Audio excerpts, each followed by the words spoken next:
One night, when the sky is filled with brightly shining stars, just outside what appears to be a castle, we see massive destruction like there was just a battle there. Suddenly, a hand emerges from the rubble, and the man underneath pulls himself out. A voice talks about how a star that doesn't shine in the highest peaks of the night sky and is stuck under the ditches where nobody looks is still a star if it wishes to shine, and still embraces light in its heart. Clearly, they're referring to the man who just rose out of the dirt. The man uses his sword to get back to his feet and gasps for air in the cold night. The scene shifts, and we see the man standing in front of a building, staring longingly at the sword placed on a wall.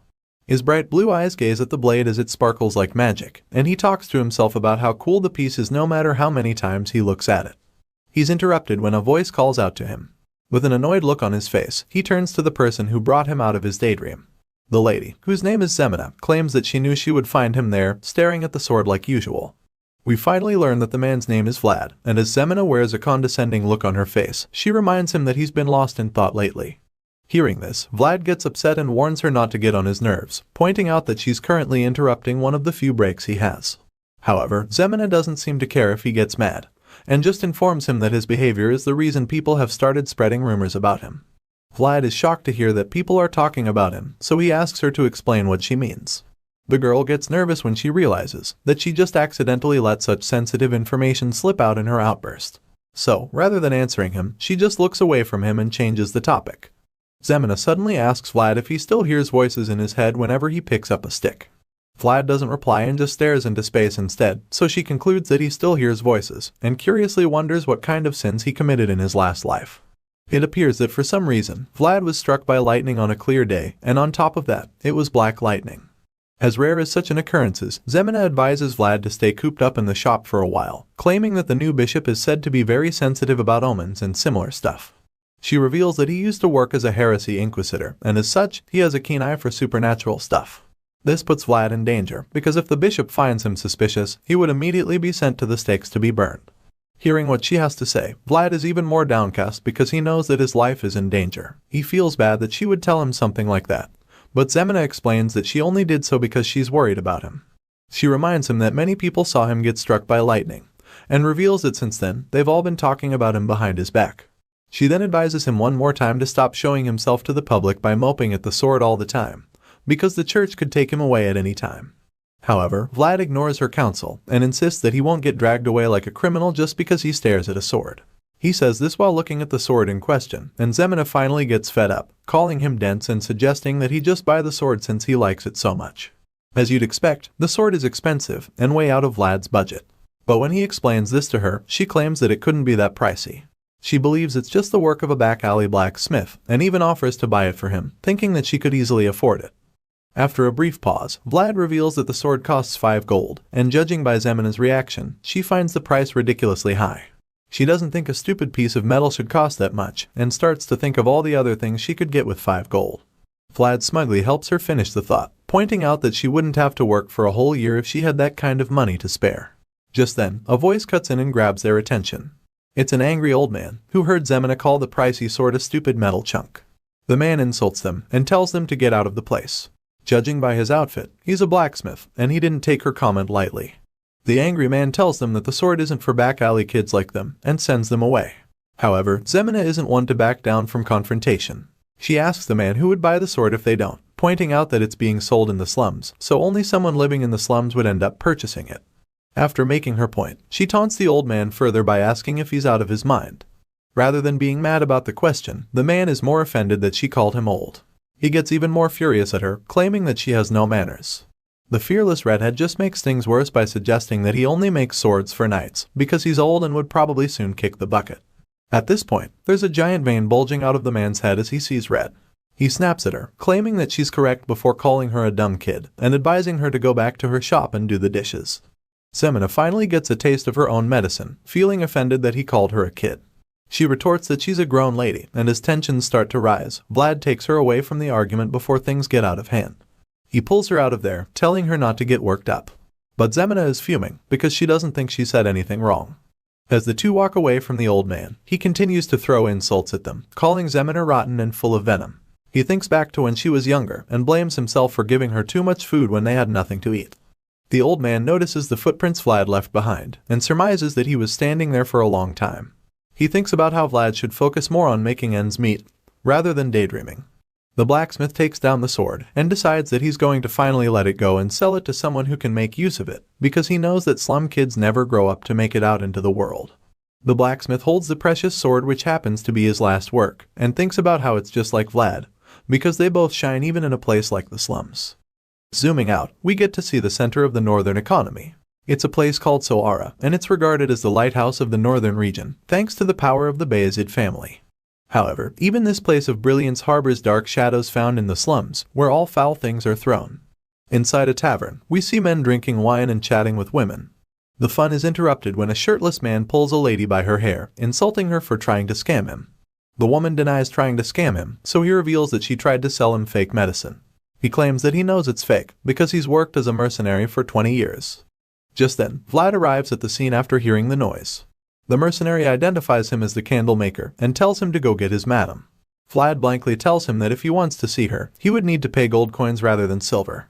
Hearing this, the man is enraged that they would demand gold when their business isn't even run properly.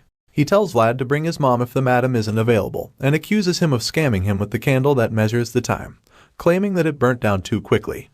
Vlad hits back, suggesting that the man should have paid for a longer session if he wanted to have fun, and advises him to climb into his wife's bed instead. The man gets angrier, so the boy decides that he can prove the candles weren't a scam. He even tells the mercenary that he can do whatever he wants with the woman if it turns out that they cheated him. The man is reluctant to accept the terms, claiming he can't trust scammers, but Vlad insists and promises to beat the crap out of him if the candles work fine. His blue eyes begin to glow ominously, and the mercenary gets frightened.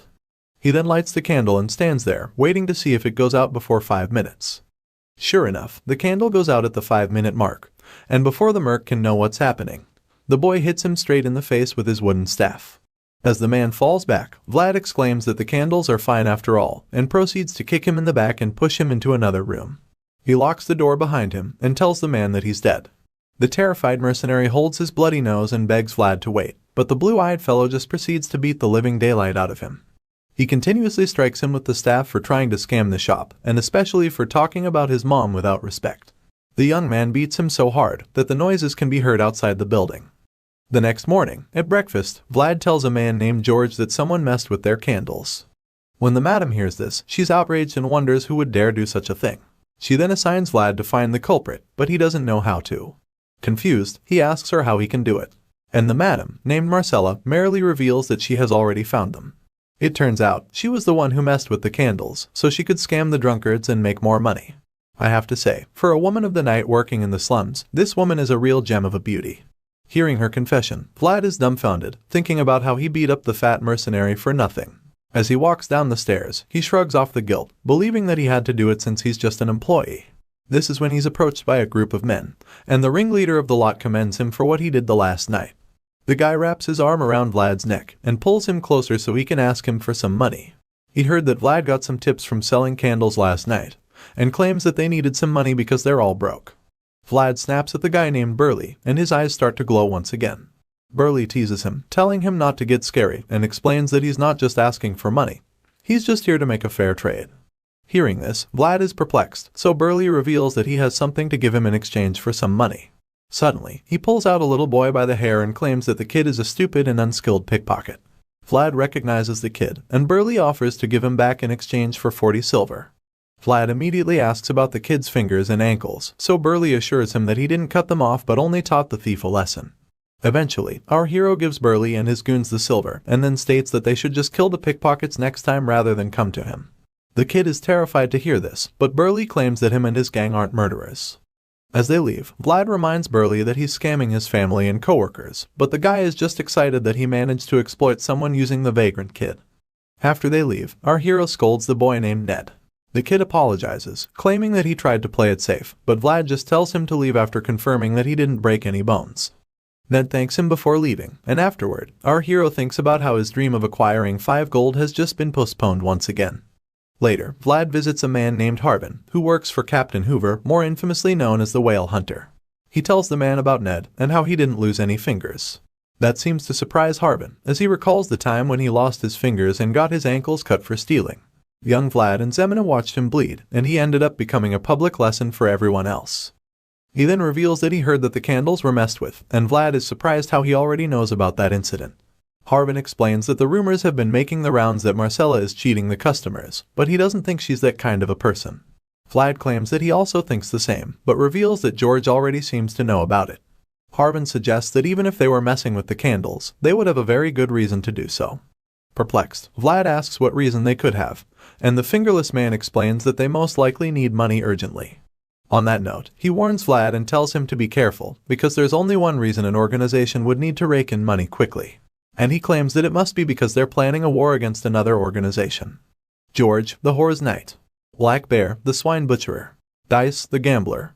Captain Hoover, the Whale Hunter. And One-Armed Jack, the Moneybug.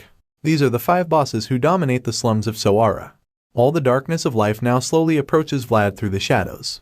Vlad is in grave danger, and this becomes very evident when Moneybug and his gang come to his shop, looking for his boss. Vlad just stares at him in bewilderment. He can't believe that Moneybug himself would come to the shop. He fixes his gaze on One-Armed Jack, and wonders if the preparation for war have started already. He's drawn out of these thoughts by one of Moneybug's subordinates yelling at him. The ponytailed guy with a scar on his face calls Vlad a brat for not responding to Moneybug and asks him where his boss is. Immediately, a frown appears on our hero's face, and he tells them that he doesn't know where the boss is because he's just a candle seller. Mr. Ponytail seems to have a very short temper because he insults Vlad again and smashes the table while threatening him. The force from his punch sends the candles flying, but even at that, Vlad remains unfazed. He just stares the guy down, showing that he isn't afraid. The workers, on the other hand, are terrified, especially the ladies watching the entire altercation. They all watch with their jaws on the floor, waiting to see what happens next. Suddenly, Vlad gets on one knee and begins picking up all the expensive candles that fell to the floor and got broken. He even tries to get the Ponytail more riled up by suggesting that he's closed for the day. Hearing this, Ponytail is visibly irritated and frustrated that the young man keeps ignoring him. While picking up the broken candles, he suddenly tells the guy to get his feet away. He finally pushes the guy to his limit, so he tries to kick him while he's on one knee, but our hero just uses his trusty wooden staff to strike his leg in midair. Ponytail loses his footing, and with bold determination, Vlad lands another powerful strike on his face. It sends him falling to the floor, and everyone watches as gobsmacked upon seeing it. Moneybug, on the other hand, appears to be amused. With his glowing blue eyes, Vlad glares at his defeated opponent and holds the staff against his face, representing the back alley's unchangeable rule, which is that the winner stands up high, while the loser lies down below. Seeing this, Moneybug's men are outraged that he would do that to their colleague in front of them. They're about to charge him, when Moneybug tells them to stop. The boss waves his hook in front of his men, and they're confused as to why he isn't letting them fight. The towering man explains that he actually likes Vlad, and he even proceeds to applaud the candle seller. Even though he has only one hand, he is so impressed that he can't help but clap for Vlad. He implores him to be more understanding of the noise, and the candle seller just replies saying that he doesn't discriminate against the disabled. This dude has no chills. Rather than getting offended, Moneybug finds the comment hilarious and immediately bursts into laughter. He tells Vlad that he would like to have a private chat with him later. The red-eyed boss touches the young boy's face with his hook and asks to be reminded who he took away before, but Vlad just retorts that the person must have died early since he can't remember. Their little exchange is interrupted when one of Moneybug's men calls out to him. Both of them turn around and are surprised to see George and his men standing before them. George teases Moneybug, claiming he would have served him grilled meat if he knew he was coming. But the mountain of a man just dismisses the gesture, reminding George that they're not that close. Regardless, George regards him as his guest and suggests that they go upstairs. Jack claims that he would prefer good liquor over meat, so he asks for some to drink. The knight's green eyes glow scarily as he assures Moneybug that Marcella doesn't disappoint when it comes to hospitality. The intruder's red eyes glow with the same murderous vibe as he suggests that they have a taste of the liquor if that is the case. One of Moneybug's men helps Ponytail back up, and the boss and his men make their way upstairs. After the tension is toned down, Vlad heaves a sigh of relief, thinking about how he almost died a few moments ago. Later, he finishes gathering all the broken candles and wonders how many the Ponytail asshole broke. He's drawn out of his thoughts when Moneybug calls out to him, referring to him as a shining star. Looks like the boss and his men are heading out after their discussion with George and Marcella. The man admits that Marcella and George had only good things to say about Vlad, and while claiming that he has also seen his potential, he asks him to come for him whenever he grows tired of smelling burnt candles. He assures that he would appreciate someone like Vlad working for him, but the loyal candle seller replies that he doesn't mind staying at his current job, especially since they pay him, feed him, and put a roof over his head. Hearing this, Moneybug just laughs in response, pointing out that he can do the same and more. But seeing that Vlad wants to stay there, he tosses him a gold coin as compensation for the broken candles. Our hero is undoubtedly taken aback upon seeing it, and responds that it's too much. The man with the hook still insists, and offers him a lot more of those gold coins if he decides to work for him. After the mouth-watering offer, the man reminds the young man about his title, the Moneybug, and thanks George for the delicious meal before leaving with his men.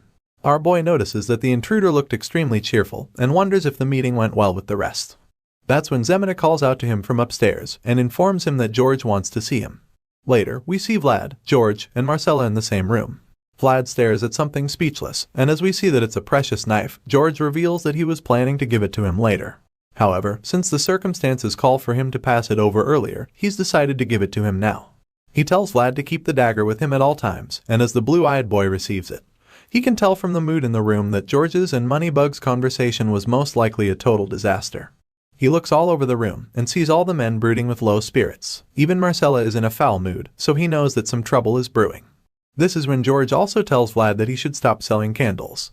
Confused, the boy asks what else he should do if he can't sell candles.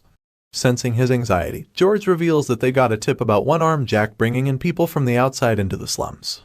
He believes that the men are mercenaries who used to be knights, and Vlad chimes in to remark that the men are just like George. With a worried look on his face, George confirms it, implying that he is afraid. The thing is, one-armed Jack already led an overwhelming number of dangerous men. But even then, the former knight George was too much of an obstacle to overcome, since he was like a wolf inside a flock of scared sheep. However, since Jack has brought in mercenaries and swordsmen who are individually as skilled as a knight, the balance keeping everything together before has now been destroyed. George admits that they're already at a disadvantage, and explains to Vlad why they need him on their side. Vlad, however, is surprised that they regard him so highly.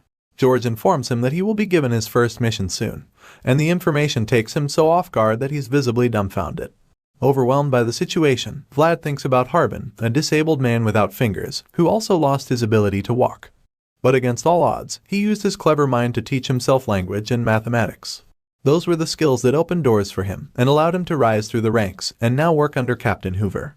Vlad uses Harbin as his role model. He realizes that he can learn through effort and that the knowledge will take him to higher places. While the young man is practicing with his wooden staff, he starts to hear a voice again. The voice suggests that he narrow the angle of his elbow as he swings down, and Vlad gets pissed off that the voice is back. I guess you're now wondering how he started hearing a voice in his head whenever he's trading. Well, it all started 1 month ago, after he was struck by the jet black lightning. Ever since then, the voice, which he considers as demonic whispers, starts echoing in his head whenever he holds a sword or something similar. Frustrated, he tries to block out the voice, claiming that he would first need to buy some holy water before even thinking about getting that sword from the blacksmith. He struggles to ignore it, and decides that he won't reply to it at all. And so, he holds his staff again, and tries his best to focus his mind and strength to strike down. But just when he's about to do it, the voice interrupts his thoughts yet again, telling him to narrow the angle of his elbow. He accidentally listens to the voice, and is surprised to see that the result of the strike is significantly better. In fact, he realizes that the strike followed the path of a sword, a road that can turn him into a master if he walks down on it. He feels as if he's holding a real sword, and finally starts to wonder what the hell has made its way into his mind. The scene shifts to somewhere in the cold snowy mountains, and we see a man cleaning the blood off his sword. He talks about how one can't fool experience, and admits that he can now feel how cold the winter air is in his bones. Judging by his outfit, the man is a knight. He hears noises coming from the bushes and surmises that someone is hiding in there. He smirks as he suggests that the person hiding is either stupid, or being stupid on purpose for trying to fool him. The white-haired knight walks towards the source of the noise, and asks whoever is hiding to come out. There's a brief pause, and after a while, a voice replies to him, asking if he's Sir Stanga. The scar-faced knight sees the person, and immediately identifies him as the one they call Vlad, after seeing his unique blue eyes and blonde hair. Sir Stanga reveals that he's heard about the guy from the slums, especially because people have been talking about him a lot. He comments on his blue eyes and blonde hair, claiming that those who didn't know any better would think he's a noble. Vlad doesn't say anything about that, but just goes straight to the point of his visit. He gives Sir Stanga a sealed letter from his boss, George. The knight opens the letter, and upon reading it, a small smile of amusement appears on his face. Sir Stanga reads that the opposing organization has a mercenary who used to be a knight, and finally understands why George needs his help. Seeing that the knight is on board, Vlad informs him that he will be his guide back to George, and suggests that they should arrive at their destination in 2 nights. Vlad turns around, expecting Sir Stanga to follow him, but the knight just teases him, claiming it wouldn't be a good idea to follow the lead of someone as stupid as him. Hearing this, Vlad explains that he's capable of at least guiding him back to meet George. However, Sir Stanga doesn't think so. He tells the young man that there's no way he can be smart when he's doing something so stupid. Vlad starts to get offended, but the knight just glares back at him with his purple eyes. At this point, our hero doesn't know what to say to change his mind, but Sir Stanga finally agrees to follow him. However, he swears to kill him if he forgets any routes on the way back. Vlad glares at the knight as well, but just tells him to try and keep up, explaining that he wouldn't want to screw up his first mission because of him. The blonde-haired guide turns away for the second time and begins walking, leaving the knight baffled that he didn't even seem intimidated by him, even when he intentionally made himself look threatening. In fact, Vlad blatantly ignores his threats, and it amuses Sir Stanga a bit because he concludes that it's his boldness that makes George like him so much. The knight hasn't spent a lot of time with our hero, but he can already tell that he's a child worthy of being nurtured. Later that night, the duo stops at a small cave to rest for the night. They start a fire and just sit there in awkward silence. After a while, Stanga notices that Vlad keeps looking at him from time to time, so he gets uncomfortable and confronts him about it. He asks the young man why he keeps looking at him like it's his first time seeing a retired knight. The kid sheepishly admits that it is in fact his first time seeing one up close. Sir Stanga asks Vlad if he's a country bumpkin, but in response, he asks the retired knight where he's from. Stanga tells him he's from a place called Dikia, and Vlad exclaims, commenting on how that place is so country. The knight finds it a bit offensive and quickly changes the topic, reiterating his earlier threat to kill him if they get lost along the way. With a very mean look on his face, he warns Vlad not to lose his way, and promises to slice him in half if he does. However, just like before, our boy isn't even slightly frightened. He just tells the knight not to say such scary things either way. While unwrapping some beef jerky he brought with him, Vlad reveals that he once heard that all jokes made by knights are threats. Sir Stanga doesn't even reply to him, because he's more interested in the meat. He admits that it looks very fresh, and asks the young man if his share is in there somewhere. Our hero responds that George didn't give him much, and asks him if he doesn't have anything to eat. Stanga replies that he does, revealing the small few pieces of meat he has as he looks at them in dissatisfaction. Vlad then puts his meat on sticks, and begins to roast them with the fire. The smell is so good that Sir Stanga's mouth starts to water just thinking about it. In his desperation, he offers to answer any question Vlad asks him in exchange for a piece of jerky. He then tells our hero that it's a rare opportunity, and urges him to grab it. With a mouthful of meat, Vlad looks at him curiously, contemplating whether or not to take the deal. Eventually, he breaks the silence and blankly asks Sir Stanga how many pieces of jerky he wants, explaining that he should just ask if he wants some. Stanga gets offended again, so he explains that his pride won't allow him to do so. He reveals that knights only get something when they give something in exchange, before folding his arms and closing his eyes, implying that he isn't ready to compromise. Seeing this, our boy reminds him that he's a retired knight. However, Stanga reveals that he's gone by that belief all his days, and isn't ready to change that now. In the end, Vlad decides to ask him his name, and he responds. The kid then asks him his age, and the knight reveals that he's 42 years old. Stanga suddenly realizes that Vlad hasn't given him any meat in return for the answers, so he calls him a brat. Our hero just ignores him once again, and proceeds to ask the next question. He asks the retired knight if he knows how to use aura. Upon hearing this, Stanga smiles and admits that Vlad only looks innocent on the outside because of how much he knows. Stanga then tells him that not all knights are able to wield aura, and explains that using aura is a different thing entirely from just possessing it. Our hero senses that Stanga is trying to dodge the question, so he blankly asks him again whether he can use aura or not. The knight smiles and then hesitates, causing Vlad to become so anxious that he even offers to give him all the beef jerky in exchange for his answer. After wasting a little time, Stanga reminds Vlad that a knight should only take something when he's given something in return. As such, he decided to show him something special. He pulls out his sword and grips it tightly in front of his body. He then closes his left eye, which has a scar on it, and our boy asks him why he's closing it. Stanga responds, telling him that it's because he needs to bring forth his world from deep within his soul.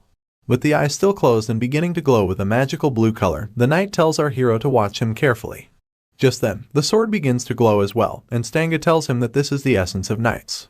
The bright blue light starts beaming even more, and the aura shines so much that Vlad is forced to cover his face. Later that night, the both of them make their way to a city. The retired knight complains about feeling gross, but Vlad tells him that it's better if they look dirty and inconspicuous than look like knights and draw attention. However, it turns out Stanga isn't even talking about his appearance. He laments that he's actually talking about his mood, and explains that he has a lot of pride as a knight and doesn't like the idea of them passing through a hole. He asks Vlad why they have to go through there, so the guide explains that he was instructed to escort him back in secret. If they go through the main gate, their arrival won't be much of a secret. But even after Vlad explains this to Stanga, he still grumbles like a 5-year-old. The young man encourages him to keep moving and promises to prepare a bath for him when they arrive at their destination. While walking through the secret passage, Stanga points out how quiet it is and admits that it bothers him. Vlad replies, telling him that the place is dead silent because it's that time of the night. Just then, the two stumble upon something that shocks them. Before them are several dead men. Stanga asks if the place always has things like this, and of course, our boy responds that it doesn't. Looking at the corpses, Vlad figures that the men probably fought each other. He suddenly suggests that they split up, and promises to tell Stanga where the secret back door is, which is used strictly by the members of his organization. Hearing this, the knight looks concerned about him, and asks the kid where he will be going. Vlad then reveals that he would be passing through the main gate, claiming that it would be wiser to split up the attention. As Vlad starts walking away, he tells Stanga that they will meet up later. After some time has passed, our hero arrives at the shop, and is shocked to see the place has been turned upside down. And then, he sees a wounded George with bandages all over his body, and Marcella is standing by his side and tending to him. When the Horror's Knight sees Vlad, he commends him for making it back safely. Unfortunately, he also reveals that Moneybug attacked them first. He had already anticipated that, because he knows that those who hold money are usually on another level of strength. A worried Vlad looks at George, asking him if he's okay. George admits that it's been a while since he went toe-to-toe with someone on the same level as a knight, and because of that, he ended up getting injured quite heavily. However, the former knight is less concerned about himself, and more interested in whether he was able to bring Stanga with him. Vlad reveals that he found him, but that they had to split up because the main gate was being watched. He then adds that he told Stanga where the back door was, and speculates that he should have arrived by now. George is pleased with the news, because he plans to attack Moneybug the next day, and hopes to end things for good. He also asks Vlad how Stanga looks, hoping that he's currently in fine shape. Our boy confirms that the retired knight is okay, and admits that he looks like a good person too. Hearing this, George reveals that Stanga has a hearty side to him, and Vlad adds that he can also be quite nimble. The boss asks our hero if Stanga looks like he lost weight, claiming that one needs to look after himself to live a long life. Vlad then reveals that he knows Stanga can use aura, and because of this, he believes they would be victorious in their battle the following day. Rather than cheering, George is shocked by the fact that Stanga possesses such strength. That's when Vlad hears footsteps, and figures that Stanga has arrived. But George calls him before he can leave, asking him if he's sure that Stanga was able to use aura. Suddenly, the former knight grabs his sword and tells the young man to get behind him. In a shocking twist, George reveals that Stanga doesn't know how to use such power, and before Vlad can piece everything together, the so-called knight appears with his sword and coat covered in blood. The apparent imposter tells George that he's come to a very far place, before greeting him in a menacing manner, claiming that it's been a long time since they last saw each other. In a short flashback, we find ourselves back in the snowy mountains. It turns out that while the imposter was cleaning the blood on his sword, he was actually talking to someone he'd just killed. He tells the man that he can't fool his age, and suggests that the winter wind may have gotten into his bones. It was at that moment that he heard the noise coming from the bushes, and went out to find out that it was Vlad. In the present, we see the imposter wearing a sick grin on his face, and telling George that he's changed a lot since the last time they saw each other. George asks him why he came looking for him now of all time, and in response, the imposter tells him that Count Gadar has passed away. Upon hearing this, George seems visibly shaken by the news. The imposter further adds that the news hasn't been publicly announced as a result of some complications, but assures him that soon, everyone will find out. The annoying purple-eyed knight pours himself a drink and starts to mock the deceased Count Gadar. He raises the glass and toasts to the pitiful Count, well aware that it would get on George's nerves. Sure enough, George becomes furious, and as he curses at the imposter, he pulls out his sword and charges at him. The other guy is unfazed and just holds the glass cup in the air as a way of taunting him, knowing that it would force him to try and attack him. Just when George is about to land a powerful hit on him, he dodges it so quickly that none of them can believe it.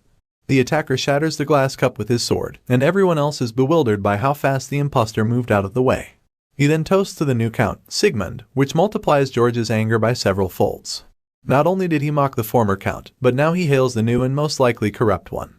The already injured boss turns around and swings his sword at the imposter called Godin, but he blocks it with his own blade. As the two clash swords intensely, Godin reveals that Count Sigmund's first order is that the deserter knight named George should be brought back immediately. George declares that Sigmund isn't his lord, and so he refuses to obey him. Godin admits that the Count didn't expect him to return without a fight, nor did he hope for his safe return. The two powerful sword swingers go back and forth with their duel, but Godin proves to be a lot more agile. He dodges George's attempt to strike his feet, before evading another powerful swing to his torso. As the fight gets even more intense, Vlad tells Marcella that it isn't safe for her to be there. While the heavyweights go at it, Vlad grabs Marcella and quickly leads her outside, helping her escape before she gets hurt. When they get outside, the men who are downstairs suddenly call out to Vlad, asking what all the noise upstairs is all about. Vlad spots Burly and immediately orders him to get all the men upstairs at that moment. He also tries to explain the situation and inform them that their boss is in the middle of a deadly fight, but before he can complete his sentence, George is sent flying downstairs. Vlad and Marcella can do nothing but watch in horror as he plummets down below. The men downstairs are also too stunned to move, and they all watch George fall from the great height. Meanwhile, just when George is about to hit the floor, Godin bursts through the wall, wondering why George is still making the naivest choices ever. Finally, the boss crashes to the ground with great force, and as he lies there in pain, the men surround him, confused at what the hell is going on. Their murmurs are interrupted when poor George starts to cough. Godin watches from above as the former knight struggles to get back up, and his purple eyes glare at the boss as he waits to see what he will do next. Just then, a dagger is sent flying towards Godin's head, and it's not just any dagger, it's the one George gave to Vlad. Godin manages to block it with his sword just in time, causing it to bounce away and sink into the wooden floor. Vlad's blue eyes match Godin's glare, and after a short staring contest, the knight charges at the injured boss with his sword. As he jumps down to deal the finishing blow, Vlad yells for George to get out of the way before it's too late. The boss hears this just in time, and musters the power to leap out of there before Godin can kill him. He manages to dodge the strike, while the silver-haired knight sinks his sword into the floor. Afterward, George falls to his knees again and grabs his weapon. Godin gets back up, and asks him why he didn't just follow the orders he was given in the past. George replies, telling him that he couldn't carry out such terrible orders, because he's a human being with a sense of honor. Hearing this, Godin corrects him, reminding him that he's a knight and not just an ordinary human being. This makes George furious again, and he starts growling in rage. His men join him too, and when Godin sees that he's outnumbered, he decides that the knight has dragged on for too long. The imposter closes his left eye and says that now he just wants to rest. Vlad sees this move and recognizes it, so he knows that Godin is about to use his aura. He runs as fast as he can, trying to stop him from doing it. But before he can get there, Godin's sword and eyes are already glowing, and the aura is activated. Blue lines start to appear on George and his men, implying that they are the targets of the attack. Unfortunately, they can't do anything to stop it, and the bright, powerful energy that is released blows back our hero and kills all of George's men. By the time the dust settles, Godin is gone, and all of George's men are lying lifeless, covered in blood. Vlad groans as he gets back up, and is horrified to see the result of what just happened. Everyone else is dead, and all we can see is George's face dripping blood to the floor. Our boy is broken when he sees his mentor's demise, and thinks back to when he was younger. He remembers how George was the first to offer him a helping hand, when he was just a boy rolling in the back alley dirt. The knight was the first one to acknowledge Vlad, when no one else saw his potential. And as time went on, he became the strongest person Vlad had ever known. But now, that strongest person had been killed, and as the blue moonlight quietly approaches, we see Godin holding George's head in his hand. The imposter had beheaded the only father figure that our hero had ever known.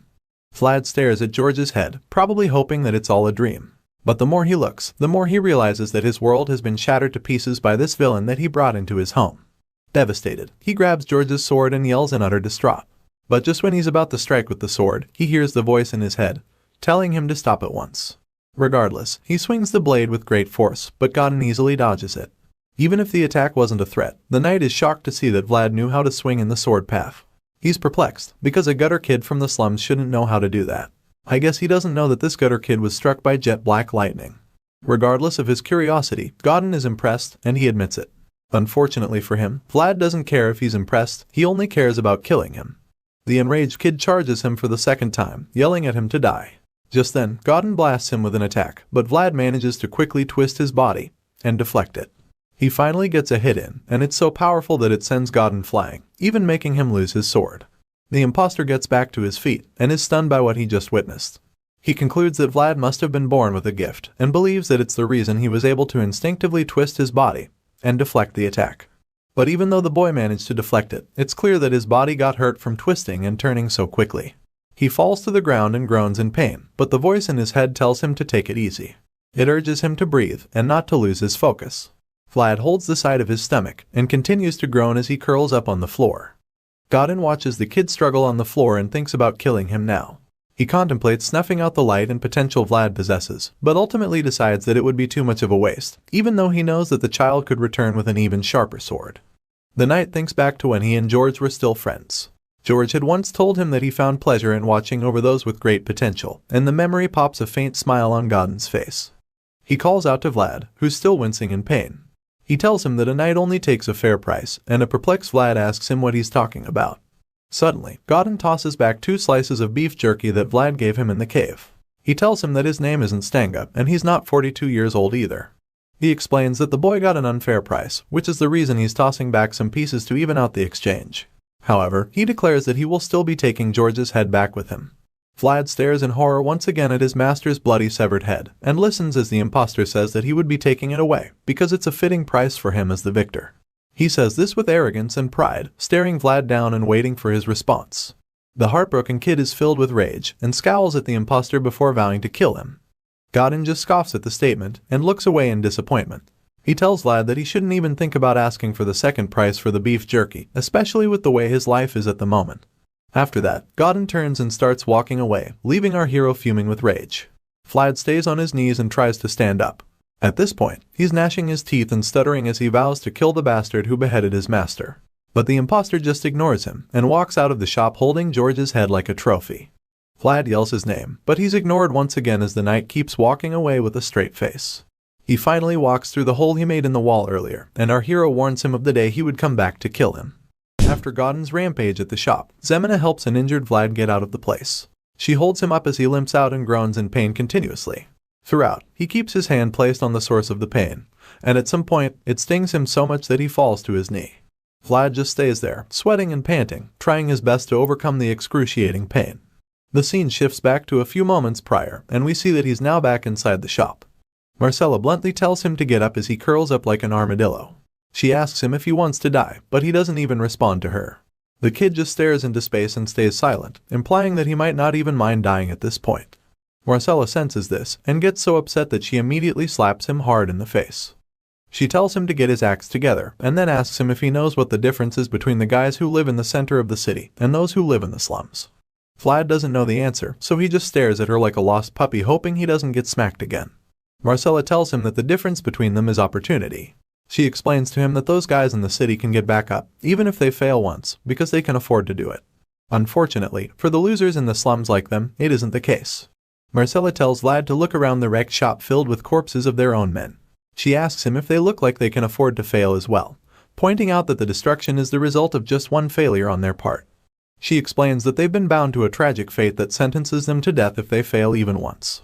Because of this, Marcella tells Vlad that he shouldn't let the chance, that comes once in a lifetime, slip out of his hands. She goes closer to him and holds him up by grabbing his shoulders, making her point very clear to him. And now back to the present, we see that our hero has a new look of determination on his face. Zina, seeing that he's in pain, asks if he's okay and suggests that she should slow down to make it easier for him. However, Vlad refuses and insists that they have to keep moving.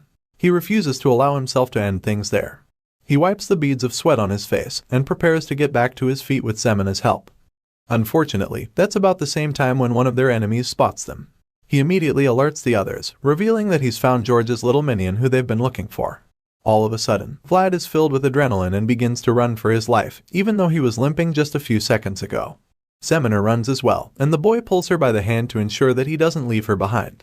He urges her to run as fast as she can, and as the enemies pursue them with their swords, he thinks about how their home has been destroyed. Even if they were just 2 young birds, the time had come for them to soar into the sky on their own, since their nest is no more.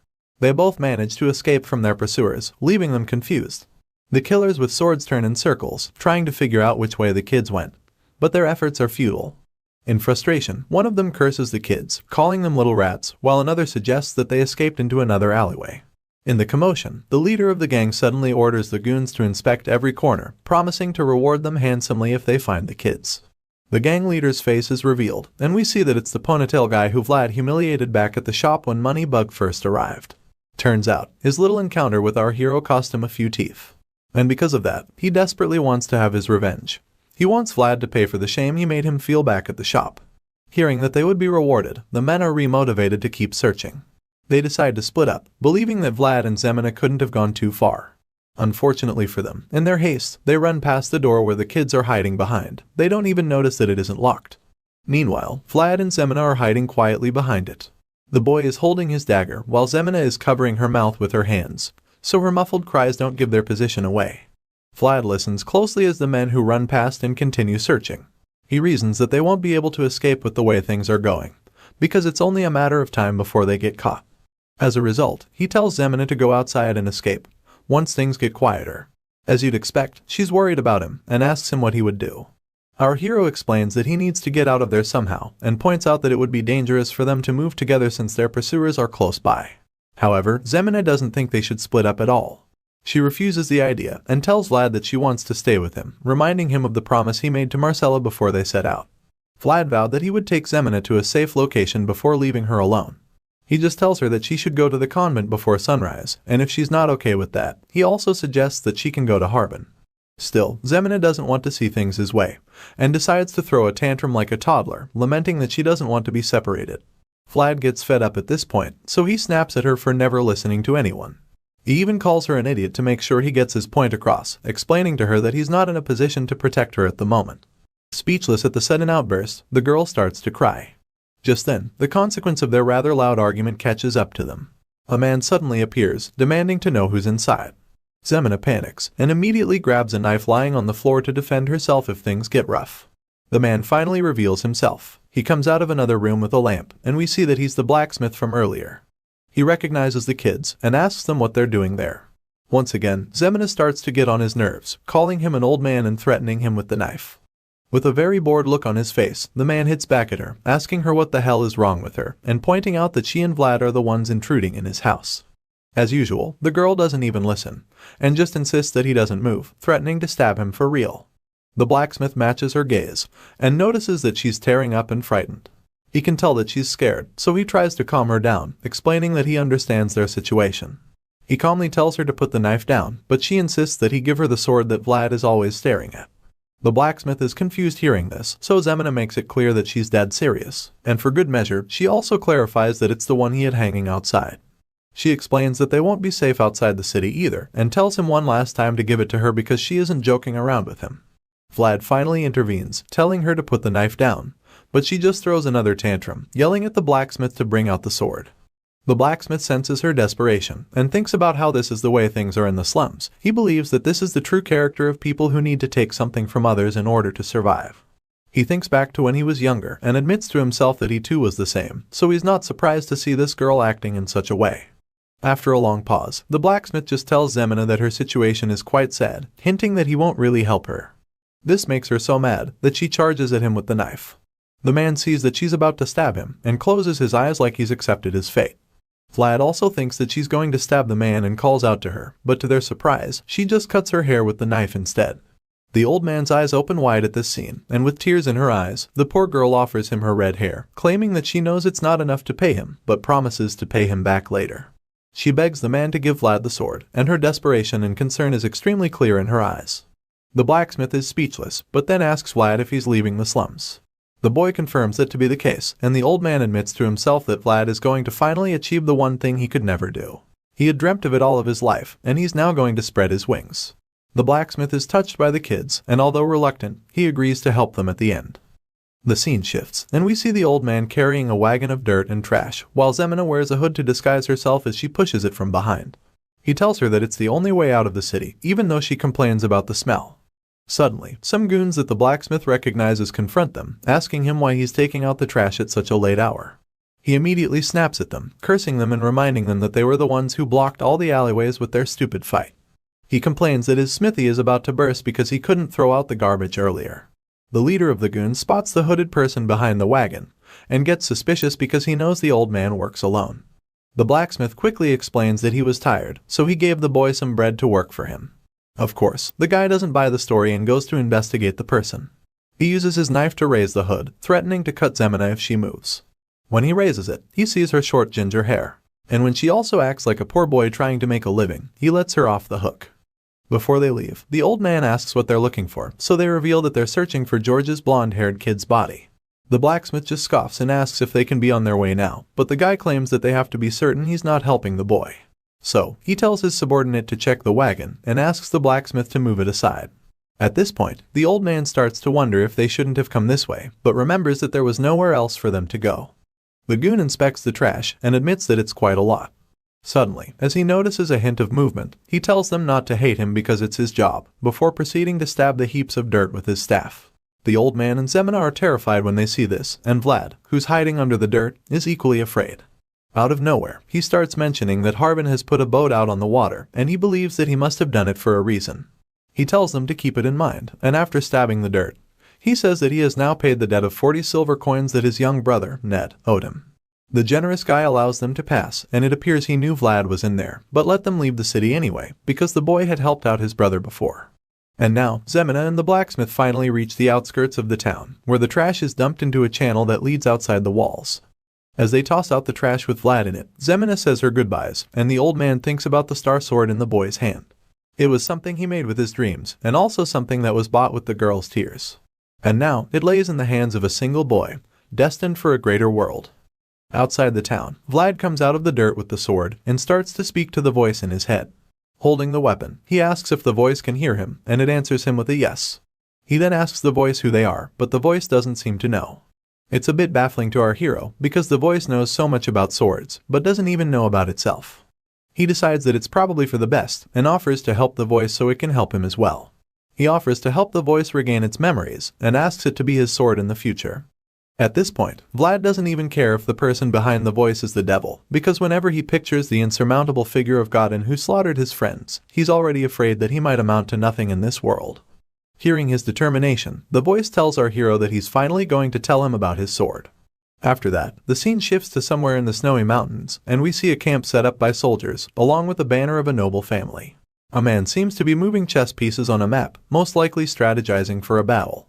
While doing so, he suddenly comments that this is too easy. This man happens to be Joseph Bayezid, the second son of the powerful Bayezid family. He looks intensely at the board and chess pieces, and once again says to himself that this is too easy. Finally, he's interrupted when one of his subordinates enters the room. The man greets Joseph, his young master, and informs him that he has just returned. Joseph addresses the man as Jaeger and greets him with excitement. The short-haired man sporting an eye patch stands before his master and notices that something is bothering him. He expresses his concern, and Joseph admits that it's because the battle seems far too easy. Hearing this, Jaeger proceeds to brief his young master on the recent monster subjugation. He explains that it has been going smoothly, and reveals that the number of casualties is small, they have only lost a few mercenaries. However, Joseph seems more concerned about the deserters. He fears that everyone would doubt his ability to command if there are deserters in his army. Joseph thinks that his father and the vassals are certainly going to think less of him, and as for his older stepbrother, Rudiger, he's sure that he would grasp at any opportunity to strike. Jaeger just stands there speechless, and Joseph ponders on what to do next. The young master thinks that there will be a lot of destruction if he can't become the next count, and if that happens, he already knows what his brother would do to the rest. He remembers how the Bayezid family has glorified the military for many years, and he knows this because his own father and blood brothers have continuously stepped on each other to gain such a position. The young master is aware that chaos is coming, and admits that he doesn't have enough swordsmen except for Jaeger. Hearing this, Jaeger steps forward, and reveals that he has something else he would like to tell him about. The young master's curiosity is piqued instantly, so he orders Jaeger to reveal whatever it is he wants to say. The loyal swordsman then tells him about a suspicious soldier among them, and Joseph surmises that it could be a spy sent by his brother. Jaeger agrees with the assumption, but claims that it's not the reason this particular soldier is suspicious. In fact, he thinks his master can only understand better if he sees his work for himself. The scene shifts, and we see the corpse of a goblin monster, probably killed by Joseph's soldiers. The young master looks at the creature, and seems rather disgusted by its corpse as he covers his nose. He takes a closer look at the goblins that are dangling from a wooden shed, and guesses that their injuries were probably inflicted by a child who just started wielding a sword.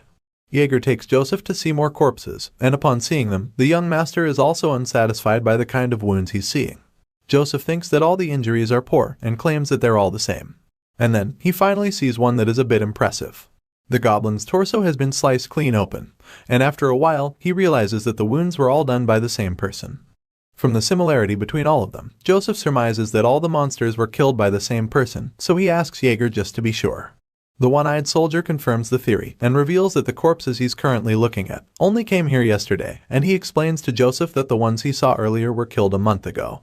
The young master is shocked to hear this, and almost doesn't believe that someone who made such poor cuts would have perfected his swing in just a single month. Even though he thinks it's impossible, he can't help but ask Jaeger about this person. The scene shifts, and the next thing we see is a group of men slaughtering a horde of goblins in the snowy forest. The goblins surround one of the men, but he holds his own against them by wielding his spiked club and fighting off the ones he can. One of the other men shouts for them to tighten their formation so they can make sure the monsters don't escape. Just then, a man holding a spear appears. He steps on one of the goblin corpses and tells the other men that he can see the end, encouraging them to get the rest of the goblins fast. However, rather than being motivated, the other soldiers are horrified because they suddenly see a giant red-eyed hobgoblin standing behind the man and preparing to kill him. The guy gets confused when he sees the look on their faces and wonders what's going on. Unfortunately, before he can ask or be told what's happening, the giant monster smashes him with its wooden club. The force of the smash is so great that it sends a lot of snow flying in the air. When the snow settles back, the other soldiers see that the goblin has bashed the guy's head into the ground. Even though they are scared out of their minds, they try their best to stay brave and fight the urge to run for their lives. The creature roars at them, but they still don't run away, so it charges at them in rage and begins its onslaught. As it kills them one by one, the men wonder where the crazy monster even came from. When the guys at the back see that the monster has broken through their fifth group, they finally start to retreat. However, their fat old commander orders them to hurry up and go forward to contain the beast. The man reminds them that they won't be paid if they retreat, but the mercenaries reply, telling him that they didn't know they would have to face such a monster. They tell the commander that he should have contacted expensive mercenaries instead, or better still, they ask him to fight the monster himself. Enraged, the commander tries to force them back into the battlefield by threatening them, but before he can pull out his sword, the hobgoblin kills the men he was trying to scare right in front of him. Seeing the monster up close, the commander sits on his horse, knowing that he's probably going to get killed as well.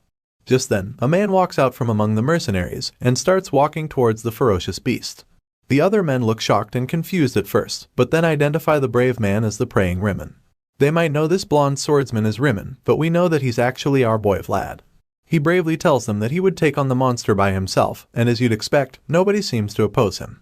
The hobgoblin sees Vlad walking toward it and charges at him right away.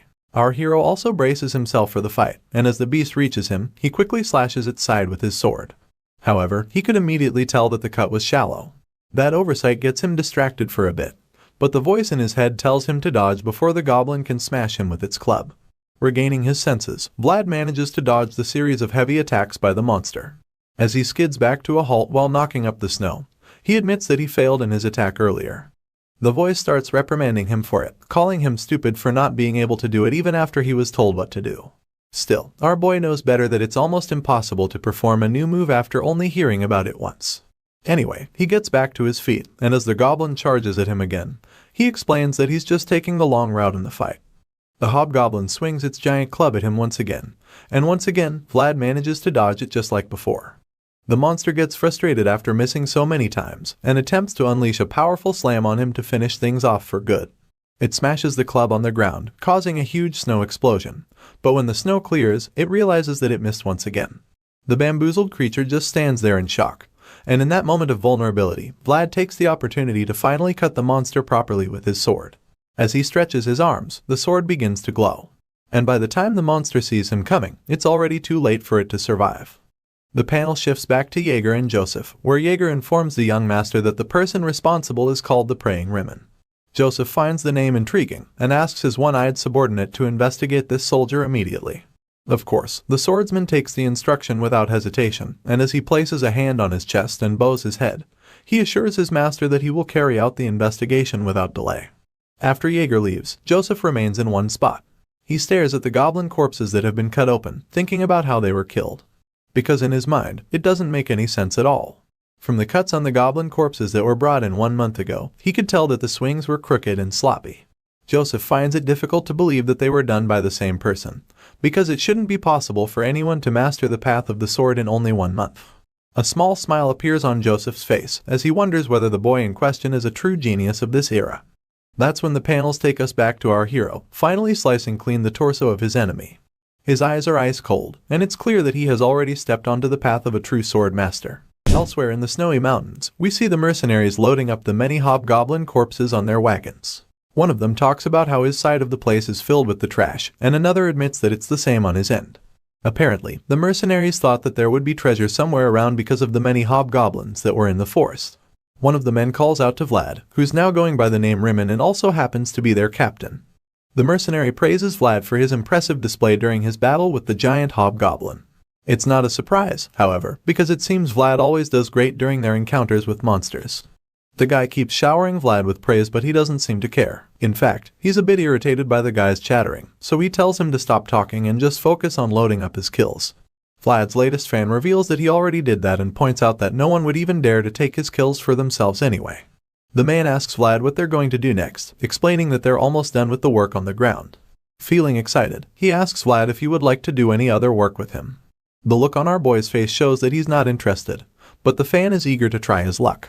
He's about to tell Vlad what a great team they would make by combining his brains and Vlad's swordsmanship, but Vlad bluntly cuts him off, stating that he doesn't believe in working with frauds. Hearing this, the guy is speechless and also offended. After a brief pause, he tells Vlad that he can't keep using the mercenary plaque, and then proceeds to try his luck again. He's about to tell him about a good blacksmith that he knows, but once again, Vlad angrily shuns him. He gets upset and calls the guy by name to show that he isn't messing around. Vlad tells the guy, whose name is Goth, that blabbering can get people killed. He decides at the back of his mind that he would warn him if what he's about to say is just a suggestion. However, if it's some kind of threat, our hero makes up his mind that he'll kill Goth. Seeing how pissed off he is, Goth treads with caution, and explains that he was only trying to say that Vlad should be earning a lot more than some petty change, especially when he's so skilled. Since it was just a suggestion, Vlad tells Goth to shut up and keep cleaning, warning him that he will lose his head if he doesn't. The terrified fanboy quickly heeds Vlad's not-so-friendly advice and runs away before he gets decapitated. After Goth leaves, Vlad ponders what he said and decides that he'll have to do something about the stalker soon. The men continue loading up the wagons with the bloody goblin corpses while our hero walks away from there. Vlad starts walking into the woods, and the other mercenaries suspect that he might be going to pray again. For some reason, it appears that our boy always goes to pray in the forest, amazing the men by his consistency. Inside the forest, we see him going on one knee and planting his sword into the ground. The other mercenaries peek at him and talk about how cool he looks in that posture. Some even think that he might actually be a noble. Even if he isn't, they don't believe that someone like him could have been born into the same class as them. In reality, Vlad isn't praying at all. Rather, he's being scolded intensely by the voice in his sword. He berates himself for not being able to cut off the giant hobgoblin with a single strike, and sure enough, the voice calls him a fool. The voice reminds Vlad that the one-hit, one-kill technique lies in the element of surprise. Vlad is too bummed to even try to interpret it, so he just asks the voice what he even means by that. Seeing that he's reluctant to use his brain for it, the voice gives him a very lame explanation like something you'd tell a toddler. Still, Vlad doesn't seem to understand and the voice gets frustrated. The voice reiterates that Vlad is supposed to go wham when the opponent goes whoosh, but still he doesn't understand. And honestly, you can't blame him. As he struggles to interpret what the voice is telling him, the other mercenaries watch him in awe, still thinking that he's praying. The next morning, back at the soldiers' camp, we see them walking around and going about their business after setting up their tents for the night. Soon, it's time for breakfast and Vlad is served a very questionable bowl of soup just like the other mercenaries. The other men dig in immediately, but he is reluctant to eat, afraid that it's not good. He's not even sure that the meat in the soup is actually meat, so he asks the others what kind it is.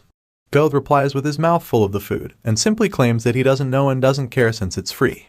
He explains to Vlad that as mercenaries, they have a very hard time finding employers who would provide them with meals for free.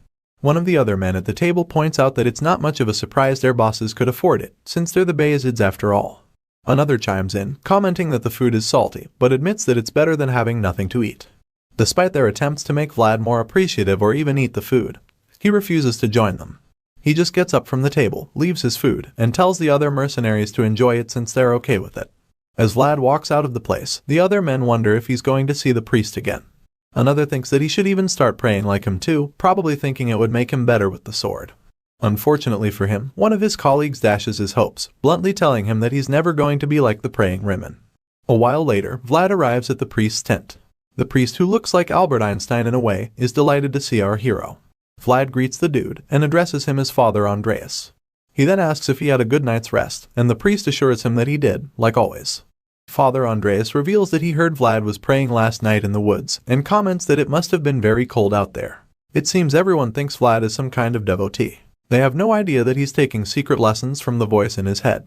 It also appears that Vlad is deceiving all of them, including the priest. He's making it look like he's very religious, but in truth, he's only learning the most effective ways to kill with a sword.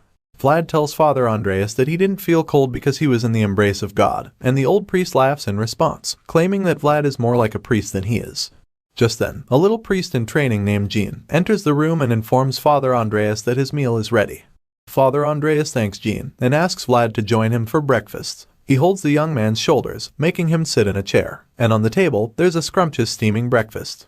Vlad tries to refuse, explaining that he didn't come to eat, but Father Andreas just ignores him and takes his seat. Jean does the same, and when everyone is seated, the priest starts the prayer. Jean closes his eyes like the innocent kid he is, but Vlad has his eyes wide open. Father Andreas sneakily opens one eye to check what he is doing, but when he does, he sees him praying with his eyes closed. Seeing this, he thinks that Vlad is an honest believer who hasn't lost faith even in such a lowly place.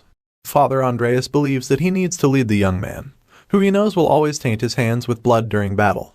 He believes that it's his duty and a fate that God has charged him with. The priest finishes the thought and closes the prayer as well. Then, he says that they can eat, and Vlad thanks him for the prayer. On the table is some rare wheat bread and some soup. Upon seeing this, Vlad is delighted that he can finally eat real food, instead of the strange concoction that the other mercenaries are eating. He is about to take his first bite when Father Andreas interrupts him, asking about his swordsmanship. He claims that he's heard a lot about it, and reveals that Sir Joseph Bayezid might also have heard about it. Father Andreas tells Vlad that Sir Jaeger visited him 2 days ago to ask about the blonde-haired swordsman. Hearing this, our hero gets a bit nervous, so he asks the priest to go on with his story. Andreas smiles sheepishly at Vlad, and tells him that after Sir Jaeger came to see him, he recommended him to the main troops, telling him that he looks forward to seeing how Vlad would grow up. Vlad is less than pleased to hear this. In fact, he even seems worried. The innocent priest goes on to tell him about the Bayezid family. He explains that they're a renowned family in the north, and points out that just being able to work for them will put him in a much better environment than the one he's currently in. After the chat with the priest, Vlad becomes very uncomfortable. He goes back into the snowy forest where he allegedly prays, and laments to the voice in his head. He's afraid that he might have drawn too much attention to himself by being so good with the sword. However, the voice tells him that they didn't have a choice, because his kind of swordsmanship can only be learned through real experience. The voice then tells the boy that the real problem started when he got too close to the priest, but our hero just quietly states that he did it because he had to be sure the voice wasn't an evil spirit. The voice already knows what Vlad is implying, and asks him if he's finally gotten his answer now that everything has gone south. Still, Vlad just thinks back to the reason he befriended the priest in the first place. Father Andreas is said to be someone who is reputable, and also possesses great divine power. So much so that he was offered the title of the bishop. He thinks that if someone as spiritually inclined as the priest couldn't sense anything off about him, then he's probably sure that the voice isn't evil. Either way, that's currently not the main concern at hand. Vlad asks if they should run off before Sir Joseph comes looking for him, and the voice suggests that the Bayezid family might turn a blind eye to his false identity, since he's a very skilled swordsman. Even if that happens by some miracle, Vlad fears that they will eventually find out he killed a mercenary for stealing. When that happens, he'll be charged with faking his identity and murder at the same time. The voice uses this opportunity to taunt Vlad, telling him that he's pretty evil after all. The boy quickly snaps at the voice talking through the sword, and reminds him that he's also an accomplice to those crimes. Seeing that the odds are against them, the voice suggests that running away would be the better option, pointing out that the excuse of self-defense only works when one has a witness. Hearing this, Vlad agrees that they would both run away at night. He also suggests that they take Goth with them so that they can obtain a fake plaque. The plan sounds very difficult to the voice, and he expresses his concern to Vlad. But just then, the voice senses someone approaching from behind. From the aura the person is giving off, the voice confirms that the person is an advanced knight at the very least. Vlad swiftly turns around, grabs his sword, and goes into battle mode at once. However, when he does, we see that the person is actually Sir Jaeger. The green-eyed knight is surprised that Vlad could sense his presence, and admits that the guy is even better than he anticipated. Our hero maintains a fighting stance, while Jaeger informs him that Sir Joseph would like to see him. Hearing this, Vlad thinks that he should have booked the meeting himself while he had the chance, because now he'll be in big trouble if he doesn't act properly before Sir Joseph. Even though he's very nervous, the boy calmly tells Sir Jaeger that he's honored to be summoned by the young master. Vlad decides to play the poker face, knowing it's an undeniable skill in a card game. Sir Jaeger asks Vlad if he was expecting him, and the young swordsman tells him that he found out from Father Andreas, but admits that he didn't think he would come so soon.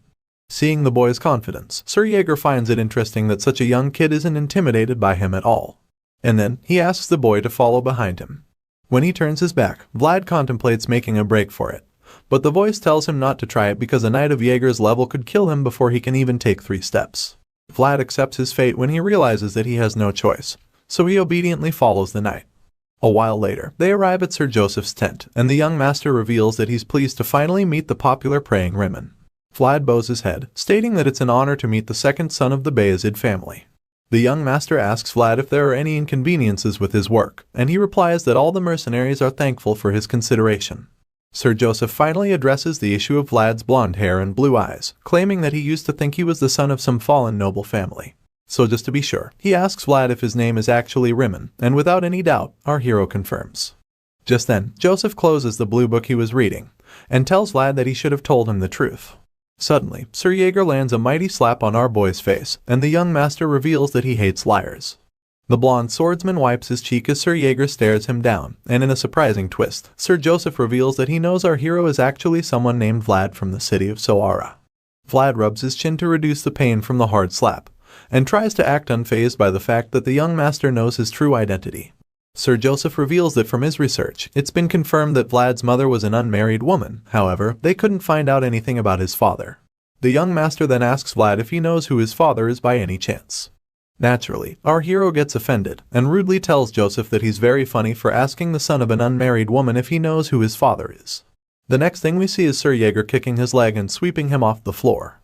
Vlad falls to the floor groaning in pain, and the angry advanced knight tells him not to forget his manners. The boy scowls at Sir Jaeger with anger, but doesn't say anything in response. Sir Joseph suddenly intervenes, saying that there should be no need for violence. He admits that his question was pretty funny, even though it was also insensitive. The young master walks toward Vlad and stands over him. He says that he already knows why Vlad ran away from Sara, and then asks the young swordsman to tell them where he learned to wield a sword. Vlad stays mute and just scowls at Joseph. The young master looks into Vlad's angry blue eyes, and claims that they are hiding way too much.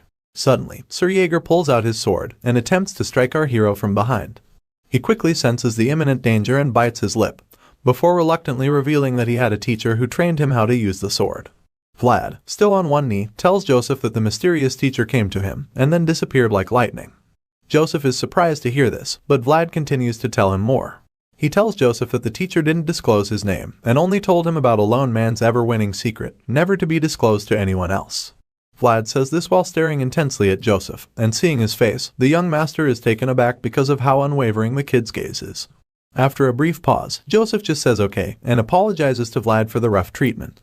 Hearing this, Vlad starts to wonder if his clever lie worked. The young master interrupts his thoughts, explaining that he's currently in a very tight spot. As a result of this, he's decided to make Vlad of Sara an offer, and asks the blonde swordsman if he doesn't want to rise to a higher place. He suddenly starts saying things that grab Vlad's attention. From power to freedom, survival, and knighthood, Joseph tells Vlad that he can give him all of these things. Our hero just looks up in awe as the second son of the powerful Bayezid family tells him that he would like to offer his support. The scene shifts, and the next thing we see is two men clashing wooden swords. They're sparring with each other, and we quickly realize that it's the advanced knight training Vlad. Meanwhile, the other mercenaries watch in admiration as two skilled swordsmen spar. One of them wonders how the young kid is holding his own against the experienced knight, but another just comments that Jaeger is definitely going easy on Vlad. Regardless, they all admit that Vlad is exceptionally skilled and envy him, claiming that he's so lucky since he is already set for a blossoming future. The fight persists, and we find out that Vlad truly doesn't give Sir Jaeger a hard time at all. The knight calls Vlad an arrogant brat for talking to Sir Joseph without respect, when he only has average skills to show for it. And then, Sir Jaeger starts to flex his superiority by holding one hand behind his back and swinging with the other. He effortlessly gives Vlad a very tough time, and tells him that he's an arrogant brat who doesn't know his place. As Vlad struggles to keep up with Sir Jaeger's barrage of attacks, he admits in his mind that the knight is truly on a different level. He's very confused at this point, because if he just dodges Jaeger's attack, the knight simply follows up with another right after. And when that happens, it's too forceful for him to block. Vlad decides that since that's the case, he would need to take a different approach. As such, the next time Jaeger swings at him, he blocks it quickly before slipping his sword underneath Jaeger's own. After setting his sword free, Vlad prepares to unleash a powerful strike, and you can tell he's serious because his eyes start to glow. Jaeger blocks it with his sword, but the spectators start to cheer him on, seeing that he managed to pull off such an impressive skill. The knight taunts Vlad, telling him that he should manage that attempt at least, since it's his best one. However, the exhausted Vlad thinks that he didn't even succeed in his attempt. Instead, he believes that Sir Jaeger just allowed him to land a blow. The knight finally ends the grueling session, and tells Vlad that he would have to spar like this twice a day, morning and evening. The boy is horrified to hear this, because he knows how difficult it was to survive one session. Vlad is still shaken by what he just heard, but in his dazed state, Sir Jaeger just starts walking away, informing him that it's a wrap for the morning sparring session, telling him not to cool down too much. When Sir Jaeger leaves the scene, Vlad starts to gossip with the voice. He claims that the knight is non-committal and points out how he didn't even give him a single piece of advice. The voice simply chimes in, praising Sir Jaeger's remarkable swordsmanship and reminding Vlad that the knight ruthlessly chopped away all of his superfluous movements. After that, the voice tells Vlad that he can only become better by getting hit every once in a while. Hearing this, Vlad just laments that no one is on his side, no matter where he goes. Back in Joseph's tent, Sir Jaeger arrives to give his report, and the young master asks him what he thinks about Vlad after seeing his skills for himself. The loyal knight admits that they can use Vlad to their advantage, explaining that the young swordsman is at a point where he would even get the attention of the count if he was a noble. Hearing this, Joseph is now sure that his judgments were correct. But even though Vlad is obviously skilled and a valuable asset, Sir Jaeger points out an issue.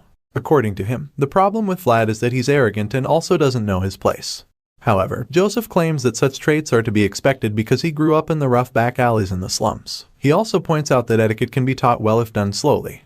With this in mind, Joseph tells Jaeger that he believes he is the right man for the job. Jaeger is speechless upon hearing this, and visibly reluctant to accept the role of teaching Vlad manners. He tells the young master that a disloyal sword cannot be trusted, and Joseph admits that even though Vlad bowed his head the moment he saw him, he still didn't trust him. As such, he would prefer that the allegedly arrogant kid shows his true nature, and have him show what's on the inside instead of pretending. Meanwhile, elsewhere, we see Vlad looking very enraged, claiming that he has something he must do no matter what. Joseph believes that Sir Jaeger taking Vlad under his tutelage is probably for the best, because a relationship where both parties involved want something from each other might just be better. Even though Jaeger isn't fully in support of the plan, he has no choice but to do as his master commands. Joseph feels like Vlad isn't even quite the wolf. He simply believes that the kid is cocky, untrustworthy, and full of himself. He tells Jaeger not to rush anything, because he'll need time to build a huge metaphorical cage for Vlad. He wants the cage to be so big that the wolf in this case, Vlad, would eventually think he's been freed when he's still under their control. Later that evening, some of the mercenaries head out into the cold forests. The men are still finding it difficult to come to terms with the fact that their former captain is now serving under Sir Jaeger. Goth regrets not charming his way to get Jaeger's attention when he had the chance. He thinks that Vlad is very lucky to have found his way out of the expedition team, especially now that the weather has become unbearably cold. His brooding is cut short when the new captain, Sir Roderick, scolds him and orders him to get his acts together so he can do his job well. Goth doesn't like this stuck-up captain at all, and thinks that he only just patrolled by so he wouldn't have to check on him for a long while. He decides to get some sleep, but is immediately woken up when he hears Roderick's voice. Goth sees him talking with a woman, who claims that she's looking for her kid. Roderick tells the woman that she must be crazy, because there are no kids here. However, all of a sudden, he stops talking, and the sudden silence makes Goth get worried. He fearfully goes to check what happened to the captain, but when he gets close, Roderick suddenly starts walking in the opposite direction, which leads out of camp. Goth is horrified when he sees a dirty aura surrounding Roderick's body, as he walks deeper into the forest like he's been possessed. At the start of this episode, we see our hero groaning and complaining while rubbing his shoulder. He feels like the advanced knight should have gone easier on him, but the voice in his head doesn't think so. In fact, it tells him that he's been given a golden opportunity to train with Sir Jaeger. The voice then goes on to remind Vlad that there is a long line of people who would gladly pay to spar with an advanced knight like him, pointing out the value of such an opportunity. Despite the voice's attempt to convince Vlad, the blonde kid still feels like Jaeger just wanted to beat him up. You can't really blame the knight though, because he already thinks that Vlad is a stubborn and arrogant child who doesn't have any respect for his seniors. Our hero makes his point, insisting that Jaeger was only hard on him because he wanted to punish him, but the voice claims that such conditions make the sparring match even better, stating that everyone needs such motivation after all. It makes sense when you think about it, because the motivation to stay alive and not get beaten to death will probably make Vlad fight a lot better. Hearing this, Vlad is speechless for a while, before pointing out that such conditions are pretty upsetting either way. While he's arguing with the voice, someone suddenly whispers from the bushes to get his attention. The boy turns around, and the owner of the voice reveals his location, which happens to be behind a tree. Vlad is quite surprised and confused when he sees that the person is actually Goth. He asks the man when he returned, because he doesn't think the rest of the expedition squad is back yet. Before saying anything, Goth looks around suspiciously, almost like he's scanning the area of any unwanted listeners. When he's sure that the coast is clear and no one is watching, he finally reveals that he's planning to run away from the camp at nightfall. As you'd expect, Vlad finds it unbelievable, so he asks him to explain what the heck he's trying to pull. Goth makes things even more mysterious when he suddenly tells Vlad to remember that he's only visiting him out of concern as a friend. He makes a vague statement, and then suggests that they meet later and have some fun. Not surprisingly, Vlad gets confused because he's starting to think Goth is just saying nonsense at this point. But the man protests that he isn't and claims that he saw something in the woods with his own eyes. Finally, he tells our hero that the woods they're supposed to explore are cursed. Vlad is alarmed and intrigued upon hearing this, so Goth goes on with his theory. He points out how they've been having a lot of deserters before. However, now, the mercenaries no longer run away because the Bayezid family pays well for their services and also provides them with all the necessities. Vlad agrees with him, but that's when Goth reveals the real shocker. He claims that those so-called deserters weren't actually deserters. Rather, he believes that they are missing people who were taken away by the cursed woods. At this point, Vlad seems like he's become even more worried. The man claims that he saw it with his own eyes. He saw the ghost that took people into the woods. After a brief moment of silence, Vlad suddenly smacks Goth on the head, calling him a rascal for concocting such unrealistic theories. While receiving a good smacking, Goth tries to convince Vlad that he's telling the truth. Of course, our hero doesn't believe him until he reveals that he saw the knight get taken away the previous night. This time, Vlad immediately knows that Goth is talking about Sir Roderick. The man confirms it as well and reveals that while he was returning, he figured out something incredible, which is the fact that all the missing guys had black hair. A while later after that shocking revelation, we see Goth cursing and swearing in regret. He seems like he's terrified of something, and we quickly find out that it's because his little undercover mission has been foiled. Sir Jaeger arrives on his horse with the rest of the mercenaries, while the dumb idiot leads the way. He quietly curses his own goodwill and regrets not running away with his stuff when he had the chance. Now, everyone knows about the curse in the woods, and he's been instructed to lead them to the place. While Goth mumbles like a coward in front, Jaeger notices his weird nature and asks Vlad if he's sure they can trust him. Our hero admits that he doesn't trust the man at all, but he knows for a fact that he's definitely not crazy.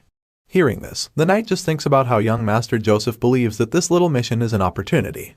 Rather than a worthless expedition, discovering a specific trend in the woods might be a lot more beneficial. However, Jaeger admits to himself that their little investigation bothers him.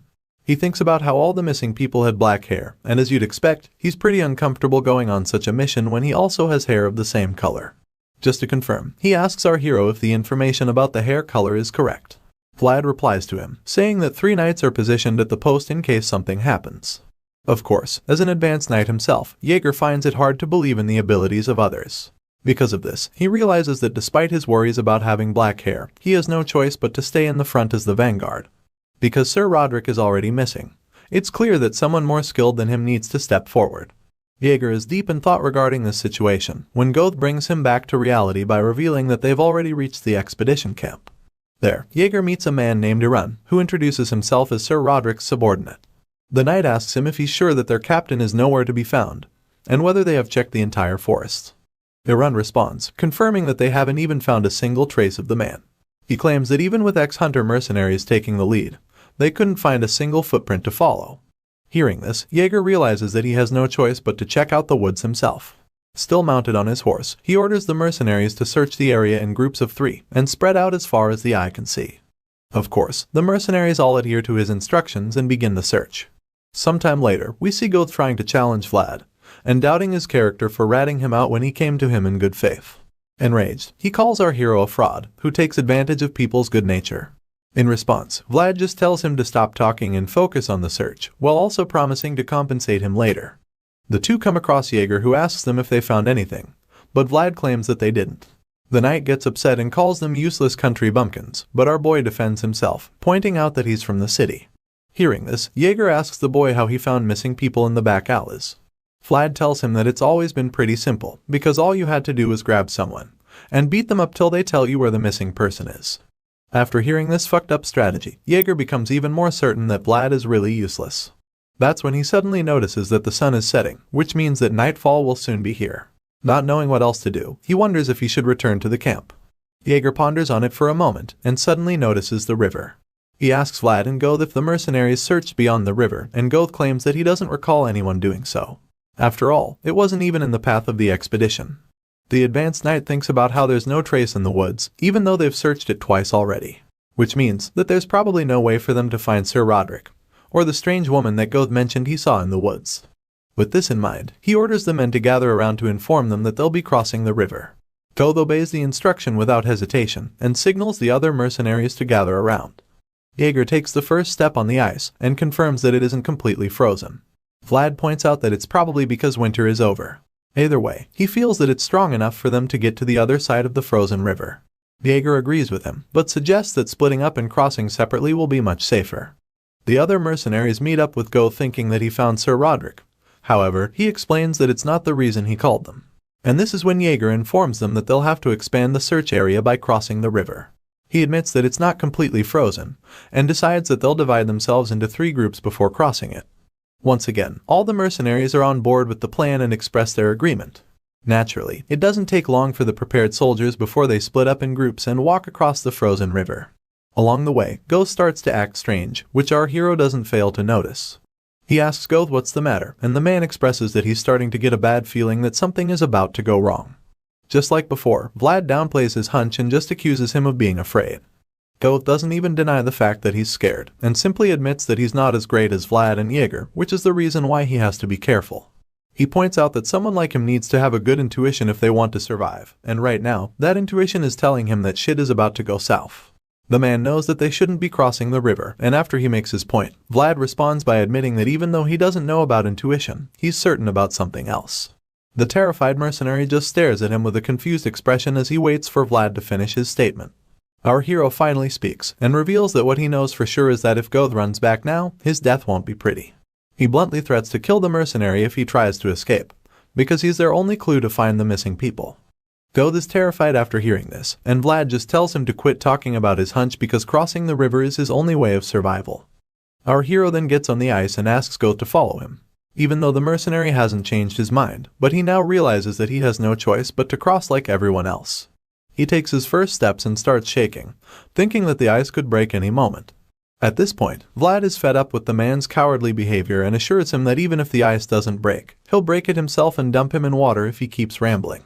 In a magnificent display of cowardice, Ghost starts crawling on the floor in an attempt to not break it.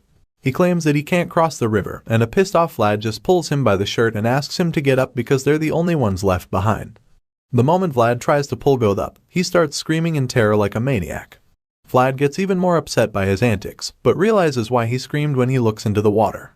You see, the mercenary was horrified to see the corpses. He flips out and screams at the top of his lungs so the others can hear him, as he informs everyone that there are dead bodies in the river. All of a sudden, the dead men beneath the ice appear to be swimming up, and then the ice starts to break. Without understanding what the fuck is going on, all of the mercenaries start to panic. They start running on the ice, hoping they can make it to the banks before it's too late. While the men run to safety, the zombies break through the ice and emerge from the river. Unfortunately for the squad, they don't make it off the ice in time and find themselves surrounded by the dead. The zombies start crawling toward them, and the confused mercs ask Sir Jaeger what they should do. It's at this point that the knight finally realizes that the whole mission was a trap to begin with. After all, it's almost as if the zombies were aware of their arrival and laid down an ambush. Unfortunately, they fell right into this trap, and found themselves stuck in night and darkness, the territories that were never meant for the living. While Vlad, Jaeger, and the other mercenaries are confronted by the undead army, the scene shifts back to the main camp. There, we see the priest praying to the Lord and thanking him for looking after his people. With the little priest in training by his side, he prays to the Lord to guide them with his light, so that they can stay on the righteous path. All of a sudden, the priest stops praying, and the boy kneeling beside him becomes worried. He calls out to the priest, and suddenly, the place starts to shake. The water in a chalice starts to rumble as well until it floats out and starts moving in the air, leaving the priest in a state of bewilderment. The dark water continues to move in the air until an ominous woman appears. She emerges from the dark fog that forms around the camp, and starts walking around to look for her child. The fog surrounds this strange woman as she walks around the whole camp. Meanwhile, back on the icy battlefield, we see that a massive fight has blown out between the living and the dead. Unfortunately, the man they came looking for has already been transformed into a zombie, and is now mindlessly fighting against his former men. The undead Sir Roderick roars as he tries to hit the cowardly Goth, and rather than running away or standing up to the enemy before him, Goth just screams like a lady, probably thinking it would make some difference. Thankfully, before his former captain can end his life, Vlad arrives just in time to save him by slashing zombie Roderick with his sword. Unfortunately, the moment he does that, the other agitated zombies charge at him with blistering speed. Our hero quickly sees them coming, and braces himself for another round. As his eyes begin to glow like a white walker once again, Vlad strikes a beautiful sword stance to get ready. With mind-boggling speed, he slashes all the zombies in his path. Meanwhile, the coward just screams in fear as the severed body parts of the zombies fly all around him. Not for the first time, Vlad gets irritated by Goth's behavior, so he calls him a rascal and instructs him to get up and fight with a spear. Of course, the mercenary insists that he can't do it, he's too terrified to fight the dead. Vlad gets angry at this, because the grown-ass man is now practically a liability on the battlefield. He curses in his mind, but the voice in his head tries to calm him down. It tells him not to get worked up, and advises him to pick a direction before making any attempt to escape. Hearing this, Vlad looks forward and sees 3 zombies coming out of the water with their gaze locked on him. Naturally, that makes it clear that he can't go forward. Now he's starting to wonder if Sir Jaeger is safe either, because the both of them got separated during the ambush. Elsewhere on the ice, we see the senior knight effortlessly slicing up the zombies like he's making an undead salad. Unfortunately, even a great knight like him gets tired at some point, and when he sees a zombie take out one of his men right in front of him, he admits that there's no end to the undead men. At this point, he can't help but thinks that whoever thought of the trap had already planned everything out in advance. Even though he doesn't know who was the mastermind, but he's certain who the intended target is supposed to be. With that in mind, Jaeger's left eye begins to glow with a green color underneath his eye patch. He decides that there's no time to hesitate, and his sword begins to glow as well. It appears that he's using aura, because his eyes and sword are glowing with the same color. The aura surrounds the knight, and by using the power, he's able to take on all the zombies confronting him, annihilating all of them in a single go. In a bright and insanely epic display, Jaeger wipes the floor with the undead. The spectacle is so intriguing that other mercenaries on the ice stop to watch the legend do his thing. They're delighted to see him in action, and are even more motivated to fight after seeing that they have someone like him on their side. In the middle of his intense fight, Jaeger calls out to Vlad, asking him to fulfill his contract. Our hero, who is dealing with another zombie, is alarmed when he hears the knight calling out to him. While fighting off the undead men around him, he yells back to Sir Jaeger, asking the advanced knight what he wants him to do. Surprisingly, the plan turns out to be very simple. He just wants Vlad to defend the right post for as long as he can. He tells him to fulfill his contract as a hired sword and protect young Master Joseph at all costs. Without hesitation, Vlad receives the order and fights the remaining zombies in his path to find his way out of the icy battlefield. As he runs out, he tells the cowardly idiot to come with him, who's already yelling for him to wait. While Vlad leaves the battlefield, we see that Sir Jaeger's left eye is glowing so brightly that it produces a green flame underneath his eye patch. The advanced knight prays to the Lord, hoping for our hero to reach in time to protect the young master. I swear, this guy is the epitome of what a knight should be. He's practically surrounded by the dead who want to end his status as a living being, and yet all he can think about is the safety of the one he serves. The knight then resumes his battle, slashing the undead creatures one after the other. Eventually, he hears a growl behind his back, and even though he's very occupied while dealing with other undead warriors, Jaeger manages to sense the new presence. He quickly turns around to face the threat, and when he does, he sees that it's the zombified version of Sir Roderick. The knight apologizes to his former comrade for being late in his rescue, but Zombie Roderick and the rest of the undead army are already beyond saving as they aim for his life. Meanwhile, back at the main camp, young Master Joseph is sitting in his tent alone, looking pretty bored as usual. Even though he's reading a book, you can tell that he probably wants to be elsewhere. Suddenly, he's interrupted when he hears someone yelling. So, like any normal person, Joseph is alarmed and wonders who made the noise. He then hears the person telling someone or something to get away from him, and that's when it clicks in his head. He realizes that the camp is being invaded. Joseph gets up from his chair and prepares to leave, but then someone enters the room and calls out to him. The young master turns to the person and sees that it's one of his men, Vorden. The young master asks Vorden what the commotion is all about, but the guy is still trying to catch his breath, so he stutters. It appears that he doesn't even have an explanation, so Joseph gets upset and asks him if he ran into his tent without first finding out what is actually happening. Vorden is guilty as charged, but he pretends like that's not the case and claims that he ran into the master's chambers to check if he's safe. He claims that Joseph's safety is of utmost priority, but the young master knows that he's lying. Even if nothing else was going to give it away, the fact that Vorden ran into the tent without a sword or weapon proves that he didn't come to protect the young master. Joseph confronts him for not arming himself before coming, and Vorden's empty sheath is now on full display, finally making him realize that his sword is missing. If this had been any other regular day, the young master threatens that he would have hanged this imbecile. Hearing this, Vorden immediately starts begging for forgiveness, and while that's happening, Father Andreas and some other men enter the tent as well. Joseph asks the priest if he knows what's going on, and before he can even finish his question, Father Andreas tells him that something evil has visited the camp. The priest opens his texts and asks Joseph to come take a look at his Bible written with holy ink. The young master is shocked and confused when he looks at the pages and sees the writings inside trembling like a leaf in a storm. He finds it very concerning, and Father Andreas admits that it's no ordinary object. The uneasy young master asks the priest if there's a way they can stop it, but the father simply replies that he's not an exorcist. Even then, he assures Joseph that he will try to unleash all of his divine powers to ward off the evil. But despite that, he admits that the being they're currently facing is so evil that he might not be of much help. This makes Joseph more nervous, and he starts thinking deeply of a possible solution. Joseph knows that none of the remaining knights can be of much use, but he realizes that they are his last line of defense. As such, he gets up and instructs the knights present to come with him and help him take down the enemy. He takes the lead, and they follow behind him with straight faces, suggesting that they're ready for business. When Joseph comes out of his tent, he's shocked to see the thick fog covering almost everything in sight. Unfortunately, this fog is more ominous than he could ever have imagined. It turns out that the fog not only covers the vision of mercenaries at the camp, it also possesses them and forces them to fight for control over their bodies. The strange woman from earlier is certainly responsible, because the men seem to be possessed by a spirit that calls them her children. Even though they try to fight it, there's not much they can do against the supernatural. While covering his nose to avoid inhaling it, Joseph asks Father Andreas if the fog makes people delirious. The priest doesn't know exactly what it does, but one thing he's sure of is that it's not a natural phenomenon. Unfortunately, it doesn't take too long before this dangerous fog gets to them. Joseph realizes that he's inhaled it, and starts to hear the strange spirit call him her child. It soon enters the systems of the priest and the other, and they all experience the same phenomenon. The spirit woman continues searching for her child around the camp, and the moment they see her, they're horrified by her vile appearance. With her long black hair and her creepy white gown, she walks barefoot in the middle of the fog, and continues to look around the place.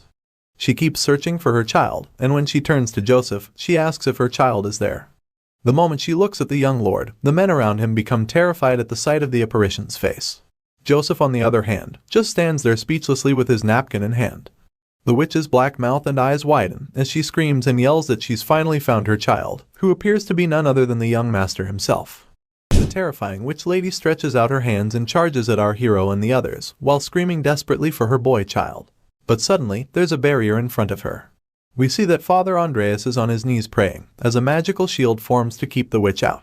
But while he's doing that, his horrified little priest in training is screaming and crying the whole time because of how scared he is. The young master just stands within the magic barrier, and wonders if in the end, there's no other way for Sir Jaeger to face the possessed lady trying to attack them. The reason he's so worried is that two of his strongest knights, Cade and Maxim, have already been taken out by the witch because they weren't capable enough to defeat her, even with the outstanding blessings of Father Andreas. While he's deep in thought, the witch continues to slam the magical shield, desperately trying to get in, because for some reason, she believes her child is inside. As she pushes her hand through the shield, her fingers begin to burn away, but it doesn't stop her. And upon seeing how relentless she is, Joseph concludes that this whole situation is a spiteful curse that has been aimed at him by some unknown enemy. Meanwhile, Father Andreas continues to hold the shield, but when he sees the little boy, Jean suddenly coughs out blood, and he gets worried and distracted. He looks back at the boy and tries to comfort him, telling him to hang in there, and assuring him that the sun shall find its way to him. So, the boy summons all the courage to endure the pain, and he joins the priest in prayers by singing hymns so that they can make the barrier stronger. Despite their brave efforts, the young master can't shake off the feeling that it's only a matter of time before Father Andreas gets exhausted, because he's definitely reached his limits. Even worse, the hymns will soon stop, so it makes him even more concerned and fear for his life. As the supernatural battle of wills goes on, Joseph watches closely and begins to come up with a plan because he feels like the night is too long to wait for the sun to rise. But while he's thinking, he's suddenly drawn back to reality when he sees a familiar figure lunging at the witch from behind. Yep, it's none other than our blonde-haired hero, who's literally flying toward the possessed lady with his glowing blue sword in hand. The witch doesn't sense his presence, so she doesn't turn around to face him. But even at that, Vlad is forced to stop his attack when the voice tells him that the witch is animated by the curse, and that a normal sword can't cut through her. As such, our hero stops and hides behind a rock to ask the voice what they should do to defeat her, and the voice asks in return if he can currently use any aura. However, Vlad quickly points out that he can't, so the voice becomes confused. But after a brief pause, it reveals that there's another way to defeat such an enemy, and of course, the blue-eyed kid is curious to find out. That's when the voice suddenly asks Vlad to let him borrow his body for a while. In other words, he's going to possess him and do the job himself. But upon hearing this, our boy becomes concerned and asks if such a thing is even possible. In response, the voice reveals that he's certain he can use auras, but what he doesn't know is if he'll be able to manifest them within the blonde-haired hero's body. And he fears that even if he succeeds at it, he won't be able to move for a while, which is never a good thing in a heated battle against a powerful enemy. The voice honestly tells Vlad that he doesn't recommend such a risky plan, but the young hero knows that if he can't kill the witch, then she'll certainly kill him. And to him, that's enough reason to take some drastic actions. Even though the voice makes it clear to Vlad that the way of the sword is dangerous, he agrees to let him borrow his body. He asks Vlad if he's sure he wants to do it, and the hero reveals that he made a promise to Joseph. And now that he has something he must do, he's vowed to devote himself not with loyalty, but with faith. After hearing him say this, the voice respects his decision, and then the plan is set in motion with Vlad charging at the enemy once more. This time, she senses his presence and turns around to face him, and while our boy is in the air, the voice starts to take over his body. It tells him to close his right eye, and he does, so it doesn't take long before his possession begins. The voice transports Vlad's consciousness to a place he calls the world of voices, and after that happens, our hero's body begins to glow brightly just like his sword, as it becomes filled with aura. Using this power, Vlad suddenly gets close enough to the witch, and with great force, he cuts through her like a piece of bread. Everyone around is shocked to see this, and they all gasp in disbelief. But while they're doing that, Vlad falls to his knees and starts yelling in pain, because the voice is still sending powerful surges of energy into his body. The young master sees this and becomes extremely worried, so he calls out to the hero, hoping to get his attention. But all of a sudden, Vlad's eyes turn white, and he calms down. Even though the blonde-haired kid is no longer screaming in agony, he's certain that what he just saw were traces of aura. And although he doesn't know how he achieved it, he's certain that the young kid must have paid a huge price for it. His thoughts are interrupted when he sees the witch getting back up and starting to call out for her missing child again. Unfortunately, our hero is still weak and unable to move because of the possession. On top of that, the witch is stretching her hand toward him. Determined to save him, Joseph rushes out and tells Father Andreas not to stop the hymns, but they're so shocked at his sudden decision that they try to call him back. The young master quickly gets to Vlad and helps him to get up, while encouraging him to hold on to him. We see our hero groaning in pain, but he manages to move slowly with Joseph before the witch can get to him. Enraged that he got away, she gets back up and grabs a hold of Joseph's leg before he can run away. The young master tries to free himself from her grip, but he finds it extremely difficult, making him think that he's a weakling who's not even capable of getting out of this situation. Just when Joseph feels like it might be over for him, Borden grabs his cloak from behind and pulls him out of the witch's grasp, tossing the young master and our hero to the other side where the priest is. The angry witch yells in rage and despair once this happens, and as Joseph lands on the floor safely, he admits that this is the first time he's glad to have Borden by his side. Of course, the knight is happy to receive validation from his master, so he thanks Joseph. And while the two are exchanging kind words, our favorite blonde-haired swordsman picks up his blade. From the way he's groaning, it's obvious that he's not fully recovered. But that doesn't matter to him, because he suddenly asks Father Andreas to bless his sword, implying that he's ready to go back into the battlefield. Vlad insists that they have to send off the creepy witch, so after a brief pause, the priest agrees with him and decides to do it. Suddenly, he presses his palm against the edge of the blade, allowing it to cut him. And as his blood is smeared all over it, he presents it to our hero, informing him that he's just given him a firm blessing. Immediately, Vlad takes it from the priest, thanking him for his blessing, before walking back into the action. As our boy bravely heads out to face the evil witch and finish her for good, Father Andreas and Jean watch anxiously from behind, praying for him to come out victorious. The injured witch is still lying on the floor and unable to get up, so when Vlad finally gets to her and stands over her with his sword, she begins to beg him, but not exactly for mercy or to spare her life. But rather, she's begging him to find her missing child. Looking at the horrific and nightmarish face of the woman, he sees something unexpected, even though it is only for an instant. Vlad sees a memory of women locked up in a dark prison. While the women were incarcerated, their children were placed outside the cages and laid on the cold floor to die. They beg for their children to be returned to them, but unfortunately, that never happened. Rather, what Vlad sees in the horrifying memories of this woman is that she could do nothing but wail in agony as her child was freezing to death right in front of her eyes. Just like she does now, the woman stretched out her bruised hands from the iron bars, trying to reach her child in vain. At this moment, our hero finally understands the woman's pain and why she's been cursed with the burden of searching for her child for eternity. However, he believes that it's time for her suffering to end, so he takes out his sword and buries it in her head, telling her to rest in peace. As the blood flows down her face, the monstrous demeanor she's had for so long suddenly disappears, and she reverts to her human form. With tears rolling down her face, she looks up at the hero, thinking that perhaps he might be her child all along. While Vlad is busy exorcising the curse, the scene shifts to somewhere else, and we see an ominous-looking hooded man sitting in the forest with a strange box between his legs. Judging by the dark aura surrounding the man, and the black mysterious fog he's conjuring, it's easy to conclude that this guy is probably responsible for all the paranormal shit that has been going on recently. The evil man continues to control the dark fog, and as he nurtures it to grow bigger, a sick twisted smile appears on his face to confirm that he's definitely a villain. Just when the dark cloud is about to grow as big as he wants, the stuff starts to disappear, and he's instantly alarmed. This villain is shocked at what just happened, because he's probably never had his plans foiled before. But unfortunately for him, today isn't going to be one of his better days. Confused by the fog's disappearance, he concludes that the evil thoughts he's been feeding off from the desperate woman have suddenly stopped. That's right, the moment our hero stabbed the woman in the head and reverted her to her normal self, this weirdo's spell was automatically neutralized. As a result, the sorcerer begins to imagine that someone must have defeated the puppet he's been controlling, and the thought of it bothers him a lot, because he can't even imagine anyone on Earth strong enough to do something like that. However, he suddenly remembers that there's only one knight who knows how to use aura that efficiently.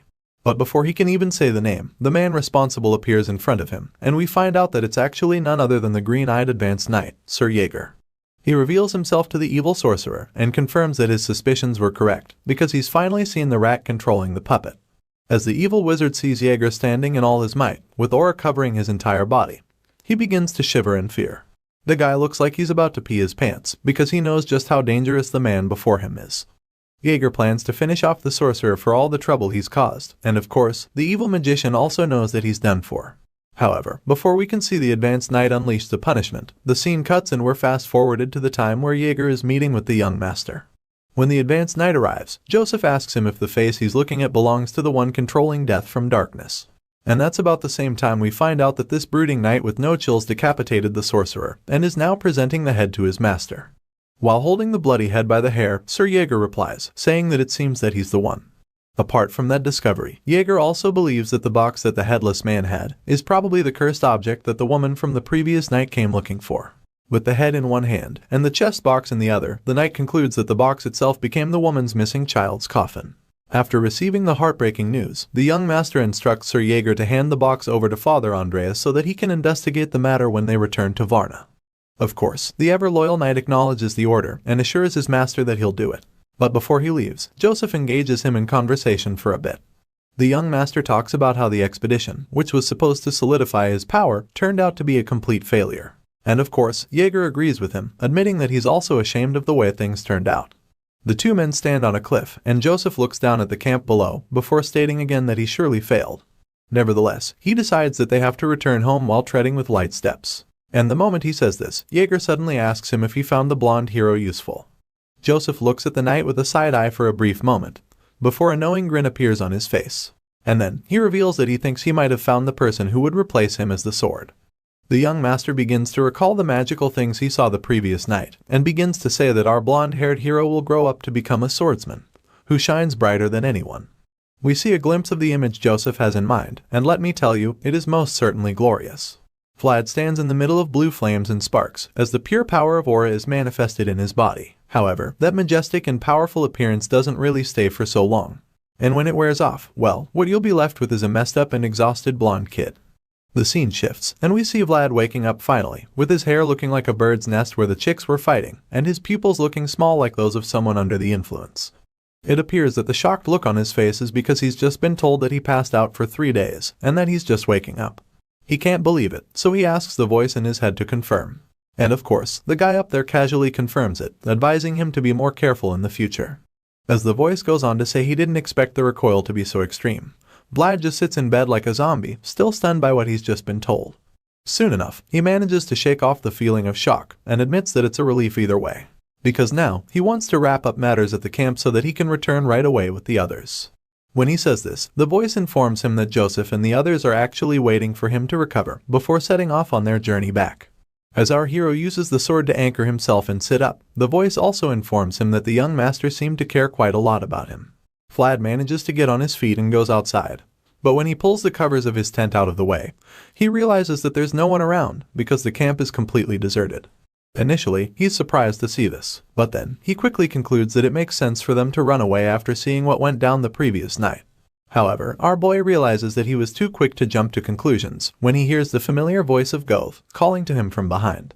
Vlad turns around, and the cowardly mercenary starts talking about how worried he was because of the blonde hero.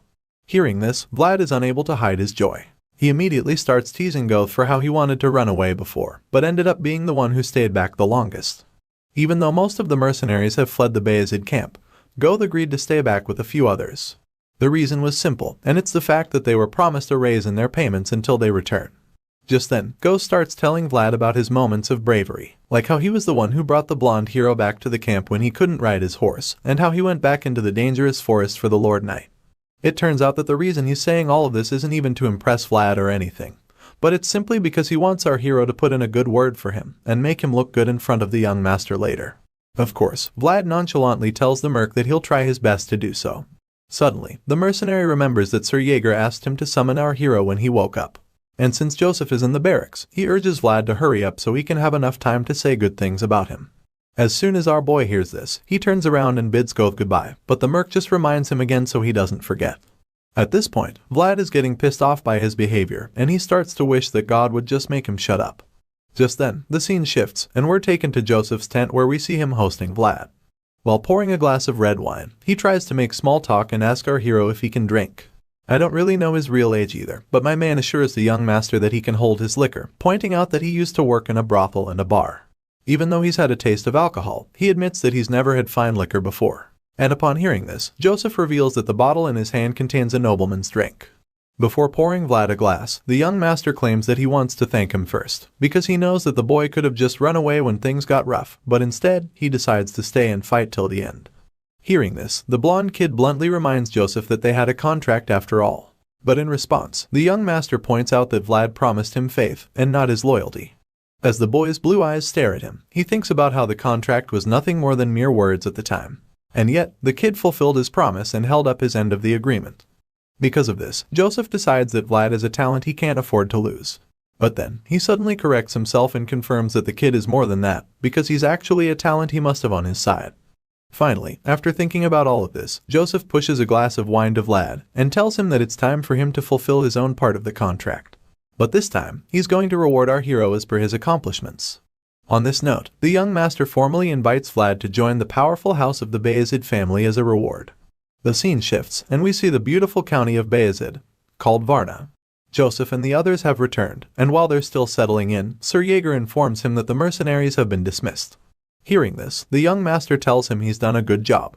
He informs his men that the report for the expedition is pending, and as a result, they'll have to stay in Varna for a day or two. Vlad seems to be overwhelmed by the beauty of the place, because he's constantly turning his neck to look around. And when Jaeger notices this, he asks him if it's his first time in the county. In response, the blonde kid just explains to him that it would always be his first time anywhere he goes. After all, he had never before left his miserable slums. This statement earns him the snide and a funny nickname of the country bumpkin, which Jaeger gives him right away. When Joseph hears this, he tells Vlad to take the day off and look around the county, which our hero is very thankful to hear. Before Jaeger leaves with Joseph, he tells Vlad not to get lost in the city and instructs him to be at the city hall by nightfall. Clearly, our boy didn't like Jaeger before, but now, after getting constantly scolded and mocked, he feels like he's starting to really hate the advanced knight. On the contrary, the voice in his head tells him that Jaeger probably likes him as much as Joseph does, but Vlad thinks that any more of the knight's tough love might just get him killed. Our hero shakes off the thought and decides to go get a delicious greasy meal with his fat payment after such a long time. While he's wondering what kind of food they have in Varna, someone tugs on his arm, and he's surprised to see Jean when he turns around. The cute kids gleefully say that the priest would like to see him if he doesn't already have any major plans for the day. Soon, we see the two standing in front of a massive church, and Vlad admits that even the churches in Sara weren't as big. Jean informs him that even though Sturma is the capital, Varna is the religious center of the kingdom. Jean then asks him to wait inside while he gets the priest, and the moment our boy walks into the church, his jaw drops to the floor at the sight of the magnificently beautiful structures inside the building. At that moment, Vlad realizes that even though he's been going by the name of Praying Rimmon, he hasn't ever said a proper prayer. And as such, he starts to feel guilty, believing that he's somehow committed a sin. Just then, Father Andreas arrives and apologizes for keeping him waiting, but the good-mannered hero tells him it's no problem and thanks him for the invitation. The priest laughs it off and presents him with an ID token, claiming that even though Joseph would have managed fine on his own, tokens from the church are most effective. After all, the Lord's favor spreads across the continent. Vlad is even more surprised when he looks at the token and sees that his guarantor is Father Andreas himself, but the priest brings him out of his daze by giving him the permission to come find him in the church whenever he needs to, because henceforth, he's our hero's guarantor within the city.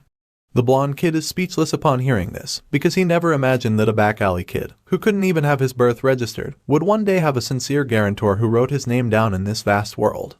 Overwhelmed by the kind gesture, our hero kneels before the priest to show his gratitude. Because from this day forward, he's no longer Vlad from the back alleys, but rather, he's Vlad of Sara. As the story continues, we learn that the country of Bayezid consists of 3 main cities and 12 villages. The first one is Sara, the city near the sea, which is the trade capital of the country. The second is Varnia, the religious capital, and then there's Shatrama, which is the main capital.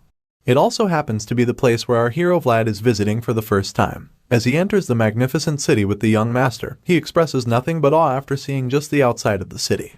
When travelers finally enter the incredible city, the advanced Night Jaeger informs our boy and Go that henceforth, they'll be the guests brought by Sir Joseph. And then he also warns them to be cautious of their actions, because any foolish thing they do will tarnish the image of the young master. Sir Jaeger also tells them to refrain from turning their heads like country bumpkins, and instructs them to just wait patiently while standing still. Vlad, who's been paying attention the whole time, immediately acknowledges the knight's stern warning and advice while the mercenary just mopes around.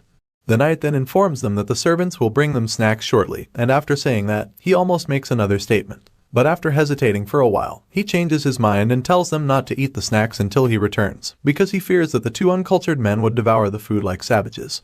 Of course, the guests aren't totally comfortable with such an arrangement, so Vlad tries to protest, asking if they could at least have a bit to eat.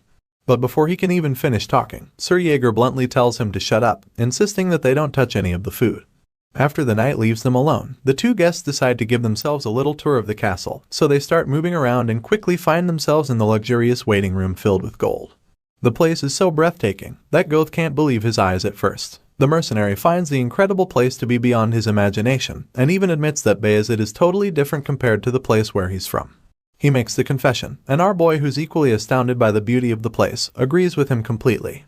While the two gobsmacked guests are still trying to wrap their heads around the sheer elegance of the room, someone interrupts their experience, claiming that he's never seen them around before. Vlad and Goth turn to look at where the voice is coming from, but all they see at first is a shadow standing behind a curtain. The stranger starts walking towards them, revealing that he was just planning to relax in the room for a while before they came in. He finally steps out from behind the curtains, and the moment Vlad sees the face, he somehow recognizes the stranger, but can't remember where he's seen him before. The man stands in front of the guests and plainly asks them who they are, but Vlad is so engrossed in trying to figure out where he saw the face that he didn't even hear the question. He soon realizes that the person's aura is completely different, and it's so strong that it's almost as if he can kill a person with his gaze. Truly, this guy's eyes are practically flaming at this point, and when the terrified mercenary sees this, he nervously introduces himself, stuttering in the process before finally explaining that he accompanied Sir Joseph on his conquest. Before he can ramble about matters that concern nobody else, the unidentified noble cuts him off and confirms his name before moving on to ask our boy who he is. So of course, the blonde-haired kid introduces himself as Vlad of Sara. Hearing this, the noble finds the kid a bit interesting, because he's never heard of him before. But in truth, there's something else that intrigues him. As the stranger takes a close look at Vlad's face, he thinks to himself about how impressive the kid is and notices how his eyes are full of spirit. The most impressive thing he noticed about our boy is the fact that he didn't even flinch when talking to him, which is very strange for him since he has a very scary aura. Overall, he concludes that Joseph has found himself a very useful subordinate. With this in mind, the noble reaches into his pocket and reveals a handful of peanuts to offer to our boy, asking him if he'd like some. Vlad looks at the hand without saying a word at first. After staring at it for a while, he finally reveals that they've been instructed not to eat anything, and upon hearing this, the nobleman is shocked and confused. Seeing his confusion, Vlad gets impatient and blankly explains that they've been told not to eat any food from the place. But while he's saying this, a look of horror appears on Goth's face because he's starting to wonder if Vlad has lost his mind. Dude is shocked to his bones, and quite scared as well because he can't fathom the idea of declining the hospitality of a noble. Meanwhile, the superior nobleman in question just stands there, feeling disappointed and surprised at Vlad's response to his gesture. This little scene ends up confirming that the first thing Vlad of Sara did upon arriving at the Bayezid family estate was to decline the hospitality of Lutger Bayezid, the family's eldest son. Goth literally turns white in embarrassment and fear after our boy's little display, and at the same time, Lutger decides to help himself to the peanuts, admitting that they're tasty. The scene shifts, and the next thing we see is a man writing on a paper, hearing the name Vlad for the first time. It turns out that this man is Joseph's father, who's being informed about the guests that are currently in his home. The focused father doesn't look away from what he's writing, and he then points out how the young master had never brought anyone home aside from Sir Jaeger, who was assigned to him by his mother. Because of this, he suddenly promises to reward Joseph if he succeeds in raising Vlad as a Bayezid family knight. The young master thanks his old man for the offer and bows to him in respect. While he's still in that posture, his father continues talking, and reveals that he's well aware that wielding a blade isn't Joseph's strong suit. But regardless of that, he sternly reminds his son that he's currently inside the Bayezid territory. The young master acknowledges the advice and assures his old man that he won't forget. The father then proceeds to reluctantly ask him about his health, and the son replies that he is fine, earning the pardon to leave the room. As such, he turns around to leave the room and tells his father to take care, but as he walks away, his father watches closely with a very worried look on his face. By the time Joseph is no longer in sight, the man whispers to himself that he better make some tonic for his son. The gray-haired man who's been standing beside him the whole time supports the idea because he thinks that the young master would be very happy with it. On top of that, he also points out that madamada would be pleased too if she finds out that he made the tonic. Hearing this, Joseph's father comments that Joseph's mother, madamada, is definitely particular when it comes to her son. But after pondering on the thought for a while, he shakes it off and returns his focus to his work. He then asks the old man, named Ragmus, what he thinks about Joseph's report. Ragmus advises the Lord not to take it lightly, claiming that strange phenomena have been occurring frequently. Hearing this, Lord Bayezid gets angry instantly and insists that they have to find the person behind these supernatural occurrences because he feels that the perpetrator has no right to use sorcery in his land. While Joseph's father is fuming with rage, Ragmus reveals that they've been getting reports from Varnia that suggest that there might be a connection between the undead and the curses. All of these clues either point to the perpetrator being an exceptional wizard, or that the supernatural phenomena are the results of two wizards working together. The Lord suggests that it could even be the doing of a group or a secret organization, and Ragmus is inclined to entertain that possibility as well. But regardless of all the clues and theories they've come up with, Lord Bayezid states that they don't change anything. The menacing man finally gets up from his chair, and coldly vows that the Bayezid family will continue to reign over the land, eliminating all enemies who stand in their way. With a vigorous mind, the furious Lord instructs that the people responsible for the supernatural phenomena be found at once, including those who dare to inflict harm on his son, and then have the guts to cause chaos in his land. Later that night, we see Joseph finally returning to the waiting room with Sir Jaeger. As you can imagine, the starving guests have been waiting for the young master and the knight to return, so when they see the men at last, their moods are instantly lifted. Joseph admits that his little plans took longer than expected, and politely asks the guests if he made them wait for too long. But Goth, who's so excited to see him, quickly tells the young master that they are fine and that it was not a problem at all. When Joseph calls Goth by his name, the mercenary can't contain his joy because he literally can't wait for what the young master has in store for them. Unfortunately, the joy is short-lived when Joseph suddenly tells him that their rewards will be discussed the following day. Goth realizes that his starving and waiting all day was for nothing, but while he's still being consumed by the feeling of disappointment, the young master tells him that a servant will guide him to his room so he can get some rest. Unable to say a single word in response, the man begrudgingly leaves the room and tells the other three men that he's leaving, probably hoping that they would call him back. Unfortunately, that doesn't happen, and the moment he's out of the room, the remaining men decide to have a chat. Joseph initiates this discussion by sitting in his chair and crossing his legs, while fixing his gaze on our hero. He recalls how Vlad saved him and pledged to become his sword, urging our guy to remember it as well. Vlad confirms his vow, so Joseph reminds the blonde kid about something that he should do. He concludes that from the way he understands it, Vlad only wishes to fulfill his duties after getting his freedom. The blonde hero confirms this again, so his master once more reminds him that he pledged to become his sword. The noble son reveals that it makes no sense to him how Vlad would pledge to be his sword, and then wish to have his freedom shortly after. At this point, our boy is starting to understand fully what he's gotten into. Joseph sits cross-legged again, and like a mafia boss, he tells Vlad that he wants to make things very clear to him. He promises Vlad to give him an answer to his request, but only after he reveals the true reason why he's asking for freedom.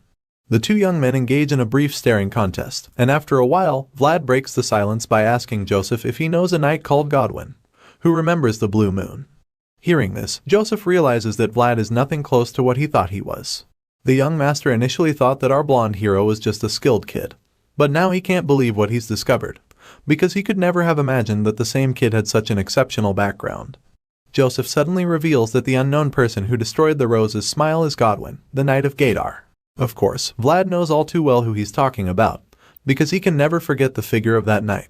The images of George's separated head flash across our boy's mind, and his pain is resurfaced when he remembers that Godwin was the one who killed his savior and destroyed the world he knew. Despite all the pain this mysterious knight has caused our blonde hero, for some strange reason, he just can't help but admire him. With this thought in mind, Vlad just stands in front of the young master who's still thinking deeply. Eventually, he decides on his answer and tells Vlad that he can't be of help to him, because unfortunately, the people he seeks are way beyond his power, even though he's a son of the Bayezid family. Regardless, our boy is determined to find a solution, so he bluntly reveals that he's aware that Joseph won't be able to help. In fact, he expected something like this to happen, because Joseph is just the Count's son after all. Even though Vlad is disappointed, he gives the young master some credit for at least being honest about his inability to help. In that case, Vlad decides that making some changes to their contract would be in order. But before he can even say this, Joseph reads his mind and suggests it first. He doesn't even give any time for our boy to process anything, and proposes a 7-year contract to keep him in his service. As you can imagine, our boy is horrified to hear this, because that's actually a pretty long time. And before he can start protesting, the young master claims that he's laid down his pride to even make the proposition, making it very clear in case Vlad wasn't aware before. To make matters worse for our blonde hero, the terrifying advanced knight is staring him down like a leopard tracking its prey. After hearing Joseph's offer, our boy thinks about it and admits that even though he isn't sure, it somehow seems like the noble is telling the truth. Still sitting comfy in his chair, the Count's son assures Vlad that he would have a promising future, reminding him that he's his savior. Joseph starts to make the offer a lot more enticing when he explains that for the next 7 years, he would feed, clothe, and even train the blonde kid if he accepts the contract. On top of that, the young master claims that he intends to make the country bumpkin into an outstanding knight, who would never lose to anyone in combat. It was pretty obvious earlier that Vlad didn't like the contract, especially because of the lengthy duration. But the moment he hears the noble say that he would make him a proper knight, his eyes widen with great interest and a sprinkle of disbelief. While our boy is still in a state of shock, Joseph continues to break down the terms of the contract, hoping to entice him even more. He claims that the poor kid from Sara can enjoy all of these benefits, if only he would just remain loyal, and perform only the tasks he's allowed or instructed to handle. Joseph then goes on to state that the issue with Godwin goes without saying. But even though he won't be able to help with that, he reveals that he shall allow him to interfere in any matters that concern his former city. After that, the young master informs Vlad that the girl named Zina appears to be currently staying in the monastery, and as you'd expect, the kid is shocked to hear that the Count's son knows about his friend. After breaking the news to our hero, Joseph asks him what he hopes to achieve by returning with a sword in his grasp, pointing out that the sword isn't the only sharp thing in the world. This noble soon embarks on what could be called a shocking spree, because at this point, he's just dropping bombshells back to back. Joseph reveals that he too has a weapon of his own as well, and this leaves Vlad dumbfounded once again. So, after placing all his cards on the table, the Count's son finally asks our blonde hero what his answer is. The scene shifts to a while later, and we see Joseph staring at his reflection as he admits that Vlad has an impressive goal. But while he feels his method was okay, Sir Jaeger points out that the young master seemed too desperate, and asks him if he really needed to act that way. The loyal knight goes on to state that he can always find a useful kid for his lord, and Joseph replies that he's aware, since talent can be found all over the world. However, the young master reveals that the ability to awaken their talent is a completely different matter, and that's exactly what's keeping him so hooked on our hero. Although he feels that Vlad is the perfect candidate for him, Sir Jaeger still tries to change his mind, asking him if he's sure that the blonde kid would simply agree. The young master continues to stare at his reflection for a little while longer, before finally breaking the silence and confirming that he believes Vlad would be perfect for him. The reason for this strong conviction is that Joseph saw it with his own eyes, back when our boy slashed the cursed woman during the expedition. The loyal knight doesn't give up in his attempt to dissuade his master, and then tries another angle by reminding Joseph that Vlad is irrational and rebellious, which would make him difficult to control in the future. Seeing the knight's constant attempts to change his mind, the Count's son decides to flatter him a bit, telling him that training Vlad won't be so hard since there's another advanced knight who's fit for the job. Joseph reminds his loyal subject that 7 years is a significant amount of time, and believes that it should be more than enough to put a leash on Vlad's neck and make him obedient. The nobleman's plan works like a charm, because in the blink of an eye, Jaeger accepts the responsibility of training the heady kid. And even though he's not too excited about it, he assures his master that he'll do his best to make Vlad do their bidding without stress. Hearing this, the young master is pleased, and he motivates the knight even more by suggesting that the more challenging the kid is to manage, the more rewarding the outcome will be. At this point, it's clear that this nobleman is obsessed with our hero, because even after concluding things with Jaeger, he goes back to praising the blonde kid. The man looks at his reflection again, and talks about how he thought Vlad was a useful wolf at first, but now he's also someone who chases after the moon. By the next morning, we see Jaeger taking Vlad to his new room and helping him settle down.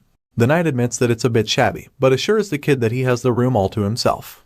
Vlad makes it obvious that he comes from the slums when he exclaims, because he thinks the room looks amazing. To him, this supposedly shabby-looking room is perfect because it doesn't have dirt on the floor, and on top of that, there's even a bed. It's practically a palace in his opinion, and as the knight hears him say all of this, he quickly remembers that the kid is actually from the Alice.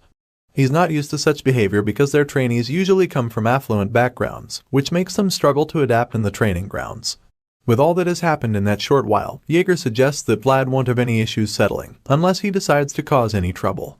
The kid already knows that the knight is referring to the peanut incident with Sir Lutcher, so when he starts judging Jaeger with his eyes, the latter shifts the blame back, claiming that he didn't even expect Vlad to obey him since he listened to him before.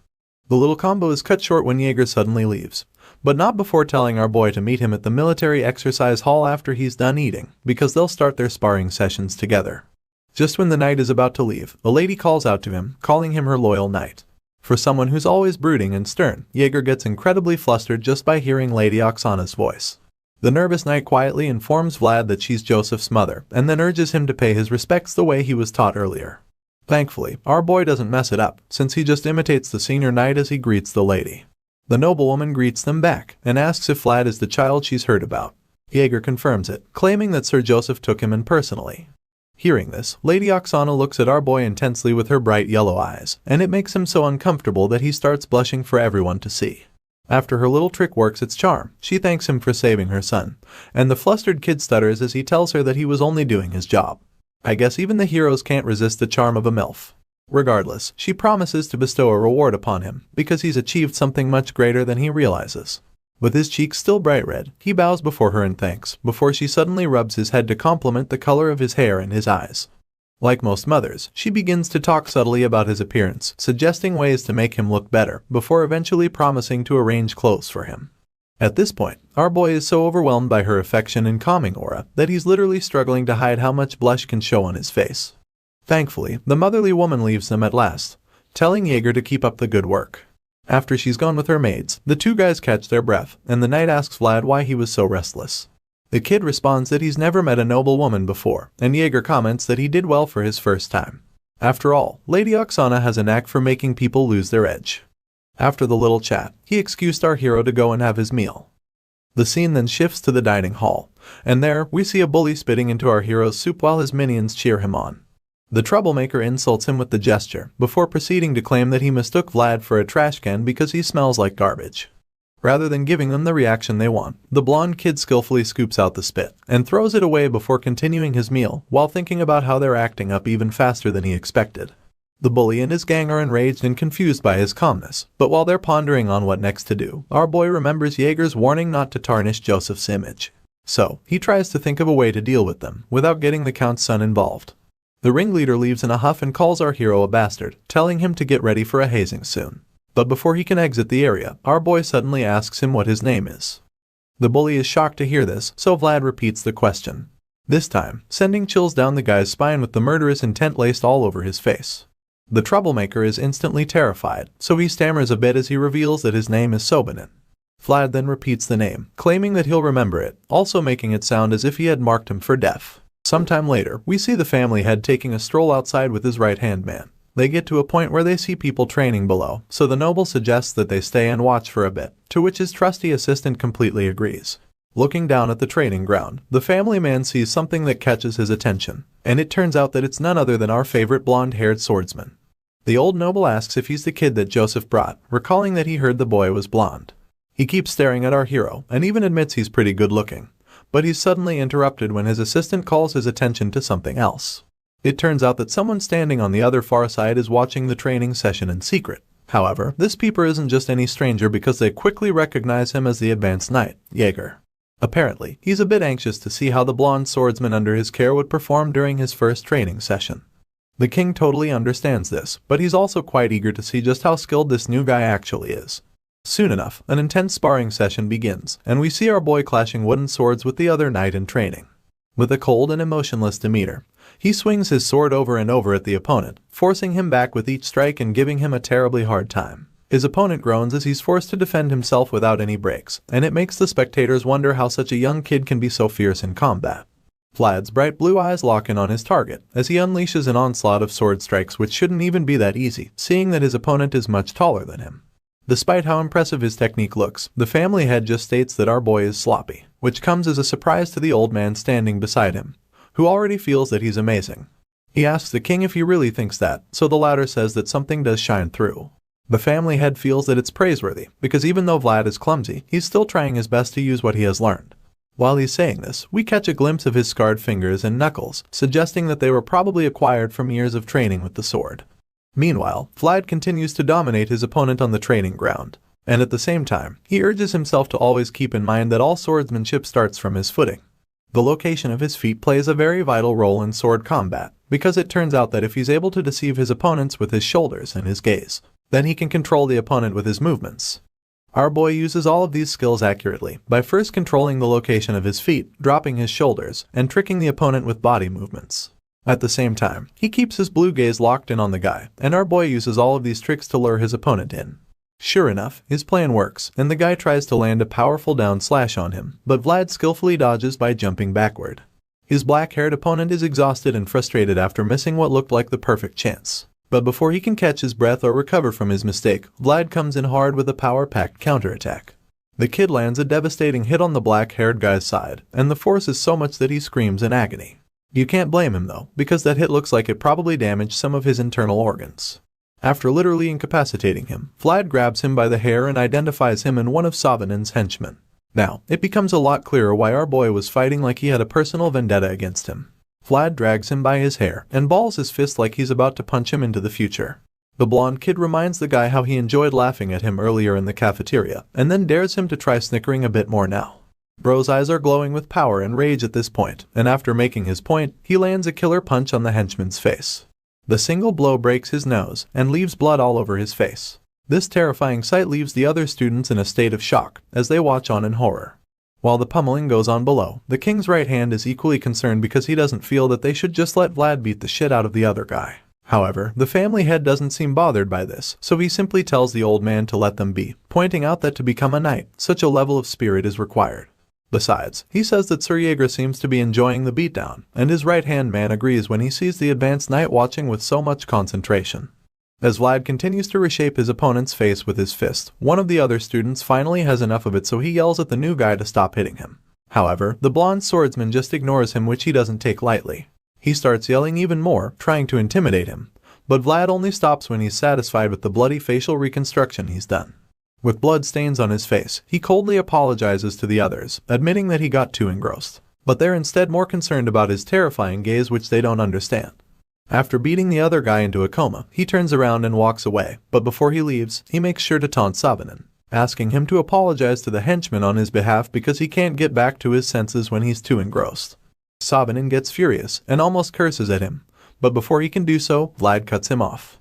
The blonde swordsman suddenly starts walking towards him, saying that he would also like to apologize in advance, telling him that in Savanin's case, the beating won't just stop where it did today. After staring the troublemaker down, he starts walking away, but before he leaves, he promises to call Savanin to come spit in his soup again if it turns out to be too bland. Vlad walks away after dropping such a cold line, leaving Savanin very uncomfortable because he now knows what a crazy bastard the newcomer can be. At this point, he's convinced that Master Joseph brought in a mad dog from the back alleys, but Vlad just smiles back at him like a psychopath, proving his point even further. The scene shifts, and we see a cleaned-up Goth looking sharper than ever while enjoying this meal. At the table, he suddenly asks Vlad if he's really been beating up other vassals, saying that it's a rumor spreading like wildfire among the servants. The swordsman just evades the question by asking Goth about his work as a stable hand, and how difficult it is. The mercenary immediately hops on the topic, saying that he's no ordinary stable hand, because now he works for the great Count Bayezid. Goth is about to start bragging about the experience and all that, but then he suddenly realizes that Vlad managed to distract him from the important discussion at hand. He then reveals that he heard Vlad beat the crap out of guys all over the manor, and reminds the blonde swordsman that it's a crime. Vlad does not seem bothered in the slightest, and he just asks Goth why he's so surprised. The blonde kid reminds Goth that he has always been a criminal, and says that simple assault is going easy on them. Hearing this, Goth is stunned, but he just listens to what he has left to say. Vlad continues to try to justify his actions, claiming that he didn't even hit the guys in an obvious way, and points out that they were the ones who picked a fight with him earlier. Goth still doesn't understand how Vlad can think what he did is okay, but the swordsman argues that it is, saying that now no one talks to him needlessly anymore, which he believes is a good thing. Just then, another student walks in with a tray of food in hand, and introduces himself as Portly Canner. An impatient Vlad turns around, and bluntly asks him what business he has with him. Hearing Vlad's rather unfriendly response, he becomes nervous and starts shaking in fear, so the blonde swordsman tells him to either sit at the table with them, or get lost. The moment Vlad says this, Portly's entire mood brightens up in excitement, because he never imagined that he would get invited to sit beside the blonde swordsman. He quickly joins them at the table, thanking Vlad for inviting him, but the latter just sighs in exhaustion because he actually just wanted the guy to get lost instead. Portly is so excited to sit there that he begins telling the story of how he's been eating alone, in places like the bathroom. As you can imagine, Vlad is grossed out by this, so he reminds the fat kid that he's eating his precious sausage. Portly sees the food and asks Vlad if it's delicious, before revealing that his father is the one who supplies the manor. The fat boy claims that his Canner family supplies all the meat in the manor, revealing that his family has been in the business of livestock and cattle farming for generations. After telling Vlad all of this, Portly remembers that he saw the hero asking for more sausage earlier, so he offers him some of his own to the new guy. Of course, our boy is suspicious of all of this politeness and kindness, so he snaps at him, asking what he's going on about. Our boy tries to pretend like he's not moved by the mouth-watering offer, but when the scene changes, we see him standing in a heaven of sausages. Turns out that it's Portly's huge stash, which his father sent for him to eat. However, he claims that it's too much for him, so he wants to share. Seeing and hearing all of this, Vlad realizes that all of the vassals in the manor are young masters from great families. The hero actually forgot for a while that these were people he could have never even talked to if he was still in the back alley.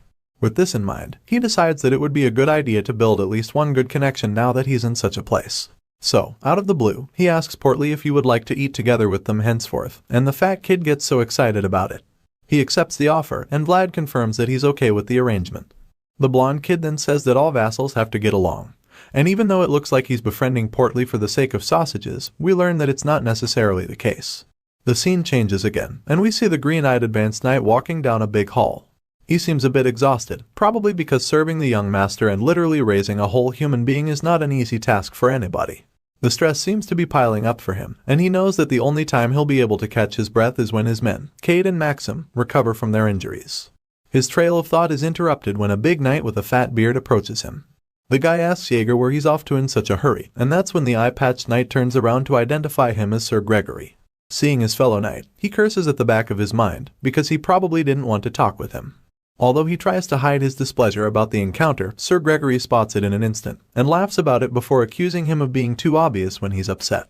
At this point, Jaeger bluntly tells him that he's clearly busy at the moment, and the amused knight just laughs again, telling him that he's not surprised about it.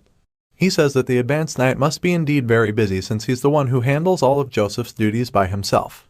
Not surprisingly, Jaeger gets tired of the conversation very quickly, so he asks Gregory to cut to the chase, asking if there's something he wants to say. The brown-haired knight keeps smiling like a kid who just received a lollipop, and then reveals that he's come to suggest that a knight like Jaeger should be raising a vassal. Gregory adds that it's not too late for him to do that yet, but the uninterested advanced knight hits back at him, suggesting that he just focuses on raising his own vassal properly. Even though he doesn't really care about anything the jester usually says, he can't help but wonder why he's suddenly talking about vassals out of the blue. The fat knight reveals that his vassal is Portly, and claims that he's already all grown up, but also admits that he needs to lose some weight. Gregory says this, and then bursts into unnecessary laughter once more, so Jaeger reluctantly asks him to explain what exactly he's trying to say. Rather than quickly making his point, he decides to beat about the bush some more, saying that Vlad seemed pretty good to him. He showers praises on the blonde kid, stating that he's manly in character and confident in his spirit, but Jaeger is getting frustrated by the prolonged small talk. Exasperated, he reminds Gregory that he's very busy, before asking him once more what exactly his point is. The fat guy just keeps laughing while talking, and then he tells Jaeger that knights meddling in vassals' affairs isn't quite fitting, claiming that it could lead to embarrassment. Regardless, Gregory reveals that Vlad seems to be warming up to Portly lately, but Jaeger doesn't believe this, because he knows that the blonde swordsman doesn't have any friends, and on top of that, he believes that Vlad thinks he's better than everyone else. Despite Jaeger's opinion, Gregory just requests that he tell Vlad to hang out with Portly. The fat knight reveals that the chubby kid is his cousin's nephew, which means that he wouldn't like for him to get beat up in the manor. After making this personal request to Jaeger, he tells him that he's the only one who can influence Vlad's behavior, but the advanced knight doesn't look like he's going to help for free. Jaeger wants to know what he'll be getting in return, so the ever-smiling knight tells him that he can also ask him for a favor in the future. He beats his chest, implying that he would help on his honor as a knight, but that's when Jaeger tells him that Vlad doesn't really listen to him. Hearing this, Gregory exclaims, claiming that such a character is what is going to make our boy go places. Meanwhile, at the Bayezid family stable, we see a brown horse chilling while the stable hand assures Vlad that he's not the problem. Goth explains to his captain that he won't even be able to get on a horse, even though they're all properly trained. He says that the horses don't usually shy away from people, but wonders why they just freak out whenever Vlad approaches them. Goth says that it's a matter separate from skill, and goes on to reveal that even the other stable hands have complained about the issue. Hearing all of this, Vlad curses in frustration, and he feels like this is how it's always been for him. Right from when he was younger, animals always hated him. Cats and dogs would freak out and run away whenever he went near them, and he has a feeling that it's the same problem he's having with the horses. As he thinks deeply about this, he suddenly remembers that he rode Jaeger's horse that day during the expedition. He reminds Goth of the night they fled the undead, but then he admits that he was at the back while Goth did most of the riding. The mercenary quickly informs him that the advanced knight's horse is very expensive, and Vlad is disappointed when he hears this, because he feels like it would sound stupid if he said he could only ride expensive horses. He begins to get frustrated at this point, recalling how Jaeger insisted he learn horse riding at all costs. While the two are brooding over the failure, someone suddenly walks into the room. It turns out to be a maid sent by Lady Oksana who has summoned Vlad. The blonde kid is beyond surprised to hear that she has called for him, and as the scene changes to a very expensive room, we see the green-haired noblewoman talking with our boy. She says that she wouldn't have imagined he grew up in the back alleys because of how he looks now. It turns out that he's wearing a very amazing outfit for a nobleman, and Lady Oksana feels that it suits him very well. The woman tells the clothmaker not to fit it too much since he's 17 years of age and still growing. She then says that Joseph grew a lot as well when he was Vlad's age, and she also promises to get him other clothes when summer comes. After all, clothes fitting of the season are a must for one to maintain physical performance.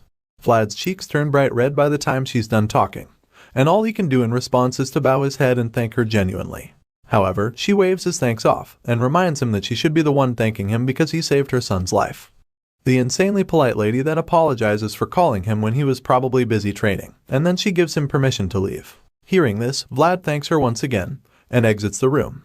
Once he's outside, he sighs in relief, feeling that the lady is just difficult to be around for no particular reason. Taking a look at his new outfit, he starts to wonder how much it's worth. It is so comfortable that it doesn't even feel like it belongs to him. But then he looks at his old clothes in his hand and remembers that they weren't even his in the first place. He walks down the hallway and thinks about how he shouldn't get used to this new life. Vlad begins to feel out of place because even after he tries so hard to get to the Bayezid family, he still feels like he doesn't belong there. The blonde hero even feels like he's gaining weight, and it's like flesh clinging onto his soul. His episode of self-pity is interrupted when he looks out the window and sees something that catches his attention. Vlad is taken aback when he sees Savanin beating one of the other vassals to a pulp. He beats the guy while calling him a pig and asking him if he forgot what it felt like to get bullied. Savanin seems very furious that the kid started having fun, just because they allowed him to live quietly. It's at this point that we learn that the poor kid on the receiving end of this brutality is Portly. Savanin keeps beating him up, asking him if he likes his new best friend, and as he says this, he just gets even more enraged, claiming that they're a flock of filthy fuckers. Vlad watches on from the high window and concludes that people are truly the same everywhere. He feels that there will always be those having the time of their lives, and those who just can't live in peace. In the end, Vlad feels that they're just rascals who prey on those weaker than them. Feeling very pissed off, he decides that he'll have to wear his old clothes again, at least for just the day. Later that night, he knocks on a door, and when the person inside answers the door, we see that it's Portly. Our boy is speechless when he sees the poor kid's messed up face, and when Portly asks him what he's doing at his door so late at night, he says that he needs something from him. The chubby vassal is surprised and confused when he hears this, but Vlad simply looks inside the room and points at the biggest piece of meat in there, asking Portly to give it to him. The kid is reluctant to let go of this piece because he cherishes the ham too, but Vlad insists. Portly agrees to give it to him, but he feels bad because he thought that they would at least smile while greeting each other. Since that's not the case in their relationship, Portly starts to believe that Vlad just wants to leech off him. Even though it's a harsh and heartbreaking thing to accept, the kid ultimately decides that it's still better than eating alone. Portly brings down the fat piece of ham and offers it to our boy, so Vlad tells him not to think of it as an unfair deal, saying that he is taking a fair price. The injured kid doesn't seem to understand what he's talking about, so Vlad tells him that a knight he knows said something like this once. Our boy goes quiet, and he starts to remember the man who said this to him. He recalls that the knight was a man who only takes the price that is rightfully his. And as he thinks about this, the scene slowly changes from the front of Portly's room to where Vlad is standing menacingly with a wooden sword. He's currently standing in front of the other vassals, who have also armed themselves with their sparring weapons. For some weird reason, they're not even scared at all, and they look so confident, as if they can easily defeat our blonde-haired swordsman. Unfortunately, they're not even nearly as confident as Vlad. With an unfazed look in his eyes, he examines the opposition and confirms that he's going up against 14 of them all by himself. Our boy admits that even the thugs in the back alleys didn't go this far to defeat him, but the moment he says this, the ringleader of his opponents angrily tells him to shut his mouth. Savanin is so enraged that a vein is bulging out of his forehead when he's talking. He points at the blonde swordsman and challenges him once again, revealing to him that he wants to see how long Vlad can keep up his unwavering spirit. As you'd expect, the fearless hero accepts the challenge without hesitation, and gestures for them to come at him, and encourages them to do it quickly. In response to Savanin's threats, he reveals that he quietly came all the way out there just because of him, and so he tells him that he expects the same kind of commitment from him. This only makes the bully so much more furious. He grits his teeth in rage, as a very serious scowl stays on his face, and with this kind of anger to fuel him, he shouts for his henchmen to attack Vlad so that they can crush him. Sure enough, they all charge at our boy with their wooden swords, and as they finally come at him, he says to himself that he's glad he changed back to his old clothes, because he's sure that blood is going to splatter tonight. As we resume the story, the first thing we see is the blonde-haired swordsman beating the shit out of the bullies. They all surround our boy, hoping to defeat him, but he just tears through them like they're not even there. Savanin stands behind and yells at his lackeys to fight harder. He tells them not to back off, and instructs them to block Vlad from every side. But all his screaming ends in futility because our boy is just way too strong for them. Seeing just how unstoppable the blonde guy is, Savanin is horrified. He feels that the guy is completely different from the last time they sparred. And he's utterly confused because, as far as he knows, Vlad barely wielded a sword 2 months ago. Even though the current situation makes no sense to him, Savanin urges his boys not to back down from the fight, and threatens to kill anyone who retreats. While he's still making this threat and screaming at the top of his lungs, our boy suddenly advances toward him. Vlad is pissed off to hear the threats, and asks Savanin if he's ever even killed anyone before. Of course, the bully is enraged when he hears the taunts, so he furiously swings his wooden sword in an attempt to shut Vlad up for good. As you can imagine, the blonde-haired swordsman is way faster than him, so he skillfully dodges the attack, and goes in for a counterattack. Before landing the hit, he remembers how he was dealing single blows with all his might during the expedition, and he intends to recreate those attacks now. Vlad strikes at Savanin, but the bully manages to block the attack. However, the onslaught is far from over, because our blonde hero plans to finally make the result of Jaeger's training become very evident. The voice in his head suddenly comes back, and it encourages Vlad to keep trapping his opponent in the gap he's creating. Sure enough, the guy doesn't give Savanin any breathing space. Our boy lands blow after blow on the bully, and with every single hit, all the guy can do is curse and swear at the swordsman. Seeing the progress, Vlad starts to finally understand this technique, so he decides to utilize the gap and space to create a flow of his own. Using this fighting style, it doesn't take long before he knocks Savanin to the ground. The troublemaker groans in pain as he falls on his back and cries about his injured leg. Unfortunately, before he can even finish making the complaint, he looks up and sees the ferocious blonde kid holding a wooden sword to his face. With Vlad's hand up in the air, the guy concludes that he's done for, so tears start to roll down his face as he accepts his fate. However, just when it looks like our boy just murdered Savanin with a wooden sword to the head, we and all the other bullies quickly realize that it's not the case. Rather than unceremoniously ending the guy's life, Vlad decides to show mercy, so he buries the sword mere centimeters beside Savanin's head. With the bully shivering like a wet bird, the blonde swordsman stares him down with murderous blue eyes and warns him to never look him in the eye again. He also takes the chance to tell him never to mess with the fat kid again, and hearing this, all Savanin can do is just nod frantically with a terrified look in his eyes when he realizes how serious Vlad is. Our boy looks down at the bully and is a bit surprised that the guy actually tried to kill him. Either way, he believes that what he's done so far is enough to pay back for jammin', so he turns around to the minions and asks them who would like to fight him next. With murderous intent laced all over his face, he tells them that they have to finish what they started, but the lackeys no longer seem to be interested in fighting. Now, they all look like they'd much rather be anywhere else in the world. Unfortunately for them, Vlad is dead serious about resuming the fight, so he tells them that he's going to attack if they don't come at him. He doesn't charge at them like a raging bull. Instead, he struts down like a confident lion, ready to devour its prey. With every step he takes, these guys get even more terrified. But as afraid as they are, none of them have the balls to even think of running away. They all just stand there shivering in fear until they meet the unsavory fate that Vlad metes out on them. Our boy teaches them a lesson and makes sure to leave some very lasting marks too. As blood splatters all over the place, Count Bayezid looks outside the window to watch it, and he's very impressed by the outstanding display in swordsmanship. Some days after that, we see that the Bayezid family is hosting the regular monthly meeting of the knights.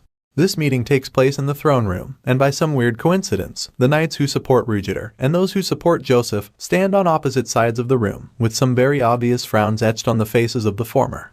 As divided as they may seem, there are also those who are neutral. Just then, they're informed that the duty schedule has been reorganized to prepare for the absence of Rudiger and his knights who will soon leave on a mission. This is announced by the Knights Order Captain Anatolis. He reveals that the next agenda for the meeting is the distribution of the holy items sent by the church, and while he's still talking, the Count gets distracted. He thinks how the atmosphere has completely changed today, and notices how Rudiger's knights look like they're about to rip the others apart any moment now. On the other hand, he notices how Joseph's supporters seem more relaxed, and honestly, he can't blame them, because they have cause to be happy. After all, it's no longer a surprise that knights on Joseph's side were the ones dispirited all this while. With this in mind, he mindlessly stares at Jaeger and smiles. Of course, the advanced knight senses that someone is looking, so he sneaks glances at the Count and starts to wonder why he's smiling.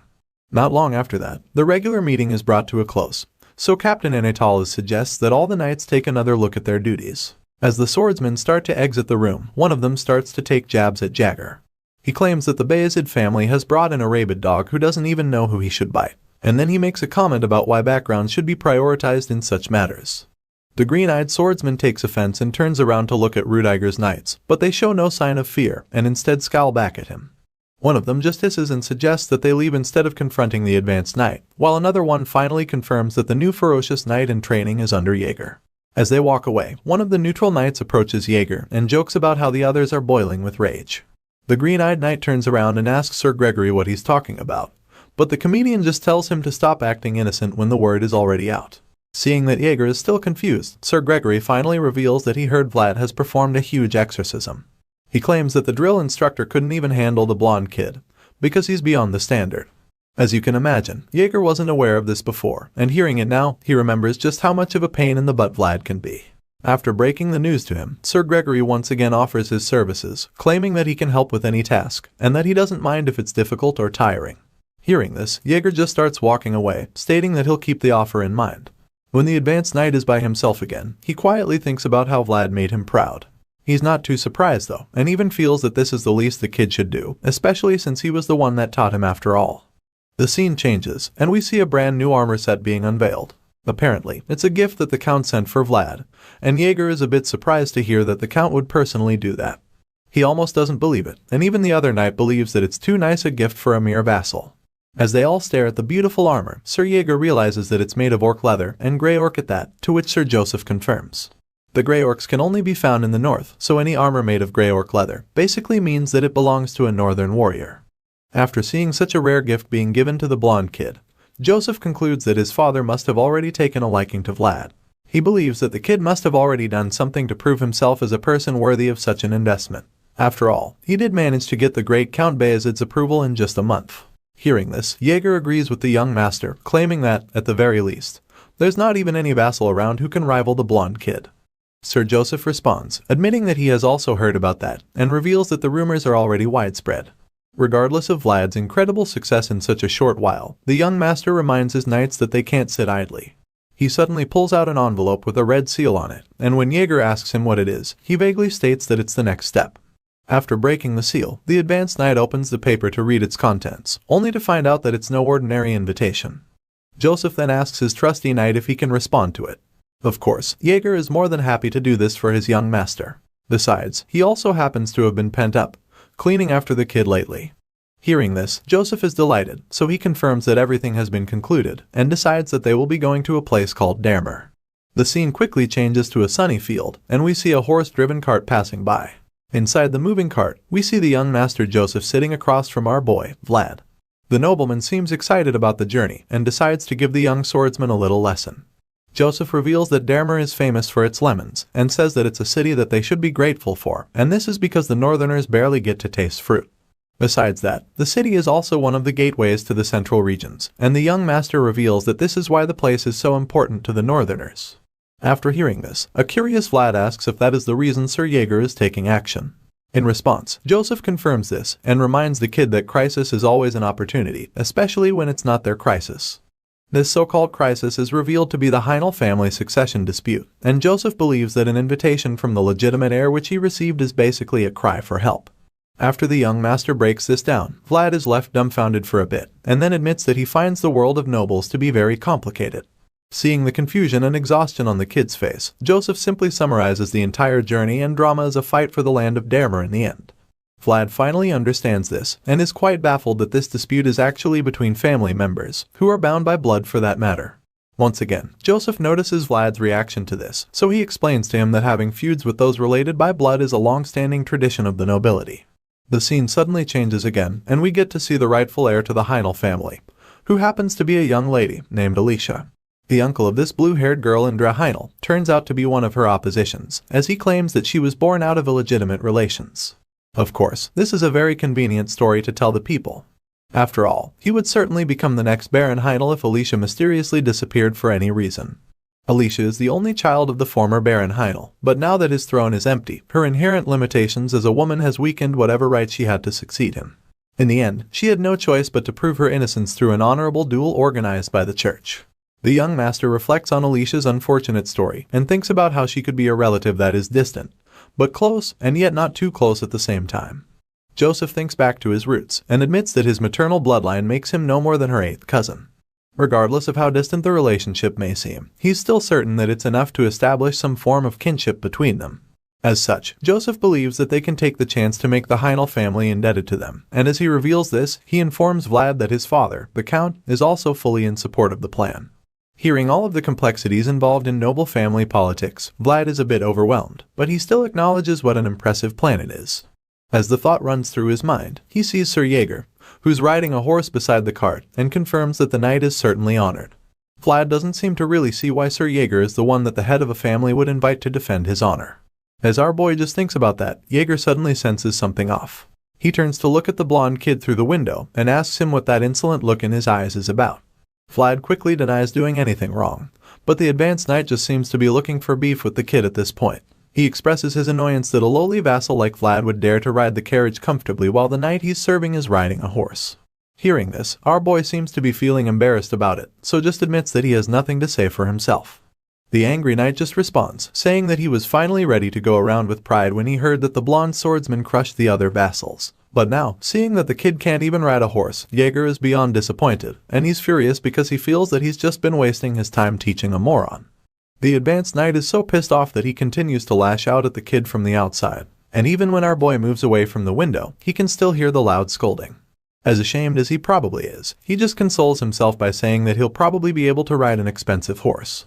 However, Jaeger doesn't seem to think that argument even makes sense. He quickly stomps on that idea, claiming that he's the one who should even ride an expensive horse, because he's more of a noble than the kid from the back alleys.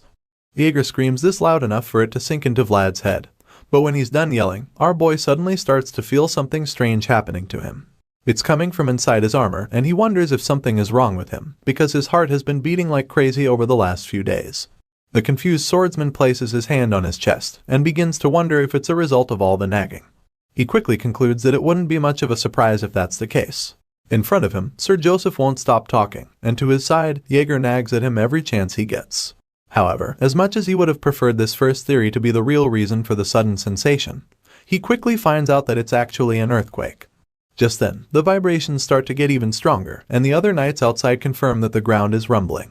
Jaeger realizes this as well, and when he notices the panic around him, he suddenly instructs everyone traveling to stop moving. He yells for them to get off their horses, and while they're struggling to do this with the powerful vibration, the force throws some of them off. Vlad quickly tells the young master to get out of the carriage before he can get hurt, and it's safe to say Joseph didn't expect that. After Vlad saves him, he casually tells the kid that his sincerity is admirable, but tells him not to panic too much. This just confuses our boy, but before he can dwell on it, the other knights sigh in relief, seeing that the powerful earth tremor has passed. Vlad is a bit excited, and reveals that this is the first time he's experiencing an earthquake, but that's when Joseph breaks it to him. The young master informs him that it wasn't an earthquake, and then urges him to look at the trail of damage left behind. Truly, it looks nothing like an earthquake, but appears to be some kind of giant mole at work. Although our guess was pretty close, Joseph reveals that it's actually a giant deathworm. He claims that the creature is a remnant of the fallen dragon, and our boy finds this news very intriguing. In fact, he's delighted to hear this, because a smile forms on his face as he admits that it sounds awesome to him. Soon, they arrive at the Heindel family's soul city, Damer, a very large settlement with huge fences and pillars keeping it separated from the outside world. When their carriage enters the city, they all get off at the Heindel estate, and that's when Sir Joseph tells Vlad that he's free to move as he likes henceforth. Hearing this, our boy is quite surprised that the young master wants to allow him to roam the city all by himself. After Vlad expresses his confusion, Sir Joseph simply tells him that he can take Goth along with him if he wants. But the main thing he hammers on is that he should travel as freely as he likes and make sure that he sees as many things as possible. Even though the young master has already said this twice, the young swordsman is still extremely suspicious about the fact that they really said he can move freely. Bro is still not sure he can do that, and when Joseph sees his strange reaction, he asks if he's not satisfied with it.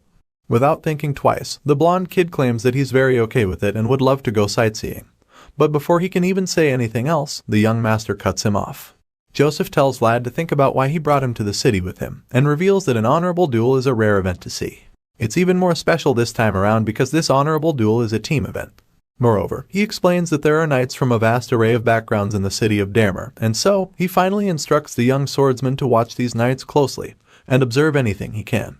Our boy is taken aback by this instruction, but Joseph has something special planned. He knows that seeing something even once can be more memorable than hearing it 10 times, so he's planning to foster the young knight in training properly with this method. Joseph honestly hopes that Vlad will be able to expand his world through various experiences, but Jaeger just tells our boy to avoid getting beat up in some random alley. The advanced knight also informs Vlad that they have to warm up and spar later in the evening. But while he's still talking, the young swordsman shows some attitude when he tries to make them know he's not stupid. Unfortunately, Jaeger doesn't rate him highly, and even admits that he's lost all faith in our boy, especially since he can't even ride a horse. Once again, a wave of shame washes over the blonde kid when he hears this same gist again, and after Jaeger is done mocking him again, Joseph tells him that he must report back every evening. Apart from that, he instructs him to tell him immediately about any unusual movements or behaviors he notices during their stay in the city. When the young master and the knight finally leave, Vlad finally soaks in the fact that he has some free time to himself after so long. So, he decides to have a look around the building, and quickly notices that it's smaller than the Bayezid mansion. The place also looks quite old to him, so he wonders if they even maintain it at all. The story about them being famous for their lemons starts to make less sense now, because it looks like they don't even have any money on hand.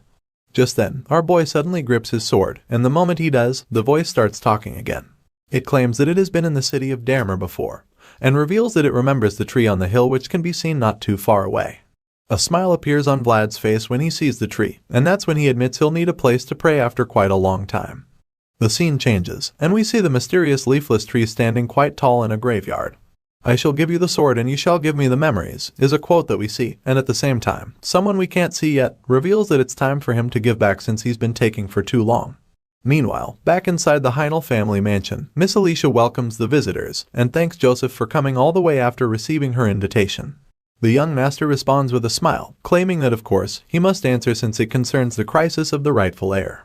He then reminds them that the call of blood is the most important after all. Joseph assures her that Count Bayezid has already allowed the visit and intervention. He informs her that the only thing that remains is her decision. In response, the young lady reveals that she has already made up her mind, and then tells him that everything will be done according to the Count's wishes. However, this is only if she comes out victorious in this honorable duel that will decide her fate and the future of the Heinel family. Hearing this, young Master Joseph assures Alicia that she has nothing to worry about, and then adds that this is because Bayezid's sword has always promised victory. After the bold declaration during the meeting in the dark room, Joseph and his men exit the place. On the way out, the other knight comments that they shouldn't take Alicia lightly, and Joseph admits that her temperament as a matriarch was very visible. He can see that she's properly holding herself together, and recalls how she kept the upper hand throughout their meeting. Regardless, Joseph confidently tells his men that their plan will remain the same. Looks like a team fight tournament is about to start soon, and it has Alicia's future on the line. As we resume the story, and we see our armor-clad hero standing in a graveyard, and staring at some of the headstones there. His thoughts trail off, and he thinks about how all that remains are memories. Maybe that is why humans are so obsessed with leaving traces behind. It makes sense since looking back at these traces as scars can make the memories of that day come to mind. Vlad stares longingly at one of the graves, and wishes that he could do something like this for his mom as well. Seeing some of the wilted leaves that are on it, he starts to think that the place isn't being looked after well enough. So, he decides to clean it a bit, by wiping away the dead leaves on it. He suddenly stops however when he thinks that the sword might want to say something about his action. He reminds the blade that it's just common courtesy to greet the owners of the land, but the voice from the sword denies saying anything. However, Vlad already knows what he has in mind, so he just unsheathes the blade and allows the sword to look at the grave to its heart's content. After all, he didn't even go to see the knights he was supposed to just so he could visit the graveyard. In response, the voice from the sword thanks him, confirming that he wanted to see it all this while. Our boy kneels before the graves, and bows his head with the sword planted in the earth. He stays in this position for a while, and suddenly a spirit appears behind him. It turns out that this ghost is the one inside the sword, and as Vlad maintains his kneeling position, the spirit begins to recall some of his memories. He remembers that the tree in the cemetery was smaller back then, and he starts to wonder when it was that he saw it last. With our boy still kneeling there, more memories come back to the spirit, and he suddenly recalls that he was at the tree with someone the last time he was there. Unfortunately, his recollection is interrupted when he sees something that takes him by surprise. He quickly informs Vlad that something is watching them, and that it recognizes him. The blonde swordsman is shocked to hear this, but before he can fully process everything, the spirit asks to borrow his human body for a while. Even though Vlad is taken aback by this request, he quickly agrees to it, feeling that there is no issue since it's only going to be for a moment. Our boy then closes his eyes and braces himself to be possessed by the blue spirit standing behind him. Sure enough, the ghost enters him, and a surge of energy exudes from his body. Vlad is still adapting to the change when he suddenly sees something that causes his glowing eyes to almost pop out in shock. He even stutters as he asks himself what the creature before him is, and that's when we see the gigantic white snake in the tree. While our boy has no idea what it is, the ghost that possessed him informs him that the snake is a spirit too. This blue-eyed serpent locks its gaze on Vlad, and the blonde swordsman is still perplexed as to how it could be a spirit. It's so weird to him, and it makes him admit that he's been seeing way too many strange things lately. Just then, he notices that the serpent spirit is looking at him, so he informs the spirit inside his body. In response, the sword ghost explains that the snake is actually looking at him, since he's the spirit inside of our boy.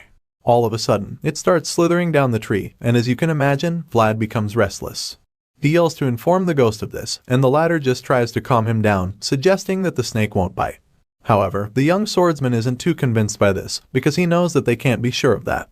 Despite how big and strange the serpent is, Vlad suddenly realizes that it doesn't even feel threatening at all, and this intrigues him. Our boy is rather getting a warm feeling from the snake, and that's about the same time it comes to meet him face to face. The feeling Vlad is getting is as if spring is in the air, but it's suddenly interrupted when a lady walks up behind him, asking who he is. Hearing the stranger's voice, our boy is startled, and the snake spirit slowly vanishes. The lady asks him how he got to the place, and Vlad is just dumbfounded. This gets her upset, so she angrily tells him that no one aside from the Heynel family members is allowed in the graveyard. From her outfit and utensils, she appears to be a worker in the Heynel family estate, so it explains why she's looking so stern and pissed by his intrusion. After hearing what she said, Vlad apologizes to her, and explains that he found himself there when looking for a quiet place to pray. The blue-haired lady finds it strange that he came there to pray, and when he sees the questioning look on her face, he quickly pulls out his badge to show her that he's actually a vassal of Sir Jaeger and not some suspicious person. Our boy places it in front of her face, and she carefully inspects it, before finally agreeing that he's not someone she should be wary of. After getting her approval, Vlad smiles in relief and thanks her before an awkward silence follows. The two just stand there staring at each other, and the blonde swordsman finally realizes that it's rude to stand by a nobleman's grave after all. At this point, he knows that he's messed up, so he's just hoping that the lady doesn't say anything that would put young Master Joseph in a difficult situation. His fears are pretty valid because this would get him in trouble, and most likely earn him some serious punishment from Sir Jaeger. So he decides that he has to tell her something that would stop her from talking about their little encounter to anyone. When no other clever ideas come to mind, the young knight in training suddenly asks her if he can be of help to her, and of course, this takes her by surprise because she literally just met the guy. She's still in a daze when he asks her if she's a maid, and if she's here to tend to the grave. Once again, this catches her off guard, and before she can even respond, he tells her that he actually cleaned it up a little before she arrived. The maid is still just staring at him with crossed arms, so he just keeps talking, telling her about how leaves were piled up there. She is very surprised to hear that he actually cleaned it up, so Vlad confirms this, claiming that he felt it's common courtesy to greet the owners of the land. Vlad points to the grave, and she turns around, not knowing what to tell him. Our boy doesn't stop there, because he suddenly takes her bucket and cleaning tools, suggesting that he'll take care of her duties. She's still speechless at this point, and just allows him to carry on, but that's when Vlad reveals he has a favor to ask, revealing that he would really like it if she just let their earlier encounter to just slide. He informs her that Sir Jaeger would be furious if he found out about it, and this confession appears to spark something in the blue-haired maid. Her expression quickly changes from confusion to mischief, and she decides to blackmail our boy by telling him that she'll only grant his request if he cleans the grave well enough. Hearing this, Vlad already knows that he's in trouble, and he mentally curses, finally confirming that the pretty ones are always the hardest to convince. He's really annoyed, but he knows that he doesn't have a choice anymore, so he just gets to scrubbing, while the mischievous maid smiles in satisfaction as she watches him. The scene changes back to the Heynel family mansion, and inside, an intense clash of swords is underway. Vlad secretly watches the duel between knights and is amazed to finally witness one. As the fight goes on, the voice from the sword admits that one of the knights is displaying some good strength, and Vlad asks if he's talking about Sir Colin. The voice confirms this, and even suggests that the ferocious knight would cut through our boy's bones if they're ever matched up against each other. The blonde swordsman doesn't even protest, and just admits that Colin is indeed strong. He's so amazed that he finally realizes why the brute knight is called the Dirty Boar of the Midlands. Regardless of this, Vlad reveals that he finds the other knight, Sir Pablo, to be more impressive. The voice agrees with him, adding that he has excellent shield techniques and is seasoned enough to parry most attacks. The curious kid keeps watching, and can't believe that a warm-up sparring session before the main event can be this intense. It's pretty overwhelming to him, and he starts to wonder if one really has to be that good to be a knight. The voice reminds him that not all knights are amazing by pointing out how Sir Vorden is also considered a knight. Hearing this, Vlad agrees and accepts the fact that not all knights are the same. Still watching the duel intently, our boy starts to think he finally understands things, even though he didn't know them back when he was in Sora. He feels that he now understands what his place in the vast world is, and sighs in exhaustion, knowing that he still has a long way to go on this journey. The day of the duel finally arrives, and we see someone helping another knight tighten his armor. It turns out that it's Vlad who's helping Sir Jaeger with this armor, and the advanced knight just orders him to tighten it more firmly. He obeys the instruction without hesitation, but his mind trails off as he turns to look at the reason for their visit in the first place. It's a mean-looking blue-haired man, and Vlad is surprised to learn that he's Indra Heynel, the one trying to take away his niece's claim to the throne. Our boy is drawn out of his thoughts when Sir Jaeger tells him to keep his eyes open for the fight, because after all, it's not every day he'll get to witness a genuine duel between knights. Before Jaeger leaves, he tells Vlad not to fret about what happened the previous day, and even though the knight doesn't know exactly what happened, the kid is still bewildered that he knew he was hiding something. When Jaeger sees our boy's reaction, he teases him for being shocked, before explaining that the fear is written all over his face. At this point, Vlad admits that the duel he witnessed in secret was very shocking. After all, the skill of the knights he watched was literally monstrous and overwhelming. However, Jaeger just states that a child should start by walking, trying to make Vlad understand that he's not ready to run yet. He explains that the higher a person's goal is, the longer their path to walk would be, and even though this isn't sweet news to the young swordsman, he admits that he understands. This moment is interrupted when someone yells out for everyone to show their respects. Vlad sees the princess approaching, and identifies her as the Master of Heynel, before realizing that he's not even seen her before. From what he's heard, she's quite young, and the moment she enters the room, Bro realizes that he's fucked up real bad because it turns out that the so-called maid he met the previous day is actually Princess Alicia Heynel. Vlad almost starts crying at this point, and the voice in his head just tells him to add the crime of insulting a noble to his list of offenses. Hearing this, he can't do anything but curse since he's already knee-deep in trouble. Alicia is then escorted from the entrance to her throne, and as she walks down the middle, all the knights bow to her. She gets to where Vlad is standing, and he tries to blend in with the others, but her blue eyes lock in on him, making him terrified because she managed to recognize him. At this point, he can't do anything else than to keep bowing, since the jig is up already. This mischievous princess smiles knowingly until she gets to her throne, where she enters serious ruler mode. After she's seated, the priest appears, and says that they can proceed now that the parties of the duel have arrived. He claims that the gods who look over the place shall attest to it, and states that the rising shall be the evidence. We see that the duel with everything on the line is about to go down. It's the battle that would determine Alicia's fate as heir to the throne, making it an honorable yet brutal duel between her side and her uncle's side. You can tell just how intense this battle will be when you see the knights on either side staring each other down. Before the duels begin, we learn that the noble blood is clear blue, because it shoulders the responsibilities, duties, and karma that the warm red can't. However, Alicia isn't ready to let her blood run cold yet. Soon after, we see the young princess throwing the towel, and yelling in fear to stop a bloody duel between two knights. Alicia stops the fight, claiming that she surrenders just so she can save the older of the two knights, who clearly took most of the hits. However, the injured swordsman just stands there, while still panting heavily, and refuses to give up. He's covered in cuts and losing a lot of blood, but he still refuses to surrender, claiming that it's not over yet. The priest informs this injured knight named Sir Duncan that his master, the princess, has already thrown in the towel, so he urges him to admit defeat. The younger and stronger opponent encourages him to put down his sword, claiming that it was a good fight, and still recognizing him as his captain. Sir Duncan hears this and is speechless, because he didn't expect that the young knight would still call him captain. The old man closes his eyes, feeling defeated, and remembers how he trained his vibrant opponent, and raised him to be the future of the House of Heynel. However, what he didn't expect was that he would return as the sword that would cut his master. As this thought runs through Sir Duncan's mind, he just feels ashamed, and that's about the same time that the priest announces that the victor of the duel is Mr. Andres Knight Sir Chard. Hearing this, Sir Colin, who's also under the uncle, just laughs and commends Sir Chard for providing a good head start. Endre just smiles, revealing that he is impressed as well, and while he's still feeling this confidence, the priest calls for the next two proxies to come forward. At first glance, it's easy to see that this would be an insane duel, because Sir Jaeger will now be going up against the big brute, Sir Colin. The two knights stare each other down, and the priest reminds them for the last time that using aura is forbidden. Of course, this is good news for Colin since he has the advantage of size and strength. The priest once again explains that the fight will end whenever a proxy or his master surrenders. The second thing that can bring the duel to an end is a situation where one of the knights is severely injured to the point that he can't continue the fight. After the rules are announced, Sir Jaeger looks back at his worried vassal who's watching him closely. The green-eyed knight can see the anxiety in Vlad's eyes, but he thinks that the kid should have a good look at the duel instead of trying to run when he can't even walk. Jaeger points to his open eyes, which is basically a way of telling him to watch closely. This is because the green-eyed knight has decided that his duel will be their class for the day. The advanced knight bravely unsheathes his sword, and he prepares to begin the duel, while revealing that our boy's study material today will be none other than Sir Colin, also known as the Warhog of the Central Regions. Not surprisingly, the bigger knight makes the first move, by attempting to land a powerful downward slash, but of course, the calm and confident swordsman effortlessly blocks the strike before retaliating with a similarly devastating hit. However, Sir Colin is up to the task, and when he sees that Jaeger's strike had only one step difference, he becomes very confident that he can win the duel. So, he lifts his blade and prepares to take another mighty swing, this time trying to make it a bit faster and a bit stronger.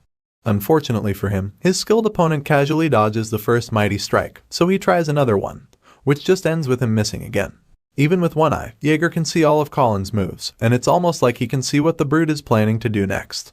However, this doesn't deter the wild boar of a man because he just keeps swinging as fast as he can. Even though he's yet to land a single blow, Endre is pretty glad to see that Colin is as strong as the stories say he is. The blue-haired uncle isn't too bothered by the lack of hits, because he believes that his brute is overwhelming Jaeger and forcing him into a corner. One of the other knights on Endre's side hears this, and is pretty disappointed that they would even think something like that. He knows that Colin isn't overwhelming shit, and it makes him wonder if he's the only one that can see the strange turn that the momentum of the fight is taking. He's even certain that Colin must be feeling it too right now, and sure enough, the killer boar starts to get frustrated, wondering why he still can't reach Jaeger after several attempts. The guy is sweating at this point, and already getting exhausted, but the green-eyed knight just fans the flames of his fury by playing the role of a matador. With a cold and fearless look in his eyes, Jaeger says "ol" in other words, and this just wakes up the wild boar inside of Colin.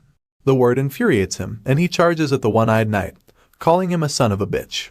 Of course, this is all part of Jaeger's plan since he anticipated Colin's uncontrollable outburst, so just when the giant knight tries to land a killing blow on him, he takes a lower position that gives him a perfect opening for the real finishing strike. At this point, the voice tells Vlad to watch carefully, claiming that this is the moment our boy is meant to see very clearly. Colin thinks he's going to finally hit Jaeger, not knowing that he's standing right where the advanced knight wants him to be. Jaeger blocks Colin's strike with blistering speed, and ends up creating a gap between them. The voice takes up the commentary role at this point, and informs the kid that it's an inevitable gap formed when a hit is blocked. He further explains that it's what you call a counterattack technique, and Vlad already knows that it's a technique used to launch a follow-up attack after blocking the first hit. Sure enough, this is exactly what the green-eyed knight had in mind, so the next thing we see is that Colin is on his knees. The brute is terrified and exhausted, because he now realizes that Jaeger is on a totally different level. A level that seems insurmountable to him, so he just accepts his defeat, and the priest announces that Alicia's proxy, Sir Jaeger, has won this round. Hearing this, the princess sighs in relief, while her uncle and his men scowl in rage. Like the champ that he is, Sir Jaeger walks back victoriously to where his vassal is, and when he reaches Vlad, he immediately asks the boy if he had a good look. In response, the blonde swordsman smiles smugly, revealing that he did, and thanks the advanced knight for giving him the opportunity to learn. Despite Sir Jaeger's victory, the contest isn't over, because Alicia and her uncle are currently tied on the number of wins. So, that's why the last duel is required, and for this tiebreaker, the blonde knight from earlier will be going up against the purple-haired one from Alicia's side. The blonde swordsman introduces himself as Sir Pablo of Arnstein, and he expects his opponent to do the same before they duel. Unfortunately, this purple-haired swordsman isn't the type for such, and he just asks the knight why he's so awkward. To him, there's no need for all that formality since they already know each other. Regardless of the mockery, the blonde guy proves that he's one of those uptight knights by insisting on formality, so the purple-haired knight is forced to finally exchange greetings with the guy, introducing himself as Jubert of Shazad. The voice in our boy's head sees Jubert, and admits that Alicia certainly found a good hand. He says that while Pablo and Colin are on the same level, Jubert is way out of their league. In a shocking twist, Jubert suddenly turns to face Joseph and Alicia, which confuses them because he should already be fighting on the princess' behalf. The young master is very worried, because he has no idea why Jubert is bidding them farewell, and before he can even come up with something in his head, the crazy knight just bows before them and ruins everything by announcing his withdrawal from the duel. From Alicia to Jaeger to Vlad and even Sir Duncan, everyone on the princess side is horrified by the news. Especially Joseph, who looks like he's about to chew up this purple-haired traitor, and then spit him out. On the other hand, this is exciting news to Andre, because he knows that Alicia's withdrawal from the duel automatically brings it to a close. The ambitious uncle asks those in the room to confirm his claim, and Joseph just gets even more furious, because he finally realizes that Andre always had 4 cards up his sleeve from the beginning, Jubert being the final and most important one.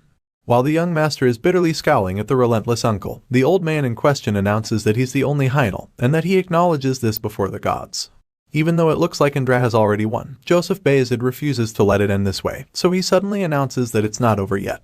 With a confident smirk plastered on his face, Andre points out that Alicia's proxy withdrew from the duel. He even goes on to taunt the young master, claiming that he understands what he's feeling, before stating once more that the duel is over. However, the young master bluntly responds, saying that the fight can't end until he is convinced. With a very menacing look on his face, he then reveals that the Bayezid family has no intention of just accepting whatever outcome the people decide. Joseph Bayezid refuses to back down, and insists that the fight is not over yet, so one of Andre's advisors secretly counsels, telling him to at least hear what the young master has to say. The advisor reminds Andre that Mr. Joseph Bayezid is a representative of the North, and that since their own knights are subject to the center, things could escalate. He tells Andre that a conflict between the North and the center could ensue if things go wrong at this stage, so the blue-haired menace realizes that his advisor is right. At this point, the uncle is pretty confused, so he asks the young master what he should do now. Hearing this, Joseph is relieved a little, but he also knows that the best-case scenario is already out of the picture, so he decides that all he has to do now is avoid the worst-case scenario. Joseph knows that only a sure-shot defeat can bring the next best result, and only after that can they plan for the future. With all of this in mind, the young master responds to Andre, asking the ambitious uncle to allow the duel to proceed, and claims that they cannot allow Miss Alicia's reputation to be tainted by a forfeit. Of course, Andre instantly asks Joseph if he has someone to stand in for Sir Jubert, and feeling confident that there's no alternative, he agrees to accept the request if there's someone to fight. The blue-haired man knows that Sir Duncan is the only one of Alicia's knights remaining, and there's also an unwritten rule that guests can't bring too many knights. As such, Andre is delighted and confident, because he believes that there's no way a duel can even take place anymore. However, the young master just stares the uncle down with a challenging look in his eyes, as he reveals that he actually has someone to fight in Jubert's place. Andre is incredibly shocked and confused to hear this, but Joseph of the House Bayezid suddenly presents to everyone a mighty warrior, in the name of Princess Alicia's honor, and we finally get to see who he's talking about when he suddenly points at our boy, Vlad of Sara. Even though the blonde kid didn't expect this, you have to admit that he sure looks confident and strong. Not surprisingly, Andre refuses to accept this challenge. He fumes in rage, explaining that Vlad isn't a knight, and then claims that he isn't worthy of fighting in a duel. However, Joseph counters this argument by reminding the ambitious uncle that anyone wielding a sword can fight in a duel of honor. Regardless of this point, Andre insists that it can't work because Vlad's opponent is a real knight, and explains that it would be an insult to Sir Pablo if he's made to fight a vassal. Once again, the young master counters the arguments, but this time he snaps at Andre and his men, asking them if they had the honor of the House of Bayezid in mind when they let all of this happen. They're all stunned as he angrily scolds them for trying to taunt Bayezid House with such a shallow trick, and after that, Joseph vouches for Vlad's reputation. At this point, Andre is forced to comply, so he allows the duel to happen, feeling that the lowly vassal won't be able to do anything significant. Meanwhile, Sir Jaeger is already preparing Vlad's armor for the duel, and the kids still can't believe that he'll be fighting, with a real knight for that matter. Jaeger just confirms this in such a carefree manner, like it's not a big deal. Vlad asks to be sure that he won't die in the duel, so Jaeger assures our boy that he'll interfere if the worst comes. Hearing this, Vlad isn't exactly relieved because he knows that the worst is still pretty bad for him, but Jaeger doesn't even say anything in response. Our boy notices the silence, and gets pissed at the advanced knight for not saying anything to reassure him. While he's still scowling at Jaeger, the young master suddenly calls out to him, before embracing him in a warm hug. As you can imagine, the blonde kid finds this pretty weird, so he gets uncomfortable, and tells Joseph that he really doesn't need to do all this PDA. However, while he's trying to say this, he gets interrupted by Joseph whispering in his ear. He tells Vlad to just hang in there for 10 minutes. This might look like a warm and fuzzy hug, but it's all part of Joseph's plan. The young master reveals that he has a plan and has already given Borden the orders. All they need is for our boy to buy them some time, so Vlad asks him if 10 minutes will be enough. In response, Joseph admits that the more, the better in this case, so Joseph confirms that he understands the assignment, and promises to do his best to help out. The hug finally ends, and as Vlad walks away with a determined look in his eyes, the young master tells him to be careful. Our boy walks up to Princess Alicia's throne and then bows before her. The princess acknowledges him, so he turns to face his opponent, the mighty Sir Pablo Arnstein. The two fighters face each other, and our boy introduces himself as Vlad of Sora as he pulls out his sword. But Pablo just glares at him in response. The knight is so furious that he drops his shield immediately, and then tells our blonde swordsman that he's not even worthy of hearing his name. Pablo calls Vlad an unworthy brat, claiming that the duel was no longer one of honor the moment he arrived. The knight might think like he's the only one who feels insulted, but he has no idea how mad he just made our boy, because Vlad hates it when people talk about worth. The blonde swordsman thinks back to his life in Sora and wonders why people always hog beautiful and shiny things. Even though he comes from a place of no worth, it doesn't mean that he has any intention of ending up as a nobody, so with this in mind, he wields his sword and boldly asks Pablo what makes him appear lacking. At this point, our boy's eyes are glowing with intensity, implying that the knight just struck a nerve. Vlad asks Sir Pablo to tell him what makes them so different from one another, and despite seeing the power in the kid's eyes, he just taunts some more, claiming that the Bayezid standards have really fallen. Of course, our boy isn't going to let that one slide, but before he can respond, Sir Pablo tells him that he can ignore the rules of the duel. The knight unsheathes his blade and challenges Vlad to fight with everything he's got, but claims that he'll still nip this fight in the bud. At this point, our boy is beyond furious, so he charges at the knight with all he's got. After all, this is the day he deserves to shine. Vlad takes a massive swing at Sir Arnstein, but the more experienced knight blocks it and a heated sword clash ensues. The two swordsmen hold this position for a while before Pablo suddenly notices something strange with Vlad's sword. As such, he pushes the kid away, but of course, our boy just charges at him again, determined to win, because, for the first time in his life, he lifted a sword, not for himself, but for someone else. The blue-eyed swordsman rushes to deliver another powerful attack, and the voice in his head advises him to aim for Arnstein's left, the same place he was shielding earlier. Vlad takes the advice, but Pablo barely manages to block the attack. The voice admits that habits are scary, and after our boy's brilliant attempt, Andres starts to get a little worried, because he sees how quick the blonde swordsman is and realizes that he's no ordinary kid. Meanwhile, Pablo isn't backing down either, but even though he promised to end the fight quickly, he can now see that Vlad is a natural, especially because of his ferocity, which is like that of a starving wolf. As terrifying as the kid looks right now, the more experienced knight still believes that he'll win, so he admits that Vlad has great spirit, but the look in his eyes implies that it won't be enough to win. Our boy sees this look on Arnstein's face, and he can already tell that the knight is planning to deliver a powerful strike. Sure enough, Pablo takes a mighty swing at Vlad, who manages to block it, and that's when the knight stares him down and tells him that he can't win because he's not all the way there yet. Arnstein's strike is so powerful that it sends our boy on his knee when he blocks it. The knight doesn't reduce the intensity at this point, as he just pushes down with great force, causing Vlad to shake while struggling to hold on. The boy from Sora musters all the strength he can to keep Pablo from taking him out, groaning in pain as he pushes himself to the limit. He thinks about how this fight is like being beaten with stones at this point. As our boy begins to tire out, Sir Pablo lifts his sword and asks him if he's done playing his tricks, right before attempting to land an even more powerful sword strike on the kid. Even though this strike packs a lot more force than the last one, Vlad still manages to block it somehow. Because of the force generated by Pablo's swing, the kid is forced to block the attack with both hands from below. However, while he's struggling to do this, the voice in his head tells him not to block the opponent's attacks head-on. Instead, it tells Vlad to try to parry the attack somehow. Of course, our boy is determined to take this advice, so when the powerful knight takes another big swing at him, he tries to deflect it, and it doesn't exactly go as planned. This time around, Pablo's strike sends him flying in the other direction, and he crashes into a wall. Vlad screams in agony as his back slams into the worm, but he still doesn't fall to the ground. Rather, he lands on one knee like a true knight and prepares to get back up, just as Pablo intends to finish him off for good. The more experienced knight walks up to him like a lion going to meet its injured prey, and as our boy struggles to get back up, he just stares at this kid like there's something running through his mind. All of a sudden, he calls Vlad's performance impressive and admits that even though it's too early, the kid is still worthy of resisting him. Our boy isn't exactly flattered by this confession, because he still hates when people talk about worth. Pablo suddenly lifts his sword to finish things, and admits that it's such a shame he had to meet the promising young swordsman under these circumstances. He tells Vlad to come find him later, but as you can imagine, our boy isn't one to give up that easily. The voice tells him that he's worked hard, and it kind of triggers something inside of him, because his eyes glow even brighter all of a sudden.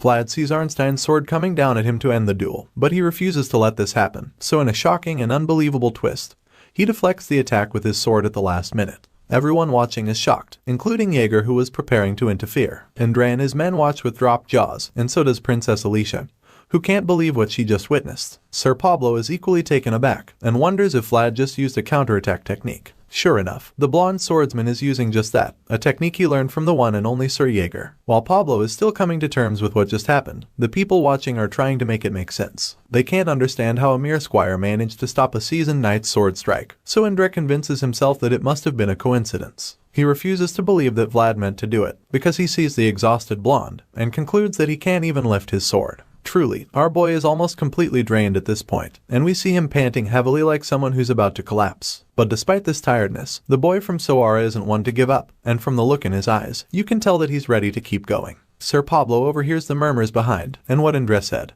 But he disagrees in his mind, knowing that there's no way that what Vlad did was a coincidence. The knight believes that it's something outside of the box, and admits that he also has a hard time accepting it. His thoughts are suddenly interrupted when our boy vaguely asks him why. The knight doesn't understand because as far as he knows, Vlad can't read people's minds, so he expresses his confusion. The blonde swordsman just confuses him some more by asking him why it is only him. At this point, Pablo must be thinking that his opponent has gone crazy, wondering if he lost consciousness or something. Just then, Vlad tiredly mumbles some more gibberish, with his blue eyes slowly shutting. So the knight takes a closer look at him, and begins to wonder if the blonde kid is dreaming something inside his memories. We then see how tired the swordsman is, and he indeed looks like someone asleep. We see his dirty shoes in the sand, probably a memory from his childhood in the back alleys of Sara. He'd always been a boy without rights, but he wanted to be something else. He always longed for shiny things. He wanted abilities and craved opportunities. But most of all, he dreamed of possessing rights. In this flashback scene, the poor blonde boy stands with his dirty shoes in the sand and stares at the special sword hanging on the wall outside a blacksmith. The same sword he had been obsessed with since the first day he saw it. But he could never afford such a rare item. It's such things that made Vlad desire the rights to go somewhere that shines, a place where he wasn't the underprivileged child. And as this memory of Sara fades away, our boy wakes up from this trance. His eyes widen with determination and anger as he reveals that he wants to be in this shiny place as well. This sudden activation takes Pablo by surprise, because it almost looks like Vlad just woke up from the dead. The knight can already feel that the fight won't be the same anymore, and the look on his face shows that he's no longer as confident as he was a few seconds ago. At this point, a flower is about to bloom, a brilliant flower that no one has ever seen before, and this is when we see the insane aura surrounding our boy, as he gets back up to continue the duel of honor. The next thing we see is the two opponents clashing swords, and this time, Vlad's isn't shaking. Indra and his men are bewildered when they see this, because he can't even fathom what his eyes are seeing. That's when we see our boy's hands covered in blood as he tightens the grip on his sword. Sir Jaeger is equally shocked to see this because he knows that he didn't show the technique to Vlad so he would use it. Like all he did was show him to help him focus on the basics, but this genius swordsman is out here pulling off unbelievable techniques. The aggressive duel continues as both swordsmen go toe-to-toe, with neither backing down. Meanwhile, Sir Jaeger is still shocked because his vassal is already using the dangerous technique. Our boy takes a mighty swing at Sir Arnstein, who observes closely and concludes that the sharpness at the end of Vlad's sword has already disappeared. This makes him realize that the boy from Sara is now fighting with a blade full of his well-settled resolve, so he finds it interesting. The young swordsman attacks with all the strength and determination that he can muster, but this just makes one wonder where this resolve even points to. Just as our boy is about to deliver the strike, Pablo is already fully ready to take the attack, so they clash swords again. He sees the boy's bloody hands, and is instantly horrified because he fears that his opponent's sword is howling. At this point, he realizes that Vlad's sword is going to bloom any moment now, and while he's busy worrying about that, the young swordsman prepares to take another big swing. Pablo realizes what's about to happen, and decides that he must carry out his duties as a knight. The seasoned knight equally raises his sword to match Vlad's attack, and once again, they clash swords. It turns out that Pablo intends to block all of our boy's strikes so that he can bring out Vlad's world, which is about to bloom all of its flowers. Our boy holds off the experienced knight, and they remain at loggerheads until Vlad's sword begins to exude some kind of power. Everyone around is shocked and confused when they see this. Even Jubert is bewildered, and so is Sir Jaeger, who realizes that what they're witnessing is the premonition. When Sir Pablo sees this too, he desperately calls for his shield, demanding that someone get him one. Hearing this, a young squire rushes to his aid and takes a sword to him. Now having a shield, he beats his sword against it, and finally tells Vald his name, introducing himself as Sir Pablo of Arnstein. He prepares to continue the tough fight, and calls our hero the boy who has rights as he asks for his name. In response, Vlad looks at him with glowing eyes, and reveals that he's the boy born in a place without rights. With this statement, we're once again taken back to his memories in Sara. We see Vlad leaving footprints in the sand as he walks away from the sword on the wall.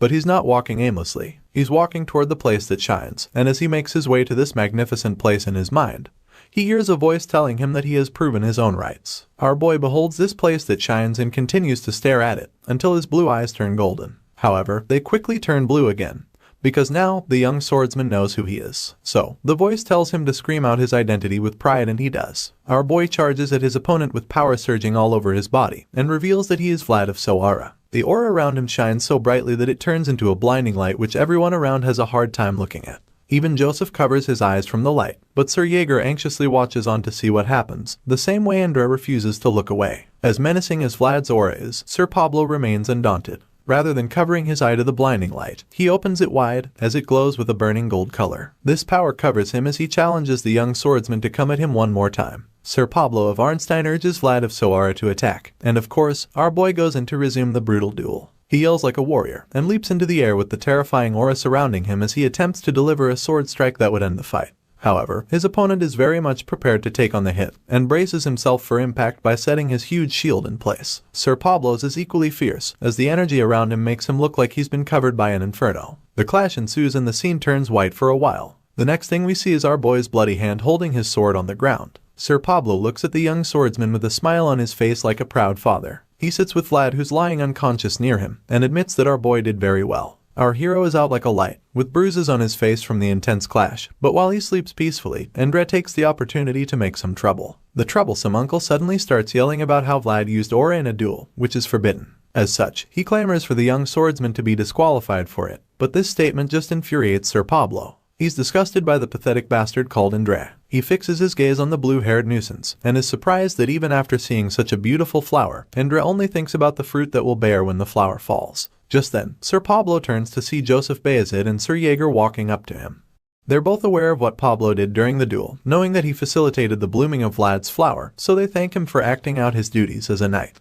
Hearing this, Sir Pablo explains that he only did what he was supposed to, and admits that it was an honorable moment helping Vlad bloom as well. After that little exchange, the young master turns to the priest there, and asks him to confirm if Vlad actually used aura. The priest claims that it's correct, revealing that it was indeed aura. Hearing this, Joseph then asks the priest to pick out which is the higher concept between the divine rules of a duel and the Swordmaster's code. The priest is caught off guard by this question, and almost looks like he just saw a ghost. It turns out that the Swordmaster is a title that has been possessed by only one person in the history of mankind. There is a code attached to this honorable title, and Joseph reveals that code is both honor and duty, adding that it is also related to royal authority. After explaining this, the young master turns to the blue-haired uncle and his men. He addresses Indra Heinel and tells him that rule and code are butting against each other. So, he asks the uncle to choose if honor comes first, or if duty takes priority. He explains that no one there can say either of the two comes first, and as such, he believes that what happened must be reported to the Holy See in the royal palace. After explaining this, the young master concludes that the result of the duel will be postponed until they have a definite answer from there. With that conclusion, we're told that all the young and tender in the world have a deserved right to bloom their flower. We see our boy lying unconscious after his clash with Sir Pablo, and the fact that he has finally bloomed his flower makes one realize how beautiful possibility is. The voice says that all the young who can express themselves as their own world are precious, so he tells all his knights that they must dutifully protect those moments. He tells all those who raise their honorable swords to vow by his name that they will carry out their duties. At this point, we learn that the man speaking is the Swordmaster, the founding king, and as all the knights bow before him, he reveals that this is his first code. After the duel, the scene shifts to the Heinel mansion where we see our hero waking up from some much-needed rest. He literally went toe-to-toe with one of the most powerful knights in the land, and held his own too. Vlad finally wakes up, groaning in pain, and we see that his hands are all wrapped up with bandages since he cut them during the fight. Anyway, the first thing he does is call out to Goth, who seems to be standing by the bed. Vlad asks for some water, so the loyal friend quickly pours him a cup. While he is bringing the water, our boy just groans even more, lamenting that all his bones hurt. Vlad finally gets handed the cup, but he's shocked when he opens his eyes properly to see that it's actually the young master Joseph standing in front of him. Joseph doesn't mind catering to his needs for now, admitting that he's just glad that the blonde swordsman seems to have recovered his strength. Vlad immediately apologizes for sending the young master on an errand, but Mr. Joseph quickly assures him that there is no need for that, and asks him to make himself comfortable. The swordsman receives the cup of water with his wrapped-up hands that now make him look like he's a mummy, and Joseph asks him if the pain hurts anywhere in particular, so Vlad answers that it doesn't. The young master then thanks our boy, admitting that he didn't imagine that the young vassal to do so much in the duel. Joseph then takes a seat beside Vlad's bed, and informs him that the duel has now been postponed, all thanks to him. The boy doesn't really understand what he means by that. I mean, he was out like a light after the fight, so he expresses his confusion, and Joseph explains that the duel has been delayed without coming to a conclusion.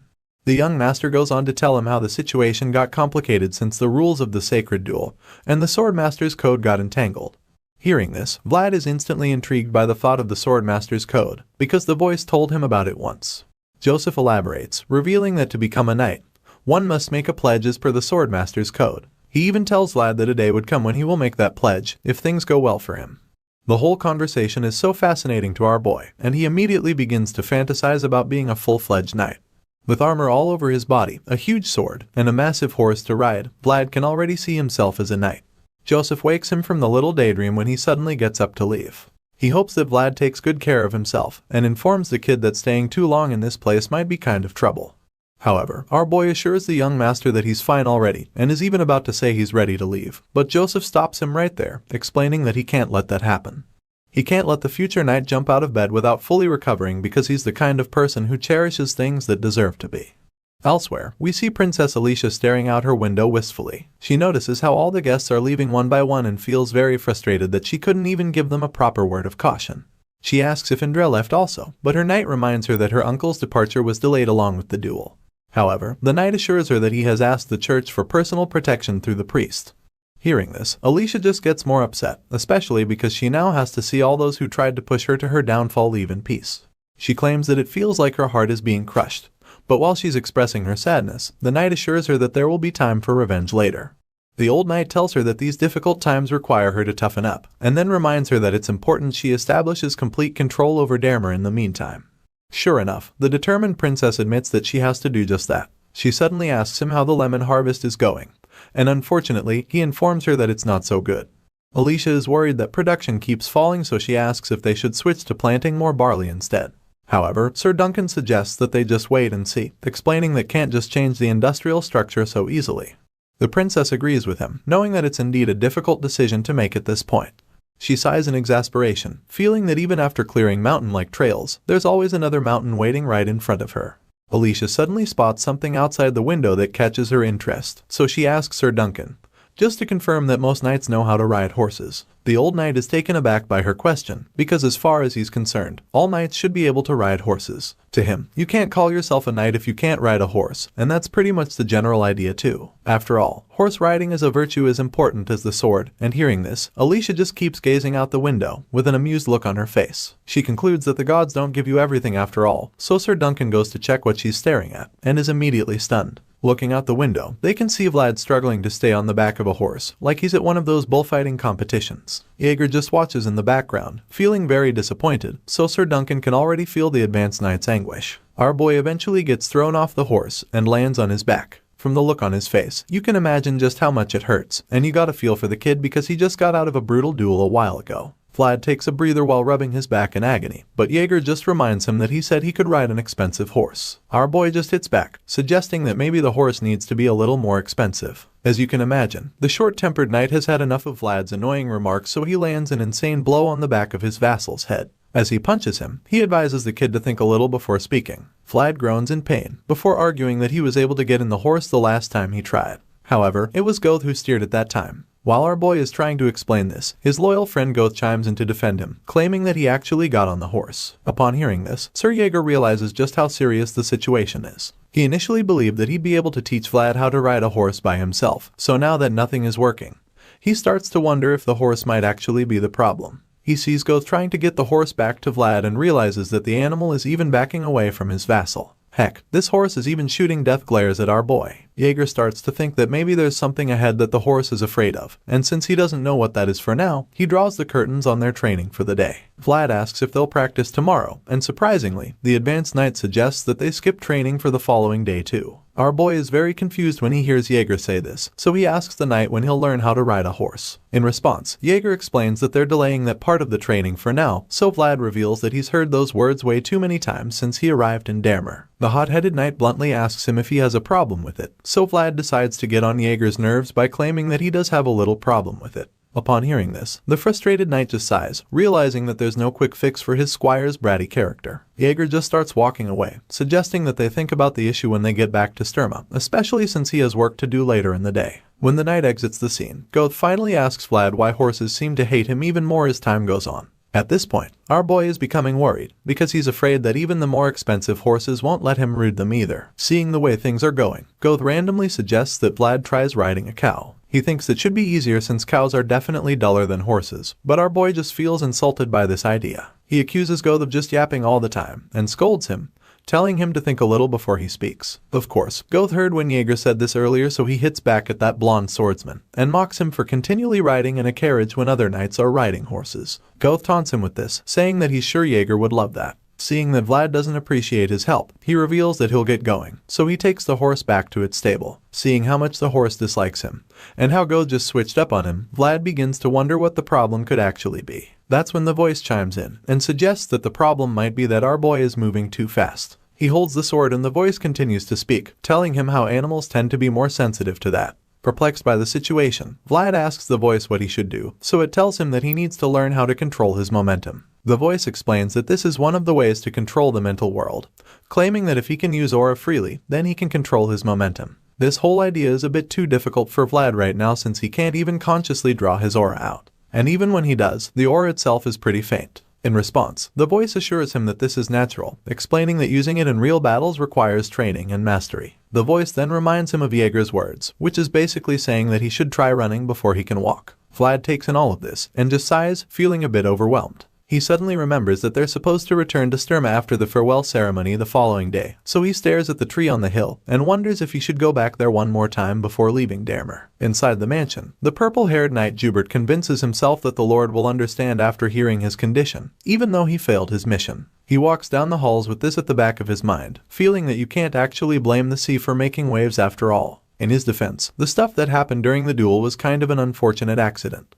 After all, nobody could have predicted that Vlad's flower would bloom that day. The more Jubert thinks about it, the more ridiculous it is to him. The fact that a lowly vassal could cause so much commotion is something he still can't comprehend. All of a sudden, his stroll is interrupted when Jaeger holds a sword at his neck. Jubert claims that it's a pretty aggressive hello, and assures the advanced knight that he didn't have to go this far. Jubert's eyes glint with mischief, so Jaeger is convinced that he actually has to go this far. The purple-haired knight asks him how long he waited there, wondering if he doesn't have anything else to do, so Jaeger informs him that today is his day off. Jubert suggests that what he's doing is a waste of his day, so the one-eyed knight retorts, claiming that he has to catch up on delayed work on his day off. The mischievous knight calmly stands there and admits that he understands why Jaeger is so upset. But then again, he claims that he had no other choice, so the advanced knight taunts him, calling their encounter a coincidence because he also doesn't have much of a choice right now. All of a sudden, Jubert uses his finger to slowly push Jaeger's sword away, claiming that the situation must be really upsetting.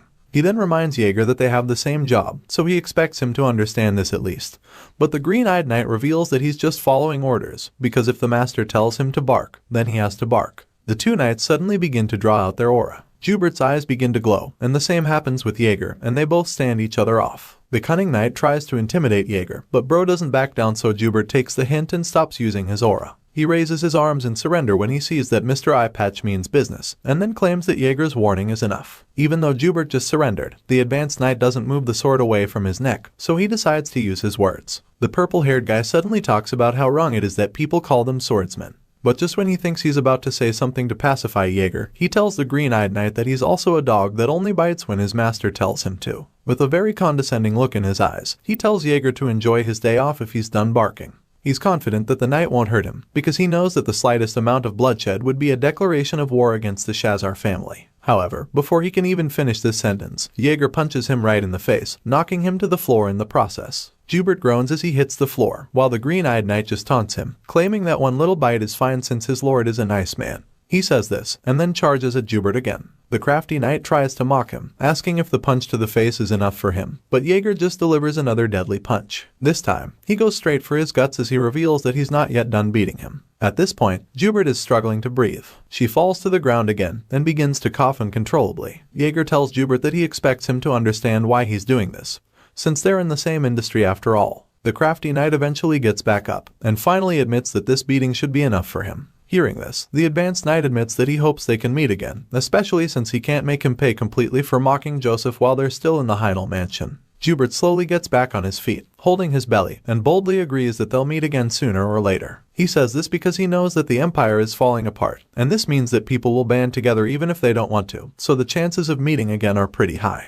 The mischievous knight limos away from Jaeger and just waves him goodbye, saying they'll see each other soon. Hearing this, the advanced knight just agrees, thinking about how that time is surely coming. The time when the sword will be needed more than ever, and a time when their lands will be ravaged by war and death. Meanwhile, outside the mansion, we see that our boy has returned to the tree in the graveyard. He stands before the tree and claims that the spirit they met the last time seemed like an old friend, so he suggests that the voice in his head tries talking to it again. In response, the voice admits that he honestly can't believe that the snake recognized him. He was also very shocked. Either way, Vlad thinks that they should have a quick look and leave before they run into the princess again, because he knows that they can't afford the kind of trouble it would cause them. Vlad quickly kneels before the tree and plants the sword in the ground like he did the last time, as he prepares to let the voice take over his body again. Our boy's eyes begin to glow at that moment, and immediately, the white serpent appears in front of him. He's taken aback by how fast it was, and even more startled by how close the snake is to his face. Vlad does his best to stay cool, and then asks the voice to confirm that this spirit is his friend, but the guy in his head isn't even sure. He just hopes that the snake is friendly. All of a sudden, the white serpent spirit circles the young swordsman like he's an egg. As you'd expect, he's not really comfortable with this, but he just tries to assume that this gesture is the snake's way of greeting him. The voice also believes that he should be correct, so while they're still speculating, the blue-eyed snake stops and stares right into Vlad's eyes. It gazes at him and then squints. In general, the snake just starts acting weird, so the young swordsman asks why that's happening.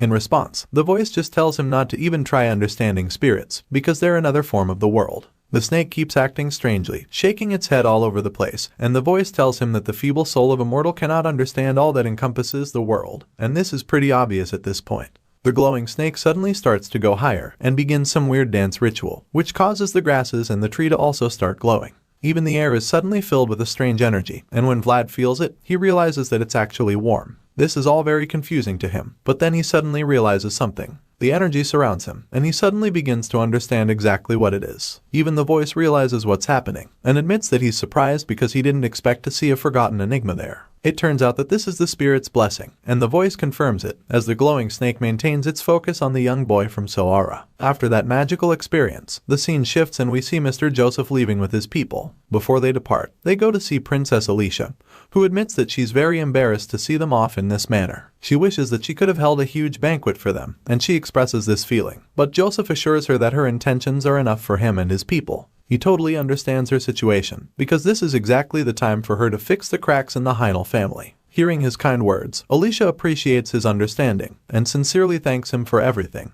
The representatives of the Bayezid family take one last bow, and Joseph reveals that they'll be leaving now. However, just when they're about to walk away, Sir Duncan asks for a minute of their time. He suddenly asks Vlad to come forward, which leaves our blonde hero quite puzzled. He looks at his masters for permission, and Joseph grants it, telling him to go on. As Vlad walks down to meet Sir Duncan, Jaeger suggests that their hosts must have prepared a ceremony. The young master agrees, and reveals that he told them to keep the closing ceremony simple just in case they went forward with it. Sir Duncan tells Vlad to kneel when he gets to them, so the kid does exactly that. That's when Princess Alicia expresses her gratitude to the boy from Sara. She admits that without him, she wouldn't even be standing there, and then praises him for protecting their honor. Alicia also commends him for shining light over a duel that was blotted with fraud. The princess believes that no amount of gratitude could make up for what he has done for her, so she humbly offers him what she can. Alicia stretches out her hands with a purple handkerchief in them, and then informs Vlad that she wants to entrust her name to him even though he's not a knight. She claims that he was even more honorable than a knight, and while she's saying all of this, Joseph realizes that it's just as he expected. He knows that she's a smart woman, so he understands that she's trying to prove her relationship with Bayezid by having a common prospect like Vlad. In other words, this clever princess is showing gratitude and taking advantage of it at the same time. Meanwhile, our boy raises his head to see the handkerchief, and is beyond disappointed that this is the so-called valuable reward he's getting. Bro can't even hide his displeasure, because he's frowning without even knowing it. He's not sure if he's just supposed to accept the handkerchief from her. I mean, he's still pretty new to all of this knight stuff. Thankfully, he quickly remembers the time that Jaeger told him to always accept stuff from nobles, because it's proper courtesy. The memory rings in his head like a bell, and he also remembers how he got lectured the time he refused Mr. Rudiger's peanuts. As such, he's not willing to receive another beating from his brutal master, so he accepts the handkerchief, and thanks the princess for it. Van's probably wondering what he'll even need the piece of cloth for, but then again, it's proper courtesy, so it's not like he has a choice. Anyway, it seems that our boy might still be in trouble, because the moment he takes the cloth from Alicia, everyone around gasps in shock. Jaeger looks like he just got a headache, while Joseph just gets nervous because he forgot to tell the boy from the back alleys how to act around nobles. An equally exhausted Sir Duncan finally informs Vlad that he just accepted the gift the wrong way. The blonde kid has no idea what the old man means. Well, it turns out that there are two ways a lady passes on a handkerchief that symbolizes her honor. The first way is by hanging the piece of cloth at the end of the sword, while the second method is by passing it to him from hand to hand. At this point, Vlad realizes that he messed up, and as he turns around to see all the judging eyes, he nervously asks how he's supposed to do it. We also learn that these two methods have different meanings, because while the first one at the sword end is for honor, the second hand-to-hand method is for love. After the awkward moment, Princess Alicia gets flustered as her cheeks flush red, but Vlad is still trying to process everything. Man's so confused right now, because he doesn't know that he basically just confessed love to the princess. Either way, Vlad decides to be Vlad and mischievously claims that he'll use the handkerchief well, wondering why the guys at the back are making such a big deal out of it. On the carriage ride home, the young master admits that he hasn't been that flustered in a long time. He also feels that he's at fault for not teaching the young squire, and he also jokes about how the wandering minstrels won't have to worry about making a living in Damer for a while.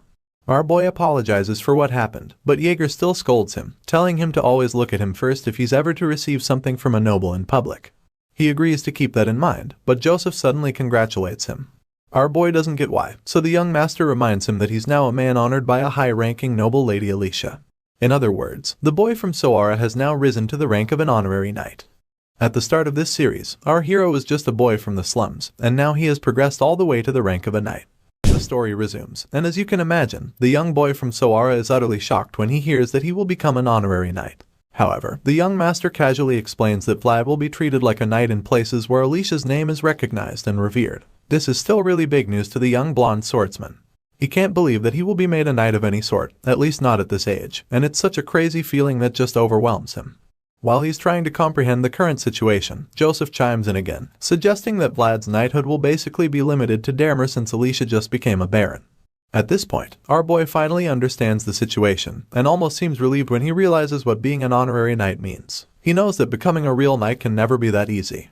Vlad holds the purple handkerchief that Alicia gave him as he ponders deeply about everything. The young master interrupts these thoughts by reminding our boy that he got the gift because of a mistake, and he also advises him not to lose the handkerchief, because it's actually Alicia's honor and not just a random piece of cloth.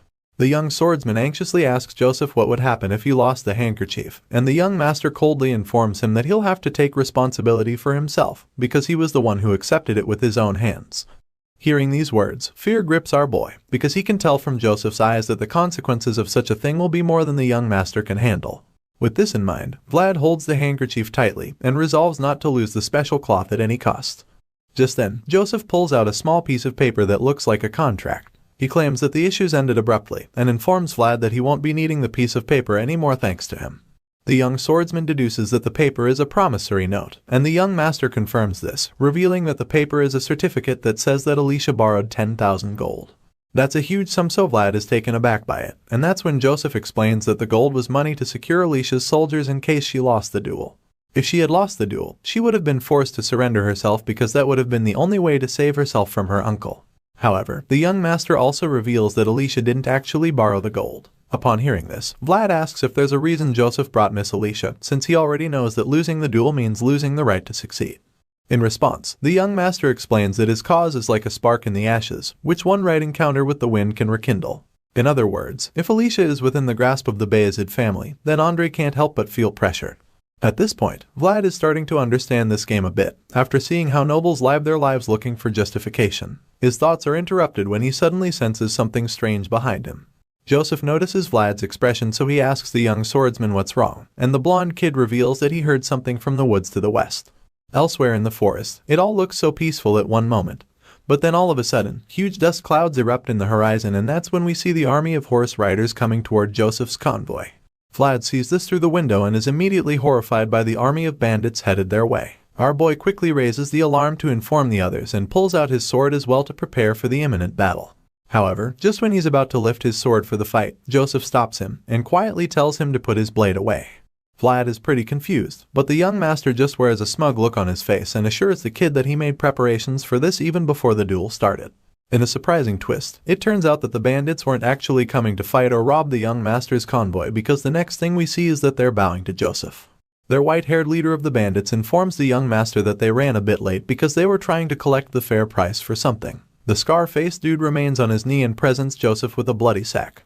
Seeing this, the young master asks if that sack is what he requested because he knows that he ended up asking for something else.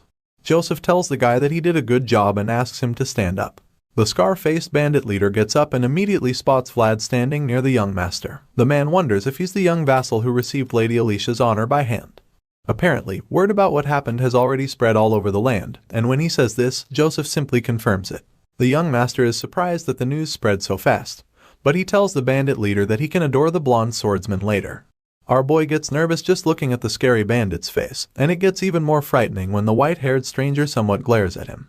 Vlad becomes pretty terrified when he sees this. He realizes that the aura he senses from the guy is nothing like what he felt from other nights. Instead, what he can sense is similar to the smell of danger that the back alleys of Sawara reeked of. With this in mind, Vlad feels like his instincts are telling him that the scar-faced man is not one to be trifled with. Joseph suddenly asks the bandit leader to follow the convoy if he's coming back to Sturma, but the scary guy politely declines, claiming that he and his men have to get back a bit quicker. After all, they're using horses. Joseph is a bit disappointed, but he lets them go, and thanks the leader for his services once again. In response, the guy claims that he was merely loyal to his duty as Bayezid's hidden sword, which is most likely just a fancy name for an assassin. Hearing the strange title for the first time, Vlad is a little confused and quite frightened, so he starts to wonder who the hell these people are, because it's pretty obvious now that they're not your regular bandits. Besides that, he's also really curious about what's in that bloody sack they brought with them. The young master turns around and notices Vlad looking at it, so he asks the kid if he wants to know what the sack is. The young swordsman immediately admits that he is a little, so Joseph vaguely tells him that it contains the world of nobles, which is the world of the cold, brutal, and unforgiving. We get an idea of what's inside even though it was already kind of obvious with the bloodstains on the back. Back at home, Joseph's father reveals that a group of pilgrims is passing through Sturma, so he asks his advisor if he should greet them. In response, the white-bearded old man suggests that the visitors don't seem to want that, especially since they said that they'd just quietly see the dragon's trail and then leave. Hearing this, the head of the Bayezid family thinks that these must be the voices of the gods that desire nothing, because he hasn't seen such sincere pilgrims in a very long time. Even though they don't seem to want any greeting or attention, Joseph's father still thinks that it should be okay to look after the pilgrims without their knowledge. His advisor already knew that he would say something like that, and the Bayezid head just claims that it's only because one has the right to enjoy what they're deserving of. Seeing that the nobleman really wants to do this, the advisor assures his master that he'll make preparations to watch over the pilgrims. Besides that, the master would also like to talk about his second son and Vlad. He heard about the great feat that they accomplished this time around. The advisor confirms this, revealing that there was even a word in the report that would even make an old man's heart race. Count Bayezid is intrigued by this and links it to the Swordmaster's first code. He feels that it's a nostalgic word that he hasn't heard in a very long time. Elite education began with the selection of those with proven blood and talent from the start. So, these young swordsmen were practically diamonds in the rough that were managed with care during their training. That's why it's rare for a situation to reach such extreme points that would require the call for the first code. Joseph's father feels that it must have been a rare sight in today's times when knights are nurtured so preciously, and the advisor suggests that the master would have loved it if he had been there to see Vlad in action. The count agrees, but he claims that he's not the only one who would have loved it, because he's sure that a few other people would have loved it as well. Thinking about our boy's feat, the golden generation of Bayezid comes to his mind, and he feels proud just thinking about it.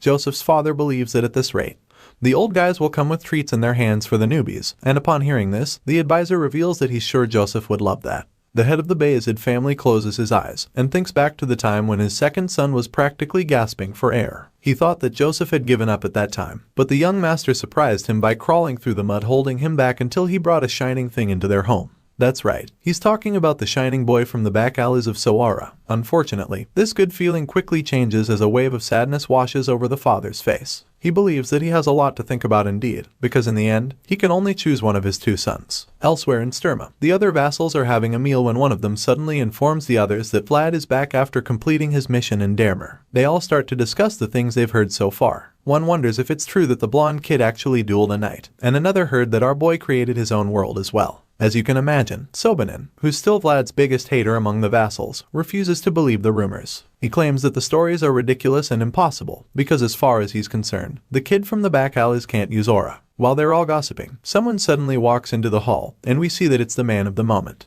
Vlad admits that he's starving and thinks about how it's been like a month since he last entered the place. He sees all the vassals dining at their tables, and he also notices how they all look afraid the moment they see him. They quietly turn back to their meals, and this makes Vlad realize that it doesn't matter if someone comes from a high or low status family. Whether the gap in status between them is big or small doesn't matter anymore because the children's alley fight is over. And this is all because of the appearance of that one person who trod in a different world from the rest. The next thing we see is a plate of sausages being devoured by our favorite blonde swordsman. Vlad munches down on the food, making it obvious just how much he missed the place. Unfortunately, he's not able to enjoy his meal in peace with all the other vassals staring at him and whispering about him. It's starting to get on his nerves because it's becoming too uncomfortable to deal with while eating. When he says this, the fat kid eating next to him informs him that it's going to be like this for a while, especially since everyone here roughly knows what happened in Dermer. Vlad causally locks his finger as he realizes just how quickly the rumors spread. The vassal is pretty much our boy's only friend in the place, so he's the only one who cares enough to ask Vlad what his plans are for vacation.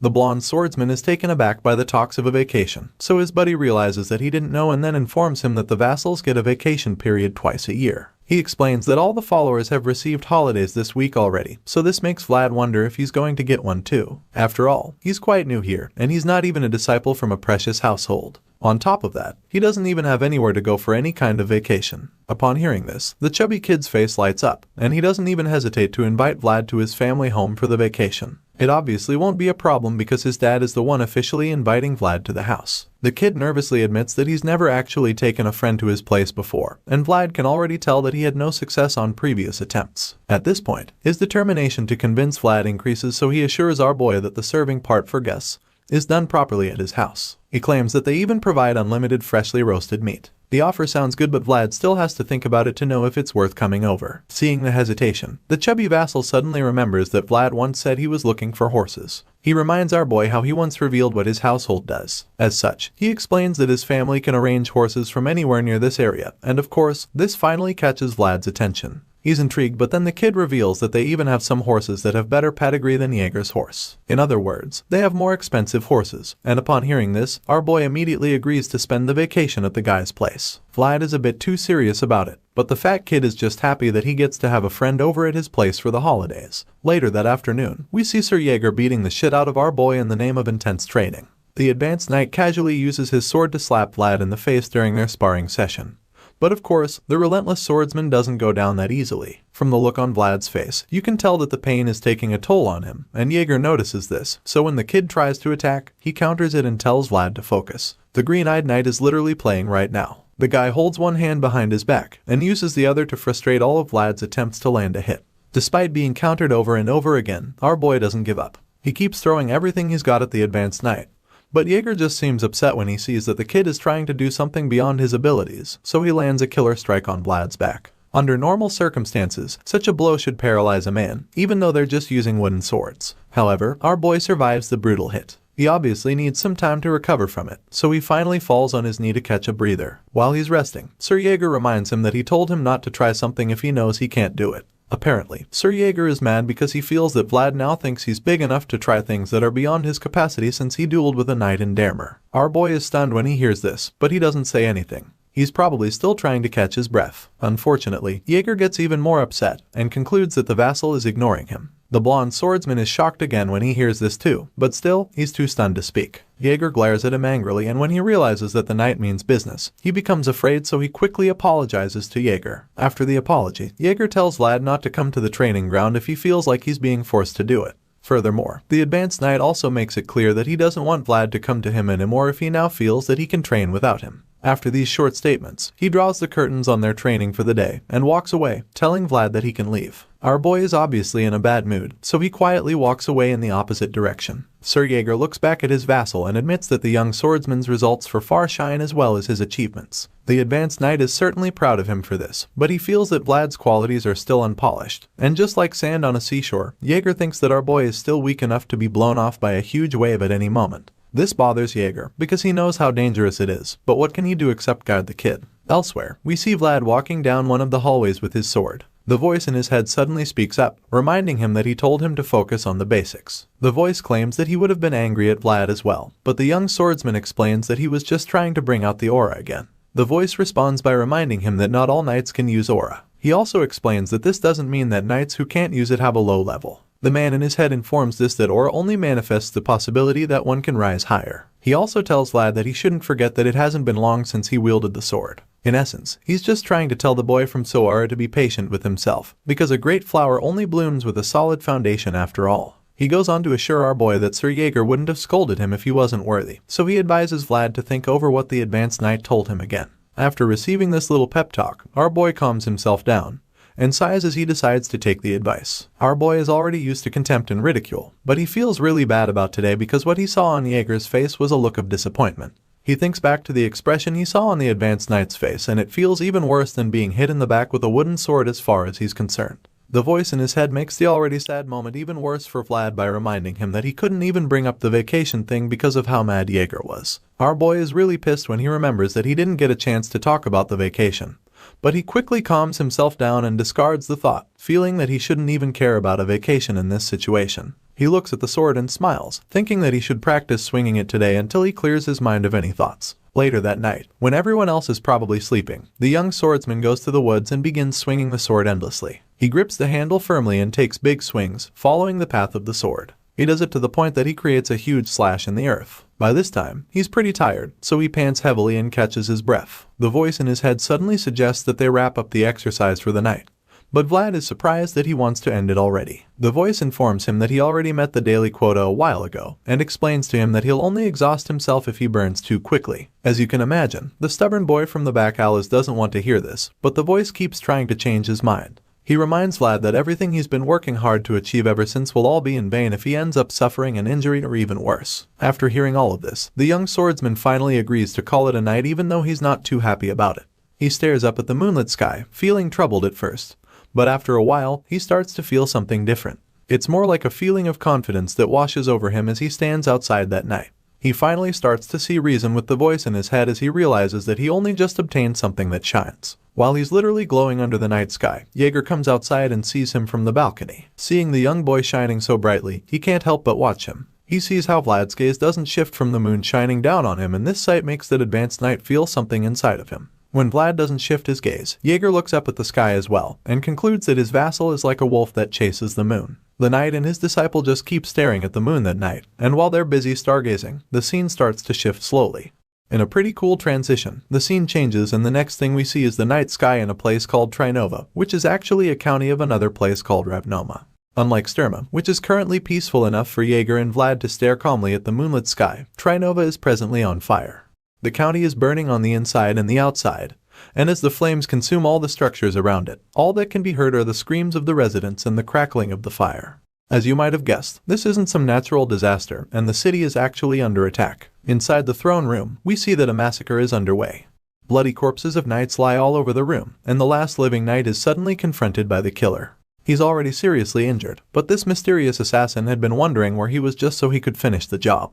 With a bloody sword in hand, the unknown killer walks toward the knight and suggests that the wounded warrior was only fulfilling his last duty. The injured knight pants heavily and struggles to talk as he points out how the killer ultimately came all this way to find him. It's at this point that we get to see who this ominous assassin is, and surprisingly, it turns out to be Godin, the same dangerous man who killed Vlad's boss back in Sora. With his dying breath, the injured knight tells Godin that he doesn't need to follow orders blindly just because the saying goes that the Lord's name comes before honor. He reminds Godin that the knights of the former Count Gadar weren't like that, but the ruthless assassin just informs him that it's the reason all those knights are dead now. In response, the injured knight tells Godin that his light will also go out one day, but until then, he wants the killer to pass one last message to Count Gadar, saying that he'll be waiting in hell. The moment he says this, Godin raises his sword for the finishing blow, and assures the dying man that he will pass the message, before sending him to the afterlife. Vlad is surprised when he hears Master Joseph telling him about a vacation. He probably didn't expect this kind of news because he had already made up his mind to focus on his swordsmanship without any breaks.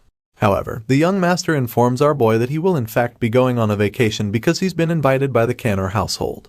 He asks to confirm this, and Vlad is surprised that Joseph even knows about it. He is about to ask the young master how he even found out, but before he can even finish talking, Joseph explains that rumors spread quickly.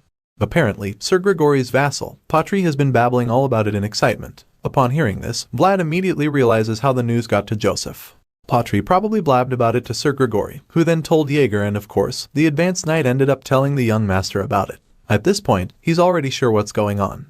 Joseph claims that he was going to give Vlad a vacation anyway, so now he feels that there's no reason to send him when he's already decided where he wants to go. Our boy thanks him in response, but he's still a bit pissed at Jaeger for ratting him out. He glares at the knight, but Jaeger pretends like he didn't do anything wrong. Joseph notices the awkwardness in the room and becomes quite confused at first, but then he immediately concludes that something has happened. He knows that the awkward silence will be gone if he interferes, but he decides to keep quiet because he knows that some relationships are just meant to be respected and left alone the way they are. The tension in the room continues to build, and after a while, Vlad admits that it's getting hard to even breathe. Even though he's very annoyed with the advanced knight, he still feels that it would be better if he just greets Jaeger and excuses himself. While he's still pondering on this, the green-eyed knight suddenly speaks up and reminds Vlad that a knight must never let go of his sword at any moment, even though he's on vacation. Our boy is caught off guard by the statement, but he also knows that it's totally true, so he accepts the advice without argument. Jaeger warns Vlad, promising him that he'll notice the effects if he misses a day of training. But even worse, he tells him that other people will notice if he skips training for even just a week. The advanced knight knows that Vlad is not the lazy type that would need to be told about training even if he's not told, but he feels that it won't do any harm to remind him because he won't go astray when he's constantly being kept in check. With this in mind, he simply tells his young vassal that they'll see when he gets back from his vacation. Vlad is so glad when he hears this because it means that he's finally gotten Jaeger's permission and approval to go. Joseph notices just how happy the young swordsman is, but then quickly tells him not to get his hopes too high about the horses. After all, his current problem will probably be difficult for even the Canner household to deal with. The young master practically cuts Vlad's joy short with this statement, and then he tells our boy to analyze how much the horses reject him, so that he can find out the area where the horses that reject him the least are from. Vlad takes the advice, confirming that he understands it, and so the young master tells him that he can leave until they meet again after a week. The young knight in training starts to walk out of the room, but then he stops when Joseph suddenly tells him that he doesn't need to get gifts on the way back. Our boy is stunned to hear this, but then he assures the young master that he won't forget. In the young boy's mind, Joseph is actually saying that he needs gifts, because he remembers that the guy seemed to enjoy the jam that Patri got him before. Vlad finally exits the room, leaving Jaeger and Joseph alone in there. The young master still can't believe that the Canner household actually invited the young boy from Sara to spend vacation with them. Jaeger already seems to know why Joseph is so concerned, so he suggests that Vlad might meet a certain someone if he's lucky. The young master agrees, recalling how both Vlad and this mysterious person are both really notable figures. In response, Jaeger asks what would happen if someone was keeping an eye on Vlad and this person, which leaves Joseph speechless for a bit until he finally comes up with an answer. Joseph suggests that anyone who would keep tabs on them would also be the kind of person to simply ask for something when they want it. Despite knowing that this is most likely the case, Joseph reveals that he has no plan to give anything that is asked of him if that's the case. Elsewhere, we see our boy being rather perplexed. He doesn't seem to know what's going on, and he certainly has no idea where he is. It turns out that he's just being given a new cloak to test out. Not surprisingly, Joseph's mom is the one responsible for this latest gift shower, and even though our boy is pretty overwhelmed by the whole thing, she seems to think that the color suits him well. As far as she's concerned, he's well suited to leather armor, and even more than that, she feels that everything suits him well because of his strong bones. This is why she doesn't mind making him new clothes, because it's worth her while just seeing him try them on. Despite being very shy and uncomfortable, he's also really grateful, so he thanks Lady Oksana for her kindness. After that, she asks him about his invitation to spend a vacation with the Canner household. Vlad confirms that the rumor is indeed true, so she reminds him that people always need to well-dressed and presented neatly whenever they are invited to someone else's place. She explains that this is just basic manners and a way not to give one's parents a bad name. The young swordsman just feels down and speechless when Lady Oksana says this because he knows she is actually right. But then she drops another bombshell by telling him that he shouldn't give her a bad name. In other words, she's telling him that she's pretty much his mother. Lady Oksana embraces him again, but he is so stunned by what she just said to even move. It's like he's frozen in shock and his eyes just widen as he tries to process everything. As for the mind woman, she just gives him a warm smile in response. Her yellow eyes shine as she looks at Vlad and he immediately gets flustered. Bro is blushing so hard that his ears are even turning red at this point. As such, he just accepts her advice and assures her that he will not give her a bad name while he's away on vacation. Vlad bows his head as he says this, and while he's still in this position, she surprises him again by informing him that she'll assign a tutor to him when he returns from the vacation. After all, she doesn't want him making any more mistakes like when he received a lady's honor with his hand. She suggests that such a blunder should only happen once, and our boy is so embarrassed when he remembers what he did, so he nervously asks her to forgive him. Lady Oksana informs him that the title of a knight is similar to that of a semi-aristocrat, and for this reason, he needs to learn the appropriate way to act at all times. When she says this, he takes the piece of advice and promises to keep it in mind.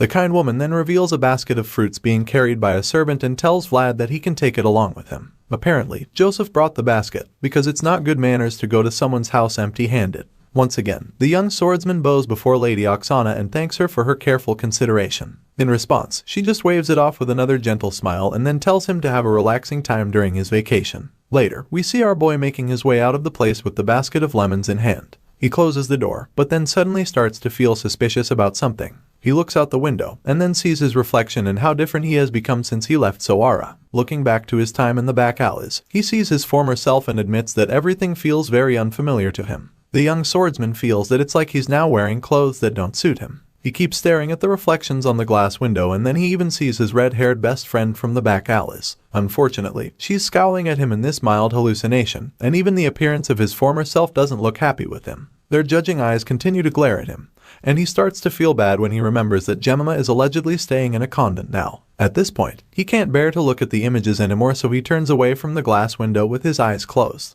Vlad can only hope that she's doing well right now, because he believes that she'll also be wearing clothes that don't suit her since she's in the convent.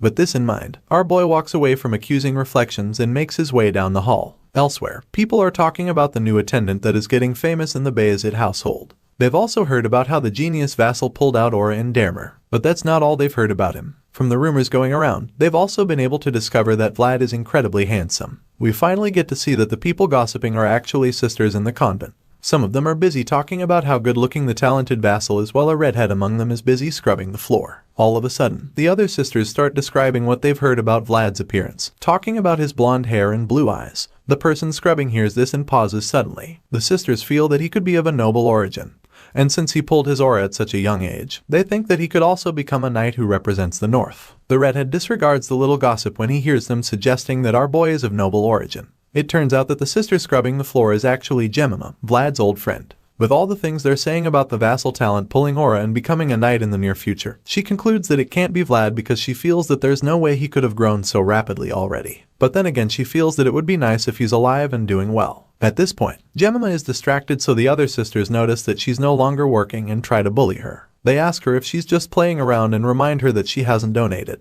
They claim that she should think of repaying what she owes by working all her life. As such, they tell her to finish scrubbing the floors and then do the dishes if she doesn't want to get scolded by the head sister. The three bullies keep talking about how Jemima has nowhere to go if she leaves the convent, and how she also doesn't even have anyone to get her out. So, they feel that it wouldn't be such a bad thing for Jemima if she gets used to working there continuously. They leave the room and tell her to keep working and finish everything before it's time for lunch. You'd expect the redhead to be more offended after being treated this way, but surprisingly, she just smiles as she continues to scrub the floor. She feels that it's a good thing she knows all of this from Rose's smile.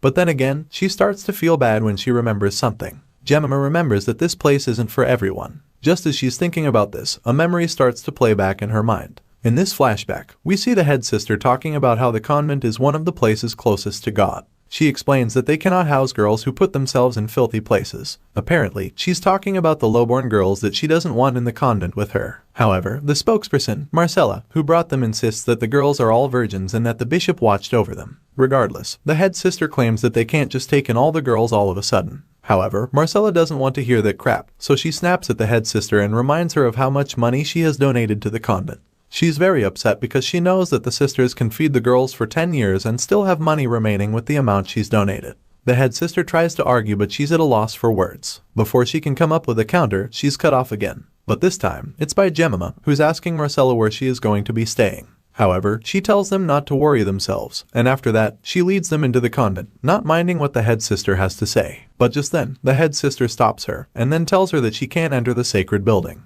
The gray-haired lady admits that she wasn't even hoping to. She asks the head sister to take care of the kids and informs her that they're all good at work. Just then, a group of men appear out of nowhere. They spot the woman and the girls she was carrying with her, so they charge at them. When the woman hears the men coming at them, she yells for the kids and the head sister to get in quickly. They manage to run inside the building in time, but unfortunately, Marcella gets caught by one of the scumbags. She struggles to free herself, but to no avail, and Jemima can only scream in horror as she's equally dragged away to safety by the head sister. The hoodlums take Marcella away and leave the others. They drag her back into the woods by her hair, and despite all her struggles, she's still unable to escape. The doors of the convent are closed behind her, meaning that Marcella is now completely at the mercy of the bandits. The flashback ends and we catch up with Jemima, who's still scrubbing the floor in the present. She starts to sob as she recalls this memory, and also cries when she remembers Vlad. Elsewhere, we see our boy standing outside a house looking dumbfounded by the sight in front of him. He's left in awe after he sees the Canor household mansion, and finally realizes why they're said to have so much influence in Sturma even though they're not a noble family. He had a feeling they were wealthy, but what he's looking at right now is just insane as far as he's concerned. As he enters the gate with his chubby friend, he's greeted by an old man along with several other servants. This old-timer turns out to be the family butler, which explains why Patri is so excited to see him again. He runs toward the man with outstretched arms until he gives him a big warm hug. The kid admits that he missed the old man since it's been a very long time. The butler reveals that he's also happy to see the boy after such a long time. Patri quickly asks after his father. The butler informs him that his dad is currently welcoming the guests that suddenly arrived. Since the man of the house is currently occupied, the butler suggests that Patri and his guests look around the pasture, which is the pride of their household. Vlad politely accepts the offer, claiming that he's cool with it, so the old man thanks him for being considerate. However, Vlad has one special request, which is to see where the horses are first because he has big expectations. Of course, the butler doesn't have a problem with that, so he assures our boy that they'll do that in a while. He claims that the lord of the house will introduce the horses personally, but admits that it's not a bad idea to take a look at them before then. With this in mind, the old butler shows them the way to the place where the horses are kept. Our boy was probably hoping to get better results with the horses by coming to the Canor family estate. But unfortunately, there's not much progress because the horses here find him just as repulsive as the others before. It's like they're all terrified of him, because the moment he starts getting close, they freak out and run for their lives. Heck, even the cattle run away when they see our boy. Vlad is obviously disappointed with this turn of events, but all he can do is just stand there and allow the embarrassment to consume him. Bro feels like he should just die already because not only are the horses still running away from him, but now even the cows won't let him ride them. As for the sheep, well, they don't want him either, so when the butler sees this, he realizes that it's a really serious problem. The old man feels that it's probably supernatural, so he asks Vlad if he's visited the church for this matter yet. As you can imagine, the young swordsman doesn't think it should be that bad, so he assures the butler that it's not a curse because his guarantor is even priest Andrea. The old man is surprised to hear this, but Vlad just ignores him because he's too busy going crazy from his current problem. He watches the farm animals continue to run away from him, and he starts to feel that it doesn't even matter if he uses aura. He can't ride horses anyway, so what's the use? He starts to see himself eating dust and running after other knights when they're all making cool cavalry charges. He says this, feeling devastated, and Patri is also hurt by this. So, he decides that he's going to help his new best friend at all costs. He promises to show Vlad all the horses in their pasture until they find one that suits him, because he believes that they'll surely have the right one for him. Our boy has his hope renewed a little when he hears this, and Patri assures him that they'll get him a horse he can ride. He reveals that there are beautiful horses Vlad hasn't seen yet, the horses with a good pedigree that the lord of the house brought. Patri promises that he'll play with his dad to show Vlad the horses, and then suggests that they look at the others tomorrow. The chubby friend encourages our boy to just enjoy his first dinner in their house, and later that evening, we see that the Canor household welcome feast is being prepared. Patri shows Vlad the kitchen full of people roasting all kinds of meat, and the young swordsman confesses that it's indeed a spectacular sight to behold. There's nothing moderate about the Canor household after all. Just then, Patri notices that his father is back, Lord Orson Canor, and apologizes for not being around to welcome the special guest personally. Our boy greets the Lord as well, and introduces himself as Sir Jaeger's squire. The Lord just laughs excitedly in response, claiming that he already knows since the rumors about the genius vassal have already spread all over Sturma. Lord Orson welcomes him once again, knowing that his guest is the boy who activated the Swordmaster's discipline. As far as he's concerned, Vlad is a new star who has been born in Sturma, and he's glad that Patri has made a great friend. Orson suggests going inside to chat while the meal is being prepared and expresses his delight to be hosting such precious guests. At this point, Vlad remembers that he wasn't the only guest to arrive earlier, so he wonders who the others are and if they're going to sit together. Patri suddenly reveals that all the other guests are Bayezid natives, so this makes our boy a lot more curious. They finally enter the hall, and Vlad is bewildered when he sees a familiar person sitting comfortably inside. He wonders what the man is doing there, and it turns out this guy has also been waiting for Vlad because he suddenly wears a creepy smile, and reveals that it's been a long time since he saw the blonde kid. Realizing that it's Sir Lutcher, Vlad and Patri bow to greet him, and our boy admits that he wasn't expecting to see him. Lutcher invites Vlad to join him for a meal, claiming that the food looks too good to refuse. The swordsman is embarrassed at this point, and immediately regrets rejecting the nuts that Lutcher offered him back then. He looks around and notices everyone glaring at him, so he concludes that they all hate him for insulting the first son of the Bayezid family. Besides that, he also beat up their squires earlier, so they have more than one reason to hate him. However, he feels that he'll gain nothing if he's intimidated by them, so he decides to man up, and accepts Lutcher's offer, claiming that he's been waiting for it. Lutcher is intrigued when he hears this, so he smiles mischievously and then asks if they can see the same time tomorrow, since Vlad is on vacation. Our boy is taken by surprise with this question, and then Lutcher suggests that they go somewhere together when they meet. The next day, Lutcher and his knights ride horses out to a desert-like place for some reason, and Vlad is extremely bored because he's been dragged along. Just then, a beast woman from the Liu family named Dorothea confronts him. She accuses him of staring at her and asks if it's his first time being with a beastman tribe. He bluntly claims that there's always a first time for everything, so she aims that it would have been weirder if he had actually seen them before. She heard he's from Sara, so she wants to know how he became one of the Bayazids. In response, he suggests that him being a Bayazid is just as weird as Lutcher's mage being a beastman. She gets offended by this and then asks him if he's ever really used aura, because she doesn't get how he can't ride a horse. I mean, even chubby Patri can ride one, but Vlad tiredly informs her that things just happen in life. Dorothea insists that his case is too much, but he's already tired of her babbling at this point, and starts to regret coming on vacation. He wonders why it's falconry out of the blue, and the beast girl disturbs him again to see if he's listening to her. Vlad asks her if all beastmen are this talkative, so she accuses him of being racist for asking something like that. He then asks if all mages are talkative, so she claims that he's discriminating against her job. Lutcher finally comes to the rescue when he tells Dorothea to give Vlad a break. However, the beast woman just calls our boy a bastard and accuses him of making shitty expressions whenever he looks at her. Lutcher just blames her for pestering him so much, which leaves her defeated. One of the knights suggests a spot, and Lutcher agrees with it, since they can get a better view on all sides. Patri thinks that they might have come hunting, but the grumpy swordsman doesn't care. Besides, he doesn't think they're here to hunt, because they've not let the falcon out of its cage. Just then, a knight calls Lutcher's attention to something in the distance, and that's when they see that it's a group of pilgrims. He didn't expect to see them, so he tells his men to raise the flags to show the people their intentions. The Bayazid family banner is raised and Lutcher decides that it's now time to start finding prey. Elsewhere in the plains, we see a herd of horses, but while all the others are grazing together, one of them is singled out. The black majestic horse stays on the cliff like the kind of all the others, but while it's just chilling, a bolt of energy hits it from under the earth. Right at the start of this episode, we catch up with Lutcher's army as they track the group of pilgrims from across a cliff. While the pilgrims are walking on foot and pushing their wagons along the wilderness road, Lutcher and his bandits follow them closely, but they don't make any form of contact. It's almost like they're just stalking the travelers, without any intention to actually approach them. Seeing this, Vlad begins to feel bored. As far as he's concerned, this little experience is not hunting, but rather, it's more like an escort for the pilgrims.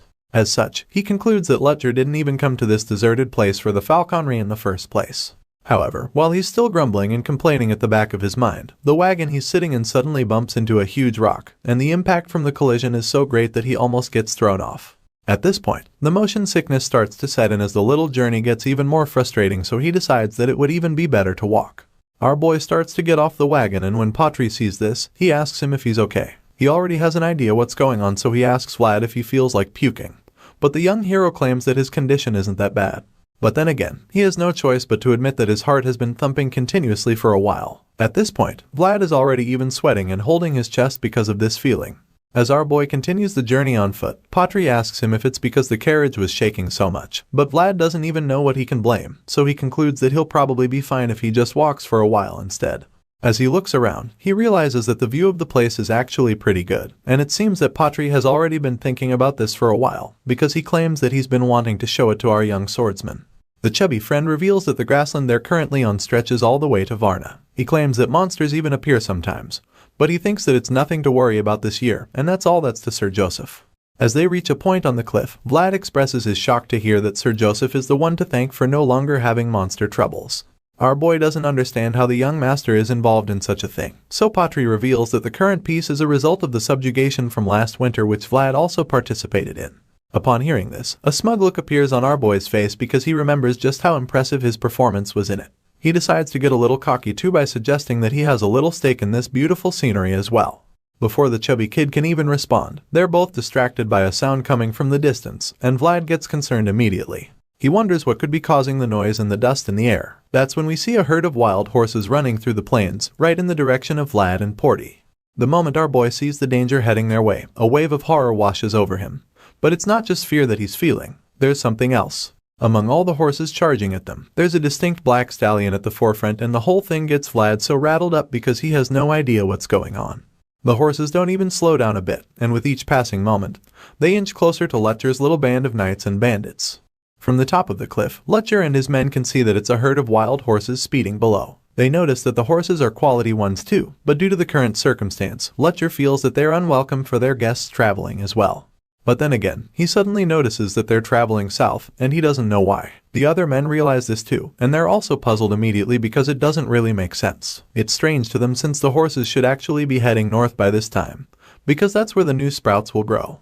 Besides that, the horses are running way too fast for a normal migration, so they realize that the herd's movement feels strangely urgent for some reason. As such, Lutcher starts to think that the horses are being chased by something. He's not the only one feeling that something is off though, because Vlad is also being overly troubled by the horses. It appears that his heart is thumping fast again, and this time, it's even worse than before. At this point, he sees the black horse in front again, and from the look in the animal's eyes, Vlad realizes that the horses are frightened. He keeps looking into the horse's eyes, and he's so concerned because he doesn't know what would make such a huge herd so afraid. He wonders what it could be, and while he's deep in thought, the knights on the cliff conclude that there's an earthquake. However, our boy doesn't believe that it's an earthquake, because he can remember this particular vibration very vividly like it was just yesterday. In other words, he knows exactly what it is, and before he can reveal this to us, we get to see it by ourselves, because something shoots out of the ground behind the horses. It's almost like a volcanic eruption with the kind of force that it shoots out with, and as the dust starts to clear a bit, we finally get to see the massive work monster showing its ugly head.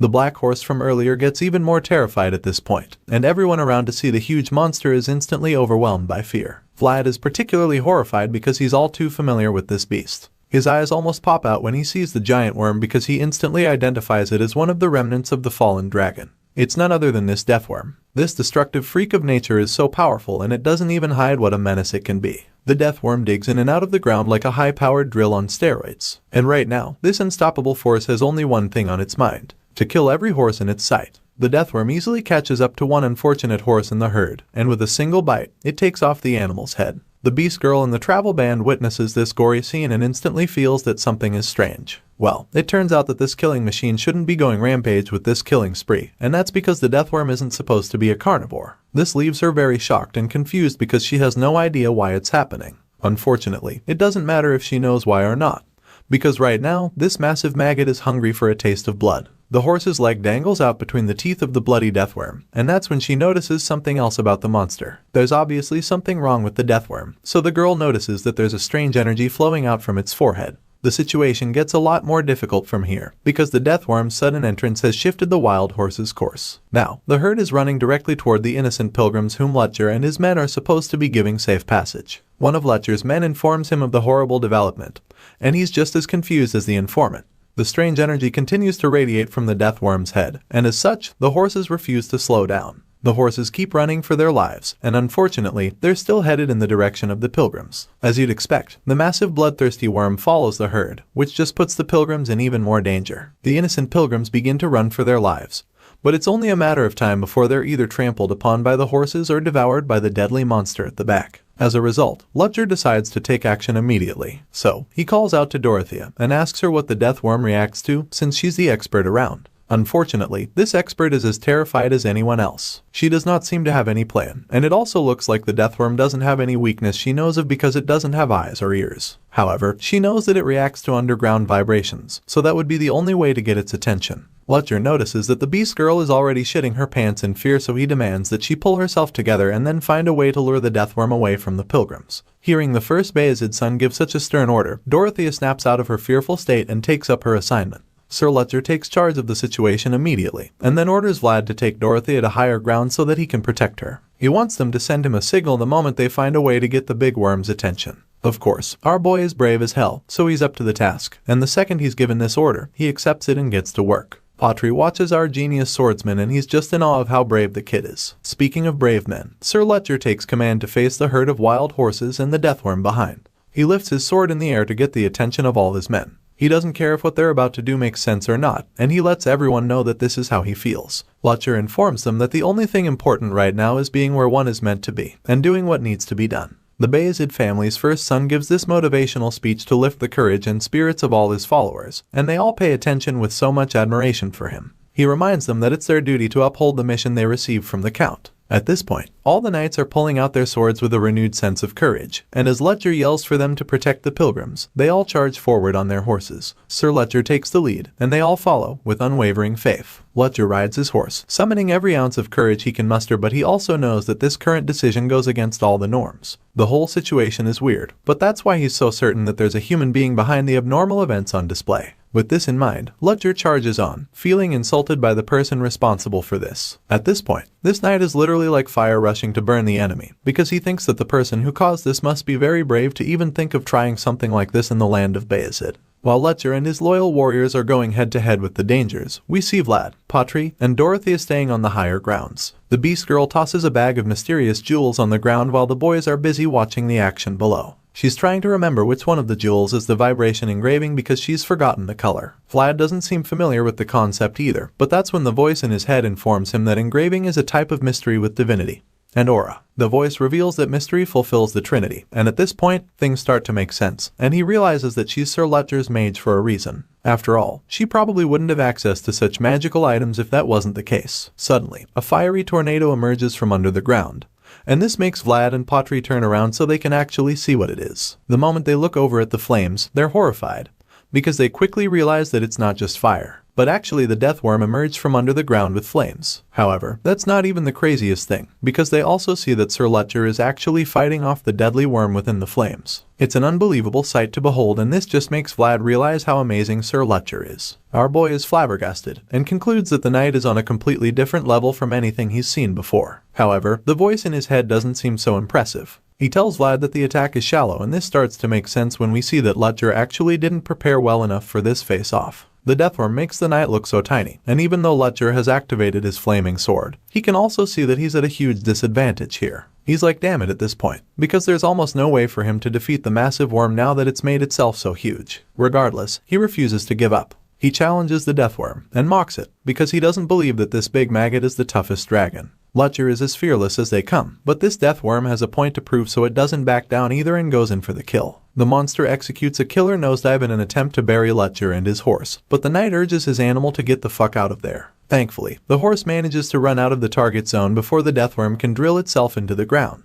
The other knights see that it was an extremely close call, so they're all concerned about their leader. They also Letcher if he's okay, but he just reminds them that they shouldn't let their guard down. He knows that the deathworm isn't the kind of beast to run away from a fight so easily, so he wants all his men to stay sharp in case of an ambush or something like that. Vlad watches the whole thing and he's so tense at this point. The voice in his head equally admits that the situation is getting complicated, because no matter how excellent a fighter is, he can't do anything about an opponent that's underground. Letcher also knows this, so he refuses to sit around and wait for a sneak attack. As such, he orders his men to get busy and seek out the deathworm, because he's very certain that the creature is just hiding somewhere and waiting close by. The knights under his command are still as loyal as ever, so they acknowledge the instruction and get to work immediately. As the men begin to search the area, Sir Letcher can't help but feel so restless. He turns around frantically, wondering where the hell the deathworm could be hiding. Just a few seconds after the search begins, one of the men yells out to inform Letcher that he's found the deathworm. Unfortunately, it's headed right for the innocent pilgrims they've been trying to protect.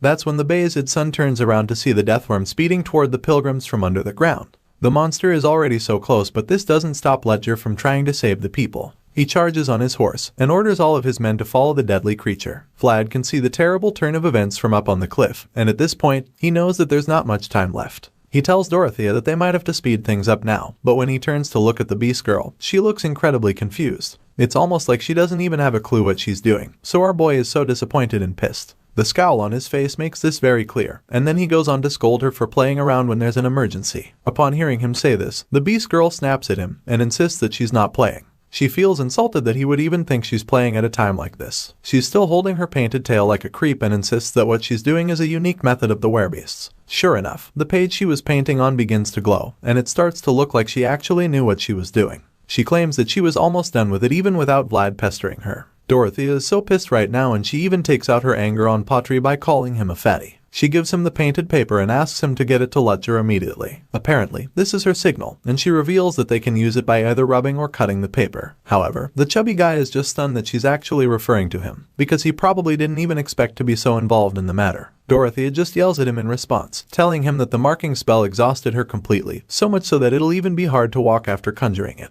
As for our boy, well, he can't even ride a horse, so there's no better person to deliver the message with the way this currently is. The voice in Vlad's head reminds our boy that he'd still be slow even if he could ride a horse. After all, a deathworm is faster underground than it is on land, and because of this, the voice concludes that Lutcher's knights can't even come close to chasing it down with their horses. Upon hearing this, our boy gets so serious all of a sudden because this means that there's only one way for him to save the pilgrims from the monster before it's too late.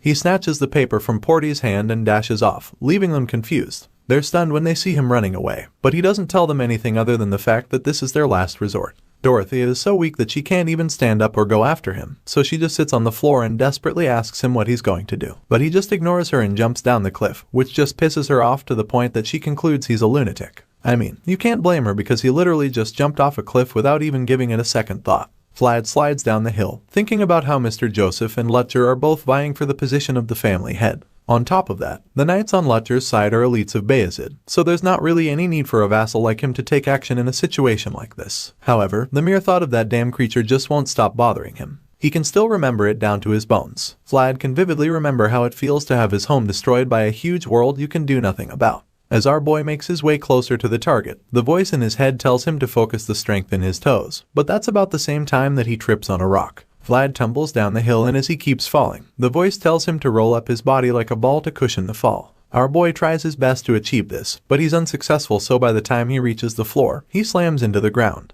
Vlad just lies there at first, and those looking down at him are afraid that he's dead. But then, he groans in pain and gets up. Patry sees this and a tear of joy runs down his face because he's glad to see that his guest is still alive. The fatty is relieved, but Dorothy is just baffled by how the blondie is still alive after falling from such a height.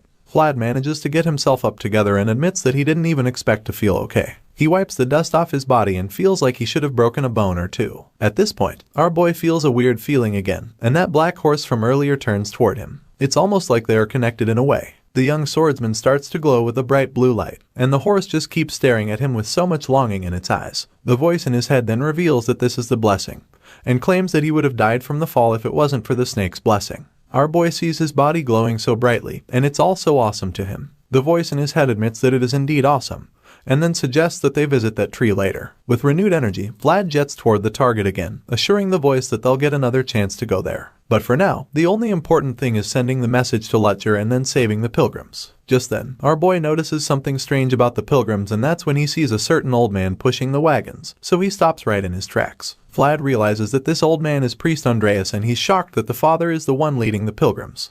Seeing this, he begins to wonder where Sir Lutcher is right about now. He sees that they're still very far away, so he's sure that the deathworm will get to the pilgrims first. At this rate, he's afraid that the priest will be in danger, so he looks at the marking spell in his hand and realizes that he has a hard choice to make. The voice in his head calls the situation a coincidence and then reminds him that it comes in the form of fate and forces people to make a choice. Our boy curses out when he realizes how tough the choice is, but while he's deep in thought, the deathworm inches closer to the pilgrims.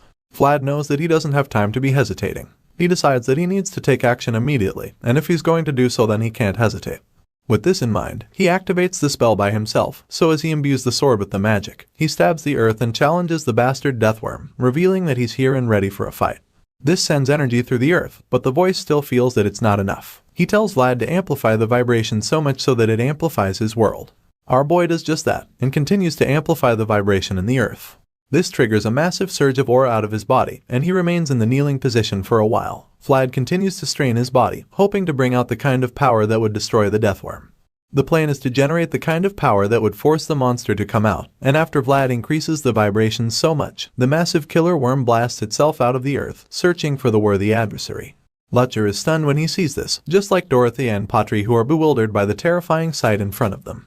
But while everyone else is afraid, Vlad just stands bravely with his sword in front of the deathworm, and he makes the remnant of the fallen dragon very aware that he is right here and ready to fight. The deathworm throws itself at our boy with its mouth filled with razor-sharp teeth.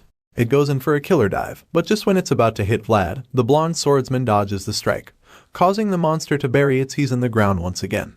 The force from the crash pushes Vlad back several meters, but he still manages to stay on his feet and maintain his balance after the insane vibrations caused by the killer worm's attempt. The kid groans in exhaustion, but he doesn't back down. Instead, he holds onto his aura-infused sword and prepares to get back in for another round against the terrifying creature. At the same time, the deathworm also gets back up, and so the voice of reasoning in his head finally decides to speak up. It tells him not to think he can even go up against such a beast, and then advises him to back down. The voice informs our boy that his current world isn't deep enough to fight against the creature. As far as the invisible guy is concerned, Vlad has already managed an incredible feat by just keeping it bound in one place. In response, the pumped-up knight in training reveals that he's aware of all this. With his glowing eyes, he looks back at the horsemen coming to his aid. He's surprised that they're still not ready because of how far away they are. At this point, he probably feels that he'll have to face the creature by himself, because even though Lutcher's men are speeding toward him, they still won't be able to make it before the Deathworm's next attack.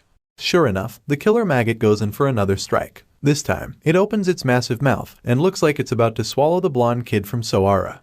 Even in the face of death, our boy doesn't show any sign of fear. He grips his blade and stares the terrifying monster dead in the eye, ready to take on anything that the worm throws at him. The Deathworm suddenly drives itself into the ground again, and this time, it sends more powerful shockwaves which fling the knight in training away. Our boy rolls and tumbles on the ground, but he quickly gets back on his feet and is frustrated when he sees that the Deathworm just went underground again. The worm drills its way into the ground before the dust even starts to clear, and by the time Vlad goes over to check, all he sees is a massive hole in the earth. He looks around in confusion, wondering where the deadly creature is now because he already knows that it's going to try and sneak up on him. His wild eyes scan the area as he becomes completely alert. He turns quickly and looks all over the place from left to right, hoping to see where it's going to attack from. However, after a short while, he doesn't sense the Deathworm's presence anymore, and that's when he realizes that the deadly monster might be heading towards the pilgrims.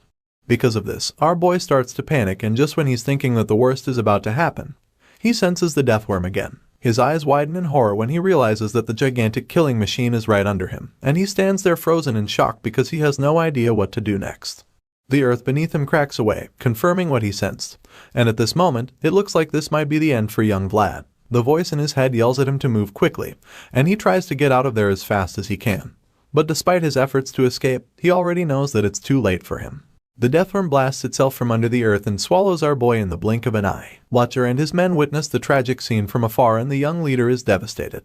Lutcher refuses to let the Deathworm take Vlad from him, so he tries his best to piccio the pace on his horse, but it's pretty obvious that he might not make it in time. The Deathworm just sits there after swallowing the young swordsman like it's trying to digest its food or something.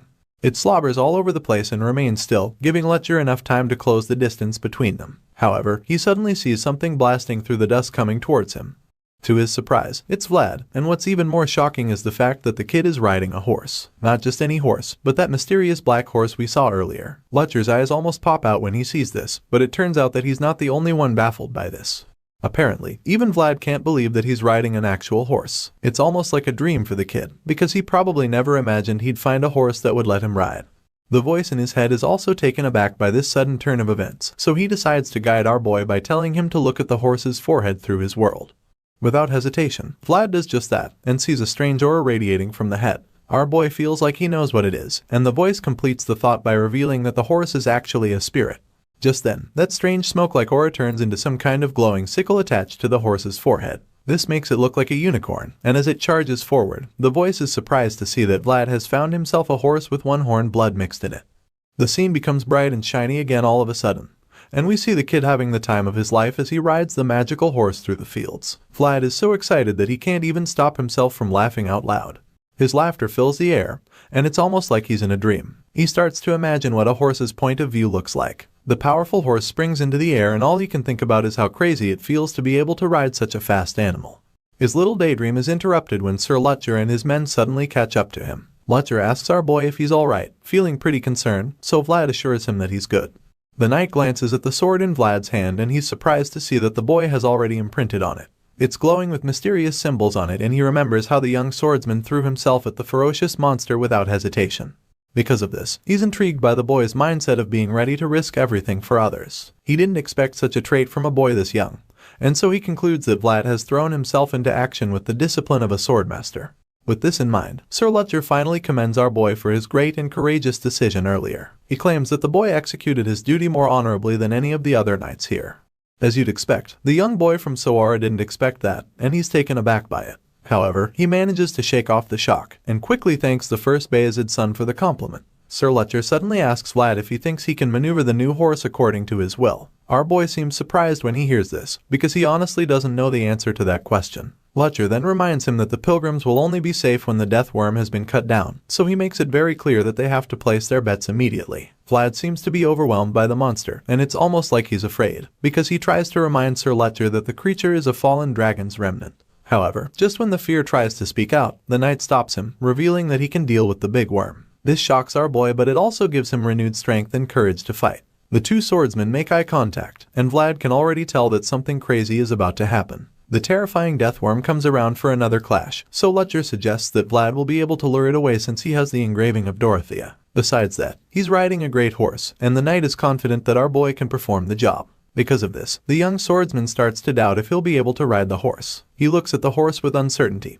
and the gentle creature stares back at him with a very vulnerable look in its eye. Because of this, he finally realizes what is going on. This makes him understand that the black horse is here to save its herd as well. With this in mind, he gets some extra motivation and courage to keep fighting. So, he springs forward with the horse, feeling that they should give it a go together. The black horse gives him the kind of energy he's expecting, so he's confident enough to tell Sir Lutcher that he can actually lure the giant deathworm away. Upon hearing this, the knight orders the young swordsman to go around the hill and return to him. He claims that he'll be ready on the other side when Vlad gets to him, so our boy blasts himself into action without any form of hesitation. Vlad rides away from the rest of the knights and bandits, so of course, the giant deathworm follows him immediately. He looks back at the monster and sees it following him with incredible speed, so he's glad that the plan is working perfectly. As such, he urges the horse to run even faster, and when the others see how the black stallion blazes through the grass, they're astounded by the incredible acceleration. Sir Lutcher is impressed when he sees it too, and a small smile creeps up on his face because of it. He's glad to see that both Vlad and his new horse are great together. After all, that's going to ensure their victory over the deathworm. Speaking of the deathworm, it's still hot on Vlad's tail, and despite the horse's insane acceleration, it manages to cover the distance in a short while. The voice in his head tells him to put the sword down, and explains to him that he has to let his existence flow through the engraving's vibrations. Vlad looks at his glowing sword and does exactly what his voice tells him. He puts the sword down, and drags it along the ground as the horse speeds along.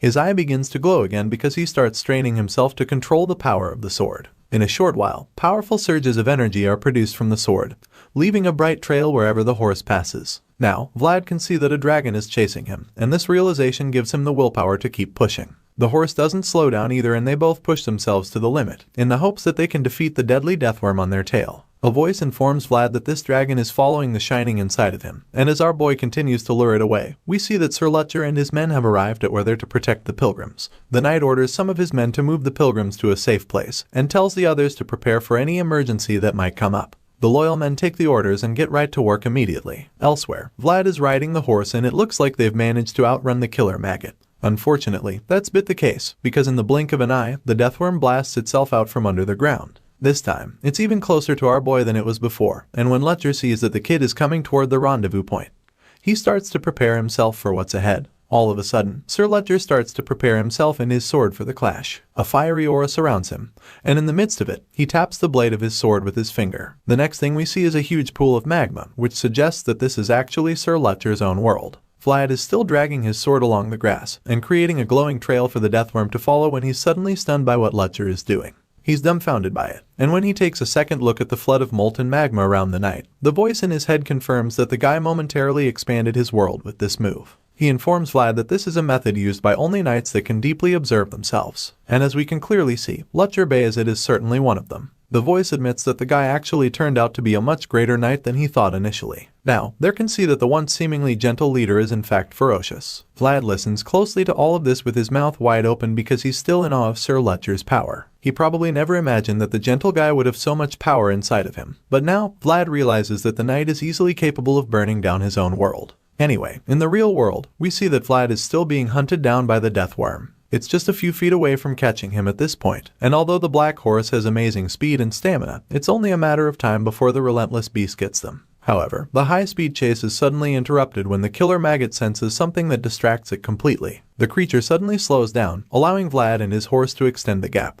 This should be a good turn of events, right? Well, not exactly, because our boy notices that the monster stopped chasing them, so he turns around to check what's up. That's when he realizes that the deathworm is now heading right for Sir Lutcher. The voice sees this as well, and curses out because he knows that the dragon's remnant just detected the threat of Lutcher's world. The knight is still busy concentrating his power, so he probably has no idea that the destructive worm is speeding toward him. By this time, our boy already understands the gravity of the situation, so he's just as frustrated as the voice in his head. He curses out as well, and finally snaps in anger. He decides that he can't let things continue like this, but he also knows that he's far too weak to get the maggot's attention away from Sir Lutcher. He's so confused, and then suddenly, the black horse turns around so swiftly that he almost falls off. He struggles to hold on and is perplexed at how the creature just changed course without him doing anything. He yells out, trying to regain control of the horse, but it just ignores him and starts running after the death worm at full speed. When Vlad sees what the horse is trying to do, he simply asks the bratty creature where it's running, but the horse still ignores him. Just when it looks like the horse is going crazy, it takes things up a notch and starts running in circles. It runs so fast that it looks like there are two of it, and this somehow gets the worm's attention. Vlad is probably dizzy by now, so he yells at the horse because he's afraid that they're way too close to the death worm.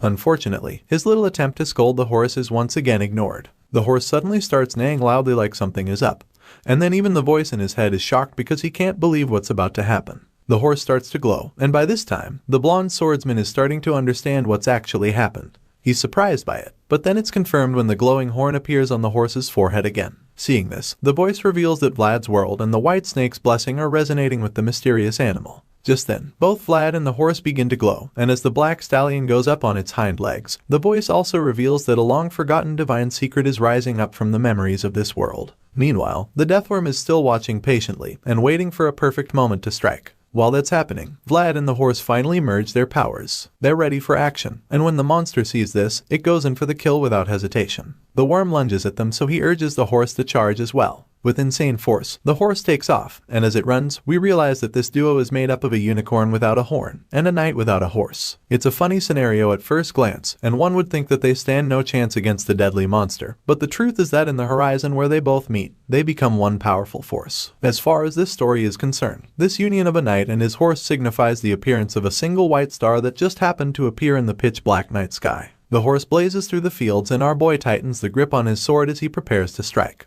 At the same time, we see that Sir Lutcher's sword is already bright red with heat. Because of how scary that shit looks, the voice in Vlad's head still feels the boy and his new horse aren't doing enough yet. He informs them that Lutcher's world is slowly getting stronger, so he claims that it's just a matter of time before they lose the giant worm's attention again. Our boy grunts when he hears this, because he's already straining himself so much to compete with the knight's power. Unfortunately, he realizes that he's reaching his limit, which means that he can't squeeze out any more aura to keep the monster's attention. Despite our boy's exhaustion, the horse doesn't slow down, and just keeps galloping furiously toward the target. Just when it looks like the duo is one man down, Lutcher's men arrive with reinforcements. They urge him not to give up, and encourage him to keep fighting. All the eyes of the knights and bandits suddenly start glowing, and with the power radiating from them, the voice in our boy's head is confident that it's enough to face the deathworm. One of the knights rides faster until he catches up to Vlad, and then tells the kid to keep riding with the same pace until he goes past Sir Lutcher. Meanwhile, the head knight in question is still very distracted by his power concentration, and looks very absent-minded. Vlad speeds toward him and calls out to him, hoping to wake him up from the trance. That's when Lutcher finally opens his flaming eyes again, and as the army of knights rides past him, he commends our boy for a job well done. Vlad and the others have successfully lured the deathworm away from the pilgrims.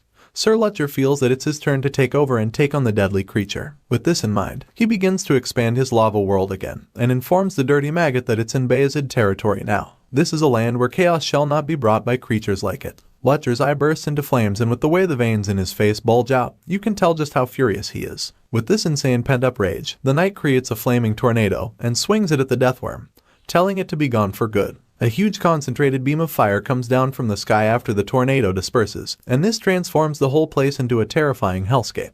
With the firepower generated, Lutcher blasts the deathworm. The flames are mighty and extremely terrifying to the point that all the pilgrims watching are horrified by the sight. On the other hand, the knights under Lutcher's command are just excited to see their boss displaying such incredible power. As for Vlad, he's just stunned because he finally realizes that this is the world of a knight that has the ability to contemplate over himself a true world. The deathworm is continually burnt by the unlimited flames, and as our boy witnesses the insane show of power on display, she admits that this is a sight light years away from common sense. Seeing the knight's world is like watching a mountain that goes up to infinity to him. The kid is left in a state of awe, and he begins to wonder if Godin can even do something like this. He thinks about Sir Jaeger and Sir Pablo too, wondering if they're even up to this level. Then finally, he asks himself the big question, will I be able to do this too? The voice hears his thoughts and assures him that he's capable of such insane powers, but that's only if his world is so unspeakable to the point that nothing can ever cause it to waver. After a while, we see that Lutcher has completely vanquished the monster, and as he watches the remaining flames burn wildly, Vlad appears behind him, asking if he's okay. The knight smiles as he welcomes our boy back,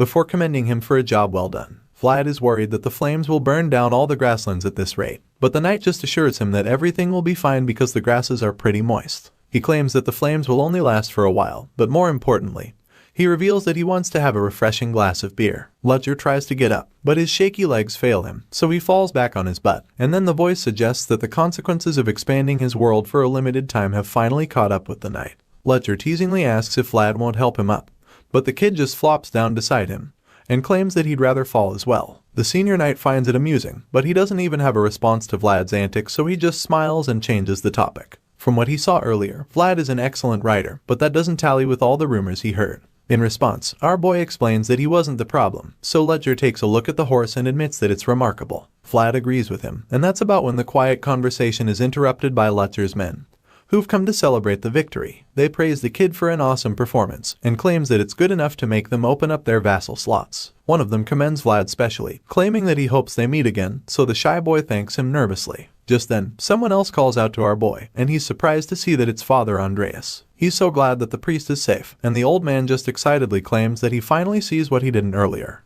During Vlad's clash, he saw a bright light, and even though he had seen it before, he wasn't sure what it was. It was like a light that pierced through the pitch-black darkness. All of a sudden, the old man goes on his knees and holds the boy's hands, leaving him stunned. He then thanks our boy, calling him Vlad of Sara. The young knight is so confused by this, but the priest goes on to pray to the Lord, claiming that the boy who received God's will has acted solely on it. Still on his knees, Father Andreas prays for the Lord to comfort the young boy who protected his world, and prays that he blesses the shining boy with his pity and compassion. On this day, countless hearts turned into a single light, all because this young boy's world expanded. As the story continues, we catch up with a certain character back in Bayezid on a warm evening. The sun is setting and the lighting is perfectly sitting on the noble family's mansion. Inside, we see a familiar hand with scars holding some kind of letter, and then the owner of these scarred fingers suddenly asks if he's sure that the content of the message is 100% correct. Here, we see that it's Count Bayezid asking his special advisor about a surprising message he just received. The white-haired advisor assures the Count that the letter is correct, and then informs him that Dorothea was the one who sent it through the crystal ball. Upon hearing this, the nobleman grits his teeth in rage, because all he did was send the youngsters out just in case, but now they've gone and done something else. He suddenly snaps and asks the advisor if it was dark magic again, so the old man confesses that some of them have settled in the north. In response, the Count remains furious, because he feels that the Empire is being too lax about the threats, and for this reason, the old cursed beings are slowly sticking their heads out. Count Bayezid thinks deeply about all of this, and looks really bothered by it too. The nobleman stares out the window in rage. But then his advisor reminds him that they also have some relieving news as well. He feels that that should at least count for something, so the master agrees with him. The Bayezid family head admits that his advisor is right, and this is because the name of a certain young prodigy keeps popping up nowadays. He begins to recall all the events that Vlad has proved himself, from the previous year's winter monster hunt to the duel of honor at Heimdall. The Count thinks about all these notable moments where the star swordsman shone bright, and then adds our boy's latest feat to the list since he was involved in matters with the pilgrims. At this point, it's pretty obvious just how much attention the kid is getting because of his impressive performances lately, and as a result, the Count admits that the Bayezid might just have had to face disgrace if it wasn't for the boy. He can't help but picture the talented kid at the back of his mind, and after seeing Vlad's amazing aura again, all he can feel is admiration for the young boy from Sara. With this feeling inside him, he calmly instructs his advisor to call for his son Joseph, so the white-haired old man suspects that the family head is thinking of finally giving the boy permission. He asks the Count to be sure, so the nobleman turns to him and suggests that worthy people should get to enjoy the rights they deserve after all. While all of that is happening back at home, we catch up with Rutger and his men who are still out in the wilderness. They're currently camping out for the night after successfully saving the pilgrims from the massive deathworm. To be fair, Vlad did most of the work, but that doesn't really matter right now since they're all enjoying the quiet night seated around fires to keep themselves warm. The pilgrims are with them as well, but while everyone is supposed to be relaxing together, we suddenly notice that something strange is going on. For some reason, Vlad is seated alone with the fire to himself and he's not even close to the others. Apparently, he prefers some time to himself, and when we get a closer view, we see that he is cleaning his sword after a hard-fought victory earlier that day. As he tends to the blade, he notices many scratches on it, and realizes that the sword really went through a lot during his fight against the deathworm. He didn't expect that the blade would suffer such damage, and while he's still thinking about this, Sir Ludger appears behind him all of a sudden.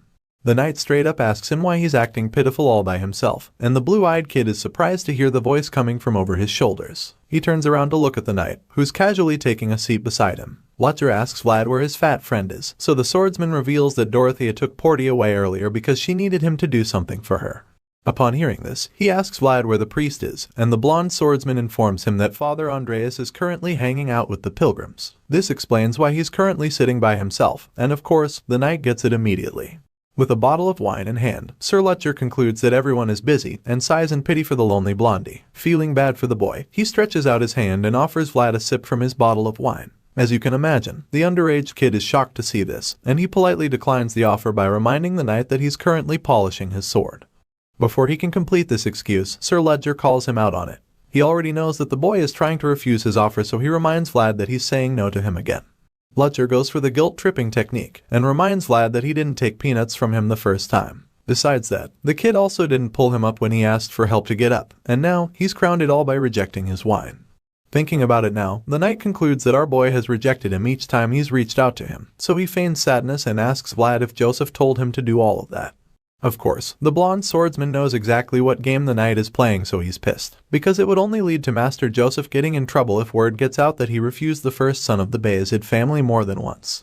With this in mind, he is forced to accept the wine, so he takes the bottle from Sir Lutcher and assures the manipulative knight that Joseph didn't put him up to anything. Upon receiving the bottle, Vlad is surprised to see that it's whiskey, and Lutcher notices the shock in his eyes, so he proudly informs the kind that this is the liquor of nobles. At this point, our boy is a lot more relaxed than before, so it doesn't take him more than a moment to take a sip from the bottle. Vlad gulps it, thinking about how Lutcher and Joseph are certainly related. If he wasn't sure before, now he is certain that they're brothers because even though their personalities are different, they've actually got the same taste in the end. The boy from Sara enjoys the whiskey so much that he downs the whole thing, and while he's busy going bottoms up, the knight stares at his sword for a while. Looking at the blade, Lutcher suggests that Vlad has it checked properly when they get back home.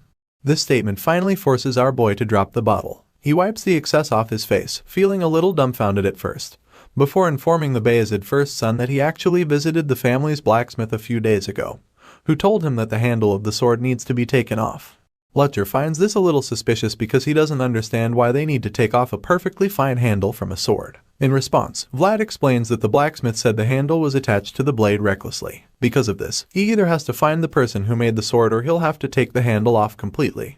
With his bottle of whiskey back with him, Sir Lutcher just teases the kid, suggesting that the owner of the sword is as reckless as the blade itself. He says this while gulping down his liquor, but then suddenly stops drinking when Vlad informs him that he's not going to take the handle off.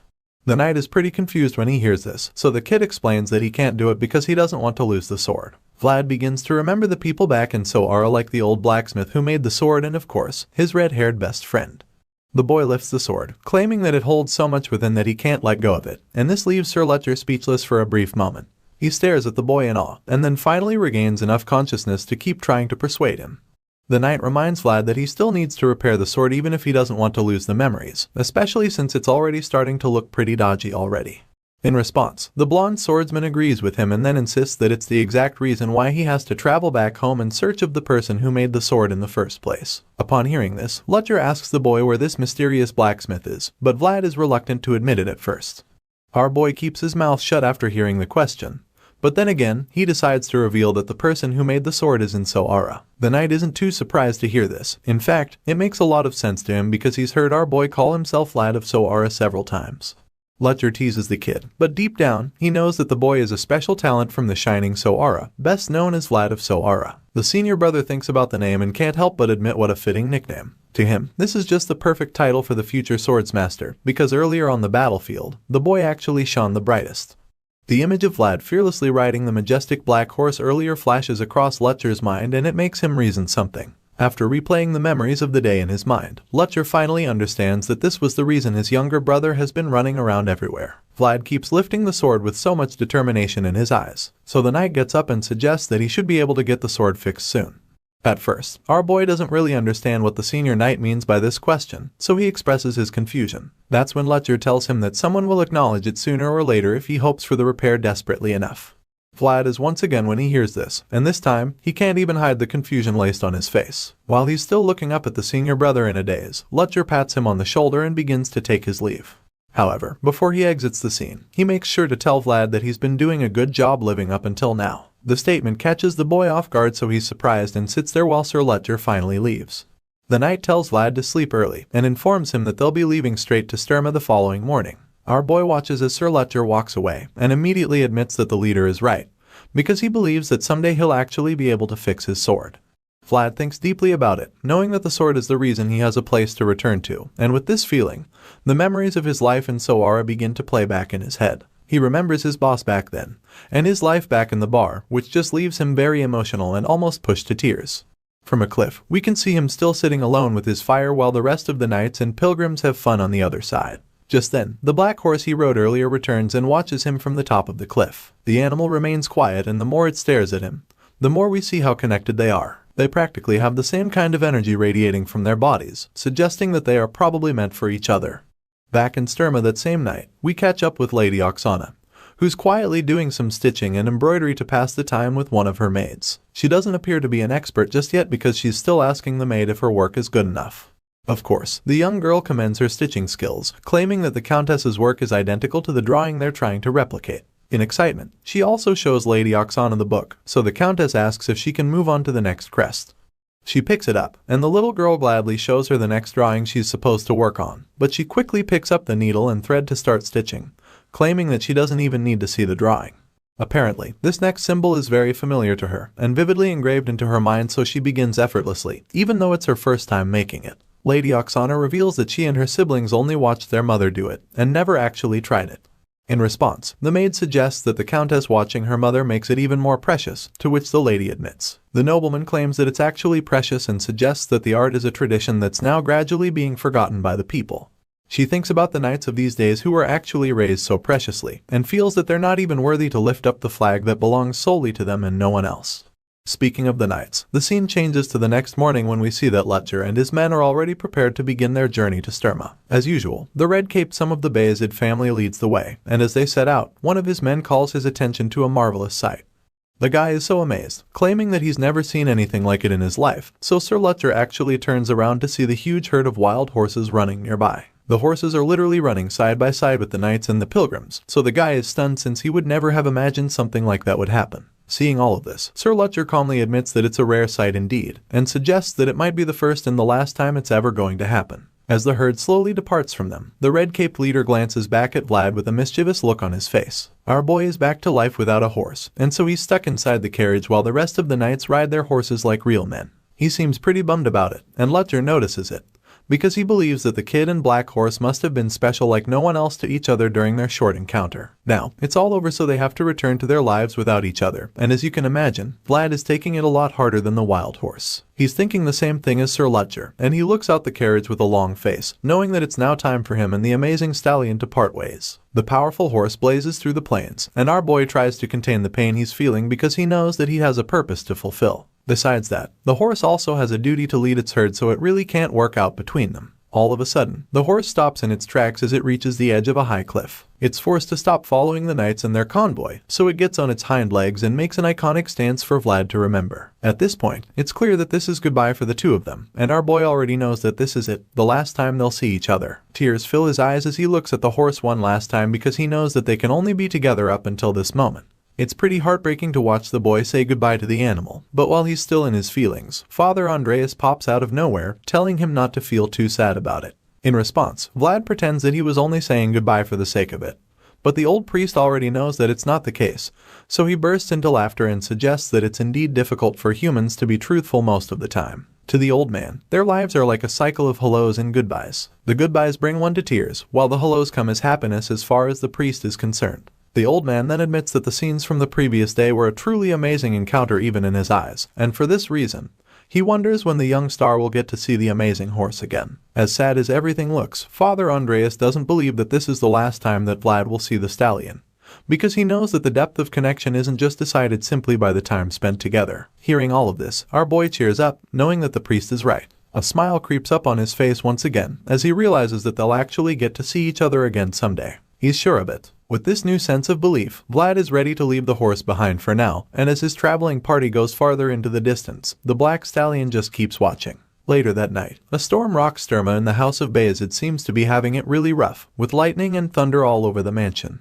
The Count sits in his office looking really frustrated. But it's not exactly because of the storm. Apparently, he's received some troubling news about the fall of Count Revnoma, so he's still trying to come to terms with the whole thing. He covers his face like the most frustrated person ever and listens to his advisor, who confirms that they just received the urgent news. The nobleman already knew that the West's activity had been strange for a while now, but he never expected that it would end up like this, so it makes him wonder how and when Count Gadar's house even acquired such strength. Apparently, the houses of the West made an alliance with Gadar as the center of the plan, so now it seems that even Ravnoma, the true leader of the West, got defeated by being outnumbered. He didn't stand a chance since he didn't have enough people on his side for the battle. Now that things have gotten this bad, Count Bayezid finds it surprising that the royal family hasn't done anything about it.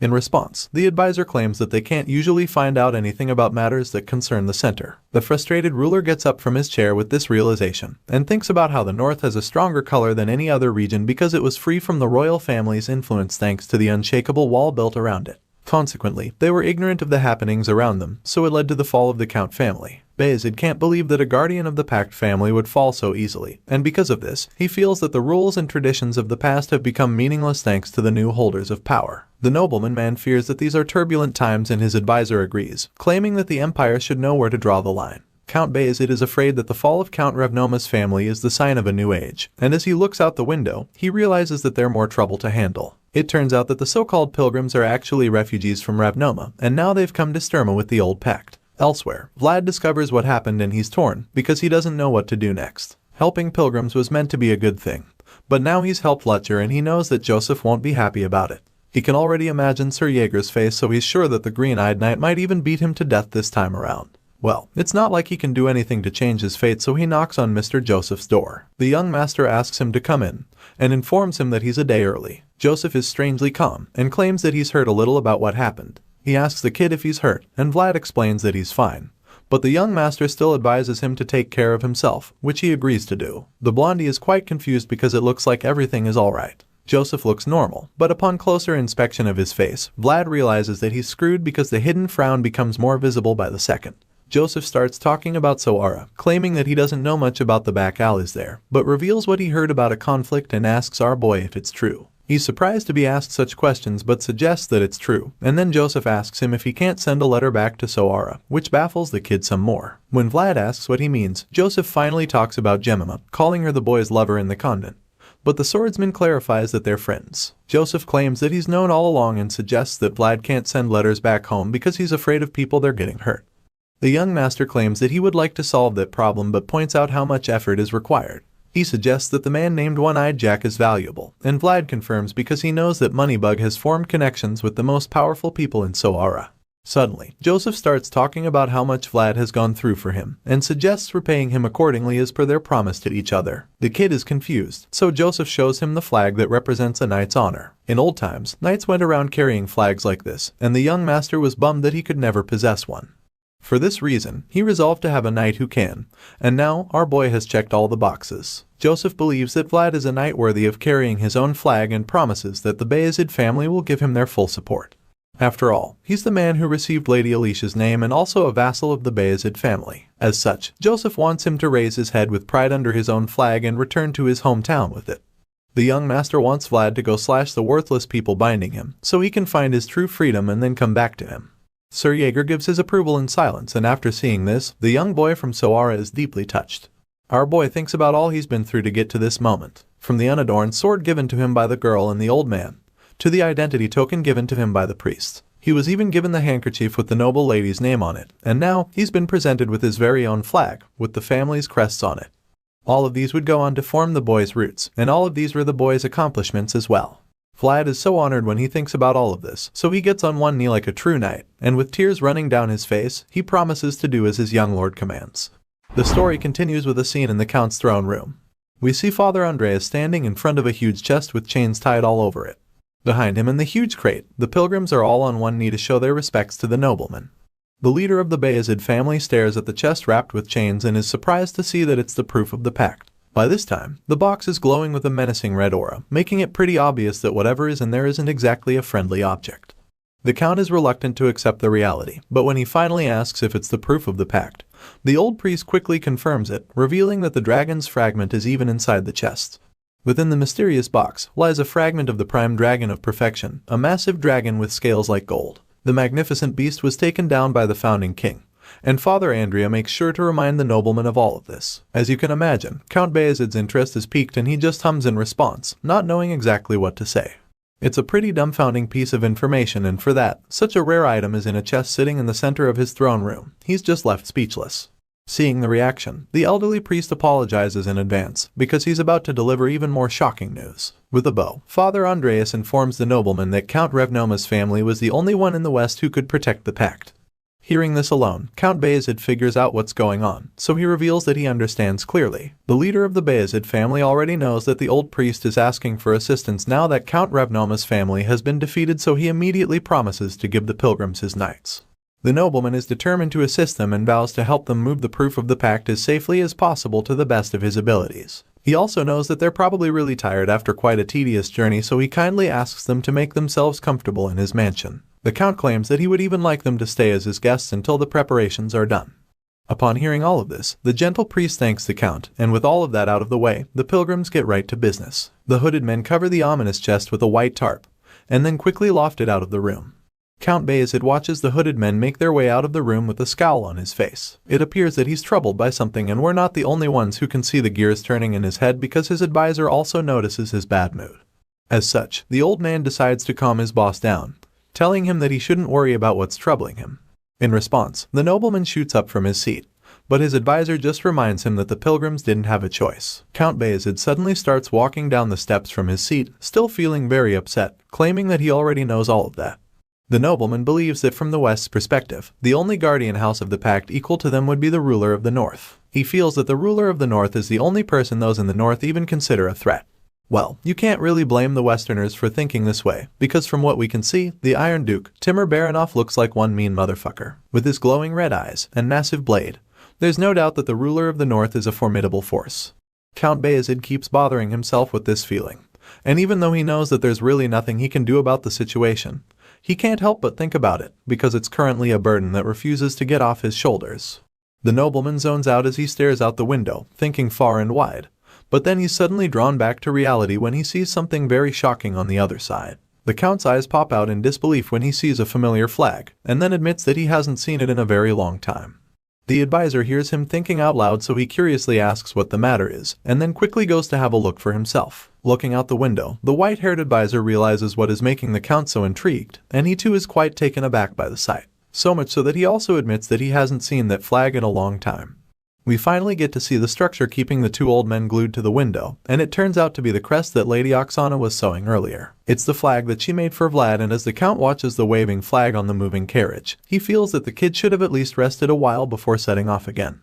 The advisor also sees Vlad leaving and suggests that perhaps the boy couldn't just help himself. He's a knight after all, and with this in mind, Count Bayezid totally gets it, claiming that he wouldn't be able to control himself either. I mean, the kid just got his own banner as a knight, and not just any kind of banner, but the flag of the powerful Bayezid family, so you can't really blame him for wanting to show it off immediately. As for the nobleman, he completely understands what it feels like to be a knight who is his own master. That's right, our boy Vlad is now regarded as a knight banneret, and that's a really cool feat in knighthood.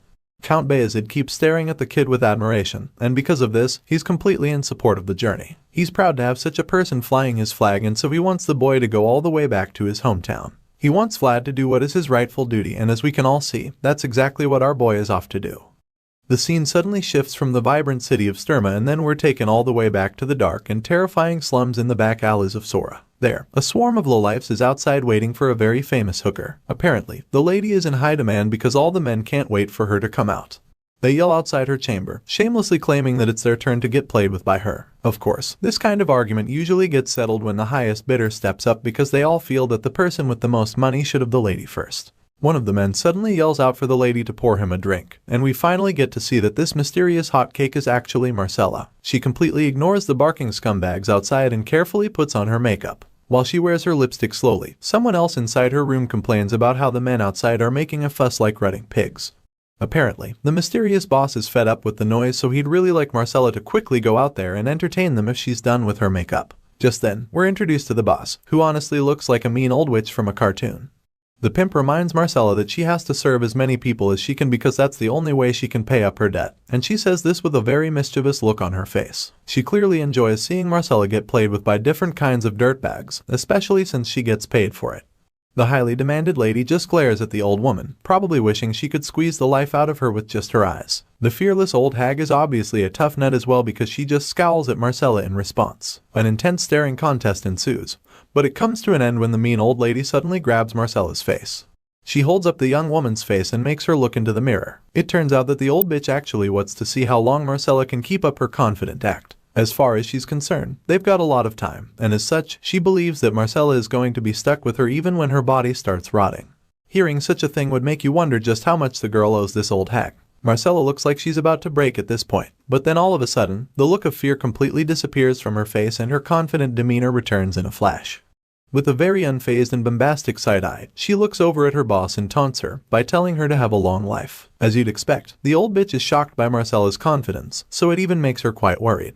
She's really confused and disappointed that the young lady is still her confident self even after she's been stepping on her all this time. Seeing that Marcella isn't going to break anytime soon, she gives up her attempts to intimidate her and just walks away. On her way out of the room, she just tells the young lady to hurry up and go out. Once the old hag is out of the scene, we finally get to find out what's actually going on in Marcella's mind. The young lady finally finishes her makeup and starts to think about how she climbed into a pretty good position for a person who's just selling her body. Regardless, she admits that it was a remarkable journey because at least she got to choose her destiny. This little monologue is probably what she tells herself whenever she's about to do her job. Marcella gets up from her seat and struts down to the door of her chamber, where the horny men are still waiting for her. The moment they see her coming out, they start clamoring again, hooting and arguing about which of them has been waiting for her. Walking out to meet the devourers, Marcella admits that the destiny she chose was the path to destruction, but it seems as though she doesn't even care about that. The old hag comes out as well now that her favorite export is ready to perform. She teases the hungry men, asking if they've really been waiting that long for Marcella, and seeing how horny they all are, she asks for the highest bidder to reveal himself. After all, the man who desires the honey of the black rose for the night should be able to show his gold coins. The auction begins and the desperate men start making their bids. Some even offer to combine their gold just so they can afford a night with Marcella, but of course, the madam informs them that it doesn't work like that. It quickly turns into a situation of every man for himself, and as the men start arguing again, the old hag just expresses her delight that Marcella keeps making her so much money. She considers the young lady a wilting flower and decides that she's going to suck her dry till there's nothing left. Just then, one of the men makes an offer of 4 gold and the madam quickly accepts it. The other men are still wallowing in disappointment when someone else suddenly makes an offer of 100 gold. The entire place goes dead silent after that offer, because everyone is too shocked to even speak. The silence is finally broken when the madam chokes on her smoke and starts coughing. Everyone else turns around to see the filthy rich person who would even make such an offer in the first place. They're all eager to see who it is, and the madam simply asks again just to confirm if she heard right. Sure enough, the mysterious person repeats what he said, stating that he's willing to pay 100 gold for Marcella. The guy was up the creaking stairs to reveal himself, and this sends chills down Marcella's spine because the sound is so familiar to her. She recognizes it all too well, because it's the same sound that brought destruction to her nest a while ago. That's right, it's the sound of the same man who killed her husband, the man who turned her life upside down, and the reason our boy had to leave his hometown. It's the notorious Night Godin. Marcella hasn't even seen his face yet, but she's already having goosebumps just thinking about him. The ominous hooded man finally makes it up the stairs and into the room without saying another word. All the people in the room are still overwhelmed by his offer, so much so that the old lady asks him once again if he really said he is going to pay 100 gold. She still can't believe anyone would make such an offer, so she just keeps asking him to be sure. Well, he's probably tired of repeating himself, so he just ignores her and makes his way through the crowd to where the terrified Marcella is waiting for the inevitable. As if the other men weren't already intimidated enough, now they can see just how menacing he looks. They all admit that his aura is no joke, but as curious as they are, none of them can even dare say a word to him. The hooded man finally reaches the counter and then asks the ladies if he can order something from there. Hearing this, the old bitch assumes that he can easily pay around 10 gold even if his 100 gold offer was a bluff. With this in mind, she quickly brings out the menu to serve him, but he stops her, telling her that there's no need for the menu at all. In a shocking twist, we suddenly find out that the person under the hood isn't actually the mercenary Godin. The hooded man declines the old lady's offer, claiming that he's always missed a particular dish even after he left the town a while ago. Apparently, it's been on his mind all the while he was away, so now that he's back, the first thing he orders is the grilled sausage and black pudding dish. The moment he makes this order, Marcella's eyes widen in shock as she realizes exactly who the man under the hood is. The dish is very familiar to her, so she already knows that there can only be one person in the world asking for it. Sure enough, it's none other than our boy Vlad. He takes off his hood, revealing his blonde hair as he makes his former master Jorge's usual order one more time. Marcella is absolutely speechless when she sees him after such a long time. Not to mention, he's paying tribute to her late husband on his return to Sora as a knight. Seeing all of this, she realizes that the gold offer didn't come from a filthy place of desire. The memories come flooding her mind as she remembers the child Jorge brought home. She remembers the color of his blonde hair because she bathed him when he was just a little boy. Marcella remembers it clearly, and while she's still finding it difficult to believe, Vlad simply assures her that he is actually back. Seeing this, she just covers her mouth to lower the sound of her soft sobs. She's pushed to tears just by looking at the young man she raised. Emotions fill the atmosphere as Vlad looks into her eyes. It's been a long time since they last saw each other, but the love between them hasn't dwindled even one bit. The kid smiles softly at her as they share the really touching moment in silence. It's the kind of reunion you want to last for long, but it's suddenly cut short when Marcella realizes where they are. There's still a swarm of horny lollips waiting around to sleep with her, so she's very sure that Vlad is now in danger. As such, she quickly wipes the tears off her face and whispers for him to get out of the pleasure house as quickly as he can. She already knows how wild the men can get, so she tells him to leave. Marcella secretly informs him that the place is being run by subordinates of the notorious One-Armed Jack, and she doesn't want that guy to find out that the blonde swordsman is back in town. She keeps whispering to him, and the old bitch notices it, but she can't make any sense of what Marcella is telling him. It's all gibberish to her, so she gets quite curious all of a sudden. She's surprised to see that Marcella and the mysterious man already know each other. Besides that, she senses that the atmosphere feels unusual too, now that they are talking secretly. Feeling really uncomfortable, she decides that she should try separating the two reunited friends quickly before an unexpected situation arises unnecessarily. With this in mind, she beckons on some of the shady-looking armed men sitting at a table in a corner. A very mean-looking guy in particular looks at her and instantly gets the message just from her eyes. Without wasting any time, he signals his men and they all leave their sets like warriors on a mission. It's almost like they have a telepathic connection because even without saying a word, they all know that Vlad is the target. Our boy senses the growing number of people surrounding him, but he looks like he couldn't even care less about it. Seeming very unfazed by them, he just continues his conversation with Marcella and states that there's a calculation that needs to be done before he pays the amount. The madam is curious about this sudden calculation, so she chimes in and asks him what he's talking about. In response, Vlad calls the name One-Armed Jack and reveals that there's something he needs to get from the man. As you can imagine, such a statement won't go down well with the guys who run the establishment, because they're subordinates of One-Armed Jack. The scar-faced guy is particularly enraged when he hears this, so he draws his sword and urges the others to deal with Vlad for saying such a thing. He feels that the kid is ridiculous, so he calls him a crazy bastard. He's mad that Vlad would even call his boss's name like that. But while he's still ranting, the young knight decapitates him on the spot. The guy falls flat on his back right in front of his men, and in a matter of seconds, the floor is full of blood. The old lady is horrified when she sees the pool of blood, so she screams, but Vlad just shuts her up immediately. Sure enough, she zips it instantly, and then our boy threatens to take it from her as well if he doesn't get enough from the bastards. You'd expect the other guys to cower after seeing their leader lying lifeless on the floor, but that's not the case because they actually draw their swords, determined to deal with him. They feel that he's just yapping and demand to know who he is and where the hell he came from. Our boy braces himself for the fight coming, holding nothing but a small dagger. But then, it's not any ordinary dagger. It's the last dagger of his late master Jorge, and this is what he calls himself as well. The other guys are dumbfounded when they hear this, so they stare at Vlad in shock, wondering what he means by that. It only takes a few seconds for them to remember that the man in front of them is Jorge's old boy, so they're even more confident that they can take on him. As much as they're surprised to see him, they also begin to underestimate him. The guys feel that their master would give them piles of gold even if they can get just his head. They claim that he should just keep hiding even if he manages to somehow survive them. Despite all their threats, our boy is unfazed, so he tells them to just come at him and stop babbling. He wants them to try as much as that day, back then when they tried to kill him. The moment he says this, he starts to release a terrifying aura which leaves all the thugs absolutely shocked that it's the same kid they knew a while back.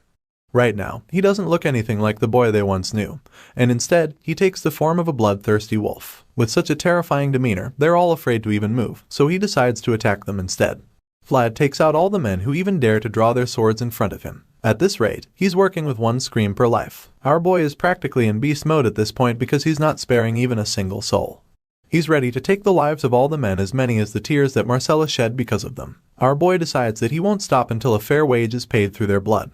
While the young knight is busy making a bloody salad with all the guys at the pleasure house, the scene changes and we find One-Armed Jack drinking himself to stupor in his home. For some reason, he's thinking about Jorge. He feels as though that the Sora back alley has been like it belongs to him ever since Jorge disappeared. However, he still isn't satisfied. He wants more and feels that he should rise higher because he believes that he can't just stop there. This is the same reason why he's not hesitated to take what belongs to others. The insatiable man was determined to keep using the corpses of his enemies as scaffolds to go higher and higher. But even after rising to the end, one-armed Jack realized for the first time that the back alley life is determined by the ones up there. The guy thinks about all of this and just goes back to his drinking. He drowns himself in the alcohol, remembering how he firmly believed that everything can be obtained only through victory. Nevertheless, even though he has failed, he consoles himself with the fact that he's gotten to the position he is today. As much as the victor in the power tussle was Jorge, the one who died was also Jorge. With this in mind, he accepts the fact that the same thing could happen to him one day, and that his fate would be decided by someone up there. He curses the damned world he lives in, and just then, his men barge in with bad news. They inform him that they've been surrounded, but he's too drunk to process it all at once. The guys reveal that the entire back alley has been overrun by soldiers, so much so that even their back door has been blocked. The guys start to argue all of a sudden, feeling that the soldiers are the security guards of Sora. The confusion comes up because they feel that they've already made monthly payments to the soldiers. One suggests that it's just the regular patrol, but others don't agree because of how many soldiers there are. The invaders have clearly come with a plan, and when one-armed Jack hears this, he just starts laughing. He expected such a thing, because he always felt that such a day would come. He just didn't know it would be today. Regardless, he's glad that it's here already, because rather than anxiously waiting for the day, it's better this way, since he feels that destruction right before his eyes is even more relieving. The scene changes from the bar and we see a group of soldiers lined up with their weapons in another side of the small town. One of the high-ranking men in Sara suddenly goes to meet the knight, who happens to be Swordsman, and informs him of some news. He reveals that they've received orders, confirming that the garrison's arrangement is complete. In response, the fat commander just asks the guy if the other alley is completely blockaded as well. The terrified man responds by confirming this, and he claims that they did their best to make sure of it. It turns out that this scared-looking man is actually the mayor of Sara. Unfortunately for him, the commander isn't convinced that he and the others actually did their best, because he feels that if they actually did, the matter wouldn't have gotten as big as it did. The mayor is really ashamed of himself, but all he can do is just stand there and hide his face while the soldier scolds him. The commander seems very upset that the count found out about what happened, so he makes it very clear to the mayor. In response, the embarrassed town leader admits that he doesn't have any excuse for what happened, but he also reminds the commander that one-armed Jack is a very talented man. He claimed that he doesn't have any excuse, but all of a sudden, he tries to start making excuses. Unfortunately for him, the knight doesn't even let him start because he quickly cuts him off by clearing his throat. He gives the man a death glare which sends chills down the guy's spine. At this point, the mayor realizes that there's no way he's going to outsmart the knight. He's puzzled by the knight, and it makes him wonder how a mere soldier is so well informed about the activities of the back alleys in Sara. Realizing that he can't lie to the knight, the cunning mayor tries another plan. He suddenly claims that he's glad that the cancerous group of Sara will be eliminated now that the fat knight and his men are here. It turns out that everything this man says just ends up pissing the knight off, because when he hears these words from the mayor's mouth, he just glares at him again. As far as this soldier is concerned, the cunning man is the cancer. He's very angry about the whole situation because he doesn't even believe how a mere back alley boss can be controlling such a huge system. The knight feels that the mayor is the reason why one-armed Jack has so much power. After all, the only way someone else can have so much power over a place is if the mayor is condoning all the activities and hiding them under his title. It's also pretty obvious that the price for the mayor to overlook such criminal activities is if he's receiving some kind of huge compensation. Clearly, these compensations are basically bribes, and the reason why the knight is so sure is because he's someone who's taken bribes in the past. Just like a non-vegetarian can tell when he sees someone like him, the fat commander can easily tell that when he sees a corrupt official at first glance. The mayor is still really unsettled right now, and so he tries to change the topic quickly by asking the knight when the other knights will arrive. The ones that will go inside are yet to reach the city, so the mayor is really concerned about that, especially the knights from the house of Bayezid who have been sent to the city. He's still talking when all of a sudden, the fat commander informs him that the knight from Bayezid is already around. The mayor is shocked when he hears this. As if on cue, a knight emerges from the darkness. This mysterious knight has blood all over his boots, suggesting that he just got out of a bloodbath, and the fat commander quickly introduces the mayor to him. The corrupt leader is horrified when he sees that it's just one person who came, so he quickly turns to Swordsman and asks him if the lone soldier will be okay. He's afraid that the knight from Bayezid will be able to handle the situation, so he suggests that his knights in Sara take care of the job since he's already deployed the best of them. Unfortunately for him, Swordsman doesn't agree with his idea. The advanced knight claims that such a thing can't happen under his watch, and this leaves the corrupt mayor absolutely stunned. He's shocked that his authority means nothing to the commander, so he asks Swordsman to explain why his idea can't work. In response, the senior knight reveals that it's because Mr. Joseph put his heart and soul into setting it up. It turns out that this little arrangement and deployment of soldiers was simply a means of setting up Vlad's official debut fight, and since that's the case, there's no way Sir Vorden will sit back and watch someone ruin it. Now, we see our boy make his way out of the darkness. His armor and coat are covered in the blood of the goons that he dealt with earlier, and it's giving a really disturbing vibe, so Sir Vorden quietly goes over to the kid and asks him if he'll be okay fighting alone. He whispers this to our boy so that the mayor doesn't hear him. The senior knight informs Vlad that there are over 50 enemies waiting inside, and then reminds the kid that he won't be able to face Mr. Joseph's wrath if anything bad happens to him. Because of this, he wants to be absolutely sure that the young knight knows what he's getting into. In response, Vlad calmly assures Sir Vorden that he'll make sure he doesn't take the blame even if he gets hurt by any chance in there. Unfortunately, this doesn't make the fat commander any less worried because he practically just explained how he can't let the kid get hurt under any circumstance. At this point, he's starting to get really uncomfortable because he doesn't even know what Vlad is going to do next.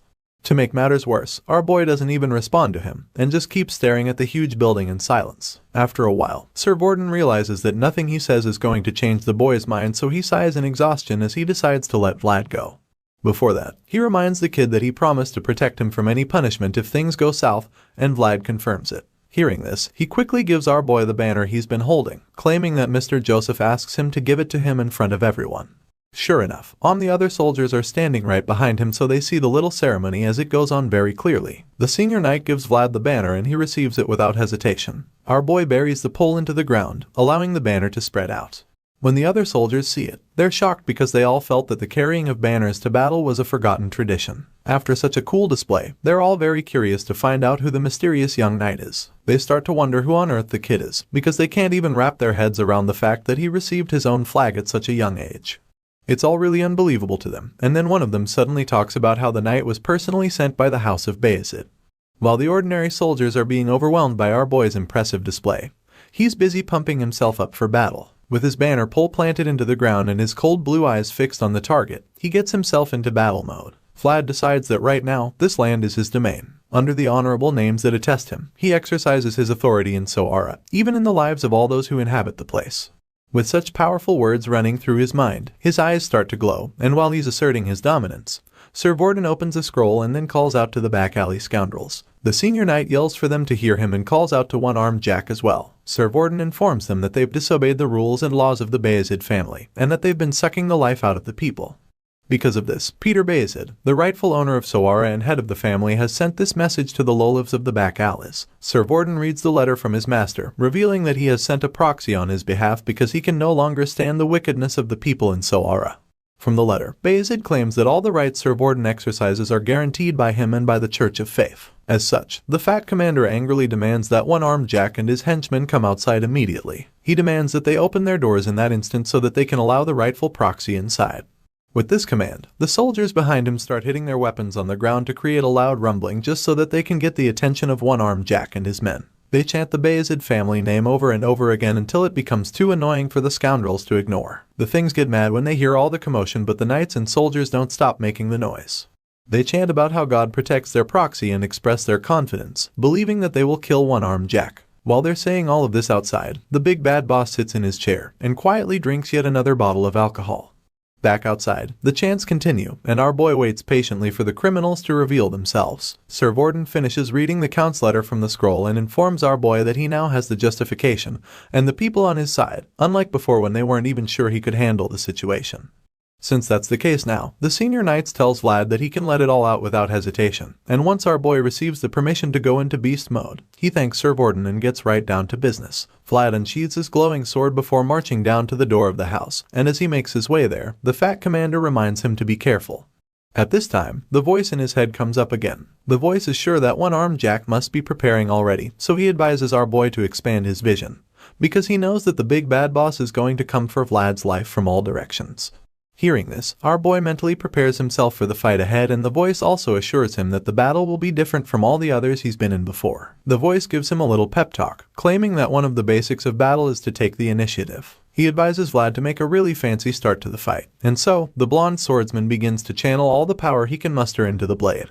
Several thoughts rush through Vlad's mind as he prepares to face the notorious one-armed Jack all by himself. He remembers the day that Jorge died and begins to feel that maybe his boss would have still been alive if he never called God. Even before that, he wonders if Jorge would still be alive if one-armed Jack never threatened him in the first place. He feels that he wouldn't have needed to call God in if that never happened. The many ifs and maybes continue to haunt our young hero, so because of this, he feels that there's only one solution in the end. Vlad decides that he must kill one-armed Jack because that's the only way he can be just a little free from the guilt that constantly haunts him. With this in mind, our boy charges at the big bad boss with his glowing eyes and sword. Vlad lands the first powerful strike and the locked door comes crumbling down in an instant. All the goons who were guarding the place are sent flying all over the place. The blast from the strike leaves the place in a mess, and when Vlad finally enters the building, all the goons are injured and disoriented. Vlad realizes that one-armed Jack's world is eating into his own, so he concludes that this is the reason he must put an end to this right now. This is the only way he can cut off the messy connection and move forward. Our boy marches into the place and then introduces himself to the goons, informing them that he's the one and only Vlad of Sara. The blonde swordsman claims that he's here to end their quarrel. He holds his blade and stands in front of the enemies, waiting to see their next move, but none of them even moves a muscle. They wait in silence, so when Vlad sees this, he points his sword to the big bad boss and calls out to him. Our boy raises his glowing sword, informing one-armed Jack that he's back in Sara, and as you can imagine, he's back for revenge. Vlad yells out several times before the one-armed mafia boss finally decides to respond. He sits in his chair and listens carefully to the voice, only to discover that it's actually really familiar. With this in mind, he finally gets up from his chair and slowly straightens himself up as a sinister laughter erupts from his lungs. Apparently, he's already recognized Vlad's voice, so now that he knows that his opponent is a kid, his confidence goes off the roof. He finds it amusing that the blonde boy from the back alleys is the rightful proxy that has been sent to get his head. Not surprisingly, he's heard a lot about Vlad's amazing feats, but it doesn't make him any less confident that he can defeat our boy. One-armed Jack realizes that the rising star is the one knocking on his door, and so it makes him very excited because he relishes the challenge. While the big bad boss finds the whole situation to be some kind of easy game, our boy is very determined to prove the one-armed villain wrong. He fixes his gaze up into the house and waits patiently for his opponent to reveal himself. It appears that the bad boss's overconfidence rubs off on the goons all of a sudden because they instantly get the courage to fight their adversary. One of them loudly encourages his mates to attack the blonde swordsman, disturbing their peace, so of course, they all rush towards Vlad with their weapons. The men charge at our boy bravely, feeling that they've got the upper hand, and of course, Vlad doesn't hold back either. He equally throws himself at them with his trusty sword in hand. Not surprisingly, the blonde knight overwhelms them with his speed and strength immediately. The thugs are horrified when they see how ferocious he is, but at this point, it's already too late for them to retreat because he rips them apart mercilessly. Our boy slashes through all of them with the speed of light, leaving a bloody trail of dismembered body parts in his wake. One of them tries to sneak up on him from behind, but the insanely quick swordsman senses the attack coming and counters it immediately. Vlad turns around in the blink of an eye and slashes the guy's head clean off in that moment. The severed head flies across the room, splashing blood all over the place before finally landing on the floor. When the other thugs witness this gory display, they finally realize that it's the same ruthless blonde kid that once walked the streets of Sara. They're all very familiar with him, and it appears that they all hold one grudge or the other against him, so this only makes them more determined to bring him down. With this in mind, they charge at our boy with nothing but the intention to surround and defeat him. They refuse to back down from the fight and use their numbers to try to intimidate him. The goons successfully surround the young knight, and once they see that he isn't attacking either, one of them encourages the rest to pounce on Vlad together once they get the chance. As much as they all want to see the blonde swordsman defeated, they're also really afraid of the kid. The thugs are all aware that Vlad is extremely skilled with the sword, so they're very careful about how they fight him. Stepping forward recklessly against such a knight would only get them killed, so they're reluctant to make the first move. After a few moments of keeping the terrifying swordsman at bay, the goons realize that they're not ready for what comes next. None of them is ready to strike, and Vlad just casually waits for the next unfortunate person to try him. It does take long before they start begging each other to step forward. But even then, nobody is willing to sacrifice himself. I mean, that's literally what it is right now, because anyone who's crazy enough to challenge Vlad all alone is practically digging his own grave. The whole thing gets really boring quite quickly, especially since the star swordsman is eager to give one-armed Jack a taste of his blade. Seeing that none of the henchmen are brave enough to step forward, he decides to take matters into his own hands. The blue-eyed killing machine cuts through their murmuring all of a sudden with a cold statement. He calmly tells them that there's no need for them to think so hard about their next move. After all, he's going to cut all of them into pieces anyway. Since that's the case, it doesn't really matter what they decide, because they're only going to end up dying at his blade. Surely, there's no way such a terrifying promise didn't send chills down their spines. Unfortunately for them, our boy is a man of his word, so the moment he says that, he goes in for round 2 of his killing spree, and this time, it's even more incredible. The talented swordsman activates his world as he makes his move, and a bright light fills the sky all of a sudden. The thugs are absolutely stunned when they see the blinding light, and it leaves them frozen in fear. At this point, it's pretty obvious that they don't stand a chance against Vlad. All the hopes they had of being able to take him on are dashed immediately because it becomes clear that they're no longer facing an ordinary human being. Our boy channels the powerful beam of light and uses the energy as a powerful slash that finishes off all the fighters surrounding him. As the beam cuts them to pieces, all they can do is scream in agony, and after a few seconds, we see that all those who were surrounding him are now covered in blood and lying lifeless at his feet. The remaining henchmen left standing are just dumbfounded by what they just witnessed. They have no idea how they can stop someone like Vlad. But then one of them suddenly suggests throwing the iron fishnet on the kid to trap him. They get right to it, and in the blink of an eye, our hero sees that a huge fishnet is being thrown at him. Without wasting a second, he runs out of the way to evade it, so the henchmen decide that they'll just throw everything they can find at him. Unfortunately for them, Vlad is way too fast for their plan to work. He dashes out of sight all of a sudden, but someone finds him hiding behind a pillar. Determined to catch the blonde invader, they work together to block the exits. Those on the lower floor try to force our boy upstairs so that the ones there can ambush him with all the blades at their disposal. Of course, Vlad hears the plan, so he figures that it would be too reckless to pass through the second wave of fighters head-on. Seeing the dangers ahead, he tries to be careful, but they taunt him and challenge him to come at them if he's confident. Thankfully, the young knight is a lot smarter than to fall for that, so he decides to stop using aura against them. Just then, he spots a rope tied to a pole and recalls how Zina always complained about it. Seeing how heavy the curtains that are tied to it are, he comes up with a plan to get above the henchmen waiting for him without actually having to fight them. Vlad cuts the rope and grabs it, allowing the force from the heavy curtains to carry him to the higher floors. He makes it to the first floor in the blink of an eye, so the other goons below rush upstairs. Seeing the scanty security on the highest floor, he's surprised that they are the only ones there, but he's also happy to see this, because it means he can take them out much quicker. Vlad lunges at the sons of bitches and they don't hold back either, but of course, it only backfires on them because they're no match for the extremely skilled swordsman. He stabs the first guy in the neck and it just reminds him that the sword's blade is sharp beyond limits. To make matters worse for them, they're attacking him stupidly, so he just swats them like flies.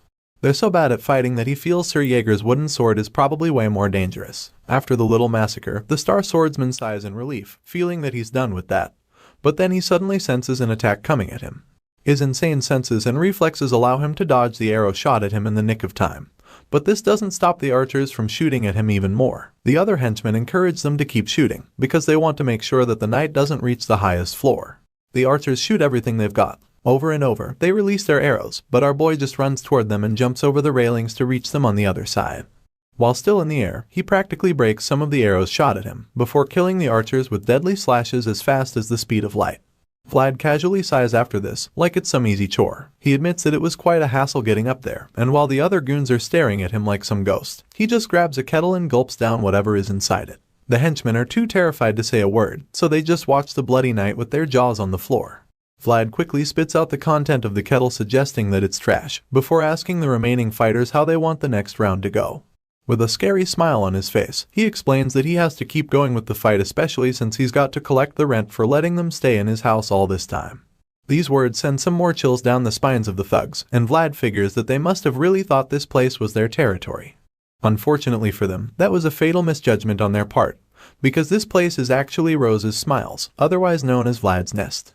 Elsewhere in the city that night, we see Vlad's old friend, Harbin, at the harbor, who somehow senses that one-armed Jack has gone mad.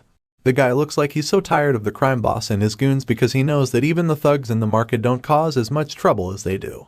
Looking really frustrated in his office, Harbin tries to write a report, but keeps getting distracted over and over again because he just can't stop feeling uneasy whenever he remembers that there's a crazy big bad nuisance on the loose in the city of Sara.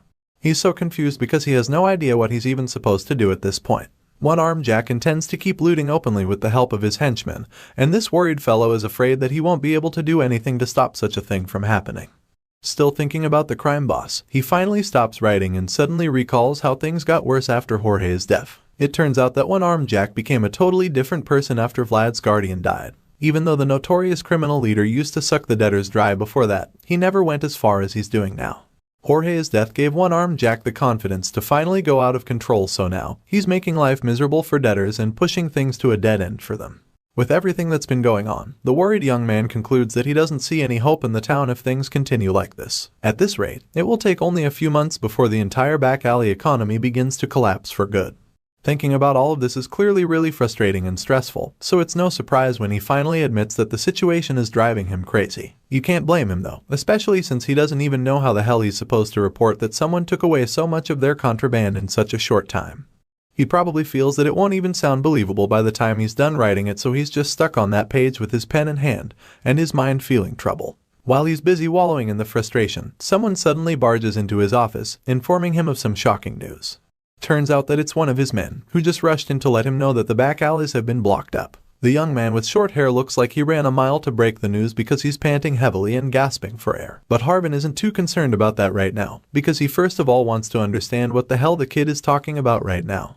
It doesn't make sense to him because he can't even comprehend how someone would block the back alleys. It sounds straight up impossible to him, so he asks the kid to explain himself. It's at this point that the breathless boy informs Harbin that some people from Sturma who came to Sara are the ones who caused the blockade.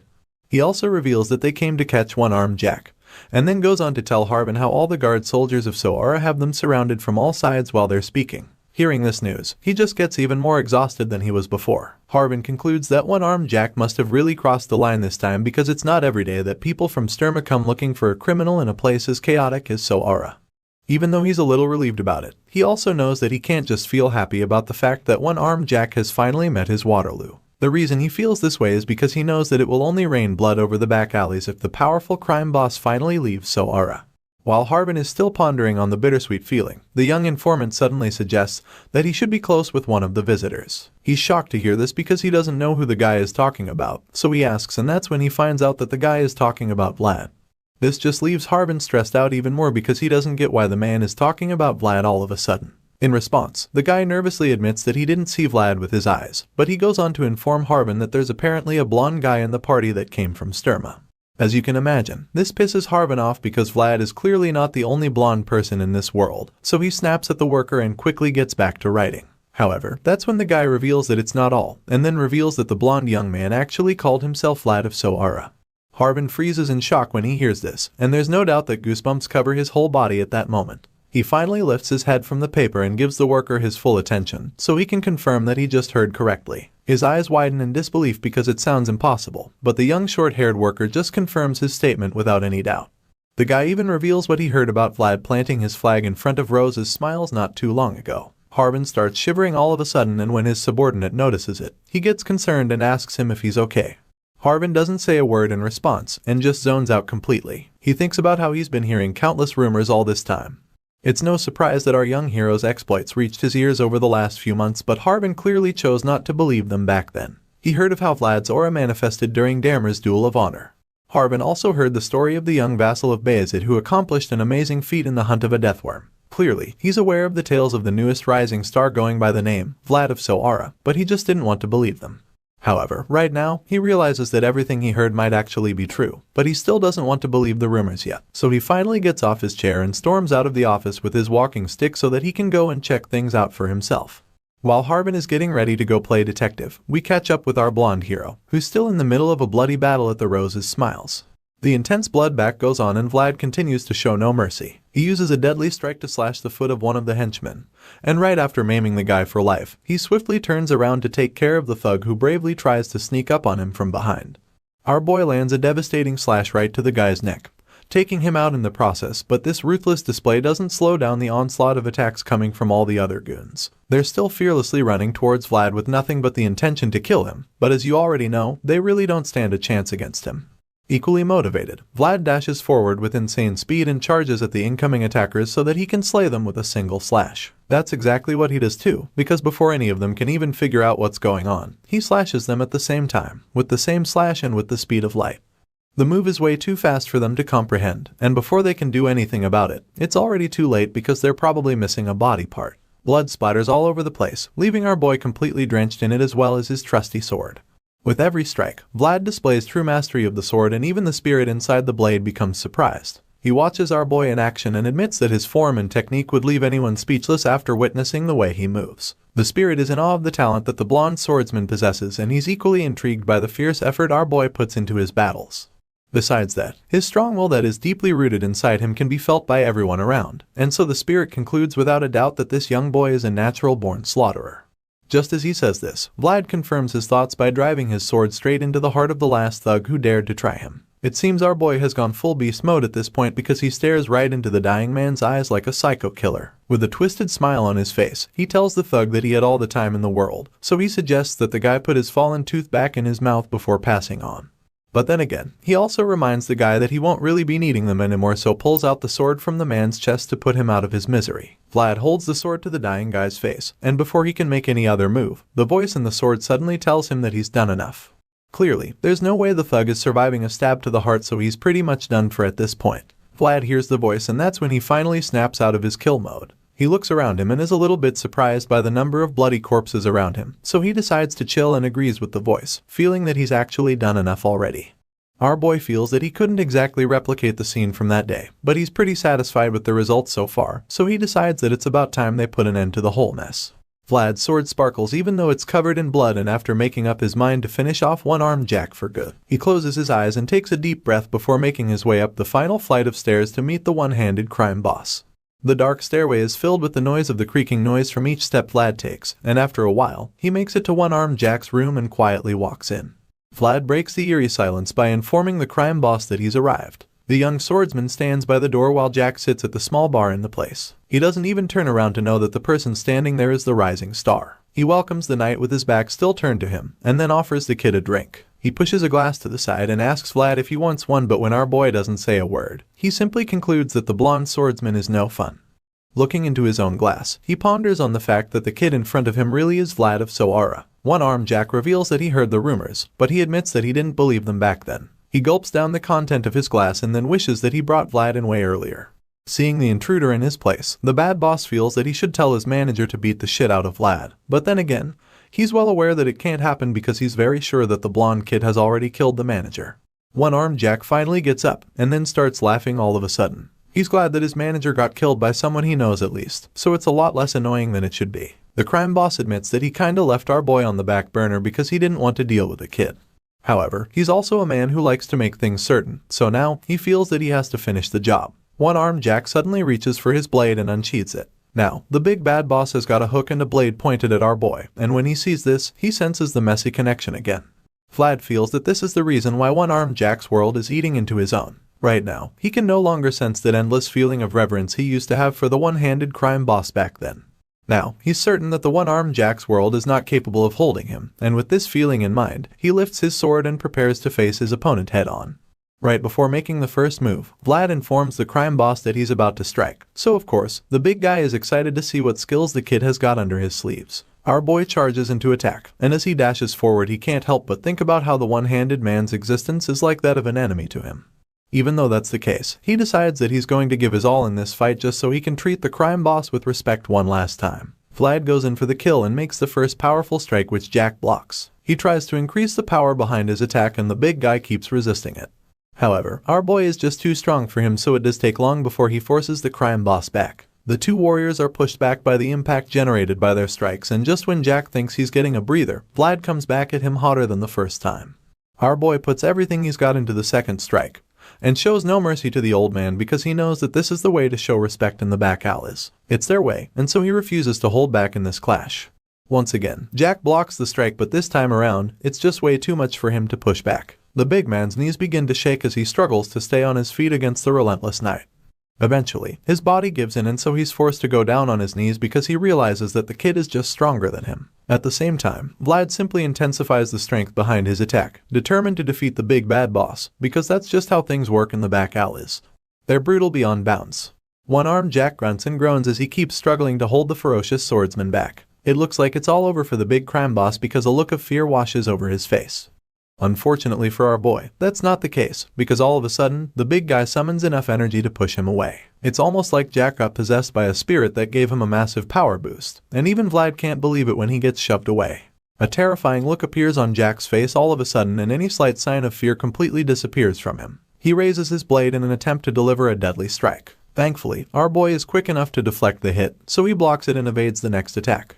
One-armed Jack admits that it's all shocking to him, because he never imagined that the rising star who used to wield a wooden sword has changed so much beyond recognition. Seeing this, the crime boss concludes that Vlad surely had to be this good at least before even daring to come back to the back alleys.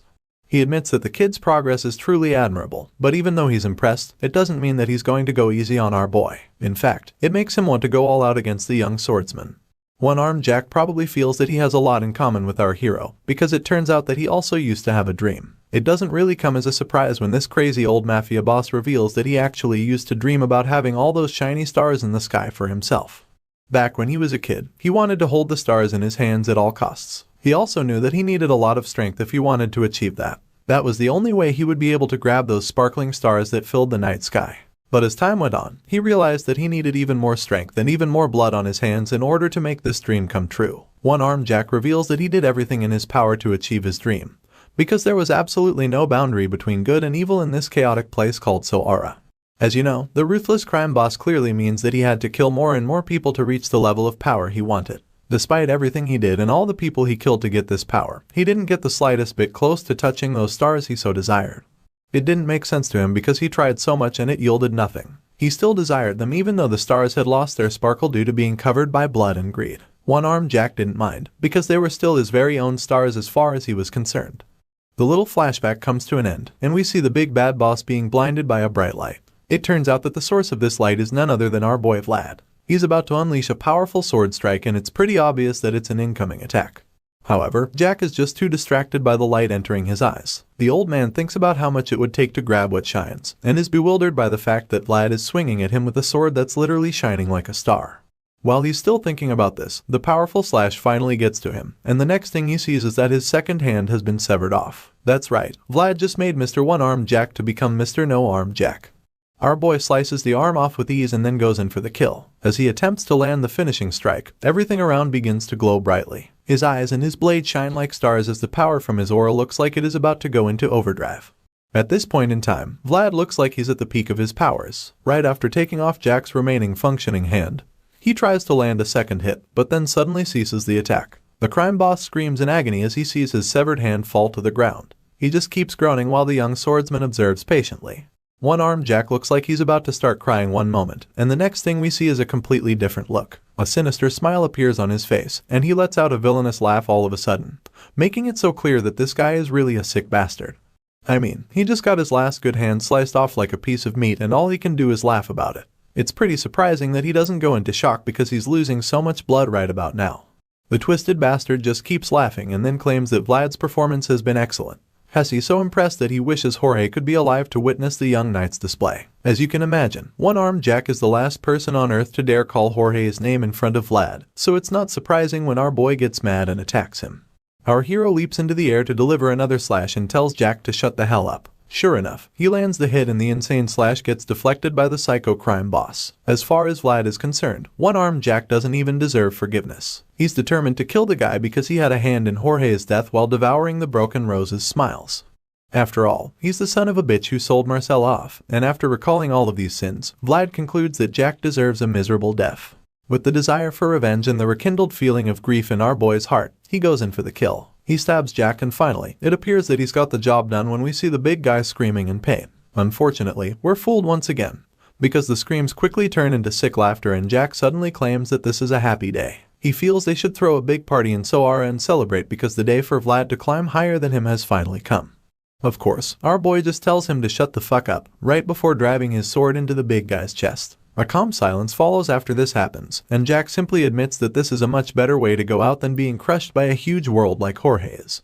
Jack is glad that he meets his end at the hands of a young warrior trying to climb higher. Just then, the swordsman asks him if he has any last words, and that's when the psycho tells him that he did a great job. Jack also tells him to take some rest before he leaves Sara, but this just annoys our boy so he forcefully pulls out the sword from the big guy's gut just to make sure he bleeds to death. While struggling to stay on his feet, Jack claims that Vlad has done enough to finish the job. He admits that he's lived an evil life but he doesn't regret it because it was fierce regardless. With his dying breath, he brags about what a great job he did even though he got taken out by a rising star. One-Armed Jack concludes that he had a great life before finally calling Jorge's name one last time and then falling to his death. Vlad watches the big guy plummet down from the high floor and ponders on what just happened. Revenge is sweet, so it's only natural for it to be done. But still, the young knight can't help the lingering bitterness in his mouth. He should feel glad and relieved that Jack is finally dead and that he's avenged Jorge, but right now, he doesn't have that feeling of fulfillment in him. Our boy looks over at the counter and sees the drink Jack left for him, for he gulps it down and sighs in exhaustion. The moment he drops the empty glass, he remembers what Jack said about how he'd climb higher, so he thinks about it for a bit before suddenly dropping a coin on the counter.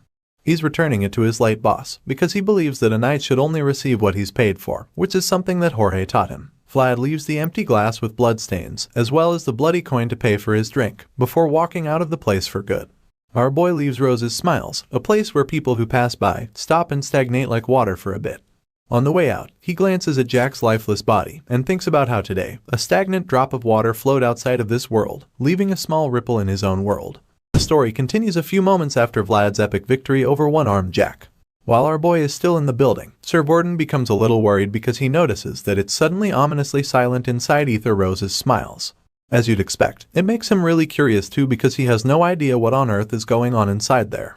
Mere seconds after this thought, the senior knight suddenly sees someone walking out of the burning building. He's absolutely shocked, and the fact that Vlad made it out alive is both relieving and worrisome at the same time. Our boy walks out victoriously with his sword covered in the blood of all the henchmen and villains he slayed inside. Sir Borden is speechless when he sees the cold look in the kid's eyes. It's such a terrifying look, so much so that all the other warriors are equally afraid. They all freeze in fear because it almost looks like they've just seen a ghost. It turns out that our boy is also covered in blood from his head to his toes, and this explains why the soldiers are so terrified. They can't believe that it's all blood on Vlad's body, but it's true, and what's even crazier about it is the fact that only a few drops of the blood actually came from him. The soldiers stare at him with a look of horror plastered on all their faces. It's absolutely unbelievable that the blonde knight managed to take down over 50 people all by himself. Even though they can see it with their eyes, they cannot help but admit what an insane feat it is. The soldiers just keep staring at our boy with the same fear in their eyes. They don't even know how to react to such an accomplishment, and they're also really afraid to get close to Vlad. Not surprisingly, Sir Borden is just as speechless as all the other soldiers at the back. The fat knight has known the kid for a while now, and he's aware that Vlad is a prodigy, but it's like the boy just keeps outdoing himself over and over again, to the point that no one can even guess his limits. Sir Borden stares at the boy as well, and admits that what he feels for the young knight is now beyond respect. As far as he's concerned, the feeling he's having now is more like fear, and honestly, you can't blame the fat man for thinking this way. The boy literally just massacred a whole gang of deadly henchmen all by himself, not forgetting the fact that he defeated the notorious and dreaded one-armed Jack as well. Vlad notices that the others just keep looking at him in silence, so he sighs in exhaustion, which somehow makes them even more afraid for some reason. Realizing how terrified they are of him, he decides not to go near them, so in the blink of an eye, the blonde swordsman turns around and starts walking away from them. Sir Borden is shocked by this, but he doesn't say anything. Our boy is a few steps from disappearing into the shadows again when someone finally summons the courage to speak up and then calls out to him. The kid turns around when he hears his name, and that's when he discovers that it's Harvin who called him. He calls Vlad again, which leaves the young knight very puzzled. The swordsman ponders it for a bit, and it's clear that he remembers the name. But he doesn't exactly believe that it's real, so he turns around, only to see that the other soldiers are holding Harvin back. Apparently, they can't let him through, and since he can't get to the terrifying knight, he decides to yell Vlad's name as loud as he can. Our boy finally sees Harvin and realizes that his old friend is really there, and he's utterly shocked. Just then, Sir Borden notices Vlad's expression, so he concludes that they both know each other and then tells his soldiers to make way for Harvin. Without wasting a second, the soldiers clear the path and allow Harvin to pass. Vlad's old friend walks toward him with the aid of a walking stick, and our boy just keeps staring at him. It's almost as if he still doesn't believe his eyes, and Harvin is equally left in shock when he sees how much the blonde boy has changed. Right now, Vlad looks like a shadow of his former self because of how dangerous he's become, so Harvin cautiously approaches him and asks him if he's okay. Ever since the kid walked in and out of one-armed Jack's den, he's not been the same. It's been like a part of him died along with the henchmen. But the moment he sees Harvin up close, that changes, and his expression brightens up a bit. He's so relieved to see that it's really his old friend, which makes him let down his guard. Vlad suddenly drops his sword to the floor and smiles, before falling. Thankfully, Harvin catches him in time, and that's when he finally reveals just how much pain he's in. He tells his old friend that he's hurting so much, claiming that he feels the pain all over his body. Of course, Harvin is pretty confused because he knows that Vlad did most of the damage inside the building, so he asks the blonde swordsman what actually happened, and that's when our boy tells him that he finally feels like he's back. The scene changes, and the next morning, Vlad wakes up to a beautiful view of the city. It's almost like he's the Prince of Sawara right now because he can see almost everything from his room. As cool as it might be, our boy feels that he just can't get used to it. His bright blue eyes peer out the huge balcony which towers over all the other buildings around, and he concludes that the reason he can't relate to it is because it's not a view of the back alleys where he grew up. While he's still looking out at the rest of the city, Ghost suddenly walks into the room. The guy didn't expect him to be up already, so he thought it was a good time to come in. Seeing that Vlad is awake so early, the guy tells the young captain that he should have slept a bit longer, but our boy explains that it's even harder to lie down, because his whole body still aches from the insane battle he had to fight the previous night. Just then, he notices that the guy is holding a bowl of water, so he asks him what it's for. In response, the guy puts on a big creepy smile and explains that the water is for Vlad to wash up. As you can imagine, our boy isn't a fan of such activities since he's fully capable of bathing himself. As such, he just frowns at Goth and then bluntly asks him what the hell is wrong with him. It's a pretty valid question if you ask me, because why on earth is the guy smiling like a creep when talking about washing up? The guy is being a little extra and it doesn't take too much to notice it. But of course, he denies it and claims that this is how he's always been. With the weird smile still plastered on his face, he nervously pretends not to know what Vlad is talking about. Just as our boy suspects, Goth is actually on a little mission. He's very much aware that Vlad's acquaintances all over the city are starting to show up, and he's afraid that it might be difficult to keep his position if the young captain's old friends keep popping up at this rate. Because of this, Goth is determined to make himself indispensable, even if it means being overly nice and suspiciously creepy. After all, he didn't follow Vlad around just to end up as a stable keeper in Bayezid. Goth keeps trying to pretend like he doesn't have a motive, but the blonde swordsman can see right through him, so he already knows exactly what the guy is actually doing. Vlad knows exactly what's going on inside Goth's mind, and he honestly understands it as well, so he tells the guy not to get anxious. Our boy promises to take care of him, but that's only if he continues to do his job well. Goth is elated when he hears this and can't even contain his joy. Just to confirm, he asks if Vlad is actually promising him. In response, the swordsman tells Goth that if he doesn't trust him, he should go do something about it. From the tone, Goth can tell that the young captain is now pissed, so he nervously assures our boy that he trusts him because he knows that Vlad can actually change his mind if he wants to. Seeing the guy get so rattled just makes our boy feel sorry for him. He sighs in exhaustion because he's already tired of all the ass kissing, and that's about the same time that Goth remembers something he should have told Vlad the moment he saw him. It turns out that Sir Vorden wanted to see our boy as soon as he woke up, and Goth forgot to pass the message because he's been too busy competing for Servant of the Year. Vlad is surprised to hear this, but he also feels that it's just perfect too, especially since he also has something that he'd like to discuss with the senior knight. The scene changes again, and the next thing we see is a big office table filled with all kinds of pastries and sweet treats lined up on it. Apparently, this is Sir Vorden's idea of a normal breakfast, and it explains why the man's so fat when he's supposed to be an active swordsman. Of course, Vlad isn't a fan of such unhealthy foods, so he advises the fat man, explaining that eating this kind of stuff will only get him killed eventually. Unfortunately, it's already too late for this man to take any kind of advice concerning his diet because he's clearly fallen in love with junk food. Sir Vorden responds to the kid's comment by claiming that he'll also die if he doesn't eat the food. He picks up a slice of cake and stares at it like it's the love of his life before taking a big bite. As you can imagine, he didn't summon our boy to give him health advice, so he goes straight to the point and shows Vlad the mountain of documents piled up on a table in the corner. The fat man claims that he needs to go through all of them and admits that he won't be able to see the end of it, so he's invited the young prodigy to help him out with some work. Sir Vorden really doesn't see anything wrong with his diet since his brain needs a lot of sugar to function properly, so this is probably the excuse he's been giving for eating sugary snacks all the time. Sir Vorden reveals that one-armed Jack's shadows enclosed even the deepest parts of the back alleys. The blonde knight isn't too surprised to hear this, and he feels that actually makes sense since the tyrant was born and raised in the back alleys, before going on to dominate everything in the place.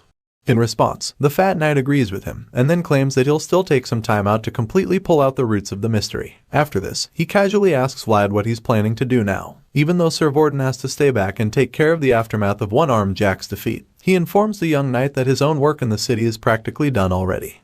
Vlad reveals that he really doesn't know what he'll do next, so the fat knight informs him that he'll be on standby until Mr. Joseph officially arrives in the city. Since that's the case, he also asks Vlad to help him out with his work sometimes. Our boy immediately asks if there's actually anything that he can help with, claiming that he doesn't know much about documents and all that kind of paperwork. It turns out that the fat man was way ahead of him. Vorden claims that he already knows all about that, so he picks up a paper and hands it to the kid. Our boy reads the sheet of paper and is actually surprised to see that he'll be on standby in Sara as the captain of the guard. That's right, he's got a new job, and he's also going to enjoy some perks like representative authority. He doesn't know what the hell that means, so Sir Vorden explains that it simply means he has the right to arrest people who break the law. The senior knight finds this particular ability really exciting because it's basically a warrant that lets him beat up criminal offenders to a certain degree. From what Sir Vorden tells him, he learns that Master Joseph wants to use this little victory as an opportunity to clean up the back alleys for good. The young master's mission is to uproot the weeds and then replace them with decent substitutes, and the senior knight informs Vlad that this is the next step in Joseph's master plan. Our boy is still a little bit overwhelmed by the whole thing, But the fat man assures him that he's the right man for the job. After all, nobody knows the back alleys better than the one and only Vlad of Sara. After hearing all of this, the kid reluctantly accepts his new office, admitting that it actually makes sense to put him in charge of something like this. Seeing that the blonde swordsman is on board, Swordsman informs him that he doesn't have to start right away. He reminds our boy that he still needs to take a break for now, and use some time to catch up with his old friends in the back alleys. The fat man even encourages him to invite his girlfriend over, but Vlad doesn't find the joke even slightly funny. With a blank expression laced on his face, he reminds the fat joker that Zina is just his friend. Hearing this, Swordsman also takes the chance to reveal that he applied for a visit to the convent already. He actually thought that they'd be granted permission immediately, but the people at the convent asked him to wait a few days. As such, the guy expects Vlad to keep his fingers crossed and promises to inform him as soon as he receives the good news. Our boy is taken aback by the pleasant surprise, and immediately thanks Swordsman for his efforts. He didn't expect the fat man to be so thorough, and is really impressed because he didn't even ask the senior knight to help him out with it. At this point, there's no more news to give our boy, so Vlad decides to head out, but before he can take a step, he suddenly remembers that there's one more thing he has to discuss with Swordsman. Out of the blue, he suddenly asks the senior knight if the rest of One-Armed Jack's henchmen are in prison. The fat man reveals that all the goons are behind bars, claiming that they made sure to apprehend all of them even though they were scattered all over the place. Upon hearing this, the young knight suddenly asks if he can go see the henchmen who were arrested, which shocks Swordsman. He didn't expect that Vlad would want to visit the prison, so he quickly asks the kid why he's asking for that kind of permission. With a very stern tone, Vlad explains that there's someone he needs to find. He's so determined to find this person that he vows to search the entire back alleys if he doesn't see the person in a jail cell when he visits the prison. Later that night, Vlad arrives at the place where the guards inform him that One-Armed Jack's henchmen are locked up in the innermost part of the prison. He thanks them for their services before making his way into the dark place. It doesn't take too long for him to come across some of the prisoners. Even though they've been locked up in cells, they've already heard about his vengeful killing spree. The moment they see the blonde-haired knight strutting into the prison, they recognize him. After all, he grew up around most of them while he was still in the back alleys, and now they've given him a new name, Jorge's Dagger. The inmates are shocked when they hear that such a person is walking along their halls. They can't believe that the proxy from Bayezid is there with them, and they're also very confused because they have no idea why someone like him would come to a place like this. All of a sudden, a very terrifying idea pops up in their minds. They're suddenly very afraid when they realize that it could be that Vlad has come to the prison in search of all the people who attacked Rose's smiles that day so that he can have his revenge. Just thinking about such a possibility is enough to make the hardened criminals shit their pants, especially since they've already heard how he massacred over 50 men all by himself, not forgetting the fact that he went on to kill the infamous One-Armed Jack shortly after that. All of a sudden, Vlad stops in front of the cell and stares into it, shifting his gaze from one inmate to the other as he scans the tiny room. His blue eyes shine into the room and the terrified prisoners rush away from the bars as fast as they can, because none of them wants to be a scapegoat. Our boy remains quiet for a moment and almost looks disappointed, but then he suddenly notices someone at the back and realizes that it's the exact person he came looking for. Out of all the inmates, the guy is the only one who doesn't seem afraid, so Vlad decides to have a little chat with him before anything else. He claims that the guy is already dark enough, and complains that he could barely recognize him because of how he's squatting at the back. The guy is shocked to hear Vlad's voice, because he probably hasn't been paying attention since. So, he looks up at the blonde swordsman, and that's when fear creeps up on him immediately. He starts sweating all of a sudden, but it turns out that he's just scared for nothing because Vlad hasn't come to hurt him. In a shocking twist, our boy casually promises to free the guy in exchange for 40 silvers. It turns out that this short-haired guy is Otter, the person who allowed Vlad to escape from Sara that night when Zina was hiding him under a pile of trash in a wagon. The guy is absolutely stunned, while the young knight just keeps joking around, talking about how he also accepts credit if there's no coin. Otter can't believe his eyes, because, in a place where dark-skinned people like him are shunned, the first person to reach out to him turned out to be someone who hadn't lost his light even in the likes of trash. The guy remembers Vlad very well, as the boy from that night who needed to escape from the city. The scene changes and we see our boy arriving at the convent in a carriage. The nuns are excited when they see him, and they all admit that it's so awesome because of how handsome he is. Judging by his blue eyes and blonde hair, they're so sure that he's the vassal from Bayezid. While peeking through the window, the sisters just keep gossiping, talking about all the rumors they heard saying that the vassal had already become a knight. They're convinced that he must already be a knight because they feel that it's the only reason the headmistress would personally escort him into the convent. Besides that, they also notice all the local dignitaries trailing him, so it gives them more reason to believe that he's no longer a mere vassal. The people probably donated a lot of money just so they could get close to the Bayezid family. The girls finally realize that this is the reason the headmistress bought so much wine earlier. While most of the girls are busy running their mouths, one of them is quietly washing the dishes all by herself. Just then, one of the matrons barges into the kitchen and scolds them for still dawdling when an esteemed guest is being expected. The girls quickly apologize for their behavior and promise to get their chores done immediately. The mistress reveals that the service is about to start and then storms out of the kitchen, so the other girls start bullying Zina again, claiming that they got scolded because she's too slow. Of course, the maltreated redhead apologizes to them, so they tell her to hurry up and leave her to finish everything by herself. Zina doesn't complain about this and the other girls hurry out so they can get to the front row at the chapel. A while later, at the church, the headmistress introduces Vlad to the rest of the sisters. Father Andreas has already vouched for the blonde swordsman, and coupled with the backing of the Bayezid family, the sisters can't help but fall in love with him. As far as they're concerned, he's like a knight from a fairy tale, with his beautiful blue eyes and luscious blonde hair. Just then, Vlad scans the room for a bit, and when the girls notice this, they all begin to assume that he's looking at them. In reality, the handsome visitor is discreetly searching for Zina, and he's pissed when he doesn't find her because he specifically asked that all the nuns be gathered in the chapel. With the introduction out of the way, the headmistress decides that it's time to pray, so Vlad gets on his knees like the knight he is, and the girls just fall in love with him even more. All of a sudden, we see Zina running toward the chapel, and it appears that Vlad senses her presence because a small smile creeps up on his face. The redhead reaches the church and is relieved to see that the service isn't over yet. She quickly gets in line and joins the prayer, and at the same time, our boy resumes his search. The moment he sets his eyes on Zina, his countenance changes. Rage comes upon him and he hisses without caring what they think of him. The headmistress asks him what's wrong and he immediately expresses his annoyance, claiming that Zina is way too thin. It's so bad that he wonders if they even feed her at all.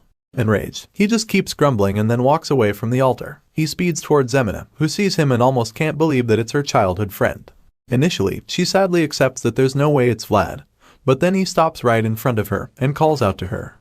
The redhead looks up at him and nervously asks him what it is. At this point, our boy takes a close look at her, and that's when he sees her bruised hands and filthy clothes. This just makes him even more furious, so much so that he starts inspecting her clothes, scolding her because he can't believe that she lets them starve her and wears dirty clothes. The other girls gasp in shock when they realize that Vlad and Zina know each other. The angry knight ignores them and keeps examining his old friend's appearance. He almost breaks down into tears, and that's when Zina touches his blonde hair for the first time in a very long time. Now, she finally believes that it's him, so the tears just flood down her face at that moment. Seeing how much she's suffered in the convent, Vlad decides that it's time to screw the damn procedures so that they can get her out of the hellhole. The girl just keeps sobbing, so he takes her hand and tells her that it's time to go home. And just like that, the girl who had no home heard those words for the first time in her life. Vagrants of the back alleys, with no home, no parents, and no food. To the two of them, the only home they ever knew was the company of each other, and as such, they were both each other's family. The only family they ever knew. The story continues with Vlad and Zina in a carriage riding home. The red-haired girl still looks really traumatized despite being rescued from the convent, so much so that she doesn't even utter a word on the ride. Instead, she just holds a pillow and clutches it to her chest, feeling really scared, probably because she thinks that the blonde swordsman is still mad at her. After a while, Zina summons the courage to lift her head and actually look straight at Vlad's face, which is about the same time that he stares back at her. Apparently, he's just been waiting for them to lock eyes, and now he's finally caught her stealing glances at him. The girl looks so nervous to the point that it starts to make our boy feel uncomfortable, so he bluntly asks her why she's acting this way. In his mind, he expected that she would celebrate being rescued from the hellhole where she was abused, but she's just cold. Despite being very nervous, Zina finally attempts to speak up, so she tries to ask him something. But before she can finish her question, Vlad cuts her off and asks her why she keeps glancing at him. He's clearly exhausted by the awkward silence in the carriage, so he actually wants to know what's going on in the timid girl's mind. In response, Zina tries to explain why she's been staring at him, but she's still too nervous to actually say what it is, especially since she gets distracted by the blonde swordsman's appearance.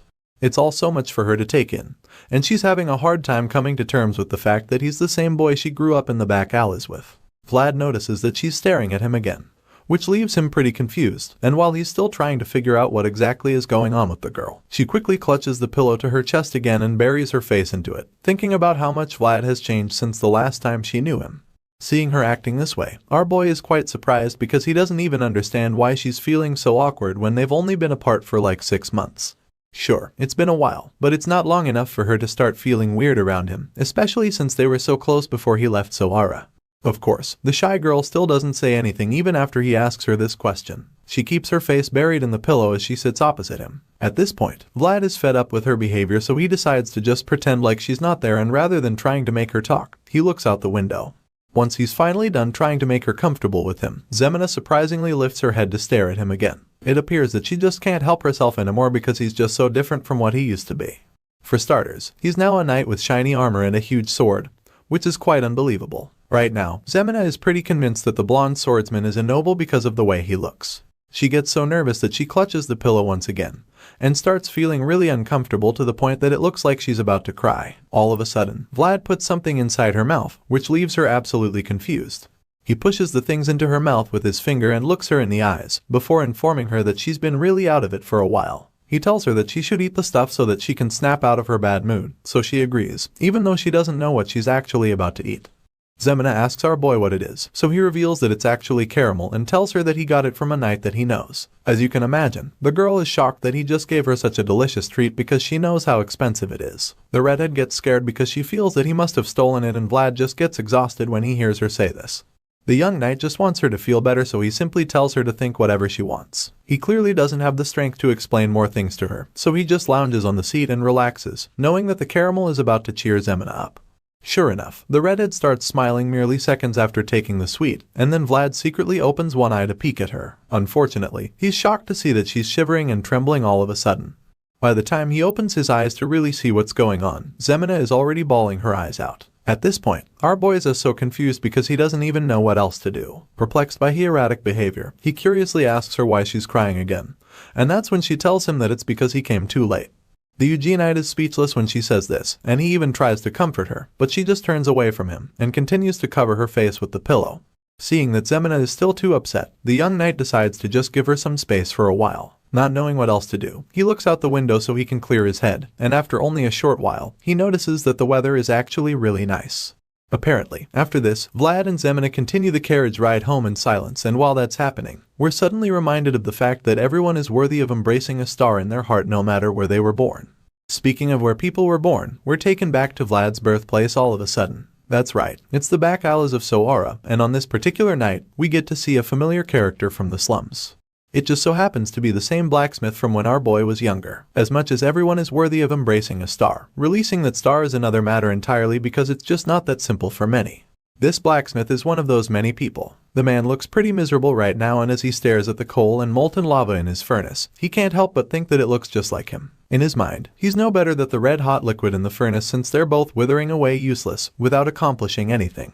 Right about now, that's exactly what the blacksmith thinks of himself, and after wallowing in self-pity for a long time, he finally decides that it's time to call it a day. After all, drifters don't even stop by his shop these days. Before closing up shop for the day, the old man glances at the spot where that special sword used to be hung, and it makes him remember Vlad. It's been a while since he saw the blonde boy, and now he wonders if our boy is doing well, and starts to recall how admirable the young knight was as a kid. As much as this blacksmith felt this way about Vlad, he also used to think that the boy was very pitiful at the same time. It's been 6 months since he heard from the blondie. He has no idea where the kid is, so the man can only hope that Vlad didn't freeze to death or something. While he's thinking about this, a familiar voice interrupts his thoughts. The guy walks up to the blacksmith, seemingly surprised that the old man is closing his shop already. As you must have guessed already, this mysterious character is actually Vlad. But the grumpy blacksmith hasn't figured that out yet because he's too busy feeling sorry for himself. He doesn't even turn to look at who the potential customer might be, and just walks back in, telling Vlad to come back later because he's actually closed for the day. In response, our boy tells the old man that he can't come later, explaining that he'll be busy the following day. He insists that he needs the blacksmith's attention right now, making the old geezer understand that it's pretty urgent. Hearing this, the grumpy man finally gives our boy his attention. But it's mostly because he's curious to find out what exactly it is that a back alley folk could be busy with. As far as he's concerned, people from around here always have enough time on their hands, so it intrigues him that this guy needs his help so urgently. At this point, Vlad tells the old man that his sword needs repairing, revealing that it's been a long while since the last time that it was fixed. Hearing this, the blacksmith is stunned and pretty confused as well, because that was the last thing he expected to hear this time of night. With a gentle smile on his face, Vlad informs the old geezer that the other blacksmith said they can't fix the sword, before handing the sword over, assuring the grumpy man that he is the only person that can fix the blade. It's at this point that the man turns around to see the young admirable boy he was just thinking about. The only difference this time is that Vlad isn't just a boy anymore. Now, he's a knight and a very respected one at that, so you can't blame the blacksmith for being dumbfounded. Few moments ago, the guy was just hoping that Vlad didn't freeze to death somewhere, so the fact that he's seeing the young boy standing right in front of him now is pretty unbelievable. The old man is shocked as hell, but he's also pretty relieved that Vlad is doing alright. He just keeps staring in shock after several seconds, and it becomes obvious that he's still dazed, so our boy decides to help the old man out by asking him if he can repair the sword or not. Sure enough, this question snaps the blacksmith out of his little daze, so he quickly regains his senses and admits that he can actually fix the sword. The unhappy blacksmith hasn't had any work in a long time, so to see such a beautiful gig come his way tonight, he grabs the opportunity with both hands. Excitement fills his heart when he finally realizes that all of this is really happening, so he gladly invites Vlad inside his shop to have a seat. This old man is more than ready to take on the job, so he happily leads the way into his store and then takes the sword from our boy to examine exactly what the problem is. The old geezer takes the sword and begins to observe it. Seeing all the many scratches on the blade, he admits that he's really pleased to see that the young knight has been using it well. The blacksmith notices a striking scar, so he's curious to find out where it came from. He asks Vlad, and our boy reveals that it was from when he was hunting goblins last winter. The blonde knight admits that he wasn't used to the sword back then, so it explains why he chipped the blade. The blacksmith notices another scar which he's equally curious about, so the young swordsman reveals that it happened during the Duel of Honor in Dermer. The curious old man doesn't stop there either, because he just keeps finding one scar after the other. He asks Vlad about another one he just saw, and so the young knight tells him the story of how he recently had to act as bait in order to catch a deathworm. During that little adventure, the sword got scratched on the ground while he was trying to lure the deathworm in. After hearing all of this, the old man is shocked that this sword has experienced such things. From monster hunts to duels of honor, this blacksmith is left speechless, because he would never have imagined that the word would be used in such a heroic manner. Dumbfounded, he just keeps staring at his reflection on the blade, feeling overwhelmed by the fact that the sword has even been involved in the hunting of the remains of a fallen dragon. These are all amazing adventures, and the blacksmith can't help but admit that he's proud of the young blondie. He's very proud of Vlad because the kid didn't waste his star, like most people. Unlike the miserable blacksmith who has been wasting away in the back alleys, our boy has been diligently fulfilling his duties, which is something that not many people can boast of. Vlad's return is such a joyful moment for this old man, and the fact that he's gone on such awesome adventures makes him even more excited. The blacksmith bursts into laughter all of a sudden, claiming that he's even happier now than he was when he made his life's greatest work, which is the sword in question. With so much joy and excitement in his heart, the blacksmith tells our boy to wait there for him while he goes to repair the blade in a jiffy. Without wasting another second, the man rushes to the fiery furnace and then pumps air in it to feed the flames. The old man gets right to work in the furnace with short breaths as if the fire would go out any moment now. As he places the sword into the fire, his passions flare up once again after a very long time. This blacksmith hasn't felt this kind of passion or fulfillment in his craft for what seems like ages, so it's a really beautiful scene to see him so happy to repair our boy's sword. Just like that, the star that was losing its light was shining once again. The following morning, Vlad goes to have a word with Harbin. It's been a long while since the two friends actually had a chat, so they took the opportunity to catch up. Harbin is surprised when he hears that our boy actually had the loan certificate of Rose's smiles that one-armed Jack had before he died. In response, our boy just smiles cheekily, claiming that it was a fair exchange between him and the crime boss. Of course, Harbin knows exactly what Vlad means by that, so he just laughs in response, before finally asking the young knight if he wants to run Rose's smiles now that he has the deed and other documents. Without skipping a beat, the blonde swordsman denies having any intention to run the place, clarifying that he already gave it back to Marcella. Even though she can't start running the place right away, Vlad is confident that everything at Rose's smiles will be sorted out in no time. In response, Harbin agrees with him, admitting that his decision makes a lot of sense, especially since the entire place is still covered in blood. Since our boy's plan is to leave the business for Marcella, Harbin is pretty curious because he doesn't know what Vlad has planned next. He wants to know if the young knight will be going back to Sturma, or if he's going to stay back in with them in the city. Hearing this, Vlad confirms that he's going to remain in Sora for a while, and informs Harbin that he's on standby in the meantime. He gives his friend a gentle smile, knowing that the guy would be glad to hear that he's staying in town for a while. Sure enough, Harbin appears really relieved about this, and he can't even hide his smile. He suddenly admits that he thinks it's really great to see Vlad this way. It's really cool to him that his childhood friend is now a man who follows the orders of a noble family, and that's when Vlad reveals that they also asked him to look into something during his free time. Our boy suddenly tells Harbin that he's been asked to investigate one-armed Jack's hidden assets as well as anything they didn't manage to retrieve. After all, he's aware that a Moneybug was digging holes all over the place. Sure enough, Harbin is more than happy to help with that, and Vlad suggests that it shouldn't be any other way. He goes on to tease Harbin about it, especially since he gave him some really expensive whiskey earlier. Our boy suddenly remembers that Marcella said she was looking for the other girls as well, but then Harbin suggests that they've all been sold off already. Even though it's a possibility, Vlad still believes that the girls must be around somewhere. All of a sudden, Harbin starts to feel that there must be a connection between the hidden gold coins and the missing girls. He's certain that something deeper is going on.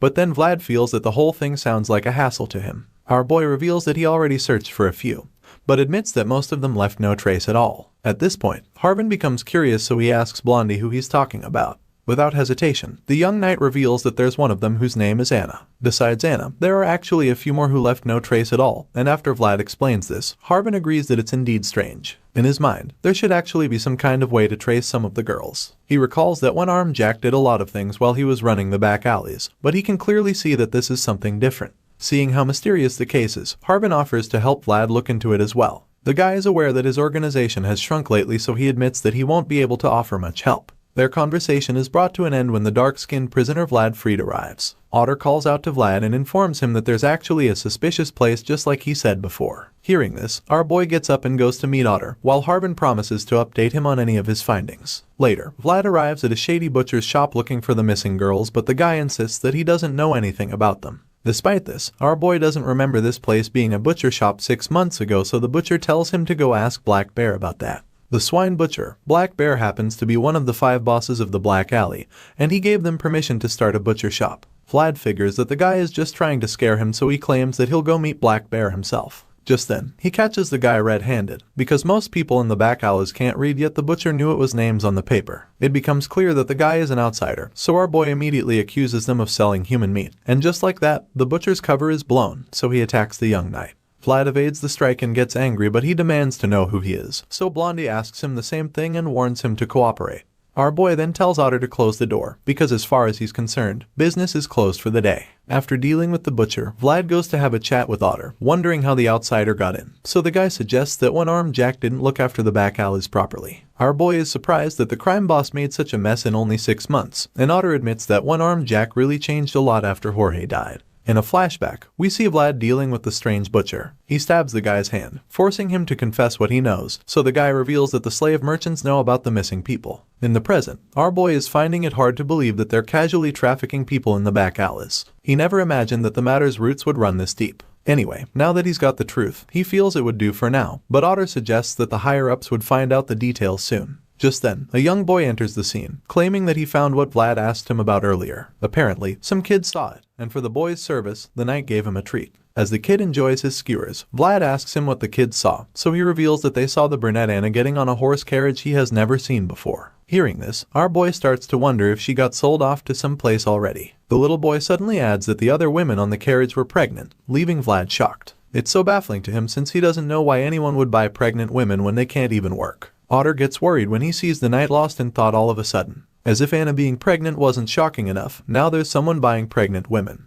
Even for the back alleys, it's way too disturbing. And all of a sudden, Vlad remembers the strange spirit he met a few moments ago. At this point, he's afraid that the spirit might have been Anna or even one of the pregnant women trying to speak to him. Suddenly, the voice in his sword reminds him to always heed his own warnings, because a bad bunch is bound to come true after all. Vlad seriously hopes that what he's thinking isn't true, but he also knows that it's better to be prepared for the worst. Later, he informs Sir Vorden of the unusual activities he came across, but the fat knight just feels that he should even take a break. Vlad reminds him that he's the one who tasked him to investigate, but the fat knight simply admits that he didn't expect him to find anything this quickly. Sir Vorden just wants to catch a break now that he's done with his paperwork, but he can't do that if Vlad keeps digging up dirt at every opportunity. The fat knight wonders why it's so urgent, and then suggests that there might be a crisis looming. Hearing this, our boy figures that Sir Vorden is trying to push the job to someone else, so he asks for permission to visit the mayor, but he's reluctant to say anything. The senior knight doesn't feel like spending his entire vacation working. He just wants to relax, but when he looks out the window, he realizes that he won't get that opportunity. This is because he sees that Master Joseph and the rest of his convoy have arrived, and they're 2 days earlier than he expected. Of course, the mayor tries to kiss Mr. Joseph's ass, but he just ignores him and goes straight to Sir Vorden. They greet the young master, who immediately asks them if anything happened in his absence. Of course, the fat knight isn't ready for the work that would follow if he speaks the truth, so he claims that nothing happened. On the other hand, Vlad just stays silent, which Joseph suspects, so he suggests that they talk inside. The mayor shows them to his office, and Sir Jaeger insists on inspecting the room first. This annoys the mayor and he starts throwing a fit, but a single glare from the one-eyed knight is enough to make him calm down. Suddenly, Mr. Joseph commends Vlad on a job well done and then immediately asks him what it was that he wanted to say outside. Our boy admits that he's afraid he might be making a fuss for no reason if he says it, but the young master just tells him he can go ahead.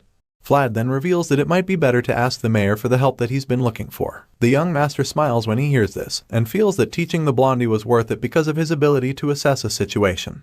Joseph is impressed that Vlad knows his affiliation with the noble family doesn't give him authority, so he tells the boy that he's made a good decision. Just then, Sir Jaeger informs the young master that the office is safe to enter, so they all go in, and Joseph compliments the splendid office. Even the view of Sara from up there is amazing since you can see the entire city from there. Even though most of the office is great, Joseph feels that the chair needs to be changed because it's extremely over the top. The mayor is shocked because he doesn't think anything is wrong with the chair. He's about to say something rude, but he quickly holds his tongue when he sees Joseph sit in the chair. Vlad is shocked to see this, but the young master casually reveals that he just became the new mayor of Sara. Sometime later, Vlad goes on a small trip with Otter, but complains the whole time because it smells and it's not easy to come to. It's the oldest and most complicated alley of the back alleys, which is also the most horrendous part, reeking of blood and all sorts of smells. As if that's not bad enough, there's that scary look that's in the eyes of the people there, because they practically live side by side with death. It's no wonder why even one-armed Jack didn't dare mess with the place. After all, it's just what is expected from the swine butcher's alley. The swordsman makes his way to the place to knock on the door, and sure enough, a really mean-looking man answers. The stout man looks through the peephole and asks Vlad who he is, so the brave knight coldly suggests that he must have heard about him already. After all, the guy and his colleagues were shooting glances at the blonde swordsman from the alley's entrance. The moment our boy says this, the grumpy guy slams the hole shut so quickly that Vlad isn't even able to get another word in.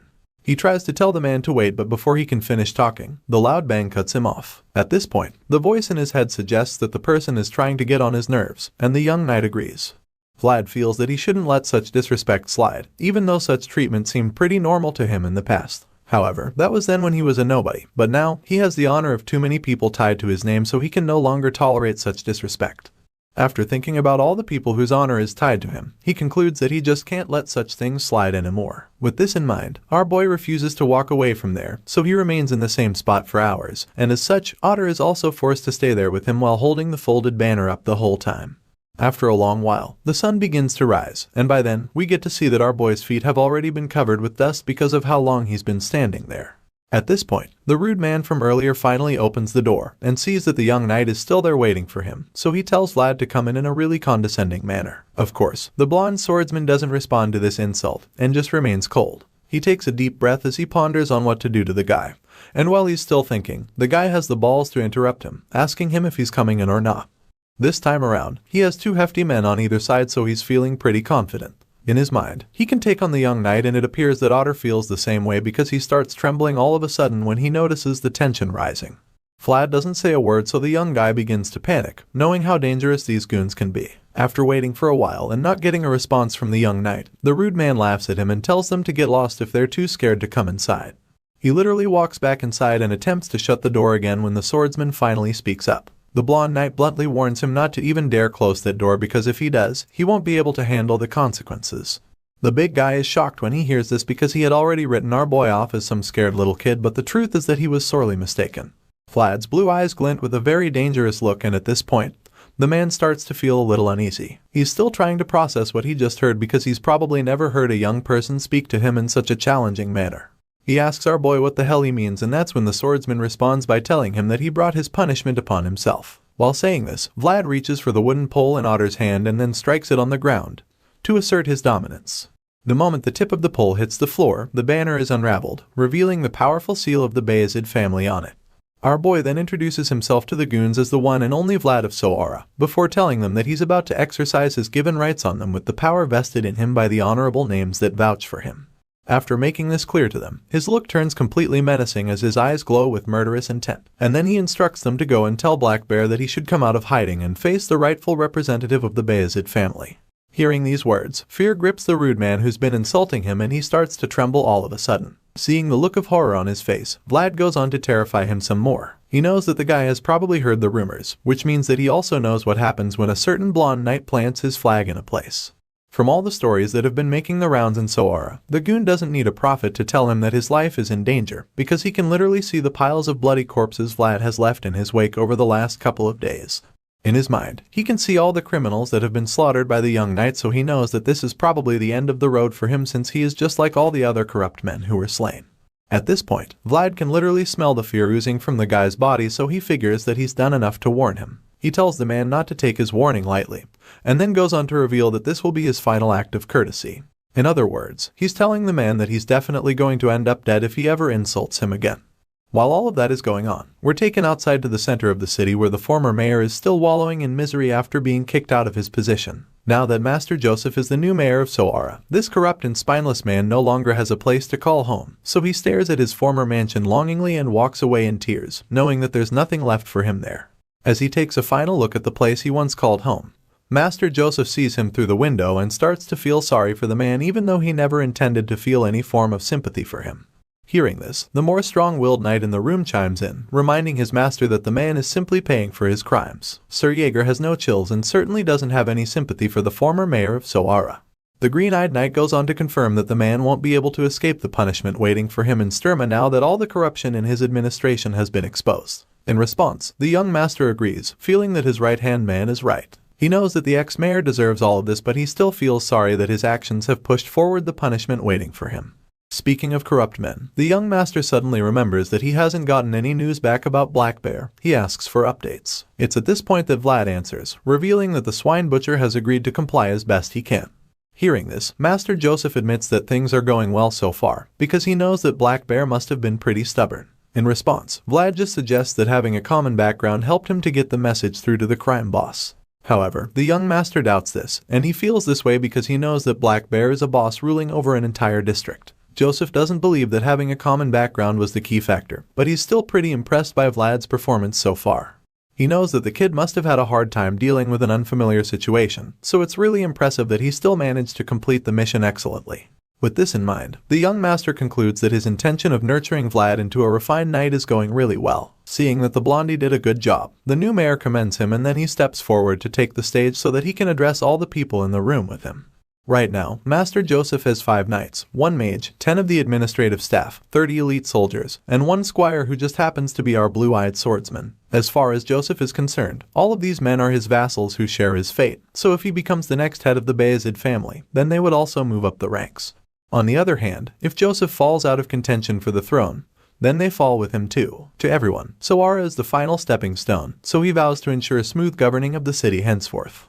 He promises to do his best, but in the meantime, he'll be too busy to focus on matters. The young master knows that he's not yet prepared to face the darkness that permeated every corner of Sara, but he also knows that it's impossible to be prepared for everything. Joseph decides that everything he does in henceforth will be a stride forward because he knows that it might just be his last chance. With all of this being said, he entrusts Sir Gregory with the task of selecting members for the investigative team on the spot.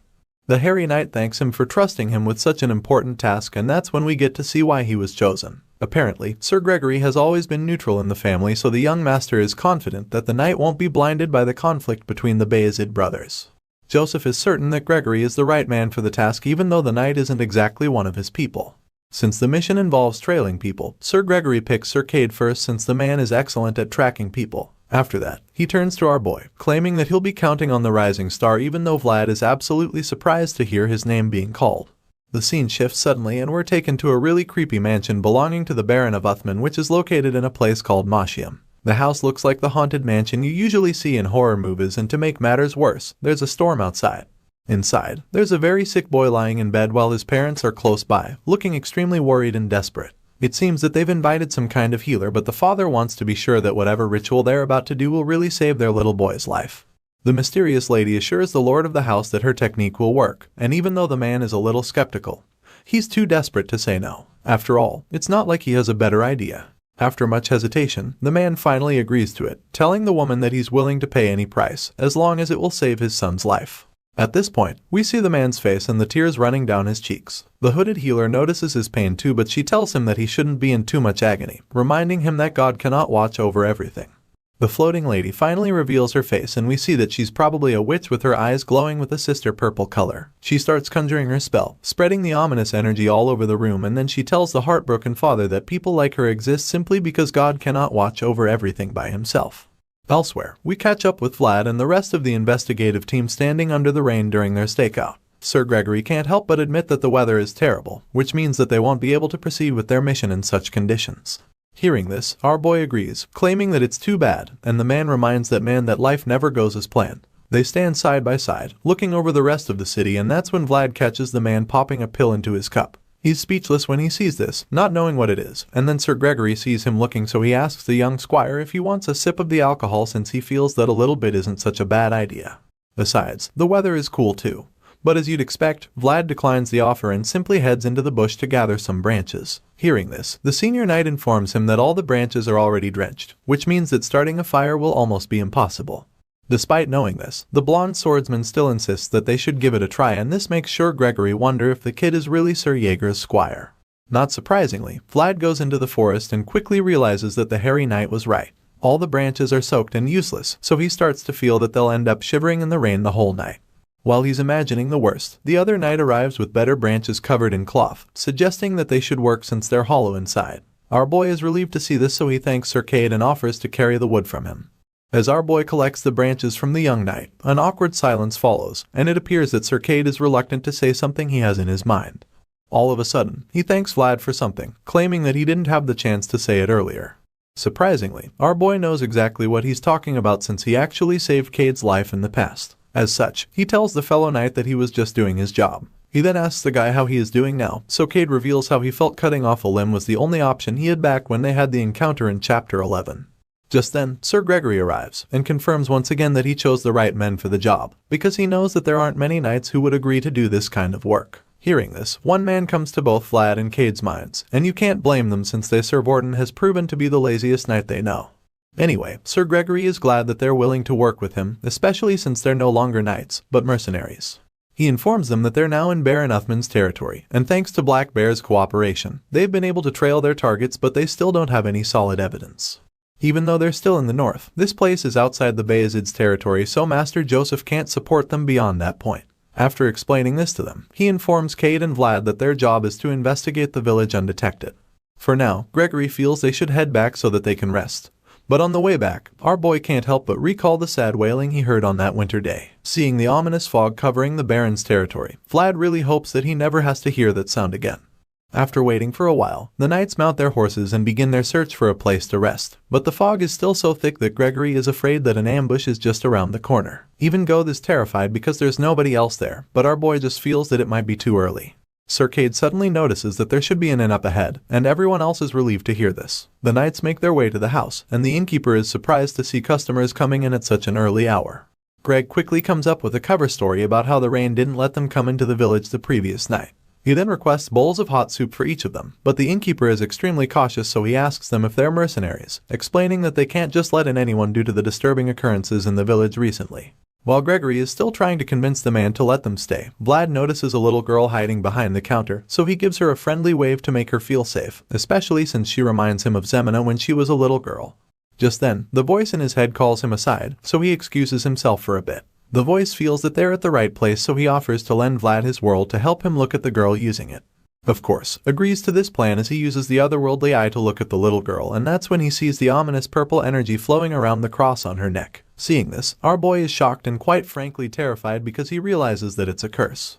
Using the world, he's able to see the dark energy wrap around the little girl's neck in the form of a demonic hand. It's sad how children are always the first to be sacrificed even though they're pure and innocent.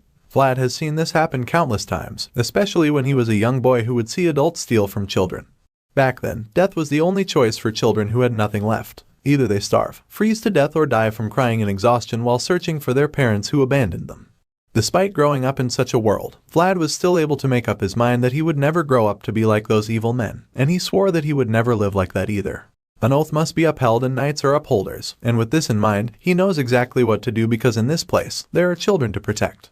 The young knight makes his way to a lonely church with a bell tower, and the voice feels that they're at the right place because the energy from the necklace stops there. As such, Vlad decides that it's time for them to go in, and the voice agrees. He asks if the voice can see anything suspicious, but there's nothing out of the ordinary, and yet, the place feels so ominous and evil. The young swordsman can't help the feeling that something is out of place, and that's about the same time that he senses something approaching him from behind. Vlad is taken aback, but he also knows that he can't make it look like he's here to investigate, so he tries to appear as natural as possible. Knowing this, he quickly goes on his knee and pretends to be praying. But the stranger still talks to him, suggesting that he must be new here. Vlad responds, admitting that he came in the previous morning, and the priest immediately concludes that he's one of the mercenaries who arrived. Our boy apologizes for entering the church so suddenly, but that's when he notices the inverted cross on the priest's holy book. Just like that, it all starts to make sense and he realizes that the reason everything has been off in the village is because he hasn't even seen a single proper cross since. All the crosses have been turned upside down, and now that he's figured it out, he knows that he has to be very careful around the priest. In response, the priest assures him that he has nothing to worry about because God's embrace is open to all. It appears that this false priest is really powerful, because even the voice can't see through him and his dark energy, at least not yet. The man apologizes if he interrupted Vlad's prayer, but our boy claims that it's fine, saying that he's more at ease now that he has been given permission. He says this and then promises to leave once he's done praying, so the priest informs him that the place is home for all who seek God. He tells the young knight to do as he wishes, and after he leaves, our boy is even more convinced that there's a strange presence in the village because the girl's cross led him to the church. Even though the priest is smiling like a harmless fellow, Vlad knows that he can't be trusted. He can't let his guard down around the man, so he ends the conversation. But that's when the man reveals that a plague has been ravaging the village.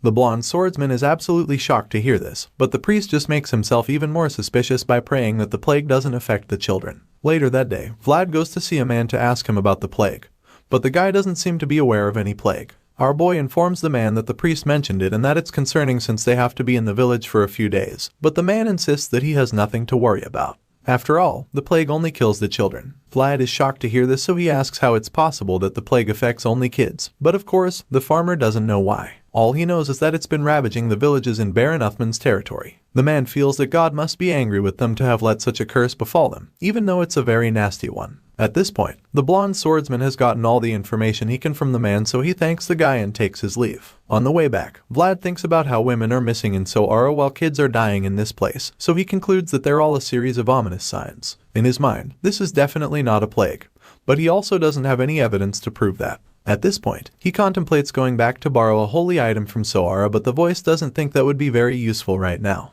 Rather, he believes that the curse was created by a skilled black magician, because only a well-trained priest will be able to identify it, so Vlad wonders how they figured out something that huge. Our boy has no idea either, so it's really frustrating, because he has a strong feeling but no clear evidence.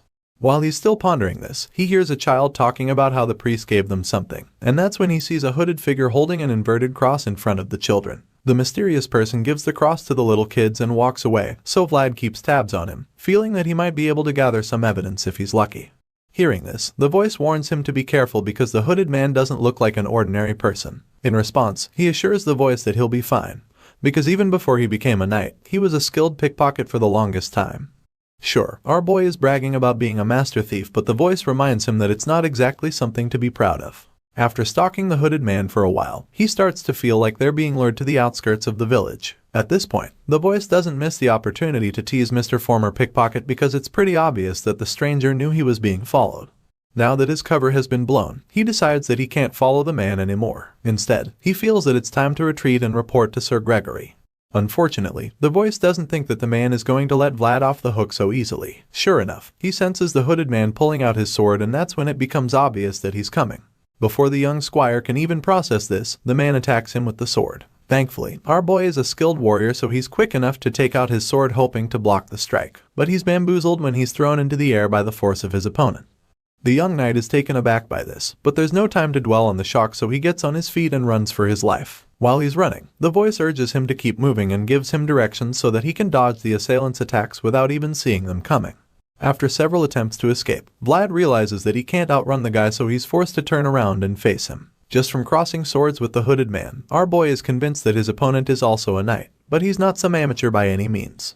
The knight takes one look at Vlad's sword and notices it glowing. At the same time, the young warrior gets back on his feet to resume the fight, even though he hasn't been able to figure out if his opponent is a former knight or an active one. Since that's the case, he decides to use a rare technique to figure it out. He points his sword at the guy and closes one eye to get a very accurate view. While he's taking this posture, the enemy charges at him once again, but he maintains his stance, knowing that the key to a deadly hit lies in surprise. As such, he stands still and waits for the knight to make the first move so that he can get the perfect chance to land his lethal blow. As he waits, he thinks about how he has only one shot at this. There's only one moment for him to make the right decision, so he locks in completely, with complete focus. His sword begins to glow and he manages to hit the enemy's sword away. Unfortunately, the knight also has some tricks up his sleeve, so he holds onto the sword and activates his secret weapon. The hooded knight's eyes and sword begin to glow with a powerful gold color, so Vlad realizes that he is using aura. He's shocked to see this, but he's already in the middle of an intense sword fight, so it's too late for him to stop even though the voice feels that he should retreat. Having no other choice, our boy clashes swords with the enemy, and just like that, they're both drawn into a battle to see whose aura is superior. The impact from their clash sends shockwaves throughout the forest so powerful that they blast him back. Thankfully, he isn't hurt, but it's pretty obvious that he's not stronger when he opens his eyes and sees the knight marching toward him with so much energy. Vlad struggles to get on his feet, and the voice admits that this is a really strange situation for them to meet, because this person is actually the Holy Knight. Even more surprisingly, it's not a man under the hood. Realizing who he's been facing all this while, our boy concludes that he needs to clear up the misunderstanding, but the voice isn't sure it will work because dialogue doesn't look like an option anymore. After all, a sword is fast and talking takes time, so he's convinced that the Holy Knight must have made her mind up already, which means that she intends to take him down before talking. Right now, it's obvious that our boy has no choice but to take on this mysterious warrior head-on. It's way too late to back away from the fight now, and talking things out is also no longer an option since the golden-haired Swordmaster wants to bring him down. Having no other choice, Vlad grabs his blade and goes in for another round of intense sword clashing. As he charges at the opponent, the voice in his head predicts the incoming attack and quickly tells him to counter the strike before he gets hit. Fortunately, he's able to deflect the hit with his own sword, which is also surging with aura right about now. As much as he blocked the strike, he couldn't help but notice how heavy the woman's attack was. It really packed a punch, and Vlad admits that it's even very different from Sir Pablo's attacks. And honestly, that's saying something. Clearly, this warrior is pretty much his strongest opponent yet, but he has no choice but to keep fighting. It baffles him how she's using so much aura without any sign, and while he's still trying to wrap his head around this, the voice in his head informs him that what she's using is actually a blessing. In that moment, we get to see the glowing gold cross seal above her, right before she leaps into the air to land another mighty swing at the young swordsman. As she goes in for the killing blow, the voice reveals that she doesn't even need to create her own world thanks to the blessing because the word of God is already upon it. Just as he explains this, the white-haired warrior lands the devastating strike on the young knight, but even though it looks like she might have gotten the win, our boy manages to stay in the fight. He uses all the strength he can muster to block her sword strike, so she keeps pushing down hard to overpower him. Despite this, Vlad keeps holding her back, and as he struggles to stay alive, he admits that he can't even believe she got so much power just by accepting the will of God. For most people, this would be the point where they give up the fight. But Vlad of Sora isn't like most people, so he gathers enough strength and determination to push the warrior back and free himself. He creates enough space between them by shoving her away and pumps himself once again. Despite the fact that she's already incredibly powerful thanks to the blessing she acquired, he refuses to be intimidated by her. Sure, the blessing is already pretty overwhelming, but he's very certain that this overpowered knight has a lot of openings he can use to his advantage. In that split moment, he starts to spot several weak points in the warrior's armor. All of these spots are places where he can deal some real damage if he is fast enough, so with this in mind, he braces himself for another clash of swords. He lures her into his trap, and sure enough, she charges at him with her sword, thinking that this is where she'll finally take him out. The white-haired knight raises her sword, attempting to bury the blade into her opponent, but she has no idea that this is all part of Vlad's plan to trick her. Just when she's about to deliver the strike, her weak points are exposed, and our boy picks the perfect moment to take advantage. The skilled young knight pretends like he was going to block her sword, but then swiftly switches his tactics and points his sword straight for the openings in her armor. The older knight is shocked when she realizes that she has been tricked, but by this time it's already way too late to counter the attack. Her eyes widen in shock, but really there's nothing she can do to avoid it. Or so we think. Vlad's plan works, and he manages to get his opponent into a very vulnerable situation. Bro literally has the sharp tip of his sword pointed at her exposed neck. It's centimeters away from ending her life. At this point, one would think that it's game over for the white-haired knight, but the woman just gives him a cold stare, suggesting that she's not even slightly afraid of him. Apparently, this glare manages to distract the young swordsman because all of a sudden, fear creeps up on him, and this allows the more advanced knight to deviate the path of his sword from her face. Vlad can't believe his eyes when she does this, and while he's still in a daze, she initiates a counterattack to finish him off. Our boy is still in shock that he doesn't even realize when she starts tackling him to the ground. Of course, the voice in his head sees all of this coming, so it warns the blondie to stay focused and regain his balance. But it's really too late for any of that because the big sword lady grabs him and slams him to the ground before he can even process what's going on.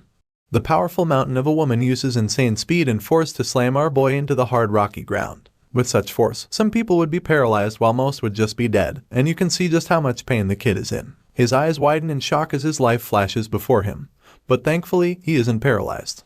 Determined to come out of this alive, he quickly pulls himself up and starts crawling away. But of course, the big knight isn't going to let him get away that easily. She immediately stops him in his tracks by taking the tip of her sword to the side of his face.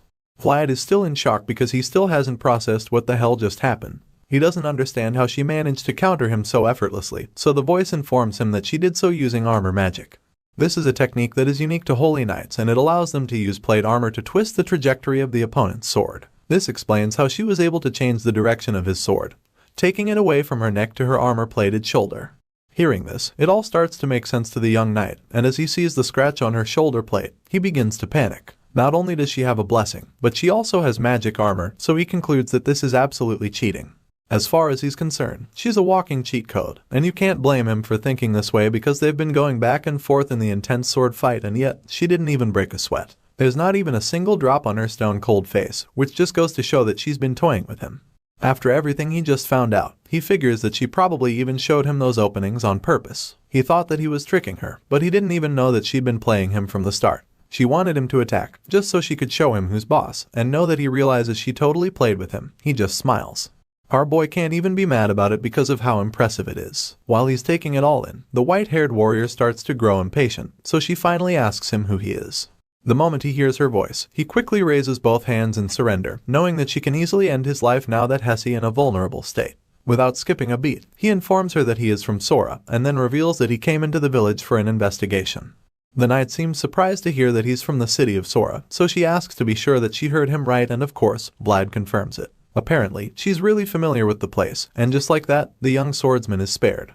The scene shifts, and the next thing we see is that they're both back at the inn. There, the Holy Knight finally introduces herself to him, revealing that her name is Jestja, from the Northern Archdiocese of San Racino.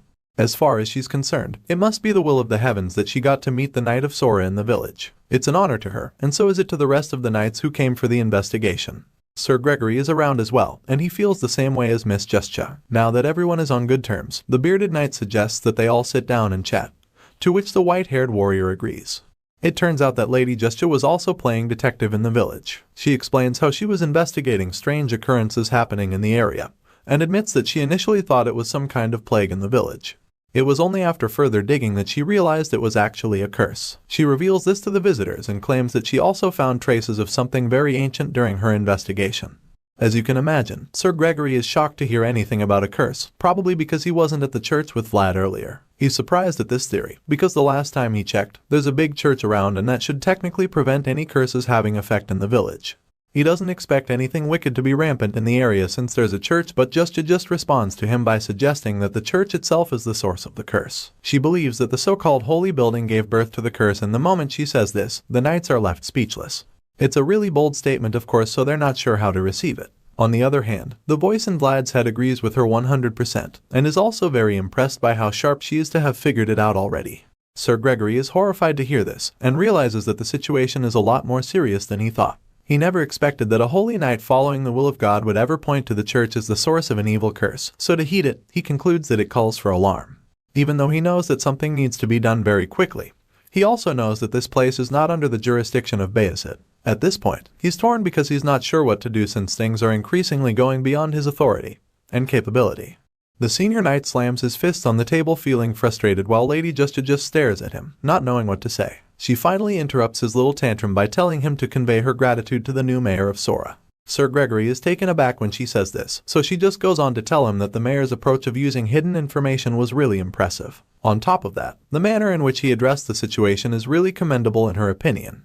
In other words, she's trying to tell the knights as politely as she can that they should back off and leave the rest of the investigation to her. After all, Gregory has already told her that the village is not under Bayezid's jurisdiction.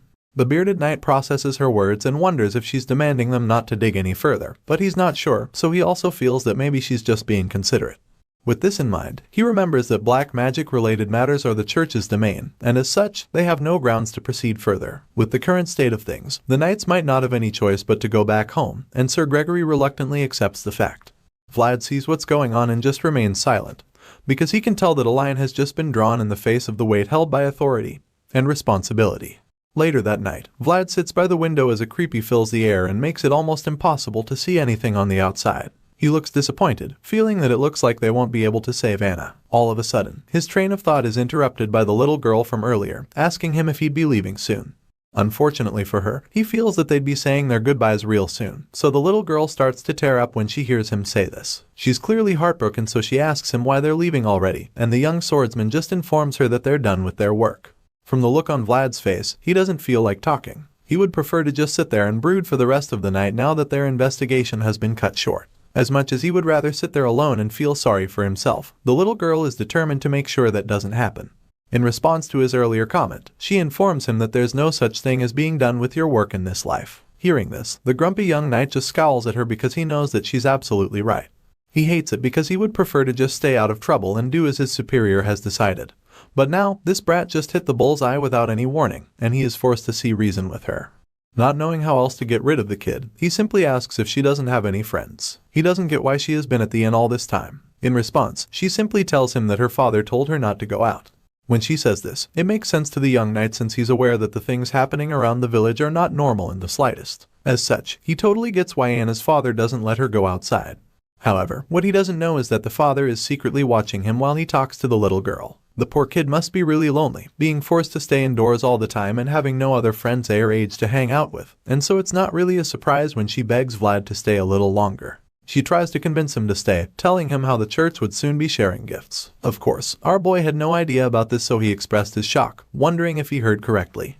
At this point, the innkeeper chimes in, explaining that the church is going to gather the kids soon and perform some sort of ritual blessing. Apparently, the man is also one of the people brainwashed by the church because he actually thinks that the ritual blessing is something to be thankful for because of the troubled times they've been facing lately. Hearing this, the young swordsman becomes interested all of a sudden, asking the father when they said the ritual would be. In response, the man admits that he heard it would be within 3 to 4 days, and reveals that the priest even plans to gather all the kids. After all of this has been said, the innocent girl begs Vlad to stay until that time. But our boy isn't sure what to do yet, so he just stays quiet and sips his drink. At this point, he begins to ponder on the situation, and remembers how just sent a carrier pigeon to request help. From his experience, he knows that it would take at least 4 days before the holy knights arrive at the village, and that's cutting it pretty close. After considering all of this, he starts to feel that there might actually be a shot of staying until then.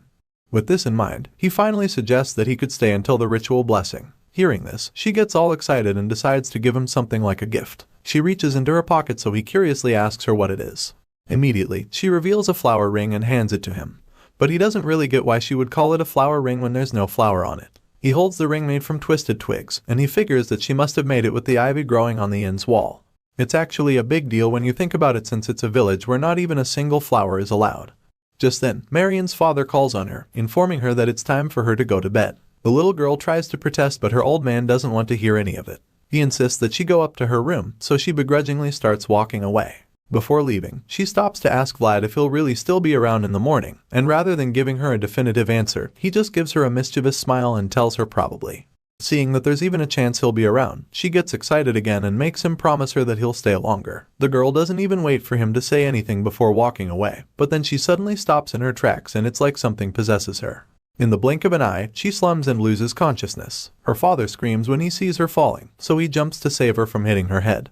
But by the time he catches her, she already looks like she's having a seizure. At this point, our boy realizes that something very bad is about to happen, so he leaps into action, determined to save the little girl. The voice in his head is also eager to help out, so he offers to lend the swordsman his world, and even though it won't be enough to solve the problem, at least, Vlad will be able to see things clearly and get an idea of the situation. Because the truth is that the curse has been triggered. The father's screams alarm the other knights, so they all rush downstairs to check what's wrong, and that's when they see the man desperately trying to wake his daughter up. Sir Gregory is horrified when he gets to see the curse that Justia was talking about, and while he's busy stuttering, the voice informs our boy that the girl's breath is slipping away. The curse is draining her life force, but only Vlad can see the white smoke coming out of her mouth and flowing straight to the church. He doesn't know how he's supposed to explain this to the others, and while he's still trying to figure this out, Justia suggests that the enemies have sensed her presence. Apparently, the evil ones tracked her to the inn and now the poor girl is suffering for it, so Justia feels responsible and blames herself for being careless. She thought she hid her presence enough and never expected them to sense her level of divine power. All of a sudden, Justia starts walking out of the house and tells the others to explain the situation to the other holy knights if she doesn't return. Seeing everything go out of control, Sir Gregory just groans in frustration, but Vlad wonders why the senior knight isn't doing anything. The young swordsman gets mad when he sees Sir Gregory staying out of it just because of the bounds of authority. Just when they thought things couldn't get any worse, the curse gets triggered all over the village, and all the children become epileptic all of a sudden. The terrified parents scream in pain as they watch their children slip away right in front of them. The entire village erupts with unbelievable pain, and our boy is finding it all unbearable. He wanted more than anything to escape from the back alleys, not just so that he could survive. Neither did he seek the sword just because he admired knights. He wanted to make a difference, and if he just sits back and watches horrors like this continue, then it's no better than being stuck in the filthy back alleys. The star swordsman resolves to keep moving forward, so he grabs his sword and attempts to go outside and hunt down the enemy, but before he can, Gregory stops him. The senior claims that he understands how Vlad feels, but he also reminds him that a knight's sword must be as heavy as it is sharp. The old man reminds him that their swords require justification and responsibility, but the pained young man snaps at him, wondering what the whole point of justification and responsibility is if they can't even protect what needs protection. Hearing this, Sir Gregory admits that the kid has hit the mark, and all of a sudden, he asks our boy to repeat after him. Vlad is baffled, but then the old man tells him that the Swordmaster's code is the only justification they can rely on right now. The scene shifts suddenly, and we catch up with Lady Justja, who's currently standing in the middle of a place that looks like the heart of the curse. No matter how shrouded the place is in dark energy, one thing she knows for sure is that it stands on the land created by God. As far as she's concerned, nothing can stand in the way of God's will, so she opens the door of the church, determined to face the enemy, but she's shocked when she sees the demonic symbol plastered on the altar. Seeing the sign, she accuses the false priest of blasphemy. The evil reverend smiles when he hears her voice, claiming that she came sooner than expected and wondering why she came alone. After all, only the two of them can't offer sufficient prayers for the people in the church. Hearing this, Justja realizes that the church is full of alien energy. She can't see or sense any other living beings in there, and that's when the congregation of demons reveals itself to her. The evil forces awaken as the priest laughs manically, claiming that the service can now begin. The demons on the other side start running toward the church like zombies on speed, and as they reach the door, they start pulling it apart. The dead people desperately try to pull the door down, crying out for their lost children, and it becomes clear that these were once the parents of the children that were sacrificed. The Holy Knight is disgusted by the false priest when she realizes what he did, and she can't believe that he has no fear of God. In response, the false prophet tells her that God has very little to do with him, right before dropping his unholy Bible to the floor. The priest admits that God should be feared but claims that he no longer needs to return to the embrace of the Lord. He says this, and immediately reveals the dark powers he has acquired, the same powers that allowed him to birth the curse that ravages the village. Seeing this, Justja realizes that this opponent is a lot more powerful than she can handle on her own, so she goes on her knees and calls upon the glorious commander of the heavenly army to help her, Saint Racino, who stands beside God. In the face of oppression of evil and in exchange for the costly price, she calls on the saint to come save the wretched souls. Justja makes this holy request, claiming that she would be the one to pay that price, and as she does so, her eyes begin to glow as the golden wings of an angel shoot out of her back. The Holy Knight is once again blessed with unimaginable power from the heavens, and in that moment, a bright light appears in the sky and shoots right down on the church. Just when it looked like the place would be consumed by dark energy, the power of God shines down on the church, casting out all the evil forces there. The evil priest sees what's going on and is horrified because he realizes that this is the solemn exorcism. The light can be seen even without eyes and can be found even in utter darkness, but even though this should scare the false prophet, he considers it more like a challenge. The fact that she would call forth such a light without any preparatory ritual is quite impressive to him. However, he's not ready to give up on his evil church just yet, so he claims that every torch has limits when it stands alone no matter how bright it may be. With this being said, he begins to conjure another dark spell, feeling that Justja's spell is the type that comes with a backlash. He informs Justja that what she's using is a miracle that comes at the cost of one's own life, and expects her to be very aware of this. After all, he believes that at the end of that glorious light, only deeper darkness remains. The bright large beam of light shoots down upon the old church and blasts all the evil spirits roaring inside. In the blink of an eye, all the undead soldiers that were so close to attacking Lady Justja are struck down on the spot, and it begins to look like the Holy Knight has already prevailed. Unfortunately, that's not exactly the case because it seems as though the powerful holy beam might have done the job. We suddenly see that the true source of the dark energy is still very much active and determined to keep fighting. Lady Justja remains on her knee with her mighty sword still dug into the earth because a part of her believes that the holy blast sent by the heavens has saved her from the monsters who were about to devour her, but then she looks up and scans the church with her gold glowing eyes, only to realize that she's still got a lot of company. The possessed victims who were struck down earlier start to get back up all of a sudden, and so it becomes clear to the Holy Knight that she still has a lot of work on her hands before this battle is over. Some of the possessed zombies start to reveal themselves from other rooms in the church, while some of the ones that were lying on the floor get back up like nothing even happened to them. At this point, the white-haired knight begins to panic because she didn't expect that there would be this many victims in the church. She probably thought that the first wave was all of them, so to see even more undead warriors popping up out of nowhere makes her wonder just how many victims there are. Despite being exhausted, the Holy Knight refuses to run away from the enemies, but at the same time, she's still too tired to get back up and start swinging her sword on all the victims, so she just remains on one knee with her sword into the floor. While she's still in this position, the possessed false prophet decides that it's time to make some moves of his own. Right now, his army is still very strong despite Lady Justice's attempt to get the victims out of the picture. For this reason, the evil priest feels that he's got the upper hand at this point, so he walks up to the Holy Knight with his blade imbued with dark energy and coldly tells her that it's now time for darkness to fall. As far as this guy is concerned, it's his turn to land a hit since the white-haired swordswoman made her attempt by unleashing a holy blast on his evil Church of Darkness. She got her chance to take him down, but she didn't use it properly, so now he's ready to show her how he's going to finish her off. Lady Justice looks up at him from her kneeling position and realizes that it might be game over for her if she doesn't play her cards right. She still has no intention of surrendering despite being really tired right now. The knight is literally panting and gasping for air as she tries to catch her breath, but her gaze is fixed directly on him and the look in her eyes suggests that she's only thinking about one thing, and that's how to kill him. Anyway, the prophet starts walking toward her with so much confidence, feeling that he's got this all in the bag. But then, Lady Justice begins to call on the glorious commander of the heavenly army, Saint Racino, who stands beside God. She's still trying to summon the guy in the sky when the evil priest cuts her off, making it clear to her attempts are pointless. Despite his discouraging comments, Lady Justice completely ignores him and continues to summon the saint in the heavens. She's not even done with the incantation when her eyes begin to glow with the same fiery gold color as earlier, and once this happens, it becomes obvious that her attempts are not as pointless as the priest thought. The white-haired knight can feel the holy energy flowing through her body, so she can tell that the tables are about to turn. With this in mind, she continues to summon the saint, requesting that his church bring down all the enemies. Lady Justice makes this call, and then just like that, a mighty figure appears behind her, glowing with blinding light that forces the false prophet to take a few steps back. The villain is horrified by the power that Hess beholding, and he almost can't believe his eyes because he probably never imagined that such holy power still existed in this world. The false prophet has been in control of the village for a while now, using his dark energy to torment the people, so to see such a pure and powerful force around makes him almost want to shit his pants. While the evil priest is still receiving the shock of his life, the holy knight who just received a lot more power vows to take him down, even if it means that it'll cost her life. As she makes this promise, a flaming cart makes its way into the church out of nowhere. It's coming from behind Lady Justice and she doesn't notice it until it's a few meters away from her. The knight senses the danger, so she turns around and sees it speeding toward her. That's also about the same time that she sees Vlad hanging onto the speeding carriage and telling her to get out of the way. Apparently, this stunt is what he intends to use to defeat the evil priest, and when Lady Justice figures that his flaming attempt is aimed at the prophet, she jumps out of the way immediately. Once she's out of the danger zone, Sir Gregory also reveals himself to be in the church before yelling out at the blonde swordsman to push the burning cart toward the prophet. Of course, Vlad does exactly that and the flaming carriage is hurled at the bad guy.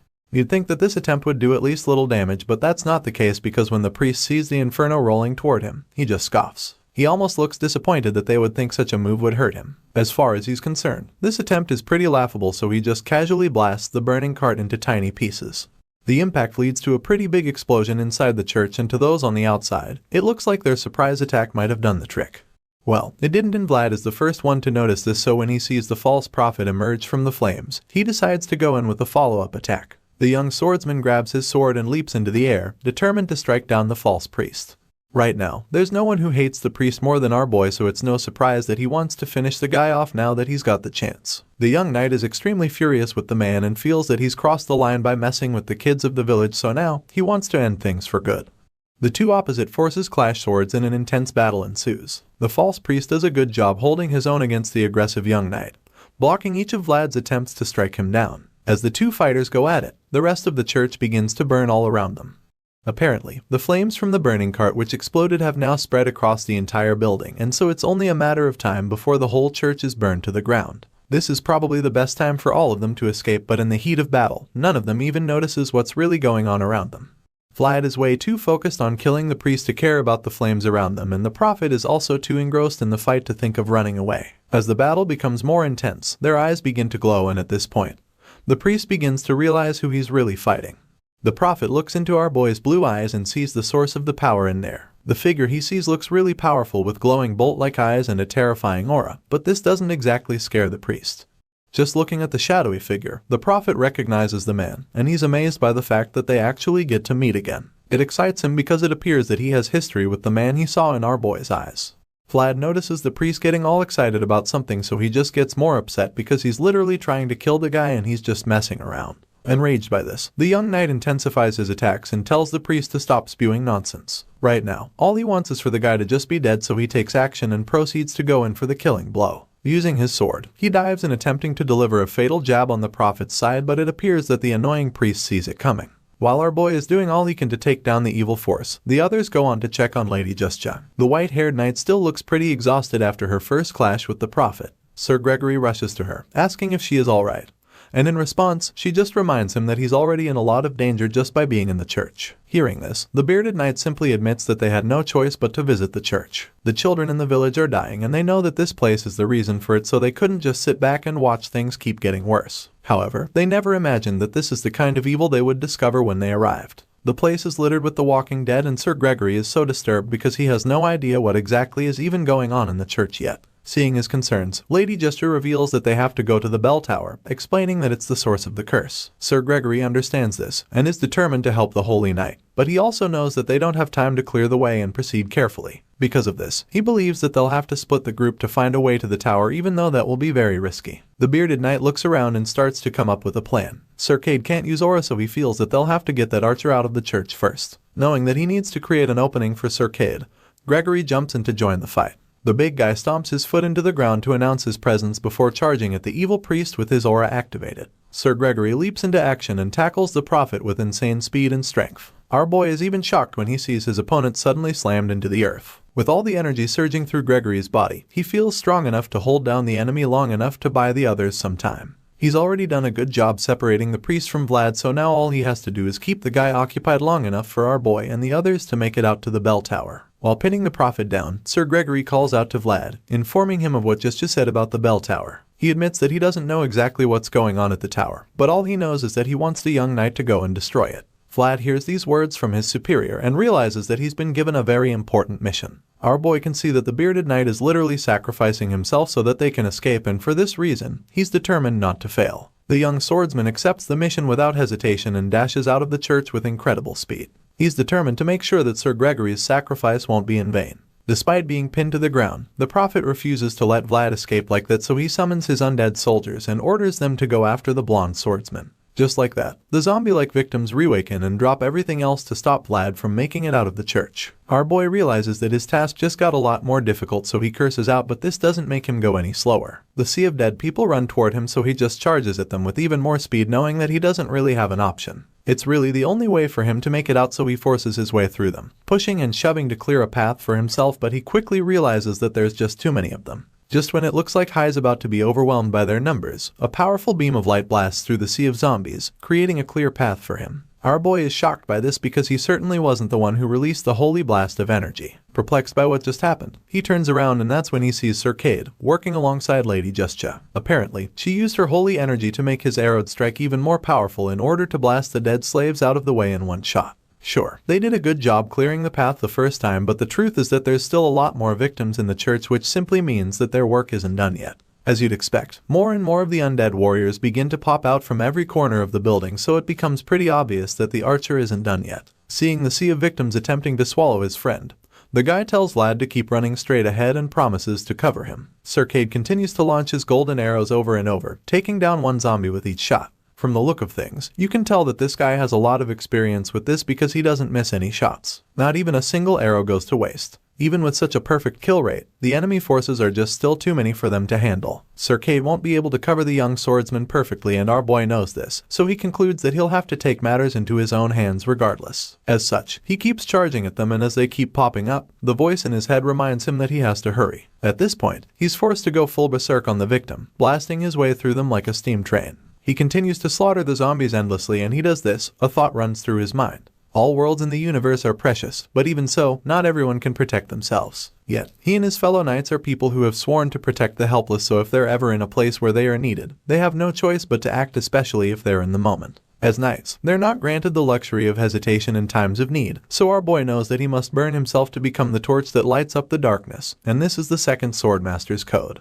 With this line engraved in our boy's mind, he remains steadfast and continues to fight his way through the sea of enemy forces. At the same time, Sir Gregory is forced to protect himself from other attacks despite having to keep the priest at bay. While holding down the prophet, he suddenly gets attacked from behind by one of the possessed, and when he turns around to defend himself, another one sneaks up on him and strikes him on the back. At this point, he's forced to slam his mighty sword into the ground, hoping to destroy anything in sight.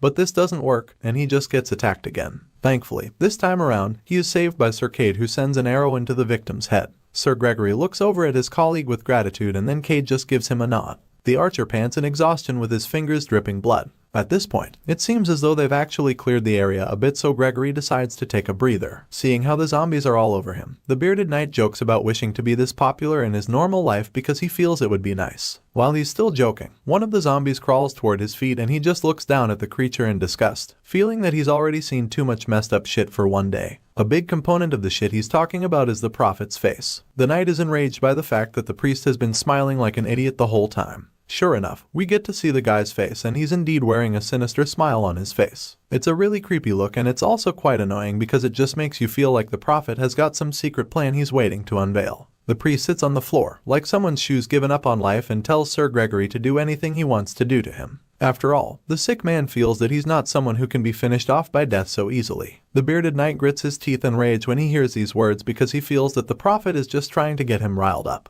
He's already mad at the guy, so to hear him talk so confidently, he decides that he'll teach the prophet a lesson. Sir Gregory lifts his sword and takes a big swing at the priest, eager to see if the guy can keep babbling after he chops his head off. In response, the prophet just laughs, which infuriates Sir Gregory even more, so he lands the killing strike, telling the priest to keep laughing till he dies. The bearded knight decapitates the priest in one slash, and as the head rolls down a few steps, something shocking happens. All of a sudden, the victims stop moving, and so Lady Gesture reveals that to destroy an army, the commander must be captured. With that being said, the Holy Knight confirms that Sir Gregory's strategy was a success. You'd expect that the big guy would feel glad that he took down the evil priest, but he just seems a bit pissed. He curses and huffs in annoyance as he thinks about how close the whole thing was. Regardless, he's actually relieved that it's over now, so he opens his flask to have a gulp of liquor, feeling that he'll need to drink a lot later that night. Just when it looks like their job is done, the priest's voice cuts through the air, telling Gregory that there was no wine at the mess. The big guy almost chokes on his drink when he hears this, and the other knights are just as shocked as he is. Their eyes almost pop out of their heads because they're horrified by the thought of a head talking after being cut off. The head continues to speak, and asks for a sip of the knight's liquor. Sir Gregory freezes in shock when he turns around to see the talking head, but it appears that things are about to get even worse. All of a sudden, Cade calls out for the bearded knight to look out, and that's when we see that the priest's body is standing right behind him. A strange blue flame shoots out from the neck in that moment, and then Lady Gesture realizes that this evil fellow is actually the headless knight known as Dullahan.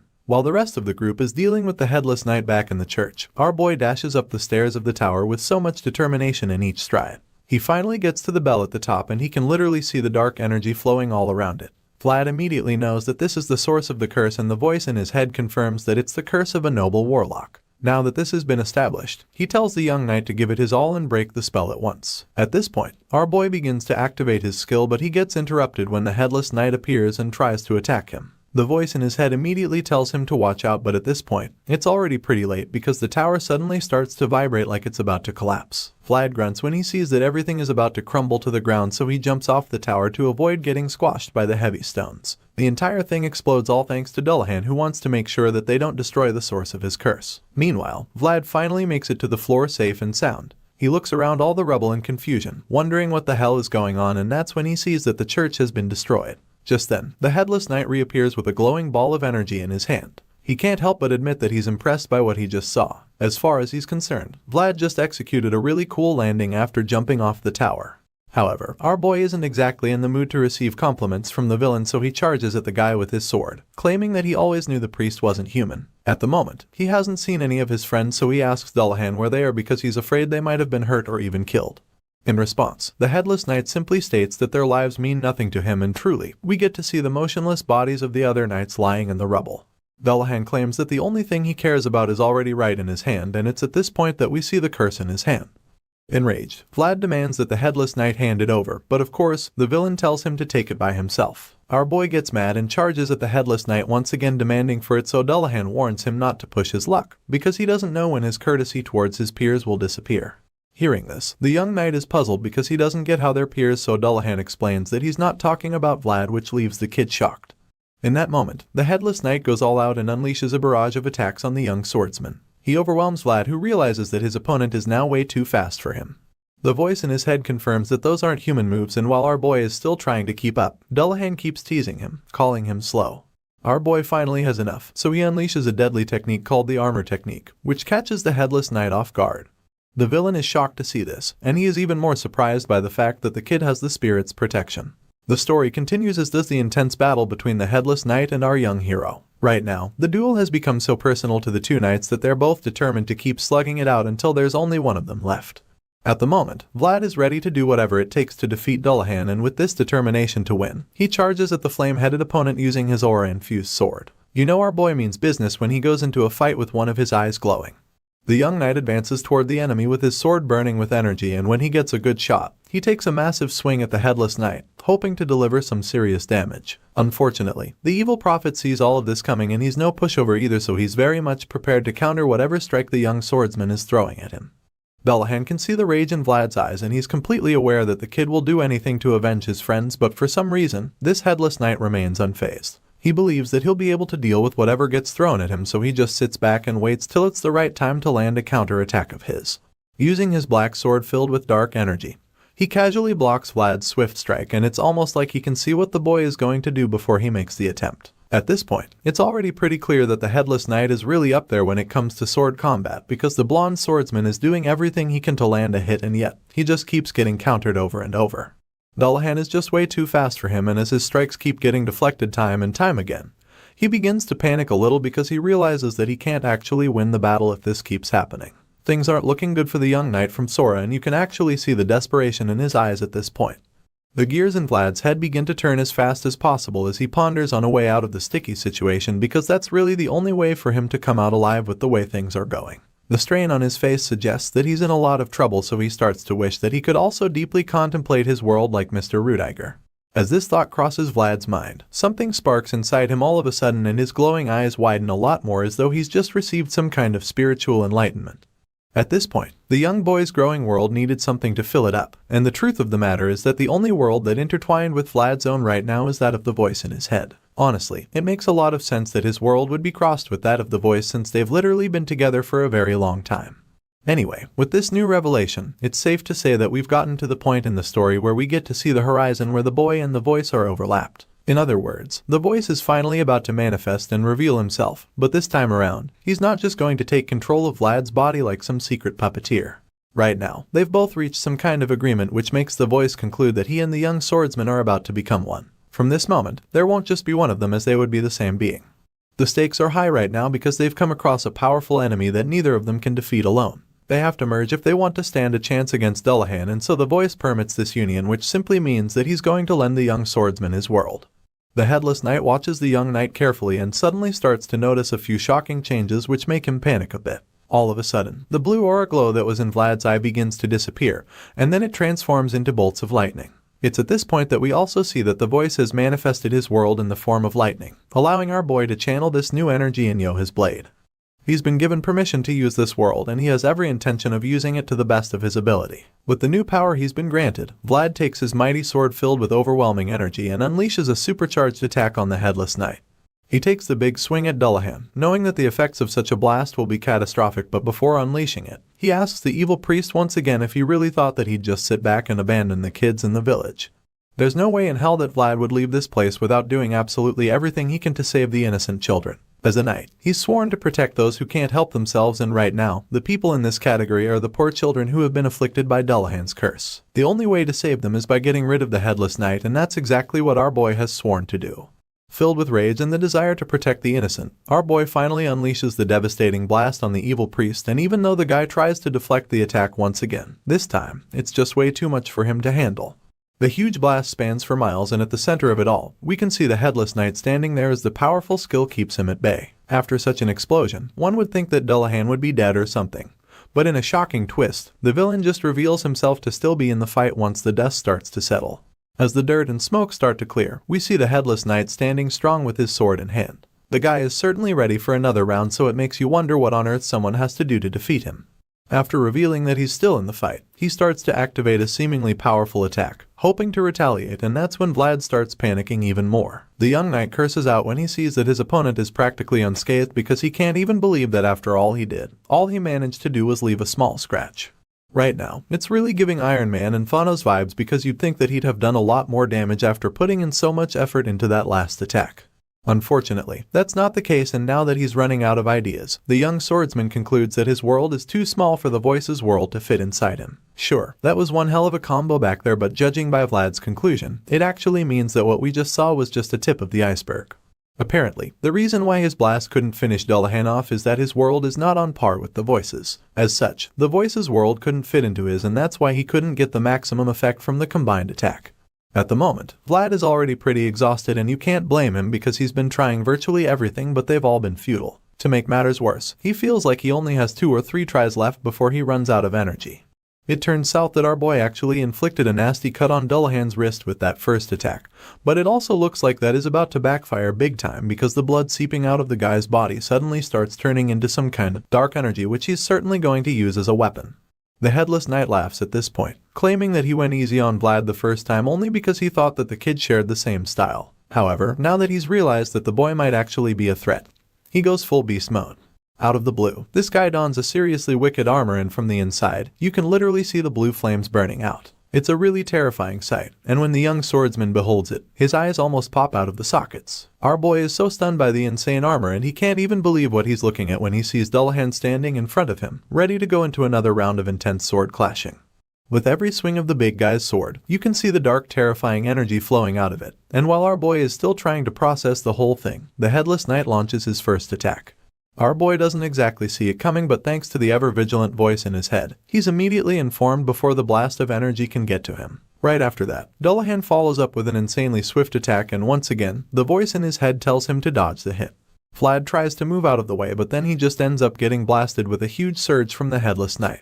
The blast is so massive that it sends our boy flying and raises a whole lot of dust. Dullahan stands still after landing this hit and watches as the dust fills the air. The Headless Knight observes patiently as the dust settles and wonders how the kid managed to squeeze out his aura to deflect the attack in that short moment. After witnessing such a thing, the Headless Knight admits that the kid has great potential. As our boy lies exhausted on the floor, Dullahan realizes that what he initially thought about the guy has been disproved by what he's now seen with his eyes. Because of this, the evil priest concludes that our boy has unpredictable potential, and for this reason, he also feels that this will be the best time to cut down the threat. Right now, the blonde swordsman is exhausted and vulnerable, so it's the perfect opportunity to end him because Dullahan knows that he'll only end up being a thorn in his flesh if he doesn't deal with him now. With this in mind, he walks up to the exhausted boy and raises his sword as he prepares to drive his sword into Vlad's body. Our boy sees what's about to happen to him, but he's just way too tired to even do anything about it. All he can do is just lie there and watch with a look of horror plastered on his face. At this point, you'd think that this is the end for our young hero, and what makes it even more sad is the fact that he looks like he's already given up. The Headless Knight raises his sword as he plans to stab Vlad to death, and as he presses the blade down, he tells the boy that he should have just done it moderately.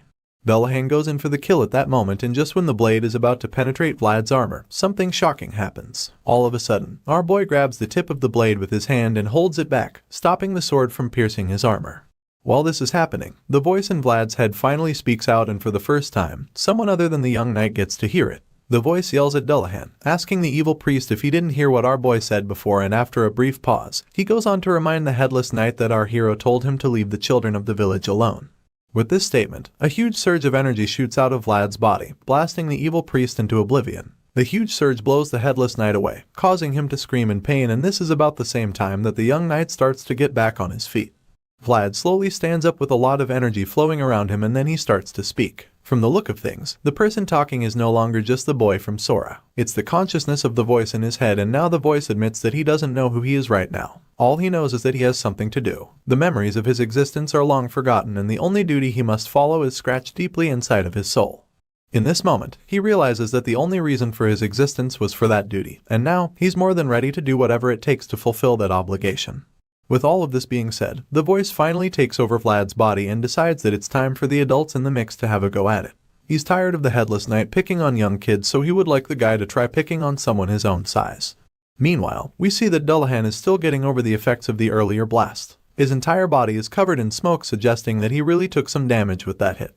However, this doesn't make him any less eager to keep fighting. For now, he still believes that he's capable of defeating the young swordsman. Well, this villain might have to think again, because while he is still trying to recover from the first blast, the young knight shoots up into the air to execute another deadly strike. Dullahan is shocked when he sees Vlad charging at him, and even though he tries to counter the attack, he just ends up getting pushed back. Despite being shot back a second time, he still doesn't give up. He tries to get back up so too again, but before he can, Vlad follows up with a supercharged chokehold which he uses to slam the headless knight into the ground. The voice feels insulted by the fact that the evil priest would even dare to make a mess with the pathetic skills he's been putting on display. To the young swordsman from Sora, Dullahan's skills might have been overwhelming, but the voice doesn't find them slightly impressive. At this point, the terrified priest realizes that he's outgunned, so he asks who the voice is. In response, he simply tells the headless knight that he has no words for trash who uses the blood of children to survive. As such, he concludes that Dullahan should die and begins to activate a killer skill to finish the job. Seeing this, the evil priest becomes even more terrified and has no idea why he's so scared. It doesn't make any sense to him, but he admits that the voice's existence is actually worth fearing. At this point, the headless knight senses a savage beast approaching bearing its fangs. He can see the beast taking shape from Vlad's aura, so has afraid that it's coming to devour him. Just when Dullahan feels that it's all over for him, the beast disappears and the guy starts to wonder where the creature went. The evil priest turns around in search of the devourer, and that's when our boy pops up behind him. The voice then teases the villain, asking if he talks so much because of how slow he is. Feeling insulted by this, the headless knight tries to punish his opponent by unleashing a deadly wave, but it really does nothing to affect our boy. After seeing Dullahan's attempt, the voice decides to really show the headless knight what he's capable of. Enraged, he unleashes a barrage of attacks and then expresses how disgusted he is at the fact that someone like him would dare to mock the potential he holds so preciously. Right now, the headless knight is having a hard time comprehending what is going on. He already knows that his body is one that's free from death. Besides that, his body should also reject pain, but now that he's receiving the barrage of attacks the voice has to throw at him, Dullahan is starting to wonder what the hell is going on with him. The evil priest can't understand the kind of vivid pain that seems to be hacking away at his soul. The villain keeps taking all the hits, and from the look of things, Vlad isn't done with him yet. The blonde swordsman is very determined to finish the headless knight once and for all. The intense battle continues and Vlad eventually lands a serious blow on the opponent, sending the guy crashing into the ground. Dullahan groans in pain as he struggles to pick himself up from underneath the rubble, and as he just lies there, he can't help but wonder how someone like Vlad even exists in this world. He probably used to think that he was in a league above all others, but after coming face to face with the young swordsman from Sora, he realizes that he's no match for our hero. The headless knight ponders on this, and while he's still lying there, Vlad follows up with a brutal stab to the chest. Our boy impales him on the spot, and then the voice sternly asks the villain to hand over something. At first, the headless knight doesn't seem to know what he's talking about, so he just stays quiet, but then the voice demands it the second time, and this time, he's a lot more aggressive about it. Vlad raises his fist and prepares to land a supercharged punch on the villain's chest. He lands the blow and it literally sends shockwaves throughout the place. At this point, one would think that the young swordsman would give the guy a breather, but he doesn't stop there. All of a sudden, he goes in for the kill in that instant and digs his fingers into the guy's chest, before slowly ripping it apart. Using this gruesome technique, our boy opens up Dullahan's chest and unveils the same object that he's been asking for. He sees the powerful glowing ball of energy floating within the guy's chest and expresses his satisfaction. The voice is relieved to see the ball, and without wasting another moment, Vlad reaches in and pulls out the curse. As he does this, the voice commands the curse to go back to wherever it's coming from, and this just makes the evil priest yell out in frustration. Dullahan is pretty much helpless while all of this is happening, so all he can do is scream in agony as he watches his precious curse get exorcised. The villain cries out relentlessly, but our boy just ignores it and continues to get rid of the evil curse for good. It's certainly not an easy task, and this is confirmed when we start to see the results of Vlad's actions. As he gets rid of the curse, the energy from the purple glowing balls spreads out across the entire village to all the children who had been afflicted before. The life force that was stolen from the innocent kids is finally returned to them, leaving all the parents very confused and shocked. As the energy gets sucked out of the evil priest, all he can do is sigh in exhaustion, confirming that he's given up already. After this, the voice suddenly admits that there's something he knows for sure, but the problem is that he can't remember what it is exactly. It turns out that he's referring to the method used to kill bastards like Dullahan. In response, the evil priest claims that he wasn't on the same side as the curse, stating that he thought they were both beings that escaped from death. Hearing this, the voice casually responds, stating that there are also other methods to use even though he's forgotten the main one. With that being said, our boy gets back on his feet and stands over the half-dead villain. This is about the point when the voice decides that he'll just rip out all of Dullahan's limbs. The reason he settles on this technique is because he feels that severing all of the guy's limbs is literally the same as killing him. Obviously, the headless knight knows just how terrible such a thing would be for him, so he's not ready to suffer such fate. Not knowing what else to do, he starts crawling, attempting to run away, but it's clearly futile and he just ends up being dismembered by the young knight.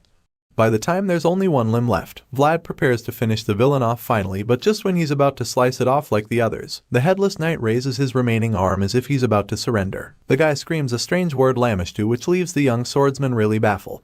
Vlad is still trying to understand what he's seeing when all of a sudden, a barrier of dark energy surrounds the villain. The wave of energy encircles the headless knight, who just keeps crawling like a man on a mission.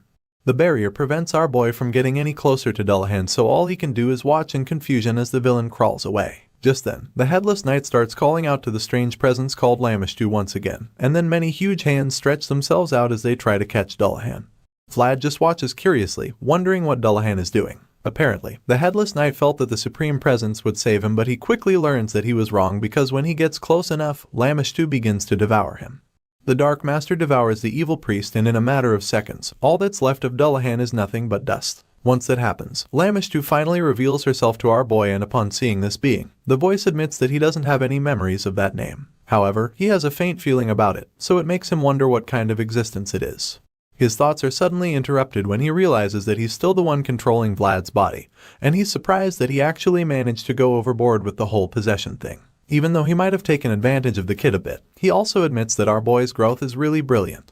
The voice is proud that Vlad's body managed to last this long and concludes that he'll apologize to the kid when he wakes up. Right after that, he gives back control, and just like that, the unconscious body collapses to the ground. Vlad's body just lies there throughout the night until the sun starts to rise, and that's when we see the ruins that remain of the church. Elsewhere, in Mashium, at the barony of Uthman, we see a dark figure sitting on a chair.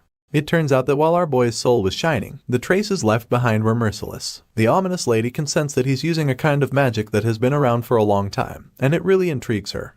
Other than that, it's also pretty clear to her that the things of the past are moving. She can feel that this is the time to make a move. It's a time where cracks of opportunity have appeared, so she concludes that the chaotic age she's been waiting for is finally here. With this in mind, she orders her knights to take whatever they want from the corpses of Baron Uthman's knights.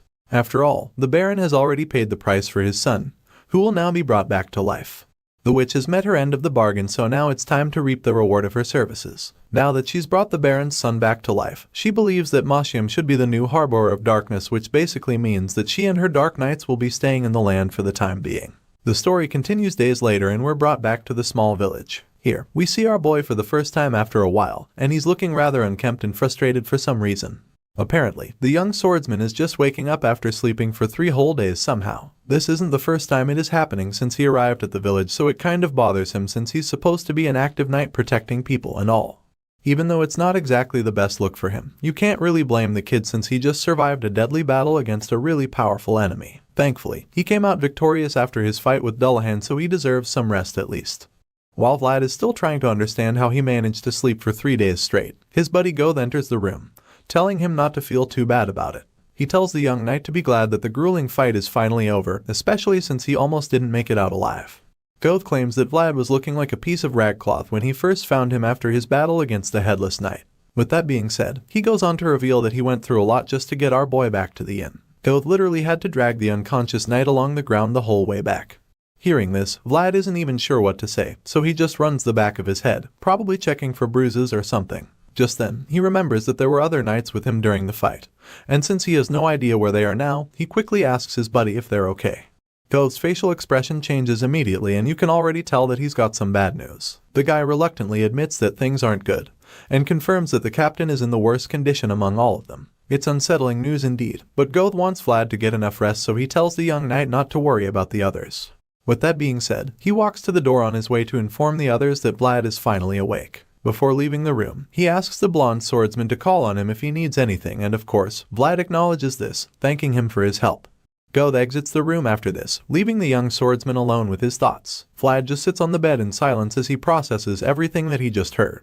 Things aren't perfect, but our boy is relieved that everyone is alive at least. He's glad about this, and so is the voice in his head, who admits that it's the most important thing. Now that he's sure none of his friends was killed in the battle, he starts to recall the events of the fight. The voice suggests that the barrier which was deployed by Justia was tough enough to last till the end. This explains why the knights were able to survive even after the whole church was destroyed in the explosion. The fact that her protective shield held out for so long makes the voice conclude that Lady Justia is incredibly powerful. Of course, our boy agrees, and he also suddenly realizes that the current conversation seems quite familiar to him. He seems surprised by it and admits that it's pretty strange for him to be able to talk to the voice without having the sword with him. Before, they could only ever communicate when he had a blade in hand, but that's no longer the case, and the voice explains that this is because the horizons of their words are now connected. Even though it was only for a moment, the truth remains that their worlds were shared at one point during the battle. As a result, Vlad is now able to talk to the voice in his mind whenever he wants, even without a sword. The voice confirms this, leaving the kid taken aback, so he tries it out and realizes that he can now communicate without words and just his thoughts. It's amazing that he no longer needs to whisper around while looking to see if someone is watching him, and he feels really glad that he doesn't have to pretend like he's praying whenever he wants to talk to the voice. Now that he's acquired this cool new skill, he ponders on the whole thing and recalls something that he's never told the voice. Their relationship is a secret that only they know, and this means that nobody else will know that the voice is actually the reason why everyone is safe now. If he hadn't used the voice's world, he wouldn't have been able to defeat Dullahan, and certainly wouldn't have been able to save the other knights or even the children of the village. With this in mind, our boy sincerely thanks the voice for saving all of them, because he's just as much the hero as the young swordsman. After Vlad expresses his gratitude, the voice is left speechless. He's deeply touched, but he doesn't know how to react to this, so he just stays quiet, creating an awkward silence in the room. Before things can get even more awkward, the voice quickly breaks the silence by admitting that Vlad worked really hard as well. Hearing the compliment, a warm smile creeps up on the kid's face and a sense of pride washes over him in that moment. The scene shifts, and the next thing we see is that our boy is already out of bed and off on his next adventure. Right now, he's being halted by a huge knight standing in his way. The big guy tells him not to come any closer, so the young knight introduces himself, explaining that he's actually from Sara. He assures the guard that Miss Justa will know who he is and that she'd want to see him, but the big guy is reluctant to believe him. He clearly doesn't trust Vlad completely, so he stares the kid down, trying to intimidate him, but our boy hits back with a cold stare. At this point, the guard decides to go inform Miss Justa and tells Vlad to wait there. Once the big guy is gone, the young swordsman looks around and admits how glad he is to see that the villagers can finally rest easy. Sure, the holy knights arrive quite late, but he's still happy for their presence nonetheless. His thoughts are interrupted when the big knight returns, telling him that he can now enter the place. Vlad thanks the man and makes his way into the building, but he only takes a few steps inside before he's greeted with a big shock. The moment he looks into the dark hall, he's horrified by the numerous corpses covered on the floor. He didn't realize that there were so many victims earlier because of how chaotic things were, and now that he can see how bad things are, he's almost pushed to tears. His sad moment is interrupted when Miss Justa comes out suddenly, asking what he's doing there. Seeing the white-haired knight, he quickly gets up and asks for permission to search the area for more victims. In response, the holy knight just tells him that Sir Gregory has already confirmed all the missing women. Even though this should be enough for our boy to leave, he insists that he has someone in particular he's searching for, and Miss Justa finds this a little surprising. She doesn't know what to tell him at first, but then admits that there might still be remnants of the curse around. As such, she concludes that it wouldn't hurt to let him check one last time. With this in mind, she gives him permission and tells him to come get her blessing when he's done searching. The young knight thanks her and gets to work immediately. He lifts the tarps one by one to check, and it doesn't take him long to find the lady he was looking for. He's horrified when he sees her face and immediately feels bad because a part of him actually hoped that he wouldn't find her lying there with the other deceased. The young knight breaks down on the spot as he just keeps staring at the woman's face. Just then, we're shown a flashback of Vlad's childhood. In this scene, little Vlad notices that the lady has a bruised eye and suggests that she get some rest over the next couple days, but she insists that the throbbing bruise on her eye is nothing. She fakes a smile to make the boy feel better, claiming that it's not that bad since she doesn't have a broken bone or something. She thanks him for his concern and gives him an egg for some reason, but he refuses to take it and tells her to rub it on her bruised eye. Hearing this, she finally reveals that that egg is supposed to be a bribe. Back in the present, Vlad just keeps staring at her face now that she's dead, feeling that he'll be counting on her next time too. The heartbroken knight thinks about how life is such a sickening thing, and as he wipes her face, he quietly tells her not to do dangerous things in her next life. Next time, he hopes that she'd be born into a good family and grow up being loved. He caresses her face as he says his last goodbye to her, and before leaving, he tells her how sorry he is that he wasn't there for her. A while later, he goes to see Miss Justa in her tent. She did tell him to come for her blessings when he's done searching for his missing lady. Inside the tent, the white-haired knight makes some tea so she can listen to what Vlad has to say properly. She wasn't exactly conscious when Vlad's battle against Dullahan finally came to an end, so now he's telling her how it all went down. So far, the young knight has told her how the villain got sucked into a black hole that suddenly appeared, and of course, she wants more details. The holy knight gives him the hot cup of tea, asking him to spill all the beans, but our boy explains that he's already told her all that he knows. He claims that he was too busy with the fight to notice anything else, and that he was trying so hard to deal with the villain's barrage of attacks. Hearing this, Lady Justa starts to get a bit suspicious, so she just stares at him with a questioning look on her face, waiting to see if she can force anything else out of him. While she's staring at him, he casually sips the tea, using it as an excuse to stay quiet. At this point, the voice commends him for making the story up. It sounds really believable because there's a good mix of lies and truth in it. Our boy proudly accepts the praise, feeling that it's no big deal since he literally worked with prostitutes and used his words to earn a living while growing up in the back alleys. All of that just goes to confirm that he can be pretty convincing. The traces left behind after the battle were a total disaster. This is because they showed just how powerless their resistance was in front of a much more powerful force. This thought runs through Miss Justia's mind at the moment, because she's starting to feel that Vlad isn't telling her everything. She's trying to put the pieces together, but she just can't find out what truly mattered at the end. The young swordsman probably sees that she's onto him, so he decides to give her something to think about. He suddenly tells her how the villain called out a name at the end, and of course, this piqued her curiosity. She asks him what the name was, but he claims that he can't remember it because he was in and out of his consciousness at the time. Determined to get the information out of him, she grabs an apple and asks him if he would remember some of the details after having something to eat. At this point, Vlad finally reveals that the name sounded something like llama, and Lady Justia immediately realizes that he's talking about Lamishtu. The white-haired lady freezes the moment he confirms this and suddenly starts shaking with the apple in her hand. She's literally trembling but somehow manages to keep her cool as she thanks him for his cooperation. Even though she tries to hide her reaction, the knight is sharing enough to notice her shaky hands, and this leaves him puzzled. While he's still trying to understand what's going on, the white-haired knight suddenly stands up, assuring him that San Racino will not forget how hard he fought on that day. Now, Miss Justia has gotten the kind of information she's been looking for, but it's a little overwhelming, so she quickly excuses herself before the young knight can notice anything else. She walks out of the tent without another word, while Vlad just watches her in confusion. Once she's gone, the voice admits that it's a relief that she doesn't suspect him. Yeah, that's a good thing, but Vlad is currently more concerned about the strange expression she put on display after hearing about Lamishtu. As far as our boy is concerned, it was like she became a completely different person all of a sudden, and he finds this really disturbing. The scene shifts once again, and this time, we're taken to the mayor's residence. In there, Joseph Bayezid, who is also the new mayor of Sora, hosts an unexpected guest. He pours some tea for the visitor, wondering when he arrived in the city. The guest turns out to be an old man named Lamond, who claims that he's actually been around for a while. Hearing this, the young master states that he would have come out to receive Lamond if he'd informed him of the visit beforehand. Lamond responds by calling himself the lowest ranked person at the moment, suggesting that he wouldn't even let the young master go through such a hassle just for his sake. Besides that, he's come to talk about more important matters, so he quickly changes the topic and cuts to the chase by immediately asking Joseph where the young boy is. The new mayor informs Lamond that the young knight is currently out on a mission. He reveals that Vlad traveled to the Uthman barony and suggests that they should receive some news from the kid very soon. Hearing this, the old man is surprised to hear that the young swordsman is already going on missions despite only being a servant.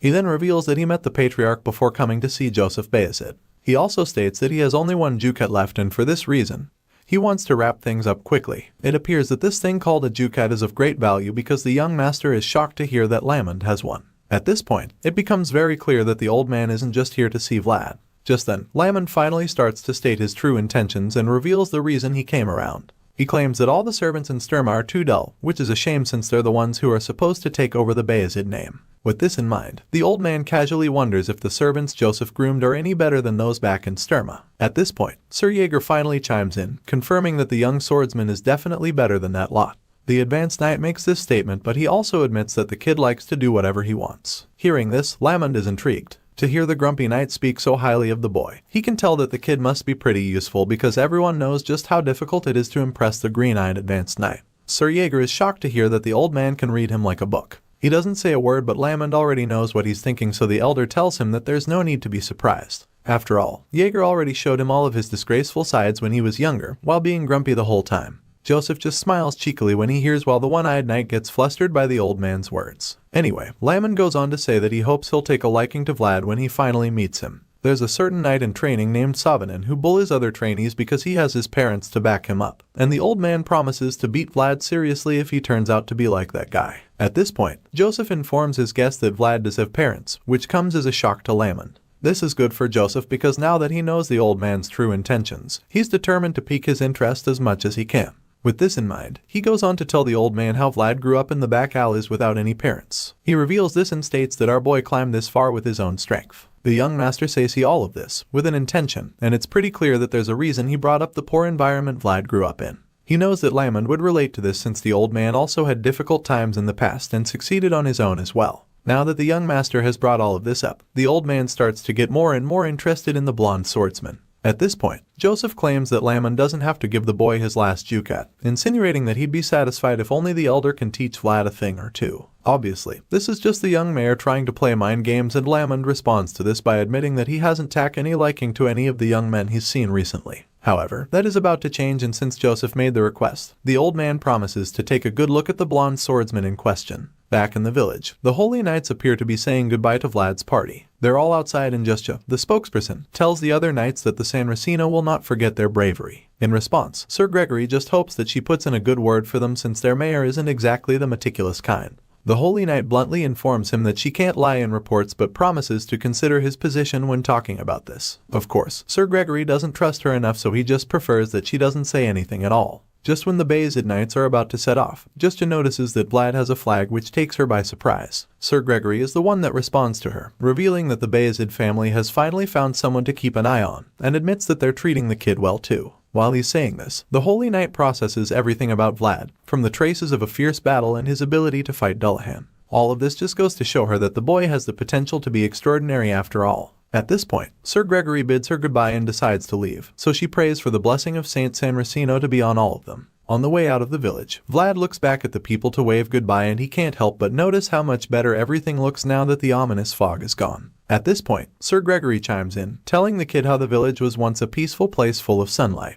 All the bad things that happened were because of Dullahan, so now that the villain is gone, our boy is relieved because he knows that Anna would prefer to be buried in this bright, happy village. As he leaves the place, Vlad hopes that she finds warmth in this place of her final rest. Later that night, the travelers set up camp to rest for a while. The others quickly fall asleep under their blankets while our boy stays up with his thoughts. The fire burns brightly while he just sits there and ponders on the events that went down in the village. As far as the swordsman is concerned, the entire mission was a complete defeat because he knows that he would have died if he didn't have the voice on his side.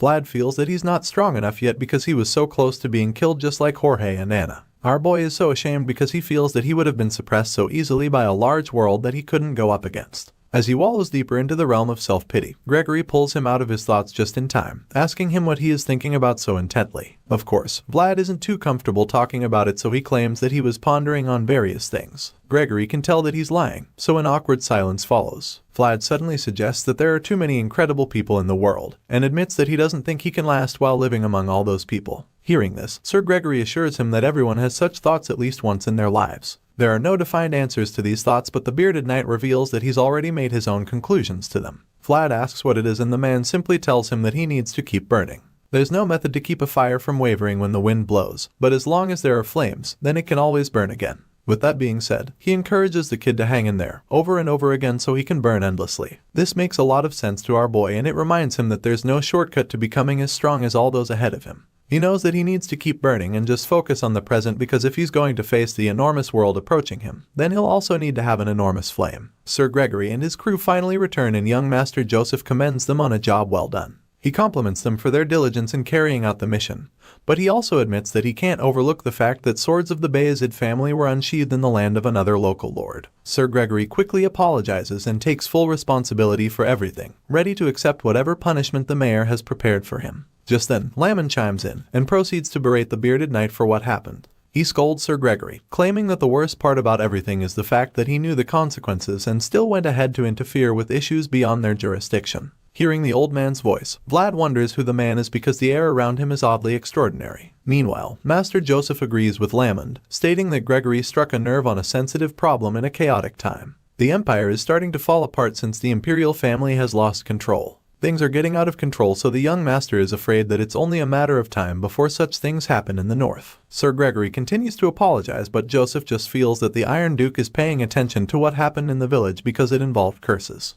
Joseph admits that the knights had good intentions, but he feels that the fire Gregory caused is too big, and claims that they should have left the village earlier. This statement upsets our boy because they're practically saying that they should have left the cursed children to keep suffering in the village. Lamon chimes in at this point, revealing that he heard the San Racino were in the village as well. As such, he expected that the issue be handed over to the Holy Knights, and this is where Vlad finally snaps. He gets pissed that they're all scolding Sir Gregory when they weren't even there to see what was going on in the village. At this point, it's starting to look like they're all acting this way to get a reaction from our boy, and from the look of things, it's worked. All of a sudden, the blonde swordsman finally loses his cool. He yells out, informing them that the children would have died if they hadn't gotten involved. This outburst takes everyone else by surprise, and Vlad just turns around to glare at the nosy old man. Lamond is excited to see Vlad's fearless reaction, and it makes him wonder where Joseph found someone like him.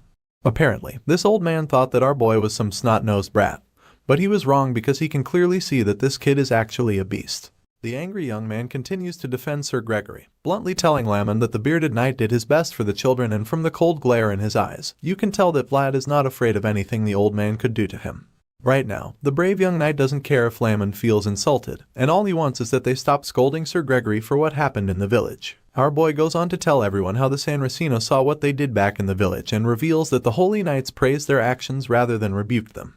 Vlad is extremely pissed at this point, and he doesn't look like he's going to hold anything back. From the look of things, it's only a matter of time before he says something that would actually upset the nosy old man, so before the situation can get to that point, young Master Joseph quickly cuts him off. The mayor looks pissed as he slams his palm on the table and yells at our boy to stop talking. He furiously warns Vlad not to test his patience any more than this, and as his loud voice echoes through the hall, the blonde kid realizes how mad the boss is. His gaze shifts to look at the mayor, and he's a little shaken by the rage in Joseph's eyes. Sir Jaeger and the other knights are also a little intimidated by the young master's current mood, because they rarely get to see him look so upset. Because of this, the entire room goes dead silent in an instant as everyone patiently waits to see what the young master does next. They all turn around to look at Joseph, and after the awkward silence, our boy finally lowers his head and apologizes for his actions. The young master doesn't say anything in response. Instead, he just looks at the boy before shifting his gaze to the old man standing on the other side of the room. Lamond doesn't say a word, so Joseph figures that it's time for him to continue speaking. He ponders on the situation before opening his mouth to say anything. Joseph starts by talking to Sir Gregory, claiming that he expects the bearded knight to understand that the second rule of a swordmaster is an especially sensitive one. In response, Sir Gregory bows his head and reveals that he completely understands that. He then goes on to take the blame, admitting that the stuff that happened was due to an oversight on his end. Hearing this, Joseph informs everyone in the room that sensitive matters have overlapped with each other, and for this reason, he suggests that they as the people of Bayezid must first act and show sincerity before Baron Uthman officially sends his complaints to them. And for them to show that they do not support what happened in the village, the young master believes that a punishment is due. With this in mind, he decides that Sir Gregory must be suspended indefinitely, and of course, this catches most of the knights present off guard, especially our boy Vlad. The blonde swordsman is absolutely gobsmacked when he hears Joseph's verdict, and he's so stunned that he freezes in shock for a moment. The young master goes on to explain the consequences of this suspension, claiming that Sir Gregory would not receive any salary during this time and that he will also not be able to enjoy any of the rights granted to him by the Bayezid household. Just when you think things can't get any worse than this, the mayor suddenly reveals that Knight Cade will receive the same punishment. The two knights are certainly heartbroken when they hear the final verdict, but they're knights at the end of the day, so they accept the punishment like true men, and neither of them utters a single word to complain.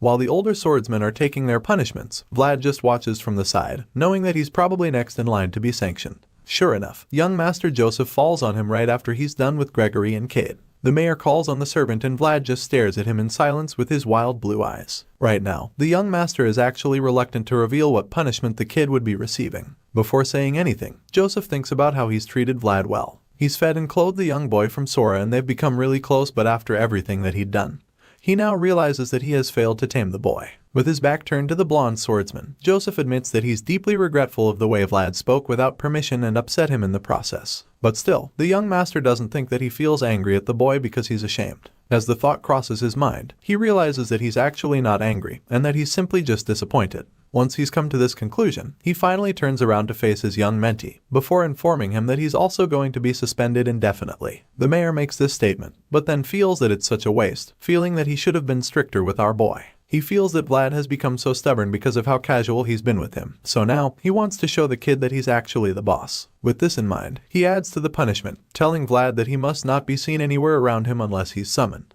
By making such a statement, he's cutting off all access Vlad might have to him afterward, and as you can imagine, the kid is shocked to the core when he hears this. After the verdict is passed, the exiled young servant walks down the halls to get as far from the mayor as he can. As he leaves the place, he has mixed feelings about what just happened, but the fact that he'd have to see the looks of disappointment on Sir Jaeger's face makes his heart sink on the spot. Our boy suddenly gets interrupted by someone standing in the hallway as well. The person expresses his surprise to see that a mere servant managed to upset Master Joseph so much. This mysterious figure hiding in the dark turns out to be none other than Lamond, who is probably the last person our boy wants to see right now. For some reason, the old man thinks that the kid would be interested in talking to him. He asks to confirm if he's speaking with the one they call Vlad, and our boy is just taken aback by the man's audacity. He doesn't say a word, and just stares at the old man, wondering why he would even approach him after what happened in Joseph's office. Seeing that the boy isn't responding to him, Lamond decides to get under his skin a little more by suggesting that he doesn't answer when a grown-up talks to him because he was never taught etiquette. Sure enough, this works well enough to upset the young swordsman. Vlad clenches his fist when he hears these words fly out of the old man's mouth, and even though he wants to beat the shit out of this nosy troublemaker right now, he does everything he can to hold himself from snapping. The reason Vlad feels so pissed at this point is that he feels he's already been taught enough of etiquette. From the madam who looked at him with the eyes of a mother, and when he remembers her loving warm smile, the anger inside him is suddenly calmed. Our boy refuses to prove Lamond right by lashing out at him a second time, so he maintains his composure and calms down. He opens up his fist and places a hand in front of his chest as he lets the anger wash away from him. Once he's calm, he looks up and introduces himself as Vlad in a polite manner before asking Lamond who he is. The kid's tone is extremely calm and respectful, but the look in his cold blue eyes makes the old man a little wary. The gaze is so cold and it almost looks like the eyes of someone asking for an opponent's name before starting a duel. To make things look even worse, Vlad appears to have his hand reaching for his sword, so the old man concludes that the boy is challenging him to a fight. With this thought in mind, a sinister smile cracks wide open on his face as his old blood starts to boil again. Apparently, this is what he's been looking forward to because it's been so long since someone managed to make him feel such energy. Now that our boy has finally started talking to him, Lamond feels that he at least owes the boy a response. Seeing that the kid wants to know his name, he responds to him. But he doesn't give a name. Instead, the old man claims that he doesn't have any name that he can go by right away, and as you can imagine, our boy doesn't even know what to say to that. He's probably already bored of the annoying conversation, so he just keeps a blank expression on his face as he stares at Lamond in silence. The silence is suddenly broken when Lamond slams a pole on the ground, revealing the banner in his hand. At this point, our boy gets to see all the emblems on his flag and he's shocked to see how many are on there. Vlad would never have imagined that this feeble-looking old man would have such a high rank. At the same time, Lamond casually introduces himself as someone who walks the lowest path. He then reveals that he hasn't completed his duty yet. There are knights who would grow old without dying since they couldn't retire honorably on the battlefield. As such, they're forced to walk among the lowest places in order to find back the honor that's been lost along the way. This is just like what the founding king, who was also a swordmaster, did in his last moments. The scene shifts all of a sudden. We're taken back to Dermer. Here, the princess and her advisor seem to be in the middle of some sort of strategy formation. The old man concludes that Count Gaydar prepared a bridgehead that leads to the north. More accurately, the Count has taken the region where the bridgehead can be developed. Hearing this, the princess figures that Gaydar has to get past them if he wants to get to the north after all. As such, he wonders if he would come to them, feeling a little worried by what would happen if he visits their force. The old advisor doesn't have an answer either, but all he knows is that they have to be prepared for anything. This makes the princess really worried because she knows that the center is blocked and it would only be a matter of time before they see that the west has closed in already. With this in mind, she concludes that she must write a letter to Count Bayezid before it's too late. After all, she's sure that he will help them now that they need it most, since he has a reason and a duty to do so. In response, her advisor tells her that she's right and points back to the map on the table, revealing that the next point of attack would be Bayezid County, once the enemy forces manage to get past Dermer. The princess is really afraid at this point, but she's also glad that she gave Vlad her handkerchief. The advisor chimes in at this point, admitting that he keeps hearing rumors of the blonde swordsman recently. He feels that the boy is growing up to be a fine man since that's the case, and the princess agrees, suggesting that he might have also made acquaintances with the San Racino as well. This news relieves her a bit because she knows that nothing bad can ever come out of being closer to the church. Hearing this, the old man teases her a little, suggesting that she looks really proud of him. The young lady blushes in response, knowing that it's true, because she invested in him after all. The man agrees with her, claiming that she did really well too because thanks to her continued attention to his movements, their spy network has also grown much stronger. It's grown so much that at this rate, people might start to say that Dermer's famous products are actually spies and not the lemons they've claimed.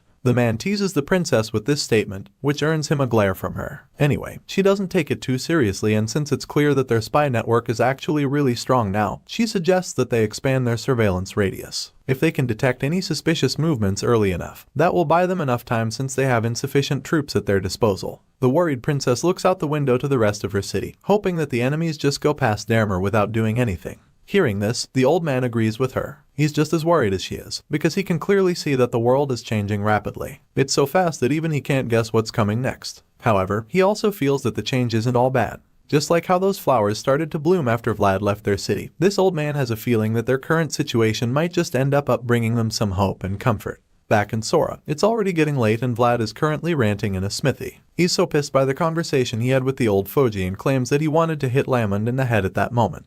He's currently in the smithy of that old man from the start of the story. The bearded man is working on Vlad's sword as he listens to the young boy's rants. At some point, he's forced to ask the blondie what on earth he used the sword to do, because it hasn't even been that long since he repaired it the last time and now it's already damaged again. In response, our boy blankly states that he used the sword on a headless man. He admits that Dullahan was a really tough opponent, but the blacksmith doesn't understand what he even means by a headless man. Seeing how confused the old man is, Vlad tries to make things clear, but he doesn't know how to explain. At this point, the kid feels like the more he sees in the world, the more he fights with beings that he's never seen or heard of before. Because of this, he's starting to feel like that's just his fate. While he's still feeling bad for himself, the old blacksmith suddenly interrupts him and suggests that it's time he changed the sword already. Vlad is surprised to hear this suggestion because that's the last thing he was thinking of doing.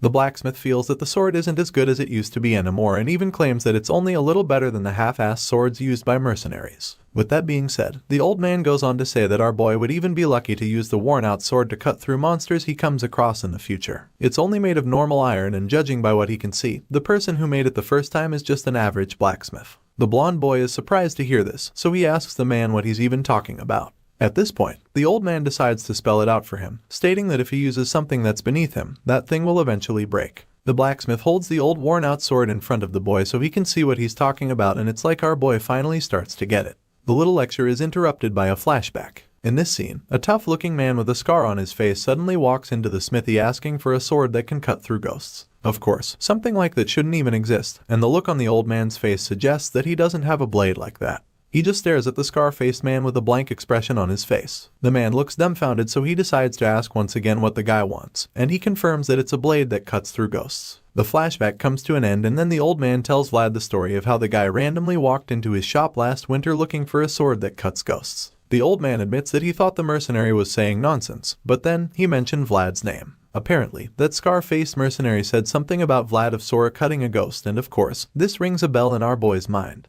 He can remember the incident clearly, so he knows exactly who the blacksmith is talking about. Vlad remembers the guy as one of the mercenaries he met during the goblin subjugation. And back then, the guy was insistent on finding out where the young knight's sword was from. Hearing this, the blacksmith begins to understand the situation a little more. However, he feels that there's no way Vlad would have been able to use his aura to do it since he was still really young back then. This explains why the mercenary came to ask if there was anything special about the sword. The old man admits that he felt really relieved after the stranger walked into the store talking about Vlad because this was the only way he could confirm that the blonde kid was still alive. However, he also admits that it's truly amazing that the boy managed to accomplish all those great feats with the sword. Once again, our boy doesn't really understand what he means by this. In response, the man simply hands him the sword, but he doesn't say anything. He feels that the boy will keep growing as he overcomes the numerous trials ahead of him. But even after all of this, the sword would remain the same forever. Nevertheless, if it breaks, then that won't be the only thing that breaks. The old man had hoped that his sword wouldn't weigh the young kid down, and he knows that the blade wouldn't want that either. The white-haired man explains that he's not asking him to change the sword right now, but all he wants is for Vlad to at least think about it.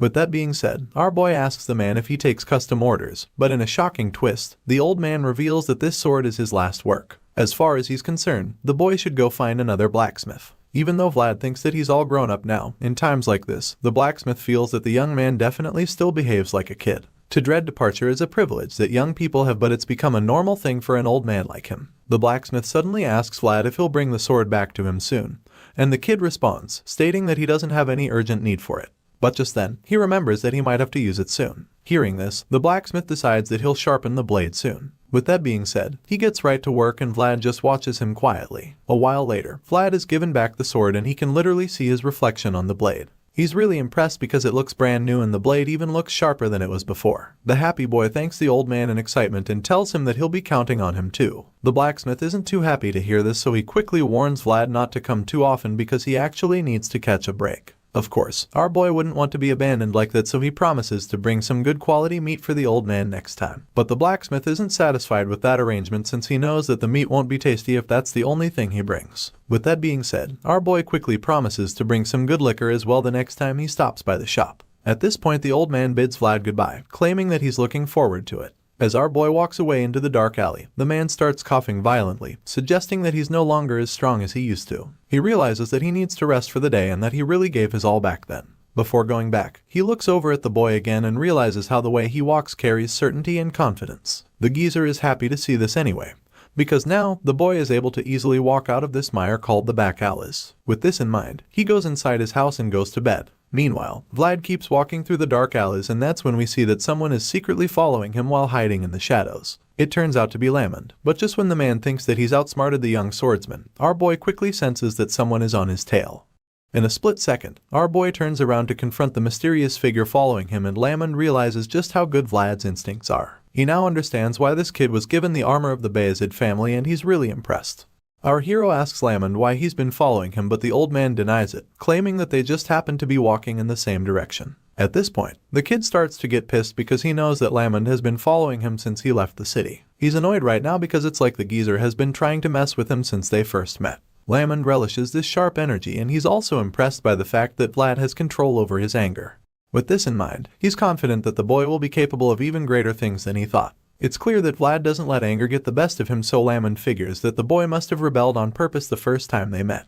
Back then, he didn't even say anything too annoying, so Vlad could have easily kept quiet, but he didn't. Seeing the old man getting worked up thinking about all of this, Vlad casually tells the geezer to say whatever is making him unhappy rather than beating around the bush. Seeing how fearless the kid is, Lamond is delighted because it's been a while since he encountered anyone with such raw words. Intoxicated by the challenge, the old man reaches for his sword, claiming that blades are better than words, and when Vlad sees this, he decides that he'll have to stand up to him. He doesn't know who he is or why he's doing any of this, but he knows that Joseph vouched for him as a former knight of the Bayezid family.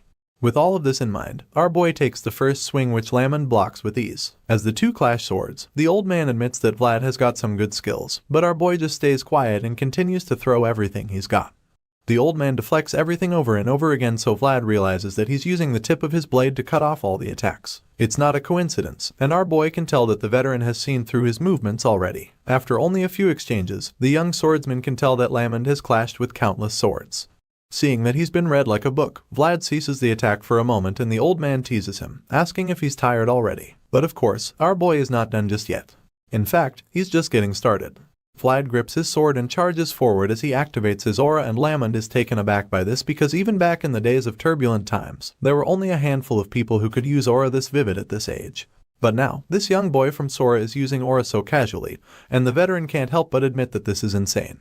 An intense sword fight ensues, and Lamond honestly looks like he's enjoying the whole thing. Vlad goes in for the kill with a sweeping move. He takes a big swing with the aura-infused sword, but the old man casually blocks all of his attacks over and over again.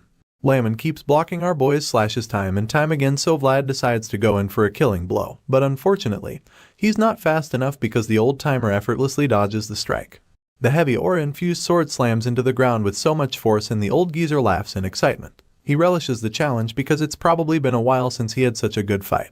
The man ponders how he likes Vlad's spirit, but right after that, our boy manages to land a hit that sends the man flying a few meters back. The impact pushes Lamond a few steps away, and the blonde swordsman wastes no time in capitalizing on the opportunity. Seeing that his opponent has been somewhat destabilized, Vlad attempts to go in for the kill once again. He lunges at the old man with nothing but the intention to finish him off, and in his mind, he decides that he can't afford to let Lamond get away. Sure, his techniques and experience might not be on the same level with that of the veteran, but that doesn't make him any less determined to defeat the old man. In fact, he's confident that he should be able to overwhelm the geezer with his strength since he's a lot younger and technically a lot more vibrant. At least, that's what he thinks. With this in mind, Vlad charges at the sneaky old man and they clash swords once again. The two get locked in this position and a battle of strengths ensues. They stare each other down with their swords clashed together, and at this point, it becomes a test to see which of these two swordsmen is superior when it comes to pure physical strength. Sure enough, our boy appears to have the upper hand since he's younger and probably a bit stronger than Lamond. As they push against one another, Vlad appears to be making some progress by forcing the old man back.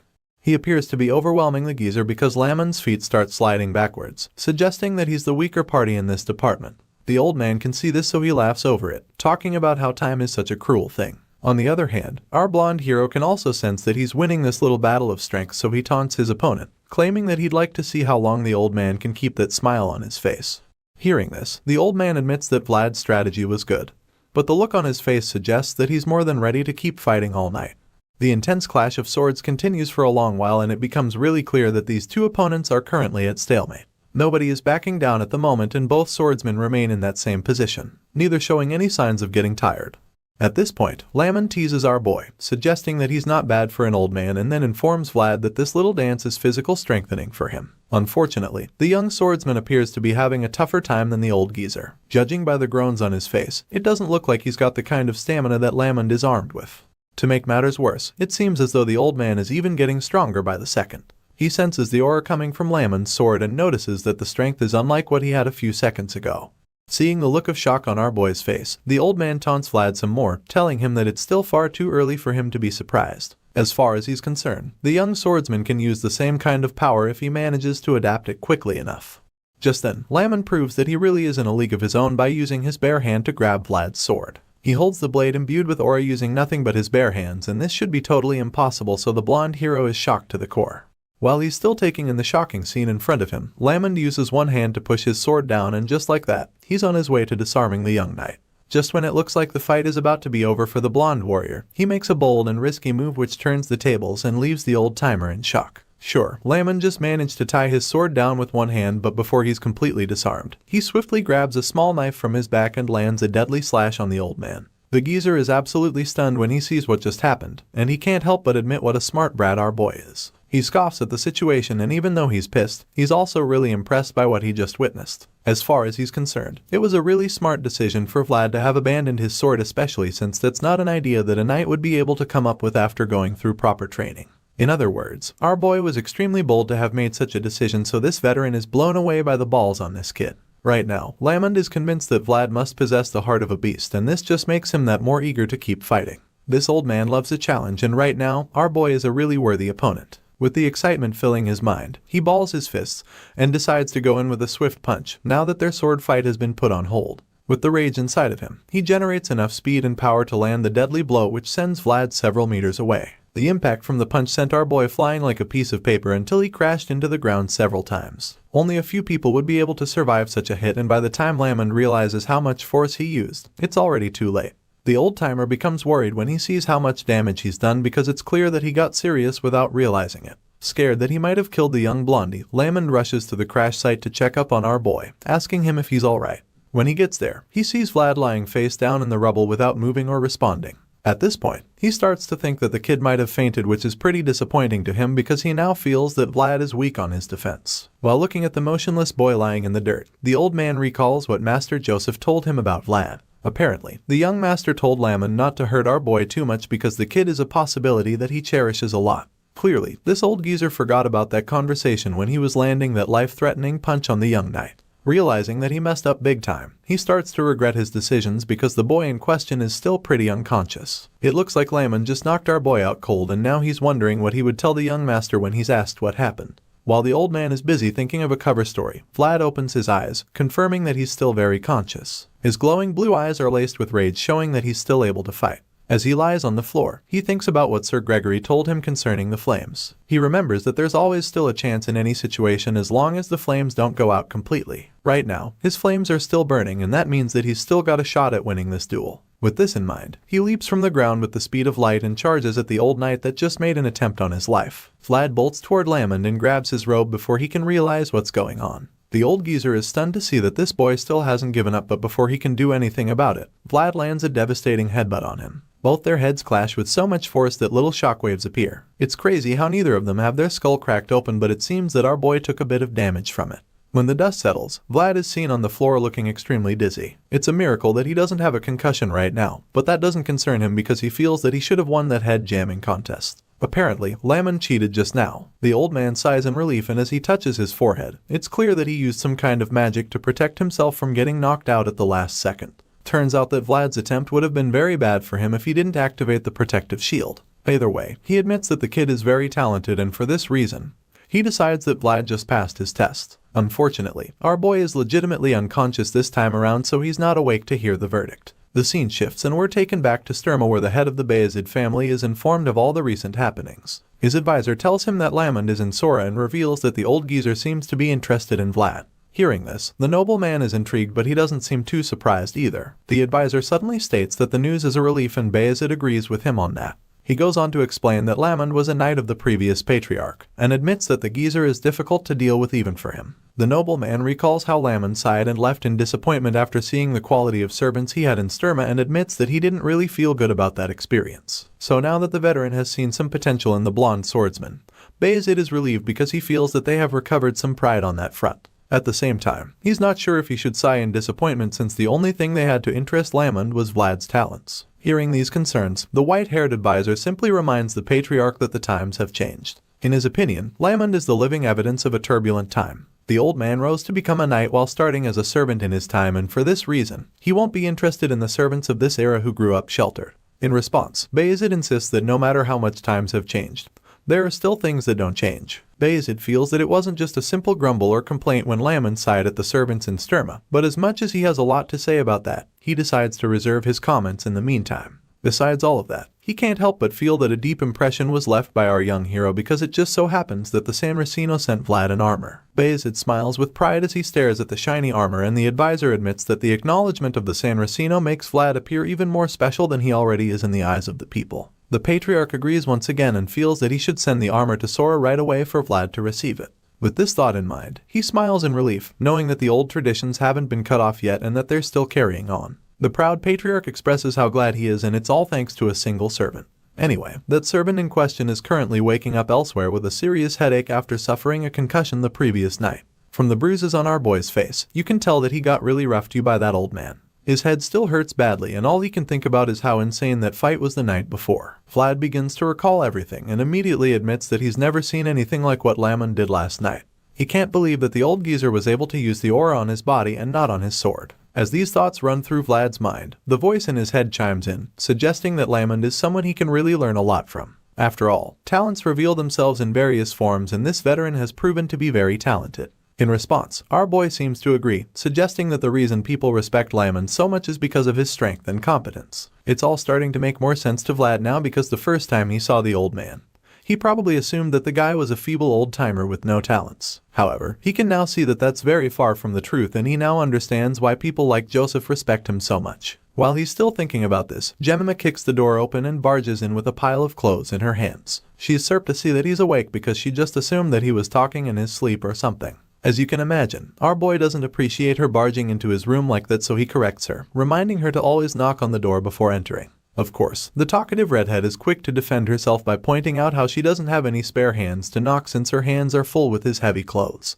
At this point, Vlad curiously asks why she's even doing his laundry in the first place, claiming that he would have done it himself. In response, she teases him by calling him sir and then informs him that laundry is all part of the services that her tavern provides. As far as she's concerned, they're expected to do this much and even more since he's a guest living on their most expensive floor after all. The swordsman is puzzled when he hears this and isn't sure what to believe because of how serious she sounds. Just in case she means what she just said, our boy quickly informs her that he doesn't have that much money to pay for their unnecessary services. Before he can finish, she cuts him off, telling him that it's all free because him staying at the tavern is already helping them a lot. Jemima folds his clothes on the table and informs him that Rose's Smiles is now a tavern, stating that a lot of assholes still come around unaware of this change. Hearing this, our boy wonders if his presence alone would be enough to pay for his time at the place, and Jemima claims that Marcella said his name would be valuable enough. After all, he has the mayor of Sora and the second son of the Bayezid family backing him after all. On top of that, they're all convinced that he's a full-fledged knight already, but he quickly corrects her, stating that he's not, and then warns her not to go around saying that. Jemima is surprised to hear this, and while holding Lady Alicia's handkerchief, she points out why she thought he was already a knight. At this point, Vlad starts stuttering and sweating nervously because he's afraid that something might have happened to the princess. Out of the blue, Jemima suddenly tells him that she feels a sense of satisfaction from cutting her hair and helping him wield a sword. In her opinion, he's made it really big in life. Not knowing how to respond to this, Vlad just tells her that he's thankful for that. But then Jemima bolts out of the room, leaving him with that thought and feeling of gratitude. Valuable individuals shine regardless of where they are, and people will always want these brilliant individuals. Speaking of brilliant individuals, remember that Black Stallion Vlad teamed up with to defeat the Death Worm? Well, we're about to find out what the horse has been up to. Apparently, after he passed down his role as the leader of his groups, he went his way to look for the boy as he remembered what happened that day. Unfortunately, he was stopped by those who wanted brilliant individuals. On his search for Vlad, the Black Stallion was ambushed by a group of hunters, and despite his best efforts to escape, the men were determined to capture him. They chased the stallion on their own horses until they caught up to him, and unfortunately, the brilliant boy that rode him wasn't around on this day. This tragic experience is something that the horse must go through on his own, and it's a lot harder because the hunters are determined to capture him. Elsewhere, we catch you with our boy who's currently having dinner. Lamond is still trying to appease him for almost killing him in an alley, but Vlad isn't having any of it. The old man claims that he's already apologized before, but seeing that the boy is still not satisfied, he promises to give him something good so he won't be angry anymore. Unfortunately, this doesn't convince the blondie, especially since he knows that there are many things that money can't buy.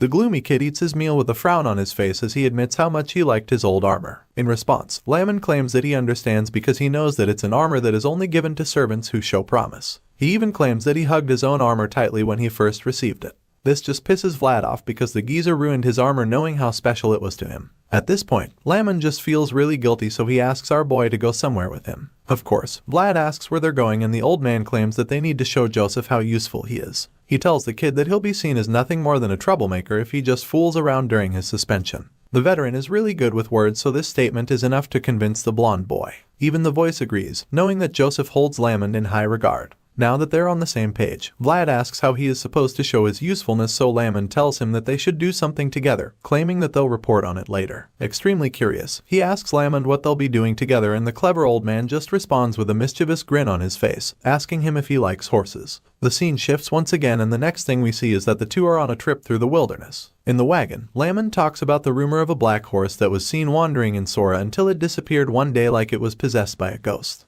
Just then, Goth chimes in, claiming that he heard the rumors, and then reveals that people call it the spirit horse. This is the first time Vlad is hearing of such, so he is really surprised, and Goth admits that he has a bad feeling about their trip. At this point, Vlad becomes worried because he's afraid that the spirit horse has something to do with the headless knight, since Dullahan was able to possess the women in the village. With these concerns arising, the voice in Vlad's head concludes that Dullahan and the rumors might be related if truly it's a spirit horse. Feeling that their journey might be a lot more dangerous than they initially thought, our boy asks Lamond if it's okay to be lying around so casually. However, the nonchalant old man insists that there's nothing else for them to do while following the merchants. Vlad still feels that they should be vigilant at least, but the geezer simply tells him to rest up, certain that the horse would come looking for them. This makes Vlad curious and even more restless, so Lamond informs him that this so-called spirit horse isn't just fast but also has some strange behaviors. Of course, Vlad asks what they are, so the man tells him how the horse watches from afar when people on horse carriages pass by. This puzzles our boy, so Lamond just assures him that the spirit horse is no ordinary horse since it knows what it's doing.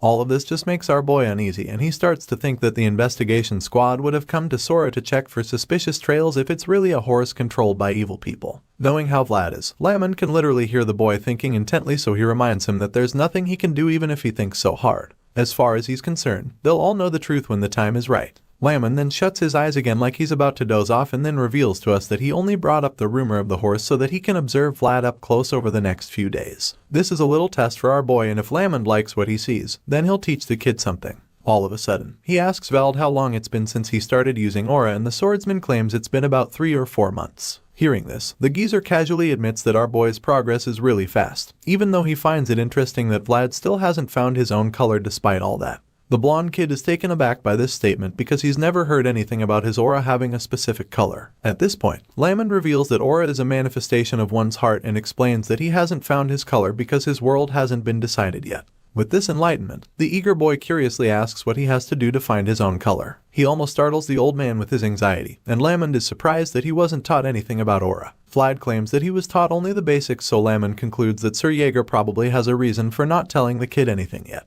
So, he decides not to teach Vlad too much yet. With this in mind, he tells the boy to show more of himself to the world and not to hide it too much, which just confuses Vlad even more. The veteran feels that he should create something to bring out his inner world, claiming that this is what knights call the key. Lamond reminds Vlad that the knights who use aura weren't using it alone. He wants our boy to think carefully and recall if they did a specific action.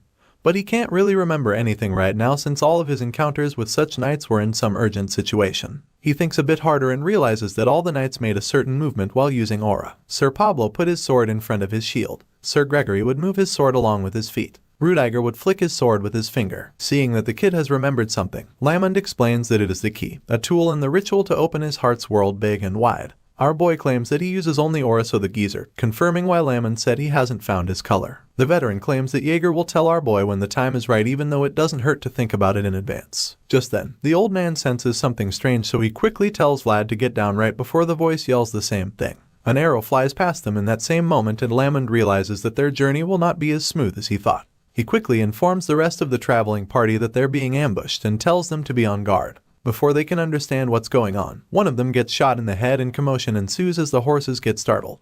They don't know where the arrows are coming from, but then one of the knights locates the huge group of bandits on the horizon. Seeing this, Lamon tells Goth to get the horse running quickly and to hold on tightly so it doesn't escape. Vlad is shocked to see bandits in a place like this, so Lamon explains that they're no ordinary group of bandits. In fact, they're way more troublesome than your regular bandits because it just so happens that they're barbarians. That word is quite a throwback for this channel, because we all know and love barbarians thanks to our boy Bjorn. The story resumes on the plains that are about to be turned into a battlefield. All of a sudden, a barrage of arrows is unleashed by the army of barbarians, and as you can imagine, that marks the beginning of an intense bloodbath on the plains. The mercenaries and all the other people traveling are caught off guard by this sudden attack. Heck, they did even expect to come across the deadly heathen army along the way, so they're not exactly prepared enough for such an encounter. However, they do the best they can to defend themselves, using their shields to block the arrows being shot at them. They've already braced themselves and organized themselves to be able to hold back the attacks, but it only takes a few seconds for them to realize that they've been overwhelmed.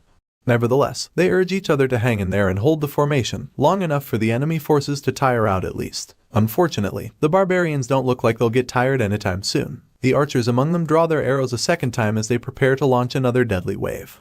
The barbarians shoot a second sea of arrows at the travelers and immediately start to advance. From the look of things, these dangerous warriors have been looking for an opportunity to deal with some people, and these mercenaries were just unlucky enough to be the scapegoats at this time.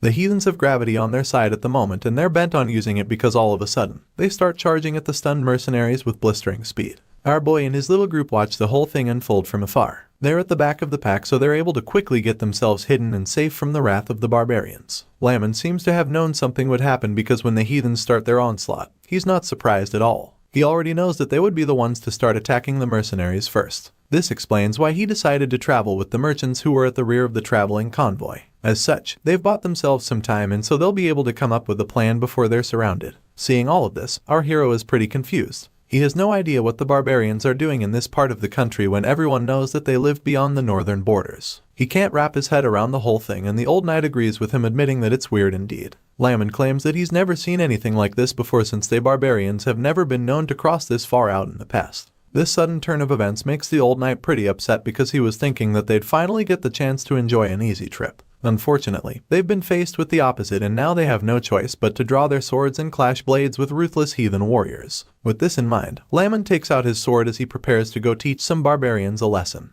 While doing this, he tells the coachman Goth to put a saddle on the horse, confirming that he's riding into the eye of the storm to take care of the situation. We've never actually seen this old geezer in action. Apart from the time he had an intense duel with our boy, we've not seen him in battle, especially against numerous enemies, so it would be really cool to see what the veteran swordsman is capable of on the battlefield. When he tells Goth to saddle the horse, the young man is reluctant to do so because he knows that the horse is meant for carrying luggage and not built for battle. He's afraid that the horse won't be good enough, but Lamon reminds him that it's better than having to run across the battlefield, flooded with enemies on horseback. Without a doubt, they can all see that they won't stand a chance against the barbarians if they don't have a horse of their own, and Lamon makes this crystal clear. It's no news that the ruthless heathens are some of the best horse riders in their world. Barbarians are said to be born on top of a horse, and that's saying something. Everyone knows that they're exceptional riders regardless of their gender or even their age. However, there are a few warriors who are regarded as the exceptions, and for this reason, Lamon believes that they shouldn't be able to handle a knight one-on-one. The old geezer makes this bold statement and urges our boy to burn his next words into his mind. Once he's sure that Vlad is paying complete attention to him, he tells the boy that he needs to destroy barbarians' mobility when dealing with them because that is pretty much their greatest strength and also their biggest weakness. While Lamon is still trying to give our boy a pep talk, their conversation is suddenly interrupted by a loud, intimidating voice which gets their attention immediately. They all listen up, just like all the overpowered mercenaries lying injured on the battlefield. The man appears to be the leader of the barbarians, and he starts his little speech by telling all the mercenaries and merchants that he and his men don't intend to kill any of them. That being said, he promises to let them go if they pay the toll fees being demanded of them. Hearing this, the mercenaries are shocked. They're quite relieved that the onslaught has been halted, but they can't wrap their heads around the fact that the barbarians will really let them go if they just pay the toll fees. While most of them are still trying to understand what's going on, one of the desperate and terrified merchants at the back raises his hand to indicate his compliance. He speaks on behalf of the merchants, claiming that they all agree to pay the toll fees. Right now, he's ready to do whatever it takes to leave this place with his life, so he asks the barbarian leader how much the fee is. In response, the ruthless boss informs them that the toll fees to pass this point is everything they have except their lives. He makes it clear to them that the only way they can satisfy the bandit army is by giving up everything they own, and that means that they're to leave this place with just their bodies and nothing else. These words hit the man like a lightning bolt because he probably thought that the fee would be something he can easily do. He had no idea that he would have to lose everything he owns, and so the look of horror on his face is evident. The leader of the barbarians continues speaking while the stunned man stares in horror. He tells the merchants and mercenaries that they would be paying their toll fees to the afterlife if they dare to hold on to anything, and judging by the look on this man's face, you can tell that he won't be showing anybody mercy. The travelers continue to hide behind their shields, which have already been damaged by the arrows, and when the spokesman from earlier takes a closer look at the scenes in front of him, he realizes that there's really no hope of winning with just the mercenaries on their side. They've already paid such a high price to be escorted by the mercs, but right now, it all seems to have been in vain. The man admits that he didn't think they would run into mounted bandits in the Bayezid territory of all places. As if that isn't bad enough, they ended up coming across barbarians, the worst people anyone can ever encounter on a journey. Even though they've already paid a lot of money to guarantee their safety and protection, they have no choice but to comply with the barbarians' terms. At the moment, their top priority is to live their lives. But the spokesman of the merchants still wonders if they can really trust the words of the heathens. He doesn't say anything that suggests he won't obey the instructions, and just like that, the barbarian leader signals his men to take action. All of a sudden, one of the barbarians starts riding forward, and as he gets ahead of the others, he tells them to follow him, so they do. From afar, Vlad can see everything that's going on, so he realizes that the barbarians have started the move and suggests that they're trying to rob the merchants now. Because of this, he states that he doesn't like the heathens, while Lamond and Goat just react to this with the same look on their faces. It's like our boy is the only one who isn't familiar with the mounted bandits, so the whole thing is still so new to him. Anyway, Lamond responds to Vlad, claiming that he tried to like the barbarians for a while, but unfortunately, that didn't work for him. All of a sudden, they notice some of the barbarians coming toward them, and Lamond tells the boys to get ready. The old knight tells Vlad that he'll probably only have one chance against the barbarians because he doesn't know how to ride a horse. The young swordsman just sighs when he hears this because he knows that he's in for a tough fight. Nevertheless, he's confident that he'll come out victorious, so he takes out his sword and braces himself for the enemies approaching them.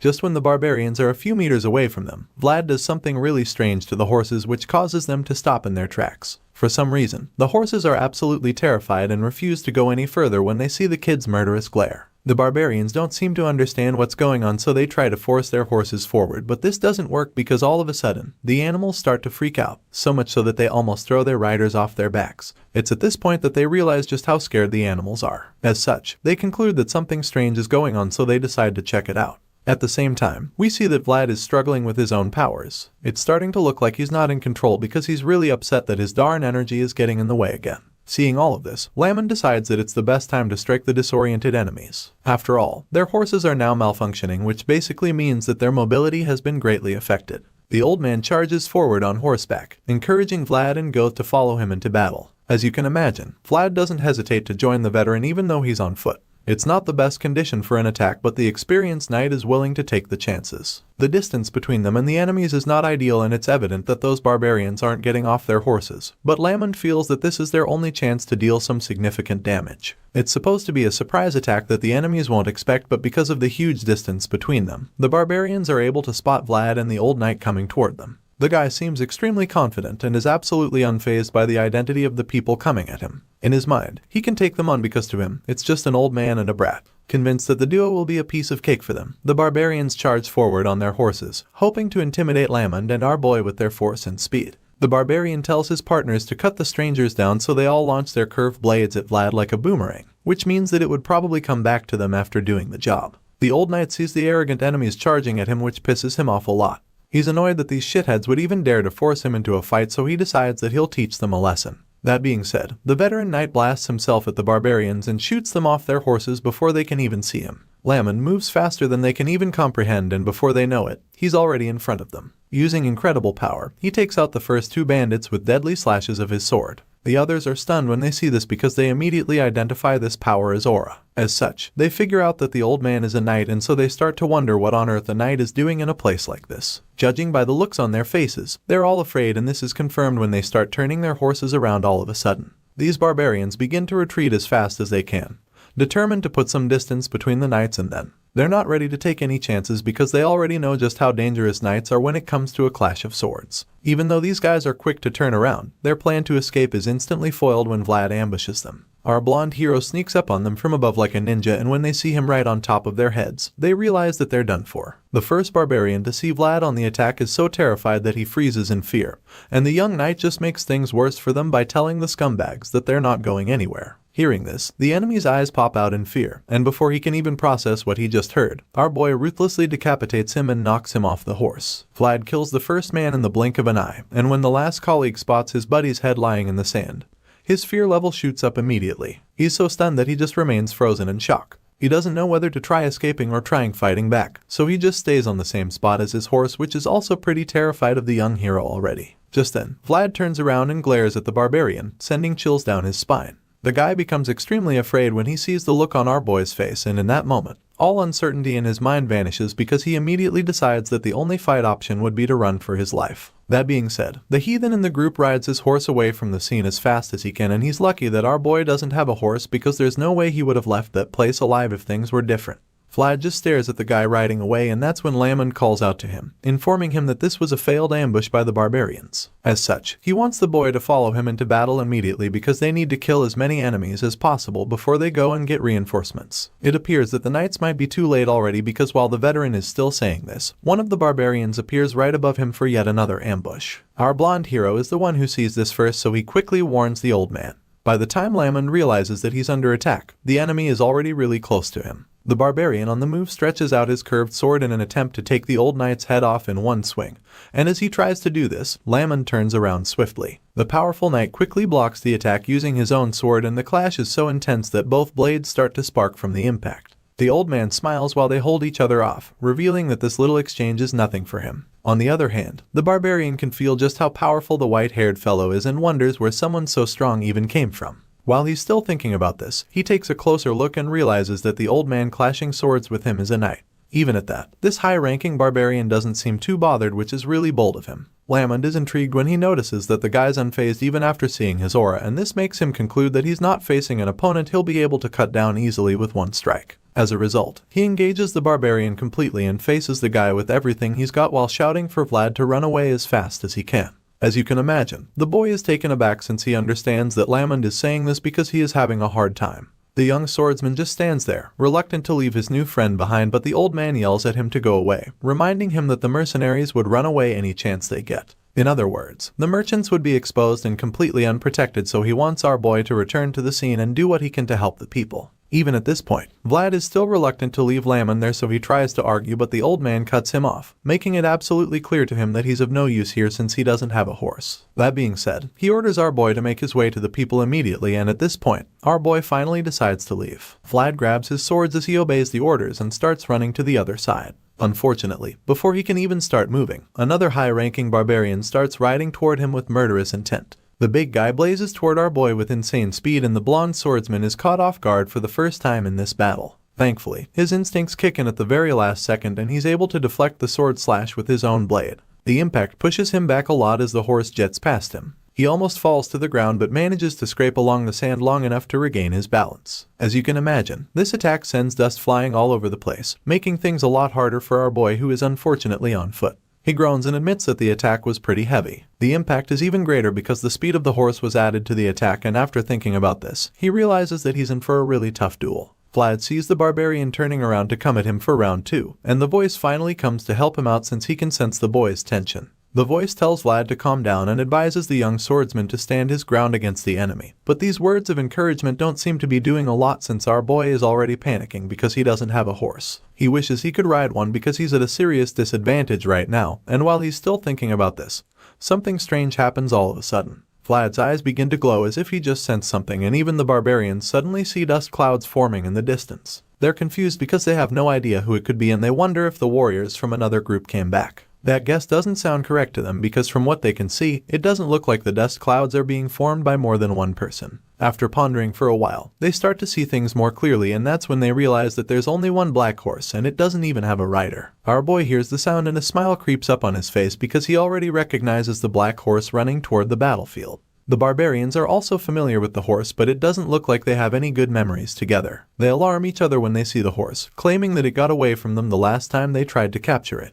Now, the horse is coming to them by itself and they're determined to catch it this time around. It turns out that this majestic horse is really famous around here and they call it the Son of the Grasslands. All of a sudden, the barbarians change their objective because they're no longer so concerned about robbing the traveling merchants. At the moment, they've seen a much bigger prize, so they organize themselves and prepare to chase the horse with their numbers. They gather themselves, determined to capture the Son of the Grasslands, and as they start going toward the horse, we realize that the powerful creature isn't backing down either. You'd expect the horse to start running the opposite direction when it sees them attacking with their swords and ropes. However, that's not the case because this horse is actually charging fearlessly at the barbarians right now. They attempt to capture it with their ropes, but they all miss for some reason and are unable to make an accurate hit on the target. The Son of the Grasslands runs past this first wave of heathens without stress, and the men are pretty disappointed in themselves when they see how effortlessly the creature got away from them. The horse blazes past and continues to run away from them, but they're determined to win this prize, so they urge each other to go after the horse still rather than just standing around there. Clearly, the Son of the Grasslands is the fastest horse around, so they're unable to close the gap during the chase, and while they're still at it, our boy climbs a platform so that the horse can see him because he knows that his old friend is coming to help him out. Our boy calls out to the horse, giving it his location, and judging by the way his eye is glowing right now, you can see that he is somehow connected to the creature since its eyes are glowing as well. The horse stops in its tracks all of a sudden when it sees the aura radiating from the young swordsman's body high on a cliff, and that's enough for the Son of the Grasslands to start speeding toward our boy. Now, it's evident to everyone that the boy and the horse are teaming up, so when the barbarian sees Vlad running toward the black horse, he gives chase, attempting to foil this little reunion. Our boy runs as fast as he can, but the horse behind him catches up easily, and just when the heathen is about to slash him with his curved sword, the boy jumps off the cliff hoping to escape. The blonde swordsman took a big leap of faith with that one, and once he's in the air, he realizes how dangerous the situation is. At this point, he's probably afraid that he might get hurt, but then all of a sudden, we see that the Son of the Grasslands also took a big leap, and as if on cue, the horse gets in the perfect position for Vlad to land right on top of its back. It's a wild horse, so there's no saddle, and Vlad is forced to stay put by holding onto its mane. The barbarians are stunned when they see what just happened. It's practically impossible for them because they never imagined that the Son of the Grasslands, a horse that possessed divine blood, would actually ever allow someone who's not from the grasslands to ride it. It all looks so unbelievable to everyone else, and while the barbarians are trying to wrap their heads around it, our boy rides with confidence into the battlefield. He has a horse now, so he's no longer at a disadvantage, which means that he can easily go help the merchants who are currently being stripped of everything they own. As he rides along the plains, Vlad starts laughing excitedly all of a sudden because he hasn't felt the thrill of riding a horse in a long time. This is it. This is the feeling from back then when he fought the death worm. It's the feeling telling him that he doesn't have to hold himself back anymore, and you can already guess that it's the same feeling that the horse is experiencing right now. The feeling of freedom engulfs our boy so much that he lets go of the horse's mane, knowing that he won't fall off. He knows that he can now run to his heart's content, and that's exactly what he is going to do. While our boy is still enjoying his first taste of absolute freedom in a long time, the barbarians are still plotting to capture the Son of the Grasslands. As a result, they all go after the horse, ready to do whatever it takes to get the creature for themselves. The bandits refuse to lose this time around, and they are not willing to hand over the Son of the Grasslands to a mere brat from the Empire. Or at least that's all they think our boy Vlad is right now. While some are chasing the young swordsman, we see that our boy is actually riding toward the rest of the barbarian army, feeling pretty good that he'll defeat them. They're also confident that they would win this intense battle that's about to unfold, so they charge at the lone warrior, determined to show him just how powerful they are together. At this point, Vlad decides that it's time for him to activate his aura, and the moment he does this, the Son of the Grasslands does the same. At the moment, both man and horse are practically in sync, and they're an extremely formidable force as well. The power from the both of them shines through the plains, leaving most of the barbarians astounded. It's practically a blinding light that fills the battlefield, and as they charge toward the target, the beam hits all of them like a thunderbolt. They're all left speechless when they see this, and it's pretty obvious that they've never come across such power like that before. It turns out that this aura-powered beam of light that shone through the place was actually what one would call a killer ray. With each beam that hits any of the barbarians, the power of our boy's combined aura kills them on the spot. And just like that, Vlad manages to wipe out an entire wave of heathen warriors without even having to do much. All he does is make one insane slash of his sword, which immediately multiplies in the blink of an eye to kill numerous barbarian enemies. After wiping out the first wave of the heathen army, the remaining barbarians are horrified because they suddenly realize that the kid is a knight too. They thought that he was just some brat from the Empire who wants to steal their prize from them, but now that they know he's a knight, their fear levels increase drastically. The men look back in horror, wondering just how many of their men Vlad killed in the blink of an eye. Seeing just how dangerous the young swordsman is, the barbarians realize that they'll just end up dead if they keep fighting him like that. As such, they advise themselves not to fight the boy head on. Right now, the wisest thing to do would be to get away from him and attack from afar. before they can even come up with another plan to use against him. Vlad turns around with his horse and turns the tables on them. Their plan was to just run far enough to unleash ranged attacks on him and the son of the grasslands. Unfortunately, our boy is not going to give them that opportunity, so he swiftly turns around and gets to their backs, making them the runners while he's the pursuer. Now, they're forced to keep riding away, hoping they can outrun the son of the grasslands, but they already probably know better than that since the black horse is undoubtedly the fastest creature around. Anyway, Vlad is right on their tails, and as he gets even closer, he lifts his aura-infused sword and prepares the strike. Even though their situation is starting to look really bleak, they refuse to give up, so they decide to split up into two sides. This way, they feel that they'll probably be able to circle around Vlad and surround him from good. It appears that the son of the grasslands knows exactly what they're trying to do, because the moment they come up with this idea, the black horse with its white magical horse makes a strange sound, calling out to all the other horses. They seem to be affected by this call because they refuse to obey their riders. The barbarians try to make their horses change direction, but the animals refuse, which is very unlike them.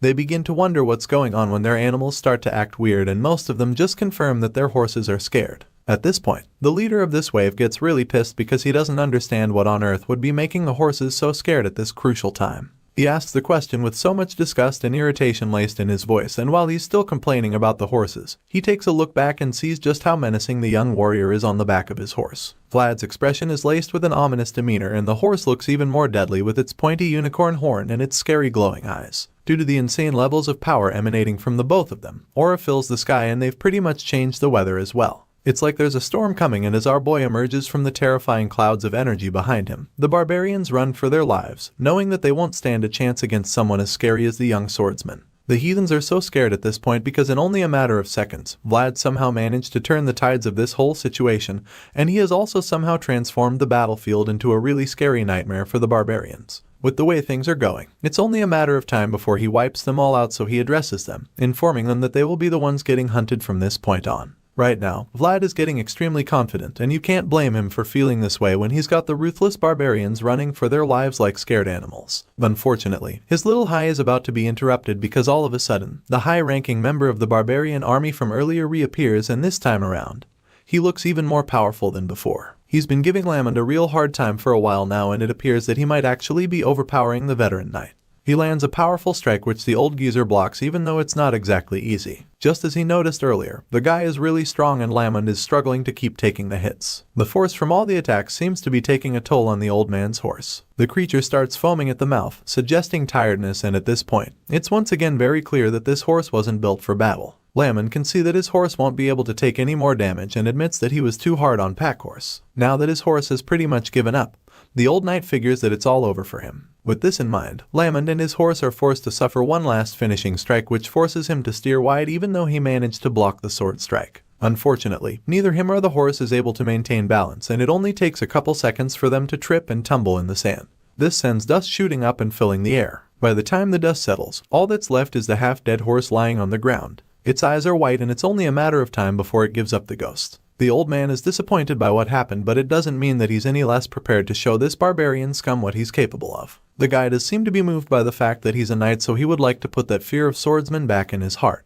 Lamond smiles at the situation, feeling stirred up by the challenge before him because it's been a while since he felt this way, and he didn't expect that there would even be another person that would be able to get his blood boiling again. Anyway, enough of the chit-chat. The old knight takes out his sword, prepared for a duel, and when the barbarian turns around to see that the geezer is back on his feet, he just gets pissed at how persistent Lamond is. Even though the old knight has proven himself to be a tough nut to crack, this pony-tailed barbarian feels that it is over for him now. Just when their duel is about to resume, they both hear a strange noise which gets their attention, and Lamond instantly recognizes it as the sound of the barbarian's horn. He's absolutely spot on with this guess because when he turns around, he sees that the young swordsman is the one pursuing the barbarian army. What's even more shocking is the fact that he's riding a horse too. Our boy rides majestically, forcing the heathens to retreat, and when the leader of the army sees this, he's absolutely furious. To think that a young boy from the Empire would send his best warriors taking to their heels like chickens makes him sick to his stomach, so he rides toward them with rage in his eyes, determined to punish our boy for making a fool out of his army. Just like that, Lamond is no longer forced to pull out the tricks up his sleeves because his opponent now has bigger fish to fry. The leader of the heathen army rides off to challenge Vlad, feeling insulted, and even though the old man calls out for the bastard to stop, the barbarian leader just ignores him. Apparently, the reason why the guy is so mad is the fact that Vlad is riding that particular black horse. The son of the grasslands rejected even the leader of the barbarian army, And that's saying something since these guys are literally born to be with horses. Before Vlad, the guy was seemingly the only person who should even be worthy to ride such a stallion, but even he got rejected. So, it really baffles him to see the blonde boy from the Empire riding the beast, and as such, he calls out to Vlad, commanding him to get off the horse immediately. When Vlad sees the barbarian leader charging at him, he's surprised because the guy is supposed to be fighting Lamond right now. Seeing him alone makes our boy wonder if the old man got killed or something. But then he takes a closer look and spots the old geezer at the back. Our boy heaves a sigh of relief at this point, because he was afraid that Lamond might be dead. While he's still mentally celebrating, the barbarian leader yells at him again, ordering him once again to get off the horse, because he believes that the son of the grasslands is not a horse that someone like Vlad can ride. Hearing these words, our boy is really pissed, so he hits back at the guy, warning him not to fuck around with the wrong dude. I mean, who the hell is he to tell our hero what to do? Enraged by Vlad's bold response, the barbarian leader yells furiously for the boy to shut up. He's beyond angry right now, and Vlad can tell because he suddenly sees a huge wave of red magic radiating from the guy's body. It's at this point that the voice in his head reveals that some of the barbarians can use magic to engrave their own world. Hearing this, the young swordsman suggests that this heathen army leader is at least on the level of a knight who can control aura, and that means he's certainly no pushover. While our boy is still busy assessing his opponent, the angry barbarian vows to take his life as the price for sullying a divine horse, and as you can imagine, Vlad accepts the challenge, stating that he'd like to see him try. At this point, both men are boiling with rage and fuming with aura, so the next thing coming is an intense battle which they don't fail to provide because right after all the yelling, they charge at each other like two deadly jousters ready to risk it all. The two warriors continue to go at each other after the first clash. They ride side by side and continue to clash blades in the process. The barbarian leader uses his curved blade to land hit after hit, while our boy uses his aura-infused sword to counter each strike over and over again. It gets to a point where they seem to be at a stalemate because they're almost evenly matched right now. As they hold their swords against each other, the barbarian glares at our boy with his glowing eyes, probably thinking he can intimidate the young knight with this method. But after a while, it's clear to him that Vlad is not even slightly afraid of him. With this in mind, he decides to end the staring contest and suddenly stops his horse. Our boy doesn't predict this move in time, so by the time he realizes that the other guy has stopped, he's already ahead. The voice then points out what the barbarian is trying to do, stating that he has now caught them up from behind so that he can sneak up on them. Vlad realizes that this is exactly what's going to happen, but by the time he stops his horse to turn around and face the opponent, it's already too late. Our boy is unable to turn around quickly enough, and the barbarian swiftly charges at him to land a devastating strike on him. Thankfully, the son of the grasslands knows the exact move that the barbarian leader is about to pull, so the horse ducks just in time, which brings Vlad's head lower, allowing him to evade the sword slash by the skin of his teeth. The horse manages to save our boy's life with that risky move, and even though it was really dangerous, Vlad is glad to still be alive, so he thanks the horse for saving him. Meanwhile, the heathen leader is even more pissed now that he missed his opportunity to end Vlad's life. He's also more jealous as well because he can now see so many other impressive traits that the son of the grasslands possesses. It's a horse that was born with divine blood, so he's not too surprised by what just happened since he already knew that it was an extraordinary creature. However, he never imagined that it would be to this extent. At the moment, our young hero feels that he and the horse have already become one in movement. He's faced tons of people who are unbelievably strong so far, and that barbarian is certainly one of them. He knows that he can still deal with any sword attacks the guy throws at him, but he feels that there would still be a problem for him. And just when he's about to think of it, the voice in his head chimes in, telling him that the horse riding technique. The voice points out how our boy doesn't even have a saddle or bridle to ride with. He's basically a newbie to this, and if it wasn't for the special connection he has with the son of the grasslands, he'd probably have fallen off the horse by now. The young knight agrees, claiming that his thighs are even trembling because of how scared he is to keep riding. He's shaking so much that he can't use his legs properly anymore, and the voice informs him that he'll become more disadvantaged the more this drags out. It's clear that Vlad needs a way to flip the situation around.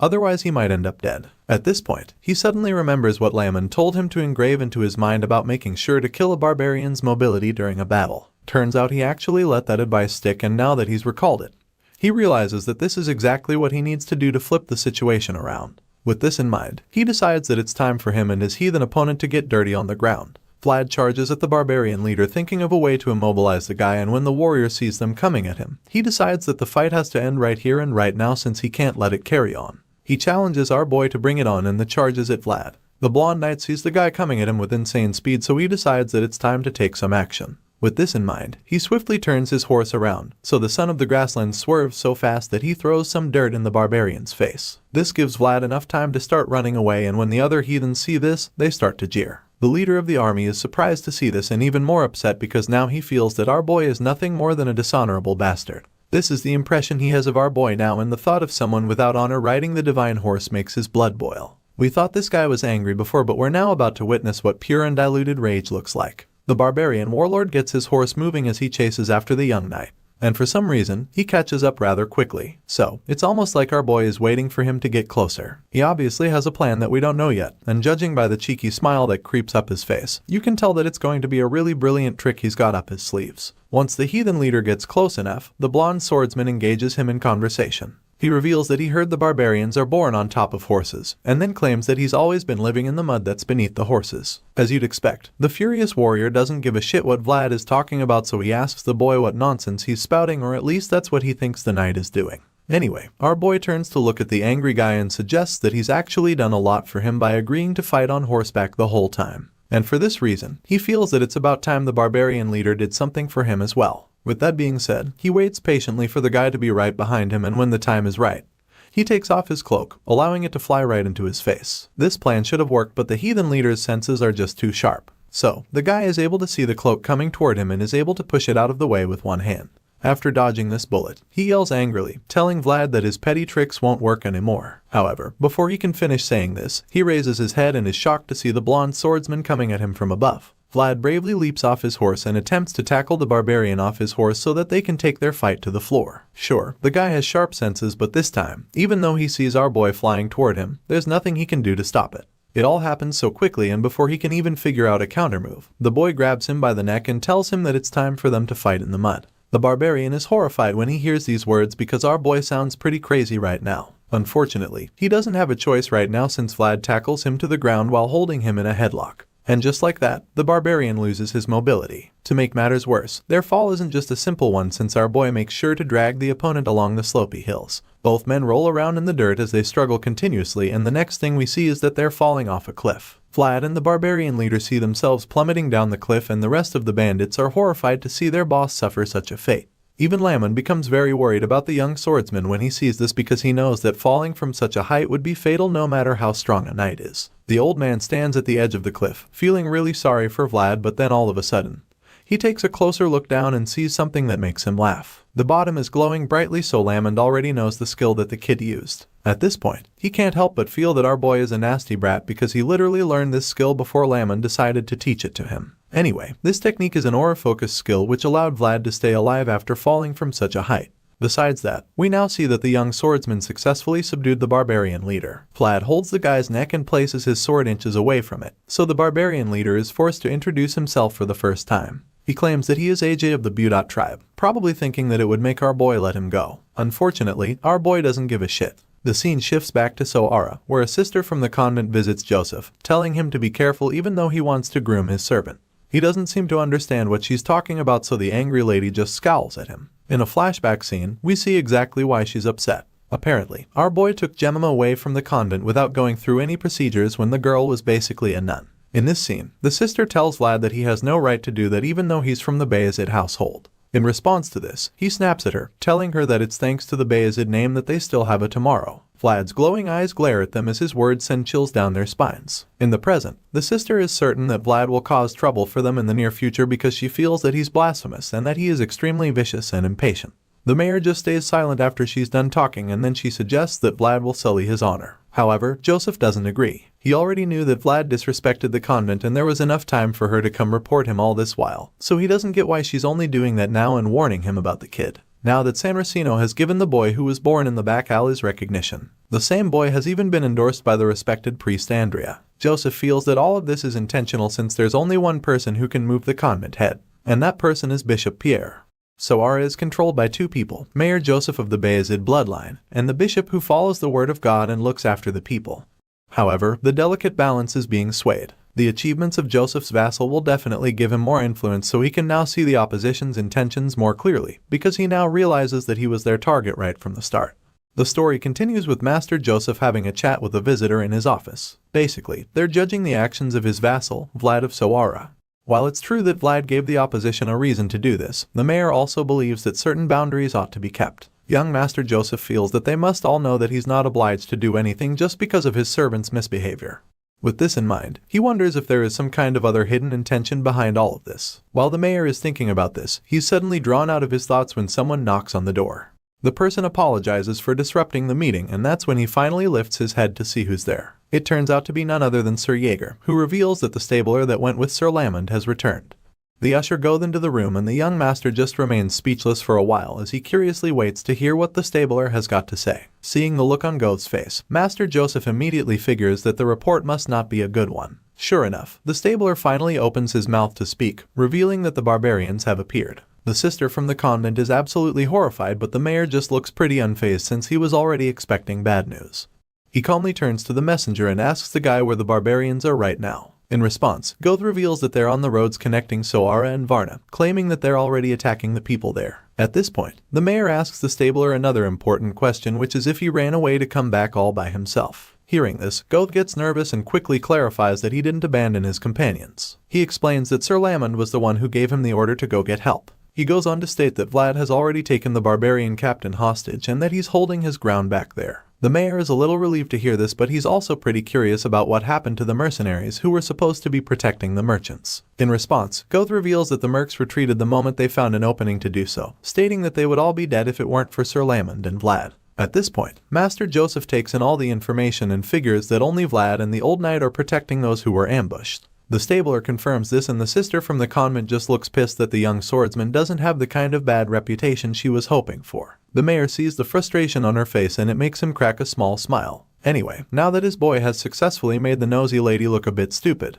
he figures that it's time for him to help the blondie in question. So, he asks Sir Jaeger to personally lead the mounted troops on a rescue mission to go help out Vlad and the others. He tells Goth to guide them as they embark on the mission and also urges them to move swiftly. Both men understand the assignment, so acknowledge the order and get right to business. Once they're gone, the mayor resumes his little chat with the sister, suggesting that his vassal is pretty great. Of course, this is just to piss her off even more, and it works. She doesn't seem to get what he means by this, so he elaborates some more. As far as the mayor is concerned, Vlad is still following God's will and protecting the young lambs despite being of lowly birth and having an impatient personality. At this point, the sister realizes that she can't really disagree with him on that. She begrudgingly admits that he's right, and Master Joseph decides to capitalize on that. He feels that he'll still have to meet Bishop Pierre eventually, but if they're going to, then he wants this sister to pass a message to the man of God first. The lady listens anxiously to hear what he has to say, and he claims that he's truly grateful for the bishop's concern over him. And to conclude his message, he states that he'll visit the man of God soon. A wave of horror washes over the sister when she hears him say this, because she's afraid of what might happen if the two men meet.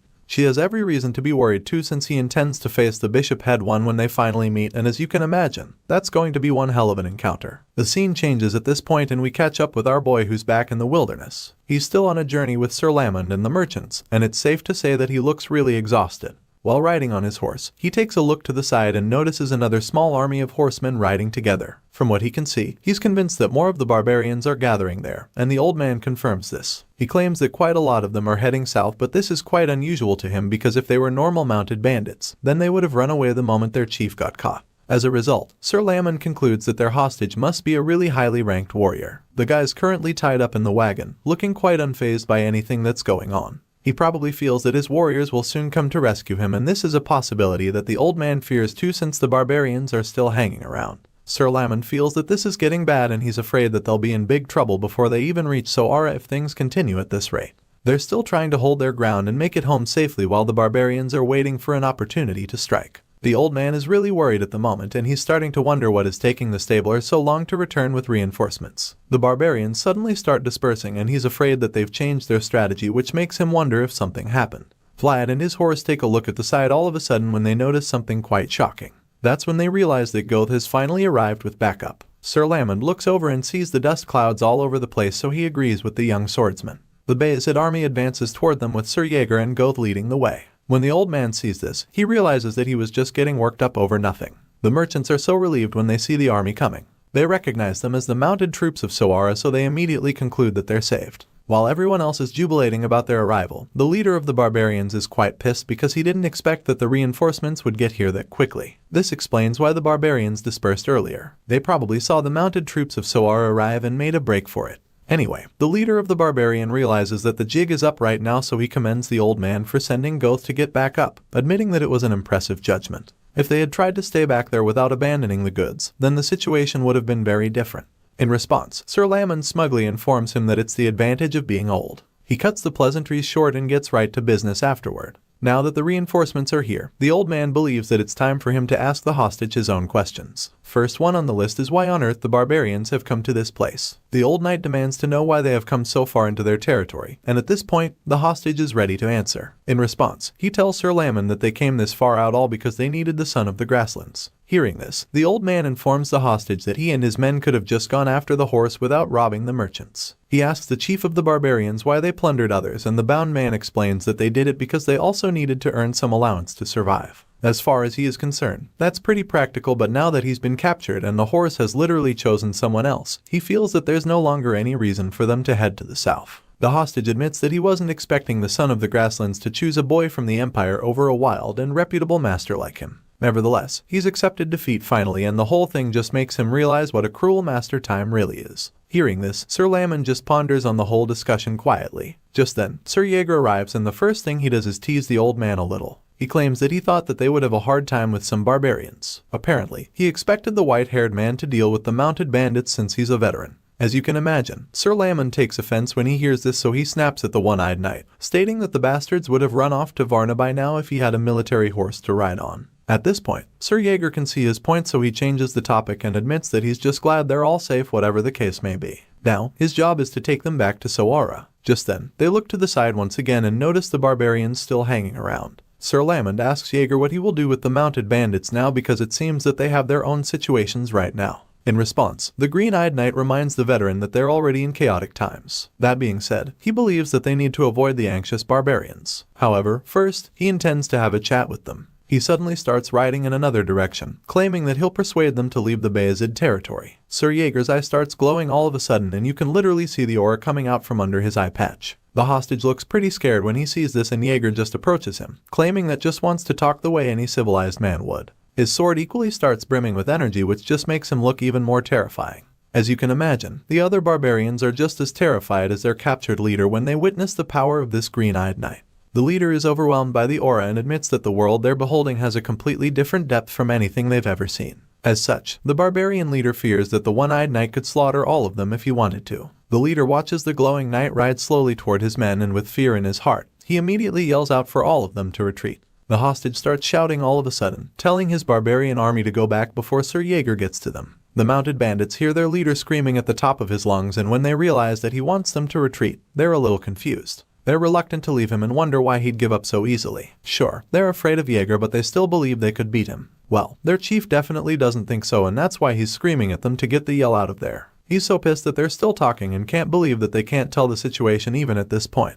Despite his best attempts to get them out of there immediately, they're still reluctant to leave. They're torn and unsure of what to do, because if they retreat now, then their chieftain would probably end up dead. Even though they want to save him, they also know that they're currently in the front yard of Sara, which just puts them in a very vulnerable position since they don't even know when more reinforcements will arrive. Besides that, they already know that there's one more knight to face, the one-eyed swordsman with a really terrifying aura that's currently closing on them. They already had their hands full before when it was just Vlad and the old man.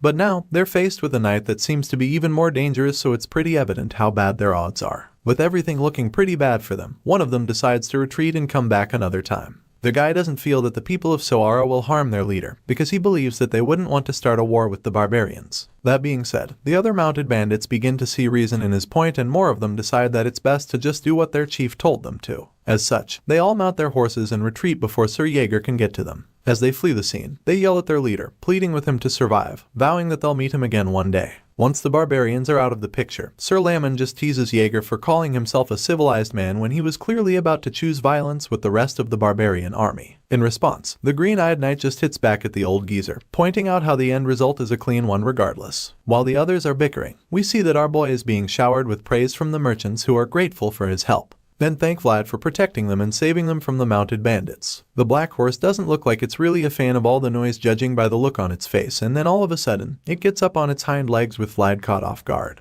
Our boy is shocked by this and tries to regain control. While he's busy with that, the merchants start talking about how dangerous and fierce the black horse is. Some suggest that this is probably because it's a wild horse, and so they decide that it's best to keep their distance from the creature. Vlad keeps trying to call the son of the grasslands down, wondering what the hell triggered the horse all of a sudden. While he's still trying to figure out what made the horse act this way all of a sudden, Sir Jaeger approaches him. The advanced knight asks the kid whose horse he's riding, and Vlad is a little taken aback because he's not exactly sure how to answer that. Either way, he reveals that this is the horse he met while he was fighting the Deathworm before. He reveals that the Black Stallion somehow found its way to him again, and as soon as he says this, Jaeger realizes what he's talking about. The one-eyed knight recalls Vlad saying something about a wild horse he came across on his last adventure, so now that he's gotten a chance to see the creature, and pretty amazed. He observes that the horse is bigger than most and admits that it also seems to be extraordinary even at first glance. Our boy agrees with all of this of course and suggests that he'll have to make a saddle for the son of the grasslands once he gets back to Sara. In response, Jaeger just tells the young swordsman that it looks as though he'll finally earn his keep now.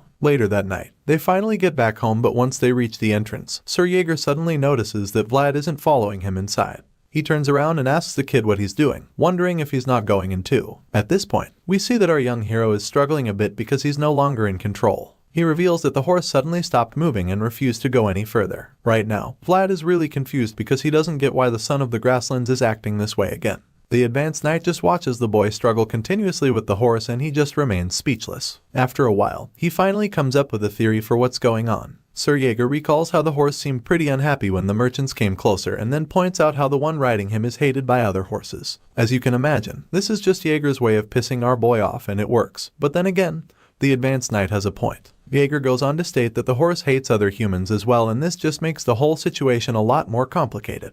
The knight has certainly never experienced anything like this before, so he's pretty frustrated, and it just makes him feel that he'll never know how to deal with Vlad. On the bright side, he feels that the stressful vassal finally met his own kind, and that's some sort of consolation at least. Since the son of the grasslands refuses to enter the city, our boy figures that they'll just camp out for the night, at least until he can figure out a way to get his new horse over its phobia for humans. The next morning, we catch up with the grumpy old knight who's having his first drink of the day. He's currently watching Vlad nag and lamenting about the wild black horse. Our boy claims that the horse is so stubborn as he walks around with a bouquet of flowers. Sir Lamond asks him if the plan was effective and Vlad claims that it was a bit. As such, he figures that the barbarian didn't tell them complete nonsense. Apparently, they consulted the hostage for some advice concerning the son of the grasslands, and the guy told him that the horse likes the color red. He claimed that wild horses move while following where the rose vines are because in the frozen grasslands, nothing would give them anything. The rose vines opening up in reaction to hot energy is a signal that is linked to survival according to the barbarian. Vlad took the advice and tried it out, but it turns out that the rose vines he got might not be enough to do the trick. Hearing all of this, Sir Lamond feels that Vlad should be able to find a solution pretty easily since he knows what the horse likes now. Hearing this, the kid ponders on the whole thing for a moment and then realizes that his plan might work better if he's able to get more red colors. The old man supports this theory and our boy suggests that he can also make things better by making it bigger too. To this, Sir Lamond admits that these are usually better when they're big, so he also supports this. At this point, Vlad goes on to say that it would be perfect if his little temptation is also moving.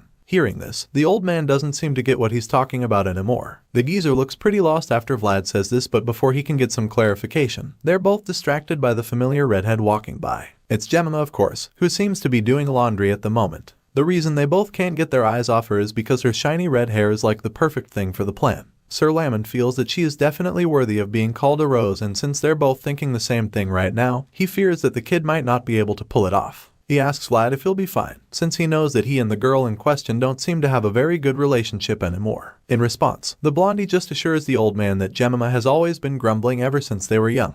As such, he concludes by saying that their relationship goes beyond what they like or dislike, and he says this with a cheeky smile like he's so sure she'll help him out. Well, we're about to find out how that goes. The scene shifts and the next thing we see is the redhead bluntly telling Vlad to get lost. The funny part about this is that he hasn't even said anything yet. She didn't even give him a chance to make his request, and while he's still trying to get her attention, she sternly tells him not to get in her way, reminding him that she's working right now. After saying this, she gets back to work, laying the sheets on the bed, but the persistent swordsman keeps trying to make her hear him out. He claims that he only needs a moment of her time, but she just snaps at him, stating that he should go tell them to Lady Alicia. As soon as she says this, you can already see where her rage is coming from. Even though she clearly doesn't feel like talking to Vlad right now, he simply refuses to give up. He tells her that he needs her help, and this just makes her lose it finally. She angrily yells at him, stating that she's busy, and then turns to him like she's about to tear him to pieces. Just when it looks like she's about to rip him apart, she stops in her tracks because she's taken aback by the huge bouquet of roses he presents to her.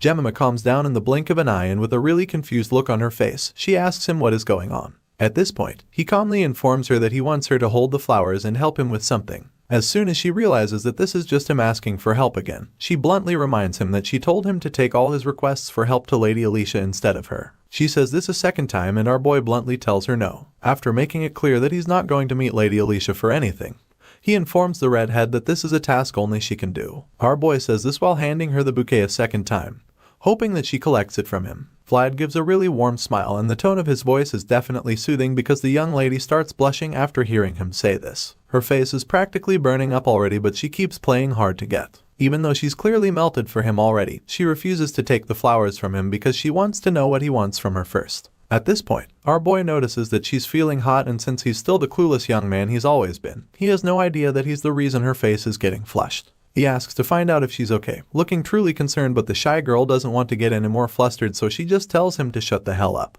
While that's going on, the scene changes and we catch up with young Master Joseph and his right-hand man Sir Jaeger. They're currently on a little excursion to the underground prison in Sara, and after a long walk down the hallway, they finally reach the end where their target is. Upon reaching there, the young master introduces himself as mayor to the big guy sitting in the cell. Not surprisingly, it's the barbarian leader they captured not too long, and since Joseph is yet to meet the guy, he figures that this visit is necessary. In response, the prisoner introduces himself as AJ of the Budot tribe. The barbarian is bound with some really big chains, and judging by the defeated look on his face, it doesn't seem likely that he'll try to escape. However, this expression quickly turns into a smug look. The guy smiles, claiming that it's an honor to be visited by the mayor of Sara, and then he reveals that he has a few things he would like to ask. In response, the young master sincerely hopes that his trip down here doesn't turn out to be a wasted one. While saying this, Joseph takes a hard look at the prisoner and is moved by what he sees. The young master has seen numerous people trying to act cold-hearted or dignified at a time like things, but he's only seen a rare few who are true like this barbarian leader. Judging by what he just witnessed, he concludes that this man is the real thing, so he's eager to have a chat with him. Master Joseph admits that he initially thought this was something like a traditional ritual of the Budot tribe,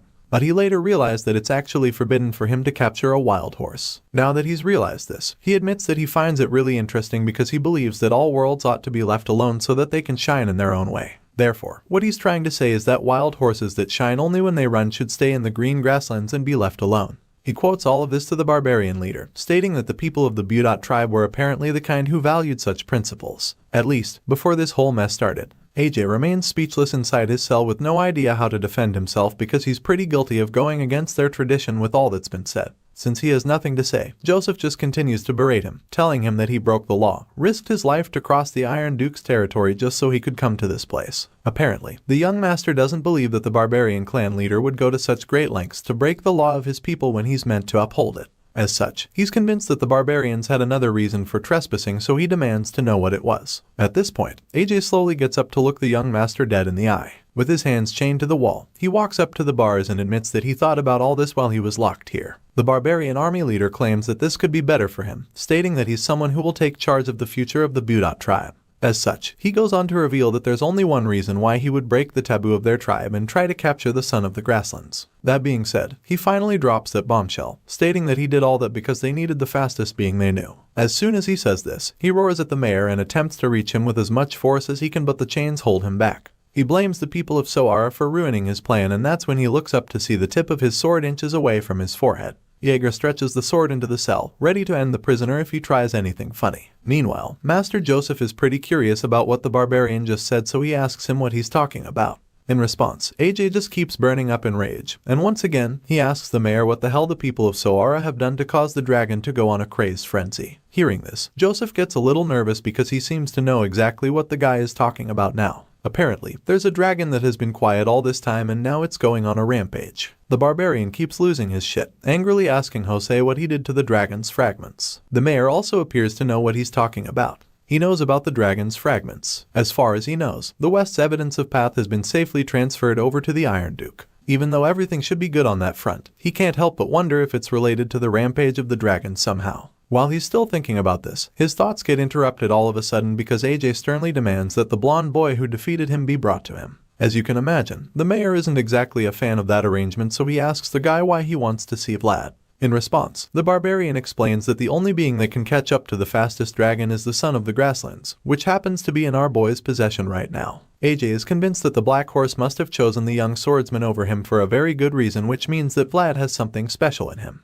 Hearing this, Master Joseph begins to understand what the barbarian is trying to say, so he claims that he'll think over the request. Of course, AJ knows how urgent the situation is, so he tells the mayor that he needs to hurry, feeling that he should probably know that as well. The remnants of the fallen dragon have inherited the blood of the most perfect dragon. The barbarian reveals that so far they've lived without realizing that they're dragons, but also states that something has definitely changed which puts everyone at risk. AJ fears that whatever happens will certainly go beyond their territory once the threats realize that they're dragons. After making this clear, the barbarian prisoner asks the young master once again what his people did with the dragon's fragments. He says this with a really desperate look, and it becomes quite clear that this problem is a lot more serious than the mayor could have imagined. The scene shifts to Vastapal, the main city, specifically the Baronoff dukedom. A blue flag is seen high up there, with the symbol of a fist on it which is surrounded by some kind of flames. A white-bearded man stands at the top of one of the towers in the castle and looks out to the snowy mountains. He notices that the fallen dragon is crying and he looks pretty concerned about it. This white-haired old man happens to be the Iron Duke, Timur Baronoff. While he's looking out to the windows, his thoughts are suddenly interrupted when one of his subordinates barges into the room, claiming that something is happening to the dragon's fragments. The old guy says this with a lot of urgency in his voice, and when the Duke hears this, he becomes really worried as well. The old man informs his soldiers that their familiar issue has started again, and in order to deal with it, he needs the mages first. Duke Baronoff asks what the mages are doing, and one of his men informs him that it's not looking great this time around. It appears that they're unable to calm the dragon down with just magic. As such, the Duke tells them to call the priests who can engrave prayers. They all get to work, and while they're at it, the Duke asks if the Holy Knights have arrived. In response, one of his men informs him that Knight Captain Gunther is on his way. Hearing this, the Duke asks that the knight be brought to him as soon as he arrives. While everyone else is doing as they're asked, Duke Baronoff rushes to the source of the concern. He gets to the door and he can hear the loud noise coming from the other side. The Duke is alarmed by it because he can tell that the energy is definitely unlike anything before. Either way, there's really nothing else he can do besides going in to sort it out. He opens the door and makes his way inside. That's when sees the two chests vibrating and giving off insane surges of energy. They contain the dragon's fragments and are currently resonating with each other, while the people of the Baronoff dukedom are trying to deal with that problem. The scene changes and takes us back to Sara, where the people are still going crazy about the young swordsman. The sea of people makes its way to Vlad's residence with all kinds of gifts for him. However, when they arrive, a young lady informs them that he isn't around because he went out on a mission. As you can imagine, the visitors are disappointed to hear that their favorite blondie isn't around. They feel that they're too late and start lamenting about it. One of them talks about how he had to prepare a gift for Vlad because he wasn't able to greet him at the convent. While they're all moaning about this, the lady just thinks that maybe she shouldn't have added Sir to Vlad's name earlier. She feels that she might have gotten caught up in the atmosphere. But then again, she realizes that this might be a chance for her. The rumors that Vlad has saved the merchants from the barbarians are spreading quickly, and so she figures that she might spread his name even more with this opportunity. With this in mind, she addresses the crowd once again, telling them that Vlad has been pretty busy of late. She tells them that he's quite a promising talent within the Bayezid household after all, and of course, the visitors agree with her. They feel that this should be the case and propose that the boy is destined to do great things. Anyway, since they don't know when the young knight will be back, she asks them if they'd like to leave their names. As you can imagine, they're all good with this arrangement, so they tell the young lady that it's a great idea. While all of that is happening, Gemma casually strolls by with some more clothes in her hand. She doesn't look too pleased about the crowd and starts to feel bad because she knows that this is something she should actually be happy about. Unfortunately, that's not the case, because instead, it's starting to feel like Vlad is just drifting even farther away from her. Gemma is clearly sad about this, and as the tears gather in her eyes, the dark-haired girl from earlier calls out to her. She quickly answers the call, and the friendly lady invites her into the kitchen when she informs her that she wants her to take care of the visitors who have come to see Vlad.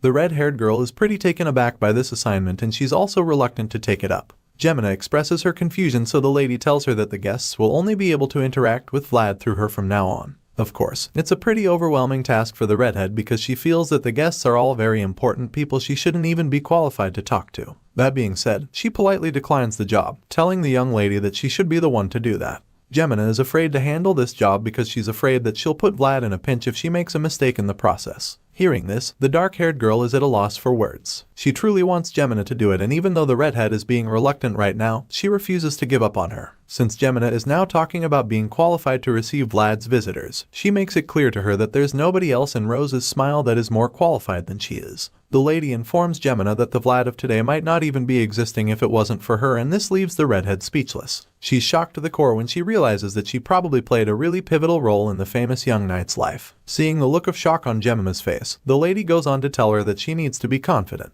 She's still pretty shaken up by the fact that the current Vlad wouldn't exist without her, and while she's still taking it in, the dark-haired lady assures her that all she needs to do is be confident. Seeing how much faith the lady has in her, Gemina admits that she's bound to make mistakes. Besides that, she is not even sure how to do it either. Hearing this, the lady just smiles at her, telling her that it shouldn't be such a big deal if she makes a few mistakes. As far as she's concerned, Vlad should take on that much risk for her since she's attending to his guests. The lady suddenly reveals that she heard Vlad asking Gemina to help draw the attention of a horse. She points out how he even still needs her if he's going to ask her to help him with such a thing. After making this clear to her, she invites Gemina to her room and of course, the redhead is taken aback by this. She's reluctant to follow at first, but the lady simply informs her that men aren't the only ones who go to battlefields, telling her that even women have their own battlefields too. At this point, she tells Gemina that she's going to help her wield her own weapon the same way that Jorge gave Vlad the dagger back then. The scene changes at this point, and the next thing we see is that the young Master Joseph is having a chat with Sir Lamond. Both men discuss over tea while Sir Jaeger stands nearby. The old man claims that stability is always required when trying to expand, and on this note,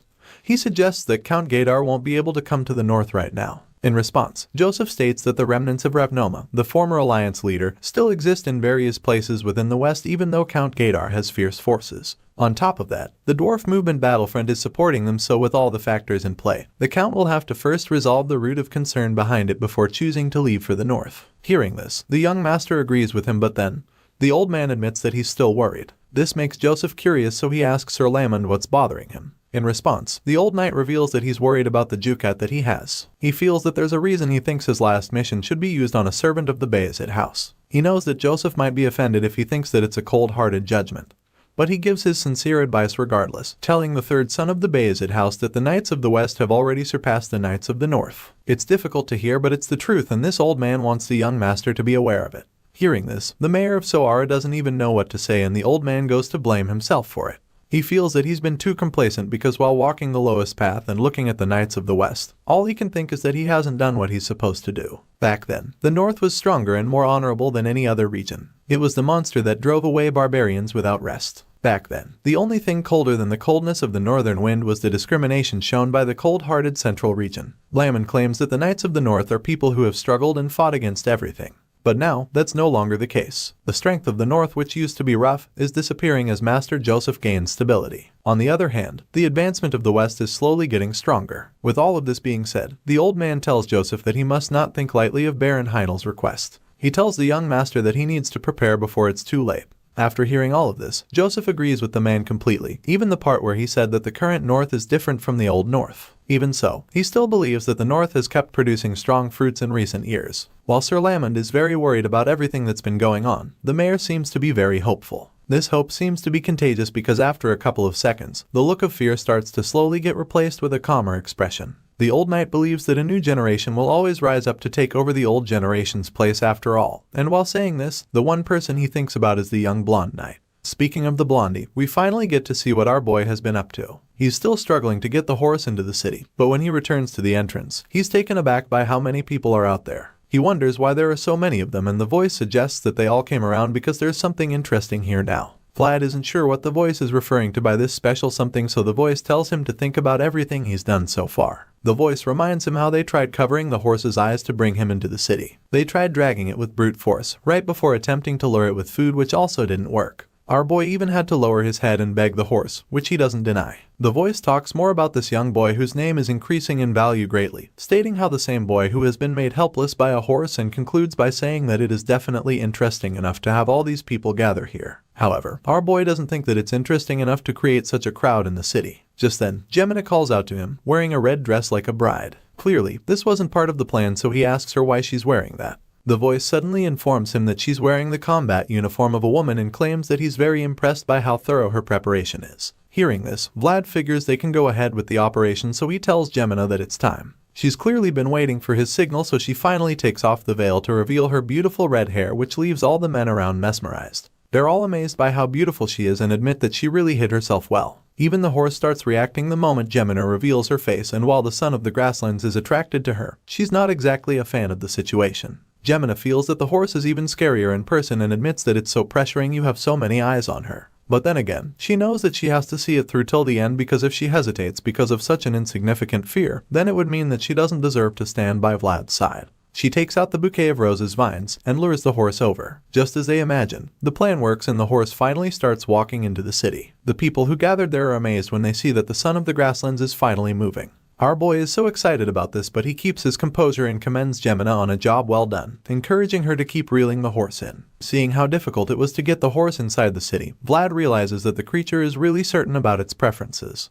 The horse finally reaches Gemina, so she offers the flowers to the wild stallion and stands nervously as it stares into her eyes. After a really intense staring session, she finally gathers enough courage to try and touch the horse, so she lifts her hand and reaches for it. Thankfully, the son of the grasslands is already comfortable with her and lets her touch it. The people around witness this spectacle, so they begin to cheer Gemina on, calling her the Crimson Lady. Someone calls her the Rose of Sara, and when Vlad checks to see who it was, he realizes that it is his friend Harbin. Some other friends are there as well, and they all just cheer Gemina on, calling her the Crimson Lady over and over again, while others just hail her as the Rose of Sara. While they're showering Gemina with praise, the Lady of the Roses just smiles at the thought of the children being with the precious rose. Some others ask the madam when she managed to prepare that attire for Gemina. In response, she just tells all of them to take a good look at the beautiful red-haired lady and asks them if they've ever seen someone from the back alleys garner so much attention. As far as she's concerned, nobody from the back alleys has ever received such applause and cheers outside of the back alleys. With this in mind, the lady is glad to see that it is happening for once. For the first time, Sara is paying attention to two children from the back alleys.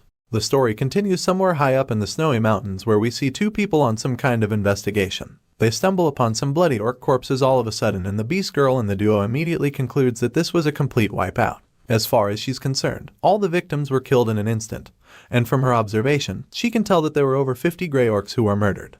Hearing this, the guy with her agrees, feeling that the massacre happened so quickly that the victims probably didn't even realize that they had died. At this point, he concludes that Joseph's report was correct, and the beast girl believes so too. Apparently, everyone now realizes that the most perfect existence was ripped to shreds by a Swordmaster, and as this creature fell to the ground, it just happened to spread its blood all over the world. That was how the remnants of the fallen dragon appeared. Some dragons lost their wings, some lost their scales, while some lost their eyes, and they were split up while having forgotten about their origin. However, the beast girl states that one of the creatures somehow realized that it's actually a dragon unlike the others, to which her partner agrees, claiming that it's the dragons that possesses the most perfect leg. The moment he says this, we get to see the massive footprint in the snow, featuring a complete set of toes, which suggests that this was left behind by the dragon they're talking about. The scene changes at this point and we're taken to a beach. Here, we're reminded that life is an endless cycle of choices. The thing is, no one can make decisions on your behalf, and as such, the instant of that decision is when they truly realize the kind of being they are. In this scene, a stout-looking red-haired man named Sigmund appears and confronts another, asking if he really intends to ignore his orders. The man being questioned turns out to be Jorge, who bluntly hits back, reminding him that he's not Lord. In response, the man insists that he execute all remnants of the dwarf movement battlefront, stating that this order has the stamp of his uncle, Count Gadar. At this point, Jorge tells Sigmund to take a second look at the people around, stating that they're just refugees. Unfortunately, Sigmund isn't even slightly moved. As far as he is concerned, Count Gadar probably decided that these people are not different from the dragons, but Jorge refuses to believe that the Count would make such a decision. Hearing this, Sigmund is pissed and accuses Jorge of being disloyal, so he asks the knight if he has abandoned the oath of loyalty he swore under the flag Gadar. In response, Jorge bluntly states that he is human and cannot follow such a ridiculous order. At this point, it becomes clear that they can't be on the same page, so Sigmund asks Jorge's men if they also intend to disobey the Count. All of a sudden, the men start walking away from Jorge, telling him that they must never defy the orders of their lord no matter how wrong it is. Just like that, Jorge finds himself alone in this one, with only one man left on his side. This last knight is none other than Godin, who also seems to be having second thoughts, so Jorge tells him that he can go on with the others, to a world where he can shine even more. The scene changes after this point, and the next thing we see is Godin seated as the new leader. In a meeting, they talk about how they need to pay attention to the Knights of the Iron Duke and Bayezid since they have information that Baron Uthman has been making suspicious movements. He is given the list of knights with the Iron Duke and the Bayezid and realizes that it's the same from the report years ago. From what they can see, it appears the two houses failed to raise a new generation, excluding the eldest son Rutger, who is the only new knight worth mentioning. That's how it looks for sure, but Godin feels that they shouldn't jump to conclusions because he believes that the true weight of the Bayezid name cannot be estimated by just a simple report. After all, he's convinced that Bayezid must have a hidden sword since he was once Gadar's hidden sword. His subordinates apologize for their hasty conclusion, and then one of them suddenly reveals that he heard someone from his hometown is in the Bayezid household. He claims that the person is unique, and this piques Godin's interest, so he asks the guy to tell him about this person. The guy reveals that a boy servant of the Bayezid household is showing promise, and as soon as he reveals that it's Vlad of Sara, chills run down Godin's spine. The guy goes on and on about how our boy first appeared in the honor fight in Dermer and how he used aura there. At this point, his colleagues are equally shocked because it should be impossible for a servant to be able to use aura. Some of them start laughing because it sounds ridiculous, feeling that the Bayezid house is just making up stories after failing to raise a new generation. While they feel that it's all a lie, Godin quietly ponders on the name he just heard because it's strangely familiar. It doesn't take him too long to put the pieces together and realize that Vlad was the gutsy kid that fought him when he killed Jorge. Godin is pretty amused by this because he remembers how much he wanted to bring Vlad with him after their encounter since the boy shined with potential that day. He's not completely certain that Vlad is the kid making waves in the Bayezid house because he can't say for sure that the kid is still alive. In that moment, the scene shifts and we catch up with the dramatic young knight in question. At the moment, he looks like he's on the verge of death because he's absolutely exhausted. The voice in his head just scolds him, telling him to eat his food and stop whining. Apparently, he feels so tired right now because he had combat guidance with Sir Jaeger in the morning before his aura and body strengthening technique training with Sir Lamond in the afternoon. As if his day isn't already tedious enough, he also has a training progress discussion at night, so judging by his packed schedule, he's afraid that he might end up dead if things continue at this rate. After he's done complaining, the voice simply tells him that he's very lucky and states that he should be thankful that they're even teaching him. In response, he tiredly admits that he knows and explains that it's the whole reason why he's still forcing himself to do everything he's asked. Just then, Goth enters the room with a big bag on his back, asking Vlad if he's been doing okay. Our boy is confused because he doesn't get why Goth is carrying luggage. It turns out that Joseph asked him to stay there henceforth, which Vlad still doesn't understand. Vlad recently got a house for his new horse, and since Goth is the stabler, he's required to be wherever the horse is. Our boy is not so sure about this arrangement because he doesn't know if Goth will be able to handle his horse. In response, the guy just reminds our boy that he's the stabler of the Bayezid house, so Vlad wishes him luck, which gets him a little worried. He asks why he would need luck to take care of the new horse, but the blondie doesn't have energy to even talk. Just then, Goth tells him that Sir Joseph has asked him to come back, which leaves our boy in shock. He wonders why, so his pal figures that the young master wasn't to lift the punishment. A while later, Vlad arrives at Joseph's place and immediately regrets believing what Goth told him because judging by everything in front of him, he can already tell that this isn't an atmosphere where the young master would lift his punishment. If anything, he might even be in more trouble than before because he's been summoned before everyone like as if he's on trial. The young master reminds our boy how he defied orders and saved the children back in one of Baron Uthman's villages. Our boy admits this despite the young master's stern appearance. Joseph suddenly asks the boy if he would still defy his orders if the same thing were to happen again. This question catches Vlad off guard and Joseph just keeps staring at him. Our boy remembers that he swore to be truthful to the young master and not his loyalty, and for this reason, he can't lie about his answer. As such, he reveals that he would defy his orders a second time if he was in the same position. This response could very easily end up being the reason he gets thrown out of the Bayezid house, but for some reason, it's exactly what Joseph wanted to hear. The young master reveals that this is the reason he chose Vlad, claiming that while honor is the light that helps others shine, conscience is the light that helps the young boy shine. Joseph believes that conscience is the compass that helps one back to the correct path after losing their way, and right now, he's convinced that Vlad has found his own path. For this reason, he unveils a new armor for our boy, hoping that it helps to protect his conscience. Seeing the shiny breastplate, Vlad is stunned because he recognizes it as the armor sent by San Racino. As an organization that has crafted the most iron armors, he can tell that this one must have been made with various techniques. Our boy is a little sentimental about his current armor, and the young master completely understands because he knows that every scar on it is proof of the path he's taken up until now. Nevertheless, Joseph assures him that the new armor is proof of the path he's found now. Vlad doesn't really understand this, so the young master asks him to come take a closer look. He does, and that's when he sees the title engraved on the armor, naming him the Defender of Children. All the other knights smile with pride as Joseph honors Vlad with the armor, and the young master third auntie tells the kid that this is the path he'll walk on from now on. The scene changes and we're taken back to the snowy mountains where we see Volkov Baranov, the Iron Duke's successor, leading his men through the snow to find the dragon. Judging by the flames he sees in the distance, he's certain that they're at the right place. He's not the only one who's come after the dragon anyway, because there's also several horsemen riding after the white-scaled beast. They're determined to catch it, but the dragon is also extremely fast, so they decide that they stand a better chance by spreading out. While they're struggling to corner the beast, Volkov Baranov suddenly joins the chase and attempts to end the commotion with a single attack. The guy conjures a massive spear and aims it at the dragon running toward him. When he's finally close enough, he launches the giant arrow, hoping to finish the white dragon, but the beast effortlessly evades the shot, which leaves him stunned. He knew that the dragon was fast, but he definitely wasn't expecting it to be this agile. That was truly a failing on his part, since this creature is Lindblum, the fastest dragon ever. Volkov's solo strike didn't get the beast, but it definitely distracted it long enough for the horsemen to surround it and cut off its escape route. At this point, the dragon realizes that it's been cornered, so it figures that the only way to escape now is by engaging the hunters. With this in mind, the beast prepares to unleash a breath of fire on all of them, and when they see this coming, they spread out, hoping to evade the blast.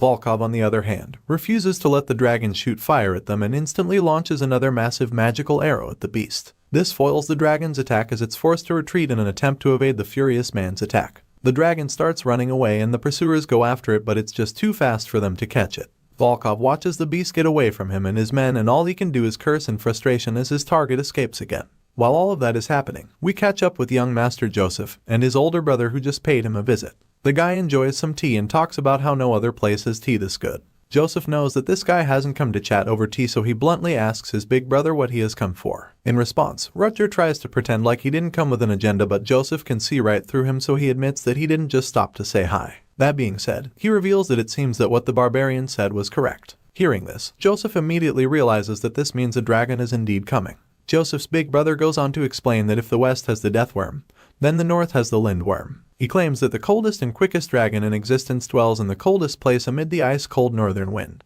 The mayor is taken aback by this because he feels that it is not the season for the dragon to start migrating, especially since it doesn't always migrate just because of winter. Unfortunately, Rutger explains that there seems to be some kind of change in the pattern since the Deathworm last time was also different from any other time. On top of that, the Lindworm has already tasted the blood of the Grey Orcs, which means that they have to take the dragon out before it rampages even further. With this in mind, he quickly asks his big brother which way the dragon is descending from, but Rutger admits that they can't figure it out because it's way too fast and it's not easy to find its traces. Hearing this, Joseph concludes that they should get right into action. His big brother agrees with him and reveals that it's the reason why he was tasked with the Lindworm conquest. As such, Joseph asks what he can help with, claiming that Sara will provide as much support as possible. At this point, Rutger demands an appointment of knights along with a thorough reconnaissance. Hearing this, the young master figures that it's a logical demand, so he asks his brother how many knights he would need for this mission. Surprisingly, Rutger claims that he needs only one knight, which Joseph finds very suspicious. As far as the young master knows, he should need multiple tenacious swords to be able to face a dragon.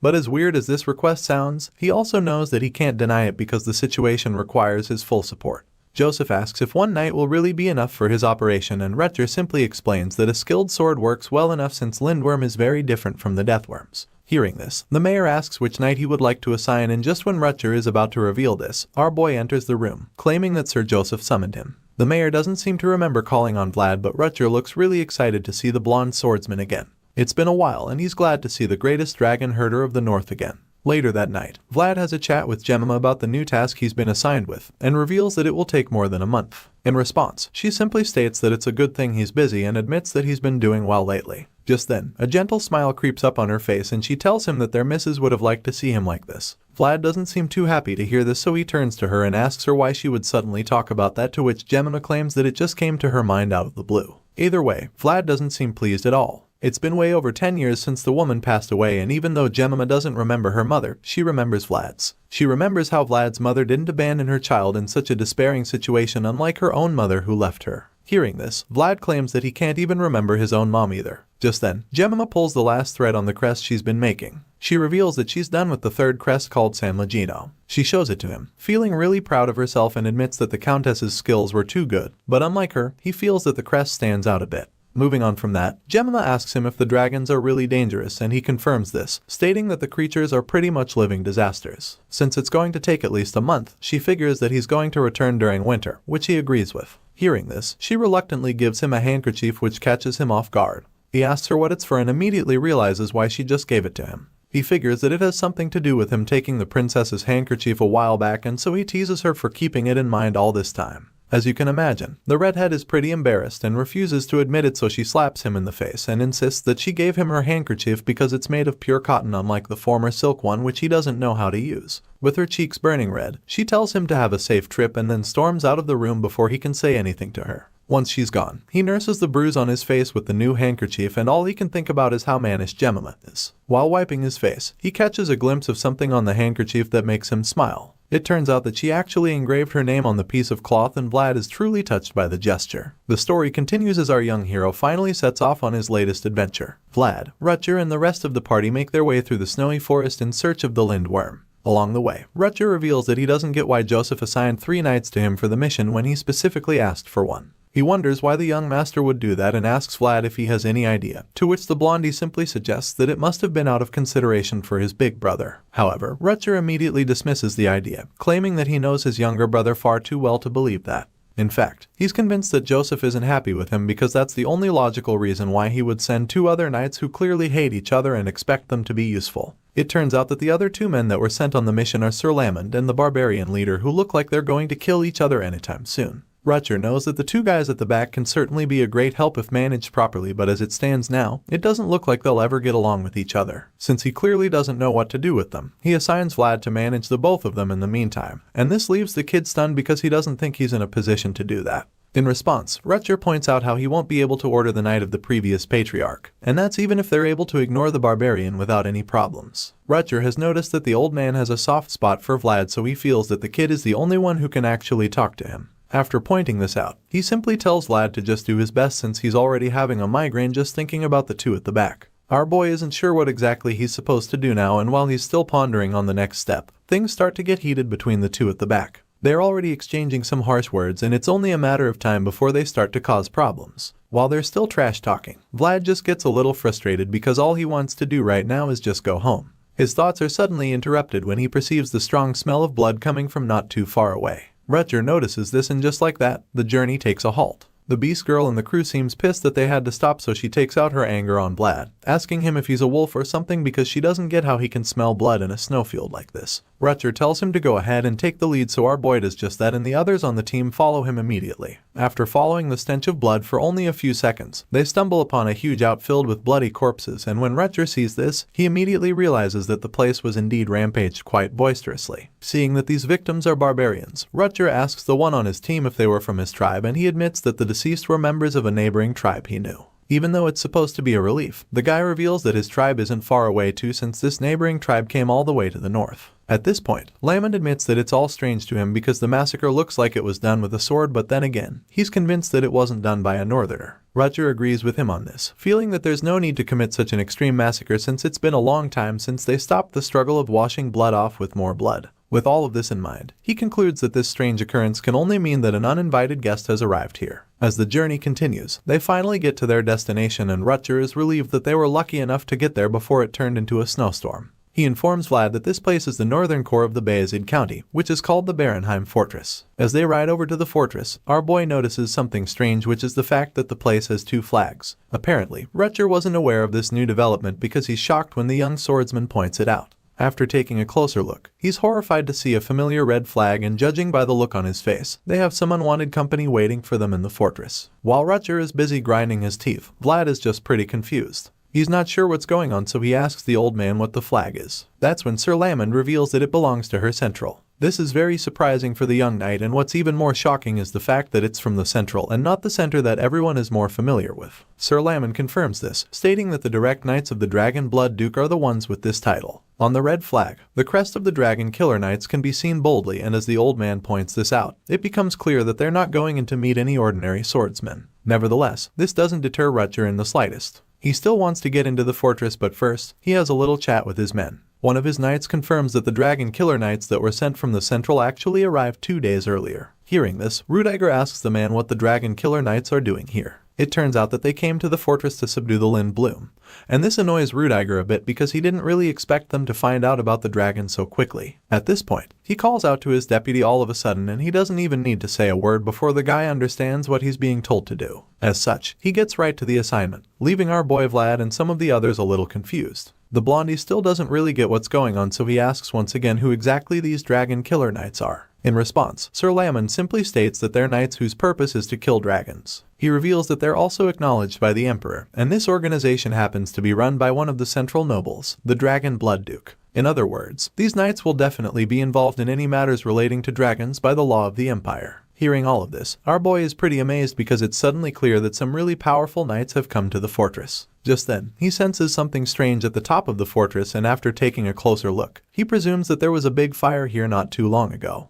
In response, the old man reveals that the Barenheim fortress itself is a beacon mound of Bayezid. As you can imagine, our boy doesn't know what this means either, so he asks the old knight what he means by that. Sir Lamond simply answers him, saying that the fortress stands to steal and be stolen. It is also a place that needs to be rebuilt after being burnt black. The old man claims that this place is a humongous wall to the barbarians and monsters, but a fortress of indomitable will to Bayezid County. After hearing how passionate the veteran knight is about this place, Vlad is no longer surprised by how angry Rudiger is that the Dragon Killer Knights would just raise their flag without permission on the pride of Bayezid. While Vlad is thinking about this, Rudiger walks up to the main door of the fortress and pushes it open, prepared to face any forces on the other side. As soon as he opens the door, he's greeted by the Dragon Killer Knights who have already made themselves comfortable in the fortress. A loud voice calls out to him, claiming that he's been waiting for Rudiger and his forces. He then introduces himself as Mercia, the captain of the Dragon Killer Knights. This arrogant Chad in a cape is actually the Dragon Blood Duke's eldest son of the primary wife, and he goes by the name Mercia Dragulia. In response to the bold introduction, Rudiger angrily states that someone important came to his tower without him knowing anything.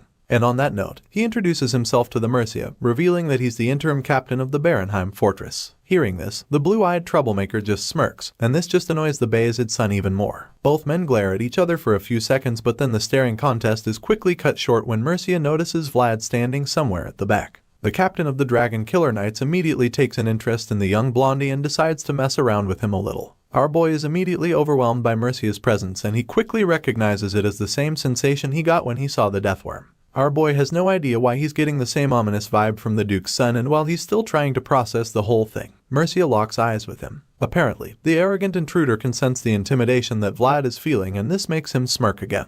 He's interrupted when Rudiger suddenly asks him if the Dragon Killer Knights are behind the attack on the barbarians. Surprisingly, Mercia doesn't even deny it. In fact, he casually admits it, claiming that it was something that needed to be done. He goes on to talk about how the Dragon Killer Knights were formed with the permission of the founding king and how they have accumulated centuries of knowledge and experience. As everyone knows, Lindblom is the fastest among the fallen dragon's remnants, and it's a creature they're desperately after, so since they can't catch up to it, he figured that they'd rather try to lure it with the barbarian corpses as bait. Hearing such disgusting words spew out of Mercia's mouth, Rudiger is absolutely furious, but he's definitely not as upset as the barbarian and their crew, who looks like he's about to lose his shit completely. AJ curses at the arrogant prick and charges at him with murderous intent, but before he can do anything that puts all of them in trouble, Sir Lamon quickly tackles him to the ground and stops him. Despite being pinned to the floor, the barbarian refuses to give up. He yells at the old man to get away from him, but the veteran simply threatens to break his neck if he utters another word. Surprisingly, AJ calms down a little after this, and then Lamond leans over to pacify him even more. The old knight admits that he understands AJ's rage, but also reminds him that it will only be reasonable when he's strong enough to take on the Dragon Killer Knights. That being said, he tells the barbarian to remain calm since he'll just die a meaningless death with nothing but bravado. While all of this is happening, Mercia just finds the whole thing amusing. He concludes that the son of Bayezid raised a mannerless subordinate, and then throws a jab at the beast girl on the team, calling her a cat. The guy insults them even further, wondering if Rudiger has tamed them by now, since those of lowly status tend to forget their place. Hearing this, Rudiger just hits back at the arrogant intruder, stating that his followers are standing exactly where they're supposed to be regardless. That being said, he decides that it's time for Mercia to stand where he is supposed to. At this point, it's pretty clear that things are starting to get heated, and the Dragon Killer Knights equally look like they're ready to start clashing blades. They reach for their blades, but this doesn't faze Rudiger in the slightest. He fearlessly activates his terrifying flame aura and starts walking toward the intruder. The Dragon Killer Knights are immediately overwhelmed by his power, so all they can do is tremble in fear and watch as he marches toward their captain. They let Rudiger pass without any resistance, and then the Bayezid son climbs up to stage face to face with Mercia, who is still smiling for some reason. He looks the intruder dead in the eye and bluntly asks him who the hell gave him permission to raise his flag on the Barenheim fortress. In response, the unbothered brat casually reveals that he made a request, but since nobody moved, he got his subordinates to raise it. Mercia's audacity just pisses Rudiger off even more, so he leans in closer and furiously demands to know if he even got anyone's permission before standing here. Despite the menacing look on Rudiger's face, the brat is still pretty unfazed and even starts to joke about the situation, claiming that it's not reasonable that he'd need permission to stand in the Barenheim fortress. After all, based on the Empire's law, the Dragon Killer Knights possess the right to use any manpower or facilities within the Empire. Hearing this, Rudiger takes a step forward, which forces Mercia back down a step. With a commanding tone, the Fortress Master admits that they do have those rights. But then again, that's only the case if they ask the Master of said facilities for permission. Even though the Bayezid son looks like he's about to lose his cool, the annoying intruder keeps trying to get on his nerves. With an annoying smirk on his face, he nonchalantly asks Rudiger if he's trying to say that he won't cooperate. He's clearly trying to get an implicating response or reaction from Rudiger, but the guy is smarter than that, so he makes it clear that he actually intends to cooperate.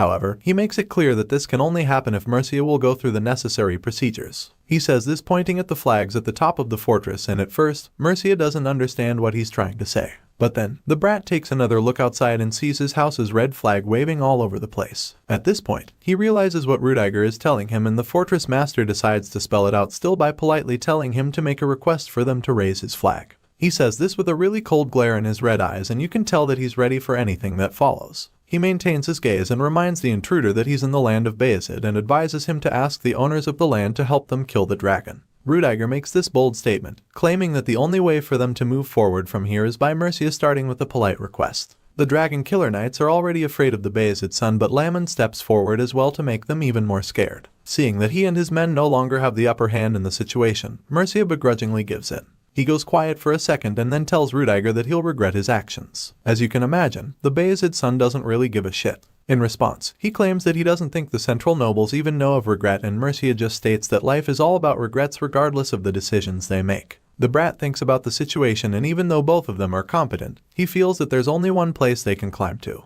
With this in mind, he takes up a glass of red wine and decides that this situation is something he could try shaking, so he decides to work with Rudiger and his men. The scene changes, and a while later, we see Sir Lamond addressing the rest of the crew. He reveals that there were no secret plans back in his day, and that while it was not what he intended, they eventually found out who attacked the village. That being said, he feels that if they ignore the method used, then this is no different from the Dragon Killer Knights who used barbarians as bait for the Lindworm. Hearing this, Rudiger agrees with the old man, claiming that they have no choice but to use traps since they can't catch up to the dragon. The Beast Girl chimes in at this point, stating that the Dragon Killer Knights might use it as an excuse to remain in the Barenheim fortress for longer if they're not able to kill the dragon. The Bayezid son knows that the girl is absolutely right about this. He knows that the Dragon Killer Knights will take advantage and try to align the intentions of the Central into the north if they're allowed to take away their opportunity to kill the Lindbloom. With this increased sense of urgency, Rudiger turns to one of the main strategists on the team and asks the guy how long it would take to make the trap that will lure the dragon. In response, the guy points out how there aren't any places that raise livestock in the vicinity,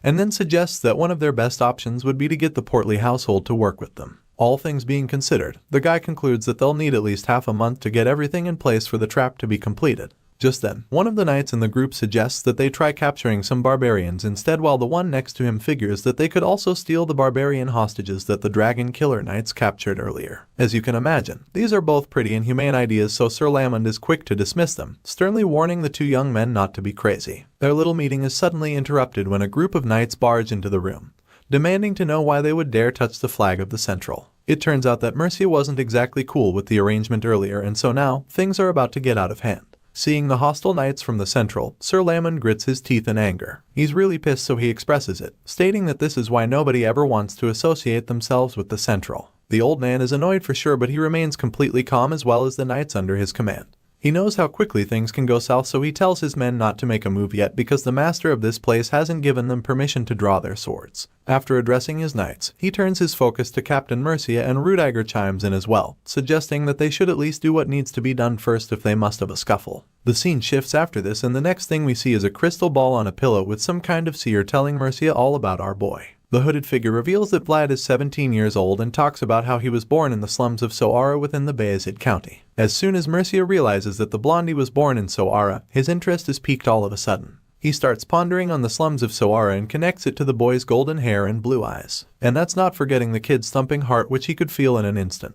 Just thinking about this makes him confident that he's correct about Vlad. Mercia feels that all the events that revolved around the kid would always go differently than expected. As such, he figures that the young hero is just none too far away, and the seer agrees with him on this one. At this point, the brat is certain that he can predict everything about our boy, so he goes on to guess that the boy was born too lowly. This is his first guess, but then again, he's not so sure about it. They say that a promising seed will bloom anywhere, but now he's starting to think that it could also be that some noble seeds have been sown even in lowly places like the slums of Sara. It's something that leaves him wondering, and he knows that he can't be too sure about what he's just been told by the seer. Mercia is convinced that there's more to the young knight, so he tells the crystal ball reader to go find out more about our boy. Unfortunately, the seer reveals that they couldn't find out what he did within Sara, even though they were able to learn about his life after leaving the city of Sara. Hearing this, the captain of the Dragon Killer Knights is pretty pissed off, so he demands to know why he'd received such a disappointing report. As far as he knows, his family planted the most amount of spies in the north, so he expects to know everything that happens there. It's at this point that the spy talking to him through the crystal ball reveals that all of their eyes within Sara have been shut down.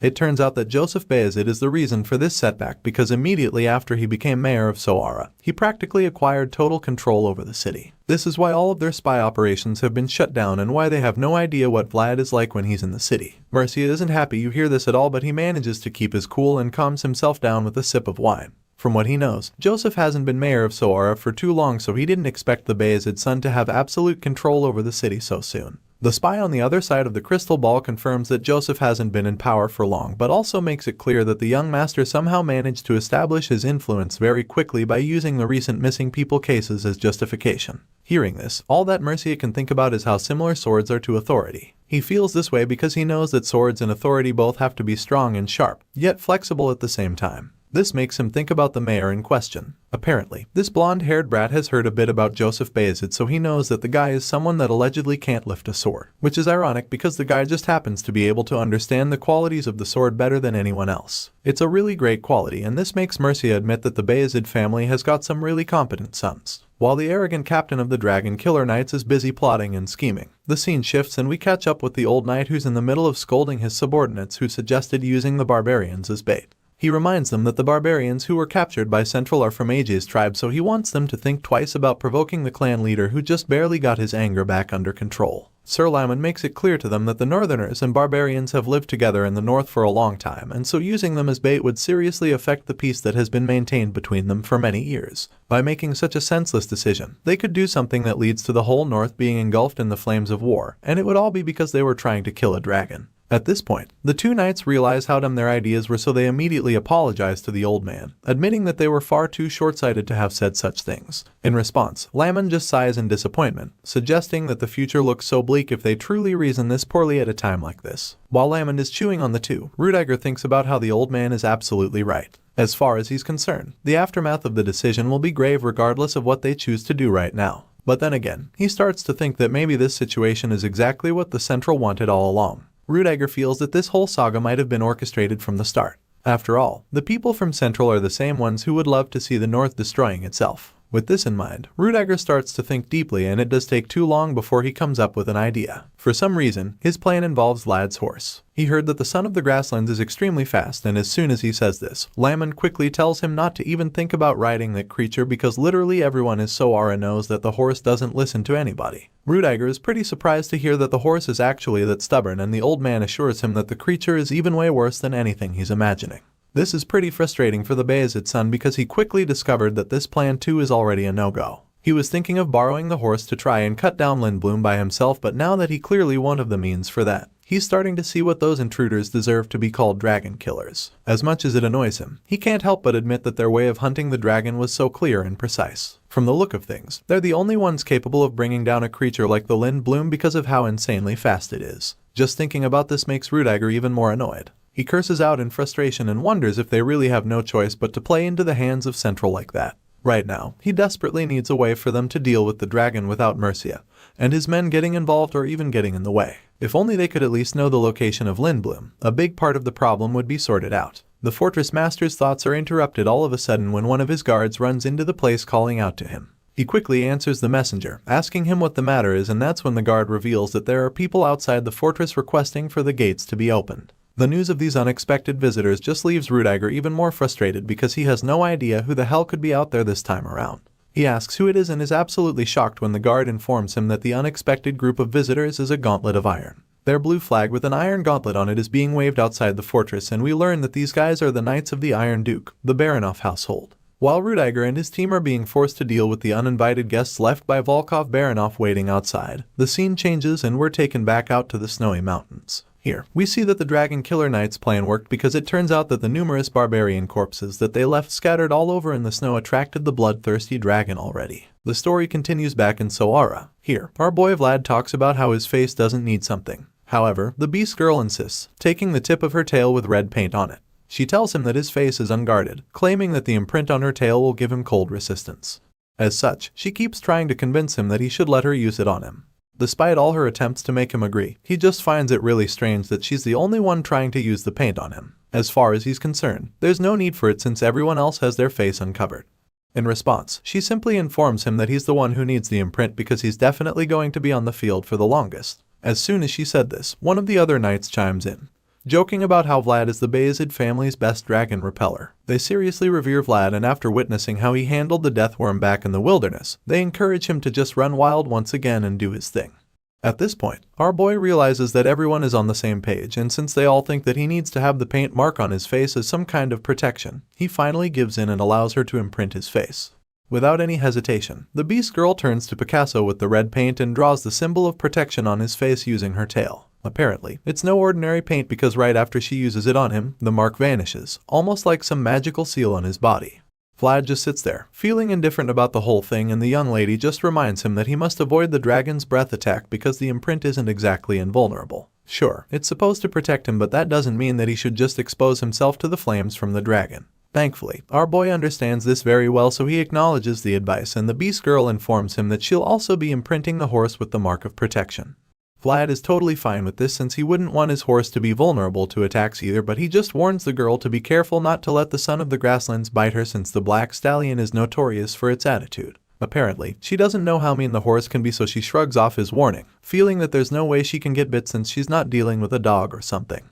Seeing how clueless she is, Vlad casually informs her that the horse actually does bite people, revealing that Goth was trying to put on the saddle when he got bitten. Just then, Sir Lamon comes out and asks the blonde swordsman if he's done with his preparation. He turns to the old man and confirms that he's ready, so the veteran informs him that the scouts have returned, stating that the lindworm thereafter has finally taken the bait laid out by the dragon killer knights, and because of this, the situation has become quite complicated. Sir Lamon reveals that AJ is willing to testify that the slaughter of his tribe wasn't done by the northerners, but even at that, the tension between them and the barbarians will last for a while still. Whatever the case, the old man still believes that they can only do their best right now, and on this note, he asks Vlad if he has the details regarding the mission. Heeding this, a mischievous smile creeps up on our boy's face, and then he claims that his intel is nothing tough. Apparently, he just needs to drive the Lindblum to the designated location to set everything in motion.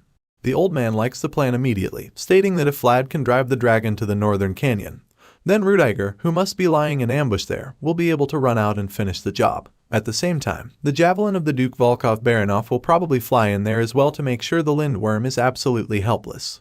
After concluding on this plan, the old man asks our boy if he has any further questions, and of course, our battle-ready swordsman doesn't have any. He's locked in right now and ready to go after the white dragon, but the veteran still wants him to ask something at least.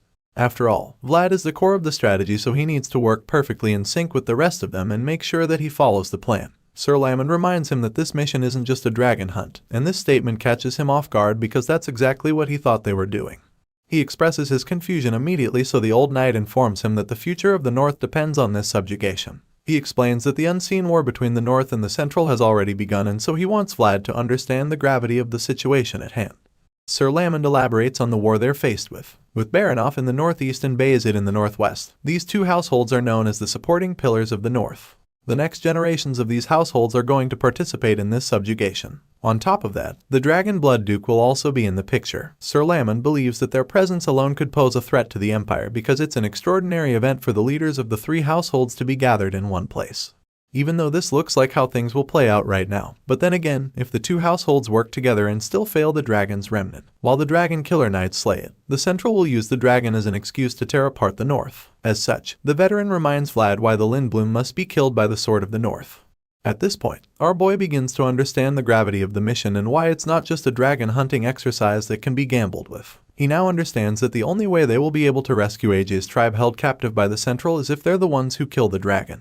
This little chat suddenly comes to an end when both swordsmen are alerted by Sir Rudiger's arrival. The leader of the party comes out and asks his vanguard if they are ready to set out, to which they all say that they are. Seeing that his men are all ready for battle, Sir Rudiger informs them that they'll meet at the canyon, which they acknowledge and set out immediately. They all mount their horses and ride out, but among all the knights in the line, his focus is on one particular blondie mount on the back of a spectacular black stallion. It turns out he's not the only one watching Vlad because just then, his partner interrupts his thoughts, asking him if he really thinks that the boy from Soara will be able to do well on the battlefield. Sir Volkanov has his doubts because he feels that Vlad is really young and may not be able to keep up when things get tough, but Sir Rudiger tells him that there's no need to worry and assures him that Vlad is his best pick. He admits that the blondie might not look like it on the outside, but reveals that this is the same kid that lured out the death worm that stayed underground. Volkanov is taken aback when he hears this because he never would have imagined that someone that young would be capable of such a feat. He probably isn't familiar with Vlad's reputation yet, but since Rudiger already knows exactly what our boy is capable of,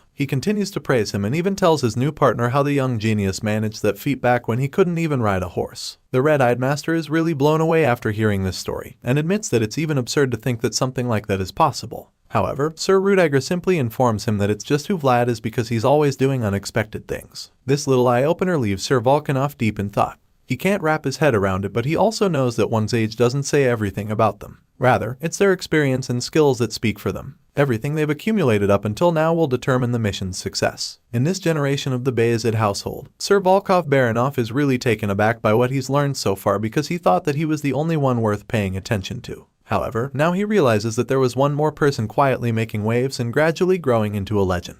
The scene changes after a while and we see that the party is already back out in the snowy mountains. They navigate their way and based on the information from their scouts and the barbarian prisoners, they're able to pinpoint a location where they believe the Lind Bloom should be. At the moment, they're convinced that it's just right ahead and they also feel that it is in a berserk state.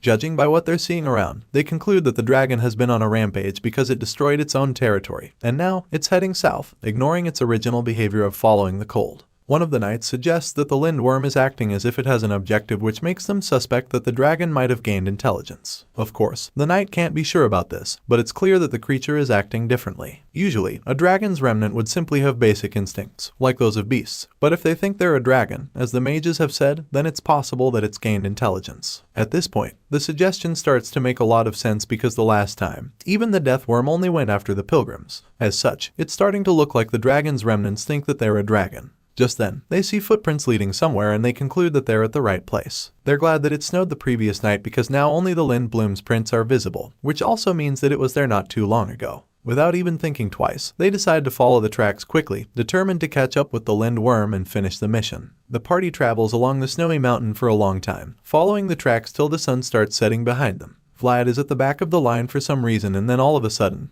he looks back and starts to have a strange feeling.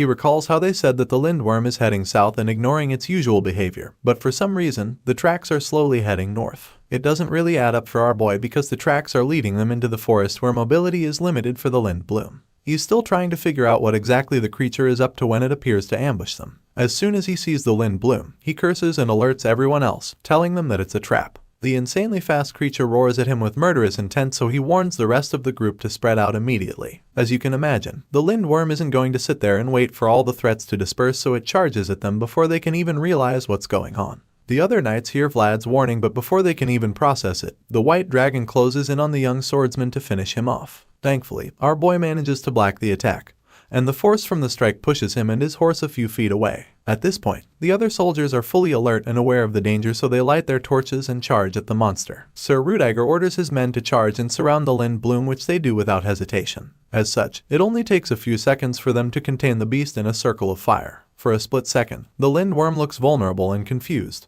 But just as they initially suspected, this creature has developed intelligence, so it quickly looks for a weak spot in the barrier and prepares to take advantage of it. All of a sudden, the Lind Bloom starts charging up a breath attack, determined to escape, so when the soldiers see this, their first thought is to spread out and avoid getting hit by the devastating flames. While they're still trying to break the circle and dodge the blast, the white beast opens its mouth and unleashes the lethal blue flames. As the powerful beast unleashes its blue flames, one would think that the soldiers are about to be fried to crisps, but it turns out that this dragon isn't exactly the type to unleash fire from its mouth because its first attack leaves the victims frozen on their horses rather than being burnt up to charcoal. The remaining soldiers see the fate that their comrades just suffered, so they charge at the beast to avenge them. Before the others can even get to the Lind Bloom, the head knight blasts himself out from behind and unleashes a powerful shot on the dragon. The strike makes contact with the Lind Bloom, of course, but the other soldiers are horrified when they see that the hit didn't even leave a scratch on the monster they were just charging it with only their swords. While they're still in that shaken state, the head knight yells at them to get away from the beast and then tries to save them from its attack, but they're not fast enough, so it pounces on them and quickly turns them into bloody pieces of flesh. As the lindworm viciously devours them, the knight curses in anger and prepares to avenge them. His eye begins to glow as he activates his magical abilities, and with the lot torch high above his head, he's able to get the creature's attention. Right now, this white monster hates the sight of those flames, so it desperately wants to rip the knight apart for even having the torch with him. This is all part of his plan anyway, since he intends to lure the lindworm away from the others for now. He informs his comrades that he'll lead in the front and orders the rest to maintain their distance while running after the beast. Right after saying this, he blazes off on his horse with the torch brightly burning above the head, forcing the lindworm to follow him. The dragon bolts after him, determined to rip him apart while the other knights give chase as well, but make sure to keep their distance. They light their torches as well while staying right behind the Lind Bloom. But the creature is smart enough to know that they're following it, so it quickly figures out a way to detail them. Once the knights get a little closer, the dragon uses its tail to raise the snow behind in order to destabilize the soldiers following it on horseback. While trying to shake off those at the back, this vicious monster also manages to pick up the pace and close in on the head knight in front. The guy doesn't see it coming, and by the time he realizes that the lindworm is right behind him, it's almost too late.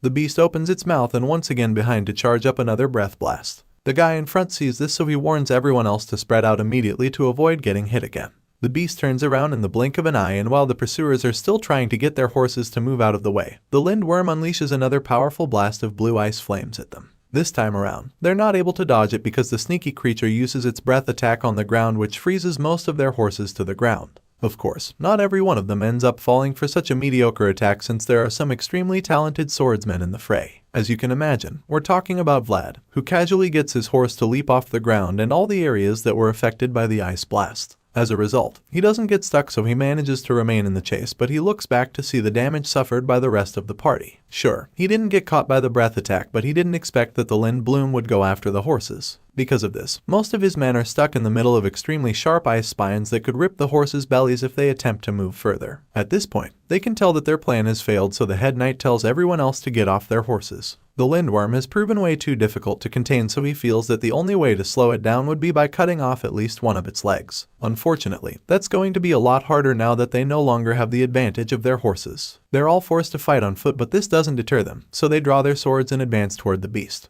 The lindworm can tell that they've suffered a big blow by no longer having their horses, so it doesn't even bother running anymore. At the moment, it probably sees all of them as potential meals, so it faces them and waits for them to approach. Even though the head knight told them to focus on crippling the beast, he also knows that it's not going to be easy. In fact, he's not even sure they can do that considering how swift and vicious the lindworm is, but he can't tell his men such a thing. He has to remain brave and encourage them to fight. At the moment, the beast is ready to take them all on, which makes their task even more difficult because it's not even showing any sign of fear anymore. As they get closer, it roars at them to scare them off and almost charges at the head knight, but just when it looks like he's about to be devoured, a splash of blood from elsewhere catches the creature's attention. Vlad yells at the beast and then reveals his slit palm with blood dripping down from it. Apparently, he split his own hand just to get the monster's attention, and now that he's gotten it, he taunts the Lind Bloom to come get the blood it's been craving so badly. Sure enough, this little plot to lure the white dragon works perfectly because the monster is extremely thirsty for Vlad's blood for some reason. As it zooms in on his injured palm, it sees the drops of blood fall down to the snow, and in a split second, its eyes literally turn red. With the next drop that hits the floor, the lindworm goes absolutely berserk. It's never looked this crazy and bloodthirsty since they started chasing it, with which confirms that there's definitely something special in our boy's blood. Seeing how insane and desperate the creature looks all of a sudden, Vlad just smiles confidently, amused by how effective that little trick was. He's not even fazed by the crazy look in the Lind Bloom's eyes, probably because he feels he can defeat it. But the voice in his head is pretty worried about him. The beast has never looked this dangerous before, so there's no telling what it's capable of in this berserk state.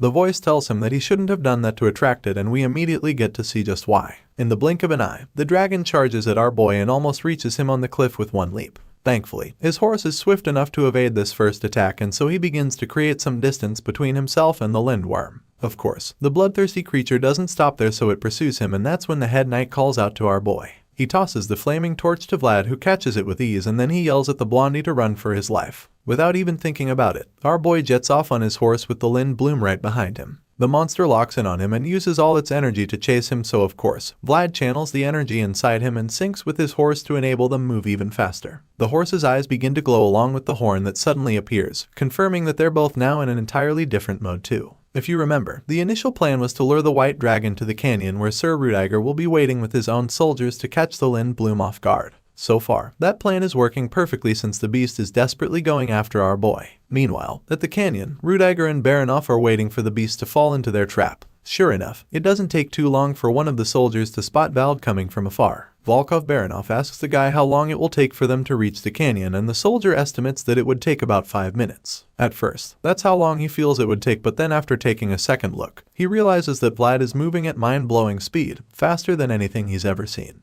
With each second that passes, our boy and his horse cover so much ground that the estimated time keeps dropping rapidly until they're just a few meters away. Baranov can't even believe his eyes when he sees how fast the son of the grasslands is traveling.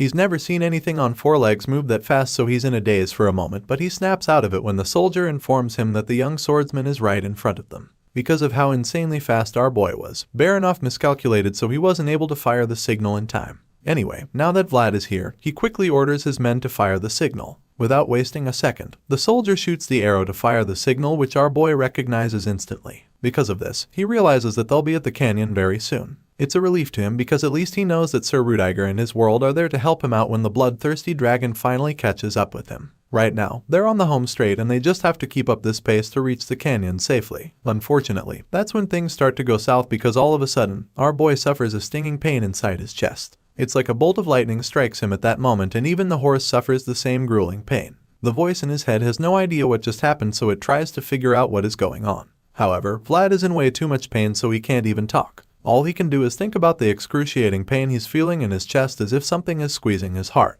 At this point, the voice realizes that this must be a binding spell despite how shocking and unbelievable that may seem. Vlad is so confused by this, so he wonders who cast the spell. He thinks deeply as the force squeezes even harder on his heart, and that's when the face of the culprit appears in his mind. It's none other than the blood fucker from earlier, and when it becomes clear what is going on, all Vlad can do is groan in pain as the binding spell puts him right where the dragon wants him. Sir Rudiger is so confused when he sees that Vlad and his horse stopped all of a sudden. He was already waiting there with his sword, ready to finish the Lindworm off, but now, it's looking like the dragon remnant will be the one to finish off his favorite young knight. Right now, it's starting to look like it's over for our boy because he can barely even move, much less defend himself against the bloodthirsty berserker that's only a few inches away from him. One would think this is where Vlad's story finally ends, but that's when something crazy happens. In a shocking turn of events, the Lindbloom begins stepping back rather than pouncing on the young blondie. Apparently, the creature must have sensed something off and decided to retreat. Rudiger notices this and immediately alerts his men, urging them to march forward and attack the beast. They've already sacrificed so much to lure the Lindworm this far, so they can't let it escape now. He orders the knights to go forward and finish off the dragon, which they all do in a heartbeat.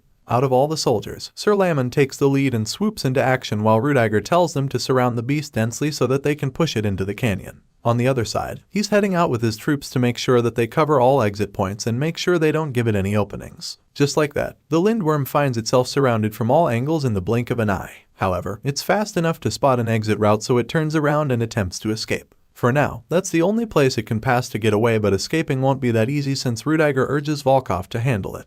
The ponytailed warrior is the closest to the Lindworm, so he tells the others to leave the creature to him. Apparently, he's not even bluffing because before the dragon knows what's happening, he unleashes a powerful blast that disorients it for a while. This gives him enough time to unleash more blasts on the beast back to back. Every single strike makes contact with the Lindworm, and the explosions create clouds of smoke and ice all over the place. For a while, the soldiers can't even tell if they got the creature down finally, but then as the smoke clears, a pair of rage-filled red eyes glare at them, followed by a supercharged breath blast that they don't see coming early enough. Sir Lamon sees the dragon preparing to unleash the blast, so once again, he warns all those in its path to spread out. Most of the knights manage to get out of the way and avoid getting hit, but it quickly becomes clear that they weren't even the target because all of a sudden, they see the breath attack headed right for Vlad and Horse, who are still incapacitated from the binding spell. Our boy is still struggling to move and fighting with the pain in his heart, but now he has to get out of the way because he's about to be hit with the deadly breath attack of the Lindworm. The voice in his head urges him to come to his senses and do something, but all he can do right now is groan in agony. Just then, we see Sir Lamon riding over to him to help him out. As far as this old man is concerned, if not the best, then the second best must be chosen. And as such, the virtue of the retired knight was a chance to take responsibility for the future. With this in mind, Sir Lamon blasted himself ahead of the breath attack and got in the way to save Vlad. The old man takes the full force of that supercharged breath attack, and in that heroic moment, the other soldiers watch silently as their hearts shatter to pieces. Even while suffering such a lethal blow, the old geezer still manages to lighten up the mood, joking about how the cold wind goes all the way into the joints once you get old. He bears the full brunt of the attack to make sure that our boy stays alive while the others watch in silence as the old knight goes down. The blast sends snow flying all over the place, and as the voice continues to wake Vlad up, the young swordsman gradually regains consciousness. The breath blast causes the earth beneath him to freeze up, and so he begins to feel the chill entering his body and entangling him like a spider web, making it impossible for him to move. For most soldiers, this would be the moment when they finally accept their fates and surrender to the forces, and our boy begins to recall how he was able to drag himself out of that horrific bog of the back alley. He managed to make it out of there, and yet, he can't escape this soft snowfield. The young knight begins to lose his will to fight all of a sudden. Everything becomes blurry to him, and even the sound of the voice in his head calling to him starts to fade out. Just when it looks like he might be closing his eyes for the last time, he begins to feel great warmth in his hands. He's confused at first but then realizes that this warmth is actually the old knight's world. The voice reveals this to him, urging him to get it together before informing him that the world which Sir Lamon built up throughout his lifetime is what just reached his horizon. In other words, the old geezer sacrificed himself so that he can give Vlad the power he needs to break the spell. For this reason, the voice urges the young swordsman to sever the bind immediately and let nothing hold him back anymore. Thanks to Sir Lamon's world, the warmth gives our boy the power to move again, so he draws his sword with all the energy he can muster, and as his eyes begin to glow with power, he takes the big determined swing to break the binding spell and free himself for good. With this powerful swing, our boy is able to free himself, and as he does this, you can literally see the remnants of the spell flowing off the sword. Using this newfound power in him that Sir Lamon granted him, our boy is not only able to break the spell but he also manages to send a serious message back to the caster. He lifts his sword up to concentrate all the dark energy of the binding spell, and with Sir Lamon's blade buried into the ground, a backfire mechanism is triggered to strike the blonde fucker who cast the spell on him in the first place. This manifests as a powerful sting that causes the evil mage to bleed from his eye. It's not the worst pain he could suffer, but he is impressed by Vlad's will and ability to fight back. He admits that the boy from Sora is good and just continues to watch everything happening on the battlefield. Now that our boy has broken free, he turns to Sir Lamon, realizing that the veteran saved him. He calls out to the old knight, who is still crouched down to the ground on his knees, but Sir Lamon tells him to go on ahead, claiming that he's done his duty, and that it's Vlad's turn now. The young swordsman is a little thrown off by this statement, even though he probably already knows what it means. While he's still trying to have this moment with the old knight, he suddenly senses the lindworm trying to unleash another breath blast on him. By the time he turns around, the blast has already consumed a few of his comrades, and as much as he'd like to finish talking to Sir Lamon, he's forced to run for his life and avoid getting struck by the blast. As for the old knight, he just remains there and waits for the second wave of the breath attack to hit him again. The chill consumes him and he freezes up in a matter of seconds from the inside out down to his cape. Sir Rudiger watches the onslaught of his men from a nearby cliff, feeling relieved that they all have the engraving, which means that they'll be able to resist the chill. However, he admits that it will be difficult for them to move at the moment. He knows that everyone down there will be caught up in it if he unfolds his world right now, so he can't risk it for their own safety. The man is really frustrated right now because their plan is about to fail woefully. He doesn't know what to do and begins to wonder if they're really going to fail due to the difference of just a single step. The leader doesn't know how to help his soldiers, and all he can do is watch as the breath attack covers the entire canyon like a truck fog. Just then, he spots a familiar glow within the snow, and it turns out to be Vlad, riding on his horse toward the Lind Bloom. The voice urges him to pull out every ounce of strength he has as his eyes glow with power and the determination to destroy the monster. He goes in for the kill, and of course, the bloodthirsty dragon speeds toward him as well. They collide viciously with an insane explosion, and as both sides slightly it out, our boy begins to struggle a bit. He feels that it's too hard to fight this beast, but the voice assures him that every swing he takes is still effective, revealing that he managed to make a wound on the bastard's scales. Sure enough, Vlad takes a second look and realizes that he actually did some damage to the Lind Bloom. At this point, his momentum increases because it's clear that he has a chance. The voice encourages him even more, telling him that he can't stop now and urges him to keep going. So, he does and continues to land blows on the dragon with his glowing sword. They collide over and over, each strike more vicious than the last. After some time, the hero notices that the lindworm can no longer keep up, so it becomes clear that his strategy is working. He can see that the lindworm has slowed down, so he feels he can probably catch it in a vulnerable position very soon, but just when he thinks he's got the upper hand, he notices the nasty crack on his sword. He's been clashing the sword heavily with the dragon's incredibly strong scales, so now it's damaged, and he can't believe his eyes because the sword is like the only thing he can use to hurt the beast. Even though his sword is badly damaged right now, he still feels that he's got a shot because he successfully made the lindworm bleed. The blue blood drips down from the cracks in the monster's wounds, and even though this is supposed to slow it down, it's still pretty active for an injured creature. The lindbloom charges at Vlad almost as if it knows that his sword is extremely damaged. Our boy remains on his horse and waits for the monster to make the first move, knowing that he can't make any careless swings anymore. He has to be more careful and strategic with his strikes because the sword could break any moment from now. His hands begin to shake as he braces himself for impact, and it's almost like he's reluctant to use the sword. The voice senses this and becomes worried, but our boy just still manages to land another critical strike, which opens up the dragon's body even more. After this strike, the voice questions him about what just happened, asking him why he hesitated before reminding him that he should never stop his sword in the middle of a charge like that. Of course, our boy already knows this, but he also knows that his blade is not exactly in the best shape right now, so he tries to protest. Unfortunately, he can't even get a word in because the lindbloom doesn't give him a chance to even breathe. He finds himself in the middle of another clash merely seconds after his last strike. This berserk dragon is absolutely out for blood at this point and will stop at nothing to make sure that Vlad is dead. Our boy can see this too, since he's been faced with the murderous glares since their clash started, so he knows that he has to be extremely careful, and avoid mistakes at all costs. The Lindblum pounces on him from above but gets blasted away before it can reach him thanks to Sir Volkov. This vicious warrior joins the fight with a barrage of blasts that he unleashes on the dragon, assuring Vlad that he'll cover him. The creature is injured and is now also outnumbered, so it turns around to retreat, knowing it can't take Vlad and Volkov together. They see the Lindworm retreating to the plains where they'll have a hard time tracking it down again, so Sir Rudiger calls out to Vlad, telling him to go after the dragon. They've done so much and lost so much in pursuit of this, so he would hate for them to lose it again because that would mean they failed. Almost all the horses are either tired or frozen, and our boy is the only one who can match Lindblum's pace, so Rudiger urges him to go after the beast. Hearing this, a sense of purpose washes over the young knight. He braces himself for the chase, and as he urges his horse to go after the target, the voice talks about how beings that reach their limit have no choice but to stop. It tells him that he would have to stop now because he can't go any further, just like his sword that is on the verge of breaking in two. The voice concludes that he and his sword can't be together forever, but at the same time, it suggests that Blade do what it must one last time. Hearing this, our boy is motivated to go after the Lindblum and keep fighting. It's a difficult decision to keep going despite how exhausted he is, but he still musters the last bit of energy and magic in him to infuse in the sword and rides fast to pursue the vicious monster they set out to destroy.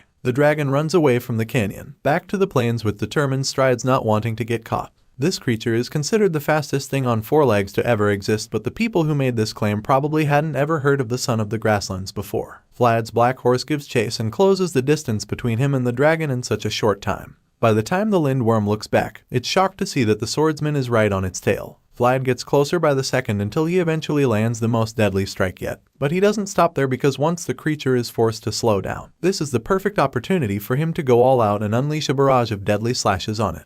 He chips away at the dragon's scales with each strike, ordering it to stop over and over until he finally lands a mighty strike on one of its hind legs, which sends it tumbling in the snow due to the momentum. The Lindworm is finally brought to a halt, and before it can even catch its breath, another powerful blast from the Blood Duke's eldest son is buried into its body. The creature screeches in agony as it lies there, incapacitated. Volkov reveals that he just used his last spear on the dragon, which means that he can't be of any more assistance. Right now, he's counting on our boy to finish the job, and he makes this very clear. Of course, Vlad is determined to finish the mission and make sure that all their sacrifices weren't for nothing. With his tireless horse still very much active, he charges at the Lindworm with a determined look in his glowing eyes. He knows that everyone is counting on him, and he's more than ready to finish the job, so he rides over to the beast, knowing that he's about to land the last strike he ever will using his current sword. He remembers how he was when he first got the blade and thinks about how it truly is the last time he'll ever use it. In that moment, all his memories with his beloved sword flash across his mind, from the moment where he first got it, to the first time he ever used it to defeat a monster. He remembers his battle against the Deathworm and all the other adventures with the sword that led up to this moment. Our boy recalls everything and simply thanks the blade for helping him get to this point. After making peace with the fact that he'll lose his sword, he locks in once again to finish the Lindworm once and for all. His horse blazes across the snow with intense focus, and the dragon in question just remains in one spot as he advances toward it. Of course, this deadly creature isn't going down without a proper fight. Sure, it might not be able to run anymore, but that doesn't mean it can't still shoot breath blasts from its mouth. That's literally its signature move, so once it realizes that Vlad is coming to end its life, it practically goes into self-destruct mode by charging up its most deadly breath attack yet. You can literally see the blue flames of ice swirling around in its mouth one last time, but this doesn't deter our boy. Vlad has already started his charge, so it doesn't matter what the beast does after. He's determined to slay it for good. He tightens the grip on his sword and infuses the cracked blade with the most magic power so far. He knows that it's the last slash, which means that he has to make it count. Eventually, he lands the devastating strike directly on the dragon's head, and the force from the collision is so much that you'd think it came from a small atomic bomb explosion. Vlad kills the Lindworm with this strike, and this is confirmed by the insane amount of blue blood that splashes all over the place. The others watching from the sidelines have their jaws dropped when they witness this, and another incredible sight is the way the sword shatters as it makes contact with the dragon's body for the last time. This is a big victory for the young swordsman, but it's also a huge loss too, because he knows that this is goodbye to his beloved sword. Even after being broken in half upon impact, the sword was still shining. Sure, it was no longer the up and high night sky, but at least it was held by the boy who wished to shine himself. Who would have thought that the sword of the back alley would also have enough qualifications to become a star? Probably nobody. But finally, the name of the star left behind was the Dragon Slayer sword, which is absolutely a big feat for any blade at all. The remaining half of the sword remains in our boy's hand even after the incredible battle against the Lindworm. As for most of the broken pieces, they remain scattered on the battlefield, while the pointy half that did the job is dug in the snow, covered in the blue blood of the fastest dragon that ever existed, reflecting the corpse of the one and only Lindblum. After the incredible battle, we see that the remaining soldiers have caught up with our boy. They tie the limbs of the massive lindworm corpse and attack them to their horses with ropes to drag the trophy back home to the north. While all of that is going on, we see a familiar figure sitting alone in the snow. Today, Vlad is the champion, the victor who got the job done. But he's also the young knight who lost the most. He almost lost a mentor and a veteran that had helped shape him into a better knight even though their time together was short. On top of that, he also lost the first sword he'd ever known as a knight, so you can imagine why he's sitting all alone and mourning while the others celebrate their big trophy. His solitude is interrupted when Sir Rudiger comes over to commend him on a job well done. He's shocked at first, but when he realizes that it's Rudiger, he quickly asks if the old sir is alright. The master is surprised to hear him refer to Sir Lamond as old sir and wonders if the man still didn't tell Vlad his name. In response, our boy claims that the man did not disclose his name, because he had not completed his duties. At this point, Rudiger just sits next to him and assures him that the old sir will reveal his name soon enough. That's when he finally talks about the broken sword in our boy's hand. Vlad quickly defends his blade, stating that it did the best it could and the master agrees with him. It's a sad moment for the young blondie, and even though he's not sure it will comfort him, he tells Vlad that he'll get him his next sword. Our boy doesn't respond at first but then asks Rudiger if he'll be able to find another like this. In response, the master tells him that sharp swords are always bursting at the seams and how countless swords either shine or are too tough. However, he admits that he's not sure he can find a sword that can wholly contain our boy's world. Even for the Emperor, it would be difficult to find a sword that's special, and this just leaves our boy disappointed. Rudiger can see this, so he tells Vlad not to be too sad, reminding him that his old sword can stay by his side forever with the title it left him. Hearing this, the boy is a little confused because he doesn't even know what the title is. The master simply tells him that he can be proud of it because in this generation of Bayezid, only the both of them have the title. He concludes by telling him that his broken sword is the witness of the title itself, and then reveals that it's the title of the Dragon Slayer, Vlad of Sora. Honestly, you just can't help but wonder how our MC has turned out to become such an insane aura farmer. My guy just has the presence of a main character, and it keeps getting heavier with each chapter. As usual, I just can't wait for the next chapters to drop soon, and if you guys feel the same, make sure you're subscribed to stay updated for future uploads. The story continues back in Sora, where the new mayor, Joseph Bayezid, receives an unexpected letter from Dermer. He takes the sealed envelope from his green-eyed knight, feeling a little confused, so Sir Jaeger informs him that Baron Heinel was the one who sent it personally. The young master opens up the letter, and as he reads through, he asks Sir Jaeger if he noticed any movements in the west on his way here. In response, the knight reveals that Count Gadar's army still hasn't moved yet, which leaves Master Joseph pondering a bit. He finds the news interesting, and after thinking about what it means for a few seconds, he asks Sir Jaeger when Vlad will return from the dragon hunting mission. And the knight claims that the last thing they heard about the blonde swordsman was his exceptional contribution in the subjugation of the lindworm. Other than that, he admits that they don't have any other information about Vlad's whereabouts or when he will return. Hearing this, the mayor ponders deeply because he already knows that it would take at least 1 month for his favorite young servant to return. Sir Jaeger notices how worried his master is, so he asks the mayor if he needs Vlad for anything. The young master admits that he indeed needs the young boy from Sora, but since he isn't available right now, he figures that they'll have to be short on time. Joseph believes that the subjugation squad probably returned to Sturma after they finished their mission, and Sir Jaeger agrees with him that it's probably the case. Seeing that they're on the same page, the young master reveals that he'll be going to Sturma to meet up with the subjugation and his big brother. And of course, Jaeger already understands what this means, so he claims that he'll go prepare for the journey immediately.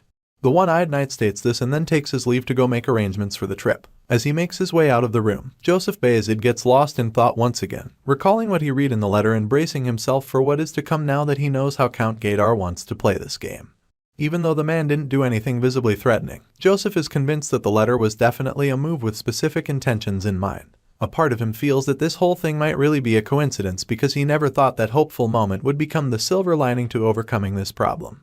As it turns out, everything going on right now seems to be connected to Vlad's encounter with the Princess of Dermer, because it seems that the mistake that our boy made on that day was the best move that could have been made. The scene changes and we're taken back to the snowy hills of the Blood Duke's domain. There, Volkov returns to his father with news of their victory in the battle against Lindblum. The Blood Duke commends his son for doing a great job, so Volkov informs him that the Bayezid family helped them tremendously to achieve this. He claims that they were lucky enough to have the dragon killed by one of the Northerners, and as a result, the Dragon Killer Knights weren't able to come up with any excuse to interfere.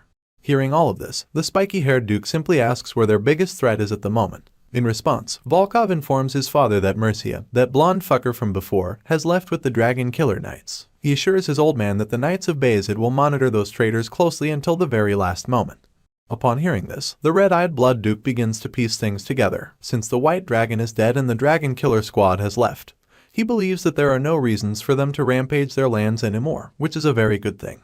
As much as this is amazing news for them, the old man knows that this is temporary. After all, it will only be a matter of time before another dragon realizes their potential and decides to wreak havoc on the lands. He feels that these kinds of problems only keep coming up because they're safekeeping 2 fragments at the same time. For this reason, the Blood Duke decides that they have to split the dragon fragments up. Unfortunately, he's not sure who he can trust with such an important task. He stands before the 2 chain chests remaining while his son and one of his advisors stand next to him. Duke Baronoff is the guardian of the oath, so it's supposed to be his job, but now that he needs to split the fragments of the dragon up, he can only wonder who he can entrust one of them to. While the Blood Duke is busy being torn with that decision, the scene changes once again and we catch up with Sir Rudiger's party. Sir Lamon finally wakes up from his comatose state and the first person he sees is Vlad. Apparently, Vlad was the one moving him in a wagon, wrapped up in many thick clothes while he was unconscious, so when he opens his eyes and sees the blondie, he asks the kid if he thinks he's moving a corpse or something. In response, our boy explains that the wind is cold and claims that the veteran is being transported like that because they're still very far away from Sturma. Hearing this, the old geezer just scoffs at Vlad's excuse, informing him that a man is not scared of the cold. This old knight says this with so much confidence even though there are literally still pieces of ice all over his face. Seeing that Lamon wants to act all tough, he reminds the veteran how he literally said that his bones were aching earlier when he was blasted with the Lind Bloom's breath attack. As you can imagine, this is like a checkmate for Lamon because he can't even deny it. He's just pissed that the kid was able to remember that. Sure, he can boast about not being affected by the cold anymore, but he still doesn't want Vlad to tie him up any further because it's only a matter of time before his blood flow gets cut off. While those 2 are busy bickering, we see Rudiger and the blondie having a chat. The Bayezid's son points out how preparations will soon be over and then asks the guy if he isn't going to Sturma with them. After all, Lord Mercia and his dragon killer knights are important guests who came from far away, so he suggests that his father, Lord Bayezid, will be happy to see them. The blue-eyed schemer already knows that Rudiger doesn't like him, so of course, he politely declines the offer. He claims that it's a rare opportunity to go to Sturma but admits that he doesn't think he'll be able to have a peaceful life over there. As you can imagine, Rudiger doesn't actually want a blonde fucker around, so after his first refusal, he casually decides not to ask any further. Right now, he's only talking with Mercia just because it's his duty, not because he's enjoying it. He claims that it's embarrassing for him to let a faraway guest leave empty-handed. But since Volkov took the spear that was struck into the Lind Bloom's leg, he figures that Mercia should take something too. As such, he asks the man if he wants to at least take the tail back with him. Of course, Mercia's pride would never let him accept such a small part of the dragon when his original intention was to slay the creature itself. With this in mind, he politely declines Rudiger's offer once again, claiming that he'll just accept his well wishes instead. The Bayezid's son is clearly enjoying this conversation right now because he's got the upper hand. Both men are practically playing mind games with each other at the moment and Rudiger is winning. He teases Mercia one more time, suggesting that it's better not to take anything since it would just be unnecessary luggage for their long journey back home. After making this statement, he goes on to inform the blonde man that Bayezid will deal with the barbarians that were caught as prisoners of war. Then being said, he concludes by telling Mercia to henceforth leave the matters of the North to people of the North, and that he should enjoy his journey back. Mercia knows that he's lost this game already, so he doesn't even protest at all. He simply acknowledges Rudiger's wishes and then before heading out, he requests to say his farewells to the new dragon slayer. This request catches Rudiger off guard and he's uncertain for a second but ultimately decides to allow it, but only if the interaction will be for a moment. Hearing this, Mercia quickly starts walking toward Vlad, but along the way, Rudiger sternly warns him, claiming that he won't let him off the hook a second time if he dares pull any tricks again. In response, the arrogant blondie just pretends like he doesn't know what Rudiger is talking about. He asks the Bayezid's son what he means by that, and the latter just feels insulted that Mercia would think that he wouldn't learn of what he did to Vlad on the battlefield. In that moment, we get to see the flashback of our boy struggling after being struck with the binding spell. In that moment, when our boy was suddenly incapacitated in the middle of an intense fight with the dragon, Mercia was the one responsible and Rudiger somehow managed to find out. Because of this, he now has more than one reason to despise the blonde fucker, so he makes it crystal clear to him that there will not be a second warning. Of course, Mercia gets the message instantly, so he assures Rudiger that he will need that warning. Right after that, he makes his way over to Vlad while thinking about what just happened. He feels that he acted too rashly, unlike his usual self, and he kind of regrets it because he realizes now that the encounter was an opportunity for him to see the world of Rudiger Bayezid. Unfortunately, he wasn't composed enough for that, and now he might never get another chance. Either way, he feels that there's no need to be disappointed since he already got to see the most important thing, which just happens to be our boy. While Vlad is busy trying to confirm that all their luggage has been packed properly, he's suddenly interrupted by Mercia, who approaches him. The sneaky bastard commends him for his impressive display on the battlefield. Of course, Vlad is pissed to even hear his voice, and the fact that he even has the balls to come over to talk to him makes it even more annoying. In response, our boy simply tells Mercia that he would have done even better if it wasn't for a certain someone. The arrogant man just keeps trying to piss him off at this point, claiming that he's glad to finally meet the one and only Vlad of Sara. Our boy doesn't even say anything to him this time, and the guy is smart enough to know that the feeling is definitely not mutual. The young swordsman is so irritated by his presence but manages to keep his cool. He tells Mercia that there's no reason for him to be glad to meet him. If anything, he has tons of reasons to never want to meet the blonde bastard that almost killed him. Hearing this, the annoying man just teases him, claiming that their situation is quite sad. He also suggests that his intentions of not wanting to go to a dangerous place weren't conveyed properly. The fact that he's trying to blame Rudiger's team for the risk they faced by going after the dragon almost makes Vlad lose his shit, so he tells Mercia to stop with the bullshit and get lost if he's done talking. This glimpse of rage intrigues Mercia. He is really impressed by Vlad's sharp but calm aura and wonders how the kid managed to mature so much in such a short time. He doesn't know the answer, but he feels that it's how it should be anyway. After all, one must know to hold their head up high wherever they are at, and it's clear that that's the kind of person Vlad was born to be. Seeing that the kid is this close to snapping at him for real, he decides to cut to the chase. Mercia claims that he'll ask a few questions and then disappear from this place, and before Vlad can even give him a go-ahead or not, he suddenly asks our boy if his heart runs wild every time he sees a dragon. This question catches our boy off guard, and it becomes clear that Mercia might know a lot more than he's been letting on. Vlad thinks deeply about this and recalls his battles against the remnants of the dragons. While he's still thinking, Mercia suddenly insinuates that our boy felt thirsty after seeing the blue blood of the Lind bloom. Vlad becomes really nervous at this point because he truly felt something weird after seeing the blood. He begins to panic, and that's when Mercia blatantly asks him if he wanted to drink the dragon's blood. While our boy is stuck in the hot seat, the scene changes and the story continues in Sturma, the Bayezid County main city. There, we see that Vlad and the others have finally arrived, and while everyone else is probably having a good night's rest, our boy can't get any sleep. He's up all night, with so many thoughts running through his mind. He can get Mercia's last question out of his head and all he's been thinking about. After being asked if he wanted to drink the dragon's blood, Vlad was pretty offended, so he wanted to snap at the bastard, but then again, the guy had a point. The young swordsman already knew that his heart would race any time he saw a dragon, but there was even some sort of resonance to his heart when he faced the Lind bloom. He can't understand how Mercia got to know about that, so he can't help but wonder who on earth Mercia actually is. He doesn't get how the guy knows things about him that he doesn't even know about himself yet, and while he's still trying to make sense of everything, he gets drawn out of his thoughts all of a sudden by the knock on his door. As you can imagine, he's not in the mood to talk to anyone, so he angrily tells whoever it is to get lost, stating that he doesn't want to be disturbed. Just then, Rudiger opens the door a bit, feeling unwelcome by Vlad's tone. He knows that the boy must be stressed out but still feels that he shouldn't be that harsh. After all, he's not the only one who's fought dragons in the Bayezid house. Rudiger has also been on the battlefield fighting against a dragon, 2 times for that matter, so he still expects that he will be respected accordingly. Of course, Vlad had no idea that the person at his door was his master's older brother, so he shoots up from his bed and immediately apologizes. He explains that people kept coming to ask him about the subjugation this time around, so he just assumed that he was one of the curious fans. Hearing this, Rudiger is pretty relieved, and jokingly claims that he was afraid Vlad had an unknown grudge towards him or something. He asks if he can come in, and of course, our boy welcomes him right in. Rudiger takes a look around the room and takes it all in because he's never really been in a servant's room before, so he doesn't exactly know what they look like. Our boy already knows that Sir Rudiger didn't leave the comfort of his chambers to come get a tour of the servants' room, so he nervously asks the man what brings him here. In response, Rudiger just reveals the huge case he brought with him, claiming that it contains the sword he promised our boy earlier. He claims that it was personally forged by the top blacksmith in Bayezid, and then opens the huge scabbard to unveil the magnificent sword. Not only is it strong and sharp, but it's also very light and well balanced according to the master. He claims that the sword was forged by a blacksmith who's not only reputable in the north, but throughout the empire. As such, he's confident that the blade will definitely be something that is good enough for our boy to use. Seeing the stunning sword, Vlad is pretty overwhelmed by the whole thing. He can't believe the lengths that Sir Rudiger went to get the sword and claims that the sword is too much for him. However, the master doesn't agree with him, because he doesn't think the sword is too much for the dragon slayer. As far as he's concerned, this is the reward that Vlad deserves. He claims that he would have loved to give him the best artisan sword he could obtain, but he figured that it could have caused a lot of misunderstandings. That being said, he tells Vlad that there's no need to be concerned since he's not doing this with ulterior motives. After all, he knows how much his brother, Joseph, values the young swordsman.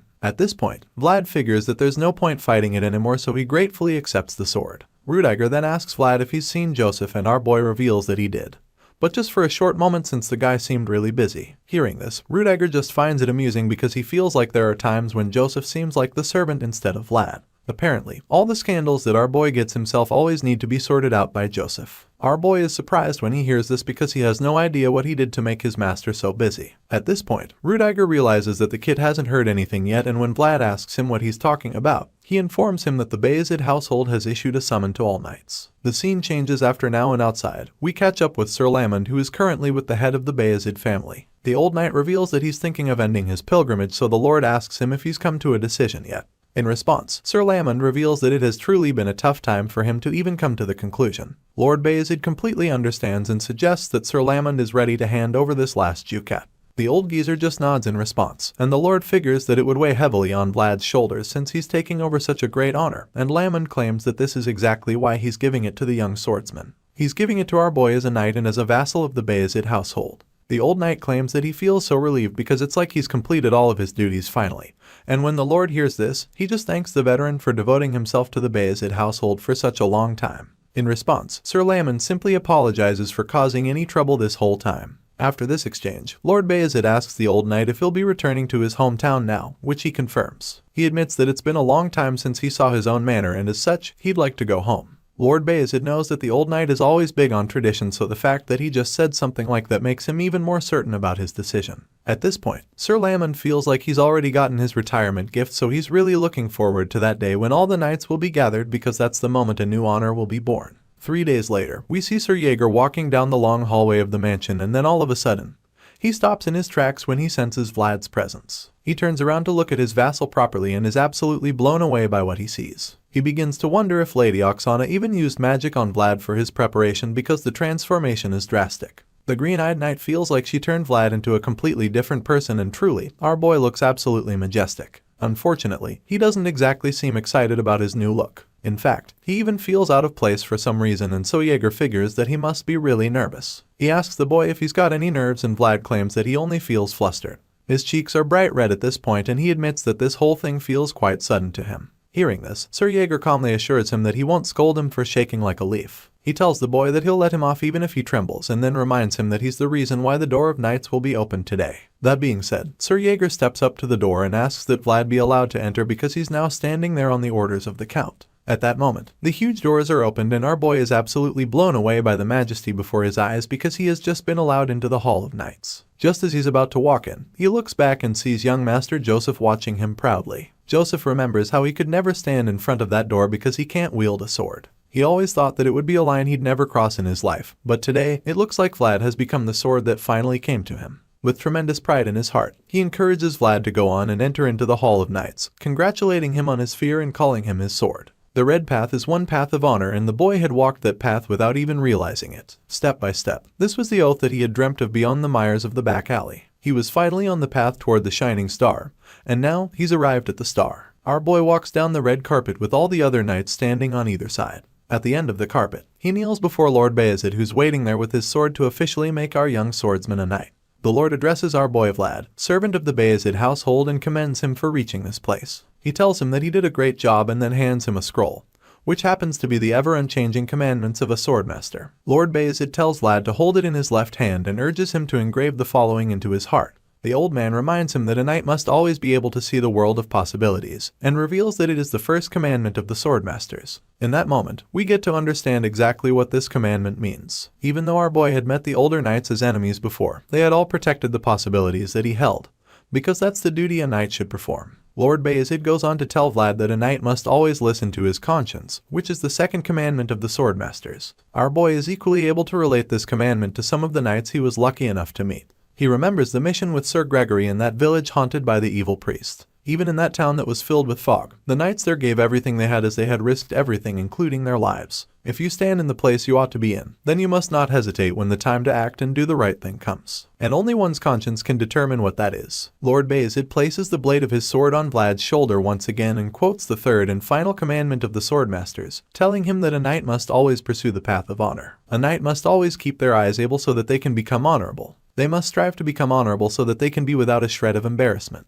Vlad understands these 3 commandments, and he's already been living a life in line with them, so it's not a problem when Lord Bayezid asks him to swear before his sword and before the commandments of the knights. Our boy, Vlad of Sara, had always looked at the possibility of being the sword that has no frills, and the red-haired girl who stands by his side can testify to that. Even though he lives in the mires of the back alley, he had always kept to what was right. Besides Jemima, Jorge, the knight who had protected Rose's smile, will also testify for our boy's conscience, and because the young boy looked up to the stars, he was able to move forward with hopes of holding them. While it was something he has kept to without realizing it, he was someone who did all he could to keep to it. The sword with no frills who had struggled with him will also testify to that. With all this evidence to show that our boy is deserving of this knighthood, he swears before Lord Bayezid, the sword and the commandments, that he will give all he has to observe the commandments of the Swordmasters. In response, the Lord, Peter Bayezid, master of the Bayezid household, commands Vlad, who was a lowly servant when he knelt before him, to arise as a knight. Hearing this, our boy gets back on his feet, and from that moment,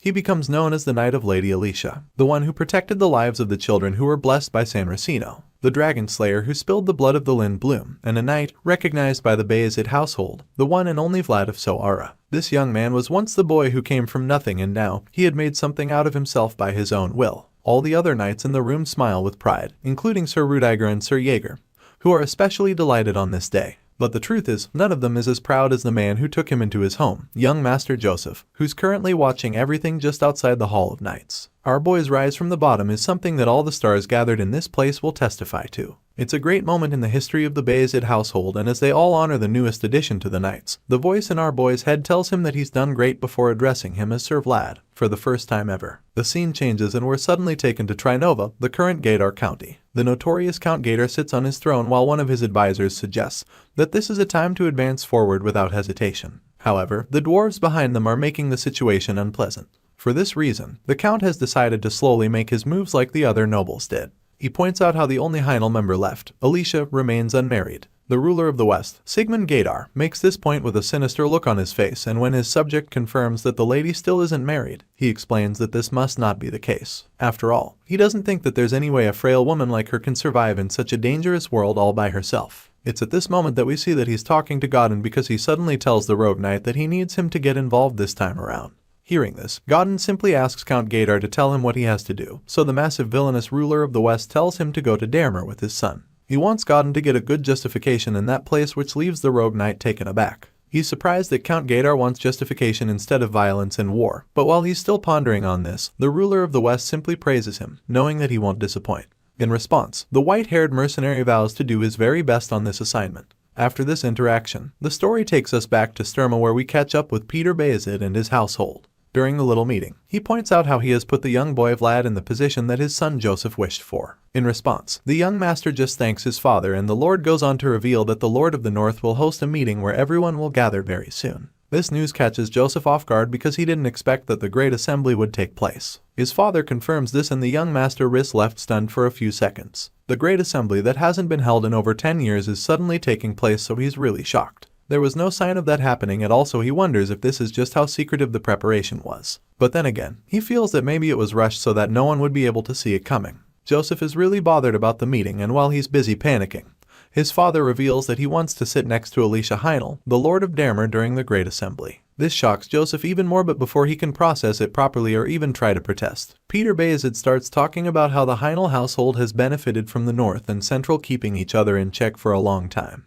He opens a bottle of wine as he says this, and then concludes by suggesting that it's time for Heinel to make a decision. The man wants Damer to decide if they will become a Great of the North or an abandoned land of the Central. The wise lord wants to apply pressure now because he knows that the Heinel household will become food for the Eagle of the West if they don't make a choice quickly. Peter Bayezid reveals that the era of peace is over and claims that now is the time for the people to come together and fight for survival. Damer has maintained neutrality for long enough, and Lord Bayezid believes that they have no choice but to make a very tough decision soon. Joseph is really worried about Lady Alicia and wonders if she'll choose the North, but his father just smiles mischievously upon hearing this. He already knows that Joseph has gone to great lengths to ensure that she makes that decision, and even though the son is surprised, his old man promises to support him fully, because in matters concerning Damer, Joseph represents the entire Bayezid household. Hearing this, Joseph is just overwhelmed, but he eventually pulls himself together and makes his way out. As he walks away, his father watches him and thinks about how the young master has had to struggle all his life because he was born without sharp fangs. However, he's ready to support him this time because he's really stuck on this issue. After all, the Heinel household isn't the only thing that will affect them. Peter Bayezid knows that the longer he takes to make his decision, the higher the probability that his household's blood will be spilled. For this reason, he decides that he must put an end to this in his generation. The cycle of this endless fight is like a curse that has taken a toll on him, so he's determined to break it once and for all. Later that evening, as the sun sets, Sir Lamon takes Vlad up to the top of the manor to show him something. There, our boy is blown away by the view, claiming that he never knew this was how the scenery up here was. In response, the old knight reveals that he wanted to show him this place at least once. He points out how the castle walls look redder now than any other time of the day, claiming that the walls of Sturma have endured time by feeding off of the blood of their enemies. But sadly, he also mentions how they've been fed by the blood of the Bayezid household. Vlad can tell from the tone of his voice that he's heartbroken about this. The old man admits that blood is necessary in order to protect something and then explains that knights are the people who have sworn to offer up their blood gladly when the time that blood is needed comes. The tone gets really serious all of a sudden as the old knight informs our boy that he will have to offer up his blood once that day comes. In response, Vlad just gives him a warm smile and assures him that he already knows this. Hearing this, the old geezer finally decides that it's time to tell Vlad his name, so he reveals that it's Lamon. Our boy is taken aback because that confession came out of nowhere. He expresses his confusion, so the old knight tells him to call him Sir Lamon henceforth. While Vlad is still trying to understand what's going on, the old man hands him his last ducat, telling him to take it. Our boy is reluctant because he doesn't know what it is, so Sir Lamon tells him that it's payment for breaking his armor. Vlad takes it from him but scrutinizes it, because he doesn't get how the old geezer intends to pay for his armor with the rusty old copper coin. While the kid is busy examining the coin with disappointment in his eyes, Sir Lamon informs him that the coin is worth a lot more than the Grey Orc's leather armor he had. He knows that Vlad probably won't get it now, so he simply assured him that he'll realize the value of the coin when the time is right. Sir Lamon figures that Vlad must have received his mission when he was knighted, and our boy confirms this, revealing that he's departing in the morning. Hearing this, the old knight realizes that this is the last time they'll see each other in a while. With this in mind, he tells Vlad to come visit his manor if the chaotic situation somehow settles sometime in the near future. In response, the young knight assures his favorite old man that he'll do just that. He even jokes about how he'll collect the rest of his insufficient payment when he visits. It's a sad moment for sure to see them having to go their separate ways, but they manage to make it funny since they're both comedians when they want to be. The two share a wholesome moment, and Lamon tells Vlad that he can visit anytime he wants. He stretches out his hand for a farewell handshake, and instead of calling out boy a brat like he usually does, he finally addresses him as Sir Vlad. Our boy is taken aback by this, but the retired knight simply gives him a warm smile, stating that their time together has been fun. It's time to say goodbye, and even though our boy is sad to let this old man go, a smile creeps up on his face too as he shakes the man's hand.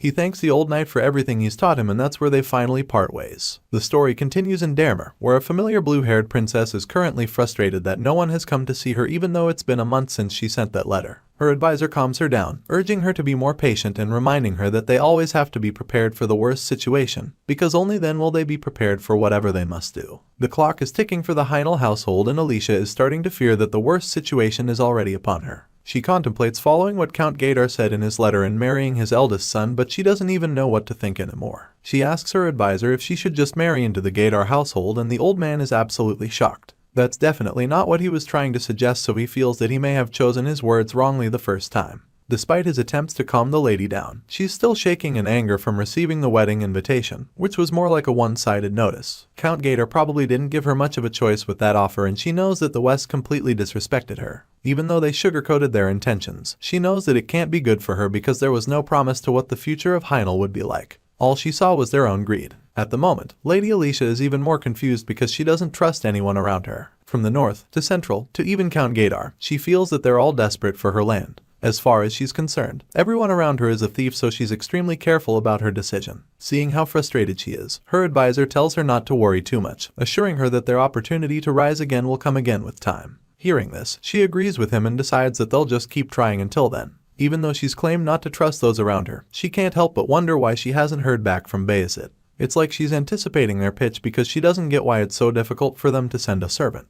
At this point, her advisor suggests that they must have calculated it all, stating that they must know the terrain advantage that Dermer has. However, there is only one thing this old man is concerned about. Before he can reveal it, a servant barges into the room to inform the Baron that Count Gaydar's people have just arrived. The guy looks terrified, probably because he knows that the ruler of the West brings nothing good. As for Alicia, she just looks exhausted because she didn't expect that they'd come so suddenly. Knowing the state of the princess, the advisor offers to reschedule her meeting with Gaydar's people to the next day, promising to buy her as much time as possible. The blue-haired lady already knows that this visit is not a good one, and she is really bothered. Her advisor knows this as well, so he just urges her to brace herself for what's coming. After all, a starved eagle shows no mercy. Just outside the Heinel barony, we are introduced to Count Gaydar's arrogant successor, Istvan. The young man hasn't even entered the place and he's already commenting on how backward the place is. As soon as he says this, Godin informs him that Dermer has always been like this, stating that they prefer diplomacy to war. They'd rather resort to family than commerce, so upon hearing this, Ishtvan concludes that they're boring in other words. This lazy brat suddenly asks to confirm that he doesn't have to do anything on this visit, so Godin informs him that he'll at least have to introduce himself to the lady Alicia, since he's the one they're trying to marry her to.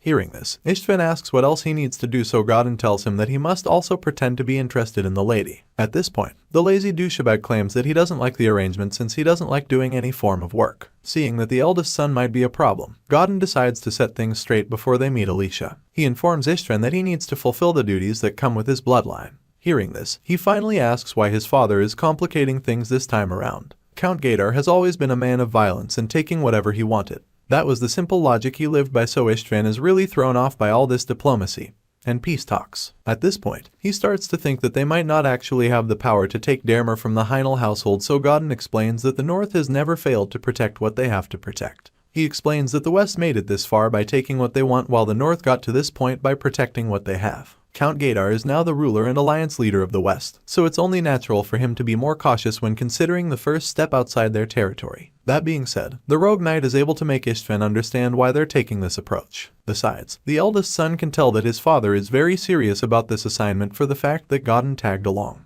Ishtvan still doesn't seem so interested in any of this, so the clever knight informs him that the lady in question is actually very beautiful. He claims that she is said to be peerless, even when taking the women of nobility in this region into account. Upon hearing this, Ishtvan finally looks interested for the first time since the journey started and admits that he's now motivated to behave. Meanwhile, at Brigantes, the Empire capital, something seems to be brewing in the Dragon Blood Dukedom. There, Mercia returns to his old father, Sarnis Dragulia, the Dragon Blood Duke. The old man asks for a report, so the blondie informs him that the white dragon was slain by the Knights of the North. Duke Sarnis is furious when he hears this, feeling that the barbaric North still don't know their place. Before the old man can rant his way into a heart attack, his son reveals that his trip wasn't for nothing, claiming that he discovered a young boy in the north. Apparently, Mercia is convinced that Vlad is a young dragon who has yet to open his eyes, which leaves his father in shock. However, he stands on this conviction, asking the old man if he's ever been to the north before. In response, Sarnis Dragulia confirms that he's been everywhere, claiming that he spent his whole life spreading seeds all over the continent.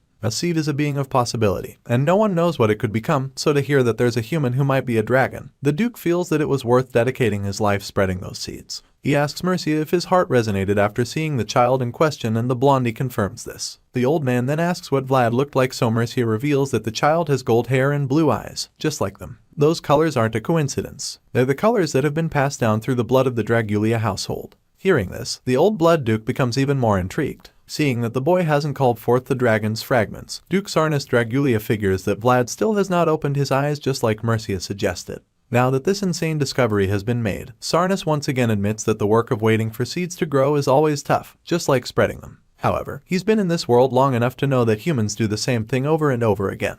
That's how he lived as well after all, so he reveals that he deeply wishes to meet this special child that his son discovered.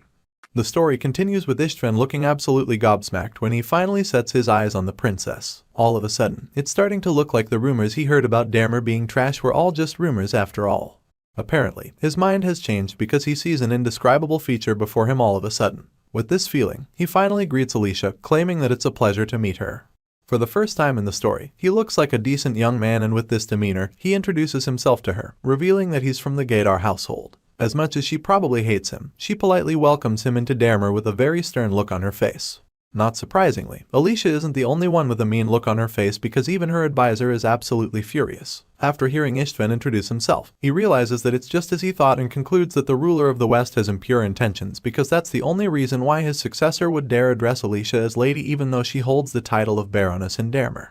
It doesn't take long for Ishtvan to notice the old man shooting death glares at him, and so he's quite confused because he probably doesn't know what he's done to offend the man. Either way, he doesn't really give a shit, since his main concern now is the beautiful blue-haired lady that he plans to make his wife. At this point, Alicia finally responds to the uninvited guest. She thanks him for coming such a long way and then informs him that it would have been better if he had told them of his visit earlier. Hearing this, Ishtvan tries to cut in and say something, but before he can even get a word in, the Baroness cuts him off again. She goes on to point out how necessary it would have been to coordinate the details of his proposal in advance instead of just shoving it in her face. At this point, it's almost like she's scolding the young man and the knight who escorted him. Alicia admits how disappointed she is with the attitude that House Gaydar has shown toward her. At first, Istvan is taken aback by her strong outlook, but then a smile creeps up on his face because he's actually impressed. Before meeting her, he had assumed that she was just a harmless young lady, but after this little exchange, he can tell that her words are as cold as ice. It's just the kind of atmosphere he likes, so he's looking forward to his time in Dahmer already. Before Istvan can respond with some rude comment, Sir Godin quickly chimes in to speak on his behalf. The white-haired knight quotes what Count Gaydar told him, claiming that fateful relationships born from a meeting are always precious. Unfortunately, Alicia doesn't really agree with him in this situation because she can't think of any noble family that would rush through meetings between households the way they've done. At this point, Godin realizes that the Baroness would be a tough nut to crack, so he simply tells her that their count values her greatly. So much so that he has sent his own son all the way to Dahmer to come see her. The old advisor listens to the exchange and literally starts boiling in anger. He's absolutely disgusted by the Westerners, but he also knows that he has to keep his emotions in check. As far as he's concerned, Count Gaydar's house must have a reason for acting so rudely right now. The old man believes that they might just be looking for a reaction and some kind of reason to finally take over Dahmer with force. While he's thinking about this, the bratty successor chimes in once again. Surprisingly, Istvan starts by apologizing to Lady Alicia for not observing certain manners and etiquette.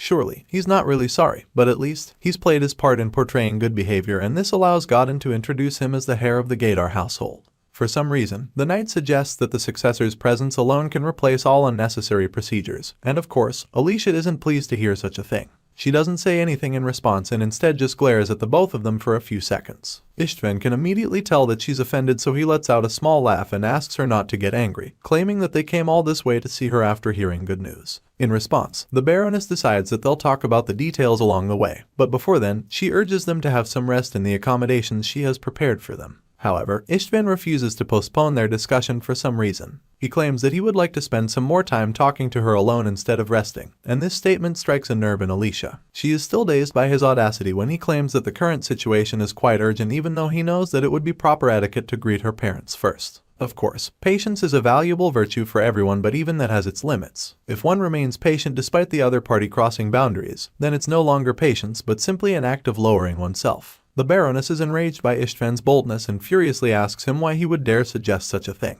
Seeing the look on her face, the arrogant heir is delighted because his little scheme to get her man worked perfectly. This is the reaction he's been looking for, and he can't believe it was that easy to get it out of her. And as such, his personal aim for coming here has been achieved because they've obtained their justification. Just before the Westerners can show their true colors, something unexpected happens. All of a sudden, someone announces that the Knights of Bayezid have arrived, and this leaves everyone in the room absolutely shocked. Without any hesitation, Alicia's advisor tells for the knights to be led inside. Sure enough, the massive doors are opened immediately for the powerful Knights of Bayezid to enter. Of course, Sir Jaeger leads the way, while our boy and the other skilled swordsmen advance to greet the blue-haired lady. Jaeger is the first to greet the Baroness, admitting that it's been a while since they saw each other. With so much humility, they all greet the Master of Dahmer, revealing that they've come to pay their respects. For the first time since the Westerners arrived, Alicia has a smile on her face. She welcomes the knights gladly, and that's when our boy chimes in to apologize for being late. Istvan is immediately irritated by Vlad's presence and wastes no time in shooting death glares at him.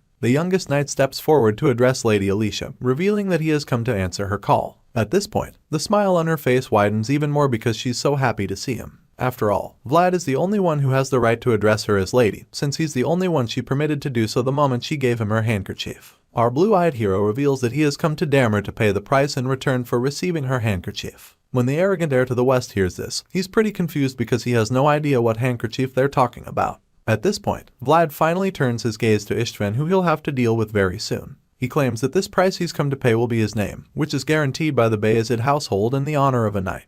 Our boy thinks about how he's climbed and struggled through the mires to get here. He's come a long way from the slums of Sara, and now that he's come face to face with the rogue knight Godin once again, he's glad to know that his shadow is now finally touching the traitor. Godin is shocked when he realizes that the young knight standing before him now is the same boy he fucked over a long time ago. He's quite bothered, but our boy wants the traitor to look him in the eye. Godin always seemed so elusive to Vlad, but now, he's delighted that he's finally obtained the right to stand before the Knights of the Blue Moonlight. Later that day, we see the men from the west having a chat. Istvan looks really upset because he really thought things would go smoothly, but that wasn't the case since the Bayezid Knights came out of nowhere to ruin everything for him. He never expected the Bayezid household to pull such a move. He's particularly pissed about the blonde swordsman that overshadowed him in front of the Baroness. Before now, Istvan had never heard about Vlad of Sara, and even though he'd thought he met our boy's gaze, he didn't. This is because the young blondie wasn't actually looking at him but actually had his eyes on Godin, who was standing behind him at the time. He chuckles as the incident plays back in his mind, and he finds it quite intriguing because he has never been humiliated like that before. The fact that Vlad didn't even bother to look at him for more than a second makes him really mad, but it also makes him quite curious. So, he asks Godin if he knows the young knight, claiming that Vlad seemed pretty arrogant. In response, the white-haired knight simply admits that he and Vlad had a short encounter once. The rogue knight is still surprised by what the kid has become because he never imagined that he'd meet him in a place like this. The scar-faced trader thinks of the last time he saw Vlad, recalling that day, and realizes that he probably didn't spare the boy's life out of mere pity alone. Godin realizes that he probably let Vlad live because the shining possibilities that he carried within him had attracted him to want to support the boy. Even though it's clear now that Vlad might turn out to be a thorn in his flesh, Godin still amdots that the young knight is truly admirable. This rogue knight can't believe he's the person that he received a report about a while back. His thoughts are suddenly interrupted when the bratty son he's babysitting asks him what they're going to do now. Istvan reminds him that his father asks them to create a reason to take over Dermer, and that's no longer looking likely since the Bayezid household has gotten involved. With this in mind, Godin ponders for a few seconds until he eventually comes up with an idea. After a brief moment of silence, he suddenly assures Istvan that there is still a way to finish their assignment, claiming that it would have to be a case of winner takes all. The knight is certain that this is a law that works everywhere, and since the Bayezid knights are in the picture, he's convinced that this is the only way to go about things. The scene shifts at this point and we catch up with the Baroness, who is currently in a small meeting with Sir Jaeger and Vlad. They can't over some tea, and Lady Alicia tells them how Joseph promised to prove to her that the alliance between their households is a strong one. So, now that Sir Jaeger and the Knights of Bayezid are here, she concludes that there's no longer any need to prove it. Now that they're on the same page, Jaeger places the letter from his master Joseph on the table and she quickly picks it up to start reading. Even though Vlad has her handkerchief, Sir Joseph still thinks that it would be difficult for her to reject the marriage proposal of the Gaidar household with just that reason. As such, he's offered her a plan B in the letter she just opened, so by the time she's done reading, she's shocked to learn that there is another method to escape the clutches of the West. Once she's done reading, Sir Jaeger assures her that Joseph is doing his best for Dermer at the moment, and she agrees with him, admitting that the idea in the letter is definitely a possible solution to her dilemma. Alicia reveals that her grandmother was also a part of the Oscar household, just like Madame Oksana was, which means that the same blood flows through her. Apparently, her old advisor didn't know about this, so when she reveals this, he's left speechless. The old man had no idea, so while he's expressing his shock, Sir Jaeger confirms this discovery. He goes on to reveal that the reason the Bayezid household had lent her their swords is also because she's inherited that bloodline. Hearing this, Alicia begins to process the possibilities of what she just learned. She realizes that if the Countess of Bayezid becomes her godmother, then it would mean that she can easily reject the marriage proposal from the Gaidar household. Because if the eldest son of the Gaidar household wants to marry her, then he'll have to get permission from the Countess first. Of course, there's no way that Lady Oksana would let Alicia get married into the family of a tyrant.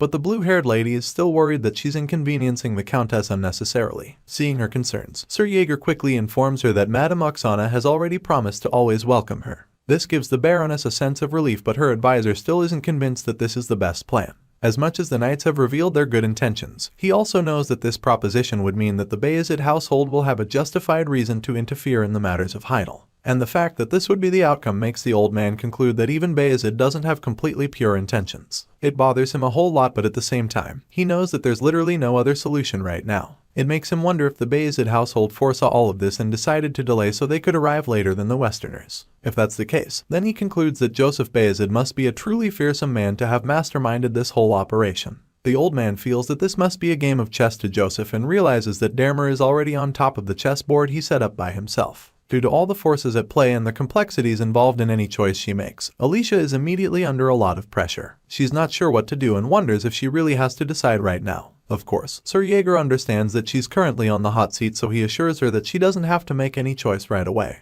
He claims that they understand she might be stressed out from having to decide and lets her know that she can take her time. Hearing this, the Baroness is pleased and thanks them for their consideration. Her advisor equally knows that it's a tough decision for her because between the Gaidar household, who approached with the excuse of a marriage proposal, and the Bayezid household that's using protection as bait, it's starting to look like there's really no one that Alicia can trust completely. The young lady zones out for a second until she matches Vlad's gaze. She calls him sir, knowing that he's now a full-fledged knight, and then asks him how he's feeling. She asks him if the work he's been entrusted with is alright for him. In response, he simply assures her that he'll do his best for her. After all, those are his orders and he even wants to follow them too. As soon as he says this, the lady is pretty taken aback and a wave of realization hits her advisor as well. The man concludes that there's actually one person that the Baroness can actually trust completely, and that's Vlad, because the young knight is willing to do what Lady Alicia needs without any conditions or schemes. Once our boy makes it clear that he's ready to fight for her no matter what, she thanks him sincerely and then asks him to show her the handkerchief she gave him before. She believes that it will need some mending since he's been carrying it around this whole time, so Vlad quickly reaches into his breastplate to search for it.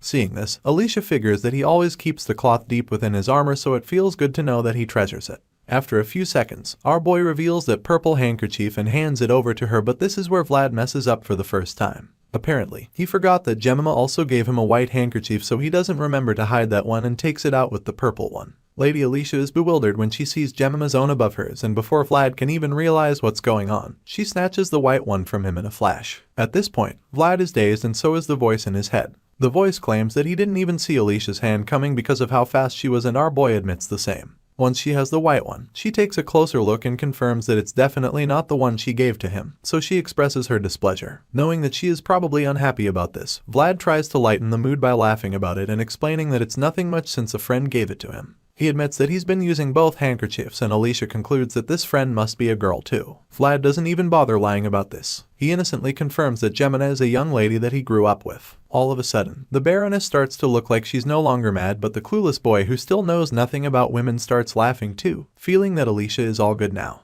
He even starts complimenting Gemina's handkerchief, talking about how it's pure cotton and really nice to use. Of course, the older men in the room are already feeling sorry for Vlad because they know he's just making the Baroness even more upset. Her advisor gets so nervous on his behalf, wishing that he wouldn't say any more dumb shit, while Jaeger just prays to God that Vlad would shut the hell up already. He finally opens his eyes to read the room, and that's when he sees how worried the other men are for him. He can also sense that Alicia is struggling not to hit him in the head, so he realizes that he must have caused trouble again. The voice in his head instantly agrees with him, assuring him that it's pretty serious too. Eventually, Sir Jaeger can no longer hide his annoyance, so he scolds Vlad severely. The advanced knight talks about how much he hates fools and how Vlad has managed to become the most foolish person he's ever met. Sir Joseph prepared everything for the young knight, so Jaeger can't understand how he managed to ruin everything all over a handkerchief. The one-eyed knight is so incredibly disappointed that he concludes that Vlad must have a talent for being foolish. Our boy is equally very ashamed of himself, so all he can do is accept the scolding and apologize for his carelessness. He admits that he wasn't expecting things to turn out the way they did, but just hearing him speak only makes Jaeger want to punch his face in. However, this advanced knight knows better than to beat the shit out of his vassal, so he holds his rage in. After all, Vlad will turn 18 after this winter, so he ought to start treating him as an adult from now. Besides, he's now also a knight, so he can no longer deal with him the way he would when he was still a young swordsman in training. With all of this in mind, Jaeger finally calms down and tells Vlad to leave the room. Our boy is shocked to hear this, so the green-eyed knight repeats himself only once and tells him to get the hell out already. Jaeger is extremely pissed right now, so he doesn't even want to see Vlad for the meantime. He threatens to beat him up like he used to, and our boy surprisingly claims that he'd like to see Jaeger try. He challenges the advanced knight to beat him, feeling confident that he can't lay a hand on him. Of course, this just upsets Jaeger even more, so he warns Vlad to get out of his sight for the last time. The advanced knight starts cracking his knuckles, claiming that he might not be able to hold himself back anymore, and just when it looks like the big guy is about to reach his limit, our boy runs off like a coward. It's quite funny the way he flees after talking big, and Jaeger just begins to wonder what he's going to do with that kid. Vlad escapes and finds himself in another room where the other Bayezid knights are having some wine. As soon as he enters, they all start staring at him, so he asks them what's up, and they immediately start mocking him for his little handkerchief incident. As far as they're concerned, the young swordsman is a flirt who is juggling the hearts of two ladies. They tease him for making such a terrible mistake before the Baroness, and once they're all laughing at him, it starts to get to him. It's no longer funny, so Vlad claims that he'll like to be alone, which just makes them mock him anymore, for even thinking that they'll leave the room for him. Once it's clear that they won't stop teasing him, he walks out the door to go elsewhere, and they mock him even more, suggesting that they warn the maids of Heinel now that a stallion is roaming the mansion. That little accident really blew up into a really big problem for Vlad, and now he's wondering how things turned out like this. All he had to do was take out Alicia's handkerchief, but he somehow managed to screw up big time back there, and he doesn't even know how it happened. Our boy walks along the hallway all alone while thinking deeply about everything that's going on. He really wants to do well for his first mission as a knight, so it's sad that he already fucked up so badly. But what's even more baffling is how the other knights simply mocked him instead of comforting him. At this point, the voice in his head chimes in, claiming that it was nice to see them tease him like that. Apparently, the voice believes that they weren't even mocking him for real because that's their own way of showing affection. Those guys are hard men who were trained by Rudiger, so seeing them laugh and joke about Vlad like that makes the voice feel that they must have acknowledged our boy as one of theirs. In response, Vlad claims that he can believe it because something like this has happened in the past too. Regardless of whether they're back alley thugs or knights of high standing, our boy realizes that people are just similar everywhere. He had the same experience back in Sara while working under Jorge and his men. Once that thought is out of the way, he thinks back to the main issue at hand. Now that he's messed up, he doesn't think his situation can be helped, and he really doesn't have anywhere to go right now because the other knights will chew him up while Jaeger will probably murder him if he catches him. With this in mind, he looks out the window and spots a lonely tree sitting in the middle of the field all alone just like him. He suddenly realizes that it's been a while since he prayed, so he figures that it wouldn't be a bad idea to go out and do that right now. Meanwhile, Lady Alicia is still pretty upset. She sits at her table trying to make sense of what Vlad did, but the more she thinks about it, the more absurd it is to her. She begins to feel that maybe the young knight really is that senseless, but still she doesn't get how he managed to keep her handkerchief together with another woman's. While she is no longer a fan of our boy, her advisor keeps trying to help Vlad.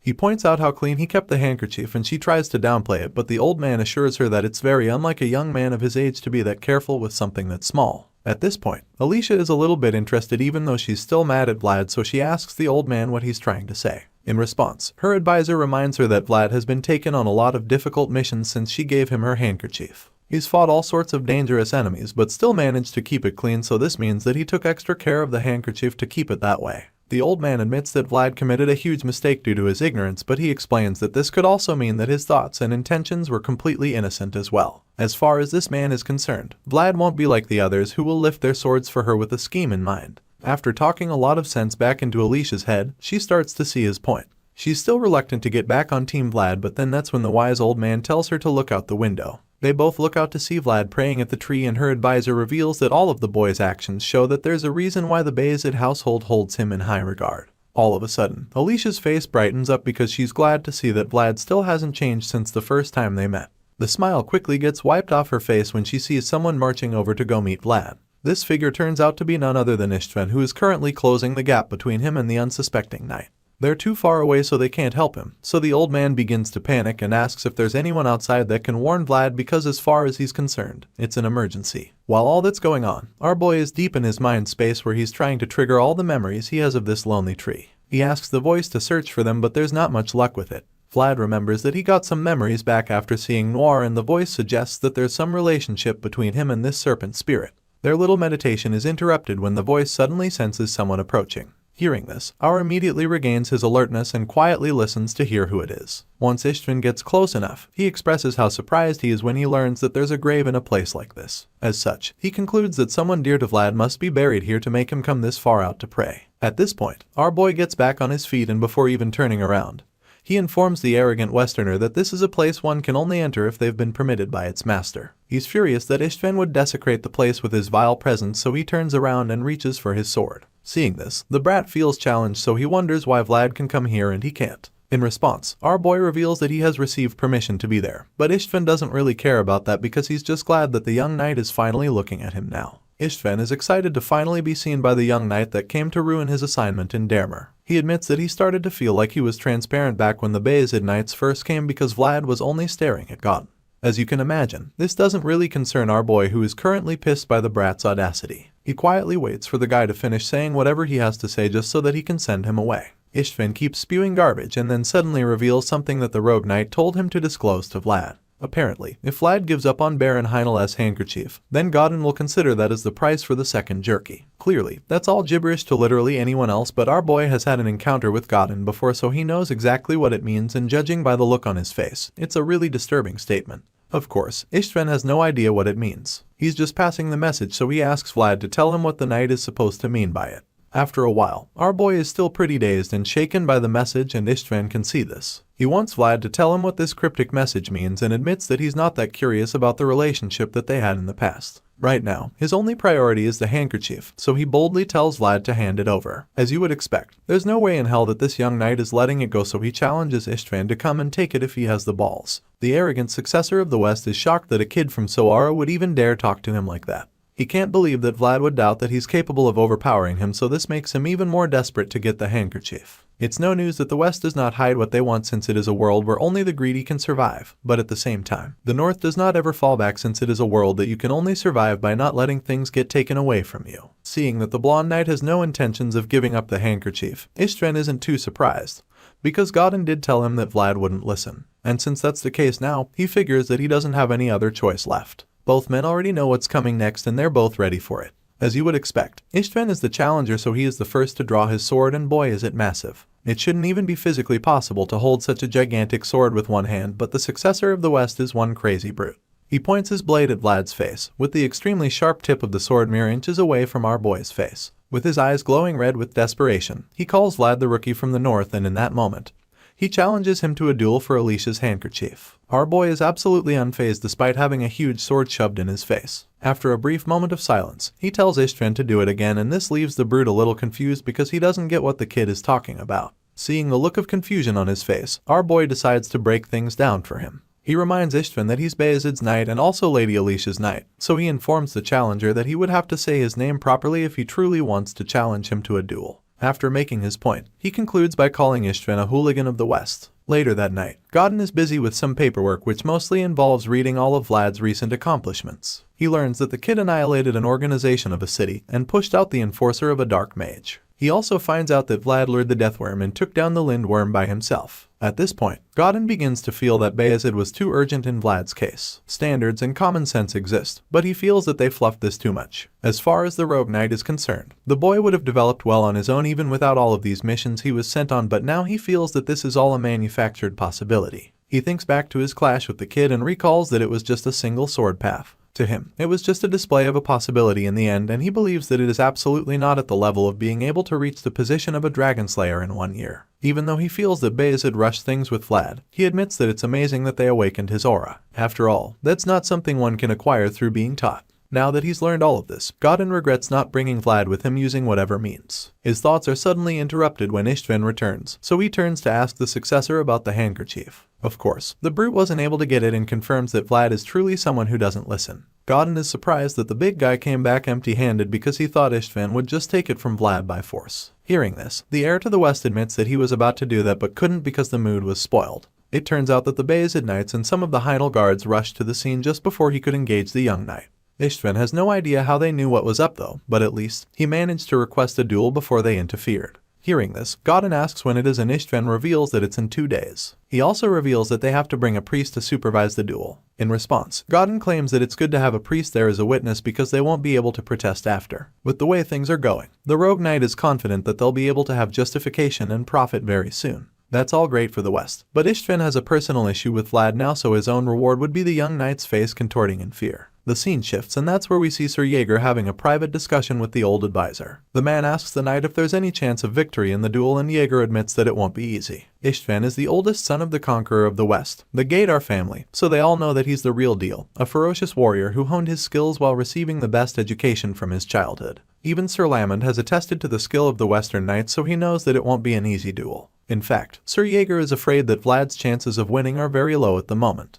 Hearing this, the old advisor is just grateful for Jaeger's honesty, but at the same time, he's worried about what would happen if Lady Alicia's handkerchief falls into the Istvan's hands. However, Sir Jaeger tells him not to worry too much, reminding him that Vlad fought a knight while being a squire. Besides, he assures him that Master Joseph didn't send them to Daremer without plans. Hearing this, the old man curiously asks if they have a good plan, so Jaeger quietly informs him that this duel is just a process. Seeing the confidence in the knight's eyes, the old counselor is relieved because he had no idea that Bayezid had made many preparations, so he offers to support them with anything they need now that he knows they came with backup. Hearing this, Jaeger doesn't hesitate to make his first request, and once he's asked what it is, he reveals that they would like to suggest a location for the duel to Lady Alicia. Fast forward to the day of the duel, and Istvan is really baffled by the location chosen for the duel. They're in an open field, so he's really confused because he knows that duels usually happen in a lobby or a hall. At this point, Godin informs him that there was a special request from the Baroness. As it relates to a proposal, she requested that her dead parents buried in the ground be there to watch over the duel as well. Hence, that's why they're currently in the open field outside the mansion waiting for the fight to start. Hearing this, Istvan admits that it's a reasonable excuse, but that doesn't change the fact that he finds it to be an eerie plain. It's cleaned up to the point that he can't even see a small pebble, so he wonders if it rained in the morning, but Godin informs him that it didn't. It's strange since the grass is wet when it didn't rain earlier, but Godin urges him to ensure it even though the duel is happening in the unfamiliar environment of the north. The rogue knight looks over at the camp of the Bayezid knights and thinks about how constructing a battlefield ahead of battle to have the upper hand is one of the basic actions of a commander. It's just the kind of thing he expects from Sir Jaeger. Speaking of Jaeger, the green-eyed knight notices the northern knight staring at him with knowing looks, so he reminds Vlad that Gadar's vigor is sharp and encourages the kid to get his breathing in check. Our boy is starting to feel the pressure at this point because he is probably aware of how powerful his opponent is by now. Jaeger is equally nervous, but he believes that the boy can win. After all, he has endured well in front of his archenemy all this time, and at the edge of that patience, only Vlad's creed to protect his promise to Lord Joseph must lie. It's almost as if our boy can hear Jaeger's thoughts, and after a few moments of getting his breathing under control, Vact finally opens his eyes, revealing that he's ready. The advanced knight is truly proud of him at this moment, and as our boy gets on his feet to prepare for battle, Jaeger urges him to go teach the usurpers what a just sword represents. It's almost time for the young warriors to clash swords, and with Alicia seated to watch the duel for her honor, the priest begins to announce the rules. Or can be used for this fight, but since it's not a duel to decide life and death, the match will be interrupted if the duelists are in danger at any point. After stating the conditions for the duel, the priest asks both warriors if they agree with the rules, and of course, they have no objections. Once everyone is on the same page, the priest officially begins the duel, and Istvan looks even more terrifying all of a sudden. He tries to taunt our boy, asking him if he's still taking care of the handkerchief, but Vlad simply asks him what he'll give if he loses the fight. At first, he doesn't understand the question, but Vlad elaborates and asks if he can at least take his huge sword if he wins. Hearing this, Istvan becomes nervous because he realizes that he could also lose if he's not careful. Turns out he's not the only one who can play mind games. Anyway, Vlad goes on to mess with him even more. He reveals that he heard how it's the nature of the Westerners to rob people and asks Istvan if it's something he takes pride in. Before he can even process this, our boy informs him that there is a place where robbing is part of life, but there, getting things stolen would result in death. He makes this point, referring to the back alleys of Sara where he grew up, and concludes his little chat wondering who is greedier between the both of them, since one of them robs out of desire, and the other had to rob for survival. At this point, our boy finally draws his sword and takes his battle stance, which Istvan finds weird. Just then, the Bayezid knights reveal their great swords, and when Godin sees this, he realizes that the northerners expected a duel from the very beginning. With the support and morale boost from his fellow knights, our boy is ready for battle, so he lifts his sword, eager to find out just how amazing Gadar's successor really is. Istvan gets tired of Vlad trying to throw him off his game, so he charges at the blonde with a mighty swing. Of course, our boy casually jumps out of the way to avoid getting hit, but in that split second, the brute follows up with another insane strike of his sword. Vlad manages to block it, but he might have underestimated the power behind the blow, so he almost gets split in two. However, he manages to block it until he gets the chance to slip under. He tries to land a counterattack, but Istvan doesn't give him any breathing space. The big guy attempts another mean backhand swing, but Vlad sees it just in time to dodge it and regain his balance. All of the Bayezid knights watching are really impressed with the boy's performance, and Godin is equally surprised. He can see that Vlad is dodging attacks that use weight and deflecting the thrusts that use length. As such, he concludes that the young blondie is thoroughly prepared for the duel. Moreover, the slippery grass makes it comfortable for quick movement, but it's not good for swordsmanship that requires strong supporting steps. Godin knows that all of this can't be a coincidence, so he wonders who designed a field this elaborate. Young Master Joseph might have never been able to wield a sword, but he's one hell of a mastermind. Back in the duel, Istvan keeps trying to land a bit on our boy, using all the aggression and power he can muster, but Vlad remains just one step ahead of him. He starts to get really pissed that he can't get a single blow, and so he uses even more power and attempts a deadly downward drive of his sword, hoping to bury the young knight right there, but once again the slippery swordsman manages to block the strike. The force from the attack almost pushes him down, but he manages to stand his ground and stay on his feet. He blocks it just long enough for him to slip away once again, and at this point, it becomes really baffling for Istvan. The big brute can't understand how Vlad keeps getting away each time, especially since he was told that the boy is just a rookie who has only held a sword for a year. As far as he's concerned, that's not enough time to be this good in a duel, so he is absolutely taken aback by the fact that Vlad is able to take his sword. While he's still trying to wrap his head around it, the slippery knight in question charges at him with blistering speed. Our boy has been playing defense since the battle started, so now he wants to see what Istvan is really capable of. The brute sees him coming at him and quickly takes another big swing. Thankfully, our hero sees it coming, so he stops in his tracks and quickly dodges the strike. The Westerner goes all out at this point, desperate to land even one hit at least, so he tries another downward drive, but our boy just jumps out of the way like it's a sparring session. Vlad's technique begins to irritate Istvan, so he angrily tells him to fight properly, wondering how long he's just going to keep running away. In response, our boy just taunts him even more, suggesting that he's not done running. As if that's not frustrating enough, the wet ground makes Istvan feel like he's fighting on a mud field. He's afraid that he'll end up giving Vlad an opening to defeat him if he drags this on for long. Just thinking about it makes him furious because it would be an utter humiliation, losing to an unnamed knight. With this in mind, he figures that he'll need to trigger Vlad to attack, and what better way to do that than with some severe trash talking. Ishtvan accuses Vlad of crawling from a lowly place and having a disgusting fighting style.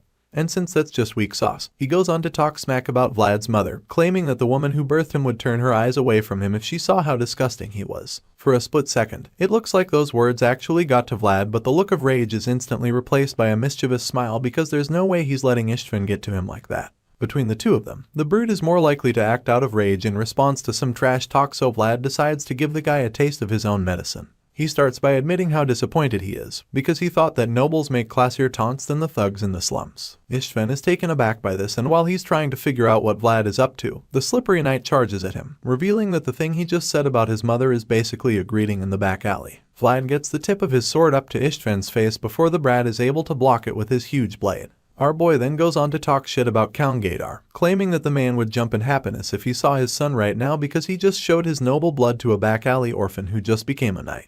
It's at this point that we see the slash Vlad made on Ishtvan's face, with the noble blood dripping down his face. Enraged by this, Ishtvan uses his aura to blast Vlad away, calling him a piece of shit. Our boy gets back on his feet just as the brute approaches him again.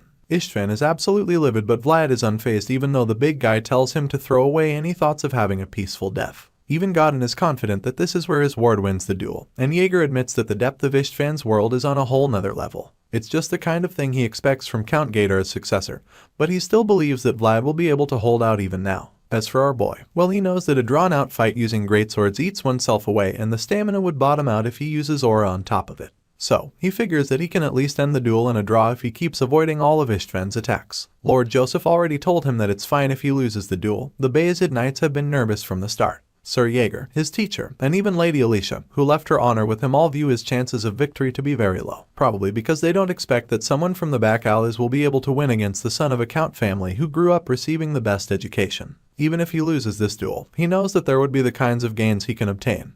But instead, he wants to escape now. Our boy doesn't want to lose. He wants to escape from running, from avoiding, and from promising for the next time. At the very least, he wants to be able to win in front of the knight who destroyed his nest. With this in mind, he activates his aura and summons his world, telling Godin to take a good look at it, and see that he now has the proud qualification, the very thing he needed to be able to approach the Knight of the Blue Moon.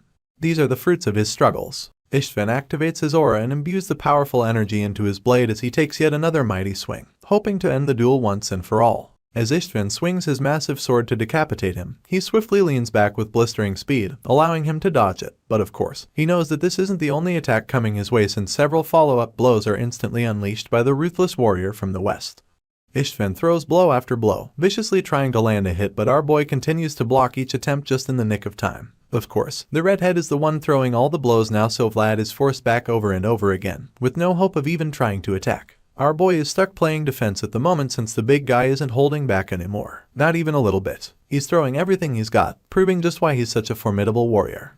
Clearly, he has the upper hand in the duel now, and it's almost starting to look like the blondie doesn't stand a chance since all he can do is block insanely powerful strikes or risk getting smashed into the ground. Ishtvan doesn't even make things easier since he keeps up his aggressive streak and then finally lands his mightiest blow yet, which almost sends Vlad sinking into the muddy ground. Despite blocking the strike, the force behind it is just so powerful that he starts slipping on the ground. Ishtvan notices that Vlad is losing his balance, so he proceeds to capitalize on this with another deadly strike. He tells our boy that it's time for him to die and calls him a lowly bastard before unleashing another aura-infused strike. This time around, the young knight is not strong enough to hold it back, so he is sent flying due to the power from the attack. You can tell from the look on Vlad's face that it's a really powerful hit, but just when he's about to crash into the muddy ground, he regains his balance and manages to land on his feet, using his sword as an anchor. Sure, he just managed to survive that blow, but Ishtvan doesn't look like he's backing down anytime soon. The hot-headed warrior keeps marching over to our boy with his huge blade brimming with a terrifying glow. At this point, Vlad realizes that he can no longer mess around in this duel because he might actually get seriously hurt. It's clear that Ishtvan is strong, and our boy admits that he's never faced such rough and heavy swordsmanship before, so he has to be really careful. In the great sword's range, Vlad is at an absolute disadvantage, and he knows this too. As the dust clears, he can see Ishtvan coming toward him with a murderous glint in his eyes, and even though he knows that the odds are not in his favor, he still refuses to back down. Our boy prepares to charge as well, feeling that there's only one way out of this situation. He activates his aura and blasts himself toward his opponent, determined not to lose. Both warriors go in once again to resume the slugfest, and Vlad swiftly dodges Istvan's first strike. He slips under to create an opening, but the brute follows up with another powerful strike. Despite being severely outgunned, our boy remains focused on going forward beyond the boundary of death. Vlad is prepared to keep slugging it out even though he might get hurt, because his goal right now is to get into his enemy's space, and it doesn't take too long for him to do this. The young swordsman dodges all of Istvan's strikes and then creates enough space for himself to unleash a devastating counter-attacking blow. This allows him to change the dynamics of the fight in the blink of an eye, and the big brute who had the upper hand for so long suddenly finds himself pushed back several feet by our boy. Istvan blocks Vlad's attack and manages to stay on his feet despite being pushed back, but before he can even think of his next move, the young knight charges at him once again with a follow-up attack. Vlad blasts himself toward the Westerner, determined to not let him escape, and when Gaidar's successor sees this coming, he gets pissed that an opponent this unknown would give him such a tough time. The big guy braces himself for the clash, calling Vlad arrogant for thinking that he can win, and while he's busy talking, the blondie engages him once again. Just like the first time, Istvan is strong enough to block the strike and hold his own. He even manages to overpower our boy using his massive sword in his world. Vlad struggles to keep his opponent at bay the whole time, but Gaidar's first son is just too strong to be held down that long, so it doesn't take long for him to throw a devastating blast of his own at the young knight. Before Vlad can realize what's going on, he sees the giant flaming sword flying toward him like a heat-seeking missile. The first instinct is shock and a bit of fear when he sees it, and Istvan becomes confident that he's the victor at this point. But our boy quickly pulls himself together and manages to slip out of the way just in the nick of time to avoid being split in two by the terrifying sword. He escapes by the skin of his teeth, using his armor to deflect the sword.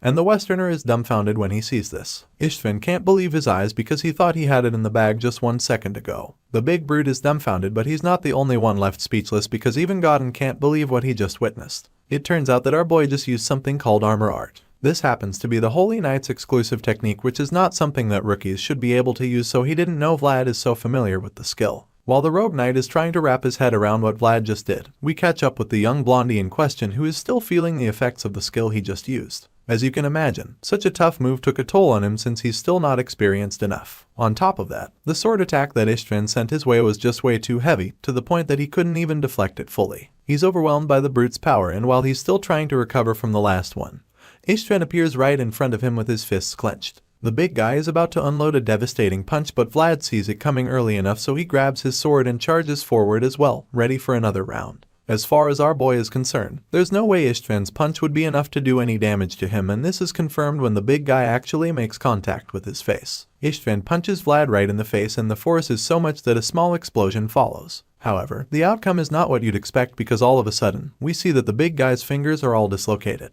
Apparently, our boy's face was way too strong for the redhead to damage. In fact, he's the one now screaming in agony with his hand completely messed up. He yells in pain, and Vlad uses this opportunity to capitalize and finish him off. The voice signals that this is his best shot to take down the Heir of the West, so Vlad takes a big swing of his sword, hoping to end the duel for good at this point. Surprisingly, Istvan manages to recover quickly enough to pick up his sword and try to counter the strike. Well, the Western brute is able to do this, and as both warriors clash swords one more time, a huge blast follows, due to the incredible amount of energy and aura concentrated in their respective attacks. Lady Alicia sees the large-scale explosion and immediately begins to panic because she's afraid that Vlad might not survive it.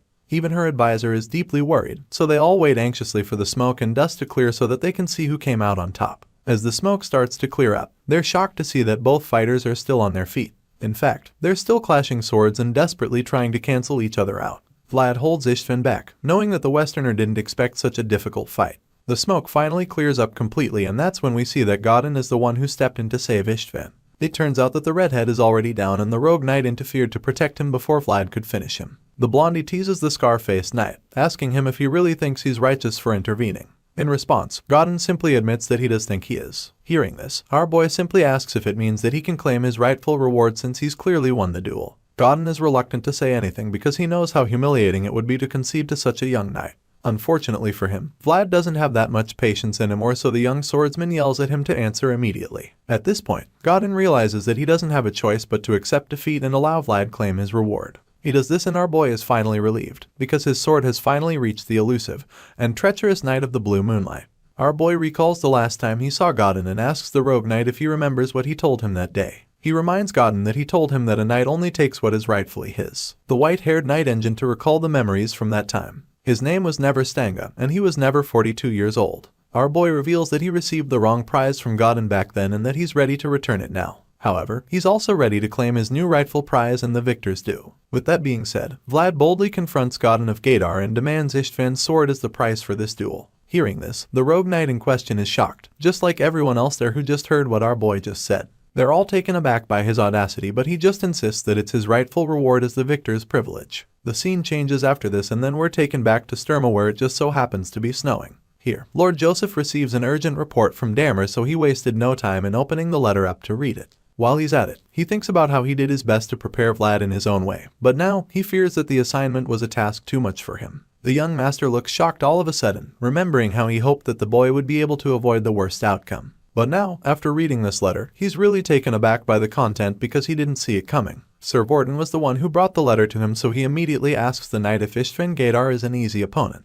The chubby man is a bit surprised to be asked such a question because everyone already knows that the heir of the West is a formidable warrior. The guy is only in his mid-20s, but even at that, none of the new knights in the West stand out as much as he does. He's already so good that some even expect him to become the best knight in the West. After confirming from Sir Vorden that Istvan is definitely not an easy opponent, he goes on to reveal that he made his plans based on that assumption. The guy is the eldest son of Count Gadar, the current ruler of the West, so Joseph felt that there was no better choice for Vlad's debut opponent besides him. After all, if it was a well-known strong opponent, then no one would blame Vlad if he ended up losing the duel. And then again, if Blondie managed to push Istvan back even once during their clash, then his reputation would rise significantly even if he didn't end up winning. On top of that, Joseph also knew that Alicia would have no choice but to side with the Bayazids if Vlad lost the handkerchief to Istvan during the duel. It turns out that this dark-haired mastermind from Sturma had already foreseen most of the outcomes of their envoy to Damer. Now that he's received news from Damer, Joseph is so delighted that a mischievous grin appears on his face. He's pretty proud of himself for being so consistent with his excellent strategies, so he figures that it's time for the next phase of his master plan.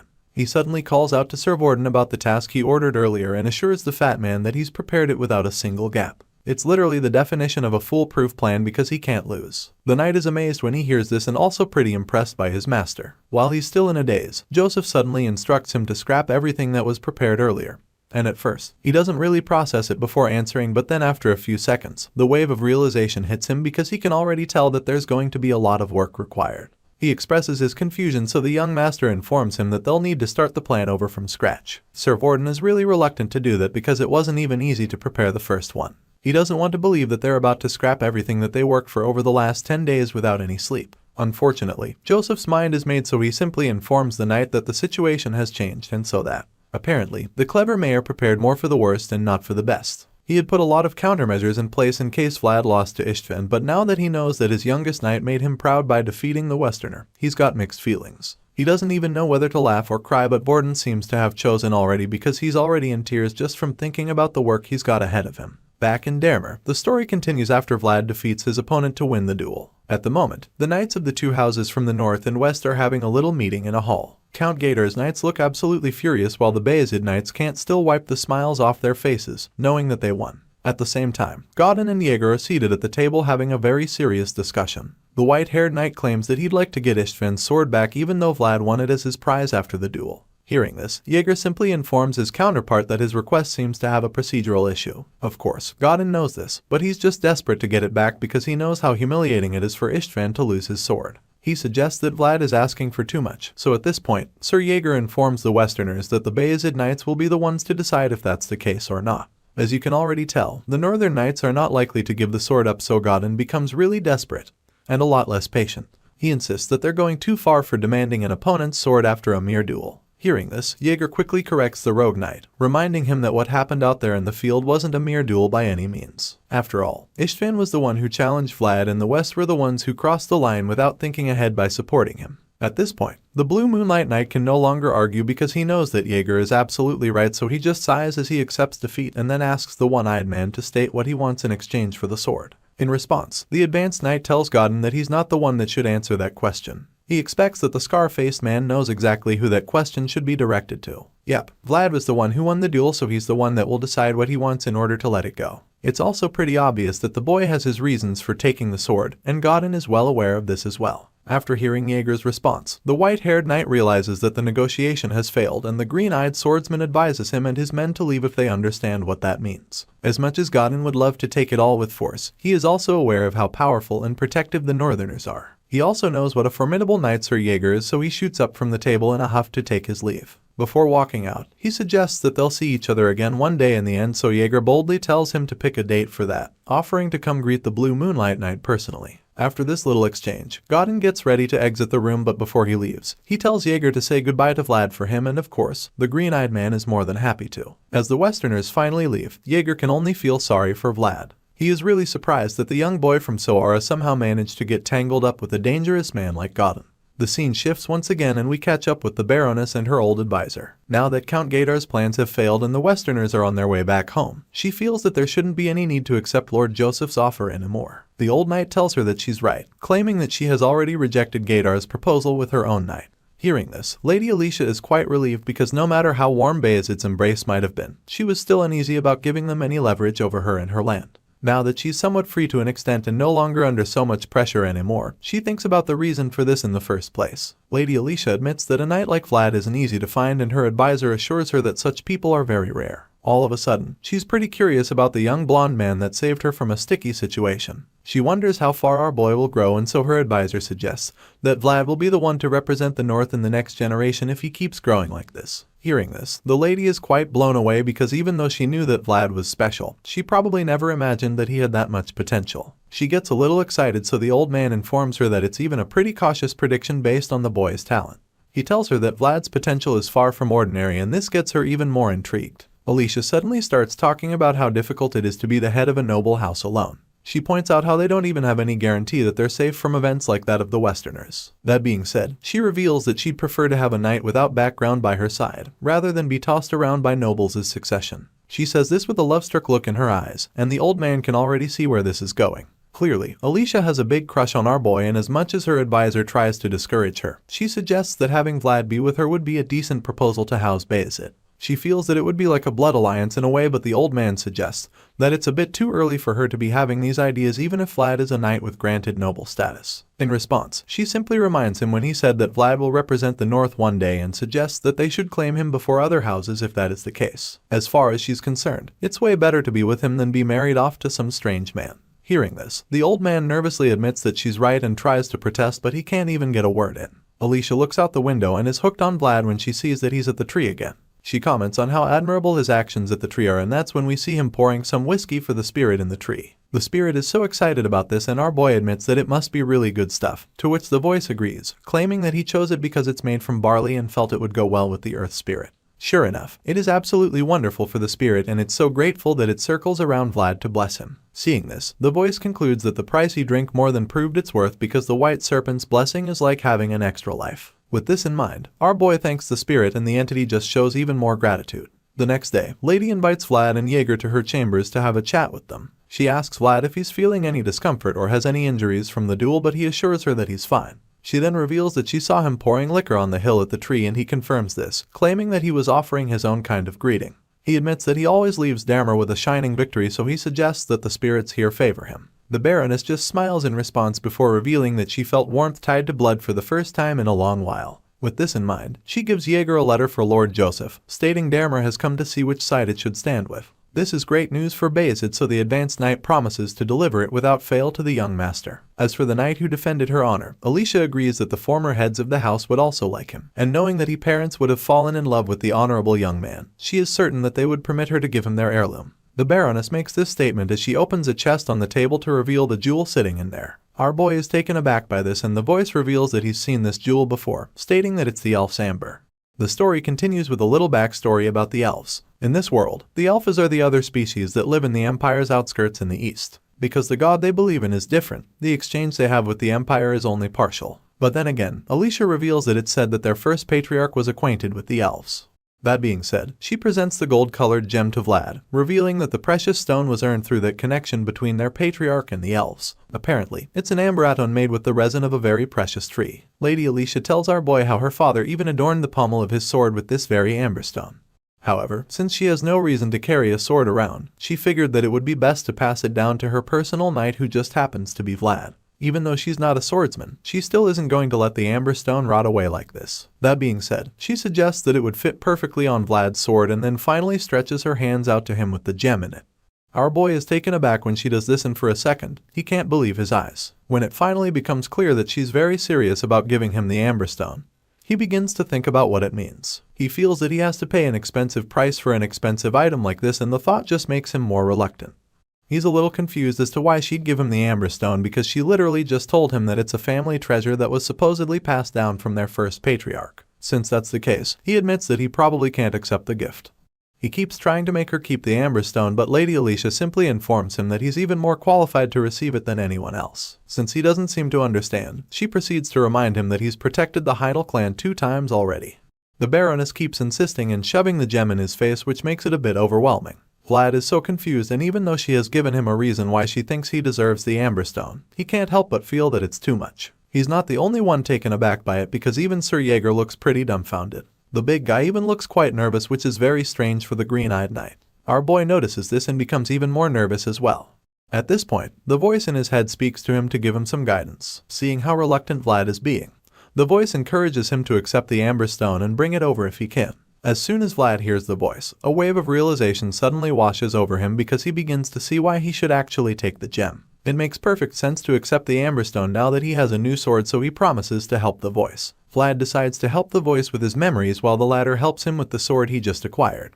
Our boy came all the way here with that promise as the stepping stone for the entire journey to Daremer. With this in mind, he concludes that he needs to help the voice find his memories, and the first step to doing that is to accept the Amber Stone. Vlad finally takes the gem, understanding that a knight must only take a just reward. He thanks the Lady Alicia sincerely, and she just responds with a genuine smile. While this is going on, Sir Jaeger still looks pretty overwhelmed by the whole exchange. He still hasn't been able to wrap his head around everything going on, because he's still not even sure if Vlad should be able to receive such a gift. On the other hand, our boy begins to feel a lot less nervous. Now that he has a purpose for the gem, he's confident that everything is going to work out. The voice thanks him, knowing that it must have been overbearing to just receive it because of the expectations and responsibilities attached to accepting such gifts. Hearing this, Vlad just feels hopeful rather than overwhelmed, because he believes that this may just end up being a clue to the voice's memories. The guy in his mind agrees and then suddenly asks Vlad to look at the Amber Stone through his world. Our boy makes an attempt to see the stone through the voice's world, and he's blown away by what follows. The gem suddenly expands massively, as if to suck our boy into it, and as his gaze zooms deeper into the stone, he suddenly unlocks one of the memories. In this scene, there's a lonely tree sitting on a hall in the middle of the field, and for some reason it looks exactly like the one just outside the Heidel Manor. The scene shifts from here and we catch up with some of the other knights that came from Sturma. They can't help but notice all the things Vlad has been doing recently. The boy has been making waves despite only becoming a knight not long ago. They all agree that he has the kind of ambition you can't find just anywhere. As far as they're concerned, it's pretty amazing that he's already aiming for a noble title not long after becoming a knight. They all talk about him and how he has been showing promise since the first mission, even though their conversation makes him feel a little awkward. Unfortunately, these knights don't seem to care what he thinks right about now. At this point, Vlad is starting to regret letting any of them find out that Alicia gave him the Amber Stone. He should have known they'd make a very big deal out of it, and now he has to endure them talking about it throughout their journey back home. At the moment, our boy is at the back while they're talking about him like he's not there. He eventually gets fed up, so he chimes in to explain that it's nothing like what they think. Of course, they refuse to believe him, but at the same time, it's not like they have a problem with it. They actually feel that it wasn't a bad choice accepting it, but then again, they feel that it's like the Heidel household is only lending the stone to him because it's literally a family treasure. The older knights keep teasing him about it, especially since he's the same knight that Lady Alicia gave her handkerchief. At this point, Vlad gets frustrated because they have no intention of hearing him out, so he calls out to Sir Jaeger to say something. After all, the advanced knight was there right beside him and witnessed the whole exchange. Unfortunately, the green-eyed knight prefers not to get involved in the chit-chat. He takes a brief pause and then finally responds, stating that he'll just write a report to Lord Joseph separately for now. It turns out that the reason why Jaeger is acting this way is because he hasn't even been able to decide on this one either. He's not sure what the Amber Stone's purpose is yet, so he prefers not to talk about it. Meanwhile, Vlad is forced to keep enduring the teases from the older knights who have no intention of giving him a break. Shortly after, they arrive at their destination, and Vlad is probably very grateful that they can finally get off his case. They've been messing with their youngest for so long, but now that they're just outside Sora, it's time to let him off the hook. Most of them feel this way, but one of them, named Noir, seems to enjoy teasing Vlad so much that he jokingly suggests camping outside the city for the night, and then head inside by dawn. Of course, that's not going to happen, so the leader of the group orders all of them inside, and just like that, they stop messing with our boy. Upon reaching the gate, Sir Jaeger turns to Vlad and tells him to try opening the gates with the phrase. Apparently, the knights are able to open the gates with words, and our boy is surprised to learn this. He had no idea that he can do that now that he's a knight, which makes his current status even more surreal to him. It feels like it was only yesterday when he was secretly going in and out of the small tunnels to sneak in and out of the city. And now, he's been given the authority to open the city gates with only his words. He's really stunned by the whole thing, and while he's still trying to wrap his head around the whole thing, the knights at the back tease him again, suggesting that he just camp outside if he can't open it. However, our boy is determined to do this no matter what, so he lifts his sword to announce his presence. One of the guards sees him at this point and he proceeds to introduce himself as a knight of Bayezid.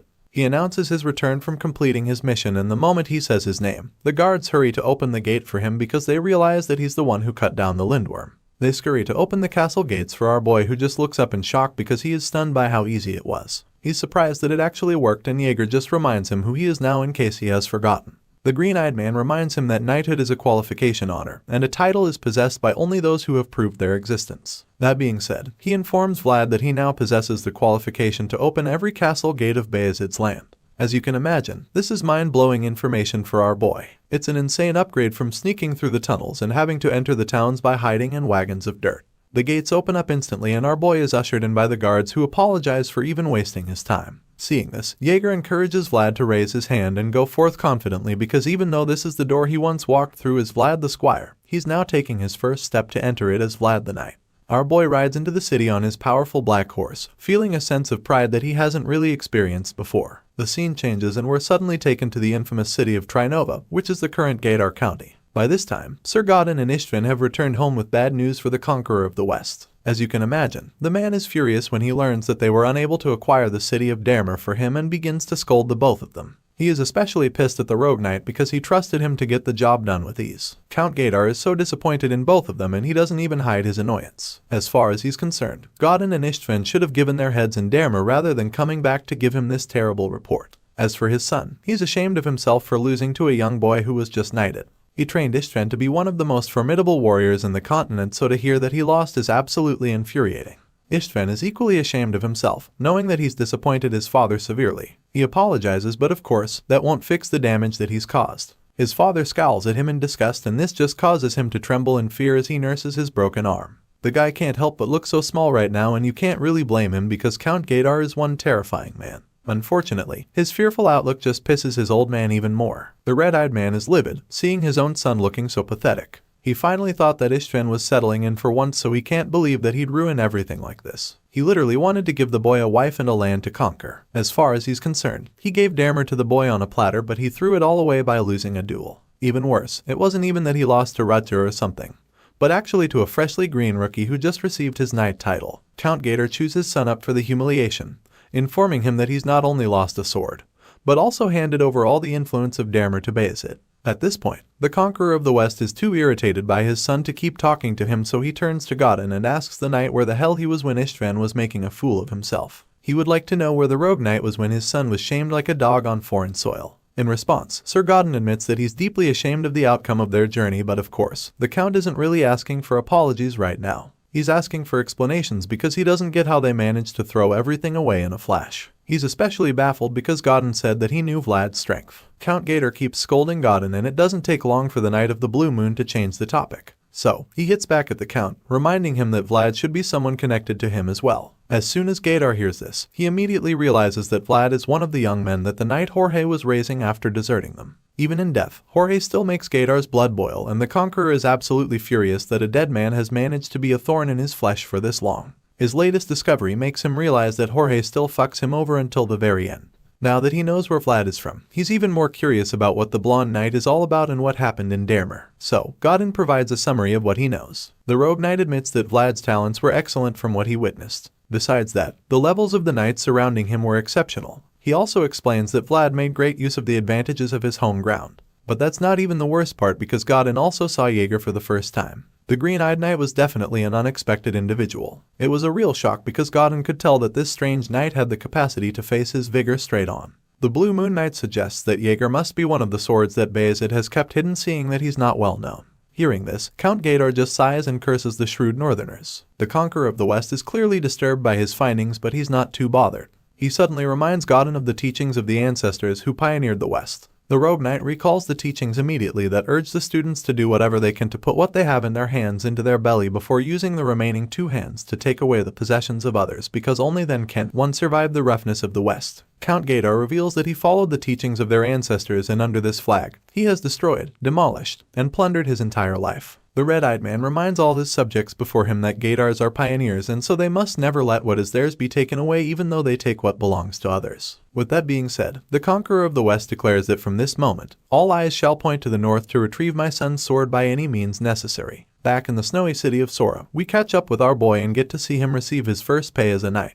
Sir Vorden is the one in charge of giving Vlad his wage, and the chubby knight is more than happy to congratulate our boy on receiving his first salary. The man takes out 4 gold coins, and as soon as our boy sees them, his eyes widen in shock. He seems shocked at the amount, and the man is also taken aback by his reaction. Sir Vorden immediately figures that Vlad might be disappointed that the pay is too little, and our boy admits that he actually anticipated something more. He's a bit disappointed because he thought that knights get more than just 4 gold as pay, but then Sir Vorden simply reminds him that he's still a rookie. He scoffs, claiming that he even knows about how Sir Jaeger still carried Vlad at his side like a vassal. Either way, the fat knight suddenly tells Vlad that knights don't collect money through salaries, and as you can imagine, this gets our boy pretty curious. He is anxious to hear the rest, and that's when Sir Vorden informs him that knights must follow duty, owe duties, and take responsibility for befitting them. Vlad listens as the older knight says all of this, but he's still pretty confused because he doesn't still get what that has to do with money. Before he can even finish asking this, Sir Vorden cuts him off, explaining that all that duty and responsibility he's talking about is actually the money of knights. He tells Vlad that a full cat doesn't hunt mice, and then concludes by telling him that he must achieve as many accomplishments as possible if he wants to obtain money and honor. Vorden claims that the price for honor will be provided at the end of the year under the so-called name of special pay for knights. He tells Leo to expect a bit more than 4 gold coins by that time because he's made quite a lot of accomplishments in this 1 year already. Hearing this, our boy gets interested, so he curiously asks what the price for duty and responsibility will be for him. In response, Sir Vorden casually suggests that it's not something Vlad should ask since he's literally the one who brought over the treasure of the Hynel clan.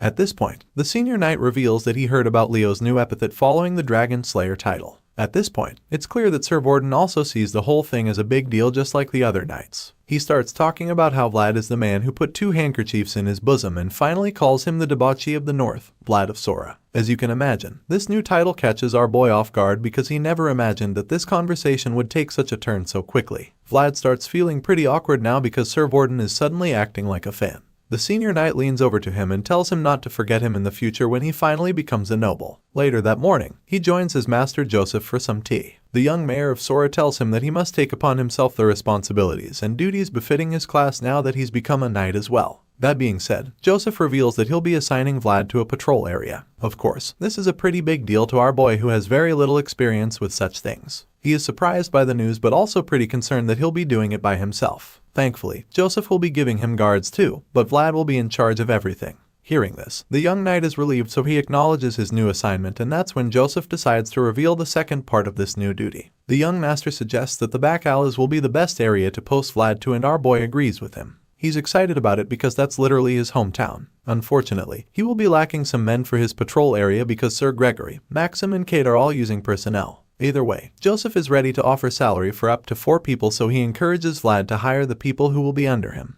This part of the assignment comes as a shock to our boy, so he expresses his confusion, and that's when Joseph reminds him that this is a completely different position compared to when he was a mercenary captain in the past. Joseph explains that a knight is one who leads, and someone who can become a representative anywhere, and even though our boy knows this already, he still has one big problem with the whole arrangement. He doesn't really see the likelihood of finding suitable members for his team because the only useful people he knows in the back alleys are the gang members. He feels that recruiting such people would be a problem for Lord Joseph, but the young master assures him that he has nothing to worry about and admits that Vlad is so honorable for thinking in that line. The reason why it won't even be a problem for him is because he's not giving Vlad the position through the Bayezid name. Joseph even claims that he would have brought Vlad out of Rose's smile from the get-go if he cared about his reputation in that regard. Nevertheless, the young lord knows that using people for good is actually much more difficult than cutting them down, and for this reason, he understands Vlad's concerns. So, he offers to personally recommend and send him an employee since it's Vlad's first time being assigned to a patrol area. Hearing this, our boy expresses his gratitude and Joseph tells him to be on his way. Our boy takes his leave, and while he's still walking out of the room, Sir Jaeger quietly asks the young master what he's really trying to do. It turns out that there's a group of people that Joseph wants Vlad to work with, and this whole meeting was just a scheme to do it without letting the boy have any idea. Sir Jaeger seems a little concerned about the plan, but the Bayezid's son is confident that it's a possible attempt because it's Vlad.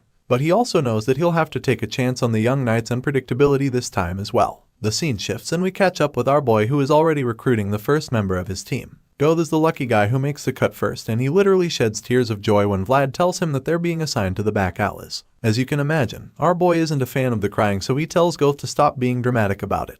Right now, he just needs his buddy to get back into the mode he was during the mercenary assignment. Hearing this, the guy concludes that he made the right choice by not running away during his mercenary era, even though he was scared that he would die. As such, he's convinced that he is being rewarded for his bravery in such a wonderful way. All this time, he's been cleaning up horseshit while getting bullied by the horses, but now, the torture and humiliation is finally over, so he can't help but shed a few tears. He even encountered all kind of weird things while following his captain Vlad, so now that he's being called up like this, he is so glad that all that wasn't for nothing. As far as he's concerned, all those trials led up to this moment now because he believes that he's finally become a squire. Despite Vlad's warning, the guy is still unable to get a grip of himself. He keeps sobbing and talking about what a great idea it was to stick right next to Vlad all this time. Unfortunately, his joy is about to be cut short because as soon as he calls himself a squire, our boy doesn't hesitate to correct him. Vlad turns to him and asks him what the hell he's even talking about. Our boy doesn't remember telling him he was a squire, so when Goth starts getting too excited, he draws the guy to reality and informs him that he's just an employee. Just like that, all the tears stop flowing as the wave of realization hits him. For a few seconds, he's speechless, but he quickly gives himself hope again. As far as he's concerned, anything is possible because Vlad starts out as a mercenary too before becoming a squire. Even though Goth hasn't shown any promise of actually becoming a swordsman one day, Vlad figures that it's best not to stomp on his dreams, so he advises him to work hard and keep trying his best. This short exchange just now reminds our boy why he has to keep Goth next to him at all times. The guy talks too much and gets scared way too often, but the one thing Vlad knows for sure is that the guy does his work properly. While he's still thinking about this, his thoughts are suddenly interrupted by the lady at the bar who tells him to take someone with him as well. Vlad is shocked and confused because he doesn't even know who she's talking about.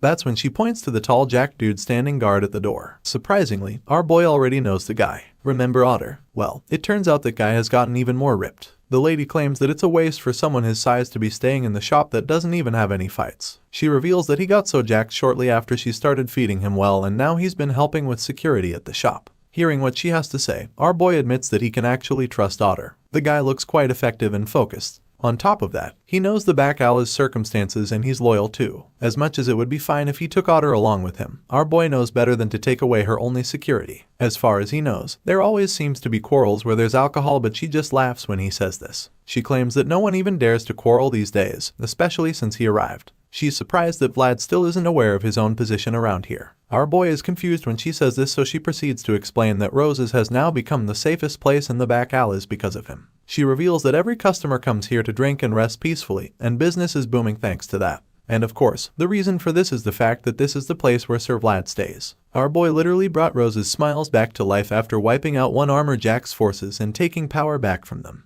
Ever since he took down those guys, the bar has been like a safe haven, and the lady assures him that he can even bring anyone he's working with over as much as he wants. After all, they receive protection because of him, so it's only fair that he obtains a base in the back alleys. Hearing this, our blue-eyed hero admits that it's nice, and the lady agrees with him, stating that they have to be clear about what they give and take. However, that's not even what our boy is talking about right now. He explains that what's really nice is the fact that he can protect someone without even having to lift his sword. Our boy says this and then stares at his reflection in his drink for a second before admitting that it's the thing he likes most after becoming a knight. Hearing him say this puts a smile on the lady's face because she's glad to see that he's finally become slightly aware of the position he holds in the back alleys. Back to the issue of recruitment, our boy now has two members other than himself. He's chosen Goth and Otter to work with him, so there's one last spot available, and he seems to already have someone in mind. In fact, Vlad feels that this person just has to be on his team. The scene shifts to the harbor where our boy gets reunited with his old friend Harvin. At the moment, the guy is pretty intoxicated with some so-called premium alcohol. He claims that it's like night and day with the Captain Q drink that the boss made.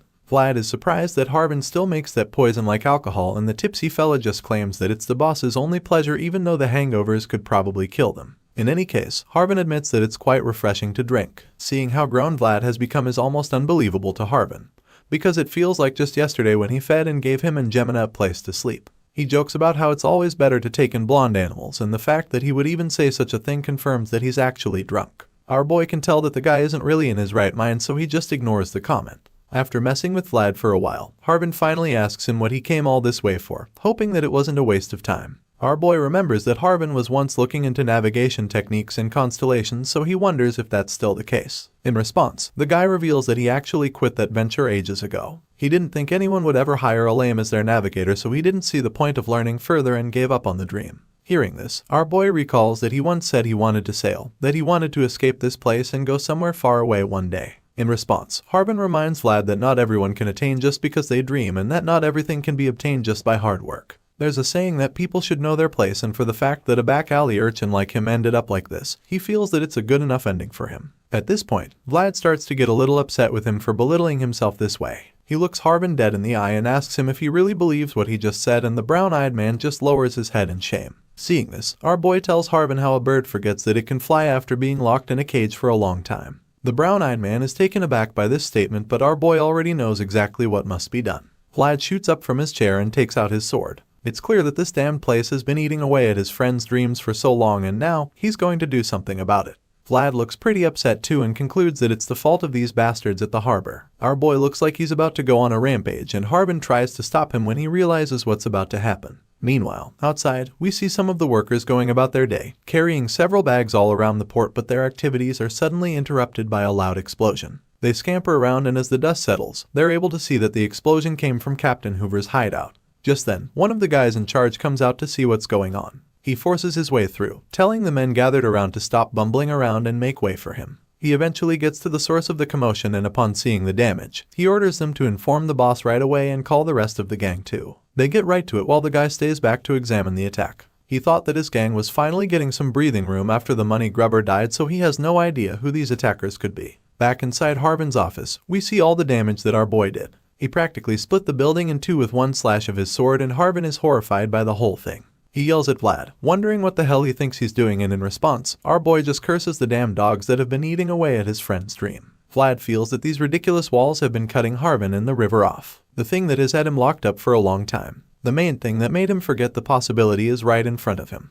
And so our boy decides to help his friend take out all these obstacles holding him back, since he can't do it for himself. At this point, the brown-eyed man is terrified because he doesn't know what exactly Vlad is going to do. He sits on the floor trying to get him to stop, but our boy has made his mind up. Harbin was the one who took him in and saved him so that he wouldn't get consumed by tech darkness of the back alleys. He saved him and Jemima back when they were kids. Harbin was the one who enlightened Vlad with the fact that he can still have goals, and for this reason, our boy is ready to do the same for his old friend. With this in mind, the young knight rips through the building with his sword, leaving all the men outside horrified as they watch him display incredible levels of power. After watching the place get torn up for a while, the men are finally able to see the blonde swordsman responsible for the damage. Our boy reveals himself to them in a really terrifying light. His eyes glow with ruthlessness laced all over his face for all to see. After tearing down the walls of the room, our boy looks out to the water and tells Harbin to come take a look as well. He makes it clear to Harbin that his dream still flows, and that's when the brown-eyed man takes a look for himself. The water sparkles like magic as the light from the sun bounces off it, and Harbin is mesmerized by the sight because it's like the water never looked this beautiful before. With the magical sight in front of him, Harbin admits that he can finally see now what he had been separated from for the longest time. It had been so long since he saw the water in this light, and now that the young knight has reminded him of what he's been missing, he's deeply grateful. Later that evening, our boy leaves with his three-legged friend who is still basking in the feeling of his newly rediscovered passion.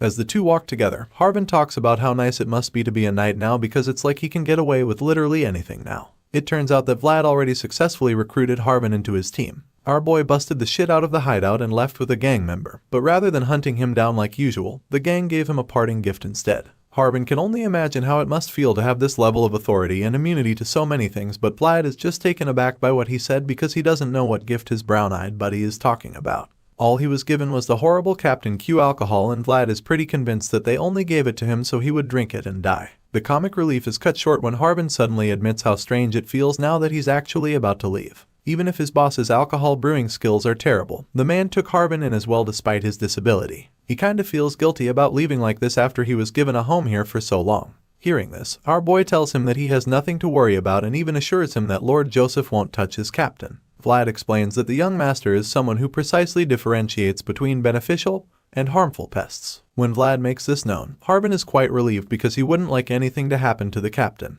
especially when 3/10 of the back alley's economy was literally created through the captain's smuggling. The fact that Lord Joseph has no intention of coming for the gang makes Harbin realize just how different the new mayor is. He's never met the young master, but he can already tell that he is meticulous and smart. That being said, he suggests that Vlad being put in charge of the back alleys is meant to be a test as well. Our boy is taken aback when he hears this because he hadn't thought of it this way before. Now that Harbin has pointed it out, Vlad realizes that he's probably right about this. It makes a lot of sense because Lord Joseph didn't give him a detailed order, and this leaves him stumped for now. He's not sure what he's supposed to do now because there wasn't any specific instruction. He asks Harbin what he should do now, and his old friend just finds it amusing that he's asking because he already knew the answer. Hearing this, Vlad is confused because he had no idea that he knew the answer already. Seeing the confusion, Harbin proceeds to remind him of what he did today. He reminds Vlad that he managed to make Captain Hoover surrender without having to cut down a single person. Our boy didn't even realize how effective he was, but Harbin did, and now the guy thinks that the next course of action should be to show the other bosses in the back alleys who's in charge now as well. Harbin suggests that it's time to show the other gangs the new order of the back alleys. The scene shifts, and the next thing we see is Goth trembling like a leaf in the middle of a dark street in the back alleys. As you can imagine, the guy is absolutely terrified because he's heard all the stories about how rough the place is. Apparently, he was supposed to meet up with Vlad here, but it's been a while, and the young knight still hasn't shown up. His worries are cut short when our boy suddenly appears in an alley nearby. The moment he sees Vlad, he runs over to the captain and Harbin, asking him where he was for the whole day. He claims that he's been waiting for him to return for so long, but our boy can only wonder what all the fuss is about right now. At this point, Goth reveals that there's someone inside who came looking for the young knight. Hearing this, our boy doesn't seem too interested, so he tells Goth that the visitor should be sent to Gemina because she's the one handling his guests. Even though Vlad doesn't feel like seeing anyone right now, Goth nervously tells him that it would be better to see this guest personally instead. Elsewhere, we see Vlad's black horse looking murderous for some reason. Apparently, this visitor is in the horse's bad books, and it's no wonder why when we see AJ, the barbarian, standing in front of the stable. The guy stares at the horse, looking really impressed because he can tell that the horse is still as excellent as the first time he saw it. His moment with the horse is interrupted all of a sudden when Vlad and the others arrive at the stable. Before even getting there, our boy keeps asking Goth who this guest is and why he took him to the backyard. The stable should be off limits to guests because his horse Noir might bite someone. By the time our boy enters the yard, he's stunned for a second because he never imagined that the guest would be AJ. He asks the barbarian what he came here for, and the guy instantly responds, telling him that it was the mayor's recommendation. Remember when Lord Joseph said he was going to find someone for Vlad to work with? Well, if it turns out he was talking about barbarians. Speaking of the mayor, the scene shifts back to Sara, where we catch up with the scheming son of Bayezid. Currently, he's sitting in his room having a conversation with Sir Jaeger as he watches the wood burning in the fireplace. Sir Jaeger still has his concerns regarding the plan because he's not sure that AJ will properly bow down to Vlad. The guy was literally the leader of his clan before his encounter with the Bayezid, so he's not the type to bow to anyone or even take orders for that matter. Lord Joseph knows this already, and he also knows that the barbarian won't bow because they're making him. However, the mayor feels that AJ should know his circumstances at the very least. He also expects that the barbarian should know that his offer contains the highest sincerity possible as well. Hearing this, the green-eyed knight begins to understand where the master is coming from. So, he can already predict what the next move should be from here. Lord Joseph confirms his assumptions immediately, stating that they have to resolve the danger beyond the northern boundaries, now that they have gained a firm control over Damer through Vlad. The young master involved the barbarian because he heard that AJ's Badat tribe has quite the influence. As such, he's planning to use his former prisoner to control the barbarians for his cause. For a long time, many clans have challenged Bayezid's authority, but now that Lord Joseph is around, he feels that the time has come for them to answer the contenders with action as well. If the source of anxiety behind their backs disappears, he believes that Bayezid can fight against any challenge without faltering. As sweet as this plan sounds on paper, Sir Jaeger still feels pretty concerned about the arrangement because he's not sure that a freshly knighted guy can handle the pressure. Sure, Vlad was his vassal and he knows very well what a special talent the boy has been to the Bayezid household, but this advanced knight is not sure that the young blondie should be made to handle the heavy obligation of reclaiming the North's prestige. On the other hand, Lord Joseph is confident that the possibility of Vlad doing this for them is more than enough. He has so much faith in the young knight, and for good reason. This is the same young man who rode the horse that the barbarians deify and went on to save the barbarians by hunting down the dragon of the north. That being said, the Bayezid son claims without a doubt that only Vlad can sever this ever-long chain of hatred that exists among the different houses. As always, I know you guys have been waiting long, but I hope the wait was worth it for the incredible story that continues in this manhwa. I've recently received a strike on the channel which took down a bunch of my videos on a particular manhwa, so I decided to continue that series on my Patreon. All videos on my Patreon are always free for anyone to watch, so I'd greatly appreciate it if you guys would follow me there to stay updated on any news related to the channel. Of course, if you'd like to become a member, the cheapest membership option is only $1. These small numbers can add up quickly, and really help me continue my work even in the worst case scenarios. Thank you all for your incredible support as always, your kind comments on all my videos, and just being such an amazing community overall. Have an amazing day, and I'll see you guys in future uploads. The story continues with Jemima walking down the halls after doing some laundry. While walking over to Vlad's room, she starts hearing voices all of a sudden. She doesn't get what's going on, so she enters the room to go have a look for herself. The redhead knocks on the door, and our boy answers pretty quickly, looking shocked to see her standing there. He asks her what's up, but she just stares at him in confusion because she should be the one asking him that. She heard voices coming out of his room, but after looking inside, she couldn't see anyone else. Jemima is even more baffled now because there's nobody in there with the blonde swordsman. Before Vlad can even say anything, Jemima throws the clothes at him and shoves him into the room. She quickly shuts the door behind her and then starts interrogating him. There's no one around, so she doesn't get why she can hear people talking, and this makes her wonder if Vlad is still talking to ghosts or something. Our boy looks a little baffled by this question, and she's definitely suspicious of him, but he tells her that he wasn't talking to any ghosts. Jemima would like to believe him, but she definitely heard people talking, so she tells him to change rooms. Of course, our boy is shocked by her drastic decision. He asks her where he's supposed to go, so she tells him to go to the end of the hallway. As far as she's concerned, no one else can find out what the blonde swordsman is like right now. So he doesn't feel bad about it. She promises to move to the room next to his. She says this because she feels that Vlad can't keep hiding anymore. Hearing this, our boy is a little astonished. Jemima is saying that she's willing to become his accomplice for his sake regardless of whether she's in the shabby alleys or shining in knightly armor. The red-haired girl has always been concerned about him, and it makes him feel truly grateful. After telling him the new course of action, she gets off the bed and takes the clothes from him, but not before reminding him to go to church. Vlad is hesitant for a while, but then before she leaves the room, he calls her and asks her if there's something she wants him to get for her.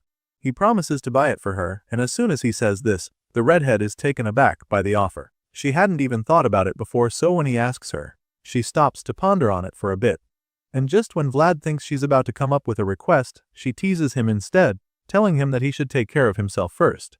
She says this, leaving him stunned, and just as she walks out the door, she advises him to at least grab some equipment or something. Our boy is stunned for a second, but he's not too surprised since he already knows what Jemima is like. He smiles as he watches her leave the room and informs her that he was only putting the offer out there. His thoughts are suddenly interrupted when Goth comes around to inform him that everything is ready for their next assignment. Our blue-eyed hero is surprised that the guy got everything ready so quickly, but he's also glad to hear it, so he gets right to business while Goth follows closely behind him. The scene shifts and the story continues in a small-town casino where our boy is in the middle of a high-stakes gambling game with some other guys. The roulette wheel spins extremely fast, and as it stops, one guy yells in frustration because it's just not his day. Vlad stares intently at the wheel as his thoughts trail off. The voice in his head feels that they should have come here sooner because there's no better place to train dynamic vision or reflexes. Our boy agrees as he activates his aura, using it to really examine the game. Vlad didn't even know that combat techniques could be used like this before now, and it's such a cool discovery for him. Focusing with the eyes makes time feel slower, and while he's still staring at the ball in the wheel, he notices something that catches him off guard. Of course, he's the only one that notices it, and when he expresses his shock, the voice confirms that the movement he just saw was something outside expectations. At this point, our boy takes another look at the guy running the game and realizes that there's some foul play. He figures that there must be a trick in the game, but he's not too surprised since scams in gambling houses are a given anyway. The guy running the game suddenly turns to Vlad, and when he sees the glowing blue eyes glaring at him, he begins to panic. The man knows that Vlad is onto him, and the young swordsman couldn't be happier to catch him in his scam, because this is the perfect time to start the fight he's been looking for. Unfortunately, before he can get to it, someone else appears behind him. The man in the purple suit comes out of nowhere and asks Vlad if he's enjoying himself. Our boy is taken aback by this, so he turns around to answer the guy. Judging by the two massive bodyguards standing behind the man, it's pretty clear that he's one of the people running the establishment. He claims that they would have prepared a proper welcome for him if he had told them that he was coming around, but Vlad knows the real meaning of this statement. It almost sounds like the man is saying that he needs permission to even be hearing, and even though the creepy man claims that it's not the case, his ominous laugh suggests otherwise. The man adjusts his glasses and then informs the young knight that they'll be escorting him upstairs, now where their boss is waiting for him. Vlad is a little pissed to hear that their boss is waiting for him. He finds it insulting that the man sits in a comfy chair expecting him to climb up and grovel before him. At this point, the man in the purple suit tries to say something, but before he can even get a word in, Vlad makes it clear to him that he's no longer some back alley bum. The guy with the glasses gets a little nervous at this point, but one of the big guys standing behind him doesn't seem to be intimidated by the swordsman. He tells Vlad that there's a limit to how far he can go with this behavior, even though he's now a knight, and before he can even finish talking, someone else suddenly shuts him up with a powerful kick to the side. The force from the kick sends the big guy falling to the ground as he groans in pain. Just then, we see Goth along with the other members of Vlad's new crew. It turns out Otar was the one who knocked the man down with the powerful kick, and now that they've gotten everybody's attention, Goth informs them all that the young knight in their midst is just carrying out his official duties. After making the announcement, the hooded barbarian eagerly asks Vlad if they can kill these guys, feeling that it would be okay if they did. At this point, the guy in the purple suit is really terrified because he never imagined that an actual barbarian would be in the mix. It doesn't even make any sense to him because he doesn't get how there could be a barbarian in Sara. Now that our boy has made it clear to these guys who they're dealing with, he orders them to go upstairs and tell their boss to come down. He also informs them that all operations in this gambling hall are shut down from now on. As you can imagine, Mr. Purple Suit over here tries to protest because this is obviously where he makes a living. He angrily hits back at Vlad, asking the young knight what the hell he means by that, but the blue-eyed swordsman calmly reveals that he won't repeat himself. And then, for the last time, with a terrifying look in his eyes, he tells the thugs to bring their leader to him. A few days later, Sir Gregory comes around to see how the newest knight is doing. The big man is really impressed with Vlad's progress because it turns out that the young swordsman has been making waves lately. He heard that the boy completely wiped out 2 back alley organizations already, and that's a really big feat. Our boy simply responds humbly as he greets the senior knight. The man then hands him something called Jamin as a gift, claiming that it's the pride of House Canner. Apparently, Portly also gave it to Vlad once when they were still kids. Our boy confirms this, admitting that he shared the Jamin with Lord Joseph, who really liked it back then. In response, Sir Gregory just laughs, suggesting that there isn't anyone who doesn't like it. Vlad receives the gift and thanks the man, claiming that he'll really enjoy it, but he's also confused because he doesn't understand why the senior knight is giving it to him. Vlad wonders if there's something that Sir Gregory wants to ask of him, and the big guy just exclaims with guilt laced all over his face. He didn't think that his bribery would be so obvious, but now that Vlad knows what's up, he figures that it's just better to make the request now. The man is hesitant at first because this is Vlad's territory, and if he steps in publicly, it would look like he has a personal agenda, but our boy assures him that it's okay and tells him to say whatever it is he has in mind freely. So, Sir Gregory finally reveals that it's about the man called Blackbeard. He's the boss who runs the meat trade in the back alleys, and our boy confirms that it's indeed him, wondering what the matter is. The senior knight reveals that Black Bear was involved in a kidnapping incident a while back and points out that the boss has got quite the shady background. That being said, Sir Gregory finally asks Vlad if he'll be willing to take down Black Bear together with him. Hearing this, our boy is taken aback. A wave of realization hits him as it becomes clear to him that this is what Gregory meant by a personal agenda. It only takes Vlad a few seconds to put the pieces of the puzzle together to see what's really going on here. While the young knight wants order in the back alleys, Sir Gregory is more concerned with expanding Portly's influence in the meat industry. What they both want can be obtained from Black Bear, so our hero doesn't mind going along with the plan. He's down for it, but first he'd like to know if it will be a warning or a subjugation. In response, Gregory claims that giving a man like Black Bear a warning will be acting too soft. Hearing this, our boy is really glad. He thinks that it's perfect that they're on the same page, and he is eager to come up with a plan for this new assignment, because he was planning to deal with Black Bear anyway. At this point, Sir Gregory is equally ready to get started, so he assures Vlad that he'll coordinate with the forces under his command, stating that they'll begin within 2 to 3 days. The young knight is okay with this arrangement, so he acknowledges the senior's plan. In the meantime, Sir Gregory asks if there's anything he can help Vlad with, and our boy simply requests a bottle of whiskey. The big man is surprised by this, so our boy explains that there's someone he needs to bribe with it. Later that night, our boy goes to pay that certain someone a visit in one of the darkest parts of the alley. He's surprised that the door to the shop is closed and wonders if the man is resting today or something. Vlad's come a long way, so he's not very keen on going back without getting what he came for, so he starts banging on the door, calling out to the old man, hoping to get him out if he's actually inside. Vlad bangs only a couple times and the door suddenly opens from the force. As soon as he enters the place, he's surprised to see that it's actually empty. At first, he's a little worried that something might have happened to the old blacksmith, but he decides to investigate a little first. He makes his way around the workshop and eventually reaches another room where he finds the old man lying down. Vlad came all this way with the good liquor and meat he promised the last time, but now, as he stares at the old man's lifeless body, he realizes that he came too late. Our boy takes a moment to honor the blacksmith and then tells him a bit about where he's been. He tells the man that he was at the northern border all this time. He admits that it's a beautiful place where the snowy mountains rise up to touch the skies, and endless fields stretch before them. Our boy tells the man how he fought a dragon as white as snow there too, and how this sword he forged stayed by his side until the very end. Vlad takes out the broken sword and stares at his reflection on it for a while. There's so much the young knight wants to say, but in the end, he knows that there's only one sentence that's needed.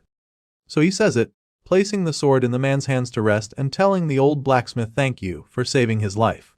A plain sword, born from the dream of an old man, was completed by the hands of a boy.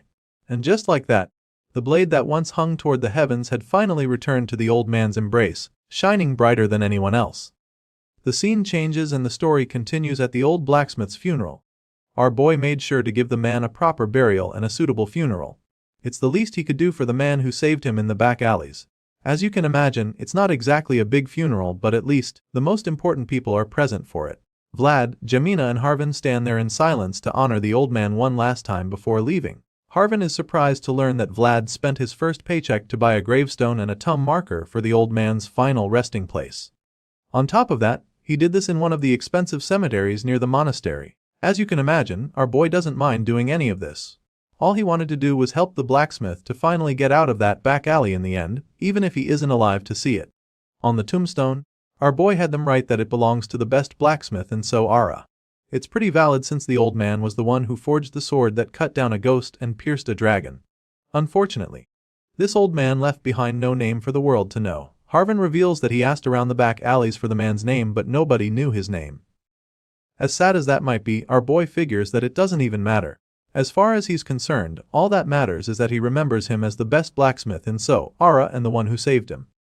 After the funeral, Vlad and the others make their way home, and along the way, they come across a group of kids hiding under a bridge. Harvin can't help but notice them, so he asks Vlad what's up with them. Our boy admits that the kids have been like that lately. Obviously, the kids are starving and probably have no homes, so the young knight knows that they probably want to beg. With this in mind, he feels that they should go ahead and ask for alms if they want to, but instead, they always just peek from after wherever he goes. Hearing this, Harvin finds it funny that Vlad really doesn't know why they're acting like that. Of course, our boy still doesn't get it, and his old friend concludes that he must have forgotten what his childhood was like. That being said, Harvin just smiles and reminds Vlad that there was a time when they used to have wild, fearful eyes, just like those kids too. His brown-eyed friend reveals that this winter is even colder than the last, so he can understand what the poor children are going through. Harvin claims that many of them will freeze to death in the end, and Vlad agrees with him. With this in mind, the young knight figures that even one blanket might be enough to get them through the night, so he starts thinking of how to help them out. Before he can do anything, Harvin quickly reminds him that he only has 1 gold left from this month's wages, since he spent the rest on the old man's funeral. In response, our boy admits that he wasn't planning to save much this month anyway.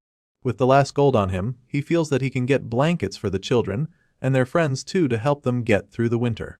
Hearing this, Harvin figures that he can't argue with the decision, but he tells Vlad that he should tell the children to say a prayer for the old man while handing out the blankets. As far as he's concerned, 1 prayer per blanket isn't a bad deal at all, since he'll be broke after. Hearing this, Jamina claims that she'll talk to her madam about the children too. After all, a full belly helps one beat the cold, so it wouldn't hurt to get the kids a good meal. Vlad smiles, feeling good about what they're about to do. They can't do much yet, but at least they can change things little by little. To see them like this proves that though the plain sword was buried with the old blacksmith, the star he forged still lights up the back alleys even if its name and form have changed. After burying the old man and helping the starving kids with food and some warmth, Vlad sets out on his mission to take down Black Bear with Sir Gregory's forces and the rest of his crew. As they advance into the domain of the meat trade boss, it becomes more evident why they have to take the man down. The senior knight is overwhelmed by the state of the place. It's filled with blood, bones and rotting meat, which makes it far more horrific than he'd heard. It's so bad that he's convinced that a place will likely spread across every corner of the back alleys when the weather gets warmer. Before now, Sir Gregory was only planning to shut down the site, but after seeing what Black Bear has turned the place into, he realizes that they'll need a more decisive solution. In response, Vlad assures him that he doesn't need to worry, which leaves the senior knight taken aback. Seeing the man's confusion, the young knight assures him that Black Bear will give them the justification they need to wipe it all out. The bearded knight is surprised by our boy's confidence, but Vlad informs him that the back alleys is never a place one can deal with half-heartedly. Hearing this, Sir Gregory smiles because he's glad to know that they're on the same page once again. He likes how direct the young swordsman is, so they continue to make their way to Black Bear's headquarters. Once they're there, Vlad decides that it's time for them to get started, and the senior knight reveals that he's ready. That being said, our boy makes his presence known loudly to the inhabitants of the place. He introduces himself as Vlad of Sara and reveals that he has come to arrest the one who has disturbed the city's order, the one known as Black Bear. He then takes out a scroll containing the charges made against the boss, from murder, fraud, to human trafficking, as well as the crime of deceiving the rightful rulers of the noble city. Vlad announces all of this and once again calls out to the man, demanding that Black Bear come out immediately so he can face just judgment. Despite this verbal approach, there's no response from the meat trade boss. There's not even a single sound made, and it makes you wonder if there's even anyone inside the building. After a few seconds, there's still no answer, so Sir Gregory figures that Black Bear and his men would prepare to fight. He feels that it's going exactly as Vlad expected, claiming that Black Bear has just given them the justification they need to bring his empire to the ground. Our boy stares intensely at the door of the building, waiting carefully to see if it bursts open. At the same time, Sir Gregory informs him that Black Bear's men will be heavily armed and ready for a fight the moment that door opens. The criminals all know that getting captured would mean execution, so they would rather fight to the death than let themselves be arrested. Our boy processes everything the senior knight just told him, and after a few seconds of pondering, he calls on Otar and Age to come with him. They're kinda the strongest in the force besides Gregory, who is an experienced knight. For this reason, he decides that he will take the lead along with Otar and Age. As you can imagine, the barbarian is more than happy to get his blades covered in blood, so he steps up quickly and follows Vlad to the door. He eagerly asks Vlad how it's going to be this time, wondering if they're just here to scare off the bad guys again like they did in the gambling den. He hopes that's not the case and suggests that they might actually get to warm up a bit judging from the charges. In response, the blonde swordsman simply asks him what he thinks they're here to do. Our boy reveals that these guys are the ones who sold a pregnant woman and her unborn child as materials for black magic. Hearing this, Age's blood begins to boil. His eyes turn red as the veins in his head bulge immensely. At the same time, our boy harnesses that inner rage he's feeling, and his blue eyes begin to glint with murderous intent. Now it's clear that they didn't come here to just scare off Black Bear and his men. These are the kinds of criminals who are killed on sight, and since the boss refused to surrender himself when he had the chance, Vlad and his forces now have all the justification they need to wipe them out for good. That being said, Aja and Vlad burst into the house with full force and proceed with their massacre before the thugs can even know what's going on. Once they're in, the bloodthirsty barbarian decides that just killing these men won't be enough. As you can imagine, they're all shocked to see an actual barbarian standing in front of them, because the last time they checked, there weren't any in Sara. To make matters worse, Aja isn't any ordinary barbarian because he's from the Budat tribe. Black Bear's thugs recognize him, and for some reason, they're still convinced that they can defeat him, so as he speeds toward them like a raging bull, they charge at him as well, determined to stop him. The red-eyed barbarian reaches them in a flash and proceeds to tear them apart with his red curved blade. With each slash, he gives the interior of the building a new splash of red paint. Age goes on a rampage, mercilessly killing all the thugs that come his way. The men conclude that he's a beast and are determined to take him down, even though they probably don't stand a chance. Right now, the one thing they have is numbers, and they attempt to use it against the barbarian, but just when it looks like Aja is about to be outnumbered and overpowered by them, Otar jumps into the fight with his battle axes. He butchers the goons around him and even helps Aja take one out by burying his axe into the guy's head. The barbarian is a little surprised when he sees this because he probably didn't think the quiet bouncer was this skilled in battle. He commends Otar for his display, and the man of few words just hums in response. After only a few seconds, Odar and Ag wipe out the first wave of Black Bear's forces, and all that's left around them is a pile of bloody corpses. As you can imagine, that's not all the men they'll have to fight, and it wouldn't really be a battle without Vlad getting in on the action. The leader of the Black Bear's forces scolds his men for standing back and orders them to surround and attack the enemies all at once. While he's still yelling, a powerful bright light shines into the room, and you can already tell that it's coming from Vlad's world. Our boy overwhelms them with his power, and they're all stunned by it. They stand there frozen in shock as the horror washes over them, and then the young knight declares that any of them who's still standing on two legs will be cut down immediately. The power of Vlad's world terrifies them, and as they look up at him with fear laced all over their faces, he orders them to kneel before him. Eventually, Black Bear's men are overwhelmed by the sheer power of Vlad's world, and they have no choice but to kneel. They surrender to the power, and then Sir Gregory's forces take over to apprehend them. Right now, all the men on the ground floor are on their knees and the soldiers round them up. At this point, the senior knight suggests that the rest of them head up while the soldiers finish sorting out the thugs down there. Our boy agrees with this plan, and so he proceeds to head upstairs with the bearded knight and his team. On the higher floor, our blonde swordsman leads the way and the others follow until they reach a locked door. Vlad walks up to the door and boldly pushes it open, but his eyes widen in shock when he sees what's inside the room. Our boy is shocked because it appears that some kind of deliverance ceremony is going on. There's a priest laying hands on Black Bear, which is really strange because our boy never thought the gang boss would be the religious type. The priest welcomes Vlad into the room, and even though the young knight is stunned, he quickly wraps his head around it and asks the man who he is. The priest then turns around and reveals that he was sent by the bishop, claiming that he came from the church by the bishop's command. As you can imagine, Vlad isn't too pleased by this shocking twist, but he keeps his cool. He informs the priest that he came all the way here by the order of the mayor. He informs the priest that the man he's praying for is Black Bear, an obvious criminal, but before he can finish making his point, the priest cuts him off, disagreeing with him. The man tells him that there are no criminals here anymore, claiming that the sins of Black Bear have been absolved in the name of the Lord. The shady-looking priest then proceeds to show Vlad a scroll, revealing that it's the sacred pardon through which the crime boss was forgiven. Indeed, God is everywhere, but now, it's clear that that light doesn't shine equally on everyone. It descends first upon those at the top and grants more to those who already have much.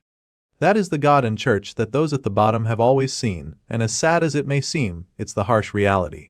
Of course, the young knight is left speechless when he sees the pardon. He finds it hard to believe that they'd even consider something like that for a man like Black Bear, and it's absolutely ridiculous to imagine that this might mean that the man is now innocent.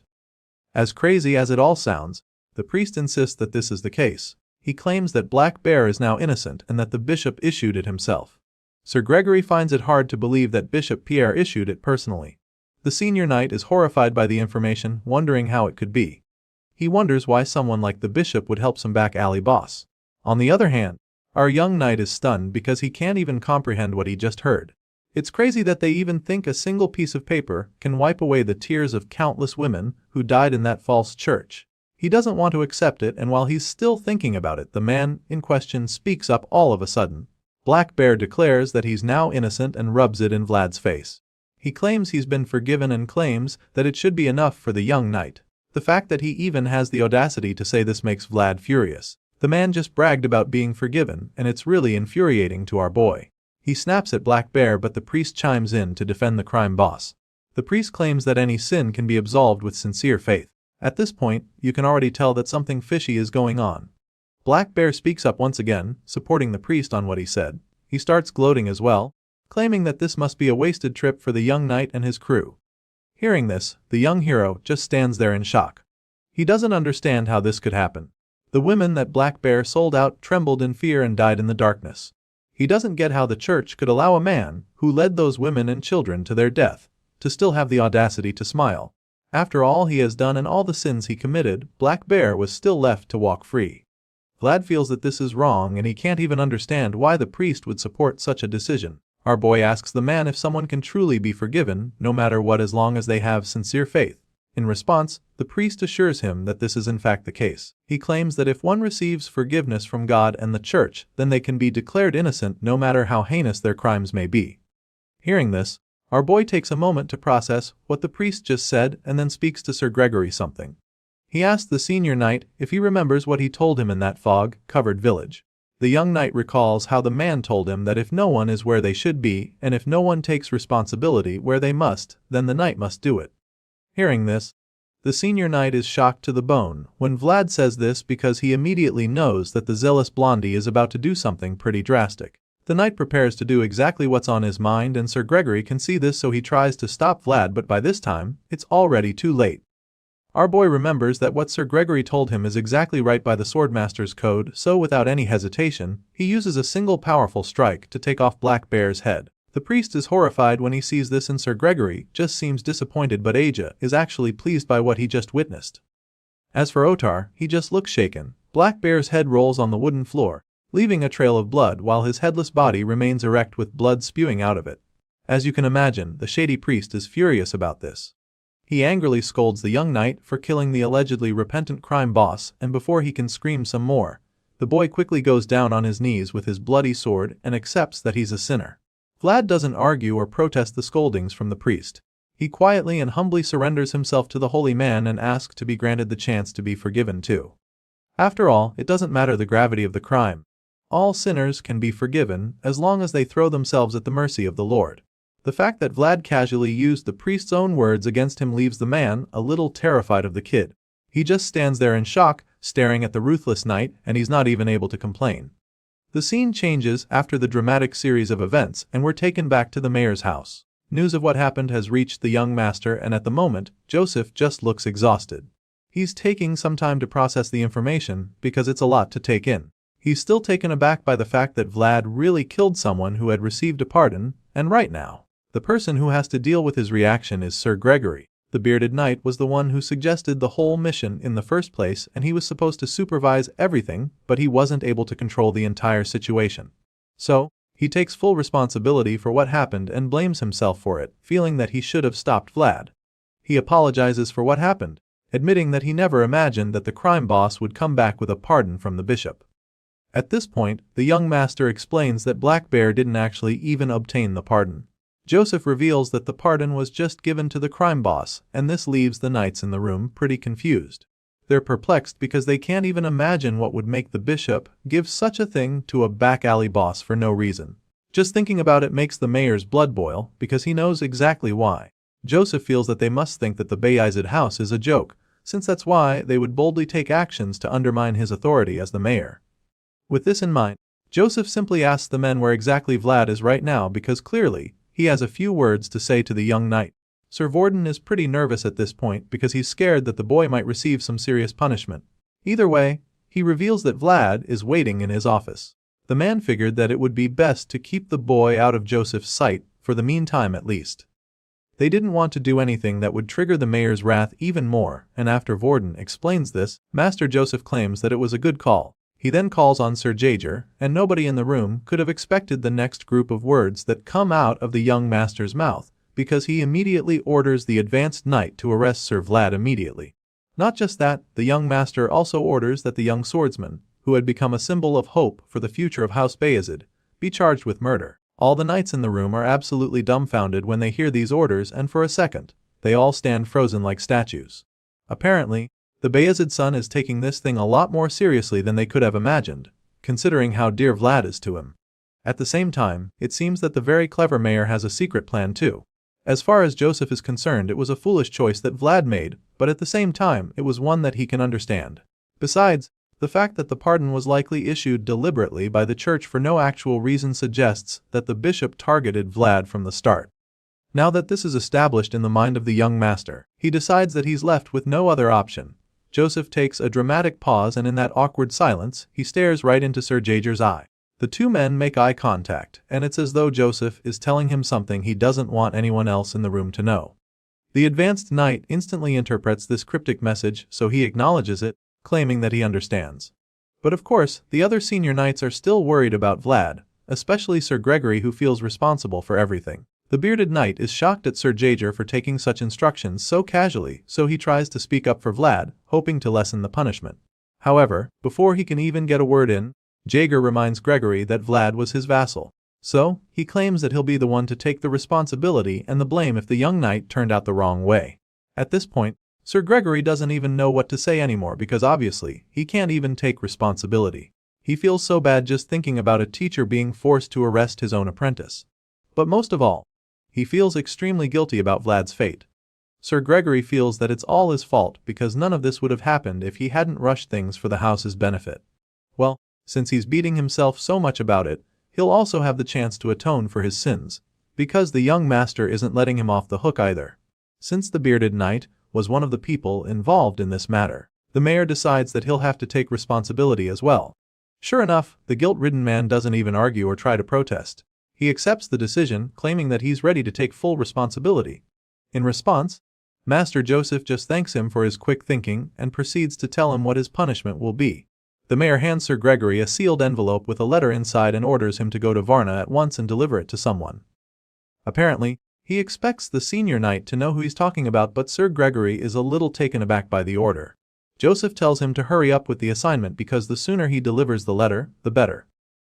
However, he's still not sure who exactly he's supposed to deliver it to, but then after taking a look at the envelope, a wave of realization hits him. It becomes instantly clear to him what he's supposed to do, so he promises to go there as quickly as he can. Once that is out of the way, Joseph orders Sir Vorden to summon the mage, claiming that he needs to contact his father, as well as San Rosino. As for Maxim and Cade, he instructs them to cancel all missions they've got planned immediately. He also asks them to assemble only the most capable soldiers for him, and with this final order, all his knights get right to business. The young master had expected a day like to come, but he never thought that the enemies would move so brazenly. It's clear now that Bishop Pierre used Vlad as bait to effectively declare war on him and the rest of the Bayezid household. So, if that's the case, the mayor of Sara figures that he has no other choice but to respond as a true Bayezid. He can tell that a storm is coming, but he feels that it's for the best, because the time has finally come to reclaim a city free from all bindings. A city that truly belongs to Bayezid. The story continues with the shady priest from earlier reporting the news to Bishop Pierre, who is now seemingly the Bayezid family's biggest opposition. The bishop is surprised to learn that the young knight actually cut down Black Bear without hesitation, and when he asks if that's truly the case, the priest confirms it. As you can imagine, the priest is pretty terrified because he knows that the bishop will be upset, but rather than lashing out, His Grace is actually very calm about the situation. He admits that the young knight is even more intense than he had heard. With this in mind, he asks to confirm if Father Andreas is actually the one who vouched for the young Sir Vlad. The terrified priest confirms this at this point, claiming that it's what he was told as well. Hearing this, the bishop concludes that they made the right call by shaking the kid up after all. Just as Joseph thought, the bishop actually came up with this scheme just so he could set Vlad up and get him to fall into a trap. Now that Bishop Pierre has successfully done that, he hopes that the rest of his plan goes well, because then he'll finally be able to eliminate the rising star from Sara in one go.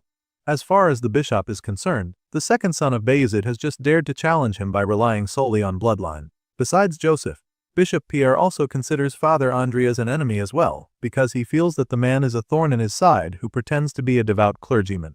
This is what he thinks of the two men, so you can imagine how pissed he was to find out that there's now a knight from the lowest gutters who's backed by the both of them. With this in mind, the bishop decides that there's no reason to stand by idly any longer. As far as he's concerned, his will is the will of the papacy, and the will of the papacy is the will of God. This is the bishop's conviction, so he orders the shady priest to send word to the mayor of Sara.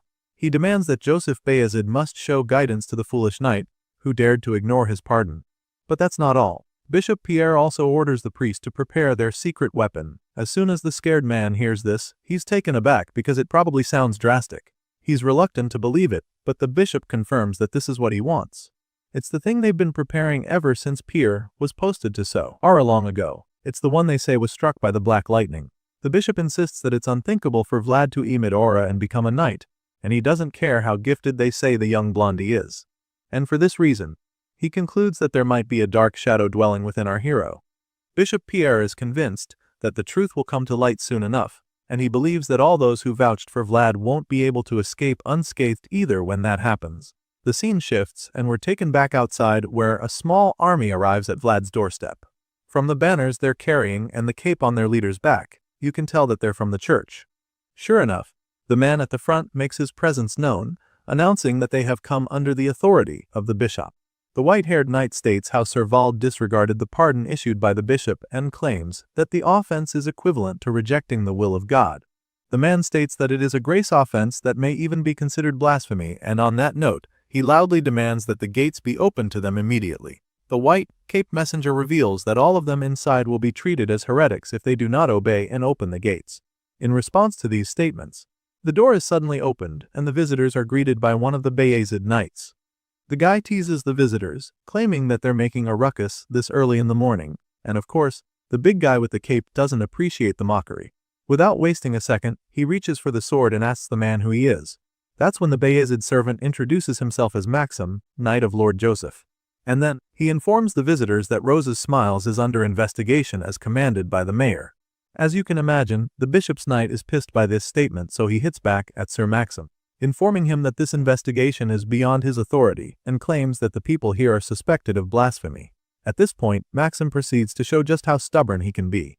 He responds to the guy in the cape, suggesting that they're going too far with their allegations because as far as he's concerned, it doesn't make sense to say that someone is guilty of blasphemy for staying in the same place as Sir Vlad.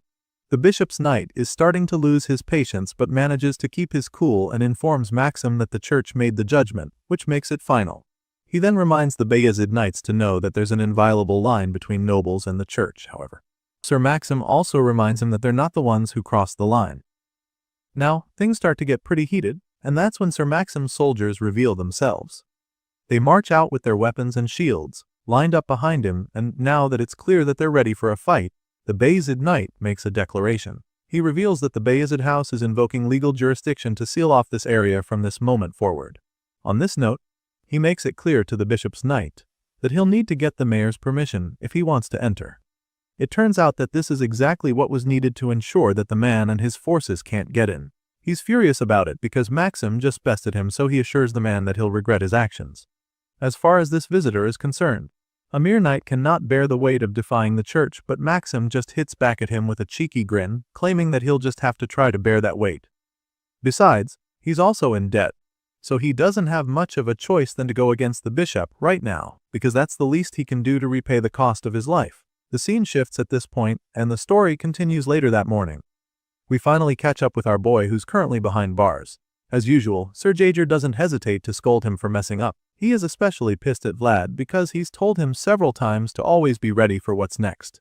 Unfortunately, our boy didn't think things through this last time, and now Lord Joseph is the one who has to clean up all his messes. The green-eyed knight is really mad on this occasion because this is like the biggest mess Vlad has ever found himself in. In his mind, the kid's actions have made him no better than a servant even after becoming a knight. Sure, Sir Jaeger has every right to be mad and Vlad knows this too. So he just apologizes, knowing that there are no excuses this time. Seeing how downcast the young knight is, Jaeger starts to feel sorry for him. It's sad that he's in this position because he's actually very smart. The senior knight feels that Vlad wouldn't have even fallen for such a sly trap if only he had just widened his vision.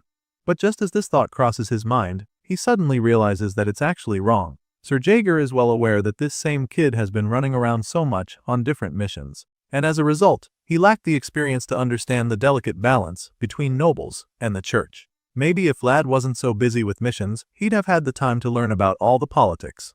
Unfortunately, that was not the case, and Bishop Pierre took advantage to pick his target perfectly. Now that he's done berating the kid, Sir Jaeger informs him that Lord Joseph is buying him some time. However, the young master can't do so much, so the best they can hope for is a well at most. He informs Vlad that he'll soon have to testify at the church and tells him to get ready for that. Our boy acknowledges the instructions, feeling pretty shitty about everything going on, and Jaeger feels the same way. Sadly, this green-eyed knight isn't good with expressing his emotions or being soft with his words, so he just stays quiet for a while before offering to go get the boy a thicker blanket to help him through the cold night in his cell. As the advanced knight walks away, the voice speaks to Vlad, telling him that he shouldn't blame himself. The voice assures him that he did what had to be done, but after seeing where the action landed him, Vlad doesn't even know what to think. He just stays silent for a while before finally getting his words together. Our boy also believes that it was clearly the right thing to do, and even now, he still doesn't think it was wrong. But at the same time, he can't believe that it wasn't his fault. Seeing where it landed him makes him finally understand just how different the world of the back alleys is different from the world of knights after all. Hearing these words from the incarcerated young knight, even the voice is at a loss for words. Just then, Vlad begins to recall some of the lessons that Sir Jaeger taught him. He remembers when the advanced knight told him to always remember that a knight's sword must be heavy because it is sharp. Back then, He didn't get what his one-eyed teacher was trying to tell him, but now, he thinks that he finally understands what that phrase means. Our boy sits alone in the cold cell as the snowflakes start to pour down on the town, and that's where the scene fades out. Days later, we see the cunning bishop looking out his window with disgust laced all over his face. The sight before him makes him finally understand why the Bayezid house insisted on holding out for a whole week. Apparently, there's currently a protest going on outside his residence, with many people of the city clamoring about how unjust Vlad's trial is. The people protest furiously, insisting that Black Bear deserved death because he was literally a crime boss who allegedly sold off pregnant women. The protesters believe that Vlad did what had to be done, and they're furious that the knight is being treated like a criminal. As far as they're concerned, this bishop grants pardons to murderers, and so they urge him to stop insulting their knight, Sir Vlad, the pride of Sara. As if that's not enough, the protesters start talking about how they can't accept a bishop sent by the paypack. This is the north, and so the people of Sara make it clear that they want a bishop who carries northern blood. As you can imagine, Bishop Pierre is irritated by this uprising. This development is clearly against his interests, and his true ideology of Sara becomes a lot harder to hide. In his mind, the behavior they just showed simply proves why people say that northerners are no different from savages. As annoying as the protest is, he also finds it amusing that the Bayezid house thought they could shake him using public sentiment. With this in mind, he concludes that all these displays are just cheap tricks, destined to fail, no matter how much effort they put into them. As far as the bishop is concerned, this trial will be a stage to represent the will of the papacy. Sure enough, the protests truly aren't enough to change the outcome, and shortly after, we see our favorite young knight standing before a judge and jury. It's the day of the trial, and all those involved in the incident are present for it. At first, most of them are seated, except for our boy who is about to have his fate decided pretty soon. Just then, the bishop arrives and his presence is announced for everyone to rise. Initially, Joseph was pretty relaxed, but as soon as Bishop Pierre enters, he's shocked by what he sees. Apparently, the secret weapon he mentioned earlier is actually an inquisitor. A heretic inquisitor for that matter, and after seeing it, the young master is afraid that the bishop is going too far. Even in the worst of witch hunts, the church doesn't ever go this far. After seeing this, the Bayezid son is just stunned by how ruthless the bishop is, and now, there's no doubt in his mind that they planned this deliberately. If he wasn't sure before, now, he is certain that they intended to steer the trail in this direction from the start. While all of these thoughts are running through his mind, he suddenly realizes that Sir Gregory isn't even here yet, and he begins to wonder why the bearded knight hasn't arrived at the trial. It's pretty sad to think about because now, it's like they're being held back by lack of time in the end. Soon enough, the trial officially begins. The bishop takes his seat and calls on Vlad to kick things off. One of the priests holds out a Bible in front of the knight and Pierre tells him to place his hand on it. The bishop tells Vlad to swear by the Bible that he'll answer with only the truth, and our boy does just that, swearing to speak only the truth. The moment his hands make contact with the Bible, a bright golden light begins to shine from there, and then, the floor begins to glow as well. The bright light shines throughout the hall and even reaches the crystal balls that the inquisitors are holding. At this point, it's clear that this is a very serious trial, and most of the people present are blown away by the sight before them. They've probably never seen something like this before, but the bishop is pretty familiar with this, so he explains that the oath blessing has been engraved. That being said, he informs Vlad that the light in the orbs will vanish if he tells a lie at any point, and as soon as he says this, he spots Joseph Bayezid staring at him from across the hall. The mayor is extremely focused on everything going on, and as he locks eyes with the bishop, he reminds himself that he has to prepare for the worst. Clearly, this old trickster is up to something, so the Bayezid son knows that he has to be ready for anything at any time. As for the bishop, well, he's convinced that he's got all his enemies right where he wants them. He's so confident that he wants Joseph to watch closely and feel it for himself just how powerless the proud blood of the North truly is before the truth. After making Vlad swear to speak nothing but the truth, Bishop Pierre officially begins the trial, determined to humiliate the nobles and all those who challenged his authority. The bishop starts the trial by stating the charge, which is the fact that Vlad killed a man known as Black Bear, despite the fact that the deceased had been granted pardon. He then asks the accused if this is true, and of course, our boy doesn't deny it. With his hands bound like a common criminal and his head bowed low, he confirms that he did kill the man, and just like Bishop said, the shining orb keeps glowing. Once the old man sees this, he's not surprised since that's the whole reason for this trial in the first place. After this is established, he then asks Vlad if he admits that he defied the word of God himself, which is kind of a stretch. As you'd expect, Our boy is thrown off by this next question, so he snaps, asking the old man what he's even talking about before insisting that he did not defy the word of God. The old man equally seems annoyed by the young knight's tone, but he just keeps his cool and proceeds to ask the next question. While the whole thing is going on, Joseph Bayazid is just intrigued by the lengths the bishop is willing to go to win. The mayor is irritated at how despicable the old man's method is because he can clearly see that Pierre is trying to frame Vlad using a petty leading question. The truth is that no matter what answer Vlad gave in that last one, the clever old geezer would have found a way to twist it in order to reflect his interpretation of God's will. Right now, the bishop is shamelessly playing a very dirty game, and from the look of things, he's just getting started. A sinister smile creeps up on the man's face as he proceeds to the next question. He asks Vlad if he believes that he has always made just and righteous decisions every time he killed someone similar to this chase. Of course, this is another trap, but our boy probably doesn't realize it quickly enough. He takes a brief pause and then answers the question with a yes. But then all of a sudden, the light in the orb goes out, leaving the kid perplexed. As soon as this happens, the blondie doesn't even know what to think at first, and before he can process anything, the bishop concludes that what he just said was a lie. Master Joseph watches everything intently, which is why he knows that Vlad just fell into the old man's trap. The truth is that no one can always make the right decision, so for Pierre to ask such a question in a trial like this confirms that he's got an agenda. Always just righteous. These are 3 words hidden in the question to force out a lie from the kid. Of course, our boy doesn't intend to lie, so he tries to defend himself, protesting that he did not tell a lie. However, the cunning bishop has already moved on from that, and he simply tells Vlad that it's time for the next question. Moving on, the old man recalls an event from about a year ago in the back alleys of Sara. The bishop reveals that there was a report of a boy who was struck by a black lightning bolt. Of course, our boy is taken aback when he hears this old man talking about this, and while he's still trying to take it in, the man boldly asks him if he was that boy. This time around, Vlad is a little more patient before responding, but it doesn't change the fact that there are no right answers for this question. The young knight confirms that he was that boy, and a twisted smile appears on the bishop's face because now he can boldly say that the ominous sight was with Vlad. Our boy tries to defend himself and make a statement, but before he can get a word in, Bishop Pierre cuts him off and moves on to the next question. While Vlad is still trying to process what is going on, the bishop goes on and asks him if he heard any kind of voice after being struck by that lightning, or if he received any revelation from an unknown entity. At this point, our boy is on the hot seat because he's already told one lie from the look of things, and now, there are even more difficult questions being thrown at him. As for the people at the trial, they're just stunned because it's pretty shocking to learn that their favorite knight is marked by an ominous sign.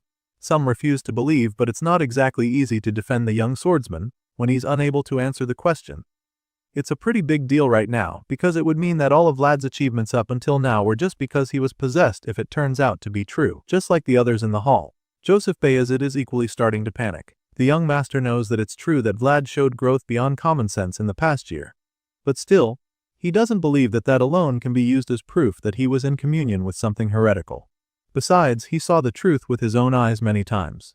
Joseph saw that the boy's sword shone with a radiance incomparable to anything else. While he's torn about the situation, the bishop is equally running out of patience because he's eager to prove that the kid is a fraud.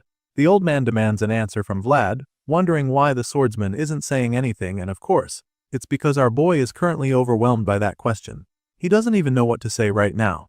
If he says yes, then he becomes a heretic, and if he says no, he'll just be accused of lying again, which won't be good for him at this trial.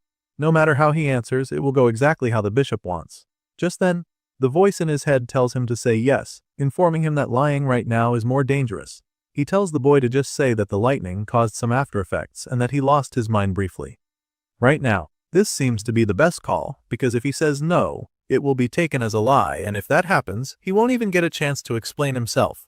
Vlad knows that there are 3 questions left, and with the way things are going, he might have you reveal the voice's true identity if things take a turn for the worst. In response, the voice simply tells him not to worry, revealing that he has a way to keep his identity hidden, which just leaves our boy confused. Meanwhile, the bishop is already running out of patience. He tells the boy, wondering what he's doing and why he hasn't answered the question yet. He has to answer right now to avoid any more suspicion, so the voice tells him to believe. At this point, Vlad finally responds to Bishop Pierre. Just when he's about to answer if he hears a voice, the trial is suddenly interrupted by someone who comes in, demanding that the whole thing be stopped. Joseph and everyone else in the hall are taken aback by this interruption. including the cunning bishop who was so close to getting the confession he's been waiting for. This unexpected guest just happens to be Father Andreas, who loudly insists that this whole trial is unfair. Vlad is shocked that the priest is here while the bishop is simply furious when he sees the old man and his students. Bishop Pierre snaps, stating that Andreas has no right to be here or even speak of fairness in this trial. However, the priest hits back at his grace, reminding him that he's the one who vouched for Sir Vlad of Sara. He was the one who picked up that name, which lay unnoticed in the dirt, and then offered it before God's name. Father Andreas explains that the bishop should have come through him first if there has been any suspicion about the young knight. At this point, Pierre realizes that he can't stop his nemesis from being present since the man knows his right too. So, he begrudgingly grants him permission to enter. Once that's done, Father Andreas walks to the middle of the hall to meet Vlad where he is standing. The boy is so glad to see the priest that he's at a loss for words. The father then holds his hands and commends him for doing well so far, but now, he wants Vlad to leave the rest to him.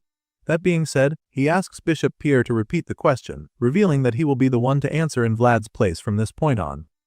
Apparently, there's nothing wrong with that either, so the bishop doesn't even protest.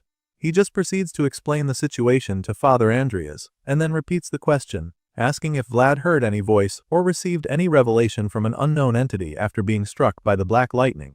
The old man almost seems taken aback by the question, but he wouldn't want to put his client in any more trouble, so, after sneaking a glance at the boy, he comes up with a clever response. He claims that all of Vlad's actions henceforth will be accompanied by that voice, and Pierre attempts to capitalize on this answer, asking if the priest is suggesting that the voice came from something unholy.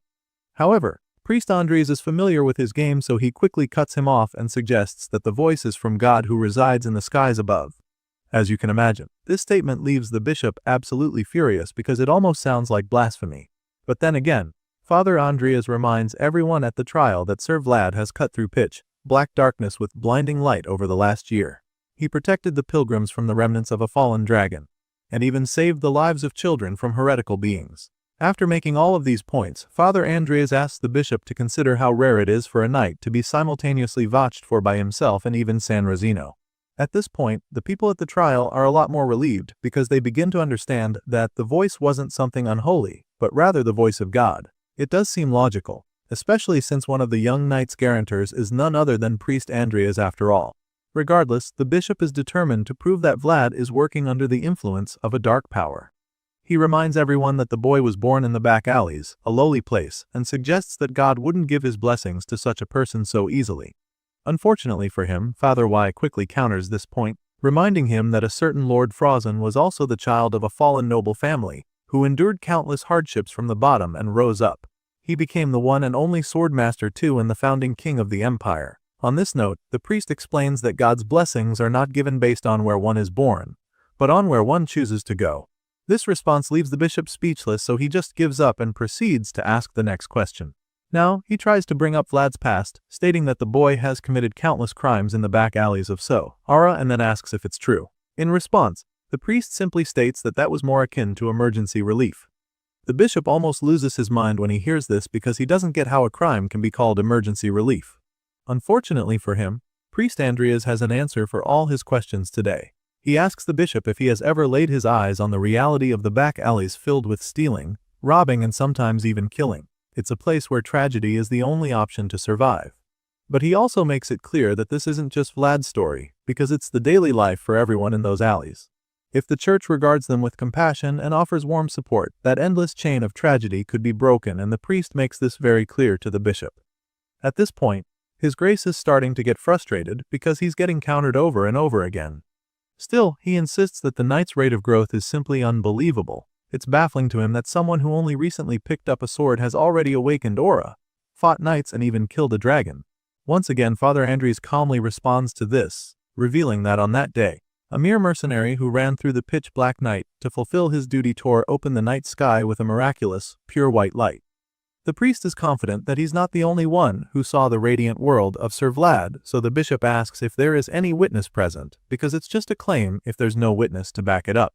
This is Joseph's cue to weigh in on the trial, so he presents the evidence he's got, claiming that it's a testimonial written by honorable knights themselves. Knight Duncan of Heinel, Holy Knight Justia of San Rosino, and even Volkov Baranov, the heir of the Baranov family, rulers of the north. Joseph reveals that all of them have testified to Sir Vlad's achievements. However, the bishop is reluctant to accept all of Vlad's defense. This bishop went through a lot of trouble to weave a tight net of accusations, like doubts about the boy's faith, his lowly origins, his questionable past crimes, even suspicions about whether his talents were fabricated. But now, it's clear that he will have to reveal his true secret weapon. So, he orders for the seal of binding to be brought forth. Just then, a group of knights make their way into the hall with the seal, and the people are shocked because these men are paladins of the Vatican. They're stunned because they can't imagine what would require paladins to be involved. Once the seal is brought out, the bishop reveals that he has one question remaining and claims that he won't ask it with words but rather reveal the truth of this matter through direct action. Then, the huge case is opened and even Fader Andreas is shocked to see that the mirror of Saint Muriello is in there. It's a holy relic of the Vatican that reflects all truths of a person who gazes into it. And on this note, Bishop Pierre reveals that the exorcism ritual is about to begin. Father Andreas feels that it's absurd to engage in an exorcism ritual because as far as he's concerned, Sir Vlad's innocence can be proven through truthful testimony. Unfortunately, this bishop is no longer interested in anything they have to say, stating that he's someone who has the duty to clear up even the slightest doubt. Seeing the state of things, Joseph Bayezid just gets frustrated because it's clear that the bishop is spinning the situation in his favor. The old man is determined not to lose, and he doesn't mind taking drastic measures. The main problem now is the fact that it becomes a mark of disgrace once an exorcism ritual is performed on someone. It's a stigma that will follow him for the rest of his life, and now that Joseph knows this is a possibility, he realizes that the purpose of this trial has changed. The truth no longer matters to the bishop, and all that remains is the intent to burden everyone who stands as a witness for Vlad. From the very beginning, this trial was just a pretext to seize control of the north, and now Bishop Pierre is inching closer to that goal. The old man tells the inquisitors to prepare the sacred prayer, and it becomes very clear that things are getting out of hand, so Father Andres tries to suggest something else. The priest reminds the bishop that there is still one holy relic left that can reveal the truth, feeling that they shouldn't treat the sacred artifact of the Vatican so lightly. Unfortunately, the bishop is already sick and tired of Andreas, so he snaps at the priest, warning him to mind his words. To him, seeking out the presence of evil is a trivial matter to the priest, and he doesn't appreciate that. On this note, Bishop Pierre explains that Vlad only needs to stand before the relic without deceit if his soul is truly clean. At this point, our boy's guarantor realizes that there's nothing else he can do to stop the bishop. If one uses the existence of evil as justification, then refusal itself becomes a confession that evil resides within, so he breaks the news to Vlad. He admits that he can't stop the exorcism, but tells the young knight not to worry, because the relic merely reveals the impure presence within. He assures Vlad that his faith in him is unwavering because he has seen our boy's true self. On the other hand, the knight doesn't look too confident. The bishop starts losing his patience again, wondering why Vlad is hesitating to stand before the relic. Now it's clear that there's no going back, so our boy steps forward and the voice assures him that it's going to be okay. As you can imagine, the boy is scared, but the voice tells him to step forward proudly, just as he has always walked toward the light. Our boy finally summons the courage to do it, and after taking a deep breath, he steps forward. As soon as he stands before the relic, the world around him changes and a powerful knight with a white cape appears. The boy is shocked, and it's even more mysterious because he still can't see the knight's face. But that's when the voice speaks to him again and the face is revealed. The voice claims that at last, he finally understands what that emotion was in the blacksmith's eyes. He feels that the old man must have wished that his humble sword wouldn't hold Vlad back. For the first time, the voice is no longer just a voice because our boy can finally see the face behind it. The immortal knight knows that he has thought Vlad all that he could, but he wishes that he could have watched the pride of Sara grow a little more. To avoid being detected by that mirror, he explains that he must descend into an even deeper realm. Vlad is still stunned right now because everything going on is just so surreal to him. He asks the voice what he's talking about, and the entity explains that the world of knights is vast and deep like an ocean. The world that Vlad has shown him until now was merely him dipping one foot in. But now, the time has come for the young knight to delve into deeper waters. Our boy already knows that this is pretty much goodbye, and he's not ready for that. He reminds the voice that he's still too lacking to reach that deep world on his own, but the immortal knight just smiles at him and assures him that he'll reach it someday. However, now it is time for him to go alone. The voice tells him that he's the only one who can forge his own complete world. Still, Vlad isn't ready to part ways because he knows that it will take a really long time by himself, and he's afraid that he may never even make it. In response, the immortal knight just smiles at him and tells Vlad that he believes in him. He can't be with him any longer, so he hopes that the young knight can meet him again in the deeper world. While the voice is still saying this, he begins to disappear into a bright light and Vlad just watches in horror, wondering how he's supposed to go on by himself. Finally, the voice bids him farewell until they meet again, and in the blink of an eye, he's gone, leaving nothing but the bright light behind. Our boy reaches for the knight, desperate to hold on to him, but that's impossible, so he begrudgingly accepts his fate. He closes his eyes and his conscientiousness returns to his body in the human realm, where the bishop is busy barking at him. The old man is furious at him for closing his eyes in front of the mirror, so he orders him to open them and look into the mirror. Vlad takes a deep breath then, because now he understands what he must do, and as he opens his eyes, he vows to meet the voice again no matter what. As soon as he looks into the mirror, his eye begins to glow and the mirror shines with a blinding light that leaves everyone around in disbelief. The bishop is almost terrified by what he sees, and all the people there equally have their jaws on the floor. Father Andreas did say he has faith in Vlad, but he probably never expected the kid to pull off such a magnificent display of purity.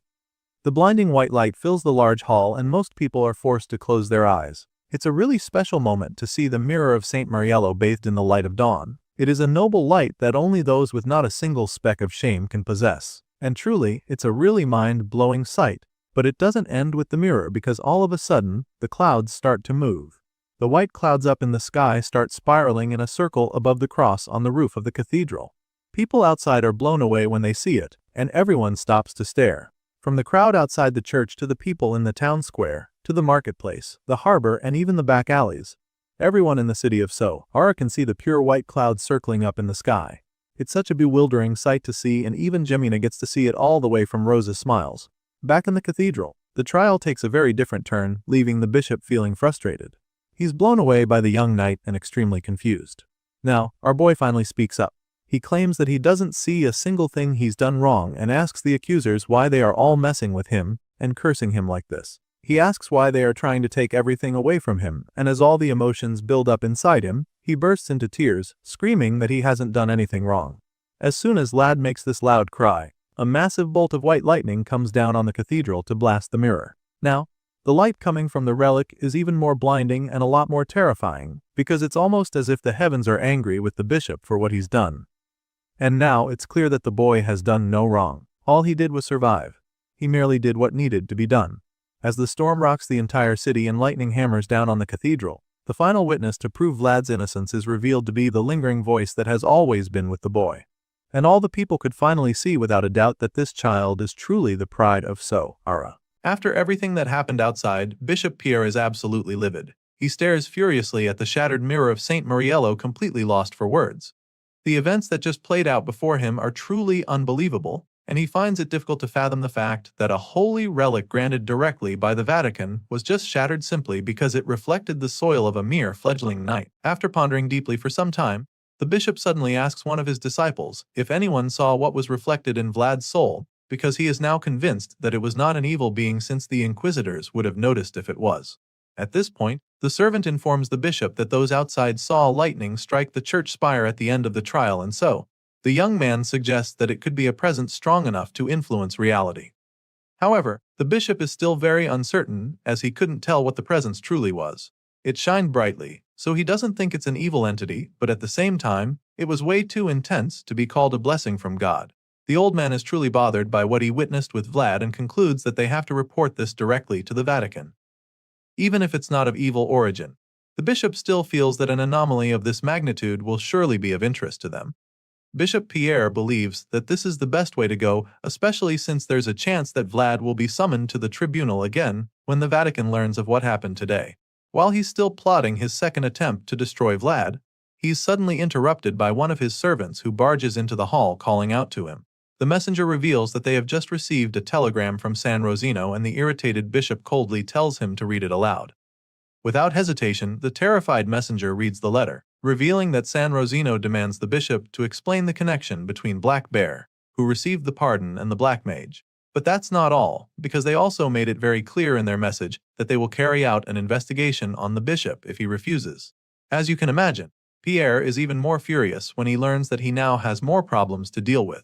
He curses the Northerners, feeling insulted by the fact that their lowly diocese would even speak that way to him, even when he's a representative of the Vatican. The bishop bowls in rage just thinking about it, and concludes that they're only this bold because they have the northern houses backing them. As much as he hates to admit it, he knows that even the Vatican's authority won't be able to stop San Rosino from ruining his life if the northern houses unite. Now, it's pretty clear that he has a big problem, so he instantly begins phase 1 of his countermeasures by ordering his servants to summon a mage for him so that they can send a telegram to Dragon Blood Duke. Back in Sora, we catch up with Lord Joseph and his men. The Bayezid's son is aware that San Rosino has already sent a telegram to Bishop Pierre, and he's surprised by how quickly they took action. It was pretty fast, and so he figures that they must have held a deep grudge against the bishop for a long time. Sir Jaeger agrees, reminding his master that the Vatican's neglect of the northern diocese is well known, so it's no surprise that they'd hit back at the bishop after he attempted to destroy Vlad. Joseph confirms this, stating that the Central's bias and disdain knows no bounds. He doesn't find the new development bad at all because this way, they can secure support from San Rosino on political grounds which would have been a lot more difficult otherwise. But now, a new balance of power is forming and the young mayor is confident that it will favor his side. After all, at a time like this, he couldn't have asked for anything better than the alliance of northern lords and San Rosino. With this in mind, the young mayor suddenly asks Sir Vorden how the priest is doing, and the senior knight confirms that Father Andreas is currently resting. Unfortunately, the priest will probably have to remain in bed for a few more days after what went down recently. Apparently, the old father rushed down to Sara while braving a harsh blizzard in that frail body of his.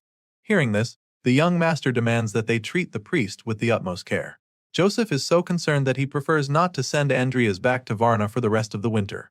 Initially, they used Vlad as an excuse to bring the priest to Sara, but the mayor wouldn't mind letting the father stay a while longer, knowing that his presence alone is enough to pressure Bishop Pierre. The old priest is so well known that no one would question it if he were to take over as the next bishop even. Master Joseph has this in mind right now, and with everything coming together, he feels that it's at times like this that they must keep the priest in their hands.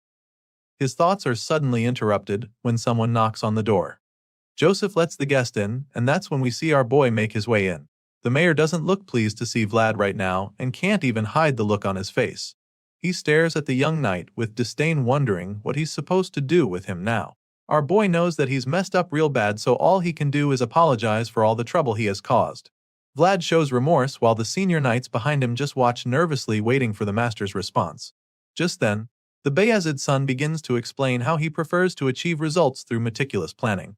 Unfortunately, Vlad has always been unpredictable from the very beginning until now, and as such there has not even been a single moment of predictability. That being said, he informs our boy that the Vatican will now be watching him very closely. After all, he interfered with their operations. Hearing this, all our boy can do is apologize, knowing just how complicated he has made things for everyone. Joseph suddenly informs that the priest mentioned the possibility of the blessing of God residing within him, but Vlad is shocked to hear this and finds it hard to believe. However, his master doesn't really care what he thinks about the matter, because he's determined to make that the case whether Vlad believes it or not. Our boy is still trying to wrap his head around this when the master tells him to take the sack on the table with him. He tells Vlad that it is his special allowance. Joseph explains that it's not his salary but rather a reward for his achievements. Hearing this, Vlad suddenly remembers what Sir Vorden told him. The senior knight told him that the price of honor will be paid once a year using the justification of a special allowance. As soon as he recalls that conversation, he instantly understands what the money is for. The young master reveals that there is over 300 gold in the sack, and of course, our boy feels that it's a pretty huge sum of money. He's so shocked that he can't even pretend and blurts out asking Joseph why he's received so much money. The master just ignores the question and lets Vlad know that he's also tallied up the results of every day they've worked together. And now that the blondie is a knight, Joseph feels that he's entitled to claim the credit for his past achievements. In other words, our boy is basically being paid for everything he's done for the Bayezid household since he and Joseph met. That being said, the reimbursement makes a lot more sense, and Vlad excitedly thanks his master for this very special allowance. Our boy is grinning ear to ear at this point, but before he can fully enter a state of euphoria, Joseph reminds him that he also has responsibilities to bear now that he's a knight. He makes this very clear to Vlad, determined to make the young blondie understand that things are a lot more serious now, and of course, our boy assures his master that he is ready for what is to come. Hearing this, the Bayezid's son reminds Vlad that he disregarded the pardon which carried the will of God. This was the statement Bishop Pierre made during the trial, and Joseph informs our boy that it was a clear fault on his part. As such, he concludes that Vlad must be held accountable. Sure, that's a fair judgment, but the young master feels that the boy should be punished. And in that split second, he banishes Vlad from Sora without a second thought. As you can imagine, this decree comes as a shock to our boy. Vlad is so stunned when he hears this that he can't even say a word. He just freezes on the spot with a horrified look on his face. After a few seconds, he finally asks Joseph what he just said, hoping that he had heard wrong the first time, but the Bayezid's son just gives him a cold look which confirms his fear. Sir Jaeger and Sir Vorden just stand quietly at the back, feeling sorry for the kid because there's truly nothing they can do to help him right now.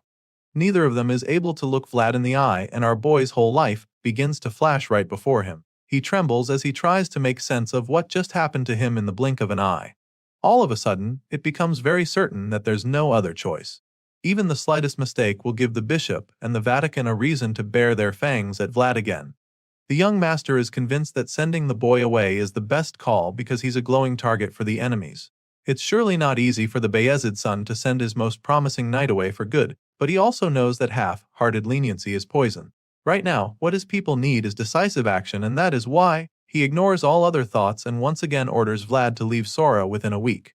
The words hit our boy like daggers a second time, and so there's no longer any doubt in his mind about what the mayor wants. And so, his eyes widen in horror as harsh the reality hits him like a runaway train. While Vlad is coming to terms with his new fate, the scene shifts and we see a flashback of our boy's early life. It's in Rose's Smiles, where we see some guys drinking and chatting. One of them groans, wishing that he had 100 gold on him right now, and the other asks what he'd do with the money. Apparently, the guy dreams of buying some land so he can settle down and do something other than his current occupation. From the look of things, these guys are probably in one criminal line of work, and even though one wants to quit for a better life, his colleague just mocks him. Nevertheless, this ambitious young man refuses to be discouraged. He intends to open a business after getting a decent building somewhere too with that money. Hearing this, his partners are pretty intrigued to learn that he's actually serious. To them, it's a far-fetched dream because they feel that it's way too difficult to run a business, so the second guy just concludes that their delusional comrade will just crash and burn in no time. Still, the dreamer is undeterred because he feels that it's way better to fail at business than to keep living by the sword every day. He makes this point and then asks the rookie in the shop to back him up. That's when we see the blonde kid in the corner mopping the floors. He asks little Vlad what he would do if he had 100 gold right now, but the bitter boy just glares at the men and bluntly asks if any of them actually wants to give him the money. From the tone in his voice, the ambitious thug just teases him for having such a sour attitude. Of course, none of them have that kind of money, so the guy tries to explain that they were just having a little chat.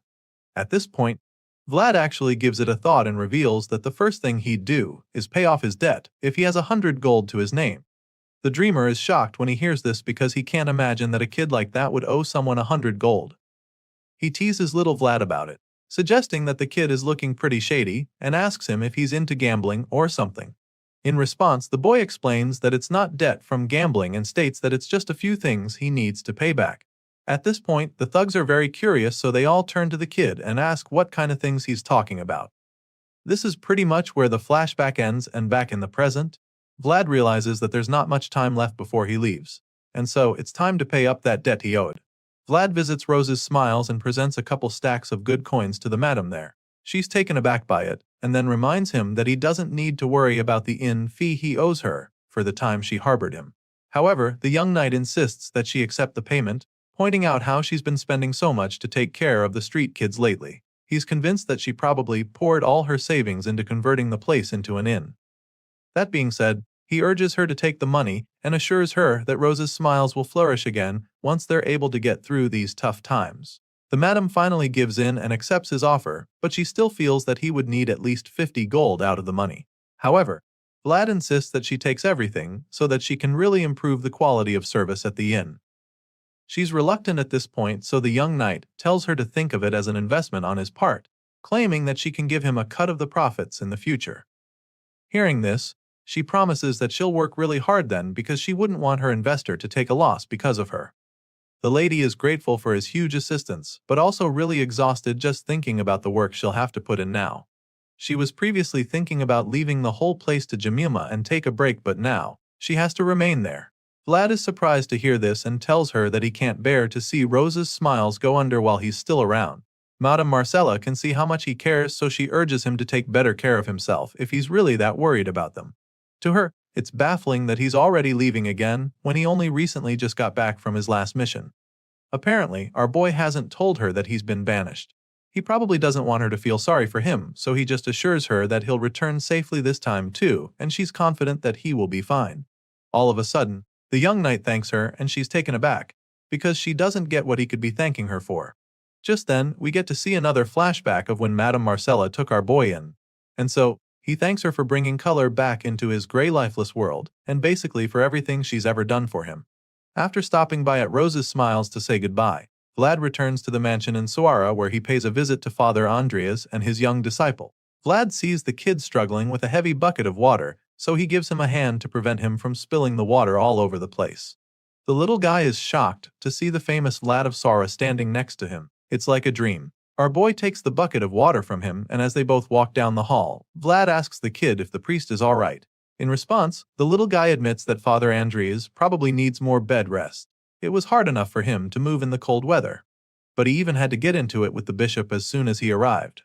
Vlad feels really guilty when he hears this, knowing that it's all because of him, so he asks if there's anything they need to help the father. He offers to help any way he can, but the kid admits that there's really nothing else to be done since Lord Joseph has already done a lot for them. At this point, our boy doesn't know what to say, so they just keep walking together until the kid asks him if it's true what they say about him. The knight isn't sure what the boy is talking about, so he asks to confirm, and that's when the kid asks if it's true that he received the blessing of God. Vlad isn't too pleased by the question, because the more the rumors spread, the more exaggerated they become. So, he quickly clears the air and makes the boy understand that the situation isn't what he thinks. The wide-eyed boy is intrigued when he hears this, but either way, he informs Vlad that Father Andreas really liked the fact that he had finally become a full-fledged knight.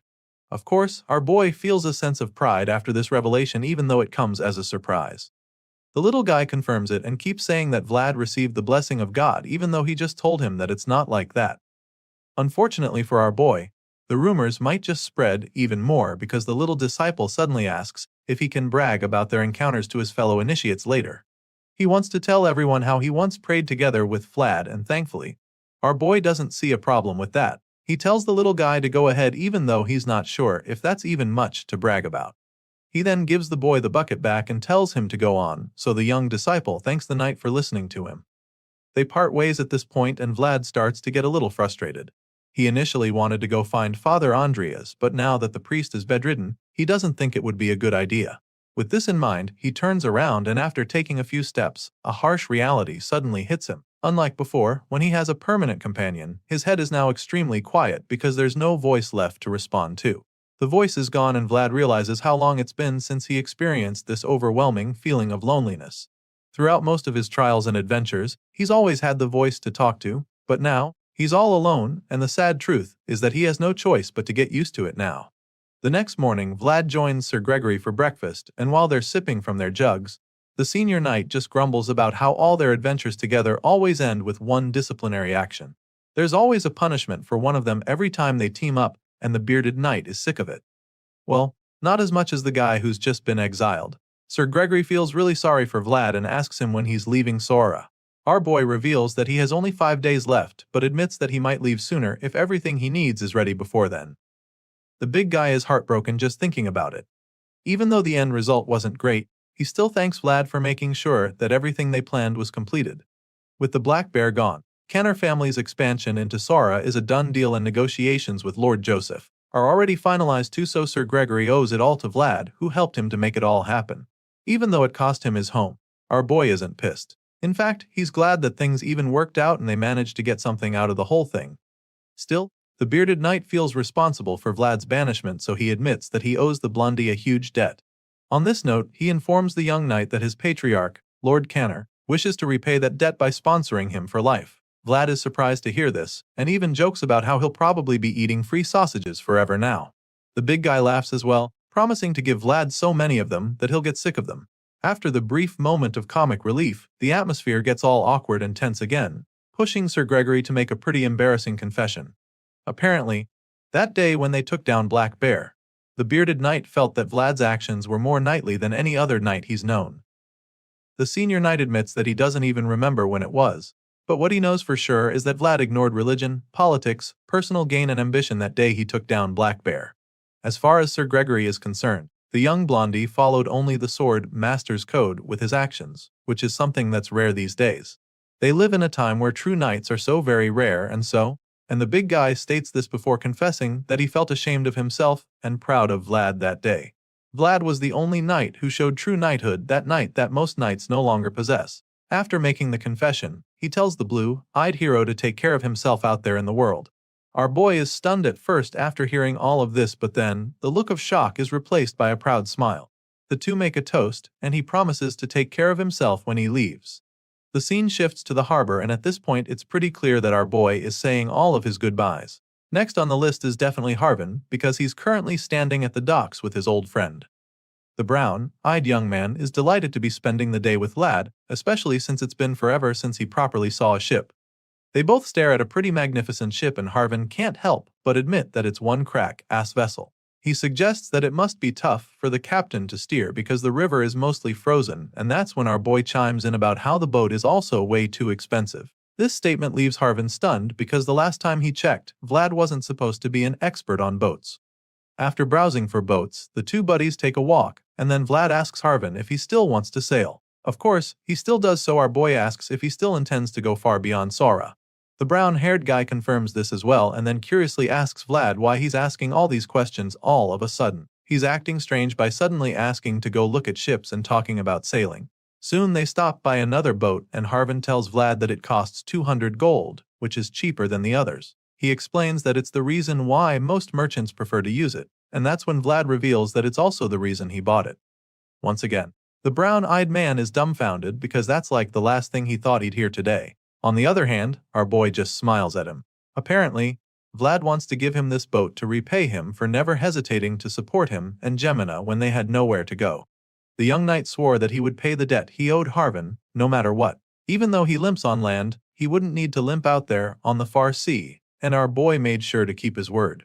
While Harvin is still trying to wrap his head around what's going on, Vlad hands him the deed to the boat and tells him to sign it under his name. The brown-eyed man is bewildered by everything happening right now. It almost feels like a dream to him, but Vlad assures him that the boat belongs to him now. Harvin slowly takes the ship's deed, and the look of bewilderment is slowly replaced with gratitude. He smiles at Vlad as he collects the documents, and our boy goes ahead to give him a hat. He congratulates Harvin on his new boat and calls him captain, which instantly sets the waterworks off. Harvin is so touched as he wears the hat that tears of joy run down his cheeks. After that, Vlad gave a final farewell to the old blacksmith at the cemetery, knowing that they wouldn't see each other for a very long time. He thanked Sir Maxim, who protected the Rose's smiles in his stead, and Sir Vorden, who recited the proclamation for him. He also quietly met with Sir Gregory and Sir Cade, who had helped protect the children's future. And so, one by one, our young hero began to repay his debts and let go of the names etched in his mind, leaving behind those whose debts he could never repay. Time passed so quickly, and soon, it was time for our favorite knight to be on his way. That night, he meets with his old friends one last time. There, he tells Harvin to go to Sturma and receive the Canner family's meat shipment when the river thaws. He explains that it's not enough for sailing out to the open sea, but a good start for his first voyage. Hearing this, Harvin is surprised and asks Vlad if he has really set up a trade connection already. In response, the knight just tells him to prepare when he can. After that, he asks Odar to help Harvin with his business because it would mean a lot to him. Of course, his jacked-up friend doesn't deny his request, and so they quickly get that out of the way. Harvin then asks Vlad if he's really leaving the following day, and our boy confirms that he sets out at dawn. Hearing this, the latest captain asks him if he went to greet the mayor earlier, and Vlad simply explains that Lord Joseph is strict about separating public and private matters. The young master is currently pressuring the bishop, so Vlad couldn't meet with him. Just receiving his greeting could give the Vatican some political leverage, and that's the last thing he or the Bayezid household need right now. Hearing this, Harvin just sighs in frustration before asking Vlad if he managed to meet all the people he wanted to see before leaving. Our boy just gives him a mischievous smile in response, and reveals that there's actually one person left. The scene shifts to Jemima's room, where we see the redhead sobbing. She's probably heard that Vlad is leaving and doesn't know how to handle it.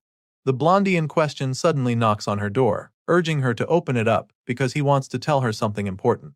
She ignores him at first, and once it starts to look like she won't let him in, he threatens to break the door down if she doesn't open up. That's when he finally responds to him, revealing that Harvin told her what happened at Captain Hoover's hideout. This just makes him more eager to get to her, so he tells her to get away from the door. because he's breaking in on the count of 3. Apparently, the threat works because Gemina immediately dashes to open the door before he finishes his countdown. She's not exactly in a chatty mood. She only opened it to avoid getting her door broken, so she tells him to say what he came up say and get lost.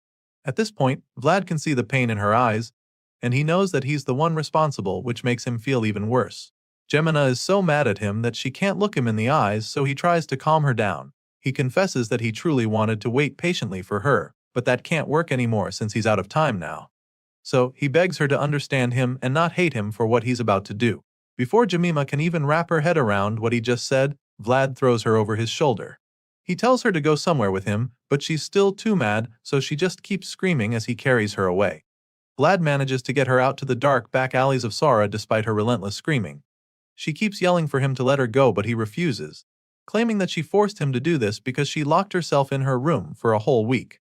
At this point, she asks him once again where he's even taking her this late at night, because she can't understand what the hell he's doing. Vlad suddenly reveals that he's leaving the following day, and the redhead finally calms down. She's taken aback by the news, and then informs him that he should have just stayed out of trouble rather than kidnapping her. In response, our boy tells her how he used to run away in the past, which is very different from his life now, where he's being chased away. As you can imagine, Jemima feels very sad about the whole thing and just calls him an idiot for messing things up like this.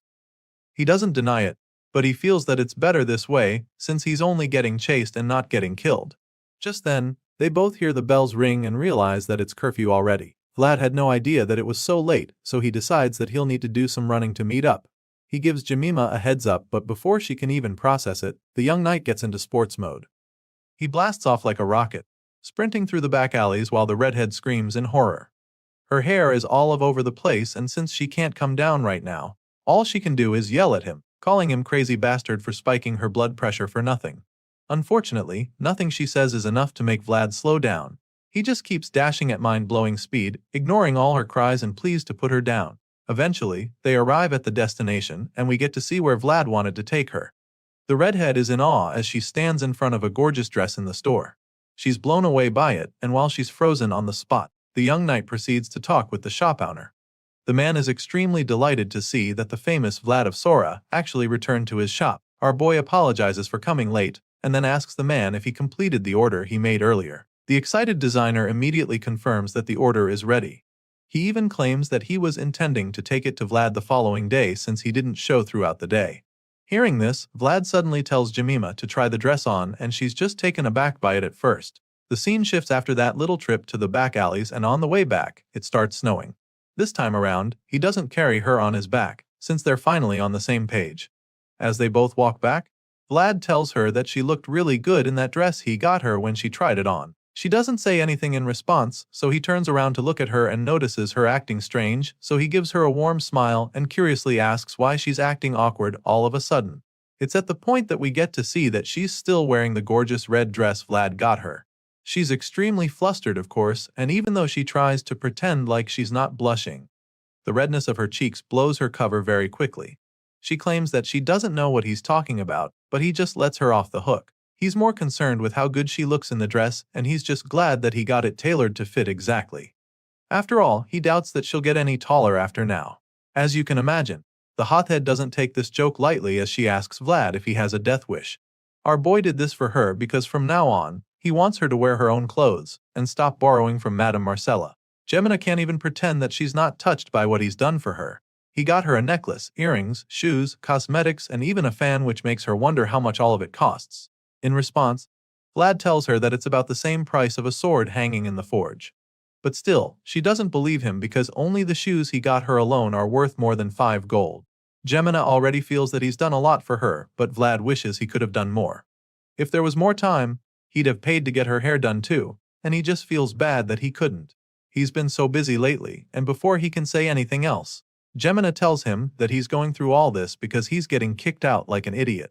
It's pretty clear that she's feeling really sad about it, but she's also pretty hopeful because she asks him when he's coming back this time around. Sadly, our boy doesn't even know when he'll be allowed to come back.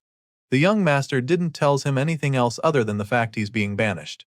At this point, Jemina starts to hope that it's not a case of him never returning. She asks if that's the case, and Vlad just teases her, asking her if she's planning to tag along if he says he's never coming back. Of course, she quickly dismisses the idea just to make sure he doesn't start getting too cocky. She assures him that she would never leave Rose's smiles behind, and speaking of which, Vlad remembers that Madam was considering leaving the place to Jemima. He tells the redhead about it and she's taken aback by the news. He then throws another jab at her, claiming that he'll have to come back before the place goes bankrupt with her in charge. After all, he invested a lot of money into it. That being said, he promises to come back, if not for anything, then to recover the returns of his investment. After making a few jokes, he finally tells Jemima to take good care of their home. The girl is just stunned when he says this, and then he gives her the handkerchief she made for him a while back. Vlad claims that he didn't know this was how nobles do it, but she doesn't get what he's talking about. She's still trying to figure out what he's saying when he suddenly goes on one knee and asks her to grant her his handkerchief. As you'd expect, Jemima's cheeks flush red when our boy does this. She's frozen on the spot as she gets even more flustered than before. It turns out that there are two ways for a knight to receive a lady's handkerchief. The first way is with the tip of the sword, and the other is hand to hand. Just like that, in the middle of an empty plaza, a knight knelt before his lady and her handkerchief was passed from her hand to his. The lady may not have realized, but the knight, through that act, willingly took on a great duty. It was a vow to protect her. The scene changes after this, and the story continues with Vlad making his way back to the city on his horse. He meets up with Goethel, who's been freezing his ass off waiting for his boss to arrive so they can set off at dawn. Apparently, our boy wasn't aware he was waiting for him. He asks Goeth what he's doing there, and the guy reminds him that he's a knight's attendant. Hearing this, Vlad tells him to quit messing around, because he's an exiled knight. He advises Goeth to stay in Sora and make a life for himself, but the funny guy refuses. As far as he's concerned, he's invested way too much in Vlad to let it all go to waste. And with all the scammers out there, he feels that the blondie will be penniless within a week if he goes out there alone. In response, Vlad jokes about how Goeth isn't one to talk about scammers that way since he's not exactly the most straightforward person around. Either way, the guy assures Vlad that he can be trusted. So he tells our boy to come along with him, because even though Blondie thinks he's street smart, he knows the world better. Goeth heard about Vlad getting a boat for Harvin, so he wonders if the exiled knight will take good care of him like that one day too. Our boy just laughs in response, admitting that it all depends on how things go between them. At this point, it's clear that they'll be traveling together, so Goeth asks Lad where they'll be going first and the knight simply says east. That's pretty random, so the former mercenary is kinda confused. However, our boy knows exactly where he's going. There's something he needs to find there, and he makes this clear to his new companion. Hearing this, Goeth figures that it's better than wandering around aimlessly like vagabonds. As they set off, our boy takes one last look at the city he's called home for as long as he can remember. He says his final goodbye to the place and hopes that everyone in Sara takes care while he's gone. Just like that, he begins the journey with Goeth, and the two ride out of the city before the sun even rises. As they make their way out, the young master watches from his chambers.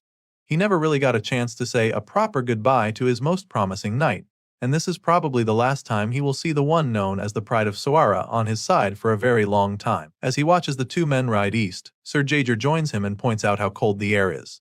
In response, Joseph reveals that his heart feels even colder. In fact, it's not just cold, it's so bad that it aches. He's especially heartbroken by the fact that Vlad didn't even look back. To him, that can only mean that the young knight must have a goal in his mind. That being said, he informs Sir Jaeger that things are going to get busier from here on. The second son of Bayezid has a very strong feeling that Vlad will return, but not as an ally. So, he tells the green-eyed knight that they'll need to gather strength as soon as possible. They need to get stronger so that they never have to lose what is theirs again. Hearing this, Sir Jaeger offers to follow Lord Joseph on his quest to strengthen their army. But at the same time, he wonders if his master is sure about banishing their most promising knight. From what he knows, Vlad is already unpredictable enough. He feels that Joseph could have just sent the boy on a mission or a set destination rather than exiling him. In response, Joseph claims that he couldn't rob someone who's lived his whole life following orders of the precious experience of finally acting on his own thoughts. As far as he's concerned, he's done Vlad a huge favor, and even more so, he feels that this is also a historic moment for the Bayezid house. A knight who sets off on a journey carrying only his own honor. His actions have revived a long-lost tradition. A tradition they last saw in their grandfather's generation. Sara fostered the young knight, and Bayezid raised him. This knight carrying his own banner has not been seen in ages, but now, our favorite blonde swordsman is walking that same path. The scene shifted to Dobrekity, the northernmost edge of the Empire's central region. Dalmatia, the Baron of Dobrikity, slammed his hand onto the table in fury, repeatedly demanding to know whether the incident had happened yet again and expressing disbelief that it had occurred once more. He harshly questioned what his subordinates thought they were doing, complaining that every time barley seeds were sown, someone inevitably came and dug up the entire field as if they had been waiting for it. The two soldiers hesitated and attempted to explain that despite having posted guards throughout the night, by morning the fields had already been disturbed. Before they could finish, Dalmatia cut them off angrily, refusing to accept any excuses. The soldiers immediately lowered their heads and apologized. Clutching his head in frustration, Dalmatia lamented that there was nothing useful about the territory at all. He complained that the land lacked fertile soil and a mild climate, and that the only resources they could rely on were the dense forests and barley farming. He grimly stated that if they could not even sow crops at this time of year, they would inevitably starve to death. Another man hesitantly pointed out that they only had soldiers stationed within the domain. Losing his temper completely, Dalmatia hurled the half-finished glass of wine at the man's head. He then barked orders that if they were short on troops, they should shackle the domain's people in iron and force them to work, declaring that starvation was imminent and that he did not care about the commoners. He insisted that the sabotage was undoubtedly the work of monsters from the forest and commanded that every available soldier be gathered to protect the barley fields. The two men respectfully acknowledged his orders and withdrew. Dalmatia did not respond further. He massaged his temples and complained that his head was aching, wondering aloud whether he should hire mercenaries. He then lifted his gaze toward the forest, remarking that the cursed woods felt especially eerie that day. The scene shifted to the gloomy forest. Various supplies, pepper, salt, jerky, and more, were laid out on the ground. Gurgi asked what all of it was supposed to be, and Vlad explained that it was a pilgrim's certificate written for him by Father Andreas. Gurgi frowned and remarked sarcastically that Vlad had remembered to pack all the rare and expensive items, yet somehow had not thought to bring even a single flint. Avoiding Gurgi's gaze, Vlad retorted that Gurgi was hardly one to talk, pointing out that he had only brought a useless flint anyway. Gurgi protested that he had indeed brought one, insisting that Vlad had smashed it to pieces and demanding that he look at the result. Vlad blankly replied that the flint had been defective. Enraged, Gurgi cursed the excuse and accused Vlad of deliberately breaking it. Vlad ignored him entirely. Growing anxious, Gurgi urged him to hurry and start rubbing for fire, warning that if they camped there, they would freeze to death. Vlad snapped that he could not do this anymore and picked up his sword. Gurgi stiffened in fear and hurriedly waved his hands, stammering that Vlad must simply be tired and promising to start rubbing immediately. Suddenly, Vlad called out to someone nearby, asking whether they had a flint and requesting to borrow one, all while staring into the forest. Gurgi stood there in confusion, unable to grasp what was happening.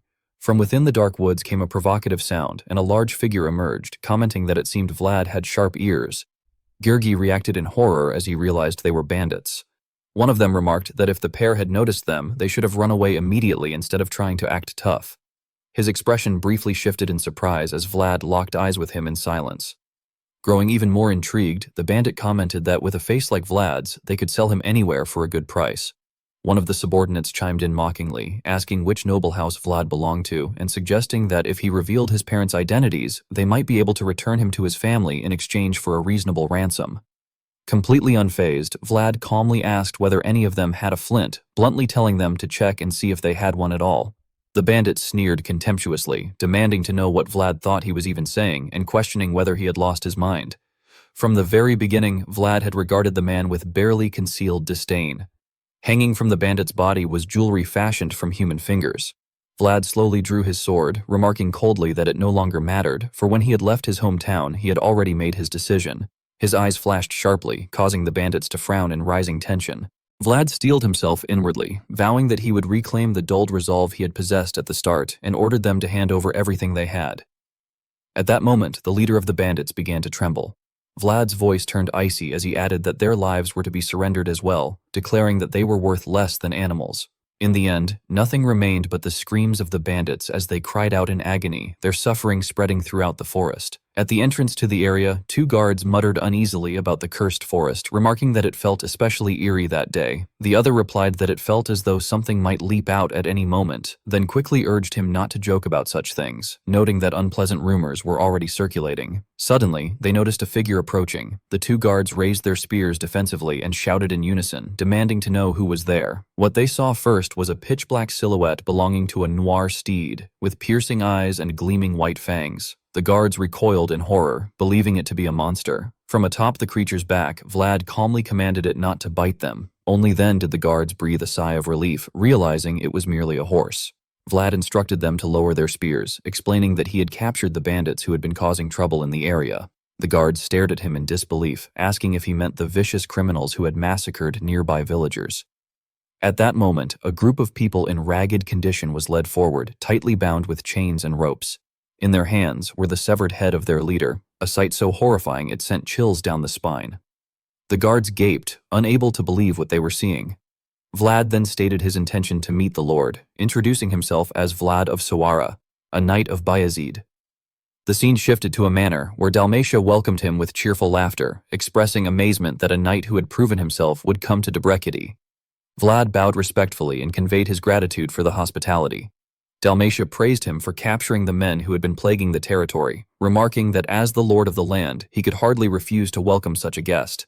He then suggested setting formalities aside and invited Vlad to take a seat and make himself comfortable. Vlad sat down across from Dalmatia, who smiled broadly and confirmed that Vlad had captured 9 bandits. Vlad corrected him, stating that the number was 15 if the severed heads they carried were included, though a few had managed to escape. Dalmatia clicked his tongue in admiration and promised to reward him generously. Vlad offered his thanks with solemn composure. As Dalmatia poured him a drink, he observed that since Vlad was a knight who carried a banner, he assumed Vlad sought to prove himself. Vlad affirmed that this was indeed the case. Dalmatia went on to say that there was something he wished to request of him, emphasizing that it concerned a true knight who pursued honor. Vlad, however, already understood the man's intentions. Internally, he concluded that Dalmatia merely planned to use him without proper compensation. He decided that he would accept the reward for capturing the bandits and leave at an appropriate time, as his immediate priority was to focus on finding traces of the mysterious voice. Dalmatia then explained that strange things had been occurring in the domain. Although it was the season for sowing barley, the seeds vanished the moment they were scattered across the fields. Even when soldiers were posted to guard the fields throughout the night, the seeds disappeared without a trace. Dalmatia reasoned that if animals or monsters were responsible, the soldiers would surely have noticed something. He added that some of the elderly folk in the domain believed the phenomenon to be the work of spirits dwelling within the forest. Upon hearing this, Vlad showed visible surprise. The scene shifted once more to the forest, where an innocent young girl wandered while softly humming to herself about wild berries. She delighted in the taste, thinking happily that they were delicious and that her mother would like them as well. She suddenly sensed that something was wrong. In confusion, she turned around, only to find herself being stared down by a massive shadow with 2 glaring, luminous eyes.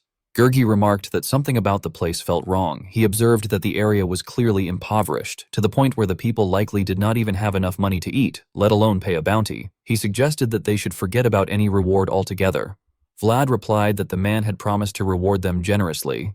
Gergi scoffed at that, saying that anyone could make such claims. He added that he could tell at a glance when someone was not the type to pay, and that the Lord fit that description perfectly. According to him, when the time came to open his purse, the man would surely be busy making excuses instead. He concluded that they should have demanded an advance payment. Vlad calmly told him that such matters were for Gergi to handle. Taken aback, Gergi asked what Vlad meant. Vlad then questioned why Sir Joseph would keep a knight around who could not even wield a sword properly. He went on to ask whether Gergi knew Sir Vorden's nickname. Gergi froze, admitting that he had no idea. Lowering his voice, Vlad revealed that Sir Vorden was known as Vorden the Swindler.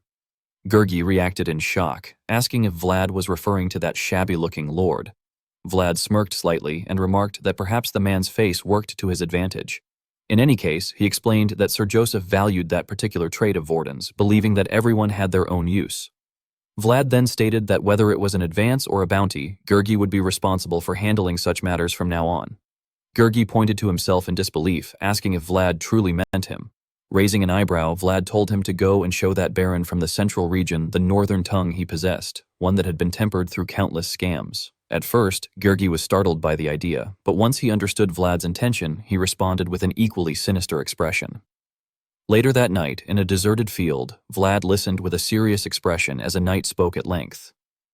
The knight explained that the forest of Debrecity was ancient and, because of that, riddled with countless legends and strange tales. He then mentioned that a child had gone missing that very morning, and that the incident was said to have occurred in the forest nearby. According to the villagers, a deep pit had been dug near a patch of wild strawberries. As the knight continued talking, Vlad inwardly complained that the man talked far too much. He thought that the basics of an ambush relied on discretion, and that even for a knight of some insignificant domain, this level of chatter was excessive. He wondered whether the man lacked common sense altogether. Meanwhile, the knight went on lamenting the tragedy, saying that the child had been a good and well-behaved girl, just as he began to mention that the girl's mother had been crying and wailing in the Lord's manor all day and awkwardly started to ask for their assistance in finding the child. Vlad abruptly raised a hand and covered the knight's mouth, signaling for silence. Startled, the knight wondered in confusion what was happening and questioned the strange look on Vlad's face. Not far away stood a dark, foreboding forest. Vlad keenly sensed that something was off and immediately dashed forward. The knight hurriedly ordered everyone to run and follow Sir Vlad, calling out to him in alarm. Vlad landed in the field ahead, and the others rushed over in a panic, demanding to know what he was suddenly doing. With a grim expression, Vlad stared at the ground and stated that they had been robbed. The knight, unable to believe his ears, asked him to repeat himself. Moments later, he realized the situation in horror, exclaiming how such a thing could be possible when the seeds they had scattered as bait had vanished without a trace. Vlad turned to one of the soldiers and asked whether he had brought a shovel. The soldier confirmed that he had and handed it over. Taking the shovel, Vlad began digging, convinced that he had definitely heard something earlier despite seeing no movement and finding no footprints. He then asked how far the place where the child had gone missing was from their current location. The knight replied that it was very close and asked why Vlad wanted to know. After digging for a while, the ground suddenly collapsed, revealing a hollow space beneath. The knight exclaimed in shock, wondering what it was. Vlad looked down into the opening and muttered thoughtfully that he could not even begin to guess how deep it was, adding that it could not have been dug by a human.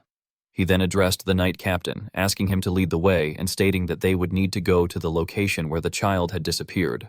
Later, back in the village, Dalmatia asked what Sir Vlad was doing at that moment. A man reported that after visiting the site where the child had vanished, Sir Vlad was now gathering the village elders.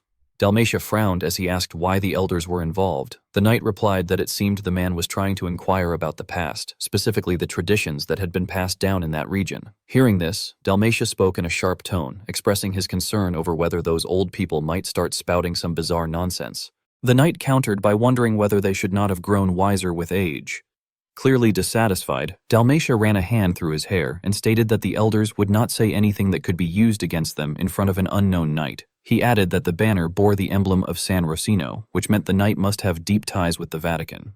Dalmatia reflected that he could not tell the man to stop now, since he himself had made the request, yet he felt the knight was digging too deeply. In the end, Dalmatia made a decision and ordered that someone be assigned to tail the knight and ensure that he did not pry into anything strange. The scene then shifted to outside the village, where Gurgi asked the elders whether there was truly nothing that came to mind. He said that even now, the child was probably trapped in some pit, desperately seeking a helping hand. With tears welling in his eyes, he spoke of a small, fragile child left in pitch-black darkness, imagining her sobbing as her tears dried up and she cried in silence.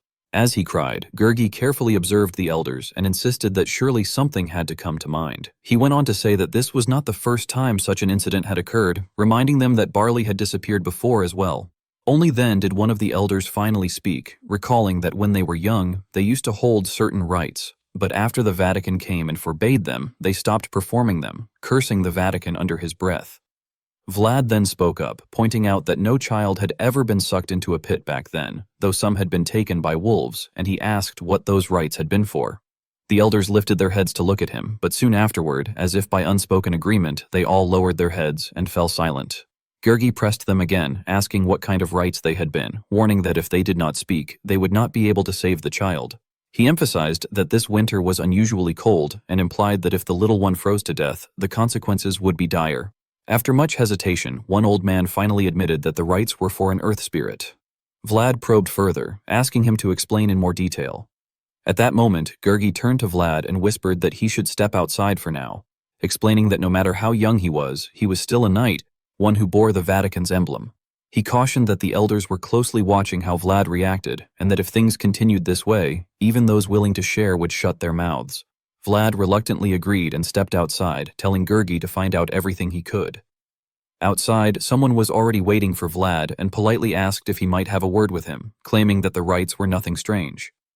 Vlad replied that he was aware the rites were considered idolatry forbidden by the Vatican, and that if they were discovered, it could bring serious punishment. The man reacted with surprise, but Vlad calmly stated that he understood, acknowledging that there were rules people had upheld for a long time.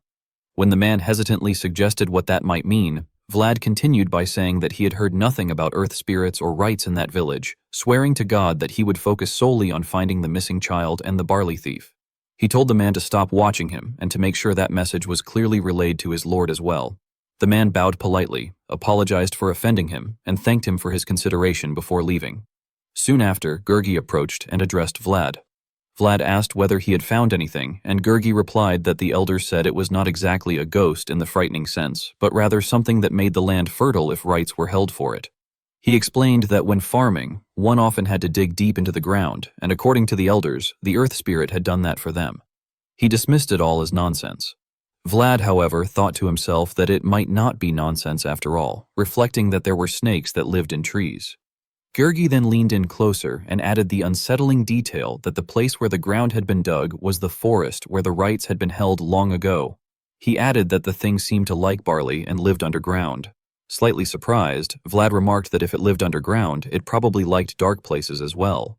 Inwardly, Vlad reflected that rites, earth spirits, offerings, and spirits all sounded different, but in truth, they were the same thing. He then instructed Gergi to go get some barley. Gergi, startled, asked why, to which Vlad replied in an eerie tone that he had already dragged a monster out from underground before, and that this time, he needed Gergi to set the stage once again. In the gloomy forest, Gergi voiced his lingering doubts, wondering whether the plan would truly work. He questioned Vlad about the necessity of placing the bait on top of a rock, stating that while he understood scattering it along the road, he could not comprehend the reason for putting it on stone. Vlad calmly explained that when he had been digging earlier, he could still feel the solid resistance of hard rock beneath the soil. Based on that, he reasoned that whatever creature they were dealing with likely could not break through stone to surface. Gergi, still uneasy, raised the possibility that the creature might indeed be capable of breaking through rock and had simply chosen to tunnel through soil for some unknown reason. Before he could finish voicing his concern, Vlad signaled for him to be silent, indicating that the creature had arrived. Strange movement soon appeared ahead. The creature proceeded to consume each piece of bait that Vlad had laid out. Vlad, Gergi, and Noir hid behind a bush and observed carefully. Eventually, the creature reached the final pile of food placed atop the rock. Vlad narrowed his eyes as he watched, remarking internally that his assumption had been correct. The creature was unable to break through rock. A clawed hand slowly emerged. Vlad drew his sword in caution as the creature reached out and grabbed the food. At that moment, Vlad realized that he could finally see it clearly. To everyone's astonishment, it turned out to be nothing more than a small, adorable mole. The group froze in disbelief. Gergi exploded in outrage, accusing the elders of having completely lost their senses and angrily mocking the idea of an earth spirit, insisting that it was nothing more than an ordinary mole. Vlad, however, merely curled his lips slightly and corrected him, stating that it was not just any mole, it was a shining mole. With that, Vlad rushed forward. The mole, caught mid-meal, froze in confusion, unable to process what was about to happen. It was only after being firmly grasped in Vlad's palm that it panicked. Vlad examined it with satisfaction, while the mole trembled in sheer terror. Suddenly, it emitted a powerful burst of light. At that exact moment, Gergi ran over and asked if Vlad had managed to catch it. Vlad had been standing right in front of him only a second earlier, yet in the next instant, he vanished without a trace. Gergi and Noir stared in shock. Gergi panicked, shouting in confusion and despair, unable to comprehend where Vlad had gone and declaring that the situation was driving him insane. Noir gestured for him to turn around. When Gergi did, he saw what Noir was pointing at, a deep, bottomless pit. Gergi was stunned and muttered once again that the situation was driving him insane, wondering what madness awaited them next. Meanwhile, Vlad was sliding uncontrollably down to the very bottom. He had fallen through the ground into a vast, pitch-dark abyss. His descent ended when he landed atop a tangled mass of tree roots. Dust slowly settled around him. Vlad let out a breath of relief, thinking that he had survived and that he had truly believed he would fall forever into a bottomless pit. He questioned where he had ended up, realizing that there was an underground passage beneath the earth. Turning his anger toward the mole, Vlad demanded to know where it had brought him and cursed the situation, blaming the creature for his predicament. Internally, he admitted that he had no idea what dangers might be lurking down there and resolved to remain on guard. Vlad activated his magic. The mole looked up at him with shimmering eyes as an immense aura of power radiated from his body. The mole let out a startled cry. Vlad reflected bitterly that nothing in this world was ever easy and concluded that climbing back up the way he had fallen was impossible. Closing his eyes, he focused his senses and detected a faint draft of air. He reasoned that somewhere along the passage there had to be a path that connected back to the outside. He then turned to the mole and threatened it, warning that if he failed to escape by the end of the day, the mole would become his breakfast the following morning. He decided that for now, the only option was to continue forward. As he walked, Vlad complained about the seemingly endless passage, remarking that no matter how far he walked, there was no sign of an end. Suddenly, everything plunged into complete darkness. Vlad grumbled, noting that it was getting dark and ordering the mole to provide light while he was still being polite. The mole immediately began to glow again, illuminating the passage. Vlad expressed his satisfaction but warned it that if the light went out again, punishment would follow, emphasizing that the creature was the very reason he was now wandering aimlessly beneath the earth. The mole-like creature waved its arms erratically. Vlad could not understand what it was trying to convey, so he questioned what it was even saying and decided that they should leave the place first, noting that the draft was drawing closer and that there was definitely an exit ahead. Before he could finish that thought, he suddenly sensed light. Realizing this, Vlad burst into laughter, convinced that this proved they were heading in the right direction. However, he abruptly sensed something unusual and wondered what that presence had been. He noticed that the mole had curled in on itself, and Vlad silently concluded that it was frightened, likely terrified of the sound. He could also feel intense vibrations and sensed an overwhelming power being transmitted through them. Frowning, Vlad decided that they should climb up carefully for now, believing that he would understand everything once he checked it himself. Vlad leapt out of the tunnel and cautiously raised his head to look around. What he saw left him stunned, and he let out a quiet gasp. Before him stood a massive monster, swinging an axe in a frenzy as it chopped down trees. Its body was enormous and imposing, with a ferocious face and rows of sharp teeth. Horrified, Vlad realized that this was not a monster that belonged to the northern regions. He then looked back at the mole, which was clutching its head in terror, and Vlad finally understood that this creature was what it had been afraid of. He further realized that the tree being destroyed must be the origin of the spirit. He reflected that he normally avoided matters that did not concern him, but this time, he knew he had no choice but to intervene. Vlad instructed the mole to hide inside the tunnel and wait quietly. Stepping fully out into the open, he reminded himself that the secret to killing an enemy in a single strike lay in launching an unexpected attack. With his sword ready, he approached slowly, lowering his stance as his gaze sharpened. Seizing the moment when the monster was not paying attention, he rushed forward and struck. At that instant, the monster sensed his movement. Vlad advanced without hesitation and delivered a clean slash that severed its head. He briefly noted that it had been a perfect strike, but he froze moments later when dark energy poured from the corpse and the monster's body began to regenerate. Cursing under his breath, Vlad expressed his frustration at encountering these creatures yet again. Meanwhile, elsewhere, Gergi was frantically searching for Vlad. He called out desperately, asking whether his captain could hear him and begging him to say something, anything at all. Peering into a deep pit, Gergi cursed angrily and admitted to himself that he was losing his mind, unsure of what to do. He debated whether he should climb down, but quickly rejected the idea, worrying that it could turn into a situation where he would need to pull Vlad up instead. He reasoned that borrowing a rope from the village would be the better option. While he was distracted by these thoughts, Noir caught a scent and began to move away. When Gergi turned around and noticed this, he called out anxiously, demanding to know where Noir was going, before deciding to follow him. The eerie atmosphere made Gergi recall the elder's words about strange cries coming from the forest, sounds that belonged to neither humans nor beasts, and he wondered if this was what they had meant. As Noir ventured deeper into the woods, Gergi cursed again, then steeled himself and resolved to trust and follow Noir for the time being, reminding himself that it was the very spirit once revered by the barbarians. Even so, his voice trembled as he admitted that he truly did not want to proceed. Back at the battlefield, the monster launched a relentless assault on Vlad. He dodged its attacks while striking back, his blade passing straight through its body. Gritting his teeth, Vlad slashed it again and internally noted with satisfaction that his attack had worked, believing the creature could no longer use its legs. However, the monster regenerated once more, leaving Vlad shocked at what he was witnessing.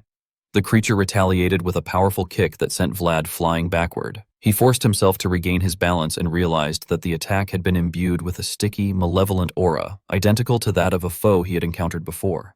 Though the monster's head was severed once again, its still intact body calmly picked it up and reattached it as if it were a cruel joke. Dark power spread throughout the forest, and Vlad concluded grimly that this monster also possessed immortality, meaning that half-hearted attacks would never be enough. Contemplating his next move, Vlad realized that he had no choice but to recall it. His thoughts returned to the moment when the voice had permitted him to enter that world, and to the sensation he had felt when his world and that other world had briefly touched. An extraordinary light radiated around Vlad as he advanced toward the monster, then suddenly lunged forward with lightning speed. He observed its movements carefully, deftly evading its attacks. His sword slashed across the creature's body as he dug his feet into the ground to steady himself, following up with a relentless chain of strikes. He steeled his resolve, vowing inwardly that he would keep cutting the monster down until it finally died. Beneath the quiet, oppressive night sky, the battle showed no sign of ending. The monster was chopped into countless pieces, yet it still possessed the ability to regenerate and restore itself. It launched a counterattack, but Vlad narrowly dodged. Sweat soaked his face as dust and smoke filled the air. He panted heavily while the monster's eyes glowed as it fixed its gaze on him. Vlad felt his sanity being pushed to the brink. He reflected in frustration that he had already severed its arms and legs, sliced open its back, pierced its heart, burst its lungs, split its belly, torn out its intestines, and ripped those apart as well, yet it still refused to die. He recalled the voice that had once spoken of cutting down a headless knight and wondered bitterly whether his world was still too shallow. Realizing there was no time for self-reproach, he forced himself to focus solely on how to swing his sword. If the creature truly could not die no matter how many times it was cut or stabbed, then he resolved to tear off all 4 of its limbs and rip it to pieces. The monster's face was smeared with blood. Vlad warned it inwardly not to dare laugh when he suddenly noticed a strange light in the distance. Alarmed, he wondered what it was and feared that there might be another monster in the forest. He froze and stared in that direction, only to see Noir's silhouette gradually emerge. Shock washed over him as he realized it was Noir. Noir charged straight into the monster, catching it completely off guard, then quickly ran off, crying out in excitement. Vlad rushed over, demanding to know how Noir had found this place, and anxiously checked Noir's body, hoping it had not been hurt anywhere. He then looked back at the monster. Despite its earlier resilience, it had clearly been injured by Noir's attack, which took Vlad by surprise. He realized that its wounds were not healing and began to suspect that the spiritual power Noir possessed was effective against it. Watching the monster struggle with its injuries, Vlad concluded that his guess had been correct. It had raised its guard. He climbed onto Noir, regaining his composure, and urged Noir to move. He reflected that no matter how precious or brilliant something was, if one lacked the strength to protect it, it could only be taken away. He believed that the world was filled with people who stood atop tiers stolen from others, and that raising a sword in place of those who had no means to protect themselves was what the Swordmaster's code defined as a knight. Vlad charged forward once more. The monster swung its blade downward, this time targeting Noir. Vlad intercepted the attack instantly, refusing to let it proceed. Blood sprayed from the monster as Vlad continued his assault, knocking it flying backward. The tremendous force shattered massive trees, sending dust and debris swirling everywhere. Through the haze, Vlad remained standing tall. The monster slowly crawled back to its feet, its body severely damaged. Vlad sensed that their strategy was working, realizing that Noir's attacks were finally breaking through. He shouted for another assault and surged forward to deliver what he intended to be the finishing blow. The monster gasped for breath as it forced itself upright, leaning against a tree. Surprised by its persistence, Vlad ordered Noir to stop. The monster struggled to support its heavy body, its hand moving sluggishly before it suddenly lunged toward both of them. Vlad questioned whether it was trying to grab them because it could no longer attack properly. He acknowledged that he had known it would not be easy to deal with such a foe, but he had not expected it to be this intelligent. He realized that it understood Noir was the only real threat. Worse still, if they charged in recklessly, the origin of the spirit within Noir could be caught in the crossfire. Faced with this dilemma, Vlad hesitated, torn over whether they should charge forward or hold back. Suddenly, Vlad sensed that something was different. When he turned around, he realized that the mole had somehow climbed onto his sword without him noticing. Vlad reacted in a cold tone, wondering how it had managed to get there and when it had arrived, then warned it that the situation was dangerous and told it to hide inside a hole. At that moment, the mole clung tightly to the blade and began channeling spiritual energy into it. Vlad was taken aback by the sight unfolding before his eyes. In his thoughts, he realized that the elf's amber was resonating, and he sensed that something extraordinary was happening. The radiant light terrified the monster, causing it to turn around and stare at the ancient tree behind it, which was emitting a gentle yet brilliant golden glow. Vlad raised his sword, and through these phenomena, he came to the realization that this was the spirit's blessing. Filled with confidence, he believed that with this power, he would be able to cut the creature down. After finishing its task, the mole quickly slipped inside Vlad's clothes to hide. It peeked its head out and pointed forward. Amused, Vlad curled his lips into a grin, indicating that he understood and declaring that they should move out together with Noir. With that, they charged into battle against the monster. The creature let out a ferocious roar, while a resolute light flashed in Vlad's eyes. This caused the monster to freeze for a brief moment. Vlad brought his sword down in a single strike, and the monster screamed in agony. Noir lunged forward, and Vlad, riding on its back, raised his sword high. The monster stared in horror, its mouth wide open. The scene then shifted to another location, where a gloomy and chilling atmosphere permeated the surroundings. A candle suddenly went out. Lamashtu sat silently on her throne, deep in thought. In a cold voice, she stated that the light of Debrecity had gone out and ordered that it be confirmed. The man kneeling below respectfully acknowledged her command. Inwardly, Lamashtu reflected that only a soul that had surpassed its limits could break her curse. She found it puzzling, however, since such a remote and insignificant domain should not have anyone of that level, leaving her to wonder who it could possibly be. The scene returned to the forest near the village. The missing girl was hiding behind a large tree. She wiped away her tears and questioned whether this was truly the place, noting that it was supposedly indicated as such, and expressing surprise that communication with something like that was now possible. Suddenly, a voice echoed, harshly telling her to be quiet and follow, reminding her that it was the one who had found her crying uncontrollably in the forest. She immediately protested in her thoughts, insisting that she had not been bawling back then.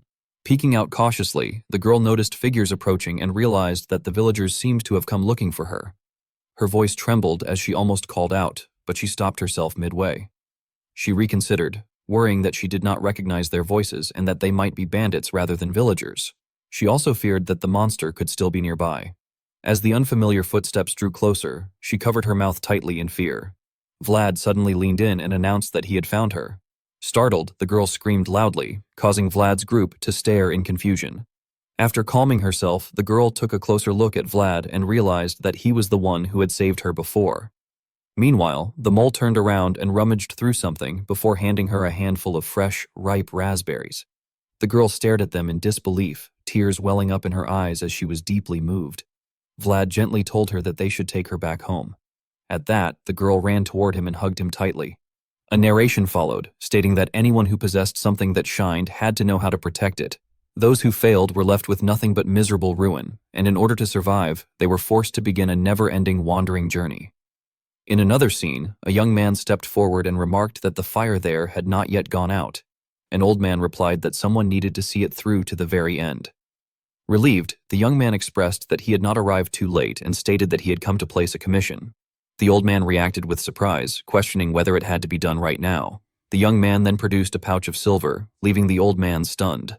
The young man explained that the metal inside was one that only the eternal flame could temper. Addressing the master of the last furnace, he earnestly implored him to forge it.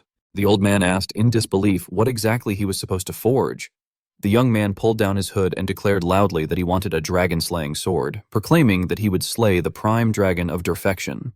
The old man stared at him in shock, taking in the sight of the young man's sharp eyes and blazing red hair. With unwavering conviction, the young man declared that he would stay and defeat the prime dragon of Perfection. The scene returned to reality. Vlad sat quietly, gazing at the still surface of the lake. Gergi suddenly called out in surprise, asking why the captain was there, why he was awake so early, and what he was doing in that place. Vlad replied that he had slept terribly. Shivering from the cold, Gergi remarked that no one could have expected them to encounter such a sinister monster in the central region. He recalled Vlad's words and asked if it was true that the monster's corpse had vanished like smoke.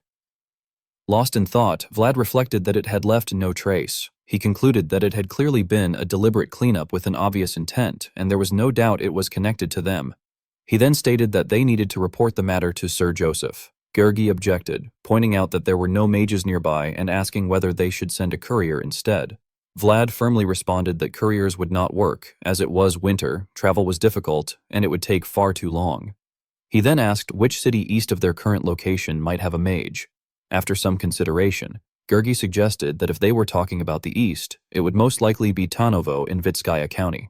Satisfied, Vlad agreed and decided that it would be their next destination. He instructed Gergi to prepare everything so they could leave at first light the next morning. Gergi raised his hand to signal his understanding, then departed. Left alone, Vlad pondered quietly. He was certain that he had dreamed of something, yet he could not remember it at all, as if it were a mirage. He tried to recall fragments of the dream, remembering words about slaying the prime dragon of Perfection. Slaying a dragon felt strangely familiar to him, and he believed it might have been a fragment of memory left behind by that voice. Closing his eyes tightly, Vlad calmed his mind and immersed himself in his inner world, sensing that he was still connected to him and expressing a desire to meet again in a deeper world. Holding the sword imbued with immense power, he silently vowed that someday, without fail, it would happen. The next morning, everyone gathered to see them off. Dalmatia spoke up, asking why Vlad was leaving instead of waiting for the weather to improve. He questioned whether there was some urgent reason for the haste and wondered if their hospitality had been insufficient. Vlad politely declined, addressing Dalmatia as Baron and explaining that he had done what he came to do and that it was simply time for him to leave. Dalmatia, harboring sly thoughts, reflected that he had hoped to squeeze a bit more value out of Vlad before letting him go and lamented how many gold coins the man's silver tongue had already drawn from him. Vlad quietly observed his expression and reminded him not to forget what he had said the previous day. With no other choice, Dalmatia agreed, stating that he would take the words to heart. He promised that from then on, he would no longer burn the forest to expand the barley fields, nor would he cut down trees carelessly. Vlad added that from time to time, it would not hurt to offer small tributes to the forest. He explained that the previous night, he had felt that being's will flowing through the woods and that the offering was a tribute to God, who had blessed his victory. Dalmatia gazed at the gold coin before him, feeling heavy in his heart. He questioned internally how this act could be seen not as idolatry toward spirits, but as a prayer to God, and marveled at how such a barbaric northern knight could possess such nobility. Placing a hand over his chest, Dalmatia solemnly expressed his deepest gratitude for Vlad's devotion and consideration, and assured him that he would remember their conversation from the previous night. Vlad returned the bow and stated that even from afar, he would continue to pray for the prosperity of Dobrekity. Vlad then departed. Before leaving, he looked back at the village one last time, his gaze settling on the banner at its highest point, the flag bearing the symbol of a green tree, radiating the power of a blessing. In his heart, Vlad entrusted it with a quiet farewell, wishing it well. He reflected that what spirits needed to live was presence, the memory of someone who thought of them. Feelings were what allowed spirits to exist upon the land. He believed that the girl's feelings preserved within the wild strawberries had been truly warm and that she no longer needed to be forgotten. On that day, a single bright yellow star had returned to the forest of Dobrekity. The scene shifted to another land. Rows of people in military uniforms marched in perfect formation. Within a grand palace stood the silhouette of a man. Joseph asked whether they had discovered who the individual was. The man reported that he was said to be the biological son of Duke Dragulia, making him the half-brother of the Dragon Killer Knights' captain. Joseph pondered silently, realizing that if he was the son of the Duke of Dragonblood and the half-brother of Mircea Dragulia, then it could only mean one thing. He was Radu Dragulia. The dragon banner fluttered in the white snow. Hooves clattered against the road as a group of warriors on war horses rode into the city, and that man was none other than Radu Dragulia. Radu Dragulia was introduced as a pivotal member of the Dragon Killer Knights, alongside Mircea Dragulia. Despite his young age, he had already slain countless dragons, was an outstanding knight, and was considered one of the strongest individuals in the empire. Joseph reflected silently that it seemed Radu truly came from a family with dragon's blood, and that judging solely by his reputation, Radu appeared even stronger than Rudiger. However, Joseph could not understand why the Dragon Killer Knights were once again moving in the north. He reasoned that their movement must be related to a dragon or a danger caused by one. With that in mind, Joseph asked whether there had been any recent incidents involving dragons, such as the reappearance of a deathworm or a lindbloom. The man replied that nothing of the sort had been reported and added that the northern border had remained peaceful ever since the last conquest. Joseph fell into deep thought, his brows furrowing, as he wondered what the source of the anxiety he felt was, sensing that he might be missing something crucial. At that moment, Vorden pushed the door open and urgently informed Lord Joseph that there was critical news from Sturma, reporting that Bayezid's eyes had been found moving suspiciously throughout the north. Both Joseph and the man froze in shock. Joseph read the letter, his expression growing grim, and questioned internally whether this was the true root of his unease. He then admitted aloud that his judgment had been wrong this time, acknowledging that Sawara's power had never been Bayezid's true interest, and blaming himself for failing to properly understand someone who had lived his entire life as an exorcist. The man, puzzled, asked what Joseph meant. Joseph explained that the northern churches belonging to the Vatican had begun to move, and that both the Vatican and the Dragon Killer Knights were heading toward Moshiam, the barony of Uthman. Only then did the man finally realize the implication and voice his shock. Joseph confirmed it, stating that what Bishop Pierre truly sought was a holy war. The scene then shifted to a forest, where Vlad and Gergi were eating as if they had been starving. Stefan, looking concerned, told them to eat slowly and reassured them that no one was going to take their food away. People behind them whispered among themselves, wondering just how long the two had been lost in the forest, as it did not look like they had only been starving for a few days. After finishing every last bit of food, Vlad expressed cheerfully that he felt much better now and thanked them, adding that if he and Gergi had not met them, they would have been in serious trouble. Stefan reacted with surprise, remarking that he had never expected to hear something like that in his life. Vlad stared blankly at the people in front of him, inwardly wondering what was going on with them. Stefan then asked whether Vlad was not from the central region. Vlad answered that he was from the north. Stefan reacted with admiration at the mention of the north, causing Vlad to momentarily question whether he had made a mistake by saying that. Stefan quickly waved his hand and denied it, explaining that it was simply his first time meeting someone from the north, which was why he was surprised. He added that those who lived at the bottom had never once heard words of thanks from someone as high-ranking as Vlad. Vlad reflected inwardly on whether he had been too polite, concluding that the central region must place more emphasis on strict hierarchical relationships than the north. Stefan then asked where Vlad was headed. Vlad replied without hesitation that he was going to Tanovo in Vitskaya County.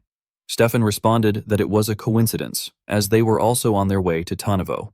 Suddenly, Gergi spoke up before Vlad could react, expressing his relief and saying that it was fortunate, addressing Vlad as captain.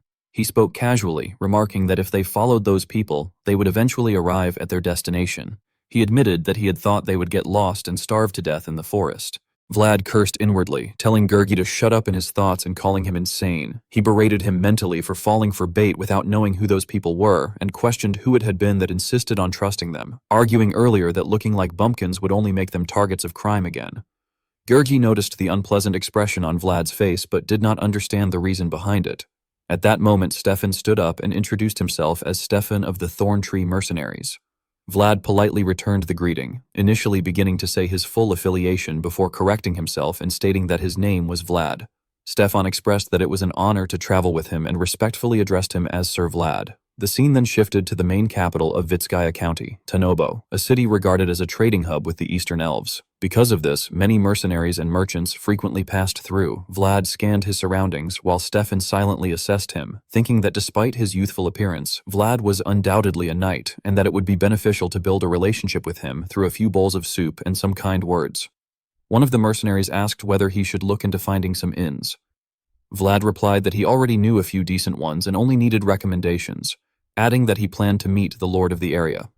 Stefan acknowledged this, explaining that the Count's estate was the largest building in the city and that their group would be staying at the inn at the intersection ahead. He added that if Vlad needed any help, he would know where to find them. Vlad placed a hand on his chest in gratitude, saying that it sounded good and thanking them for everything. Stefan bowed and expressed his hope that they would meet again, after which the two groups parted ways. Vlad then told Gergi that he should buy them a drink later. Gergi replied that Vlad should buy them something expensive instead. Surprised, Vlad asked why. Gergi explained that judging by their equipment and how quickly the inspection at the castle gates had ended, they appeared to hold a fairly high position in the central region, at least to some extent. Vlad glanced in their direction and acknowledged that it made sense, adding that it would not hurt to get to know them before suggesting they move on toward the largest building. Gergi curiously pointed out that all the buildings there were huge and wondered how they were supposed to find it. Eventually, the two arrived before a magnificent palace. Both of them stared in astonishment, concluding that it was obviously the place they were looking for. They stood before the gate awaiting inspection, when a guard demanded that they state who they were. Vlad introduced himself as Vlad, a knight of Bayezid, and said that he had come because he had a request for the Lord. The guard asked what message should be delivered. Vlad explained that he urgently needed to relay something to his master and wished to borrow a mage telegram, asking the guard to inform the Count that a knight in trouble was seeking his kindness. The guard turned away, saying that he understood and asked them to wait for a moment. Gergi suggested that they might want to find an inn later, since they could be invited inside. Vlad agreed. Time passed steadily, from morning to late afternoon, and even after night fell, there was still no news. The two continued waiting patiently. Vlad felt a strange sense of déjà vu, thinking that he had experienced a similar situation recently. He asked the guard when they would receive a reply. The guard said he was not sure. Vlad coldly stated that it was a simple request and that he only wished to hear a response. The guard replied that they would need to wait. Vlad, growing irritated, demanded to know until when. The guard answered that they would wait until the Count decided to look for them. Other guards began whispering among themselves, wondering who Vlad was. One of them said he did not know but had heard that Vlad was from the north, adding mockingly that it explained the musty smell lingering since earlier, calling it the stench of a barbarian. Another guard warned him to be careful because Vlad could hear them. The first guard scoffed, saying it did not matter and questioning what a northern vagabond could possibly do there. Vlad's patience finally reached its limit, and he wondered if this was what the elder had meant. He recalled the elder's words, which claimed that people from the central region, especially city elites and their subordinates, were all the same. They believed the center of the continent was the center of the world and considered themselves inherently noble, looking down on Westerners and Northerners whom they believed carried barbarian blood. The elder had warned that the central region's discrimination was colder than northern snow. Vlad angrily spoke up, demanding to know whether he was being treated as a joke. A guard responded disdainfully, asking for pardon and insisting that was not what he had said. Gurgi spoke in a low voice, calling out to his captain. Vlad took the item Gurgi handed him and declared firmly that he was waiting for a reply, not permission. The guards were startled as Vlad unfolded a flag. They shouted in alarm, accusing him of daring to plant a flag before the Count's estate and declaring that such disrespect would not be tolerated, until they suddenly noticed something. One guard stammered in shock upon recognizing the banner as that of the heavenly dragon lineage. Vlad spoke sternly, stating that even if he was merely a knight, he was still entitled to hear the Count's response, and he reiterated that he was waiting. Lord Tanobo, Count Vitskaya, asked while continuing his meal how old Vlad was. Vlad looked straight at him and replied that he was 18 years old that year. Hearing this, Count Vitskaya expressed his disbelief and questioned whether Vlad, at only 18, had already slain a dragon. Vlad calmly confirmed that he had been 17 at the time of the dragon's death. Without lifting his head from his food, Count Vitskaya then pressed further, stating that he had heard Vlad had hung the insignia of the Dragon Killer Knights on his banner. Vlad answered without emotion that this was indeed true. Narrowing his eyes and studying him with a dark expression, the Count demanded to know who had given him permission to use that insignia. Thinking of his half-brother, Vlad answered resolutely that the permission had come from the captain of the Dragon Killer Knights, Sir Mircea Dragulia. At those words, Count Vitskaya froze, his fork stopping just short of his lips. He slowly set the utensil down onto the plate in silence. Interlacing his fingers and resting his chin upon them, he fixed Vlad with a murderous gaze, inwardly thinking that this filthy northern barbarian dared to utter the name of a noble he had no right to impersonate. Aloud, he warned that if Vlad's statement proved false, he would meet his demise on the spot. At the same time, the two knights beside the Count placed their hands on their swords, awaiting his command. Count Vitskaya continued to stare at Vlad. However, Vlad showed no fear and firmly asserted that he had personally slain Lindblom and that Sir Mircea had witnessed the act. He then added coldly, emphasizing each word, that there were no lies in his testimony. The knights standing behind Vlad also kept their hands on their swords, not daring to relax without an order. Meanwhile, Count Vitskaya slightly curled his lips into a smile, thinking that the young man did not flinch at all. After a moment, he looked at Vlad and asked whether he wished to borrow a mage. Vlad answered affirmatively, explaining that he carried urgent news that he needed to deliver to his lord. Count Vitskaya frowned and let out a low grunt, silently calculating that there was no precedent for a northern knight borrowing a magical telegram in his territory and that he would normally refuse such a request. However, he admitted to himself that curiosity had gotten the better of him.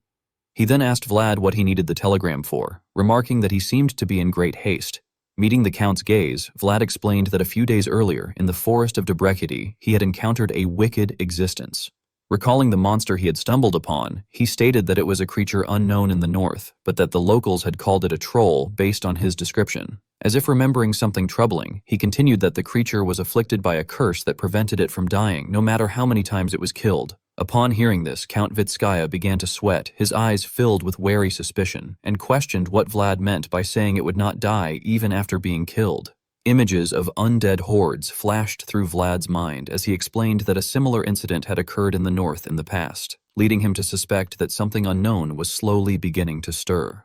The surrounding knights broke into cold sweat and whispered among themselves that it made no sense and questioned what Vlad could possibly mean.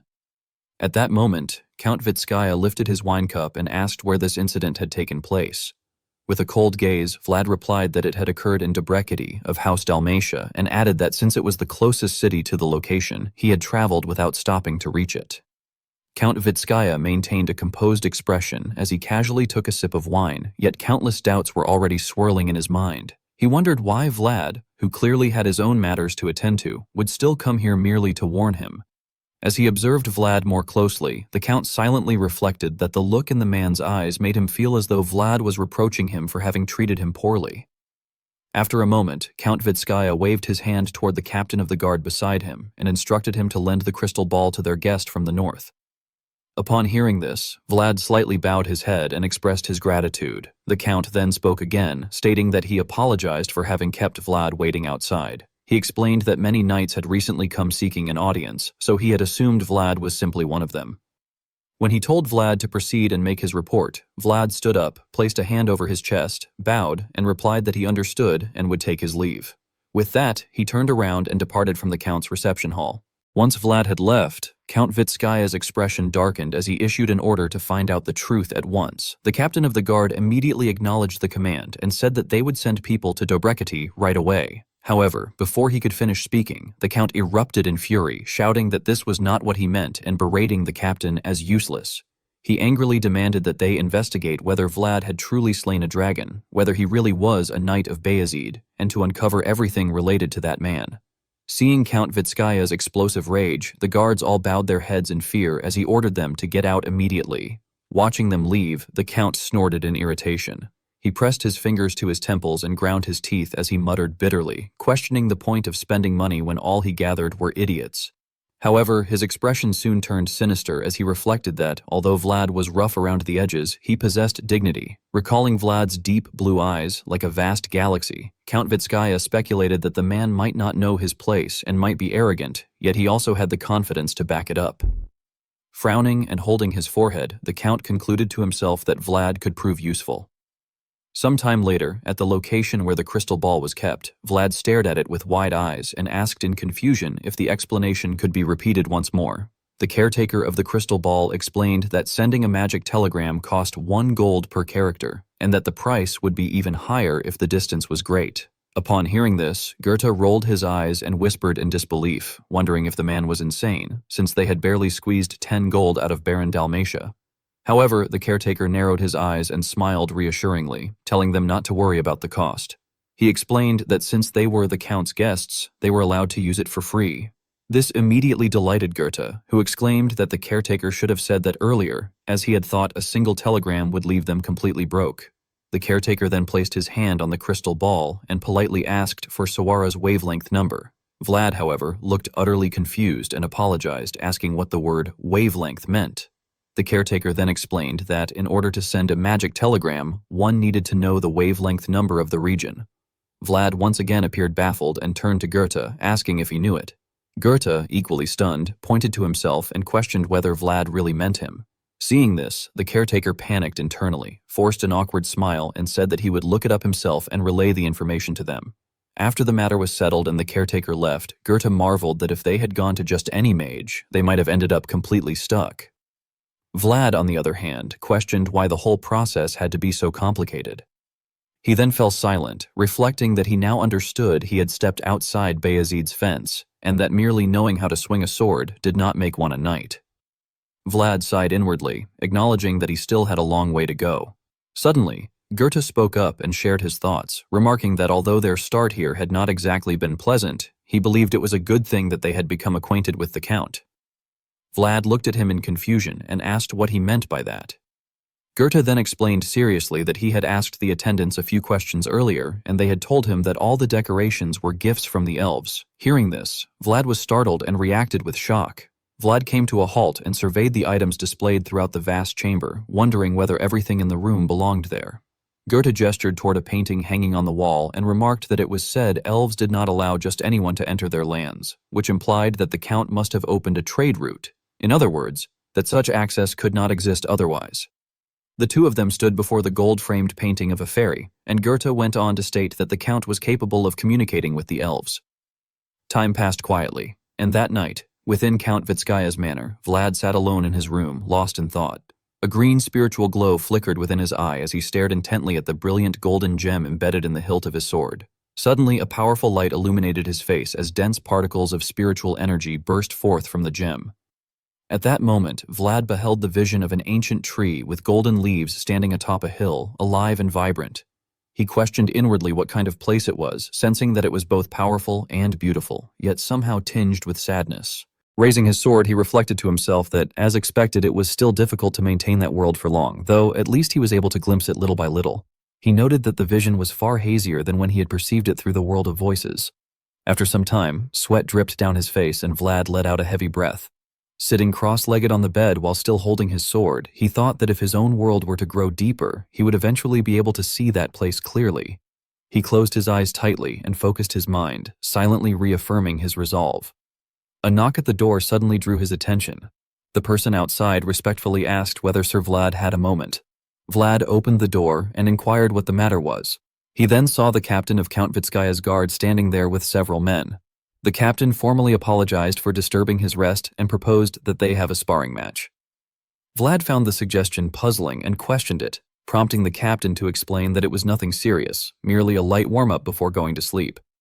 Fearing Vlad might refuse, the captain added that northern knights rarely visited Tanobo, and that it would be an honor if Vlad could grant them the precious opportunity to experience the swordsmanship of the north.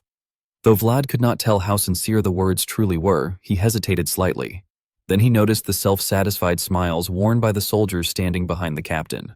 Vlad reflected that there was only one way to break needless discrimination and contempt, and a faint smile curved his lips. He calmly agreed, stating that since they had helped him send a telegram and provided him with a comfortable place to sleep, it was only natural for him to pay a fair price in return.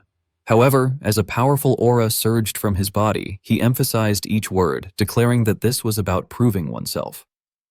Later, Count Vitskaya sat beside the fireplace, listening as the captain of the guard delivered his report. The captain stated with certainty that Vlad was a member of the Dragon Killer Knights. Holding a cup of hot tea, the count asked what else there was to know, to which the captain replied that they had also verified Vlad's skills. He further reported that among the remaining knights, not a single one was capable of standing against him. Upon hearing this, Count Vitskaya took a sip of tea and remarked in surprise that Vlad was truly that strong. The captain began to explain that out of the 5 who had sparred with him, the count's expression darkened when the captain firmly concluded that 3 of them would be unable to carry out missions for the time being. Count Vitskaya did not speak immediately. He set his teacup down onto the saucer and interlaced his fingers, studying the captain carefully before asking what about him. The question left the captain silent for a long while, his brows knitting together in hesitation. At the same time, his mind returned to Vlad's gaze, cold and sharp like a falling star. He recalled standing across from Vlad in the training arena, arms folded, his own eyes sternly fixed on him. Vlad's pupils had then flashed with silver-blue aura as he held his sword, standing amid several soldiers who had already been defeated without anyone noticing when it had happened. Snapping back to the present, the captain released a surge of blazing red aura mixed with killing intent and stated in a low voice that 9 times out of 10, he would win. Hearing this, Count Vitskaya rested his chin on his hand and pondered deeply, questioning inwardly whether Tanobo's greatest sword truly could not guarantee a perfect victory against a mere 18-year-old. After letting out a contemplative hum, the Count spoke aloud, wondering whether he should hang Vlad by the neck as a warning to the guards. This caused the captain to react in confusion, asking him to pardon the remark. Count Vitskaya then recalled the image of Vlad forcefully planting the knightly banner into the ground before the gates of his estate, and sighed inwardly, acknowledging that Vlad was the real deal and that he himself had failed to recognize him. He admitted that Vlad's first impression had been so atrocious that he had left him standing outside in the cold to prevent him from moving freely. At the end of the thought, Count Vitskaya curled his lips into a mocking smile and remarked that it would have been nice if Vlad had been at least a little smarter. The next day, Vlad sat drinking tea with Count Vitskaya in a pavilion outside the garden, while a servant gently poured tea into their cups. Count Vitskaya initiated the conversation by remarking that he had heard tea culture was not well developed in the north. Vlad confirmed this, explaining that in his homeland, they would rather pick up a bottle of liquor than drink boiled leaves. Observing the pale green tea in the cup, Count Vitskaya introduced it as elven tea, explaining that it was gathered from the forests at the far eastern edge and specially processed. As he lifted the cup and slowly rotated it on the saucer, he added that one of his territory's main businesses involved trading in elven specialties, noting that people in the central region could never get enough of anything related to elves. He further explained that the mysterious ecology of a long-lived race greatly stimulated the imagination of central nobles. While gently handling the steaming cup, Count Vitskaya continued by mentioning that there were even rumors claiming the tea could extend one's lifespan, which was why it was treated as being more valuable than its weight in gold. This statement stirred Vlad's curiosity, prompting him to wonder whether it was truly worth that much. After taking a sip of tea, Count Vitskaya replied that he did not know whether it truly extended lifespan, but affirmed that it was certainly beneficial for the body and especially effective for coughs. Hearing this, Vlad lowered his gaze in thought, focusing on the word coughs. His mind drifted to the image of Lord Joseph's back, recalling how Joseph always tried to hide it in front of him, yet Vlad had seen his shoulders shaking countless times. Vlad silently reasoned that Joseph might be able to endure the winter more comfortably with such tea. Noticing that Vlad remained silent, Count Vitskaya also quietly continued drinking his tea. Soon, however, a faint, meaningful smile appeared on his face. He then asked whether he should set some of the tea aside for Vlad. The question confused Vlad, especially as Count Vitskaya looked straight at him with an expression that left no room for refusal. Vlad, filled with suspicion and clearly seeking to discern the Count's true intentions, lifted his cup and remarked that kindness often came with a reason. Count Vitskaya laughed in response, commenting that northern knights were indeed bold, while privately thinking that Vlad was clearly different from ordinary northerners, and, surprisingly, open to conversation. Setting his cup down, Count Vitskaya admitted that Vlad had seen right through him. He then adopted his habitual posture of interlacing his fingers and candidly presented his proposal, stating that because he valued the skill Vlad had shown in slaying a dragon, there was something he wished to ask of him. Count Vitskaya explained the situation by saying that recently a man had been hiding along the trade route and plundering his goods, which had become a serious headache. Upon hearing this, Vlad questioned whether the culprit was merely a bandit. Count Vitskaya frowned and sighed with his eyes closed, stating that it was probably not the case, as all the knights he had assigned to escort the caravans had been taken down. This information gave Vlad pause, as he reflected that although those knights were far inferior to Bayezid's knights, they were still Central Region knights nonetheless. He then voiced his doubt, questioning how he himself could handle the situation if even the Count's knights had failed. Count Vitskaya rested his elbow on the table and leaned slightly forward as he replied that humility turned into deceit when it went too far, and that if Vlad had been recognized not only by San Racino but also by several northern houses, then he believed Vlad was sufficiently skilled. Suddenly, Count Vitskaya placed a pouch of gold coins on the table. Exuding self-satisfaction, he emphasized that he was the type who paid properly, adding that if Vlad drove off the unknown raider, he would reward him with even more. Vlad stared at the pouch of gold in silence, lost in thought. He then raised his gaze and bargained that handling the task alone might be too difficult. As if he had anticipated this response, Count Vitskaya coldly agreed that it was acceptable, stating that merely chasing the raider away would suffice, even if it were only for a short time. Inwardly, Count Vitskaya looked down on Vlad with utter contempt, thinking that Vlad was nothing more than a cheap knight he was using temporarily. He believed that it would be ideal if Vlad solved the problem completely, but as long as Vlad held out until he could invite a truly renowned knight, Vlad would have earned his pay. Vlad lowered his eyes slightly and calmly indicated that he understood, before adding that he had another request. Meeting Count Vitskaya's gaze, he stated that he wanted something other than gold coins. This puzzled the Count, who asked what Vlad could possibly want from him. Vlad then explained that as a wandering knight, he wished to see more of the wider world, and that since he had already come this far, he should at least be allowed to enter the elves' forest. He further added, quite seriously, that he would also like a box of the tea known to be effective against coughs. Hearing this, Count Vitskaya's aged eyes narrowed in silent irritation as he inwardly cursed Vlad as an insolent brat. He reflected that he had initially thought Vlad was merely a clueless rookie knight, yet now realized that Vlad was deliberately drawing out exactly what he wanted in such a smooth manner that refusal had become impossible. At the same time, thinking of Lord Joseph standing behind Vlad as his backer, Count Vitskaya wondered who in the world had produced such a person. After a long pause, Count Vitskaya finally spoke, stating that under those conditions, merely blocking the raider for a short time would not be sufficient, and that allowing a human to enter the elves' domain was an act that placed a heavy burden upon him as well. However, Vlad suddenly cut him off, telling him not to continue. Count Vitskaya was inwardly startled when Vlad asserted that the elves also wished for trade to return to normal, addressing him directly as Count. Exuding an aura that made him difficult to provoke, Vlad placed a hand over his chest and firmly declared that he would resolve the problem. As time passed, one night on a bridge, a carriage came to a halt in the middle of the road. Beneath the carriage, a terrified man trembled uncontrollably. He saw that the numerous escorts who had accompanied the carriage had all been slaughtered and lay scattered along the roadside. Suddenly, a heavy footstep landed beside the carriage, sending the man into panic. The one standing there had noticed his hiding place beneath the carriage and stared down at him with the eyes of a demon.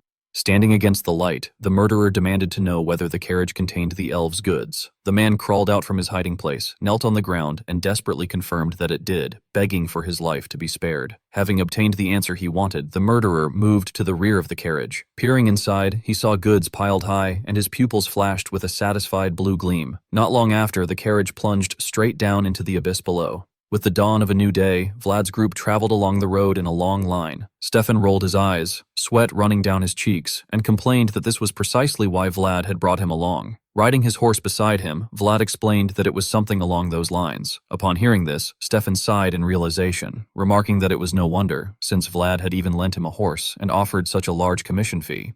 Stefan suddenly sensed a surge of dark aura behind him and shuddered, muttering to himself that their glares were so intense he felt as though they could pierce straight through the back of his head. At the same time, the guards behind them were staring at the group with unmistakable displeasure. Stefan glanced back before turning to Vlad and asked just how badly he must have beaten them for them to glare so viciously. Vlad calmly reassured him that there was no need to worry, explaining that their spars had been fair. Unable to believe it, Stefan complained that Vlad had only been stationed in Tanobo for a single month, yet thanks to him, they were now thoroughly hated as well. Vlad, however, remained unconcerned and proposed that they should score a major payoff and then move elsewhere. Narrowing his eyes, he remarked that this was simply the nature of a mercenary's life. Stefan broke into a cold sweat and, somewhat awkwardly, admitted that although their current situation was terrible, Vlad was right, and there was nothing more he could say. Vlad turned to him again and reassured him that he would also give Stefan a cut of his own share, insisting that they should do this properly and emphasizing that opportunities of this scale did not come often. With a weary sigh, Stefan responded that it did not matter and that he would trust him, addressing Vlad as his dear employer. Seeing Stefan's expression, Vlad felt secretly pleased, thinking to himself that it had been a good decision to bring him along. He reasoned that dealing with a seasoned mercenary was far preferable to dealing with the Count's knights, who were clearly going to be uncooperative. He then turned to Stefan and asked how long the journey would take. Stefan informed him that at their current pace, they would arrive within 3 days. Hearing this, Vlad frowned inwardly and thought that in 3 days he would finally be able to see the elves. He placed a hand on the hilt of his sword and reminded himself that the only clue he could use to trace the source of those voices was something obtained from the elves. Imagining an elf holding an orange crystal identical to the gem set into his sword's hilt, Vlad silently speculated that if it truly was them, they would be able to recognize what was contained within it. Finally, he looked ahead toward the lush green road stretching into the distance and loudly urged everyone to move out. The carriage rolled forward slowly under the early morning sunlight as the mounted group, led by Vlad, advanced in neat formation. At one point, Stefan pointed ahead and informed Vlad that it looked like they had arrived, urging him to look over there. Seeing a wooden house deep within the forest, the two of them inferred that it must be the trading place and concluded that it likely meant entry was only permitted up to that point. Suddenly, one of Count Vitskaya's guards turned back toward Vlad and stated that the elves should already be there.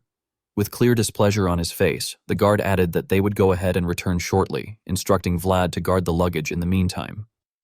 Vlad did not object and calmly agreed, telling him to do as suggested.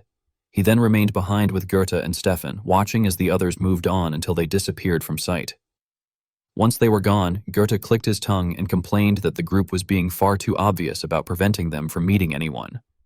Vlad, however, smiled reassuringly and remarked that there was nothing that could be done, noting that connections with the elves were said to be the lifeline of the Vitskaya family.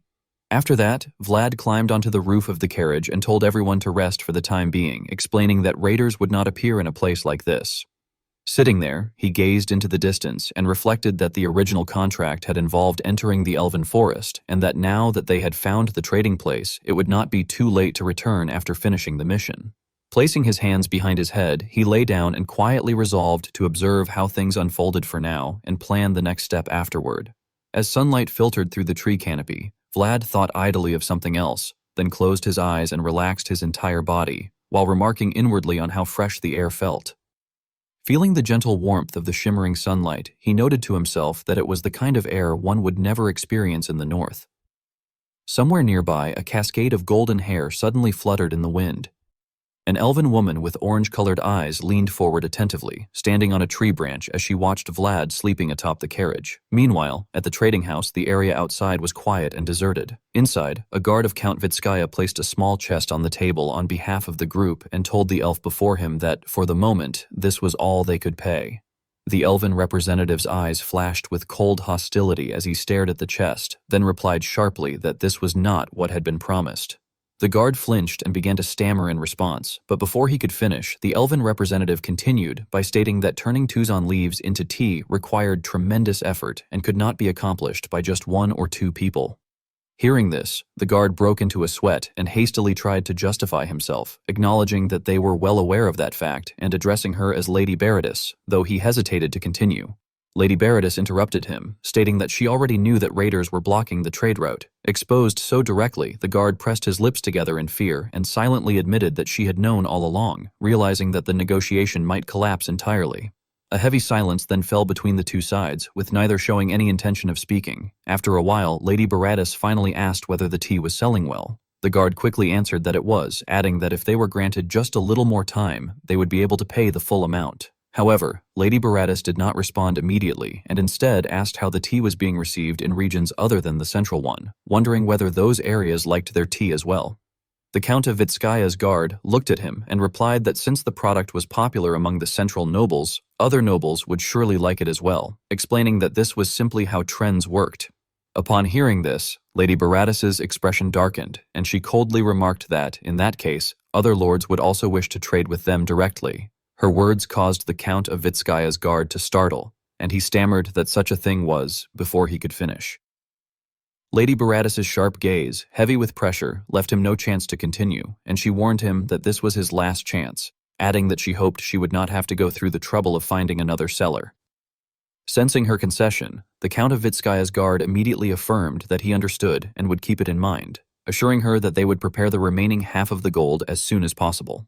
Suddenly, Lady Baratus tilted her head slightly and, as if speaking casually, asked about something else. She looked toward a direction outside the house and inquired about the identity of the person who had come with him. This made the guard hesitate in confusion, prompting him to ask for clarification. He then questioned whom she was referring to. Lady Baratus, as though she could see straight through the wooden walls of the house, answered that she meant the one lying on top of the carriage. Her words left the guard inwardly stunned, and he asked in disbelief what she could possibly see from there, before questioning who exactly was lying there. At that moment, a white, glowing 5-pointed star appeared within Lady Baratus's pupils. She continued staring intently at the wall of the house. Soon, silvery white streams of spiritual energy began to coil and flow before her eyes, and she thought that the presence was dizzying. Then, from a single point of light, the silvery white energy surged and gathered together, and she silently reflected that it was hard to describe clearly, unfamiliar, yet somehow familiar. The longer she observed it, the more silent Lady Baratus became. After a moment, she lowered her face slightly and spoke again, saying that it must have been difficult just to get here, and that she would treat the person to a cup of tea. This caused the Count of Vitskaya's guard to grow suspicious once more, and he asked if she truly meant tea. Recalling the white particles of spiritual energy surrounding Vlad as he lay asleep, Lady Baratus instructed him to call the one on the carriage as well. At this time, Vlad seemed to be sleeping deeply. A golden leaf fell onto the surface of a silver-colored lake, sending ripples spreading outward. At the same moment, Vlad jolted awake and opened his eyes wide. Propping himself up with one hand, he sat up in a daze and realized that he was standing in a meadow bathed in the light of dusk, which made him wonder what this place was. His eyes widened further as sweat trickled down, and he speculated that it might be a dream, yet immediately denied it to himself, thinking that it was far too vivid to be one. He stared at the golden rice fields before him, which were swaying with spiritual energy, and his confusion only deepened. Suddenly, something behind him caused Vlad to startle, and he turned around sharply, exclaiming inwardly that this place was strange. Only then did he notice a gigantic jade plant beside him, radiating dazzling golden spiritual energy with countless flowers blooming across it. He stood there in a daze, silently questioning why there were flowers there at all. Just then, one of the flowers fell. Carried by the wind, it drifted toward Vlad and, while hovering in midair, suddenly transformed into a brilliant golden butterfly. Watching it flutter to a stop before his face, Vlad muttered to himself that this truly had to be a dream. All of a sudden, the butterfly landed on the tip of his nose, leaving him completely frozen. Afraid to move even an inch, he clenched his teeth and let out a muffled cry of astonishment in his mind. Vlad saw a butterfly resting on the bridge of his nose, radiating a dazzling golden light. His eyes widened as he realized that this was the world the mysterious voice remembered. He then closed his eyes and told himself that this was the only place where that presence could be traced. While Vlad was still trying to understand the origin of the butterfly, a distant voice suddenly echoed through the void, repeatedly calling out to him as if urgently summoning its boss. As the butterfly fluttered away, it left lingering sound waves upon Vlad's nose. All of a sudden, Goethe rolled his eyes back and screamed at the top of his lungs, desperately calling for his boss. Only then did Vlad jolt awake in shock. The first thing that met his gaze was a pair of clear, orange-colored pupils staring straight at him. A fairy girl was straddling Vlad, bracing both hands on the roof of the carriage as she leaned down and fixed him with an intense stare. Goethe and the guards below witnessed the astonishing scene in full view. Breaking out in a cold sweat, Vlad blurted out in disbelief, unable to comprehend what he was seeing. Goethe, meanwhile, stood frozen with his eyes turned white and his mouth hanging open, while Stefan and the others stared at the pair in stunned silence, sweat trickling down their faces. The fairy girl did not move away from Vlad as she voiced her confusion, wondering what all of this was. She pointed at the glowing object on his chest, indicating that one in particular. Then she pointed to the jade gem embedded in the hilt of his sword, remarking that it was another one. After that, she raised her finger and pointed directly at Vlad's nose, adding that there was also that.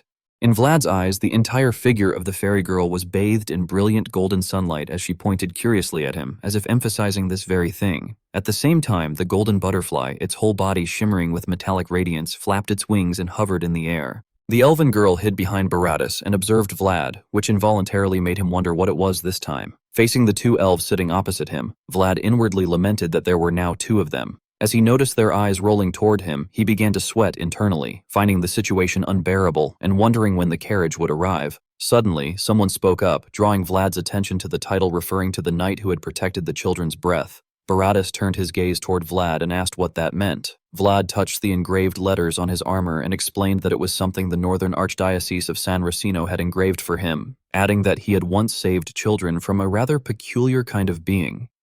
Upon hearing this, Baratus remarked with admiration that it was splendid, while the elven girl beside him nodded in agreement. Seeing this, Vlad noticed that the girl had also been staring at his armor and the amber, which led him to think that elves and spirits must definitely share some sort of connection. At that moment, the door of the house opened, and a demon maid entered carrying a tray of drinks. Baratus turned toward her and remarked that the timing was perfect, stating that the carriage was ready. He then looked back at Vlad and expressed his respect for the knight who had stood against that peculiar being, regardless of race. Vlad narrowed his eyes slightly, nodded in acknowledgement, and replied that he was honored. As he lifted his gaze toward them, he reflected that although Baratus appeared cold, his goodwill was unmistakable, and he thought that if everything went well, he might actually be able to enter the elves' forest. The guards were also offered drinks, and they politely expressed their gratitude, saying they would drink with appreciation. Baratus gestured toward the cup on the table, inviting Vlad to drink as well. Seeing the steam still rising, Vlad picked up the teacup and thought that although it did not suit his taste, he needed to leave a good impression. Before drinking, he brought the cup closer to smell it and praised the fragrance. Suddenly, the elven girl covered the mouth of the cup with both hands, startling Vlad. She leaned across the table, looked up at him with her golden eyes, and firmly refused. This scene left the Count of Vitskaya's guards gaping in shock, and even the elven soldiers began to sweat nervously. Baratus seemed to gain an extra crease beneath his eyes as he glanced at her without being able to say a word. At this point, the elven girl drew her legs up resolutely and declared that Vlad was not allowed to drink. Not knowing what to do, Vlad hesitantly asked why. She stared straight at him without offering any explanation, then suddenly lowered her head with a sorrowful expression. While her feet swung lightly, she continued gripping the teacup in Vlad's hands and emphasized that he simply could not. However, the cute movement of her feet betrayed her resolve, which only made Vlad more confused. He forced a stiff smile and thought that no matter how much he considered it, he could not think of anything he had done wrong. After some time, once they were outside, Goethe leaned closer to Vlad and whispered that he should watch his expressions because the elves were still staring at him. Indeed, the elves were standing in a line in front of the house, looking directly at them. Noticing the elven girl clinging tightly to Baratus's arm behind him, Goethe stated with certainty that the girl was of high status, explaining that when they had entered the trading post earlier, the other elves had treated her with formal courtesy. Hearing this, Vlad turned his head slightly and replied that either way, it seemed that entering the elves' forest was now a lost cause, and he cursed his own mistake, wondering what he had done wrong. Suddenly, the captain of Count Vitskaya's guard mounted his horse and urged everyone to depart. saying that they needed to cross the cliff before sunset. Vlad immediately agreed. However, before he could mount his horse, someone called out for him to wait. Vlad turned back and saw the elven girl whispering something to Baratus, while Baratus leaned slightly forward and listened intently. As she continued speaking, Baratus nodded as if confirming her words. After clearing his throat, Baratus said that he felt bad sending Vlad off like this. The elven girl hid behind him again as he continued, earnestly imploring Vlad to forgive the mistake she had made. Vlad responded indifferently that it was fine. However, Baratus added that he had heard something had also happened earlier in the carriage, which caused Vlad to feel suspicious. Baratus suddenly glanced toward the elven girl. Seeing that she remained silent and continued clinging tightly to his arm without saying a word, he let out a sigh as if he understood her intention. Then, on his own, he stepped forward to face Vlad and extended his hand with confidence, stating that he wished to see Vlad again sometime soon and that, if nothing else, he hoped this would serve to make up for their earlier discourtesy. Vlad looked at the outstretched hand with unease and wondered internally whether a handshake carried the same meaning for elves as it did for humans. Sensing his hesitation, Baratus explained that this gesture was their way of inviting someone, adding that, unlike humans, elves did not readily offer handshakes. Hearing this, the guards nearby broke into nervous whispers, asking among themselves what exactly was happening, remarking that they had worked for so long just to reach this point, and questioning how Baratus had managed to accomplish everything in a single day, while also noting in disbelief that an elf had been the one to extend an invitation first. Vlad then grasped Baratus's hand and expressed that he gladly accepted the invitation. With sharp, gleaming eyes, he added that this would be a valuable opportunity to broaden his knowledge. Baratus met his gaze and replied that he truly hoped Vlad would come at least once. Suddenly, Baratus looked down at the orange crystal embedded in the hilt of Vlad's sword and told him to be sure to bring that amber along. This left Vlad confused, prompting him to ask for clarification. Baratus then glanced toward the elven girl behind him and explained that she had taken a strong interest in it. After that, his gaze shifted once more, and he added that he was also interested in Vlad himself, specifically in the silver spiritual energy surrounding him, which caused Vlad to flinch in surprise. Immediately afterward, Vlad looked back toward the girl, who was waving goodbye to him. At that moment, he could see countless clusters of radiant golden light surrounding her. Much later, while riding along the road, Vlad belatedly realized that he had not even asked what her name was.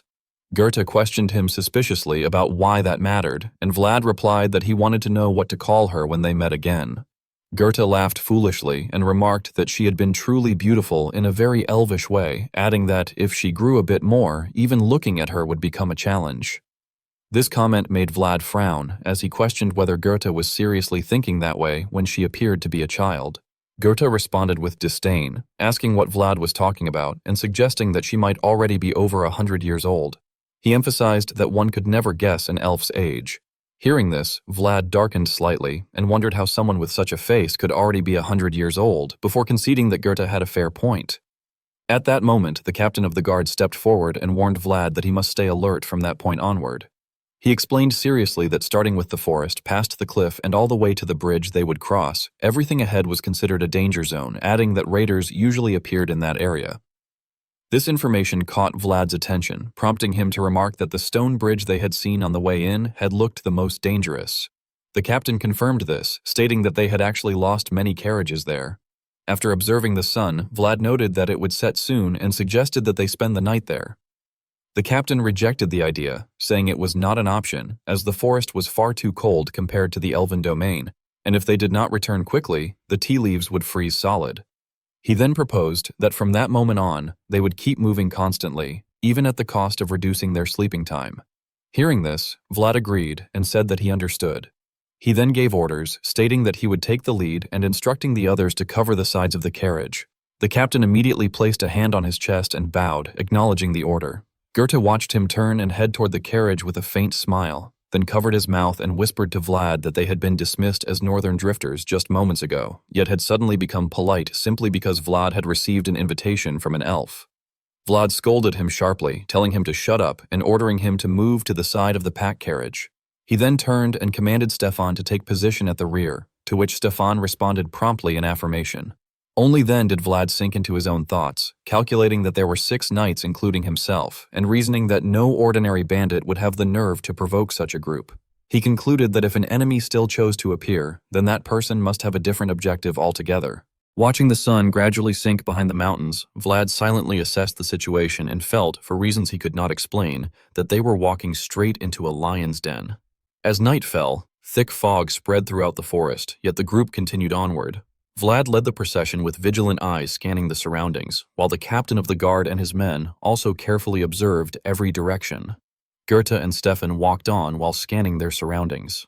Suddenly, Vlad noticed a flash of light erupting from the slope of a distant mountain, which made him wonder inwardly whether it was starlight. However, the light continued to grow larger and soon produced a thunderous roar. Sensing imminent danger, Vlad reached for his sword, but the blinding radiance streaked past him before he could draw it. The light shot straight behind him, so fast that he had not even managed to pull the blade from its sheath. A soldier in the group let out a pained groan as an object was driven deep into the center of his chest, and in the blink of an eye, he tumbled from his horse. When they saw the soldier lying motionless with a smoking object embedded in his chest, someone cried out in shock, demanding to know what it was and what was happening. Vlad turned pale, sweat dripping down as fear gripped him, and he admitted to himself that he had not even seen the attack clearly, questioning what on earth it had been. When he finally discerned the object lodged in the soldier's chest, Vlad was thrown into confusion as he realized it was nothing more than a pebble, and he could hardly believe that such a trivial stone had pierced through plate armor. His pupils widened in terror as he concluded that such a thing should have been impossible. At that moment, the captain suddenly pointed in one direction and shouted for everyone to look over there. In the direction indicated, a lone figure stood atop a distant mountain peak, prompting the captain to loudly speculate that the raider had appeared. Hearing this, Vlad clenched his teeth in disagreement, thinking that calling the man a raider was ridiculous and that such a person was no mere petty thief. Fixing his gaze on the figure, whose eyes gleamed with a strange light and whose hand was still wreathed in silver energy, Vlad inwardly affirmed that the man was a knight. The mysterious man standing atop the mountain raised another stone infused with energy. He then bent forward and hurled it downward like a home run. One of Vlad's men was struck directly in the chest and slammed onto his back, sending dust rising into the air. The captain of the guard, who was still supporting the previously injured soldier and had no way to help him, ground his teeth and cursed in frustration. At the same time, he turned toward the two soldiers behind him and demanded to know what they were doing, ordering everyone to dismount and form a defensive formation. However, Vlad angrily shouted for them not to get off their horses. As the group was currently in the middle of a bridge, the captain attempted to object by addressing Vlad, but Vlad scolded him, pointing out that they were on a bridge with no cover in any direction. The captain, still supporting his comrade, pressed his lips together as Vlad continued, asking if he did not understand that stopping there would only turn them into targets. Vlad then looked up at the man on the mountain and thought that their enemy had never intended to kill them in the first place. He reasoned that if killing them had been the goal, they would have thrown something sharp instead of rocks. Frowning with a cold gaze, Vlad internally concluded that it was merely a warning. Observing the confidence of the sword-bearing man, Vlad told himself that it was a predator's warning, meant to show that they could be taken down whenever the attacker wished. Suddenly, Vlad loudly ordered everyone to run and declared that from that point onward, they would break through at full speed. As soon as he finished speaking, he spurred his horse forward and urged Noir to go. Immediately, Goethe also spurred his horse and shouted in panic for everyone to run. Stefan glanced at his own squad and instructed them that they would run as well, ordering everyone to grab hold of the reins. He then rode together with Goethe, charging after Vlad. Seeing this, several guards of Count Vitskaya turned to the captain and anxiously asked what they should do. Watching their hesitation, the captain furiously shouted back, asking what else they could do and ordering them to follow the others. In the blink of an eye, Vlad charged forward at the front, followed by Goethe and Stefan's forces. The mysterious man widened his eyes as he observed their movements, focusing particularly on the one leading them. At the same time, energy light flashed once more atop the mountain. Seeing this, someone shouted in alarm that they were coming again and told everyone to spread out. At the front, Vlad's eye emitted a white glow as he shouted reassurance, telling everyone not to worry and to keep running. At that moment, a beam of light shot down from above like a missile. Vlad's eye flashed sharply as he gritted his teeth and continued forward. The sphere of light from above struck directly into Vlad's chest, causing a brilliant explosion of light with shockwaves radiating outward. Fragments then scattered in all directions, with some falling among the group, yet none of them stopped running. This scene startled the mysterious man. Meanwhile, Vlad looked at his sword, which was radiating spiritual power, and inwardly remarked that it was working. He reflected that the first attack had been unpredictable, preventing them from reacting in time, but now they could definitely respond. The captain of the guard cheered in delight, exclaiming that they had blocked the attack. He immediately turned around and urged those behind him to run and follow Sir Vlad. Suddenly, atop the mountain, the mysterious man leaped down along the mountainside, heading straight toward Vlad. Vlad gritted his teeth as he spurred his horse and thought that they had done it and had crossed the bridge, believing that if they pushed through the forest like that, they would succeed. However, before he could finish the thought, Vlad suddenly flinched in shock. Before his eyes appeared an overwhelming surge of white spiritual power. The mysterious man materialized, raising his brilliantly glowing sword and blocking Vlad's path. The captain of the guards stared wide-eyed in stunned disbelief, while Goethe and Stefan broke into cold sweat, astonished by the man's immense energy. Vlad hurriedly glanced back and shouted for everyone to scatter, while he himself continued charging toward the blazing beam of light. A moment later, a cataclysmic explosion erupted, blasting trees into the air as thick white smoke billowed everywhere. Vlad collapsed onto the ground, groaning while still clutching his sword. Through the dusty haze, he stared in shock at the tree line, which had been completely sheared off at the top. The cavalry formation had fallen into disarray, with horses and riders crushed beneath fallen trees, crying out in pain. Suddenly, a mysterious man approached from behind Vlad and remarked that Vlad had shown fast judgment, bold decisions, and decisive, relentless execution to top it all off. Walking through the smoke, without a single speck of dirt on him, the man commented that Vlad's performance was not bad. With his head wrapped in cloth and his hair and beard silvered, the man cast a sharp, cold gaze downward and admitted that he was honestly impressed, explaining that he had believed Vitskaya County was filled with nothing but dead weight and had not expected them to have a knight like Vlad. In response, Vlad immediately sprang to his feet and pointed his sword at the man in vigilance. Seeing this, the man expressed surprise at Vlad. At that moment, Vlad leapt forward and vanished from sight, reappearing close to the man and thrusting his sword toward the man's throat. However, the man stepped back to evade the strike, then tilted his body and raised his sword to block Vlad's attack. Ignoring the sparks flying as their blades collided, the man glanced at Vlad once more. The two then withdrew their swords simultaneously, tracing symmetrical arcs through the air. Vlad gritted his teeth and launched another attack, but every strike he delivered was effortlessly neutralized by the man. Suddenly, a sharp glint flashed in Vlad's eyes as he shouted, and a blinding white light illuminated the man's face.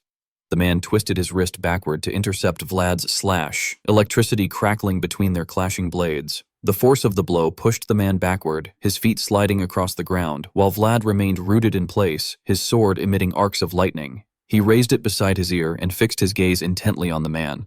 At that point, the man furrowed his brow seriously and demanded to know who Vlad was. Observing Vlad's stance, he also questioned how Vlad had learned that swordsmanship. This caused Vlad to freeze in shock as he wondered in confusion how the man knew about the swordsmanship of the voice. Abruptly, the man's sword began to tremble and release spiritual energy, and he stated that depending on Vlad's answer, Vlad might have to offer up his head. The energy surrounding the man's blade flared violently as he spoke with cold, threatening eyes. Both men then assumed identical stances, facing each other in preparation to attack. This sight horrified Vlad, prompting him to question what the man was, while the man, his gaze filled with icy intensity, remarked that it seemed they had both developed the same curiosity. Maintaining his stance with the sword held beside his ear, the man continued by explaining that the sword path must extend straight and true without hesitation. Vlad, sweating heavily and not daring to lose focus, listened as the man further stated that the only thing that opened that path was a singular decisive strike founded on the unexpected. The old man's eyes flashed sharply as he emphasized that this principle was the essence of the one-strike kill. Suddenly, the man's figure blurred and vanished. In an instant, he delivered a slash at Vlad's side while internally affirming the essence of the one-strike kill. At the same time, a violent explosion of five-colored spiritual energy erupted. Vlad's sword was knocked high into the air as the man completed his lightning-fast technique and watched Vlad's cloak flutter. A second later, as the cloak settled, Vlad's sword stabbed into the ground behind him. Vlad stood frozen as the man's sword pressed against his neck. The man straightened his posture and declared that he would ask one last time. With killing intent burning in his eyes, he hissed through clenched teeth, demanding to know who Vlad was. Recalling the image of a sword king appearing behind Vlad, the man pressed further, demanding to know who Vlad was to be using imperial swordsmanship, which left Vlad utterly terrified. Sunlight shone into Count Vitskaya's reception room as he praised the young man before him, saying that he had done good work and had handled a difficult matter well.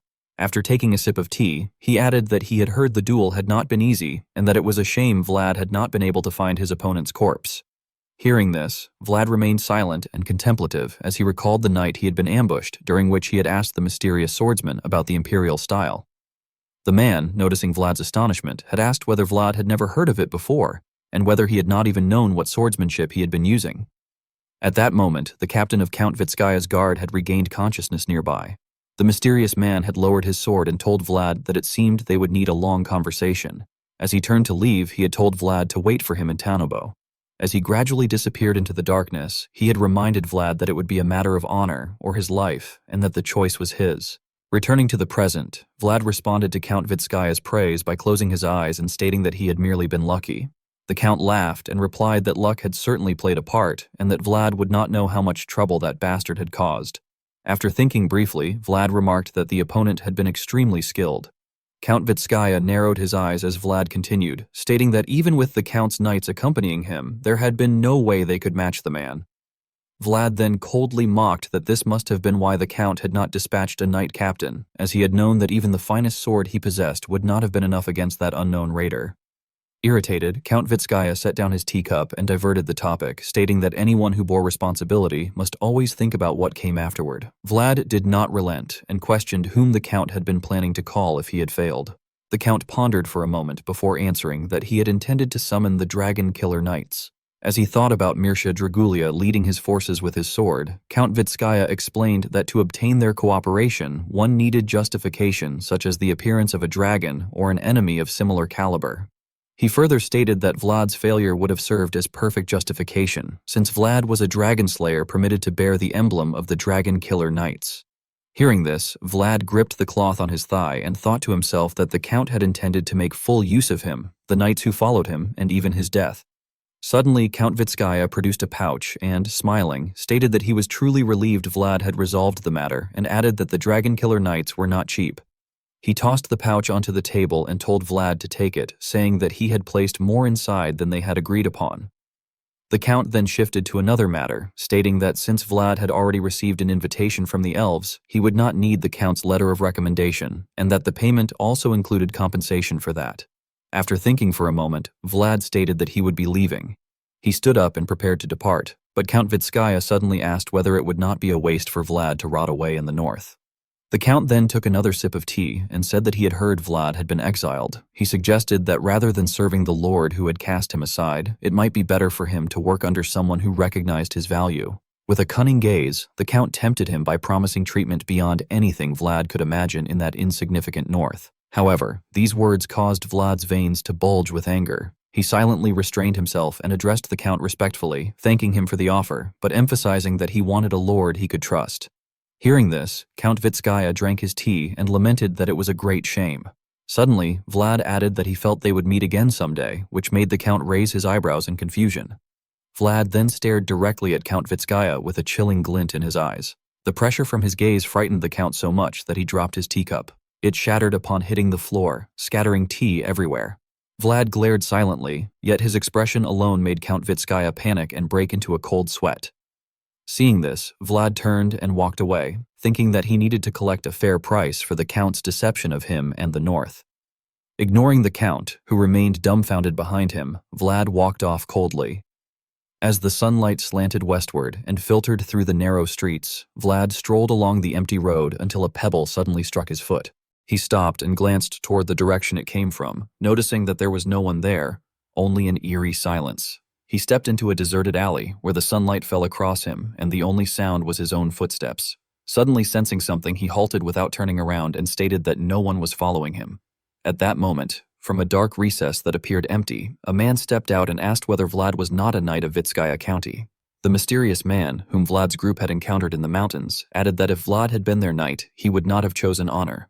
Standing before Vlad, he then asked whether they should have a proper conversation. Sometime later, at a grill shop with plates of meat set before them, the man ate while remarking that the food was not bad and asking how Vlad had found a place like that. Vlad replied that back alleys were always the same. Hearing this, the man drank his beer and thought that Vlad was a strange one. Observing Vlad comfortably eating street food, he internally judged that Vlad carried the dignity of a noble house at a glance, yet blended into the slums more naturally than anyone. Afterward, the man initiated conversation by asking why Vlad was not asking anything. Vlad, puzzled, asked what he meant, and the man clarified that he was referring to his name. However, Vlad explained while continuing to eat that retired knights did not give their names so easily. This caused the man to wonder how Vlad had known he was retired. Imagining the sharp eyes of an aged knight, Vlad looked straight at him and said that it was because the man looked exactly like someone he knew, noting that his skill, unhurried air, and even the way he looked at Vlad were similar. Hearing this, the man drank his beer again and admitted that Vlad was half correct, specifying that such traits only appeared in those who had become the lowest. Vlad countered that on the lowest road, the honor one was supposed to pick up was not theft. The man immediately grew thoughtful and confessed that there was still something he had not finished and that retirement had come far earlier than he had expected. Vlad, not expecting such a response, did not know how to reply. After a while, the man asserted that Vlad owed him his life, and when Vlad acknowledged that it was true, the man, with sharp eyes, declared that he could therefore collect a fair price. Vlad broke into a cold sweat and confirmed that it was true. The man then proposed that there was much he needed to ask and much that needed to be done, and therefore Vlad would help him for a while. Vlad, however, remained cautious and insisted that he should at least hear what it was first. The man placed a paper wrapping containing several tea leaves on the table and asked whether Vlad knew what it was. Vlad immediately replied that it was elf tea leaves, but the man denied this and revealed that it was not tea, but a drug. Thinking of the elf race, the man explained that Absalon, in the Empire's language, meant elf tea. Imagining nobles gathering and raising their glasses together, he described how its spreading fragrance was fresh enough to evoke a forest and its taste sharp enough to brighten one's eyes, which caused it to spread among young nobles in the central region. He then recalled bloodshed and explained that recently suicides among noble youths had increased sharply and that by the time the cause had been discovered, it was already too late. Hearing this, Vlad wondered whether elf tea caused hallucinations or something similar. The man denied this, explaining that if it had shown side effects from the beginning, they would have noticed long ago. Suddenly darkening and growing cold, he stated that it caused extremely high dependency, an absurdly strong awakening effect, and a crushing depression powerful enough to drive one to self-harm, adding that young people these days were already depressed to begin with. Imagining a man sitting on a chair looking worn and gloomy, he revealed the cruelty of the situation by explaining that, as the Empire's condition loosened, it drove the future pillars onto the battlefield while the old took all the glorious positions, leaving not even opportunities for the young. Thinking of users collapsing with their faces hidden, the knight continued that it had been an era where everyone was depressed, so no one noticed that they had already become addicted to Absalon. These words made Vlad question whether they should simply ban it by law, now that they knew the cause. The old knight replied that young and innocent people like Vlad would not see the dark web that stretched deep within the world. Vlad, confused, asked what he meant. Imagining a mysterious man leading an organization, the knight explained gloomily that Absalon's interests had sunk roots deeply into the empire, so deep that a few deaths would not stop it.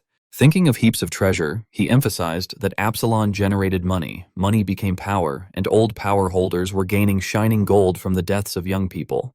Radiating killing intent, the old knight declared that someone's misery was someone else's happiness, and that he was going to put an end to that. Vlad looked at the town in the distance, where the boundary between light and darkness was clearly divided, and said that Goethe had been right. After observing more closely and noticing that the dark residential area had no lights and only columns of black smoke rising into the air, he continued that the slum had not been there for long. Farther beyond it, beside the gloom, brightly illuminated high-rise buildings stood in splendor, and he remarked that Tanobo would only grow richer as time passed, and that the county of Vitskaya was establishing itself as the new power of the central region.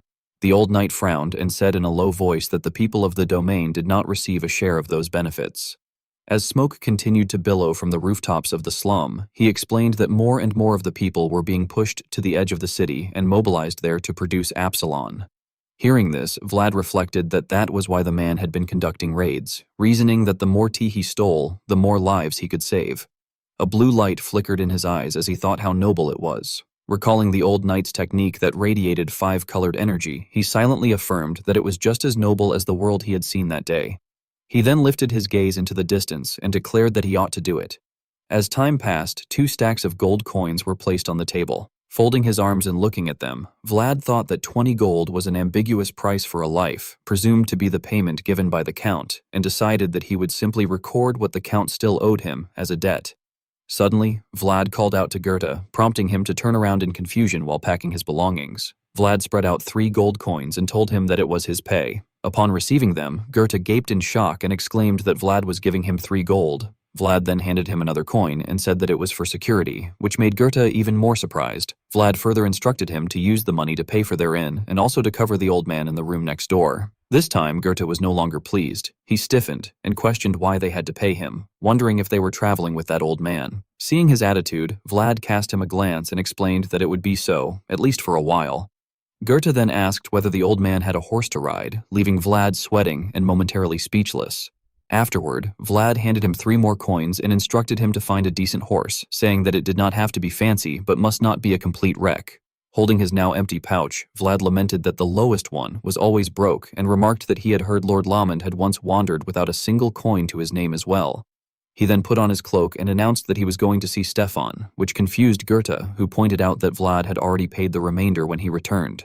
Vlad glanced at him with a faint smile and explained that because of him, Stefan had probably ended up on the wrong side of the Count of Vitskaya, so he should compensate them for that.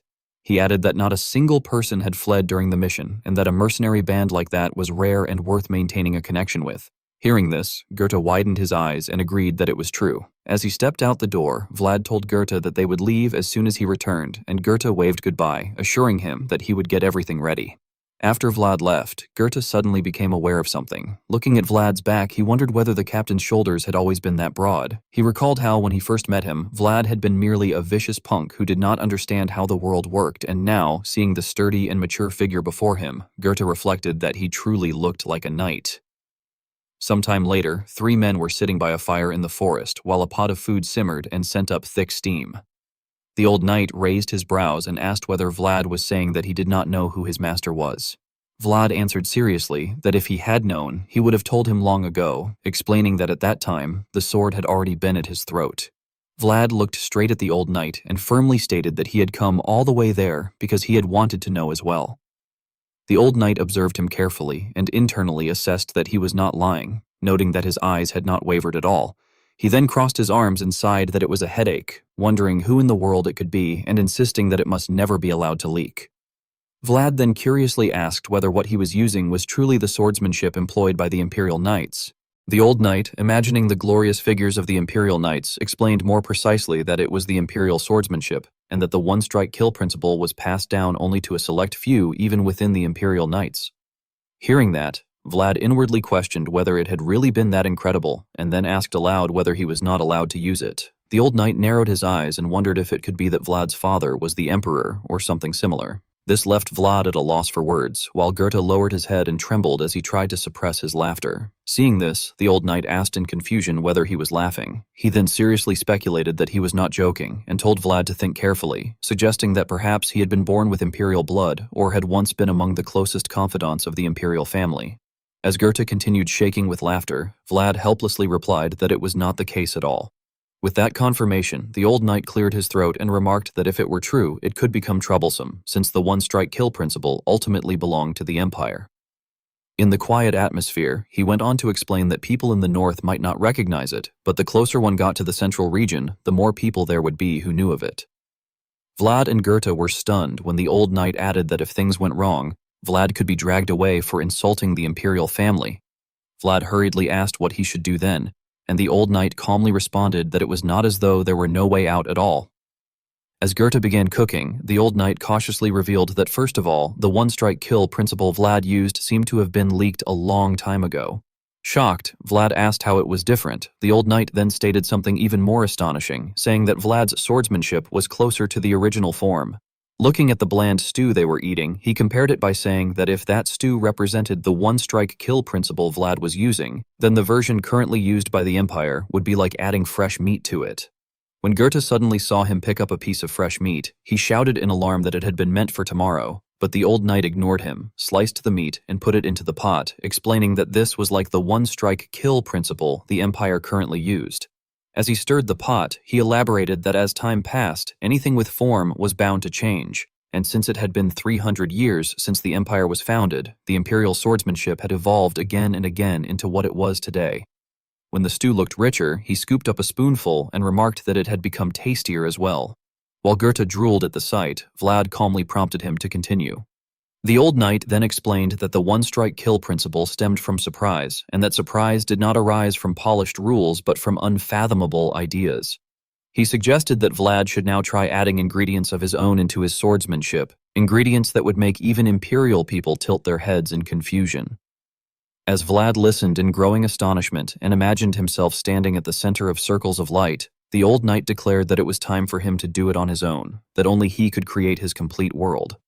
Handing him a bowl of stew, he emphasized that even if he had sprouted from the same root, he should make his own flower bloom, because the one-strike-kill principle was a sword art that pursued exactly that ideal. At the same time, in the elf forest of Aushrina, where the world tree stood prominently among the woodland, the elf village beneath its roots had fallen into deep sleep.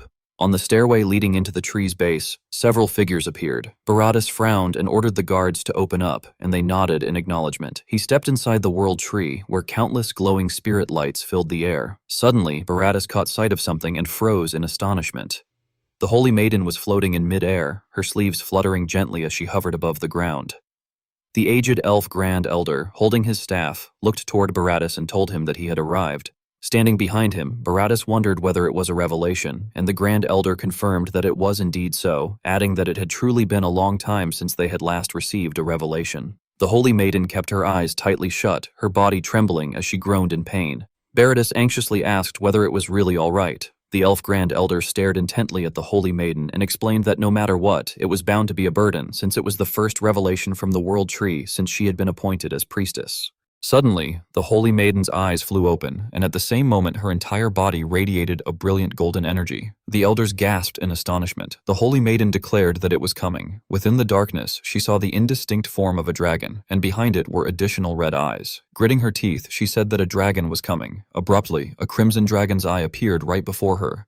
Throwing her head back with her mouth agape in terror, she cried out, asking what they should do, saying that she had seen a dragon and urging them to show it. Then she panicked and insisted that they must not, because the dragon was watching.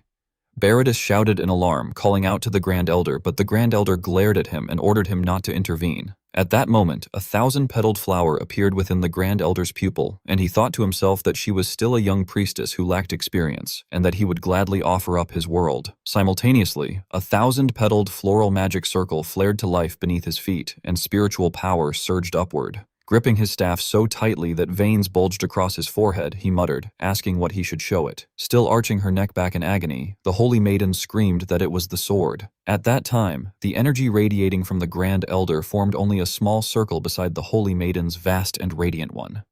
Suddenly, she let out another cry of pain. Twisted roots intertwined together, and specks of spirit light enveloped them. The Grand Elder's sharp eyes widened, and he uttered that it was that. Then he perceived a flash of light deep within the base of the tree. When he focused more closely, he saw a sword embedded upon a mound of earth. As the three members of Vlad's group rode their horses through the forest, Vlad asked the old knight how he intended to stop them, pointing out that merely looting caravans would not prevent the tea from being sold, especially since he had heard that it was insanely popular in the central region. The old knight closed his eyes and replied helplessly that, as Vlad had said, he could not stop it from being sold, which was why he had chosen to smash the matter head-on instead. Hearing that, Vlad asked what exactly he had smashed. The old knight raised one finger and answered that it was the beehive. He then explained that if one could not dig out what was hidden deep inside, one had to lure it out, which was why he had used himself as bait to draw out what the Count was hiding. His explanation made Vlad finally understand. After a moment, the old knight asked whether the Count had requested help from the Dragon Killer Knights, and Vlad confirmed that he had heard that was the case.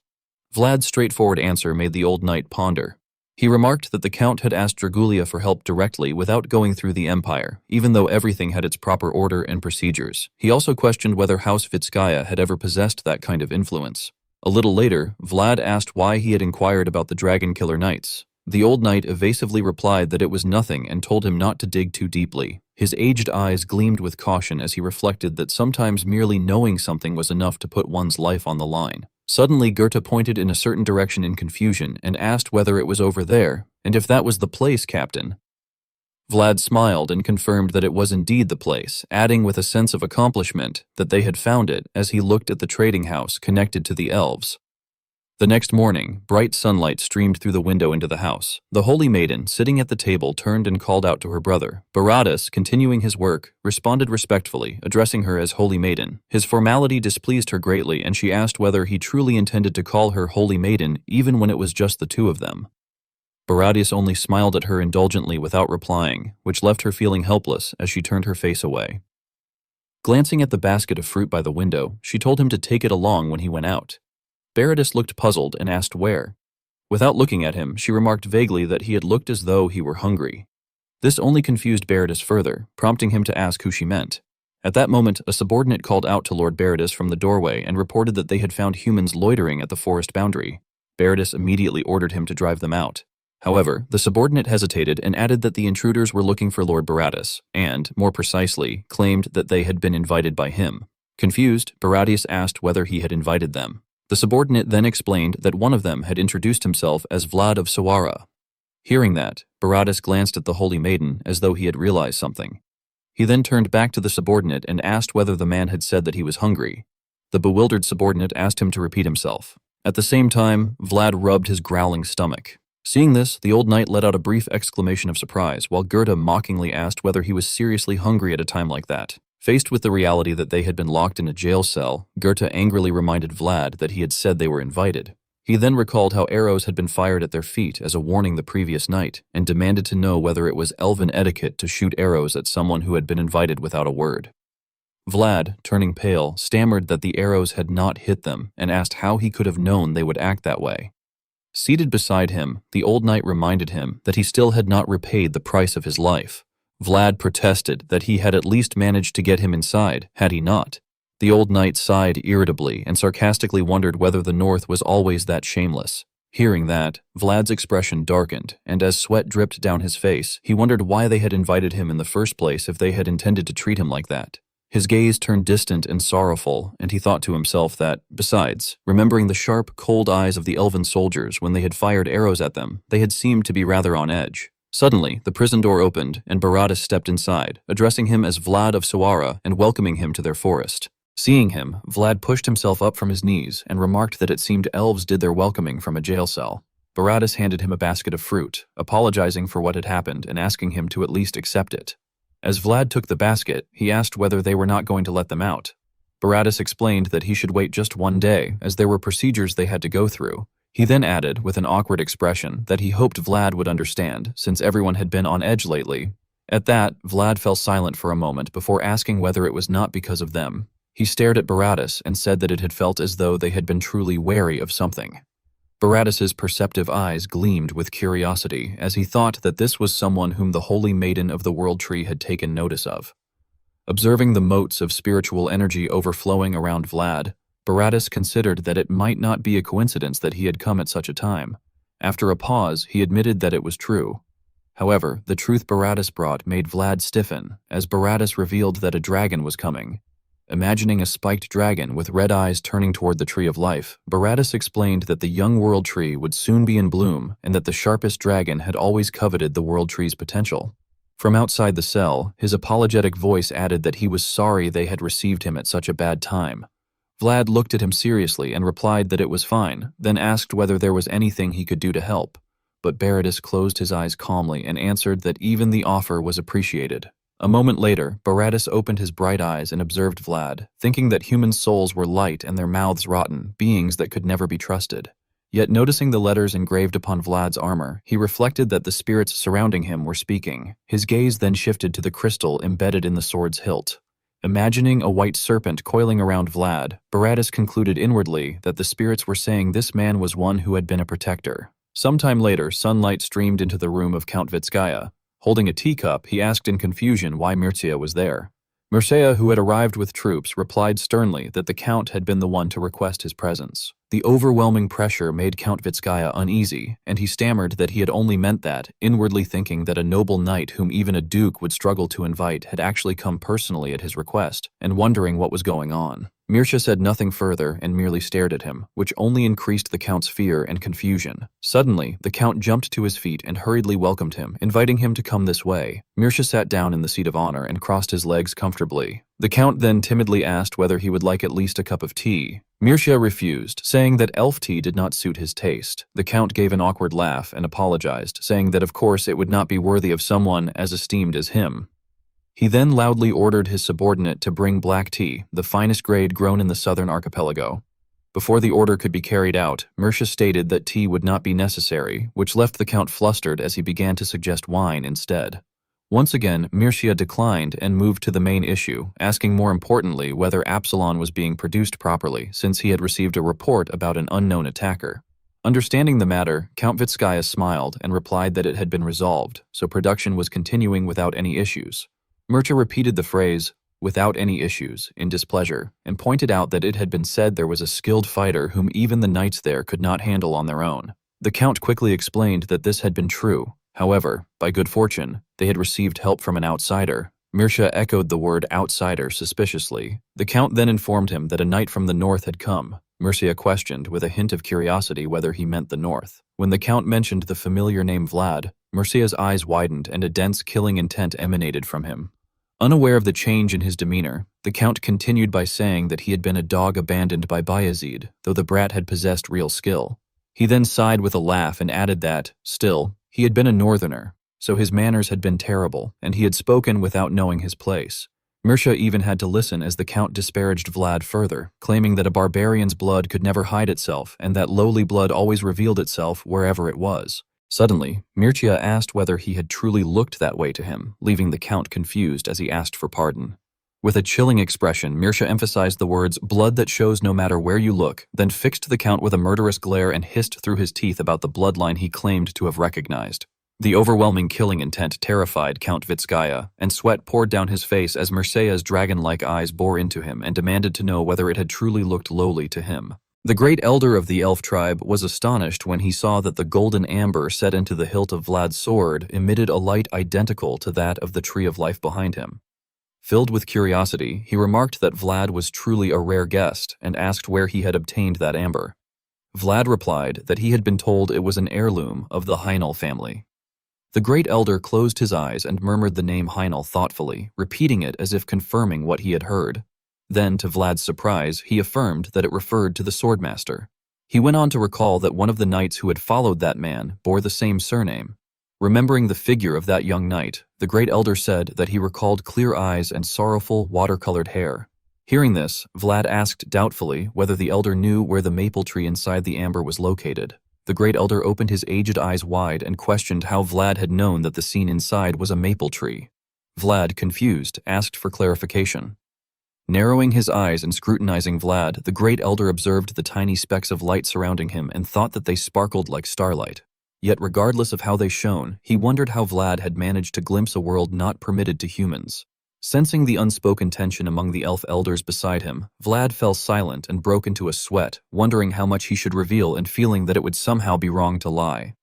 After a pause, the great elder said that it did not matter. He then informed Vlad that the maple tree engraved within the amber had once stood in the west, in the greenest forest on the continent. Vlad was bewildered and questioned how that could be, since the west was nothing but wasteland.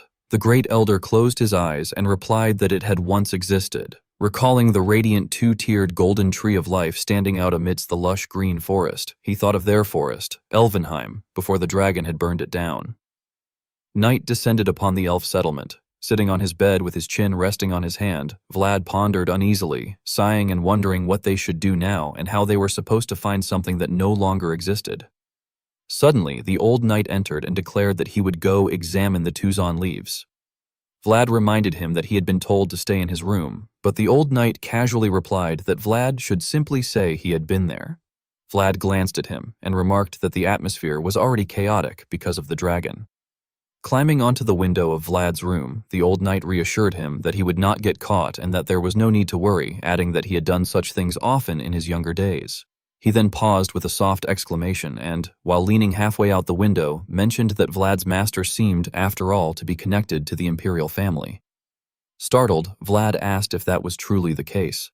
The old knight glanced back and affirmed that, from what he had seen, it was certain.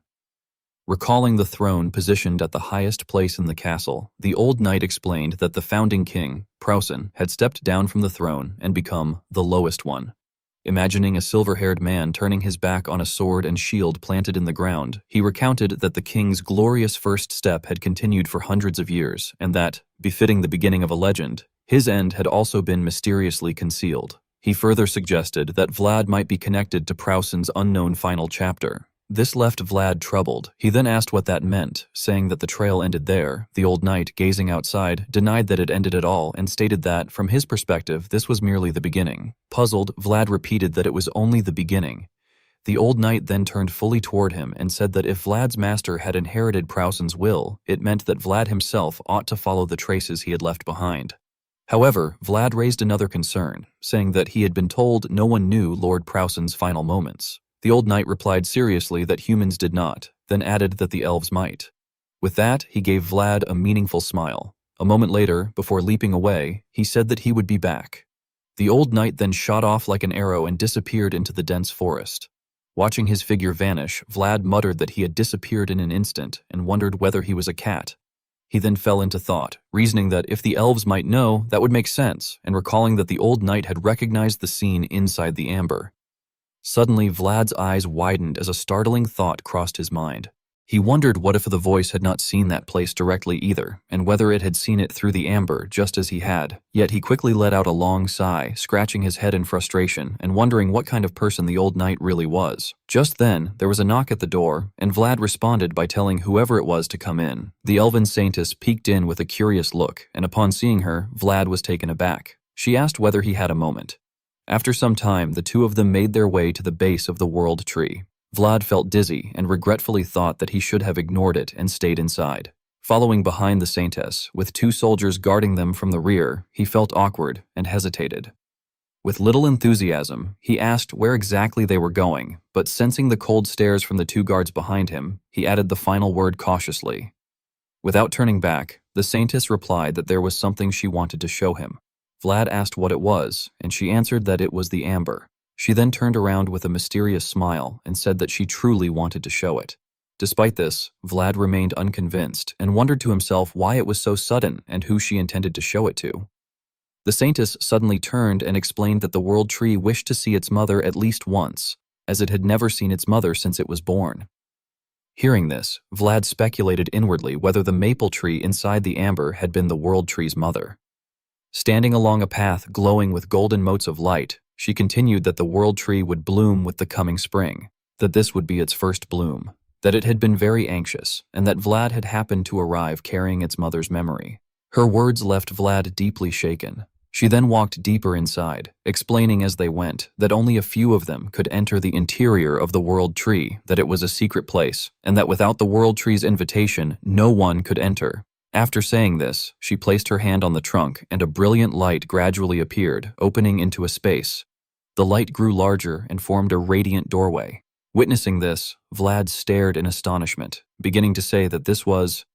By then, the saintess was already standing within the lush green space inside the tree, welcoming Vlad of Shawara and telling him that he was the first human to come that far. Hearing this, Vlad turned to look at the guards, who merely gazed back at him without expression before closing their eyes and giving slight nods. The two soldiers remained where they were, while Vlad stepped forward. He passed through the doorway and walked onto the verdant grass. The moment his foot touched it, he thought he heard a faint rustling sound. He froze, clearly sensing the changes in the air around him. The saintess turned back with a smile and said that it seemed happy he had come. Vlad's eyes widened as he felt the wind brush through his hair, realizing what this place was. As he watched brilliant golden streams of energy weaving through every leaf and branch, he inwardly exclaimed that it was the world tree. Meanwhile, deep within a desolate mountain forest, a strange noise suddenly echoed. Beneath a tree lay several figures in blue cloaks, drenched in blood. One elven guard had a gaping hole pierced straight through his chest. In the darkness, a monster with glowing red eyes slowly approached, drawn by the scent of fresh blood, its eyes flashing with a sinister crimson light. Inside the Tree of Life, countless butterflies suddenly rose into the air, their pure white light glowing as they formed a swarm. Staring at the shimmering radiance they released, Vlad gaped in astonishment, wondering just what was happening. Beside him, the elf saintess unexpectedly asked whether he could show it to the tree. She then interlaced her 10 fingers and clasped her hands together like a prayer, telling him that he had to become the passage connecting the two worlds. Her golden eyes looked straight at Vlad as if they could see through him, which filled him with suspicion and caution. After a moment, Vlad placed a hand on the hilt of the sword at his waist and said that it was all right. He then bent down and knelt on the ground. Raising the sword high above his head, Vlad held the blade in a posture of reverence like a knight paying homage, keeping the hilt upright before him. At once, the light of the butterflies suddenly changed into dazzling multicolored hues. They swooped down from above and gathered between the two of them. In the end, the butterflies touched the sword's hilt, where an amber crystal was embedded. Suddenly, a transparent hand appeared and rested upon the amber. At the same time, a girl made of light emerged among the colorful swarm of butterflies. Immediately afterward, the amber crystal flashed with a blinding brilliance, and the energy within it seemed to merge with the tree of life itself. The girl of light stood observing the butterflies circling around the roots of the tree before they flew upward into the dense canopy. Vlad remained kneeling on one knee, his head lowered without looking up. After a while, the girl of light suddenly transformed into hundreds of butterflies that flew upward and blended with the energy of the tree of life. At that moment, the sword in Vlad's hand reacted, and he thought to himself that he could feel it, the countless possibilities the world tree had been holding. On the tree of life, buds suddenly began to multiply. Vlad reflected that the little ones who had once been forgotten under a single name were now appearing again.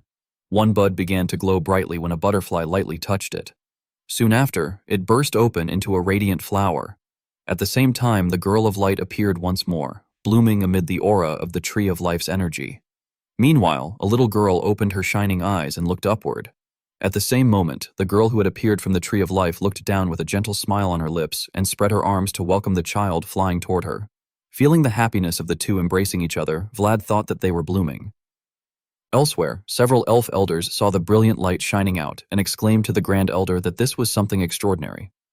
The clan leader also looked up in amazement and sighed softly before standing by the window and remarking that he had waited so long for this moment. In another place, Baratus's ears twitched as he sensed the disturbance in the air. He glanced toward the light with a doubtful grunt before turning to look out the window. The elf villagers working in the fields raised their eyes toward the glow.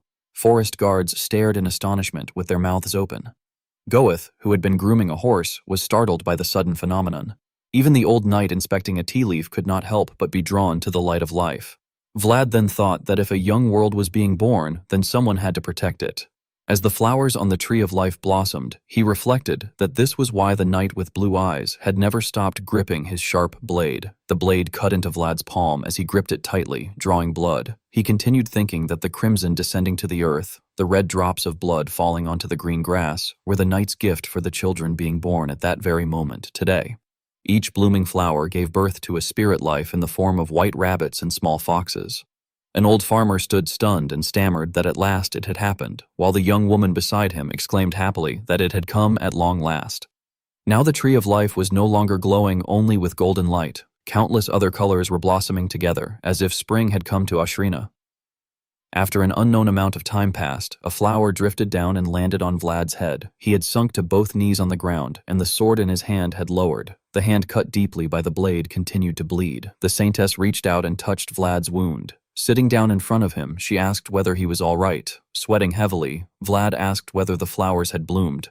The saintess looked at him gently and told him that they had, adding that they were saying thank you. Vlad let out a relieved laugh and said that was a relief. Suddenly, the saintess sadly apologized. However, Vlad refused, saying that it was all right and that it had been his choice. He then frowned and looked down at the long wound across his hand. Thinking about the image of the mother and child embracing, Vlad quietly admitted that he had not wanted to interrupt that moment. Hearing this, the saintess widened her eyes in astonishment. Vlad looked at the amber crystal that had disappeared and remarked that, well, although he had not expected the amber to disappear, he had heard that it was a treasure of House Hainal. Suddenly, some kind of noise caught his attention. He and the saintess both turned to look toward the source of the sound. After a moment, the saintess said that she guessed it thought it was okay to show itself to him. At the same time, a cluster of light shone within the darkness. There, a sword embedded in the ground was glowing. When Vlad saw it, he froze. His pupils widened as he inwardly marveled that it had a lofty light to it, but that it also gave him the creeps. In that moment, it seemed to him as if the sword had grown gigantic and was pointing its edge toward him, and he thought that it was like it was raising its edge toward him. Blood from Vlad's injured hand dripped down onto the surface of the magical lake. Suddenly, Vlad panicked. He saw the sword lowering its point straight toward the lake. Then a bluish energy spread from the sword's hilt and warned him not to come any closer. The energy shot toward Vlad, forcing him to raise his arm to shield himself. At the same time, a man appeared and scolded him, calling him a little thing that could not even open his eyes yet. Vlad stared at the man in shock. The man then grasped the hilt of the holy sword and continued, ordering him to disappear from his sight before he cut him down, while pointing the blade forward in a threatening manner. Instantly, Vlad felt as if an invisible pressure was crushing down upon his body. From behind him, the saintess asked anxiously whether he was okay and what was wrong. Vlad immediately turned his head toward her in confusion and asked what in the world that sword was. The Saintess casually pointed in its direction and replied with mild indifference that it was the Swordmaster's sword. As soon as she said this, Vlad turned pale and broke into a cold sweat, unable to believe it. In shock, he exclaimed in disbelief that it was the Swordmaster's sword and demanded to know why it was there. The Saintess answered that she had heard the Swordmaster himself had been the one who gave it. She then continued to explain that although the Empire was bad, the Swordmaster had been kind. This left Vlad even more stunned as he began to ask what she meant.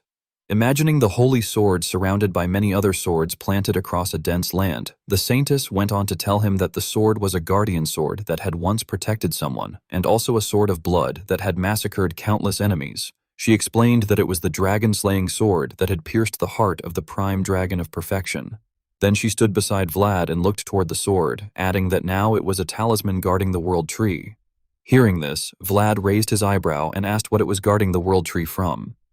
The Saintess did not answer immediately, but stared at Vlad for a moment. Looking at the spirits upon the Tree of Life, she finally said that it was guarding against those who sought to pry into the world tree's possibilities. Somewhere far away, a dragon's eye suddenly opened wide. As the creature slithered out with murderous intent surrounding it, it growled that it meant every dragon in this world. In the middle of the night, as moonlight streamed into Vlad's room while he lay asleep on his bed, a divine sword of the holy race suddenly appeared from the darkness, emitting a soft blue glow. As Vlad slightly opened his eyes and looked up, he saw a man holding the holy sword pointed down at him, whose eyes shone eerily like ghostly flames, and who declared that he had told him to disappear from in front of him. Vlad broke out in a cold sweat in fear, and the holy sword, without hesitation, stabbed straight into his chest, causing blood to splatter. Startled, Vlad jolted awake, gasping for breath, then sat on the bed and clutched his chest, struggling to breathe. With his brows tightly furrowed, he fearfully thought that the strange feeling had not been his imagination, but rather a clear warning sent to him. Recalling the man's deadly gaze, he thought that it had been sharp, unsettling, and filled with endless hatred. With panic written across his face and sweat dripping down, Vlad clenched his fist and wondered why it had been directed at him. At that moment, the old knight returned, crouched by the windowsill, and asked whether he had had a nightmare. Noticing something else, he asked what was going on with Vlad's hand, then muttered to himself whether Vlad could even move it, and wondered what kind of crazy person had wrapped the bandage like that, while Vlad remained silent. After a while, Vlad turned around, placed his feet on the floor, and asked how the investigation had gone, and the old knight replied that the fields had been divided. Stepping further into the room with his arms crossed, he explained that tea leaves meant for selling to humans and those meant for their own consumption had been separated. Hearing this, Vlad speculated that perhaps they had simply been separated for selling purposes. However, the old knight responded that he had thought the same at first, but the two types of tea leaves had been slightly different, which meant there had been intent from the beginning. This made Vlad question what kind of intent it had been, and the old knight looked at him intently and stated that it had been malice toward humans. This information left Vlad stunned. The old knight then asserted that, in a way, it was the Empire's original sin, explaining that the elves' hostility toward humans had entirely begun because of the Empire. Vlad, sweating, asked what he meant, and the knight, imagining a brilliantly shining golden castle, explained that beneath the Empire's dazzling glory lay the blood and tears of many. Then, envisioning a place shrouded in darkness and bathed in red, he added that this included the elves as well. Thinking of a dragon that had once spewed fire everywhere, he went on to say that, to the elves, humans were no different from the dragon that had burned their forest. With eyes widened and mouth agape, Vlad listened as the old knight emphasized that, in the past, it had been the most perfect dragon that burned the world tree, but it had been the Empire that drove the elves out of the forest. After saying this, the knight turned his head toward the window and thought that the situation was complicated. Glancing toward the Tree of Life, he reflected on a fading empire and a newly blooming world tree. Then, with a worried expression, stated that someday the Empire would have to reap the seeds of sin it had sown, whether it wanted to or not. On another day, as the Saintess changed Vlad's bandage, she wondered why it would not come off, while Vlad asked her to tie it a bit more gently that time because the blood was not flowing and his fingers were changing color. Hearing this, the Saintess asked why he had held the sword backwards, and Vlad replied that he could not have known things would turn out like that. This made the Saintess displeased, and she reproached that people who made excuses were not trustworthy. The old knight, Goethe, and two elf soldiers standing nearby became uneasy, while the Saintess continued that he should have told her beforehand, adding that it had also been her first time performing the awakening ceremony. After finishing removing the bandage, she casually said that it was all done, ignoring the fact that Vlad was trembling in pain. She then searched through the medical kit and asked him to wait a moment, explaining that the elders had told her to use certain items.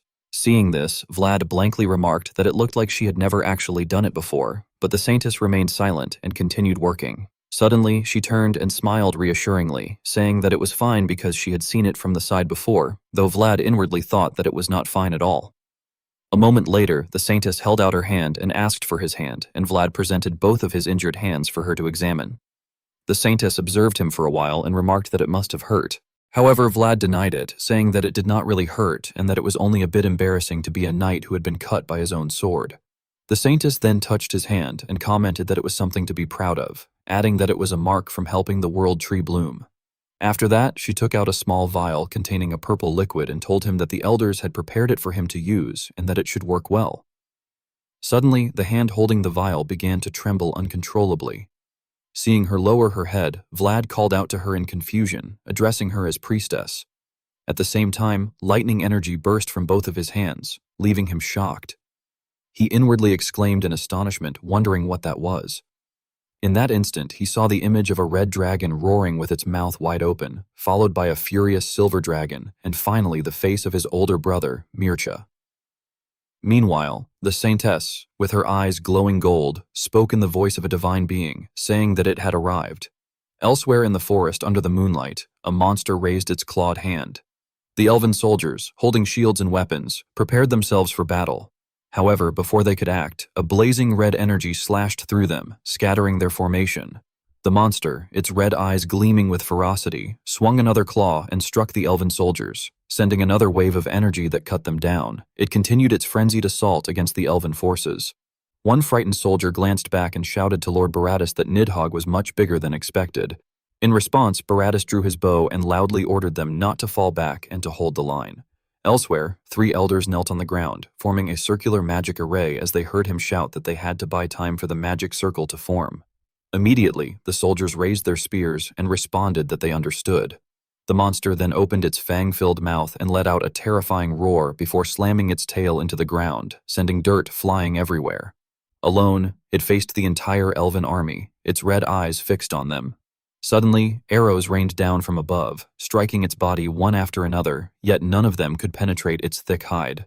Seeing this, the archers exclaimed in shock, questioning what that thing was and how it could deflect all of their attacks. Below, the shield-bearers shouted that its neck was exposed and urged the others to stab it. Dozens of spears thrust toward the monster's neck, but it raised its head, causing them to miss. At that moment, a dense, blood-red aura radiated from its eyes, and the shield-bearing soldiers froze under its overwhelming pressure. The monster then opened its massive jaws toward them. Suddenly, an arrow imbued with blue spiritual energy shot forward and pierced through the monster's eye.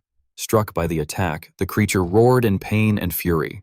Meanwhile, Baratus's eyes turned into a blue star as he declared that this newly born possibility would not be taken by greed. The gigantic monster closed in on the soldiers, and its overwhelming pressure made them break out in fearful sweat. However, Baratus quickly conjured a magic circle and loudly ordered that the magic circle was ready and that everyone should fall back. At the same time, a massive 5-colored magic formation appeared above the monster, and as the rings of magic ignited one after another, the mages released their energy into the formation on the ground, immediately causing lightning energy to strike the monster's head, which triggered a powerful 7-colored explosion visible even from afar. Baratus raised his arm to shield himself from the shockwave and narrowed his eyes as he wondered whether they had gotten it. Yet in front of him, the dust and smoke thickened until, all of a sudden, a red eye flashed in the darkness and the monster revealed itself, covered in blood. Seeing this, an elder of the elf tribe shouted anxiously that there had been almost no impact, that it was already fully grown, and that it possessed considerable magic immunity. The soldiers panicked and turned back as other elders loudly added that swords did not work on it either and questioned whether they should retreat and regroup with the main force. In response, Baratus raised his bow and firmly insisted that they should settle the matter there, and that they could not use the world tree as a shield. He then shouted for everyone to prepare themselves, explaining that if they aimed for the blind spot on its right side, they could subdue it. The soldiers immediately raised their bows and responded that they understood, addressing him as Lord Baratus. As Baratus observed the monster, he thought that they needed just one more opening, but suddenly the world tree behind him began to glow, startling him even without turning around. The soldiers, drenched in sweat, looked in that direction and exclaimed in shock, asking what that was, while Beretus frowned and, filled with worry, cursed under his breath.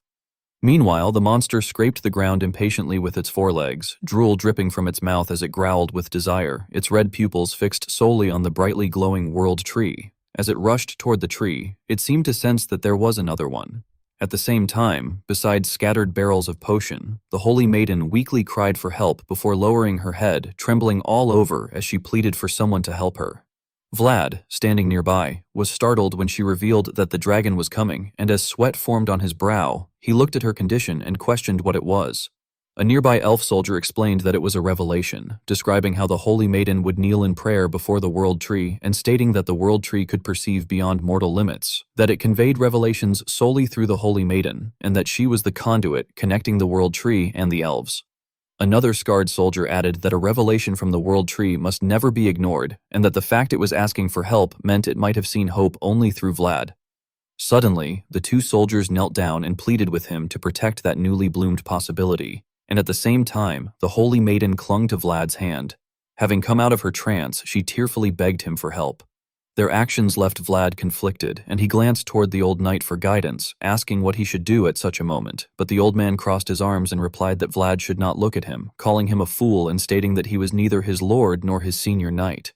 Hearing this, Vlad felt awakened, and realized that in that place, the only one who could give him orders was himself. Afterward, he gently wiped the holy maiden's tears and told her to dry her eyes, and with a resolute gaze, he declared that he, Vlad of Sawara, would fulfill his duty as a knight. Meanwhile, in the forest, the soldiers screamed in terror as the monster crushed one man underfoot and struck down another with its tail. Outside the village, the people fled in panic, crying out in fear that it was a dragon and urging everyone to run, while behind them the creature swung its claws, ready to pounce. Suddenly, a green magic circle formed beneath a mage, and a surge of green energy shot straight toward the monster. Witnessing this, the villagers turned back in shock, only to see that a massive magic formation had appeared, blocking the monster's advance toward them. The elf clan leader tightly gripped his staff and created a magical shield, shouting that they should hurry and flee and questioning what they were all doing.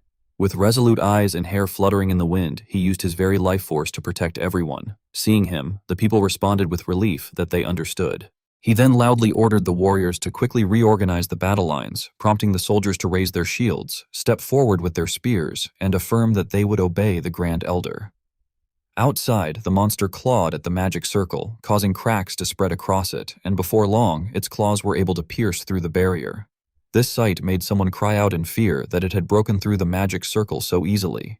As he struggled to maintain the formation, sweat dripped down the clan leader's nose as he anxiously thought that the remnants of the fallen dragon, having originally broken off from the prime dragon of perfection, could not be easily deceived by magic that manipulated the world. He continued to pour energy into the shield and urged the others to layer the magic circles and stop that creature no matter what. Immediately, the elders pressed their hands against the magic circle beneath their feet and channeled their energy, surrounding the monster with formations of various colors. The yellow formation unleashed crackling lightning, the blue one transformed into towering trees, and the red one released blazing flames, all attacking the monster at once. However, the monster's claws continued to dig deeper into the green magical barrier, while the elders relentlessly cast their spells. Even so, the monster's head managed to break through the shield, causing several elders to cough up blood, its glaring eyes fixed on them before it threw its head back and roared, completely shattering the magical power created by the elf clan leader and the elders. At the same time, the clan leader spat out a mouthful of blood, prompting the soldiers to call out in alarm for the Grand Elder. Collapsing to his knees as the magic circle beneath him dimmed, he wiped the blood from his mouth and thought that with his withered old body, he could not even hold it back. Some soldiers urgently urged him to escape with the other elders and said that they would try to hold it off, but he refused inwardly, thinking that it was impossible for them to endure either and that even Baratus's elite warriors would struggle. With unwavering old eyes, he bitterly lamented in his heart that they were unable to protect the possibility that had bloomed after such a long wait. Suddenly, a dazzling beam of light struck toward the monster, leaving both the clan leader and the creature stunned. A gentle stream of light appeared in midair along with a voice remarking with mild surprise. An old knight, gripping his sword in a ready stance, growled that the creature was very ugly, his gaze filled with disdain as he glanced to one side. He then slashed at the monster with a blade of light and asked rhetorically whether it did not agree. Struck by the radiant slash, the monster roared in fury, while a cold glint flashed in the knight's eyes. At that moment, Vlad suddenly appeared between the knight and the monster and swung his sword toward it. The gigantic monster closed in on the soldiers, and its overwhelming pressure made them break out in fearful sweat. However, Baradis quickly conjured a magic circle and loudly ordered that the magic circle was ready and that everyone should fall back. At the same time, a massive 5-colored magic formation appeared above the monster, and as the rings of magic ignited one after another, the mages released their energy into the formation on the ground, immediately causing lightning energy to strike the monster's head, which triggered a powerful 7-colored explosion visible even from afar. Baradis raised his arm to shield himself from the shockwave and narrowed his eyes as he wondered whether they had gotten it. Yet in front of him, the dust and smoke thickened until, all of a sudden, a red eye flashed in the darkness and the monster revealed itself, covered in blood. Seeing this, an elder of the elf tribe shouted anxiously that there had been almost no impact, that it was already fully grown, and that it possessed considerable magic immunity. The soldiers panicked and turned back as other elders loudly added that swords did not work on it either and questioned whether they should retreat and regroup with the main force. In response, Baradis raised his bow and firmly insisted that they should settle the matter there, and that they could not use the world tree as a shield. He then shouted for everyone to prepare themselves, explaining that if they aimed for the blind spot on its right side, they could subdue it. The soldiers immediately raised their bows and responded that they understood, addressing him as Lord Baradis. As Baradis observed the monster, he thought that they needed just one more opening, but suddenly the world tree behind him began to glow, startling him even without turning around. The soldiers, drenched in sweat, looked in that direction and exclaimed in shock, asking what that was, while Baradis frowned and, filled with worry, cursed under his breath. Meanwhile, the monster scraped the ground impatiently with its forelegs, drool dripping from its mouth as it growled with desire, its red pupils fixed solely on the brightly glowing world tree. As it rushed toward the tree, it seemed to sense that there was another one. At the same time, beside scattered barrels of potion, the holy maiden weakly cried for help before lowering her head, trembling all over as she pleaded for someone to help her. Vlad, standing nearby, was startled when she revealed that the dragon was coming, and as sweat formed on his brow, he looked at her condition and questioned what it was. A nearby elf soldier explained that it was a revelation, describing how the holy maiden would kneel in prayer before the world tree and stating that the world tree could perceive beyond mortal limits, that it conveyed revelations solely through the holy maiden, and that she was the conduit connecting the world tree and the elves. Another scarred soldier added that a revelation from the world tree must never be ignored, and that the fact it was asking for help meant it might have seen hope only through Vlad. Suddenly, the two soldiers knelt down and pleaded with him to protect that newly bloomed possibility. And at the same time, the holy maiden clung to Vlad's hand. Having come out of her trance, she tearfully begged him for help. Their actions left Vlad conflicted, and he glanced toward the old knight for guidance, asking what he should do at such a moment, but the old man crossed his arms and replied that Vlad should not look at him, calling him a fool and stating that he was neither his lord nor his senior knight. Hearing this, Vlad felt awakened and realized that in that place, the only one who could give him orders was himself. Afterward, he gently wiped the holy maiden's tears and told her to dry her eyes, and with a resolute gaze, he declared that he, Vlad of Sawara, would fulfill his duty as a knight. Meanwhile, in the forest, the soldiers screamed in terror as the monster crushed one man underfoot and struck down another with its tail. Outside the village, the people fled in panic, crying out in fear that it was a dragon and urging everyone to run, while behind them the creature swung its claws, ready to pounce. Suddenly, a green magic circle formed beneath a mage, and a surge of green energy shot straight toward the monster. Witnessing this, the villagers turned back in shock, only to see that a massive magic formation had appeared, blocking the monster's advance toward them. The elf clan leader tightly gripped his staff and created a magical shield, shouting that they should hurry and flee and questioning what they were all doing. With resolute eyes and hair fluttering in the wind, he used his very life force to protect everyone. Seeing him, the people responded with relief that they understood. He then loudly ordered the warriors to quickly reorganize the battle lines, prompting the soldiers to raise their shields, step forward with their spears, and affirm that they would obey the Grand Elder. Outside, the monster clawed at the magic circle, causing cracks to spread across it, and before long, its claws were able to pierce through the barrier. This sight made someone cry out in fear that it had broken through the magic circle so easily. As he struggled to maintain the formation, sweat dripped down the clan leader's nose as he anxiously thought that the remnants of the fallen dragon, having originally broken off from the prime dragon of perfection, could not be easily deceived by magic that manipulated the world. He continued to pour energy into the shield and urged the others to layer the magic circles and stop that creature no matter what. Immediately, the elders pressed their hands against the magic circle beneath their feet and channeled their energy, surrounding the monster with formations of various colors. The yellow formation unleashed crackling lightning, the blue one transformed into towering trees, and the red one released blazing flames, all attacking the monster at once. However, the monster's claws continued to dig deeper into the green magical barrier, while the elders relentlessly cast their spells. Even so, the monster's head managed to break through the shield, causing several elders to cough up blood, its glaring eyes fixed on them before it threw its head back and roared, completely shattering the magical power created by the elf clan leader and the elders. At the same time, the clan leader spat out a mouthful of blood, prompting the soldiers to call out in alarm for the Grand Elder. Collapsing to his knees as the magic circle beneath him dimmed, he wiped the blood from his mouth and thought that with his withered old body, he could not even hold it back. Some soldiers urgently urged him to escape with the other elders and said that they would try to hold it off, but he refused inwardly, thinking that it was impossible for them to endure either and that even Baratus' elite warriors would struggle. With unwavering old eyes, he bitterly lamented in his heart that they were unable to protect the possibility that had bloomed after such a long wait. Suddenly, a dazzling beam of light struck toward the monster, leaving both the clan leader and the creature stunned. A gentle stream of light appeared in midair along with a voice remarking with mild surprise. An old knight, gripping his sword in a ready stance, growled that the creature was very ugly, his gaze filled with disdain as he glanced to one side. He then slashed at the monster with a blade of light and asked rhetorically whether it did not agree. Struck by the radiant slash, the monster roared in fury, while a cold glint flashed in the knight's eyes. At that moment, Vlad suddenly appeared between the knight and the monster and swung his sword toward it. Vlad accelerated upward, while the old knight closely followed behind him, and below them, the monster was attacking the elf army, whipping its tail violently and sending debris flying everywhere. Seeing this, Vlad glanced back with concern. At that moment, the magic formation created by the elf elder blocked the monster from reaching the villagers, and the old knight looked down and remarked that it was magic and that it had bought them some time. Then, a silver aura emanated from his eye, and upon noticing it, Vlad grew suspicious and wondered what was with the aura in his right eye before asking what he was doing. As the old knight released his aura, he explained that his right eye held reality, while his left eye held his world, and that with both contained in his vision at once, one could see it. Hearing this, Vlad crouched down curiously and asked what exactly he could see, to which the old knight replied that it was the truth desperately hidden behind lies, adding that seeing through such things was his specialty.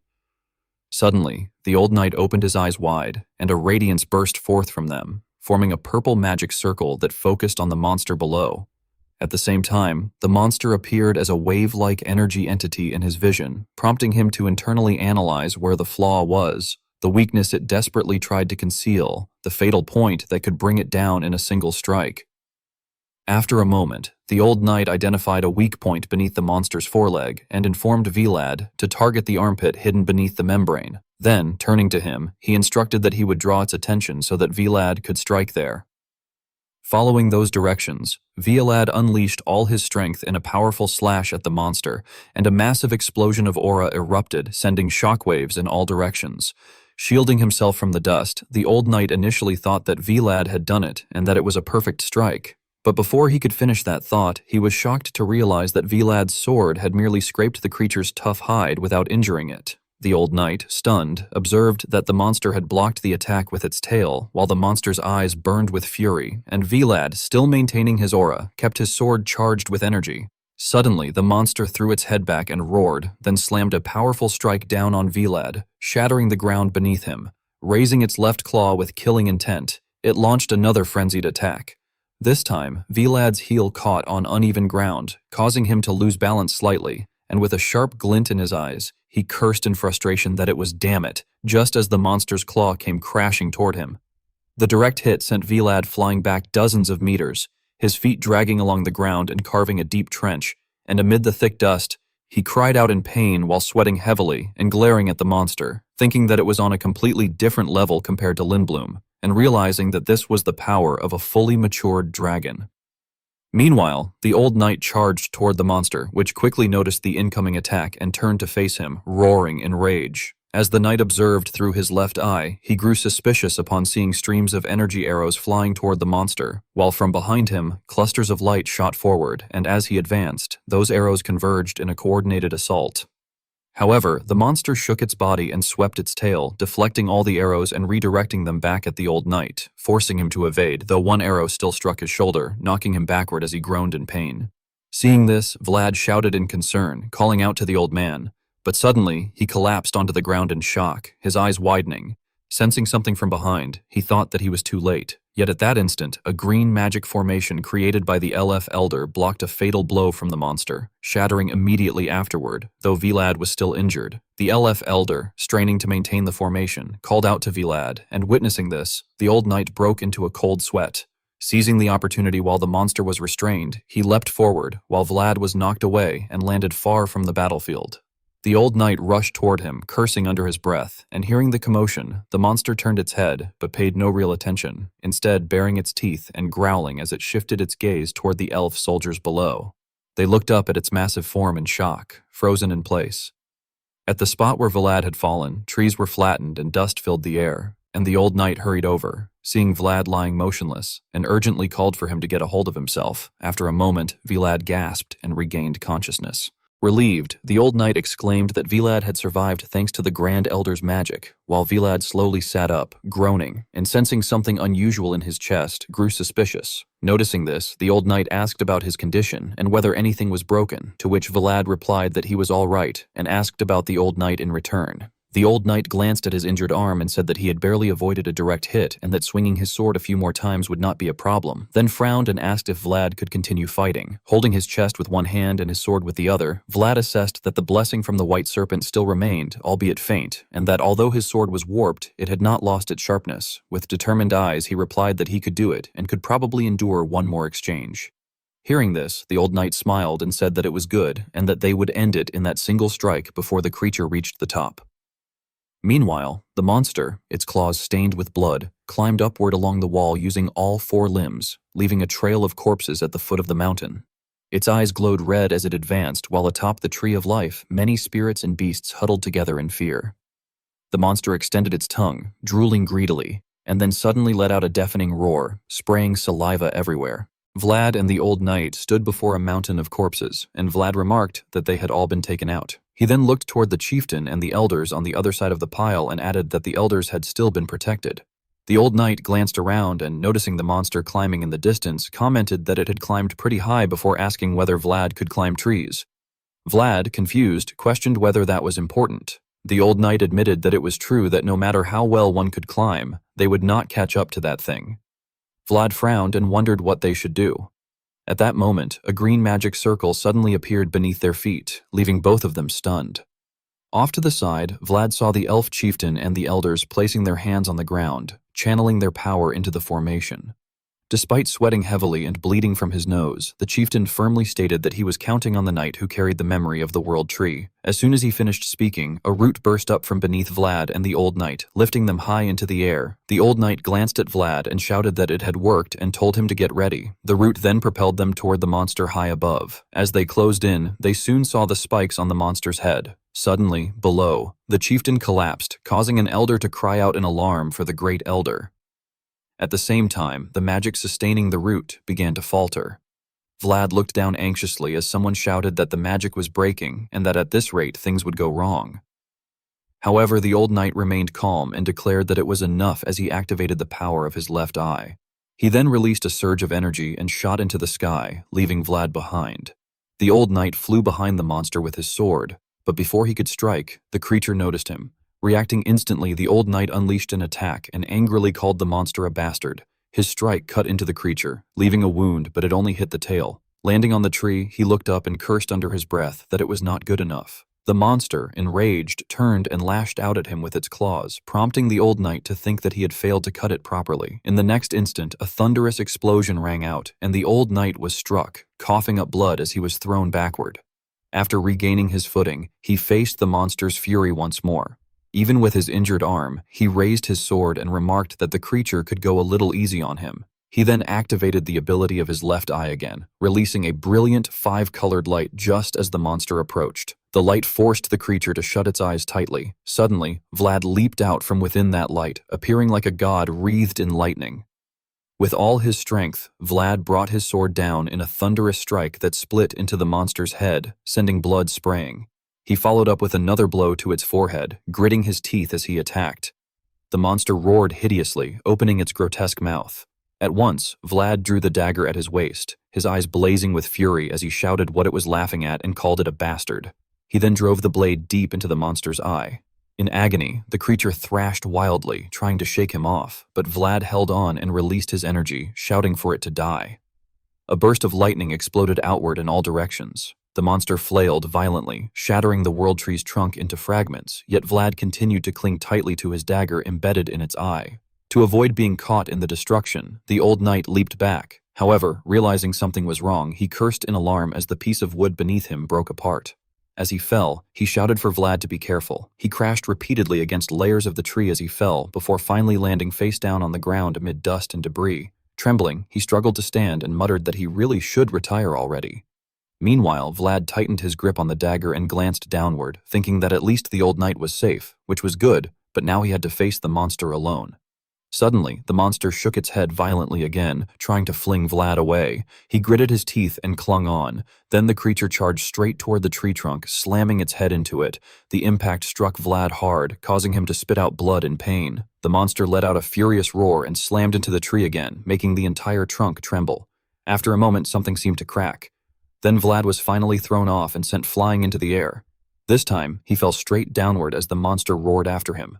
Vlad stared in shock as he plummeted along with the shattered remains of the elves' dwelling. Suddenly, a burst of light flashed in midair, and Vlad plunged into a surface of silver water. He continued sinking into its seemingly bottomless depths, his eyes shut tightly as white bubbles rose around him. Then, pink butterflies appeared, fluttering around him, and one of them began to glow with a radiant five-colored light. Startled, Vlad opened his eyes. He found himself lying on a golden meadow where butterflies fluttered everywhere. Sitting up, he looked around in confusion, sweating as he wondered where he was. Then his eyes widened in shock as he heard someone ask whether it hurt a lot. In the distance behind him stood a cloaked figure with his back turned. Reflected clearly in Vlad's eyes was the image of that person, golden brown hair flowing in the wind, a man leaning on a sword planted into the ground, his heroic silhouette glowing under the sunlight. Vlad was running forward quickly as the rustling sounds echoed around him, and he appeared astonished while continuing to chase ahead. When the back of a figure appeared before his eyes, he suddenly halted, his pupils shrinking as if he could not believe what he was seeing, while the white cloak on that person's shoulders fluttered in the wind. At that moment, he thought that he could not seem to close the gap, even by a little, and although he remained behind, he still seemed to be trying to catch up to that figure. As his footsteps gradually came to a stop and the sound of grass swaying in the wind filled the space, he lowered his head and hesitantly wondered whether it was still too early for him. As countless maple leaves drifted past him in the gentle breeze, Vlad clenched his trembling hand and expressed that he had worked so hard before choking up and questioning whether he could not get any closer, even a little, while reflecting that the sorrow of not having what one had sought, despite trying, left him unsure of what he could possibly say to comfort himself.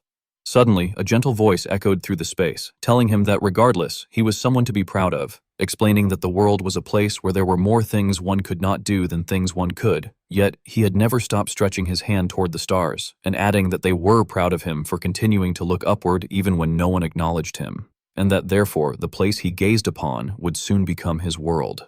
Vlad's expression turned contemplative as the voice urged him to lift his head, after which he looked forward and anxiously asked whether he was doing well, and the man calmly replied that of course he was. Vlad then spoke in a somewhat sorrowful tone, asking whether he could do better from there, and admitting that no matter how hard he tried, there was always a bigger world blocking his path.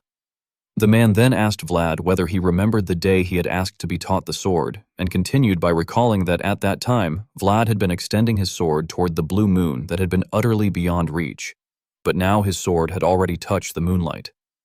Hearing those words, Vlad was startled as if realizing something, while the man gently added that he remembered each and every one of Vlad's steps, saying that Vlad had not broken even when facing the massive world bearing down on him, and that more than anything, he had possessed a noble and radiant stride. As the image of Vlad slashing a monster and causing blood to spray appeared, the man lifted the sword planted in the ground and stated that up until now Vlad had done well enough, and that all he needed to do going forward was continue as he had, before affirming that Vlad was right and just. When Vlad saw the sharp sword spinning in the air before forcefully stabbing into the ground, he broke into a cold sweat and hesitantly thought about what it was, as a powerful white energy suddenly emanated from the blade. At the same time, the man slowly turned his head and, in a low voice that echoed throughout the space, said that every beginning started with belief in oneself, and that he must not lose that belief, just as his faith in Vlad had never wavered for a single moment, before smiling faintly and declaring that now it was Vlad's turn. Vlad stared at that face in a daze with widened eyes, but then a rain of red maple leaves fell and obscured it completely. At that moment, dazzling streaks of light appeared before him, and a bright radiance shone from a butterfly with its wings spread wide. After a while, the surroundings gradually darkened, and he found himself lying on the ground, covered in blood and bewildered. Sweating, he looked up hesitantly and wondered where that place was, only to see a dark forest before him with countless butterflies fluttering around. When a sound came from behind, Vlad turned his head, and upon seeing the scene, he was startled, as he then thought that from now on, it was his turn. As the image of a monster with sharp teeth and blood-red eyes glaring forward appeared, he reflected that it did not matter that he had ascended in such a shabby form, while a group of pitiful creatures stood before it, and the monster mercilessly charged toward them, declaring that it would take the potential of those children and turn them into perfect beings. At that moment, a commanding voice told it to shut its mouth, causing the creature to flinch and look back, where Vlad, with a cold expression, addressed it as a damned lizard. He then landed lightly in front of the monster and swung the sword in his hand, while the creature showed no fear and attempted to rush at him, only to be struck heavily by Vlad's blade, immediately crying out in pain as sweat poured down its body. Vlad showed no intention of stopping and continued to point the sharp tip of his sword forward. Suddenly, he gently closed one eye and thought that he needed to go deeper, as a bottomless current appeared beneath his feet, flowing and winding within the depths like the sea, and with his eyes glowing, he affirmed in his mind that now it was his turn. Then Vlad abruptly opened his eyes wide again and declared that now it was his turn to protect, before charging straight toward the monster without hesitation. Vlad struck fiercely with the weapon in his hand, slashing into the creature's tail and causing it to cry out in pain, and it was narrated that he had no intention of stopping as he pressed forward with force. It was described that the two charged at each other without the slightest hint of restraint, while a crimson gleam flashed within the monster's eyes. At the same time, Vlad planted his foot firmly into the ground and then swung his sharp sword toward it. It was said that after taking the blow, the monster narrowed its eyes and glanced downward, while Vlad frowned, gritted his teeth, and continued swinging his sword forward. It was then described that the creature's body was severed upon impact, accompanied by a spray of fresh red blood, yet Vlad appeared unwilling to stop and continued delivering several more strikes. After venting his anger on the monster, he was said to have swiftly retreated backward. Although its body had been left in ruins, the monster still struggled to emit low growls, and suddenly it lunged forward again, roaring furiously with its target set solely on him. At that moment, veins bulged around Vlad's eyes as his pupils contracted, and it was narrated that he frowned and stared straight ahead. In his mind, Vlad thought that he could see it, that he could perceive the truth hidden beneath falsehood, and that within countless lines of death there existed a single path of life. At the same time, the ferocious monster rushed toward him, raising its massive hand in an attempt to strike him down. Vlad, with his blue pupils widened, stared directly at it, while the monster's blood-red eyes locked onto his. It was then described that countless sharp vines suddenly appeared from nowhere and restrained the creature, leaving it trembling and wide-eyed as if unable to believe what was happening. It was said that the sharp tip of a sword forcefully pierced into its body, causing red blood to seep out. And after taking the blow, the monster screamed in agony, letting out strange, fearful sounds. A tremendous force was described as emanating from the blade as it drove even deeper into the creature's body. At that moment, Vlad shouted that it was now his turn, after which he delivered a powerful slash across the monster's body. Simultaneously, a dazzling beam of light was described as bursting from the top of a tree, followed by an immediate eruption of immense energy. Nearby elves were said to stare wide-eyed at the radiant light, while even the elders, with emotionless gazes, observed intently. It was then described that the image of a beautiful white-haired girl praying on the ground appeared, followed by a scene of two individuals standing atop the monster's corpse.